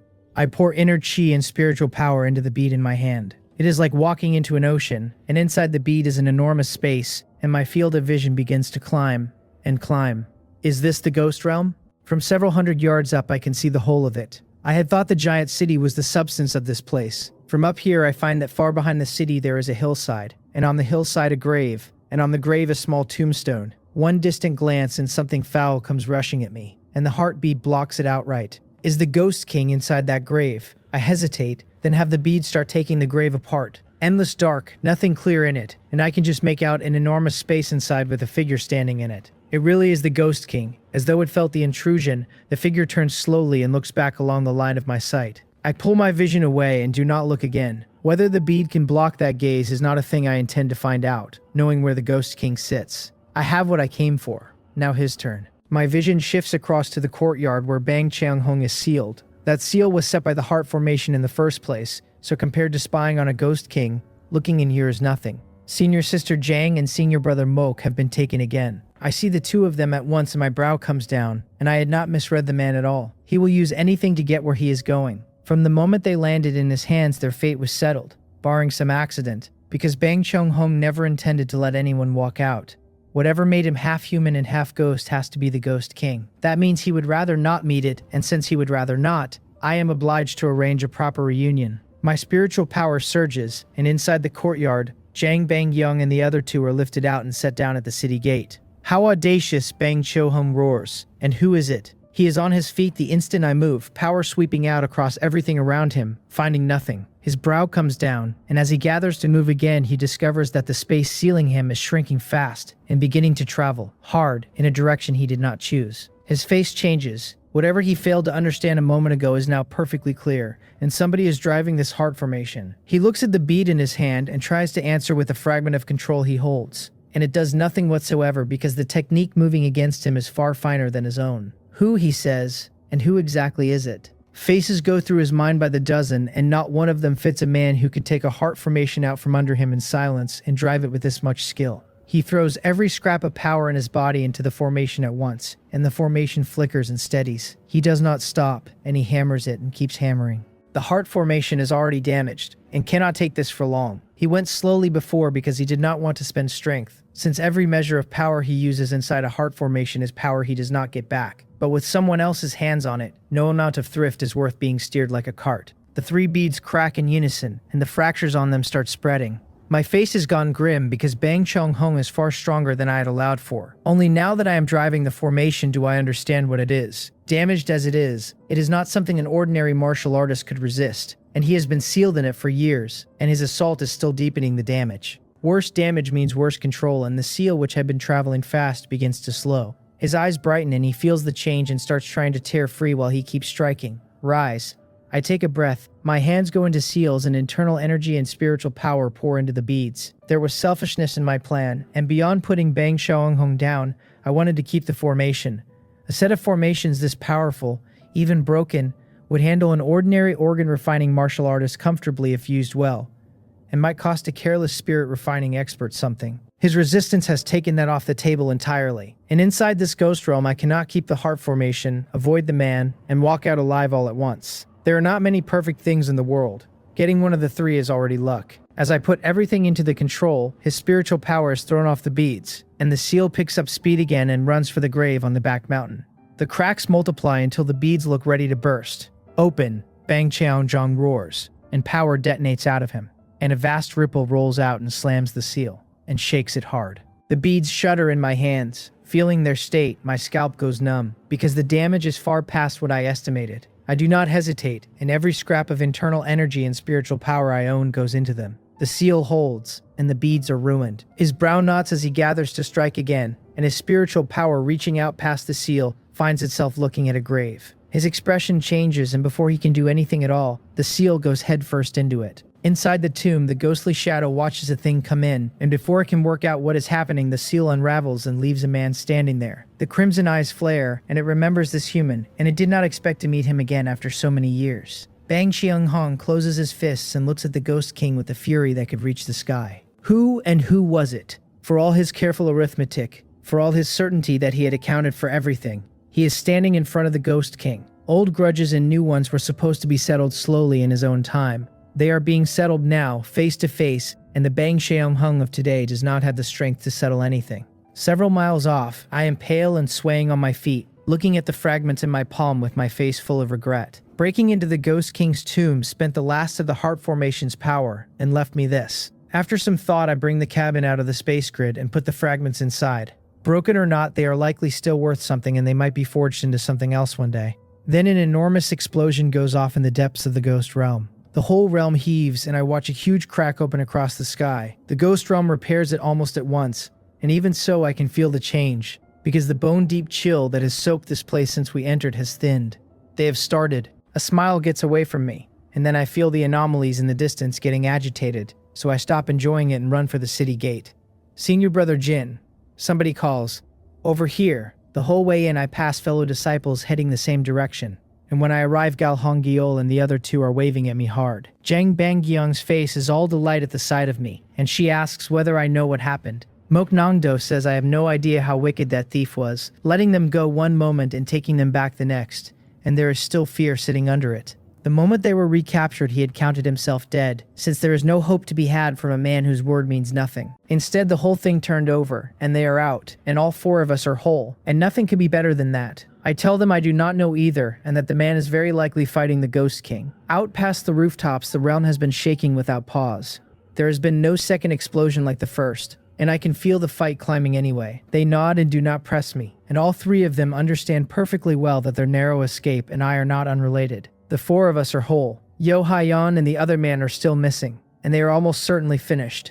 The seal is open, somebody shouts. Every head turns. Ripples have appeared where the entrance used to be. Spirits lift a little all around, because watching a ghost realm come apart is a bad way to spend an afternoon, and none of us knows what will reach us next. Given a choice, everyone would rather be out. Two figures come through, and the aura off them flattens the whole square, and every heart in it drops the way hearts drop in front of a natural enemy. Sun John sees that more than half the sect's disciples are gone, and that it was not a total wipe, and lets out a breath and pulls his aura back in. He had unleashed his spirit-refining aura on the way through out of caution, expecting to be attacked, and Jin Jongok beside him had done the same. Elder Sun and Elder Jin Jongok, somebody says, and every heart in the square settles, because whatever this ghost realm does now, two spirit-refining experts are standing in it. Jin Jongok looks around and tells all disciples to leave first, since the realm has become unstable. He finds the place strange, and the seal breaking early surprised him, and what the ghost realm is doing now makes no sense to him at all.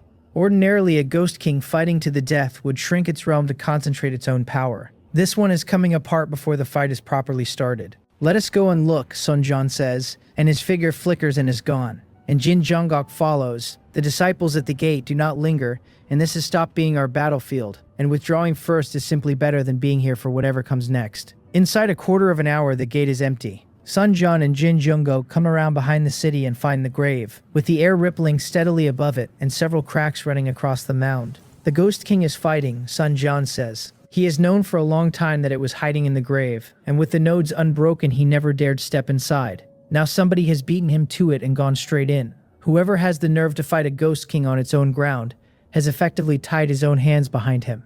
Boldness like that is remarkable in a way that is not entirely a compliment. Jin Jongok says he suspects the same person sealed the realm, and shows no intention at all of going down. Anyone who would face a Ghost King like this must have formidable methods. Even two of them charging in now would gain nothing. Better to let the thing below finish and then make plans. Then Bang Cheonghong's voice comes up out of the ground, calling them friends above, and asking them to come down and help suppress this anomaly. He says he intruded here by accident and was caught off guard, and he hopes they will lend a hand. He genuinely cannot hold much longer, and he was injured before this started, and he is fighting a Ghost King on its own floor, and he is close to being killed.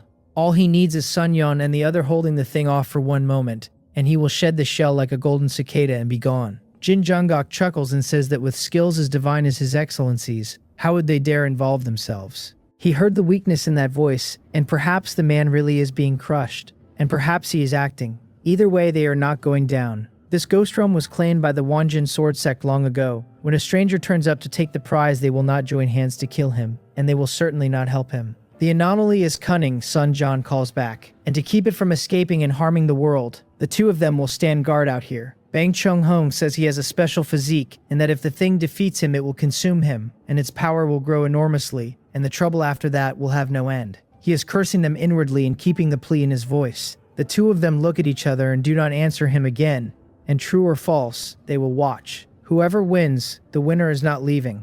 Formation tools appear in Jin Jungkook's hand, and he begins building a formation around the grave. An incense stick of time later, over the sound of Bang Chung-hong roaring, the whole grave explodes. A streak of light comes tearing out of it and slams straight into Jin Jungkook's formation, and the light has Bang Chung-hong's shape. Bang Chung-hong turns to look at the two of them, burning, and makes himself lower his posture. He asks whether there is enmity between them from the past or any grudge in the present, and whether blocking his road like this is not somewhat much. Nearly self-destructing and spending close to 80% of the energy in his body bought him this one sliver of a chance at living, and that is the whole of his hand. Sun Jun asks whether he was not the one who sealed the entrance, and whether he has any idea how many of the sect's disciples his work has cost. Then he snorts. Because he failed to guard the realm in time and the disciples died for it, Son Yan has been carrying the blame himself, and now the man responsible is standing in front of him.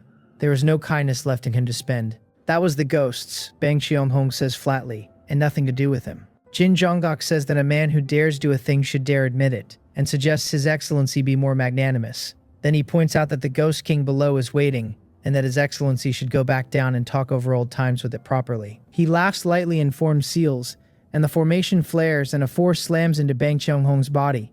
Black mist erupts out of the man to hold it off, and then a figure is beside him and a kick sends him back down into the tomb. Bang Xianghong screams that every one of them will die horrible deaths, and the roar of the Ghost King swallows the rest of it, and the violence starts up again below ground. To a ghost, humans all look more or less the same, so they are all one thing. The weak ones are food and the strong ones are enemies. Ghosts are single-minded creatures, and the weaker one is, the plainer that trait shows. It is the ones only recently turned from human who keep the higher intelligence. So to the Ghost King, all three men above are enemies, and since they did not come down together, there must be a scheme in it. And the way to stop a scheme unfolding is to kill Bang Xianghong first, and one dead means the pressure drops. And this is its own tomb, its own ground, which is not an advantage it intends to waste. The tomb shakes for a quarter of an hour. Bang Xianghong's voice comes up out of it now and then at first, and then it stops, and only the tremors keep coming. If they want him dead, his voice says at last, thick with resentment, they should not imagine it will come easy. Inverse Ghost Art, activate.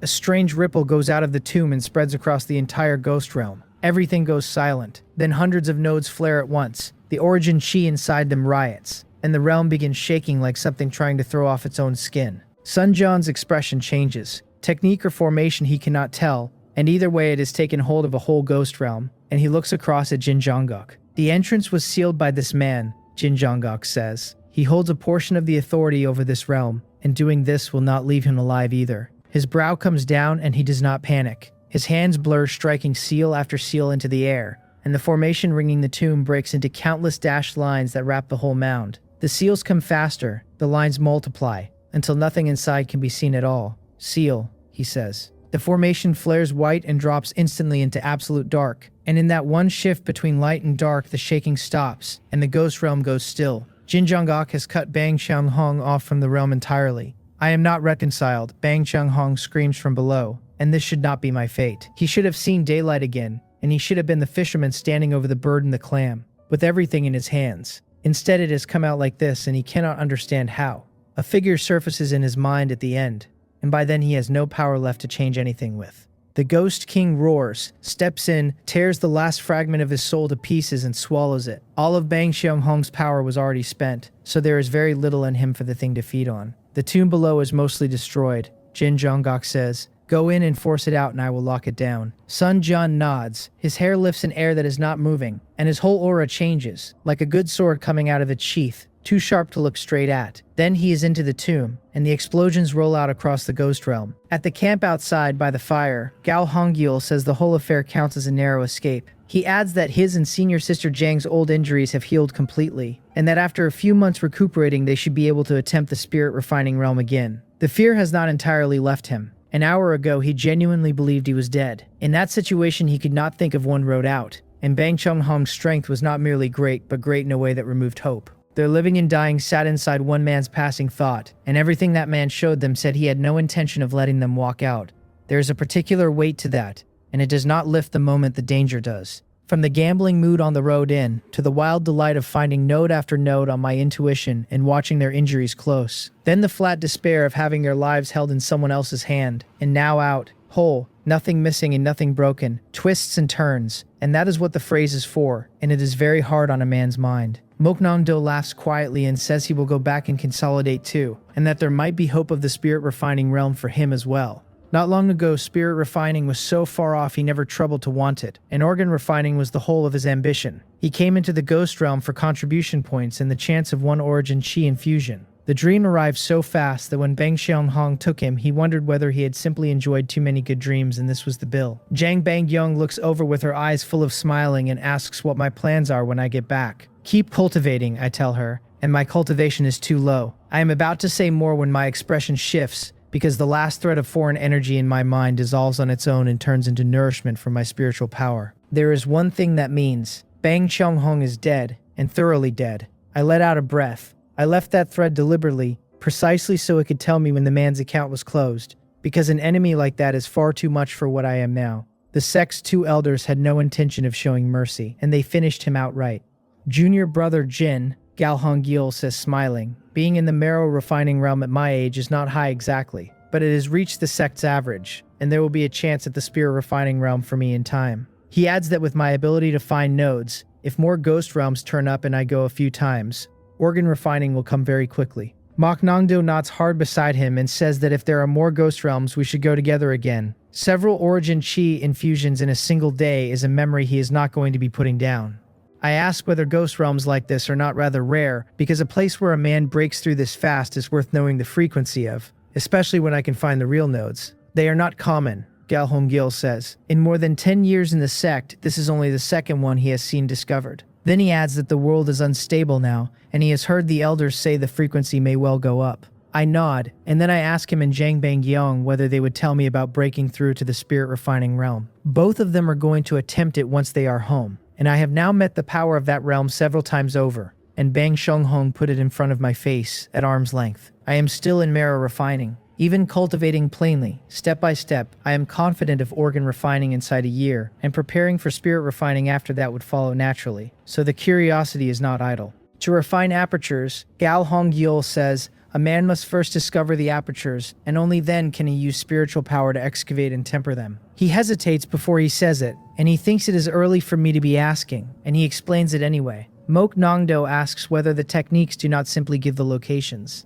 They point to general direction, Gao Hongjil says, and it is only a direction. Everyone is born different, and the apertures sit differently in every body, and there are a very great many apertures in a man. 2 people on the same technique will not necessarily open the same one first. Mok Nongdo and I both frown at that, and we had each assumed the first aperture was the same for everybody, the way internal strength always starts from the Dantian. Aperture cultivation and the Dantian turn out to be entirely separate matters. A man measures his own apertures with spiritual power, he says, excavates them carefully, and brings in origin chi to flush them so that afterward they can hold origin chi and draw it. Manage that and a man has truly broken through.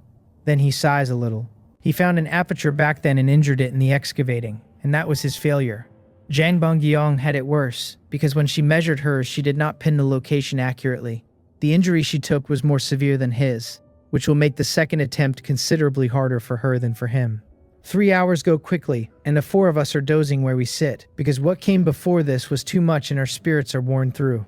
The ripples at the entrance shiver, and every disciple's eyes open at once, and Sun Jian and Jin Jonggok have come back. Set against the elegant, unhurried man who walked in, Sun Jian's aura now looks withered, and he is carrying a great many injuries. Jin Jonggok's expression and aura have barely changed at all, and he wears the same faint smile, as though everything had gone the way he laid it out. Sun Jian looks back. The ripple at the entrance, which was trembling slightly a moment ago, starts shaking hard, and in a few breaths it thins into a phantom and is gone. Every disciple startles and looks up at the 2 of them. The Wind Ghost realm has shattered, Sun Jian says heavily, and the mission is over. 1 hour of rest, and then we return to the sect. Doubt moves in the eyes of the older disciples. They have been in other ghost realms and few of them come apart this fast, since after a ghost king dies a realm can usually be worked for a good while. Given how much went wrong in this one though, its shattering is not impossible to accept. Only the new disciples take it for the natural result of killing a ghost king. Off to one side, San Jian says quietly that this expedition was more loss than gain. The ghost king is dead, and so are a great many disciples, and however he turns it over it comes out as a loss. The martial path is covered in thorns, Jin Jonggok says, shaking his head. There is no such thing as a perfectly safe road. Then he flicks his right hand and looks at a jade fragment lying in his palm, and says it was not entirely without gain. The man was swallowed by the Ghost King, and he had not expected the Ghost King to leave a thing like this behind. There must have been a very deep connection between the 2 of them. Sun Jian looks up and asks whether the technique in the fragment is any good. It is passable, Jin Jonggok says. In a desperate spot, it allows a man to turn into a half-ghost form, and the man could be called a genius. He had even worked out most of how to turn back into a human body afterward. Incomplete, and full of drawbacks, and genuinely a good technique. Sun Jian's expression shifts slightly. Turning a person into a half-ghost is a thing he would never do under any circumstances. A road back from half-ghost to human is a different proposition. And that is interesting. Once we have reported to the sect leader, Jin Jonggok says, smiling, we will have the other elders appraise it together. If it can be refined further, it would raise a man's odds of surviving considerably. Sun Jian does not answer, only nods, and turns to look at the camp. Over 100 came out here, and there are 30 or 40 people left. The martial path runs like that. Blessing and misfortune travel together. An hour later, the camp comes down and everyone boards the carriages for the ride home. Junior brother Moke, Zhang Bangyang says, smiling, "Go and sit over there. She will sit here, where she can see the scenery outside better." Moke Nongdo suspects nothing at all and gets up at once to give her the seat. A soft weight settles beside me and a faint fragrance arrives with it, and my nose twitches before I can stop it, because it smells extremely good. She does not disturb me. She looks out at the road, and now and then she looks at the side of my face, and the small smile does not leave her. I do not notice much of it, since I am sitting cross-legged working the Tongwan technique. In the Wind Ghost realm, there was only ever time to cultivate at night. Fortunately, the only two things needing proficiency lately are the Tranquility Source art and the Tongwan technique, so nothing else has been eating my hours. And the growth on both has been pleasing. The 5th level of the Tongwan technique is already better than halfway through. About 20 more days should carry it to perfection, and at that point I awaken the technique trait Iron Bone, and my cultivation speed climbs another notch. The Tranquility Source art, which is the one that works on spiritual power, crossed perfection some time ago and is heading for great perfection, and as it goes, I can faintly feel my spiritual power itself growing. Below the spirit refining realm, spiritual power grows slowly and grudgingly if it grows at all. Being able to increase mine while sitting in marrow refining already puts me ahead of a great many martial artists. Spiritual power is more or less the key to whether a man ever breaks into spirit refining. My plan is to find opportunities for contribution points and trade for the heart-locking art once the Tranquility Source art reaches great perfection. Run the two together and my spiritual power grows while it is being purified, which lays the road for everything after. Cultivation eats time. 5 hours are gone in what feels like nothing, and by the time we reach the sect, the sun has been down a long while. Even so, a great many people are waiting to welcome the expedition home. As we come down out of the carriages one after another, shock starts moving across the faces of the people waiting, because they can see how many did not come back. Going into a ghost realm is dangerous work, and everyone who went was at least marrow refining, and a good number were organ refining. Losses were expected, and not this many. When they have confirmed that the ones who returned are the only ones returning, the first sounds of crying start, low and held down. Many disciples of the sect have families by now, and the families mostly live in Sonun City, and knowing their people were coming home today, they all came out to the Wanjin sword sect to meet them. This is what they came out for. Little junior brother. Guak Rimson spots me, and the delight breaks across his face all at once. He had genuinely been afraid I would not be coming back, since my cultivation was too low. Going into a ghost realm at bone forging is not different in kind from jumping into a fire. Senior brother Guak, master, I say, cupping my hands to the two of them. Peng Supo sees I am unhurt and nods slightly, and then he catches the change in my aura and finds that I have broken into the marrow refining realm. His eyes brighten a little, back from a ghost realm hole in a stage higher than he left, as though the place had been laid on as a training ground for me personally. Guak Rimson calls me little junior brother and says I have reached marrow refining, and he slaps my shoulder hard enough to move me. I broke through by chance, I tell him, and I put my right hand out toward the three standing behind me and say it was the care of these 3 senior brothers and the senior sister that got me home safely. Junior brother Jin is being far too modest, Gal Honggyul says, waving it off. Mok Nando says, smiling, that he got the benefit out of standing next to me. We talk a while longer and then Gal Honggyul and the others go, and I go back to my own room and send word to Ji Jiokbong by messenger pigeon that I am home. Owing my master 50,000 won of silver is a thing I carry with me at all times. That means working hard at alchemy to pay it back, and at my current rate of earning I make it a little over a month. Beyond that, I want more silver sitting on the panel for a rainy day. In that ghost realm, I was genuinely afraid the panel would come up short, and that would have driven me out of my mind. Save more, cultivate hard, reach organ refining as soon as possible. Early the next morning, Ji Dokbong arrives carrying a large sack of medicinal herbs. Seeing the letter last night, he says, he can finally sit a little easier. He looks me over for missing limbs, does not find any, and sighs with relief. He knows what ghost realms are and how dangerous, and that they are not places an ordinary martial artist goes. I pour him tea and ask, smiling, how the matter of the Biryong pill ingredients has gone.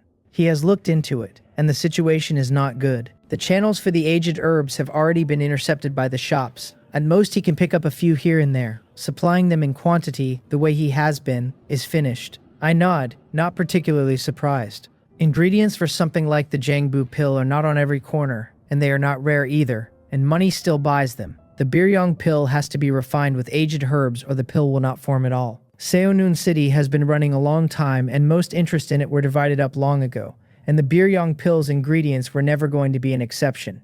I ask whether the herbs can be bought inside the Alchemist Alliance.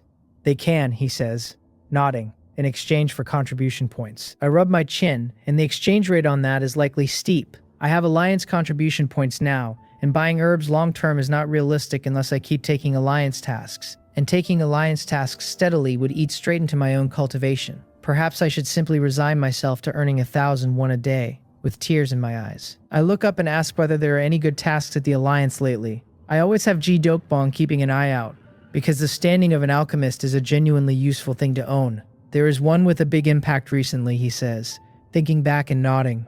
He has heard a great many alchemists have taken it. I ask what it is. Improving the Biryong pill. That takes me aback, because there is nothing wrong with the Biryong pill. Its efficacy sits far above the Jangbu pill, and the refining technique has been polished over many years. He says he heard the Alliance considers the Biryong pill's demand for aged ingredients too high and wants an alternative. Something that does not need so many high-age herbs and still comes out stronger than a Jangbu pill. My expression shifts, because that is actually a very good place to start from. The Jangbu pill and the Light Spirit pill use ingredients that all grow easily, which is why they serve the needs of a great many martial artists. The Biryong pill is a notch stronger, and its price has climbed out of reach precisely because of the age requirement. I ask what the Alliance is offering for it. Called difficult, the task genuinely is. The Jangbu pill already pushed ordinary herbs to the limit of what their medicinal properties will give. Past that, the only road to more efficacy is older herbs, which is exactly what I did with ghost beads. Called unsolvable, that would be an exaggeration, and it is only that no alchemist has ever researched this ground, because alchemists follow the pill formula and get proficient at refining. Inventing a new formula is thankless work, and it takes something the size of the Alliance to get a crowd of them interested. The reward is excellent, G Dopbong says, with some excitement, and it is a Giwan pill. A Giwan pill. I feel as though I have heard the name somewhere, and when I chase it my eyes widen slightly. He chuckles and says I do remember it after all, and that this is what the Alchemist Alliance is, with a generosity that sits on another level. I nod, because it is, simply because of what the pill is worth. The Giwan pill is a sacred medicine for healing. To what degree sacred? An ordinary man who has died can be brought back with one, provided no more than a quarter of an hour has passed. It genuinely deserves the phrase about calling back the dead and growing flesh on bare bone. Naturally, it does not get used on ordinary people, and it is aimed at martial artists. Below the spirit refining realm, even a destroyed Dantium can be restored by a single G1 pill, and the man can cultivate again. Hidden injuries are hardly worth mentioning beside that. For Gao Hongyeol, whose failed breakthrough damaged his apertures, and spiritual power, one pill would clear the damage and put him back at the starting line. And the pill is not only for men below spirit refining. Even inside that realm, where the effect is much weaker, it will still repair most injuries, and against damage to apertures and spiritual power, its effect is close to miraculous. The reason the name was already in my head is that senior brother Guok told me about it. The pill is refined from the pulp of a spirit tree belonging to the Sonan sword sect, along with a great many other spirit materials. And that pill is precisely what would repair the injuries Peng Supo took years ago, when his spiritual power and apertures were damaged and his realm fell back to organ refining. So one Giwan pill is an enormous chance for my master to recover and stand in the spirit refining realm again. Finding one for him has always been Guok Rimsan's wish. Unfortunately, the Seo Nun sword sect rarely gives them to outsiders. On the few occasions they have, the pill went to powerful spirit refining experts, who then owed the Seo Nun sword sect an enormous favor. The Wanjin sword sect does not have one, and if it ever did, it was consumed and never restocked. So Peng Supo has never had a chance at it. I ask whether the task has a deadline. No, he says, shaking his head, and he asks specifically. It is a long-term task and it comes down only when somebody hands in a formula that meets the requirement. Good, I say. I understand. I nod and put the whole thing away where I keep the things I intend to do. I want that task, and I want the Giwan pill, and the reason is simple, and the reason is Peng Supo. There is nothing lacking in how the man has treated me. Now that there is a road back for his cultivation, I am obliged to walk down it and see. The timing is not right yet. I have to push my proficiency on the Biryong pill formula to great perfection before I can hope to deduce a variant of it. On his way out, I tell Ji Duk Bong to bring half again as many spirit materials tomorrow. Saving money is one reason. Grinding the Biryong pill formula to great perfection as fast as possible is the larger one. In the afternoon, working the Tongwon technique, I find myself wondering whether I should simply go to Sonan City tomorrow and take a room at the Hot Spring Inn. There is no need to sit in the water all day. I could refine pills in the rented courtyard every day once I have finished with the dragon suppressing image, and it would save Ji Dokbong the running back and forth. Then somebody knocks. I stop the technique and open the door, puzzled, and it is Guak Rimson. I bring him in and pour him tea and ask whether something is the matter. There is one thing, he says. He takes a sip, looks at me, and tells me that while I was in the Wind Ghost realm, he went and took the first round of the True Disciple assessment and passed. Congratulations, senior brother. I am startled for a moment, and then the smile arrives on its own, because I am genuinely glad for him. Too early for congratulations, he says, waving it off, and he only passed the first round. I ask whether the assessment has several rounds, because I really do not know much about this, and I am a long way from it. The first round tests heart nature, he says, nodding. There is a spiritual artifact in the sect that can pull a disciple into an illusion, and if the heart nature holds up, the round is passed. I nod as though that were simple, and he makes it sound simple. Anything with True Disciple attached to it will not be. He had meant to wait a few months before going on, he says, and the second round has been moved forward to a month from now, so he has to prepare early. I ask what the second round is. It is held together with 3 other sects, he says, and organizes his words. The Wanjin Sword Sect, the Chimsu Pavilion, the Bukdu Tower, and the Janghong Sect jointly hold a secret realm. It opens once every few years, and exists specifically to assess true disciples. It was supposed to open in half a year, and has suddenly been brought forward. A secret realm. That surprises me. 4 sects holding one between them, and the Sionin Sword Sect left out of it. That is not the right way to read it. And it is not that the Sionin Sword Sect was excluded. It is that the Sionin Sword Sect does not think much of the place. If it were genuinely fine with their temperament, the other 4 would have lost their share of it a long time ago. To become a true disciple, the heart nature assessment is the first gate, he says. And for the second, a man has to bring enough out of that secret realm. He would not have taken me before. Now that I have reached Marrow, refining my movement technique will have improved again. And in a place like that, I might genuinely accomplish something. I ask, Lo, whether there is something special about the secret realm, because if the returns were ordinary, he would not be thinking of bringing me. Spirit materials, he says. Precious spirit materials of every kind and aged herbs. And more importantly, the origin chi inside is extremely dense, so cultivating in there gives twice the result for half the work. Then he says the critical part, which is that the place only opens every few years, and that a man who wants to be a true disciple has to distinguish himself inside it. If I performed well enough, the sect might simply pass me through that gate. Then, once the Tongwan technique reaches its 5th level and the heart nature gate is cleared, I could receive the true disciple legacy while still standing in the marrow refining realm. My heart moves, because that is genuinely tempting. With my cultivation at marrow refining, the soul-chasing step is no longer capped by my realm, which means my movement technique now is probably the equal of most men in organ refining. Careful, I might really do something in a place like that. And he said it opens every few years. I will likely be in organ refining inside a year, and after that I could sit waiting years for nothing. For other disciples, a few years of tempering costs nothing. I have a road to cultivating faster and harder than that, and no reason to spend years standing still. I ask whether I can enter at all, not being a true disciple candidate. I can, he says, and someone in his position is allowed 1 assistant below the organ refining realm, and the other sects work the same way. He is looking at me with his eyes burning.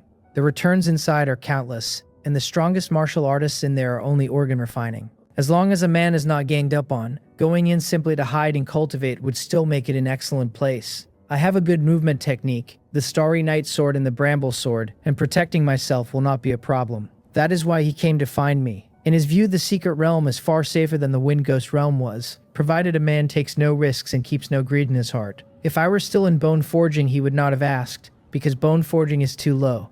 Fortunately, I broke through. I ask whether Master agrees. He went to see Master before coming here, he says, smiling, and Master said to let me decide for myself. Then as long as he does not mind carrying me, I say, I will go. He grins, claps my shoulder, talks a while longer, and leaves. I stay standing where I am, thinking. No spirit-refining martial artist will appear in that secret realm. There will be a great many organ-refining martial artists and demon beasts, and conflict is not avoidable. At my present strength, the dragon-suppressing image is the best thing I own for improving quickly. For swordsmanship, the Bramble Sword is entirely sufficient. Movement is the open question, and I intend to ask Peng Supo whether there is any road further. At the Sonan Sword Sect, Yu Il-seng's eyebrows twitch when he hears that I came back from the Wind Ghost realm whole and broke through to marrow refining on the way. He and Shim Junggyeon were disciples of the same peak and spent a good deal of time together. Shim Junggyeon was overbearing and not to the men he had decided were worth something, so the two of them got along. Shim Junggyeon's death has been sliding into the past. Suspicion fell on the Shinyom sect, and beyond sweeping a few of their outposts, nothing came of it. As for me, the man who indirectly caused that death, Yu Il-seng carries a straightforward disgust. He assumed I would die in the ghost realm, and I did not, and I came out a realm higher. Since I have reached marrow refining, he tells an attendant to deliver a challenge letter because he wants to spar with me. Yes, young master, the attendant says, and withdraws carefully. An hour later, the challenge letter is sitting in front of me, sparring, and not interested. Decline it. I glance at it and refuse outright, and then, after a moment's thought, I add that if the other party keeps at it, tell him I admit defeat and that he is stronger. He refused, Yu Il-seng says, frowning at the servant's report. And what a coward. And what exactly did he say? The servant smiles the obsequious smile and reports that Jim B said he is not as good as the young master and does not dare accept the challenge.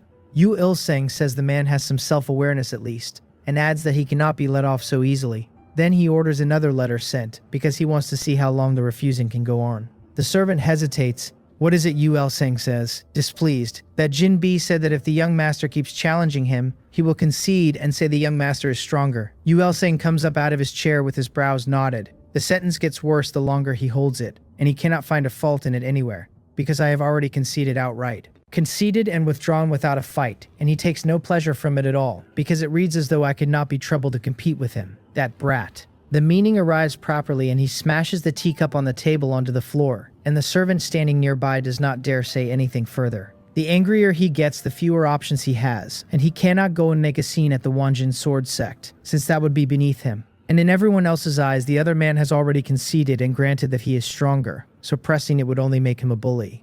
The man has conceded. What more does he want? At the Wanjin sword sect, I cup my hands to Peng Supo. He tells me I have come at a good time, and to sit down. He looks at me smiling, and he has been growing steadily more satisfied with me, because my comprehension ability at present is faultless, and I learn any technique very quickly. If I can hold that when I am comprehending top-tier techniques later, then the possibilities do not have an edge on them.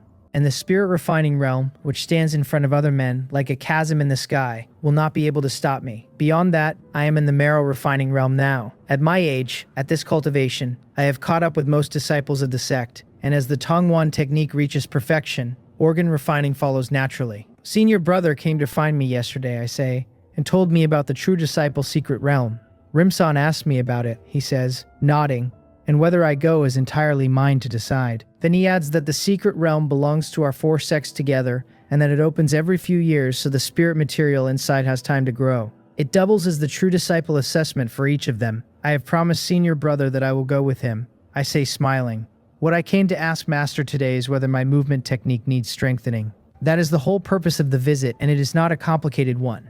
A man can never have too much movement technique unless it has already hit the ceiling of his own realm. Back in bone forging, I could not put out the whole of the soul-chasing step, because I was the thing in the way. In that situation, learning a new movement technique would have been pointless. Now that I am in marrow refining, my movement is arguably past most men in organ refining, and if it can be faster, I will take faster. Go and pick the fruit off that tree, he says, pointing at 100 yards off.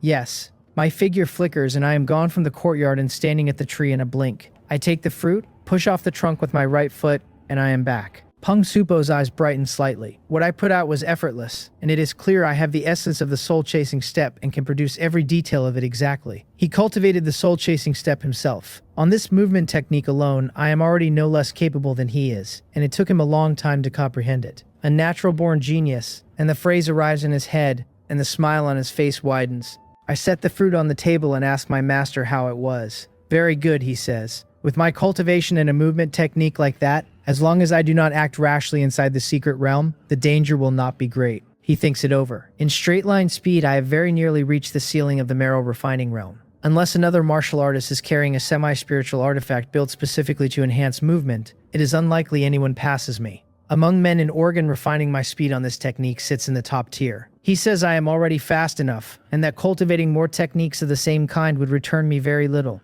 and that the flexibility is what I should build instead. Movement technique comes down to straight-line speed, maneuvering in tight ground, and climbing or jumping. For a martial artist in the body refining realm, the first two matter most, and since my straight line is fast enough, the maneuvering is what to build, so that meeting danger I can answer it instantly. He thinks a moment, walks into the study and comes back with a secret manual, which he sets in front of me. Void skimming flight is extremely good at maneuvering, he says, and extremely hard to learn. He practiced it for a while years ago and it did not suit his nature, so he did not persist. and I will have to rely on my own comprehension. Techniques sometimes come down to whether they fit the man. Some people are built for moves that are fierce and rigid and magnificent. Others want moves like a light wind. If I can take void skimming flight to perfection, he says, then after I break into spirit refining, I can go looking for a copy of Heaven Soaring Flight. The two are connected, and both are extremely rare movement manuals. My expression flickers as I take the manual, because I did not expect it to have a spirit refining version waiting further up the road. That is too far ahead to be worth thinking about. Learn this one first. This costs contribution points too, I say suddenly. He waves it off and says I need not worry about contribution points, and that at my standing my attention belongs on cultivation.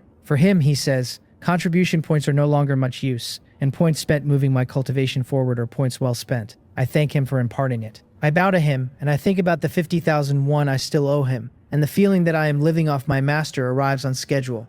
Back in my room, I spend more than an hour reading Void Skimming Flight through until the panel wakes up and offers to simplify it for 3,001 of silver. I look at the prompt, sit with it a moment, and close the panel, because I do not have the money. Since the 5,000 I spent in the Ghost Realm, the silver on the panel has been scraped flat. 2 days home, pills only just started again, and I am carrying a little over 1,001, which does not cover the fee. The last time I could not scrape a simplification fee together was when I had just transmigrated, and back then I nearly got myself killed, over 1 of silver. Make money. Make money. I take a breath and decide to leave for Sinon City immediately and refine pills for a few days to build the float back up. Otherwise, I will not be able to afford the room at the hot spring when I want it. An hour later, I am standing in the courtyard I rent in Sinon City. Ji Daokbong is surprised to see me, since I told him he would be bringing herbs to the Wanjin sword sect tomorrow, and here I am instead. I had things to handle, so it was more convenient to come. I tell him, because I would rather not say I am short of money. Nam Unji bows quickly at the sight of me, and sets the servants to tidying the room I usually use, and calls for a table of food. Ji Daokbong pours me a cup of wine, points next door, and says there is one thing he forgot to tell me when he left in a hurry. Old Master Sa and Sa Winam have disappeared. Disappeared. When? It stops me because I heard sounds from that courtyard a moment ago and had meant to go over and greet them later. A few days ago, he says, and only family members are left over there now. He only found out yesterday when he went across for something. Did they run into trouble, I ask? Because if they did, I will help if I can. I still remember the favor from back then, and without it, I do not believe I would have held on until Guak Rimson arrived. I asked as well, he says, and nobody over there knows what happened. The ones left are still frightened and have no idea what to do. He sighs slightly. In a situation like that, the odds are heavy that they walked into something, and there is no telling how Sa Wonhei and his granddaughter are now. I frown and tip my cup back.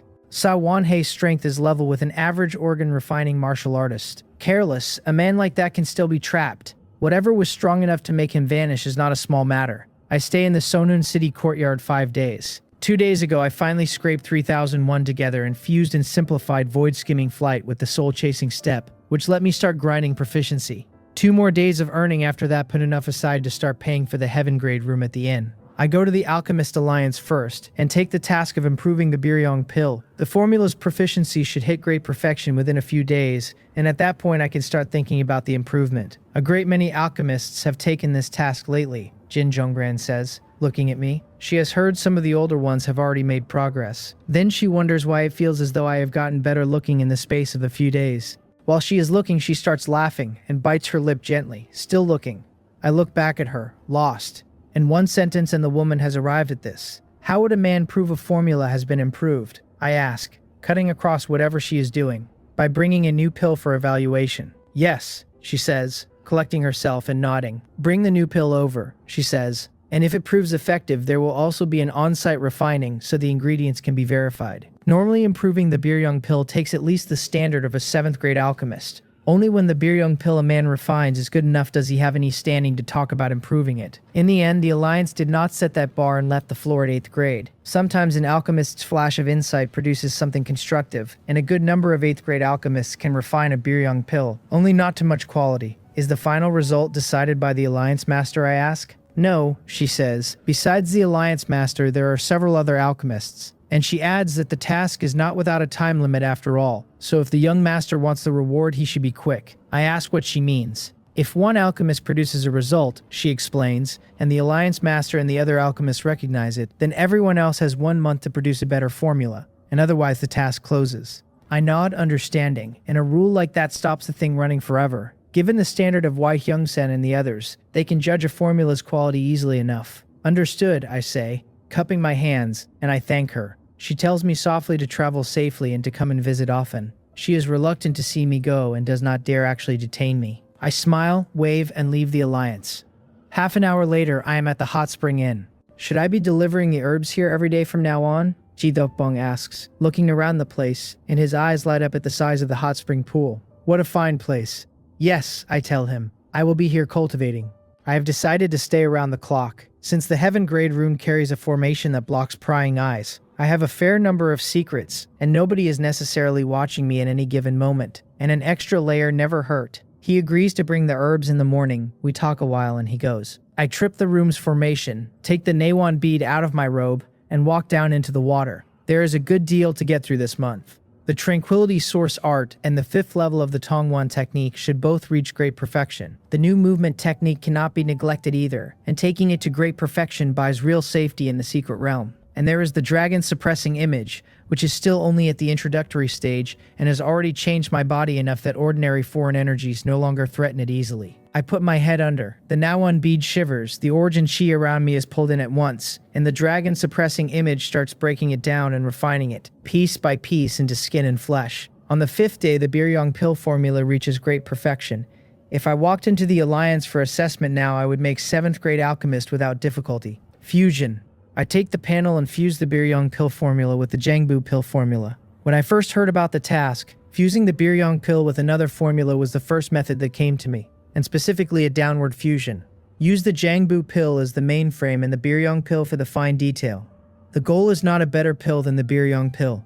The goal is to lower what the Biryong pill demands. Both formulas are at great perfection in my hands, and I know every detail of both pills by heart. So in the fusion, I move all of the Biryong pill's efficacy-raising methods onto the Jangbu pill, and throw away the parts that lean on the age of the ingredients. With the panel helping, it goes fast, and a quarter of an hour and a new formula is sitting in my head. Like the Jangbu pill, it wants only ordinary age ingredients, not on every corner, and collecting them is not a hard afternoon's work for a man who puts his mind to it. What the new formula actually does is unknown, and this is deduction, and the finished product decides. I leave the inn and visit several different pharmacies to buy the ingredients. Carefully. Fire lit, furnace set, since the formula arrived at great perfection the moment it existed. Refining it gives me no trouble. The technique is very close to the Jangbu pill with some of the Biryong pill's methods folded in. The fragrance fills the room shortly, and a quarter of an hour later I slap the lid off and look inside. I take the pill out with the faint fragrance around it and put one straight in my mouth. Less than an incense stick of time later I open my eyes, thinking. Against the Jangbu pill the efficacy has risen slightly, and only slightly. It is an enhanced Jangbu pill and nothing more, and set beside a Biryong pill it is not in the conversation. The formula has value regardless, because it beats the Jangbu pill and every ingredient is ordinary age, so the cost has not moved at all. The one drawback is that folding in some of the Biryong pill's methods makes the conflict of medicinal properties inside the furnace far fiercer, which is not friendly to an 8th grade alchemist. I will call it Jangryong pill number 1 for now. The naming is careless. I have taken one piece from each formula and put them together. Walking into the alliance with Jangryong pill number 1 would not complete the task, since the task is to improve the Biryong pill, not to enhance the Jangbu pill. It seems doing this on ordinary ingredients alone is too hard. Unless I can refine the pills men take in the spirit refining realm, or stronger ones, and drive the conflict of medicinal properties harder during the refining, this bottleneck is not going to break. My brow creases. Alchemy is a test of technique as much as anything, and the more skillfully the medicinal properties are set against each other, the more of the ingredient's power comes out, and sometimes they fuse into something stronger than either. I am at the standard of a 7th grade alchemist, and my technique is where it is, so adding stronger technique is not available to me. And if I did add technique so strong that an average 7th grade alchemist could not execute it, the improved formula would be too unfriendly to be worth anything. I still need to keep some ingredients with age on them. If the properties cannot be forced out by technique, then the ingredients themselves have to arrive carrying enough, which means age. So I start fusing the two formulas again, and this time I try lowering the age on some ingredients, and, where the properties come up short, using other ingredients fused in to force them out. An hour of turning it over produces the second formula. Jangryong pill number 2. With the formula settled, I go out to another pharmacy. Most of the ingredients I already have, so it is only the few I need. Furnace cleaned, fire lit, set up, second attempt. The ingredients tumble hard inside, and I hold the conflict of properties with internal strength. And before long, another fragrance is moving through the room. Against number 1, the fragrance coming off number 2 is markedly richer, and that alone says the efficacy has climbed a long way. A quarter of an hour goes by. I slap the furnace open and the fragrance floods the room. I take the pill out. On looks, number 2 is no better than number 1, and studying it turns up nothing else, so I swallow it. It melts on the tongue and the energy detonates through me. An incense stick. Later I open my eyes, and they brighten. Number 2 beats number 1 by a margin that is not small. It uses ingredients with age on them, so unless there was something wrong with what I deduced, a rise was inevitable. The efficacy has reached 60% of a biryong pills, and the ingredients cost a little over half, and the technique is far easier. Looked at that way, it is genuinely cost-effective. I rub my chin. On cost, it is plainly worth it, and what I have actually made is a pill that sits between the Jangbu pill and the biryong pill. The only question left is whether the Alchemist Alliance will accept that as an improvement. A little risky. I can go and try, and if it does not work, I will come back and keep researching. I think it over, put the 2 remaining Jangryung pills from the furnace into a medicine bottle, and leave the inn. A quarter of an hour later, I am at the Alliance. Jin Jonggran is happy enough to see me, and her eyes widen anyway when she hears what I have come for, and she asks whether I have really researched it already. It has been a few days. Saying it is already researched is somewhat fast. Whether it works is for the Alliance Master and the others to decide, I say, smiling. She asks whether I have the pill. Seeing that I am not joking, she hurries me to the counter and reports it upward. The deacon comes out to me shortly. An 8th grade alchemist, Dan Mok-yu says, with his brow slightly furrowed. That takes me aback for a moment, and then I understand him. The Alliance set the floor at 8th grade, and it is still hard for anyone to believe it when an 8th grade alchemist genuinely claims to have researched something. This is the pill I refined, I tell him, and he should take it and verify it first. If he feels my rank is insufficient, I can sit the examination for 7th grade alchemist right now. I pour 1 Jangryung pill out of the bottle into another bottle and hand it to him. Dan Mok-yu sees the confidence sitting on my face and shakes his head quickly, telling me there is no need for that, since this mission was never posted with a 7th grade requirement attached to it. For a deacon to set one on his own authority would amount to standing himself above the Alliance, and he has no appetite whatsoever for that. Jin Jonggran watches the exchange and then turns to look at me, and her eyes are shining. Dan Mok-yu has her lead me to a private room and asks me to wait there. He himself goes off in a hurry to send my medicinal pills up the chain. Half an hour later, several people come into the room.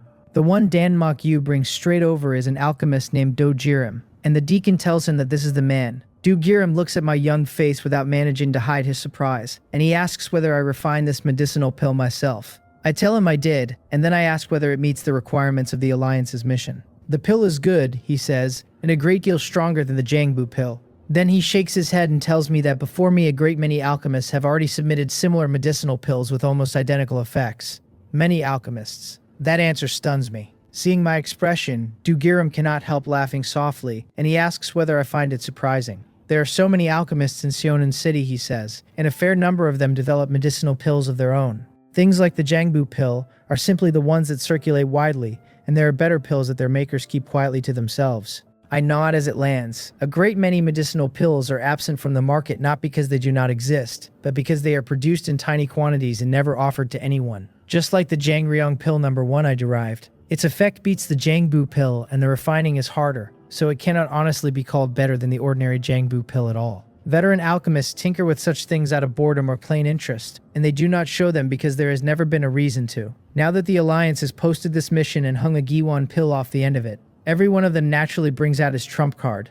Dugirim asks what main ingredients I used. I tell him it was 5-year Jew grass and 7-year gammon flour. Even with the rest of the list unspoken, he can price the thing roughly, since the scent of a medicinal pill gives away a great deal to a nose like his. It is not bad, he says, and among so many submitted pills, mine is one of the few that keeps its costs properly under control. I ask whether or not one of those many medicinal pills meets the mission requirements. Not one of them does, he says. What the Alliance wants is an improved biryong pill, and the ingredient cost has to come down without the medicinal efficacy falling too far behind it. So I press him on the number and ask how much efficacy a pill must reach before it can be called barely acceptable. At least 70% of the biryong pill's efficacy, he says at a cost below 50% of it. He has come to appreciate me a little, and after a moment's thought he hands me the baseline outright. Stating a requirement out loud does not make the requirement any easier to meet. I cup my hands and thank him, and he waves the thanks off and tells me to keep working hard, and then he turns and leads his people away. Jin Jonggran sees me standing there lost in thought and steps forward to offer some comfort, telling me I am already very impressive. She means it too, because not many people walk away from Dogirim with praise in hand.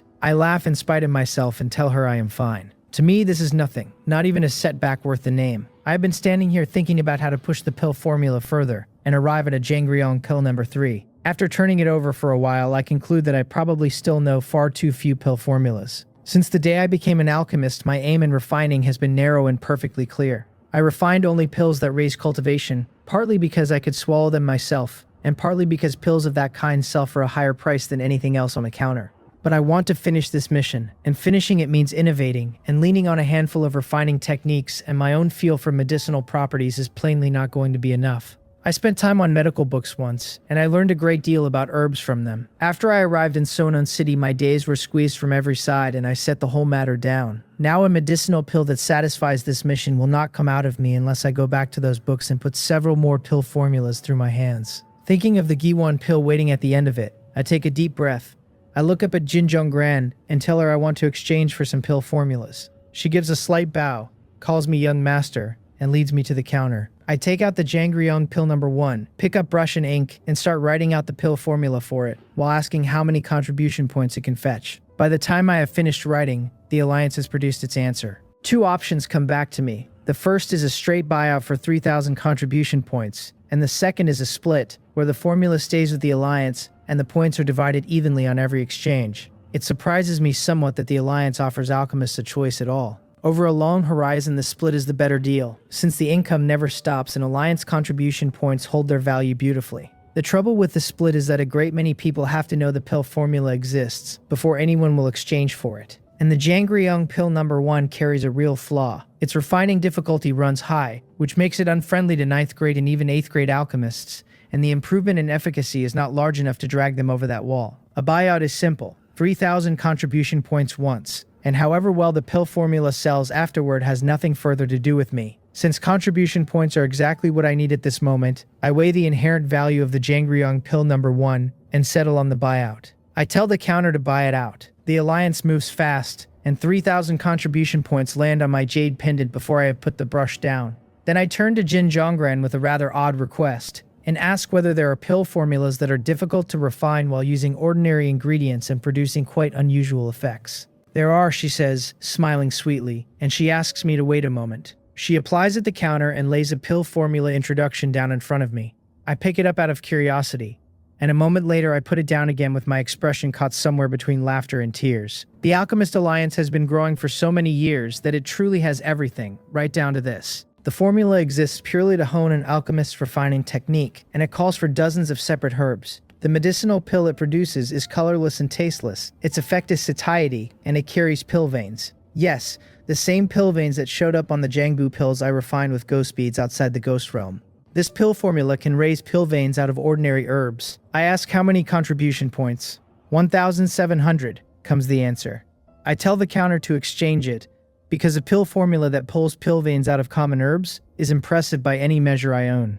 I say goodbye to Jin Jonggran and go back to the inn. Recording the whole thing takes me a little over half an hour. The panel writes it as alchemy, Bigok pill, not initiated. Then it asks whether I will spend 3,001 to simplify the Bigok pill, and when I agree the Bigok pill becomes egg-fried rice. How exactly does the simplification of this pill formula lead back around to cooking again? The Bigok pill exists to hold off hunger. So is egg-fried rice supposed to fill the stomach in its place? I have not cooked with my own hands in a very long time. After thinking it over, I go and find the manager of the inn. The manager stares at me with his eyes stretched wide and repeats the request back at me that a guest wants to borrow the kitchen and cook for himself. It reads to him as though I do not trust the inn's food and mean to make my own. I push 10-1 across the counter without a word. Mostly I do not want to run back and forth to my rented courtyard because I cannot spend an entire day frying rice, when I still have several cultivation techniques to work through here. He looks at me helplessly and tells me there is no precedent for it. I set another 10-1 down beside the first. He hesitates and shakes his head anyway, and I can see that the money is not the question, and that the question is how to refuse me politely. So I nod and take the silver back. First, I go back up to my top-tier room and spend an hour finishing today's cultivation of the dragon-suppressing image. Near dusk, I leave the inn, because I need a bag of rice and a good many eggs before anything else happens. Just as I turn into an alleyway, a cautious voice calls out and asks whether that is Brother Jin. I turn and see a young lady of about 20 standing some distance off, and I do not know her face at all. What stopped me is that the voice belonged to Sa Yuinam. Through a face already covered in tears, she tells me she is Sa Yuinam, and asks whether I can help her grandfather, because she has nobody else to turn to. I ask what happened to him. Looking closely at her face, I really can find the outline of the Sa Yuinam I know inside it, but she was somewhere around 10 years old the last time I saw her, and I cannot account for how she suddenly grew this much. Her grandfather is unconscious, she says, and if nobody wakes him soon, she is afraid he will never wake again. I nod and tell her to take me there. Then I wipe a hand across my face and change my appearance on the spot. My bones crackle at the same time, and without any effort on my part, I have grown an inch taller and my frame has drawn leaner. The dragon-suppressing image has made my control over the small details of my body more precise by the week, and my disguise technique has climbed to a new level on the back of it. Sawinam is startled for a heartbeat by the transformation, then nods happily and leads me off. We wind through a maze of alleys before she stops in front of a courtyard. Set beside the courtyard the two of them rented before, this place is far more remote and a great deal more dilapidated. Her grandfather is inside, she says, and she opens the door and welcomes me in. I look at the house ahead of me and sniff, and catch the faint scent of medicinal herbs hanging in the air. She opens the door of the room and I see somebody lying on the bed. Judging by the body alone, that is not Sawana at all. They were afraid their enemies would find them, she says, so they hid here, and her grandfather used a secret method to change both of them into the appearances they wear now. She walks to the bedside and looks down at the unconscious Sawanhe, and the tears start running again. Without her permission, I ask who is hunting them. His face is gaunt and deathly pale, and if his chest were not still rising and falling by a hair, a man could easily take him for dead. She does not know, she says, shaking her head. Her grandfather told her only that they were old enemies. Sawonhei plainly never gave his granddaughter the details, which is fair enough, since Sawinam is genuinely only about 10 years old underneath this borrowed shape. Only this child was born holding great power, and that is very likely why the old man risked everything to keep her at his side.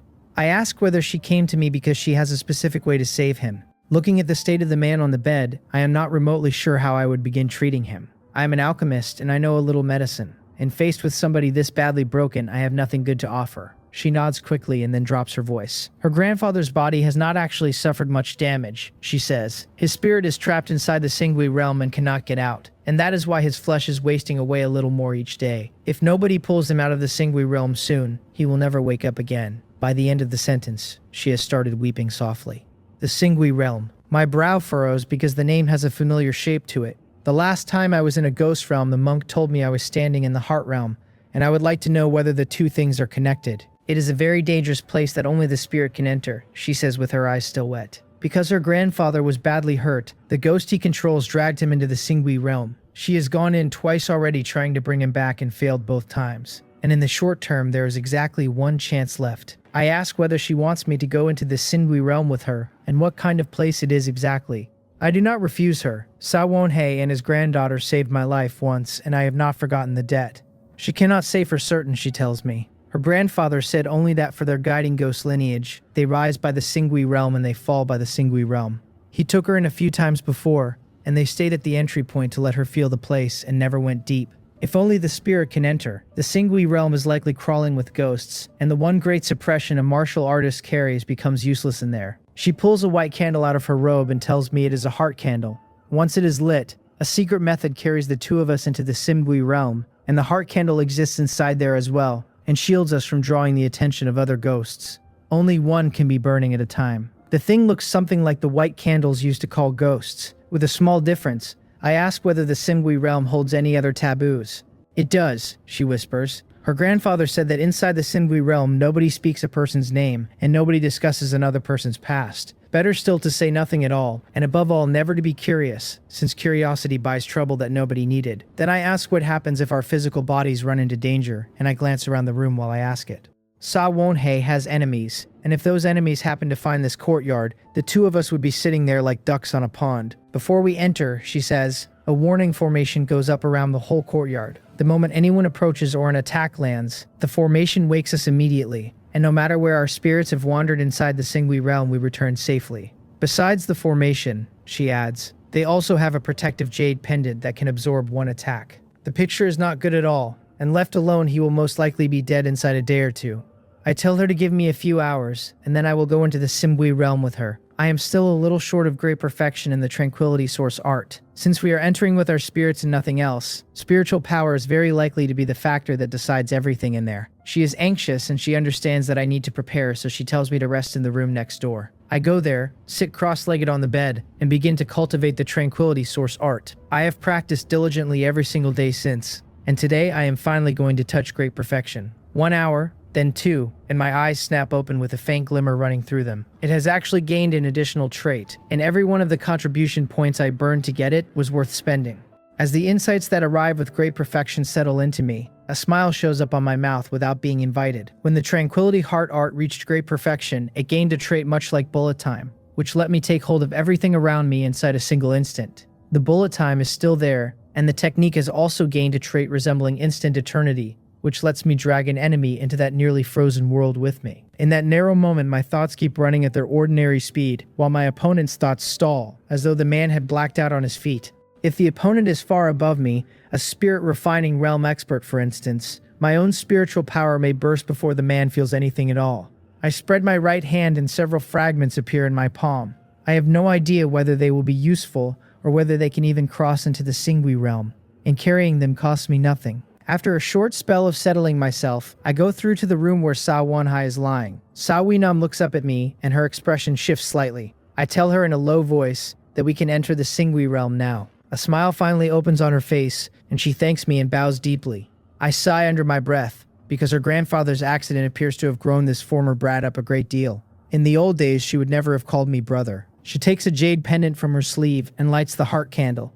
A faint fragrance drifts out of it, and it makes anyone who breathes it feel drowsy. She turns to look at me, and when she sees me nod, she begins forming hand seals. The jade pendant floats up and releases a ring of faint light that closes over both of us. I do not resist the feeling and let my eyes close slowly. In the next moment, my spirit goes hazy, and then my eyes snap open again. No house, no Sawone, only Sawinam standing at my side. She has gone back to the 10-year-old shape she truly owns, instead of the young woman she was wearing outside. We are standing on a vast plain, and Seonun City has vanished entirely, though several mountains looming in the distance match the outlines of the mountains outside Seonun City closely enough. My clothes are the same clothes, and they have turned far whiter, drained of their original color. It is not only my clothes either, because everywhere I turn my head the world is in black and white. Seiyuinam touches my hand gently and points ahead, telling me without a word to follow her. Besides the heart candle, there is an ancient jade thumb ring, and I remember that ring as something Sa Wonhei kept on him at all times. Is she using it to fix the location of her grandfather's spirit? I touch the fragment in my sleeve. The fragments of the heart bead can indeed be brought in, and whether they will do anything against the weirdness of the Singui realm when trouble arrives is another question entirely. The surroundings are silent, and even the sound of the two of us walking has been swallowed by the effect of the heart candle. I check my own condition, and it is nothing like the heart realm I stood in when I met the monk. Back there, I could still feel my physical body in my blood. In this Singui realm, my physical body seems to be sitting somewhere enormously far away. All I can feel is that I am floating slightly, with the sense of having my feet planted on solid ground gone from me, and I am not accustomed to it. I follow her forward, and after a while my expression shifts. At first I assumed this Singui realm would be a strict copy of the real world outside. Sonun City is missing, and the layout of the distant mountain ranges is nearly identical to the truth. But the two of us have walked only 15 minutes when a hillside comes into view. That hillside sits dozens of miles outside Sonun City, and it is called General Slope. At the pace we are keeping, with no movement technique under us, and nothing but an ordinary man's stride, covering dozens of miles in 15 minutes is not a thing that can happen. This Singui realm is related to the real world, and it is certainly not a faithful replica of it. I keep glancing around, matching the ground against landmarks I know, and then my whole body goes numb at once. My expression changes and I throw an arm out to stop Sawinam ahead of me. She looks back at me confused, with no idea why I halted her. I make a gesture telling her there is danger ahead. Mist drifts there, and from where we stand it looks no different from every stretch of path we have already crossed. Even standing still, I feel as though needles are being pressed against my mind and my body at once, and the moment I so much as consider taking a step forward, the stinging multiplies. My mind is warning me plainly of an enormous danger ahead, something the two of us cannot possibly withstand. I signal her to take a detour, and she nods, and we bypass the ground in front of us and swing around from the left. We have not covered 2 steps before I stop her again. There is still danger ahead. It is slightly weaker than the last, and charging in blindly would still cost us something we cannot spare. She does not argue. The Singui realm is dangerous by its nature, And if it were not, she would not have been forced back out shortly after entering on both previous attempts, leaving her with this single last chance. This time we walk a good deal further before trying to turn forward again, and my face darkens almost at once, because that same familiar stinging arrives to tell me the way ahead is shut. I look at the heart candle in her hand, which is already burned down by roughly 30% in the time we have been walking. Without making a sound, I move my mouth and ask her how much further it is. She answers the same way, shaping the words with her lips, and tells me she does not know, and that the distance the thumb ring senses is still very far. If the path ahead stays shut, there is no way to reach her grandfather, and if we lose much more time, the heart candle burns out and forces us back into our bodies. Without the heart candle masking our presence, the weirdness might not find us directly, and the environment of the Simgui realm would still work on the mind without pause. An ordinary mind would dissolve and collapse in an instant. I hesitate a moment and then gesture in a new direction, telling her we go down and around. Detouring left for that long achieved nothing, so the right is the only thing we have not tried. For a martial artist, and especially for a strong one, intuition actually grows more accurate with time, and it is tied directly to the growth of spiritual power. She nods, and we double back to the original path and start swinging out to the right instead. After a while, we hear water. This should be the Soon River, which runs near Sonun City and supplies most of the households there with the water they use. Without reaching the bank, we curl around a short way and continue forward. This time things finally run smoothly, and no stinging comes at me from the road ahead. A small smile finally shows up on her face. With the sound of the river in our ears, she follows the pull of the thumb ring and keeps going. Time passes and the heart candle burns down, and the two of us draw closer and closer to her grandfather's soul. Then I stop her suddenly and stare at the dark shadow in front of us with my expression gone grim. That sensation of fine needles held against my forehead and my eyeballs has come back. Less than 40% of it is left, and by the pace we have been keeping, she judges we can just barely reach her grandfather's soul. If we detour again now, we will not make it in time. Forward is enormous danger and around is not enough candle. I think it through and then shape one instruction with my lips, telling her that we start running. Running inside the Simgui realm brings on severe mental exhaustion, and the flickering of the heart candle can easily catch the attention of the weirdness and buy us trouble nobody asked for. But the safe pace has plainly run out of road where time is concerned.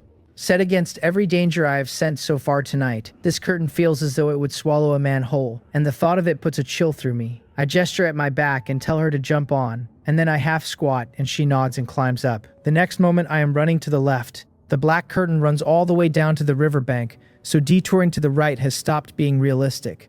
Now it is purely a race to find Sa Wanhei's soul before the heart candle gives out.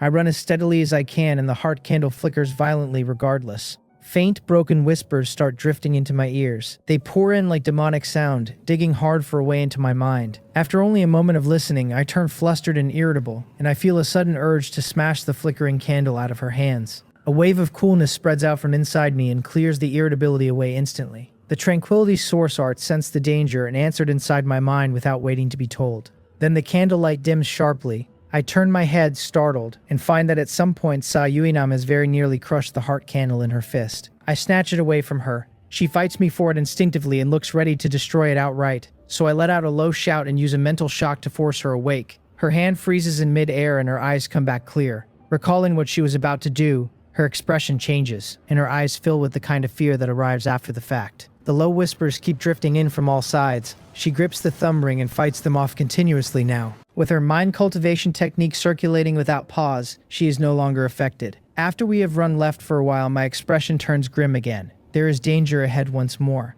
How does the guiding ghost lineage operate inside this place at all? In an environment this wretched, a person cannot cross a short stretch of ground without being blocked. She seems to read my face, and her heart drops to the floor. So even after finding help, her grandfather still cannot be saved. In this short run, it has burned down a good deal further. Then I look at the mist ahead, and I think I may have to gamble a little, since this is the smallest of the dangers I have sensed all night. Traveling even a little further inside the Simgui realm is flatly impossible for anyone unwilling to take some risk. I steady my mind, look at the black mist, and walk into it one step at a time. My pace is slower than a run, and at least it does not throw the candle flame around. As we enter, she senses the danger too and shuts her eyes quickly, and blocks her ears as best she can. Those faint whispers arrive again, and their intensity has climbed sharply compared with before. Fortunately, the great perfection of the Tranquility Source art turns the sound aside perfectly, and I stay clear-headed and untouched. Inside the mist, the candlelight is suddenly compressed, clinging tight against the two of us. I can see roughly 10 yards ahead and no further, because past that the mist takes everything. Then my footsteps halt, 10 yards in front of me, a figure has appeared. I narrow my eyes slightly and take a few steps back. The figure does not follow, and a small measure of relief goes through me. After detouring a few dozen yards, I move forward again, and I stop dead almost at once. Another figure has appeared ahead, and its silhouette is identical to the one behind me. This time I look carefully, and there seems to be something riding on the figure's back, and the outline of it is uncomfortably familiar. Avoidance has stopped being an option. I lick my lips, glance at the heart candle, narrow my eyes, and charge straight at it. The 10 yards close in an instant, and I finally see the face waiting there, and my pupils shrink. The figure in front of me is me. On its back it is carrying a sawinam of its own. And the only difference from the arrangement on my side is that the sawinam over there is staring directly at me. The moment the two of them see me, the wooden faces they were wearing break into smiles. They are not the smiles of living people. They look manufactured, obviously false and unsettling in the way they are false, much like the painted mouths of paper dolls. Break. Instant eternity lands on the two hard demons at once, and their movements stop hard, with their raised arms locked halfway through the air. I do not hesitate for a heartbeat, and I run straight past the pair of them. Their eyes strain to follow me while their bodies stay pinned, and all they can do is watch me leave. I run hard, and after a while I am out of the black fog, and the sense of being watched thins and then goes. A figure seems to be standing there quietly, looking after me from a long way off. I check the heart candle and trade a few silent words with Sa Yunam. There should still be enough of it left to reach her grandfather. Rather than waste any of it, I start running again. And while I run, I try to squeeze the light of the candle inward. It takes a few attempts, and then the light really does constrict, clinging tight against our bodies. The murmuring around us grows louder as a result, and the burning speed of the candle drops off sharply. I noticed the effect while passing through the black fog earlier, and now that I have tried it deliberately, it works. If I had worked this out on the way in, the heart candle would still have more than half of itself remaining. She looks at the changed candlelight with open curiosity, and when she feels how much slower it burns, a smile arrives on her face by itself. For the rest of the journey, I sense danger off in other directions, and the road we are actually walking stays open. The one cost is that the constricted light lets the environment press harder on us, and her condition worsens badly. She is a 10-year-old child underneath everything. Her special physique hands her combat power beyond ordinary people, and holding out against the constant murmuring in her ears is a different kind of task entirely. I fare much better. The great perfection of the Tranquility Source art has pushed my spiritual power past the average martial artist of the marrow refining realm. Then she grabs the cloth at my shoulder. Her grandfather's soul is being dragged away, she tells me with her lips, and there is real fear in the shape of the words. Since we entered the Singui realm, his position has been fixed, so I cannot see why it would start moving now. It might be because of this, she says, and lifts the ring in her hand. The heart demon inside her grandfather has been with him far too long, she explains silently, and whether it is his soul or this ring, there is a faint thread of connection running between them. The heart demon must have felt the ring drawing closer, so it is instinctively moving off. I nod slightly, look at the ring, think for a moment, and take a heartbeat fragment out of my sleeve. Then I use one of the larger pieces to wrap the ring inside it. Now that it lies in pieces, how much of that sealing survives is anyone's guess. It is stopped, she mouths, staring at the fragment on the surface of the ring as though it might be lying to her. The moment the fragment went on, the soul that had been moving fast came to a halt. A smile starts on my face, and I am about to run on, and then my expression changes hard. She looks off into the distance with her whole face full of pain. After everything we have already come through, this is what it comes down to. I sigh helplessly. In the next moment, our figures vanish out of the Simbui realm. The alarm came from the formation around the courtyard, and the sense of danger has been sharpening the whole time. So whoever has arrived did not come with good intentions. Inside the courtyard in Sonun City, my eyes fly open, and my longsword is already in my hand. I can hear footsteps out there. A voice comes over the wall and asks the senior brother why he insists on this, when his own talent is the better one and the master favors the senior brother anyway. Several figures come in one deliberate step at a time. Each step lands like a hammer against the heart, and the chest swells and aches under it. He says, unhurried, that the master called his intentions crooked and sent him to the back mountain to reflect on his mistakes. He only wanted to cultivate faster, and ordinary people are ants, and being able to assist his cultivation is the best fortune any of them will ever have. One of the people in this house is critically injured, and the other is a 10-year-old child. And today he can finally take back everything he believes was taken from him. He tells the senior brother he does not want to kill him, since they are brothers of one sect, and he could never do anything so heartless. If the sect's secret technique is handed over, he says, he will turn and leave immediately, and they will go their separate ways, and the old man can go back to his old life. That is him, Sawinam says. Then she slumps to the floor. The third chance is gone with it, and she cannot pull her grandfather's soul out of the Simgui realm now, and the man who ruined him is standing in the courtyard. She looks up at me suddenly and tells me I should leave quickly. Since her grandfather cannot be saved, she is no longer afraid of anything. She wants to die taking Deokjan with her. I tell her not to give up until the very last moment. Then I point at Sawanhei on the bed and tell her to take him and go first, that I will hold them here, and that we will regroup afterward. She starts to say something and I cut it off and tell her there are no buts, and to go. I glare while I say it, and the rest of her words shrink back down her throat. Right, she thinks. There must be a way. There must still be some way to bring him back out of the Sinbui realm. She steps to the bed and takes Sawonhei onto her back. Being stuck in her 20-year-old shape turns out to be a mercy, since she can carry him without difficulty. Deokjan asks whether they are trying to leave, and asks again why the senior brother insists on this, and his voice has gone cold. The next moment, a ghost hand appears in front of her and claws viciously at her face. A sword shield opens ahead of it with a hard clang. The ghost hand shivers, gets driven back by its own force returned, and comes apart. The Starry Night Sword and the Bramble Sword together produce a shield that counters, and the counter alone shattered the thing. I go to the wall and kick a large hole through it and tell her to go, and she runs out through it with her grandfather on her back. Deokjan tells her to stay, and his voice carries no feeling at all. More than a dozen ghost hands appear at once and flatten the entire house in a breath, and now he can see straight into the room. He glances at me and moves his eyes to Sawinam and the man on her back. Seeing Sawonhai unconscious makes his brows twitch, and it takes nothing at all off his attacks. A dozen ghost hands flash out and grab for the pair of them. Before the hands reach her, I sweep the long sword around, and the sword shield flares, and all dozen of them are stopped and scattered. Deokjan's face darkens on the spot. He demands to know who I am and tells me this is an internal matter of his sect and warns me not to make a mistake I cannot walk back. Sawinam is still standing there in a daze, so I shout at her in a low voice to go, and she comes out of it and runs into the alley. He tells the disciples behind him to give chase. The two of them move, and a moment later both are on the ground crying out. One has lost an arm and the other has a hole through his thigh. If the pair had not put heart demons over their vital points, and if Deokjan had not ambushed me at the same moment, they would have fared far worse. I flash back to where I started, let the longsword hang pointing at the ground on the diagonal, and look at him. He squints at me and remarks that I apparently intend to meddle in this matter all the way to the end. As he speaks, the air around us seems to turn to ice. Break! I shout it out loud, and the air that was about to freeze shatters. Dragging a man silently into an illusion is a supreme technique of their guiding ghost's lineage, and he did not expect it to come apart before it had even taken hold. Since I want to stick my nose where it does not belong, he roars. Then I can go and die. Over 100 ghost hands boil up behind him. He points his right hand forward and the hands vanish and reappear surrounding me on every side. Sawonhai used this move once, and it was this exact move that sealed Seok Solgyam and handed me the opening I needed to strike. The yin cold pressing in from all around feels as though it means to freeze the soul in place. Unlike the illusion, this cold is real. I can feel my blood and chi being pushed down, and the messages running between skin and flesh and bone are already stiffening. If I do not stop it, I will end as an ice sculpture, exactly the way Seok Solgyam did. Bramble sword shield. The long sword in my hand disappears and becomes countless sword shields ringing my body.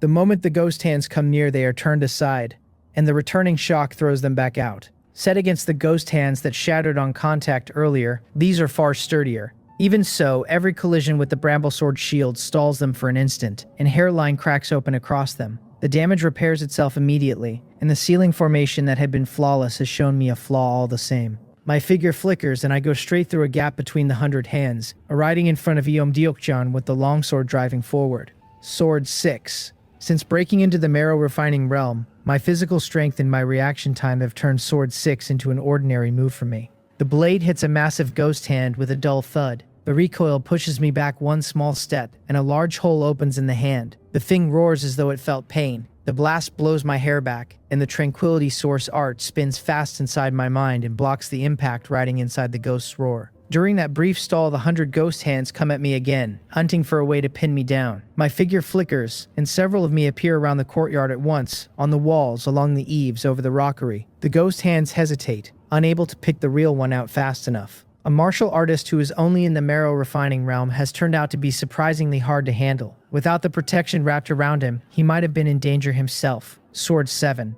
A figure appears at his side and a sword light stabs at him with a speed that should not be possible. He calls for suppression and forms a seal with both hands. My blade drives into the cold airflow, and the further in it goes, the harder the passage becomes. The longsword in my hand explodes into countless fragments of sword light that blast the surrounding cold apart. I step back on my right foot, force my body through the chilled air, and produce a second longsword and thrust it home. A massive ghost hand comes down out of the sky and strikes the ground where I had been standing. The hand lifts, and there is nobody underneath it. At the critical moment, my movement technique had already carried me off into a corner of the courtyard. The exchange looked complicated, and it was over inside a single instant. Set against Sawonhei, this Deokjan is more than one level higher. His ghost guiding techniques do not run out, and getting close to him is extremely difficult. Of course, it is equally unlikely that he can kill me. That large ghost hand is impressive, and it is slow where I am concerned. As for the ceiling formation of 100 hands, with the bramble sword shield in play, I am standing on invincible ground. Carrying on means a struggle to the death, and neither of us can name the winner in advance.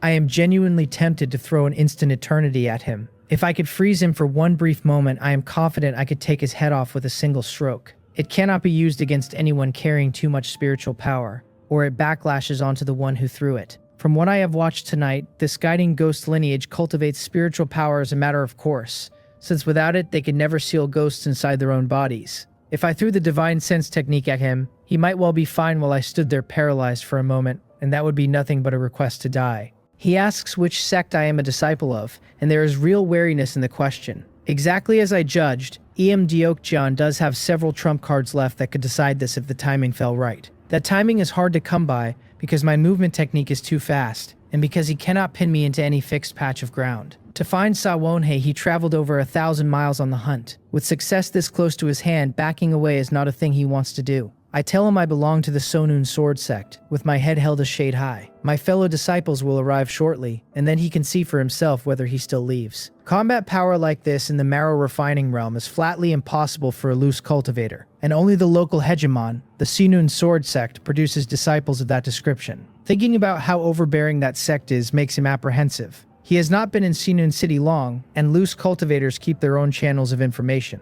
If others really do come, and it would not even take many, one or two more like me would do it. Leaving becomes impossible for him.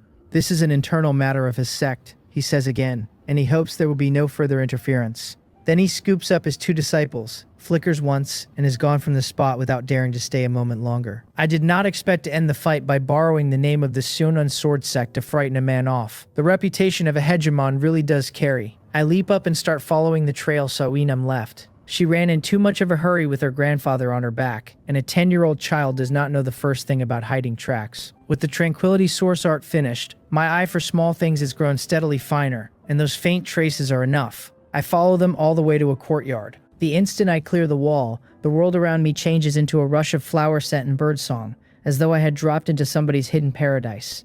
A faint light moves through my eyes, and the whole thing shatters without a sound. Sawinam is standing there with a dagger raised and ready to strike, and when she sees my face, the tension goes out of her so fast she nearly falls over. She starts to say my name, and I tell her not to talk yet, and that we are moving somewhere else. I wave the rest off, go into the house, take Sawonhei onto my back, catch her hand, and flash out over the wall. If I could follow the tracks here, then Deokjan certainly can. This place is finished as a hiding spot, and we need a new one. 15 minutes later, the three of us are standing in another courtyard, one of several I have rented recently. I lay Sawonhei on the bed, think for a moment, take out the heartbeat fragments, and set them at the four corners around him. Inside the Simgui realm, those fragments already prove they can mask a presence slightly. By sealing his presence even a little, I make finding us take time, whatever else the man can do. I hand a few fragments to Sayuinam as well, and tell her to keep them on her, just in case. She takes them, recognizes them as things out of the Simgui realm, and thanks me for them. She walks to the side of her grandfather's bed and stands there with her eyes gone blank. Deokjan has been dealt with for now, and the rescue was cut in half, and in that short space of time, the last chance to enter the Simgui realm was spent for nothing. Unfortunately, Sawonhei is already at his limit, and he might die tomorrow, or the day after. I pat her shoulder, looking at the withered thing on the bed. My brow comes right down. I ask her in a low voice why there were only ever 3 chances since she said so before. Driving the Ghost Jade takes her own strength, she says, and she is too weak now and has nothing left in her to drive it with. She looks up at me and hands the Ghost Jade over. I ask what kind of power drives the thing. She does not know either, she says. Her grandfather has been teaching her since she was small and never explained it in those terms. Then she slumps to the floor with her whole face helpless. He always told her to cultivate hard so she would grow strong, she says, and she was playful and lied to him constantly and told him she had already cultivated. If she had worked even a little harder back then, perhaps she could have driven it a fourth time now. That is the most painful realization anyone runs into, the one that arrives at the exact moment nothing can be done. I do not answer her. Instead, I try the general explanation of spiritual artifacts on the ghost jade, and the jade trembles slightly and then settles right back down. There was feedback which says spiritual power really can drive this thing. The feedback was weak, which says the way I applied the spiritual power is wrong. For the guiding ghost lineage, beyond the special physique that lets them seal heart demons inside their own bodies, the thing that matters most is spiritual power. Only the way the lineage uses spiritual power is nothing like the way an ordinary martial artist uses it. By my reckoning, though, spiritual power is spiritual power, so the method of restoring it ought to be the same. Origin Chi, for instance. I take the Nawan bead out of my robes, and the Nawan bead is sitting there withered. Cultivating the dragon suppressing image today already drained both of them dry. With that in mind, I check Sawanhe carefully. It is very bad, and holding on until tomorrow should not be beyond him. On top of that, if I feed his physical body Origin Chi tomorrow, it may buy him a stretch longer than he would otherwise have. When she saw the ghost jade react, she almost wept for joy, and then the jade went quiet again and took every bit of that hope with it. Tomorrow I will find a way to restore her power, I tell her in a low voice, handing the ghost jade back. I do not know whether it will work, and we can try it. Her eyes light up at once and she asks whether there is really a way. I shake my head and tell her I do not know yet, and that we can try. I am not about to guarantee a thing like that, since what I know about the guiding ghost lineage is close to nothing. She presses me on whether she needs to do anything. She needs to get some proper rest, because if this works tomorrow, the two of us are going into the Simbui realm one more time. I want to pat her hair while I say it, and looking at the 20-year-old woman standing in front of me, the gesture feels wrong. So I let my hand come back down. She nods hard and tells me they will go in again tomorrow, and the light of hope has come back into her eyes. After turning it over a while, I decide to ask Guak Rimson and Gal Hongil for help. I am not confident the heartbeat fragments will really block Em Deokjan's tracking. If he catches us up tomorrow while I am inside the Singui realm saving somebody, my frustration would be beyond describing. But if Guak Rimson and the others arrive, with their strength in the organ refining realm, there is a strong hope of blocking the man or killing him outright. I go quietly to another courtyard, release a messenger pigeon carrying word back to the sect, then return and sit cross-legged in the adjoining room to keep watch over the pair of them. Sitting there in quiet cultivation, I sense the changes inside my body, and the change in my spiritual power in particular takes me by surprise. My spiritual power has actually become more refined. Since cultivating the Tranquility Source art, I have been able to perceive the shifts in my own spiritual power slightly, where other martial artists remain entirely in the dark about theirs. Since my spiritual power turned more refined today, the only candidate left standing is the trip into the Singui realm. The Singui realm can refine spiritual power. Given that the guiding ghost lineage cultivates spiritual power above everything else, and setting their special physique aside, could the Singui realm carry an auxiliary cultivation effect on top of everything else it does? I think about the whispering that fills every corner of that place, and merely recalling it is enough to make a man irritable. Either it tempers a person, or it drives him mad. Entering the Singui realm requires the protection of a heart candle, and without one the mind is contaminated. Because the girl and I spent so long running, some contamination clung to us regardless. What does not kill a man makes him stronger. Resist, eliminate, grow. Perhaps the guiding ghost lineage worked out with the Singui realm does a very long time ago, and that is why their spiritual power has been tempered to such a degree. I have no use for the methods of the lineage. If I could refine my own spiritual power through the Singui realm though, the benefit would be enormous, both for my combat strength now and for my eventual breakthrough into the spirit refining realm. If that is truly how it works, then once this matter is finished, I can bring senior brother Guak and the others in to cultivate alongside me. Then I shake my head at my own idea. I hold the Tranquility Source art, which is why I can resist the contamination of the Singui realm at all. Other martial artists rarely cultivate techniques of that kind, not because they have no wish to, but because the difficulty runs far too high. Without that resistance in hand, whether the contamination can be removed at all becomes a very serious problem. They seal heart demons inside their bodies, so contaminated spiritual power may simply be a price they agreed to pay. For a martial artist, contaminated spiritual power amounts to being cut off from the spirit refining realm entirely. I will ask when the time comes. I shake my head, sink my mind down, and enter cultivation. Early the next morning, Guak Rimson and the others reach the courtyard. He steps up and claps my shoulder with a smile, and Gal Hongyeol is smiling beside him. To my surprise, the two of them have brought Jang Bongyong as well. Sawinam stands behind me timidly and asks who they are. She recognizes Guak Rim-san, and the other two are complete strangers to her. Jang Bang-young calls her a beautiful little sister. Her eyebrows twitch slightly, and then she steps forward smiling and explains that they are my fellow disciples, and that they heard I was in trouble and came. Then she glances at me, plainly not having expected me to like such a green girl. I feel distinctly uneasy under that gaze. When I turn to Guak Rim-san for rescue, I find him looking at me with a face full of confusion of his own. The girl in front of him looks familiar, and he cannot place where he has seen her. She is Sa Yuenam, I explain, and her present appearance is the work of a secret technique. His eyes very nearly leave his head. What sort of secret technique turns a 10-year-old child into a woman of 20? So it is old Master Sa who is in trouble this time, he says. In the letter I sent, I said very little, only asking him and Gal Hongale to come and help, and he did not expect Sa Wonhai to be the reason. I bring the three of them into the house first and lay out the sequence of events, briefly, and the confusion clears out of them. Gal Hongale tells me in a deep voice not to worry, and that if the man dares to come today, they will make certain he never goes home. However miraculous the guiding ghost lineage may be, in front of 3 organ refining realm experts, 2 of them at the peak, escape stops being a possibility. Jang Bang-young throws me a flirtatious look. I made her worry over nothing, apparently, and I am a troublemaker. Guak Rim-san checks Sa Wonhai and his brow comes down. The old man's breath is as thin as a thread, and past the reach of medicine, and untreated he may well pass today. I tell them I want to try stimulating him with origin chi, and while I say it I take the Nawan bead out of my robes. A day of recovery has returned it to its original appearance. I only take it out because everyone in this room can be trusted. Set in front of the wrong company, even organ refining realm martial artists would be tempted to take a bead like this by force. Sawinam asks what she should do. I tell her seriously to sit by the bedside. In a moment a surge of origin chi will enter her body, and she should absorb it with the cultivation method she already uses. She nods and sits on the edge of the bed. I look at the Nawan bead in my hand and activate the general explanation of spiritual artifacts, and a halo of light closes around me. Until now, I have always absorbed the origin chi myself. Pushing origin chi into somebody else's body turns out to be genuinely awkward. I use spiritual power to feel out the room and find the 2 of them. The next moment the halo ripples, and wisps of origin chi begin threading into their bodies. Sitting inside the bead's influence,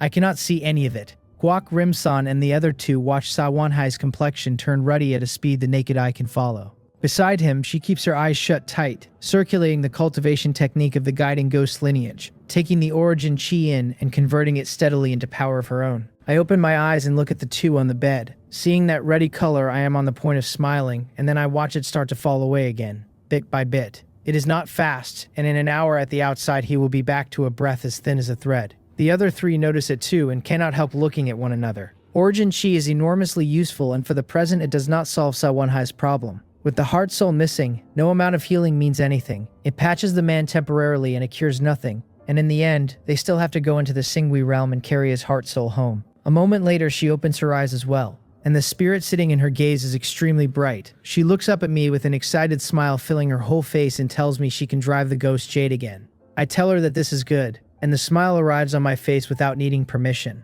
I turn to the other 3 and cup my hands and tell senior brother Guak, senior brother Gal, and senior sister Jang that I will be counting on them shortly. Then Jang Bang-young steps forward without warning, straightens my clothes and says quietly that the Singui realm must be extremely dangerous, and that I should be careful. Every muscle I own goes stiff. Seeing my reaction, she covers her mouth and laughs, and the charm that comes off her when she smiles makes her look like a ripe peach that somebody left within reach. I cough lightly to move some of the awkwardness out of the room and turn to Sawinam and tell her we are beginning. She nods, takes out the ghost jade, and forms hand seals. The next moment the jade flies up and gives off a faint light that folds over the pair of us. In a daze, I close my eyes. When our presences thin out and fade, they know the 2 of us have gone into the Singui realm. As arranged beforehand, Guak Rim-san stands watch out in the courtyard to give early warning, while Jang Bang-young and Gal Hongale stay in the room as close protection. Inside the Singui realm, I open my eyes on the same plane. Sawinam has reverted to her 10-year-old shape and is standing beside me. I mouth the words at her, telling her to get on my back, because we are running there this time. She nods and climbs up, and hides the thumb ring inside a heartbeat fragment while she does it. I grip her with both hands to hold her steady and use my mind to compress the reach of the heart candle. She keeps more of the light than I do, and mine is pressed flat against the surface of my body. Faint whispers arrive in my ears again. The tranquility source art runs fast, and clears the pollution of the Singui realm out as it comes. I look ahead and start running. Following the route we scouted last time, we swing out to the right, and in a very short while the sound of rushing river water is in our ears. Soon enough we reach the place where the black mist was. There are anomalies inside that mist. Things wearing my face and hers. I have not been anywhere else in this realm and I have no idea what waits in the unfamiliar stretches, so entering by a door I already know is the better bet. As the two of us step into the black mist, visibility drops under 10 yards again. Having been here once buys me nothing and there may be dangers waiting that we did not meet. After a while I see a figure ahead with something riding on its back. As the distance shrinks, the face resolves, and it is the false version of me and the false version of her, exactly as before. Just as the two of them begin to smile, I smash an instant eternity straight into them. The smile on the heart demon's face finishes opening instead of stopping, the corners of its mouth stretching wider and wider as though they mean to reach its ears. Instant eternity has been blocked. My head swims, and the whispering in my ears climbs. Watching that grin open, I have the distinct feeling that when it finishes, horror arrives with it. Instant eternity. I slam 3 divine sense techniques into the thing one after another, without hesitating over any of them. Divine sense techniques can be thrown continuously so long as a man has the spiritual power for it, and the opponent is not far above him. This heart demon is not above me, so I have no reason to hold back. All I need to do is run and keep dealing out attacks while I run. The first 2 are blocked again and the third one lands. Both figures freeze mid-motion. There is backlash from the block techniques, and fortunately it is not strong, and I can carry it.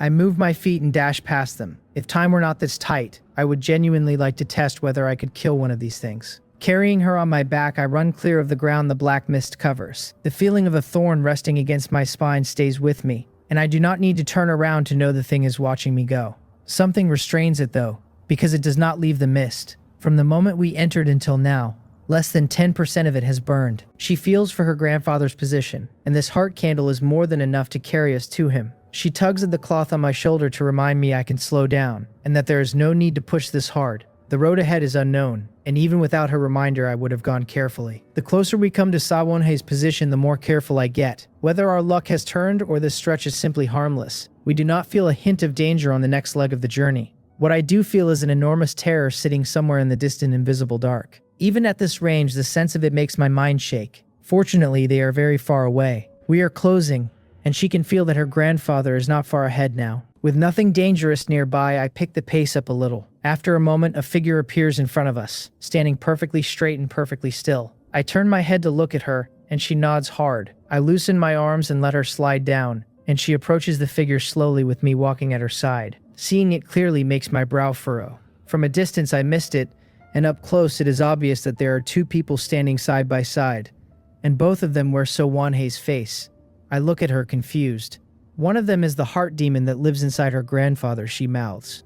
It was probably alerted yesterday, so today it has taken his appearance. Then I ask how the 2 of them are supposed to be told apart. I feel out both figures and find them identical, without the slightest seam between them. She does not know either, and there is panic starting in her face. I frown and glance at the heart candle. Then I ask her what happens after we tell them apart, and how her grandfather gets brought home. The thumb ring goes into the heart demon's body and draws it into the ring, she says, and her grandfather's soul returns of its own accord. Choosing wrong means his soul is severely injured or destroyed outright. My brow stays down as I walk up to the 2 of them. Instant eternity. The divine sense technique lands, and both figures go sluggish at once, and my own sense of time pauses for a fraction with them. My eyes go over the pair of them, hunting for one detail I can judge by. Every characteristic and every reaction the 2 of them show me is the same. She tugs the corner of my clothes and asks hopefully whether I can do it. I shake my head. The heart demon is bound to Sawonhei far too tightly, and the 2 are the 2 faces of a single coin, and no simple method is going to separate them. She walks in front of the 2 Sawonheis and looks up at her grandfather, wanting badly to touch him and not daring to, in case touching triggers something neither of us can pay for. I stand there while several methods pass through my mind, and I rule out every one of them in turn. Then I catch sight of the heartbeat fragment sitting on her thumb ring, and my eyes brighten. However alike Sawonhei's soul and the heart demon look, the 2 must be different at the root, and the heartbeat fragment, stripped of its divine properties though it is, still carries a natural effect of shielding and sealing. I take a fragment out, walk up to the pair, and bring it toward the forehead of the Sawonhei on the left. As the fragment nears him, a ripple crosses his forehead and the aura at the surface is pushed aside, and what lies underneath shows through. I slam an instant eternity into the Sawonhei on the right, and bring the fragment up as well, and a wave of cold, eerie air comes rushing at me. I take the thumb ring from her hand and drive it into the heart demon's forehead. The thing's eyes fill with struggle, and the rest of it cannot move at all. It can only watch the ring sink deep into its own forehead. Light swirls and the ring flashes once, and the heart demon is gone. I turn to the real Sawanhei beside me and find a trace of clarity coming back into his eyes. He looks at his granddaughter with relief filling his face, gives me a small nod, and vanishes from where he stood. We go, I tell her, and the heart candle goes out, and the two of us disappear out of the Singui realm. Back in the courtyard in Seonin City, our eyes open. She rushes to her grandfather's bedside and fixes her whole attention on him. After a moment, his fingers twitch, and his eyes come slowly open, and he sees her and me and the others gathered around the bed. A smile spreads across my face before I decide on it. It has finally worked. Only now do I have a spare moment to feel out my own spiritual power. Exactly as I hoped, it has grown a little more refined. This Simbui realm looks like it has a great deal in it. With his soul back where it belongs, the decay of Sawanhei's body stops immediately. He is still weak, and he can already get out of bed. He faces the four of us and thanks us and tries to bow, and I stop him quickly and tell him there's no need for anything like that. He has troubled us all, he says, and he has nothing to repay us with except a few heart demon stones he accumulated over the years. As he speaks, he takes several gray stones out of his robe. At a glance, they look no different from the stones lying by any road outside. Seeing the confusion on our faces, he explains, smiling. He is not a martial artist himself, and he knows what spiritual power means to one. These stones are produced inside the Simgui realm, and refining a little every day purifies spiritual power, which benefits the martial Tao. The expressions of Guok Rimson and the other two flicker. Anything else they would have refused flatly, and the ability to purify spiritual power drags the appeal of these things straight to the top. All three of them are in the organ refining realm at present, and Gal Hondiol and Zhang Bongyang in particular have been preparing for a breakthrough into the spirit refining realm. Making that breakthrough means measuring apertures and then excavating them, and spiritual power is indispensable for both. They want the stones and they feel embarrassed about wanting them, since they came to help and Eom Dokjeon never even showed his face, and all they did was stand around for a while. Gal Hongiel hesitates and then says the item is too precious, and offers to exchange something else for it. They helped him out of a sense of justice, Sa Wonha answers, and his expression turns stern. He has nothing else on him, and only these heart demon stones can stand for his gratitude, and there is no call for any exchange. Then he presses the stones directly into our 4 sets of hands. I turn one over and feel how cold the texture is. My guess is that the principle behind a heart demon stone is to pollute spiritual power and then force it to purify itself through the act of resisting. Set beside the plain violence of the Simgui realm, refining a little of one each day is far gentler on a martial artist. I mean to distribute the stones to Galhondiel and the others, and the 3 of them take one each as a symbol and nothing more. The remaining 5 all end up back in my hands. I ask Sawanhei what he plans to do next, since there's no telling when his junior brother might come looking for him again. Eom Deokjeon is very strong, and unlike the straightforward methods of a martial artist, his are difficult to predict. Without overwhelming power to hold him down, killing him is genuinely hard. He was a little careless this time, he admits with a sigh, and the old courtyard certainly cannot be lived in any longer. That junior brother of his, though, will probably not come hunting again soon, because the man is cautious and does not show his face without a plan he trusts completely. I nod, and the 2 of us settle on a secret signal so that finding him later is easier on both of us. I will certainly be going back into the Singui realm. On top of that, the place appears to hold a fair number of good things, the heart demon stones being only the first of them. 2 hours later, I am back in the courtyard I rent, carrying a bag of rice and a basket of fresh eggs. Sawanhei's trouble cost me 2 days, and the outcome was perfection, and it also handed me the Singui realm, which is a miraculous place and a fine destination for purifying spiritual power. In the courtyard kitchen, I steam a large pot of rice for the egg fried rice to come. Egg fried rice is something I made in my previous life. I sit cross-legged off to one side, look at the heart demon stone in my hand, and try probing into it with my spiritual power. By Sa Wonhei's account, refining a little each day purifies spiritual power, and greed is the one thing to avoid, since overreaching pollutes the spiritual power instead. As my spiritual power goes in, traces of low whispering start up in my ears. Listening closely proves there is no sound at all, and every bit of the whispering is happening inside my mind. Set against the whispers of the Simgui realm itself, the pollution off a heart demon stone is far smaller. The tranquility source art has only to turn over slightly to push the whispering out of my mind, and none of it touches me. There is a change, and it is very slight, and it is not obvious. I look down at the stone and find it slightly smaller, by less than 10%. At that rate, this one heart demon stone will disappear after about a dozen uses. I glance at the rice, which is not fully steamed yet. There is time, and my spiritual power feels no discomfort whatsoever, so that first bit of tempering was plainly too small to matter. Continue. I close my eyes and push my spiritual power into the stone again, and this time my stride is larger and the depth of the probe more than doubles. The tranquility source art circulates normally and holds the pollution outside my mind. After a moment's thought, I push my spiritual power deeper still. The frantic whispering keeps rising until my ears seem to hold nothing else at all. An ordinary person hearing a sound like that would go mad the instant it entered him. The heart demon pollution stains my spiritual power and is scoured out again immediately, and the back and forth of it goes on and on. As the stone crumbles, the pollution becomes a source without roots and fades away slowly. After a full 15 minutes, I open my eyes. My mind is somewhat tired, and the purity of my spiritual power has clearly risen a step. I can now withstand the pollution of an entire heart demon stone directly, without suffering for it. One stone is the ceiling for the moment. Any more and I would not hold, since every exchange burns a quantity of spiritual power, and my spiritual power at present is low in quantity and impurity both. Without the tranquility source art, I could not withstand even one of them, and I would go mad on the spot. Once I have enough contribution points, I will exchange for that heart-locking art. I think of that spiritual cultivation technique, sitting in the scripture pavilion, the one made specifically for purifying spiritual power. The cost in contribution points is what keeps putting me off. If I went to Pung Supo, he would certainly help me exchange for it, but I already owe my master 50,000 won, and the contribution points for 2 cultivation techniques came out of his hands as well. Asking him for the heart-locking art on top of that would be going too far. A man cannot run to his master every time he lacks something, and Pung Supo does not have only me for a disciple. I stand up, scoop out a spoonful, and get ready to fry. Legend has it that good egg fried rice wants cold rice if it is going to have any soul. I am not chasing egg fried rice with soul in it, only grinding proficiency, and I am not particular. Heat the pan, pour the oil, throw the rice in, add the eggs. I toss and fry with both hands, and a moment later a bowl of egg fried rice is finished. I glance at the panel and find the BOK pill experience has risen by 1. Next comes the question of how little egg fried rice per serving the system will still recognize. Legend also says the highest realm of egg fried rice is reached when every single grain of rice wears a coat of egg. I take a small clump of rice and a spoonful of egg liquid, fry it with a couple of tosses, and plate it the moment it cooks through. After a few trials, I find the leanest combination of egg and rice that still adds experience. Each round takes barely 10 seconds, and I fry away with real delight. It has been a long time since I cooked anything, and it turns out to be surprisingly engaging, which sets me wondering whether I have any potential as a chef. Steaming rice while frying rice, I fry from noon straight through to evening. The result of that unbroken frying, besides egg fried rice that grows more fragrant and better flavored by the hour,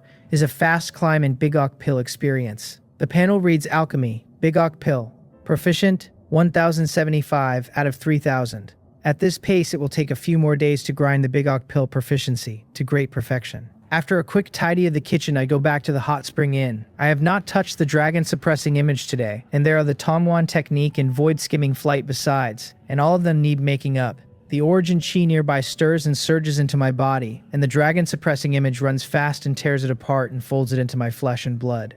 I begin a routine of traveling between 2 points, frying rice at the courtyard, and cultivating the Tongwan technique and the rest at the hot spring inn. On the afternoon of the 5th day, while I am under the water, my entire skeleton vibrates at once, and ripples spread across the surface. I walk step by step to the edge of the spring and turn to look at my reflection in the water, and I cannot keep the smile off my face. The panel reads Cultivation Technique, Dragon Suppressing Image, Body Suppression Part, Proficient, 1 out of 5000. After several days of hard cultivation, the body suppression part of the dragon suppressing image has finally stepped into the proficient level.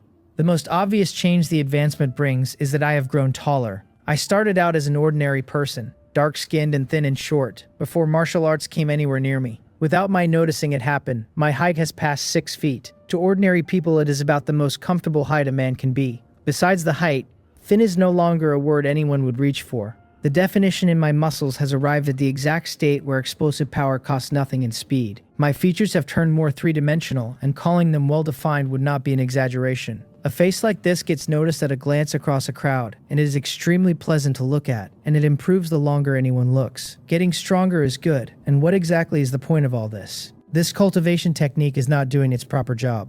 I look at my reflection, stroke my chin, and the corners of my mouth lift on their own. I have never cared about my appearance, since I do not need my face to earn a living.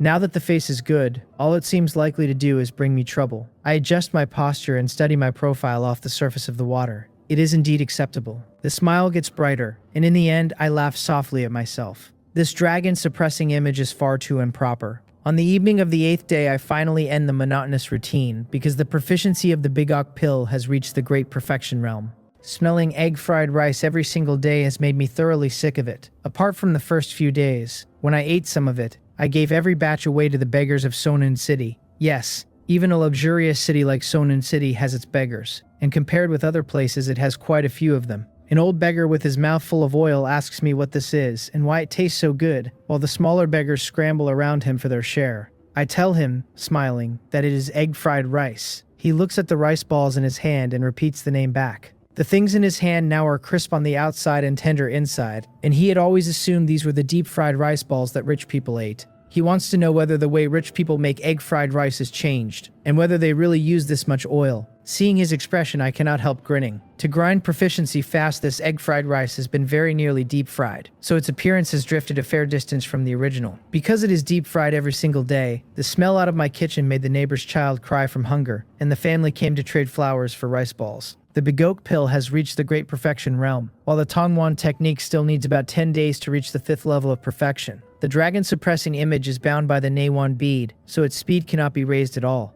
After so many days of cultivation, void skimming flight has already reached the perfection level. Taking void skimming flight to great perfection will probably want another 6 or 7 days. Since the body suppression part of the dragon suppressing image reached the proficient level in particular, I can clearly feel my strength and my endurance and everything of that kind still climbing. One result of this is that the great strength characteristic from the 3rd level of the Tongwan technique now gives me a smaller boost than it used to when triggered. Plainly, the great strength characteristic has a ceiling on it, and once a man's own strength reaches a certain level, that ceiling becomes very obvious. At this point, I amount to a man standing permanently inside a triggered great strength, or something closer to an amplified version of it. In the Wanjin sword sect, even those born holding divine power can no longer beat me for raw strength inside the marrow refining realm. As for the organ refining realm, nobody there is crushing me with strength alone anymore. If the man I am now were to face Seok Solgyam of the Shanyum sect again, one blow would certainly not drive me back.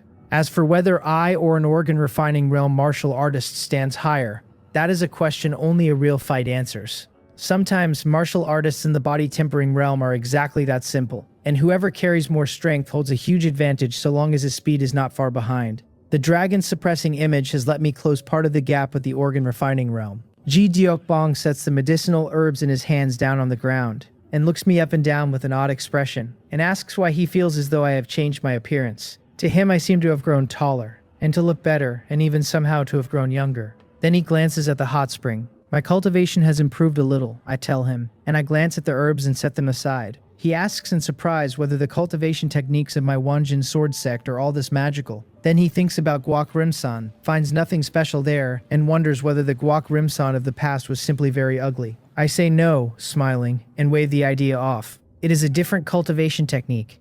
The dragon-suppressing image is far too miraculous, and I have never quite believed it is something a martial artist in the body-tempering realm ought to be able to comprehend, so I have never once thought about taking it out, and Ji Deokbong's comprehension ability would not carry him into its mysteries anyway. He mentions that he went to the Alliance yesterday and found that the mission to improve the Biryong pill has changed.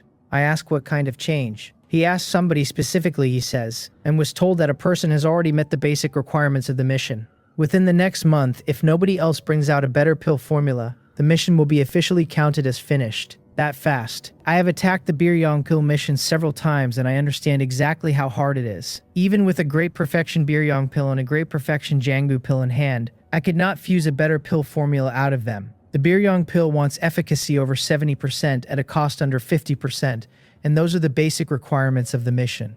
All I can say is that there are hidden talents among the alchemists, and that one G1 pill has flushed every expert in the city out of cover. He passes on what he heard, which is that the man is a young alchemist newly arrived from elsewhere, and that even the alliance leader, Wai Hyung-san, was stirred by it. The world is vast and it naturally produces a great many geniuses. I have heard the founding ancestral master of the Sonon sword sect began martial arts at 10, reached major achievement at 13, and broke into the spirit refining realm at 15. After that he rose and rose, and eventually founded the Sonon sword sect as a hegemonic power. The ancestral master of the Wanjin sword sect was in truth a figure no smaller than that. His descendants simply were not as capable, and the sect fell behind one step at a time, until now the two cannot be spoken of in the same breath. If I want to complete this mission, he reminds me I need to hurry. Ji Daopong sits a while longer, then takes his medicinal pills and goes, and I begin the day's alchemy. 2 hours later I stop, pack the medicinal pills away, one by one, and start turning the improvement of the Biryong pill over in my head. After the Bigok pill reached great perfection 2 days ago, I began trying to improve the pill formula, without much urgency, since there seemed to be plenty of time. If I do not move faster, that Giwon pill is going to end up in another man's hand. The herb cost is capped at 50% of the Biryong pill, I mutter to myself. Everything else comes down to using alchemy technique to stimulate the medicinal properties inside the herbs to their absolute limit. All that remains is refining it over and over until a satisfactory pill formula falls out of the process. Over the following days, I travel to the pharmacy far more often, and now and then I have to sit down with medical books to work out which herbs suit the purpose better. Because the work demands stimulating medicinal properties to the very edge, the pill furnace I originally bought was destroyed outright. It could not take a method that intense, which forced me to spend several thousand won on a high-grade pill furnace. The money I had just spent a few days saving dropped by a large amount in one afternoon. I earn over 1,000 won on a good day, which is plainly a great deal, and I remain miraculously incapable of saving anything. On the 7th day of testing formulas, the pill formula has still not come out, and void skimming flight reaches great perfection first. I stand in the courtyard and my figure sways as though I had learned some clone technique, and one of me becomes 5, each taking a step in a different direction. Looking at the sky, looking at the ground, stroking a sword. The images of the 5 are all different and all exceptionally real. Nobody could pick out which one is my true body, and perhaps every single one of them is.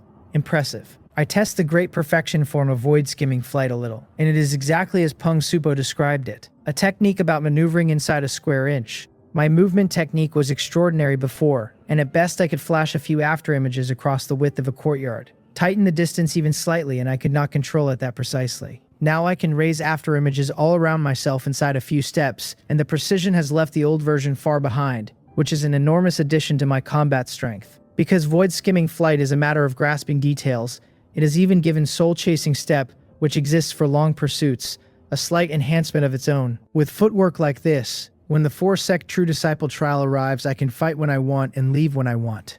On the 10th day of testing formulas, the pill formula is still missing something, and the Tomwan technique reaches the 5th level of perfection. Great strength. Iron bone. My physique expands slightly and powerful force runs through me, and the toughness of my bones in particular soars all at once. The change this trait brings forcibly boosts the great strength that had been waning back up again. I murmur that the two are complementary to each other. A complete cultivation technique really is a fine thing. The strength I hold at this moment makes me willing to go head-to-head with any martial artist in the organ refining realm. Apart from the vitality of my internal organs, which still falls slightly short of theirs, there is nothing I lack now, whether the measure is strength or stamina. Even in spiritual power, I stand a long way above the average organ refining realm martial artist. What I amount to is an incomplete version of the organ refining realm. In some areas I am stronger than the people in it, and in others I am slightly weaker. And taken as a whole, ordinary organ refining realm martial artists can no longer threaten me. Only the top-tier peak experts of the 4 sects would require a real fight to settle the question. The cultivation technique I practice is strong, and I have grasped the whole of it, and that does not make disciples of other sects in the organ refining realm inferior. They came into contact with the Tao of martial arts earlier than I did, and naturally had more time to cultivate. By the timing senior brother Guak mentioned last time, there are fewer than 20 days left before that secret realm opens. During this stretch, besides carrying on with the dragon suppressing image, I can also go and find Senior Sa. I disperse the great strength and ironbone traits and go back to studying the pill formula. With a little more I could perfect the thing, and I am not about to give up on a Giwon pill easily. On the 13th day of testing, beside the hot spring, I use internal force to steer the conflict of medicinal properties inside the pill furnace to its absolute limit. Faint wisps of medicinal fragrance drift out, and the pill furnace vibrates slightly, so whatever is happening inside it is extremely intense. Then there is a muffled bang, and a hint of burnt smell comes out of the furnace. I lift the lid helplessly and find the medicinal residue inside scorched. A failure after all. With my alchemy technique, ordinary refining does not fail. Only I am pushing medicinal properties to their limit and deliberately setting them against one another in hope of stronger properties, so problems arise easily and naturally. This furnace exploded because the herbs were squeezed too hard and charred themselves, and the other herbs followed in a chain, and everything failed together. That person, how exactly did the thing get done? I am genuinely puzzled, unable to tell whether the ratio of herbs is wrong or my technique is insufficient. Never having seen the other man's pill formula, I cannot say where I fall short. Let me go and get the 7th grade alchemist assessment done first. With no solution available for the moment, I decide to secure the 7th grade qualification instead. I still remember the expression Danmok Yu wore last time. I am honestly worried that researching a pill formula will set another crowd of people suspecting me. Since that is the case, passing the 7th grade alchemist assessment first to shut a few mouths is the better order of business. The moment I arrive at the Alliance station, I hear people discussing the mission to improve the Biryong pill. And Shi Jungle, above all, the only alchemist who has met the requirement so far. One of them has heard that several noble families are recruiting Shi Jungle, and that the terms on offer are very high. Another says the main goal is almost certainly that Giwon pill, since it is a holy medicine for healing. A third agrees and adds that Shi Jungle's excellence is beyond doubt, and the man is still young and a marriage would tie the families to him completely. I listen to the discussion and then go and find Jin Jonggran. She looks at me in surprise and asks whether the young master wants to sit the 7th grade alchemist assessment. Last time it was an improved pill formula, and this time I want to walk straight into the 7th grade assessment. A great many old alchemists spend their entire lives refining nothing but the Jangbu pill, and it has been only a few months since my last assessment for 8th grade alchemist. Thinking about that, the look in her eyes as she gazes at me turns increasingly tender, as though water really were rippling behind them. I ask her, smiling, to help me arrange it. She bows slightly, asks the young master to wait a moment, and hurries off to report it. After only a short while, an alchemist comes out to me, and seeing who it is takes me by surprise. Because it is Do-Girim. He happened to see that I wanted the 7th grade assessment, he says, so he took the job on purpose. Then he tells me with a smile that there are more and more young and promising alchemists like me these days, and that the Alliance is certain to keep growing better for it. I ask curiously whether Alchemist Do means that person, the one who met the requirements for improving the Biryong pill. Shi Jangil is very excellent, he says, and I am not bad either, and if I settle down and study for a few more years, I should be able to catch up. Hearing it out loud, it still amounts to saying that the man I am today falls a long way short of this Shi Jangle. I do not argue the point. I follow Jin Jonggran to a pill room, pick out the herbs the Biryong pill needs quickly, check the pill furnace, find nothing wrong with it, and light the fire. The work is skilled, natural, at ease, plainly confident, and the Biryong pill assessment should not trouble me. The one thing that makes his brows twitch is the flame under my pill furnace, which is very nearly swallowing the entire furnace. He has never seen an alchemy technique like it, and it strikes him as truly crude. Other alchemists control the heat however confident they may be, since that habit forms the day a man first touches a furnace. Cautious and meticulous. That is what alchemists are. It looks a little like stir-frying, and where a technique like this was inherited from is a question he cannot answer. There is no surprise on Jin Jonggran's face. She has watched me refine twice already, both times by this same fierce fire explosive method, and every pill it produced was of the highest selection. Standing there quietly watching me work, she notices with some surprise that I look better than I did last time, and that my features have turned extremely three-dimensional. A muffled bang cuts her wandering thoughts off. She looks up and realizes I have already finished refining the Biryong pill. As the pill furnace opens, only a faint fragrance drifts out. Her expression shifts slightly, because a successfully refined Biryong pill should carry a very rich medicinal fragrance, and there is barely any of it here. Do-Girim's nose twitches and his expression turns puzzled. This batch was definitely refined successfully, and he would not be wrong about that, and the fragrance still seems off. I take the Biryong pill out of the furnace and look at the half-pill vein on it with some surprise. Lately, I have been trying to improve the Biryong pill, and my main method has been squeezing the medicinal properties to their limit. Coming here for the 7th grade assessment today, I began squeezing the properties out of the herbs without consciously deciding to. On top of that, many of the herbs the Biryong pill uses are high-year herbs to begin with, and what sits inside them is extremely strong. Between all of those reasons together, I have actually refined a Biryong pill carrying half a pill vein, which genuinely exceeds anything I expected today. Do-Girim says that it is a pill vein. He looks at the pill in the tray and then at me in open surprise, then lifts it close to his face and finds it is indeed a pill vein. Then it lands on him, and he understands why the medicinal fragrance was so light. The pill vein absorbed all of that fragrance and folded it into the efficacy instead. He calls it amazing, and puts the pill down. I have actually refined a Biryong pill with a pill vein on it. He watched the entire refining process, so he understands perfectly well that I did not cheat. The whole thing came out of an extreme alchemy technique stimulating the properties inside the herbs, and nothing else. It seems he has to take back what he said a moment ago, he tells me with feeling.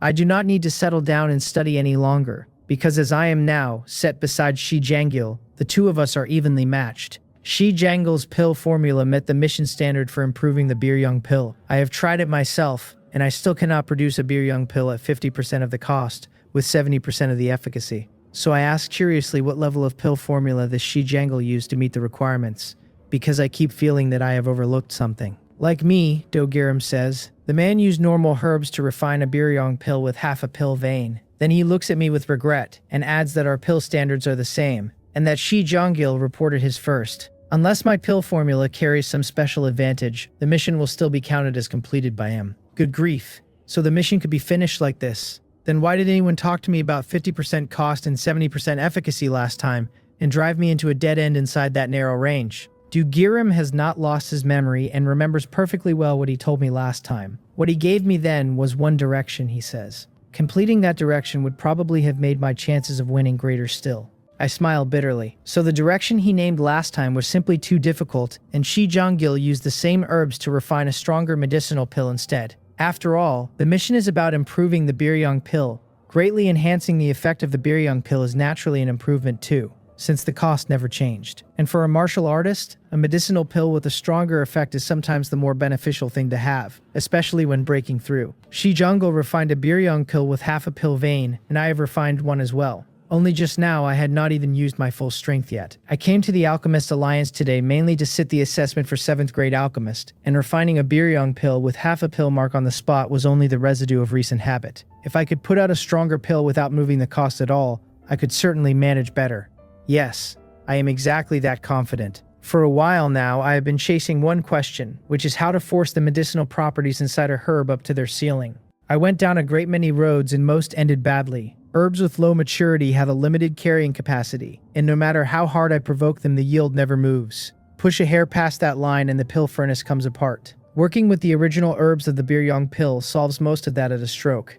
Every herb in that formula runs high in maturity, so each already carries more medicinal property before I touch it. Under pressure, their tolerance sits much higher, and I can fold other herbs in to build something stronger still. I am fairly certain I can refine a biryong pill carrying a complete pill mark. That is what the recent grinding was for, and great perfection in both the biryong pill and the jangbu pill were conditions I could not have done without. Everyone sits through the same lessons and learns the same formulas. Some men look at a problem and see the answer lying open, while another works at it all night and never gets it to yield. Plenty of alchemists hold the pill formula for both the biryong pill and the jangbu pill, and they simply cannot fuse the two as tightly as I can. Do-Girim admires the half-marked pill a while, then looks up and tells me with a smile that we should confirm my 7th grade standing first. I cup my hands and thank him for the trouble. He waves it off and walks out, and only then does Jin Jonggran dare to come forward, looking at me with open admiration. Refining a marked biryong pill that casually is something a great many alchemists never manage at all. At the counter, the pill causes a small commotion among the deacons, since everyone inside the alliance understands what a pill mark means. The verification runs quickly, the assessment result comes back clean, and a new jade pendant is put into its face and cannot keep the smile off my own.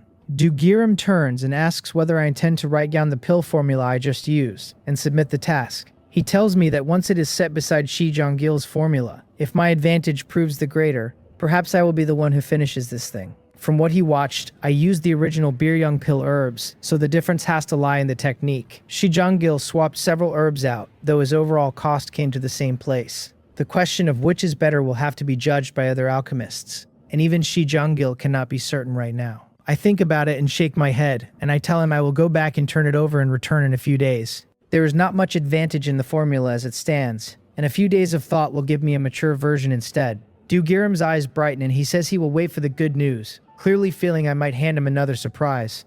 Jin Jonggran asks softly from the side whether there is anything else she can do for me. I tell her with a smile that I need to exchange for some herbs. Everything inside the alliance is screened hard, and although it costs contribution points, the maturity and quality are guaranteed in a way no street shop can match. Half an hour later, I leave the alliance and go back to the Hot Spring Inn to sit with the formula. Since I already had the shape of it in my head, I do not expect this to take long. In the east city of Sunun City, in its most prosperous quarter, a figure hurries into the inner courtyard of a residence with panic all over his face. The servant reaches Shi Janggil and reports that Elder Ri has just sent word back, and that somebody else has refined a biryong pill with half a pill mark for the alliance task. Shi Janggil is tending his flowers. His right hand pauses at the news and snaps a blossom clean off its stem. He tosses the flower into the bed, sits at the stone table, and asks what they have found out about the man's background. The servant whispers that the man is named Jin B. He came to sit the 7th grade assessment today, refined a half-marked biryong pill on the spot, and drew high praise from Do-Girim. Shi Janggil picks up his teacup, blows the leaves gently off the surface, and takes a sip before asking whether this Jinbi submitted his pill formula. The servant thinks back and says he did not. Shi Jonggil frowns and sets the cup down. Had the man submitted on the spot, this would be a straight comparison, and since his own formula went in first, he would hold an advantage. That the man withheld it means he believes he can research something better and take the task outright. Shi Jonggil stands and paces, and irritation works its way into him. He asks whether Elder Ri had anything more to say. The servant tells him quietly that the whole alliance is watching this task and that the elder can do nothing at all. The elder wants to know whether Shi Jonggil has a better formula ready. The frown deepens. Clearly, the elder also expects Jinbi to bring something stronger when he returns, and without another good method in hand, the odds of losing this task run very high. Shi Jonggil waves the servant away, watches him go, and then walks toward another courtyard. Before he can knock, a voice comes out of the room, hoarse in a way that suggests fingers dragged across metal, and it asks him what he wants. He explains carefully through the door that a situation has arisen with the alliance task, and that somebody else has refined a half-marked Biryong pill. The door opens and a woman walks out. Her figure is a seductive one, and her face was built to be beautiful, but a hideous scar runs from the corner of her eye down to her mouth, and has ruined all of it. Shi Jonggil tells her that a half-marked Biryong pill is already his ceiling,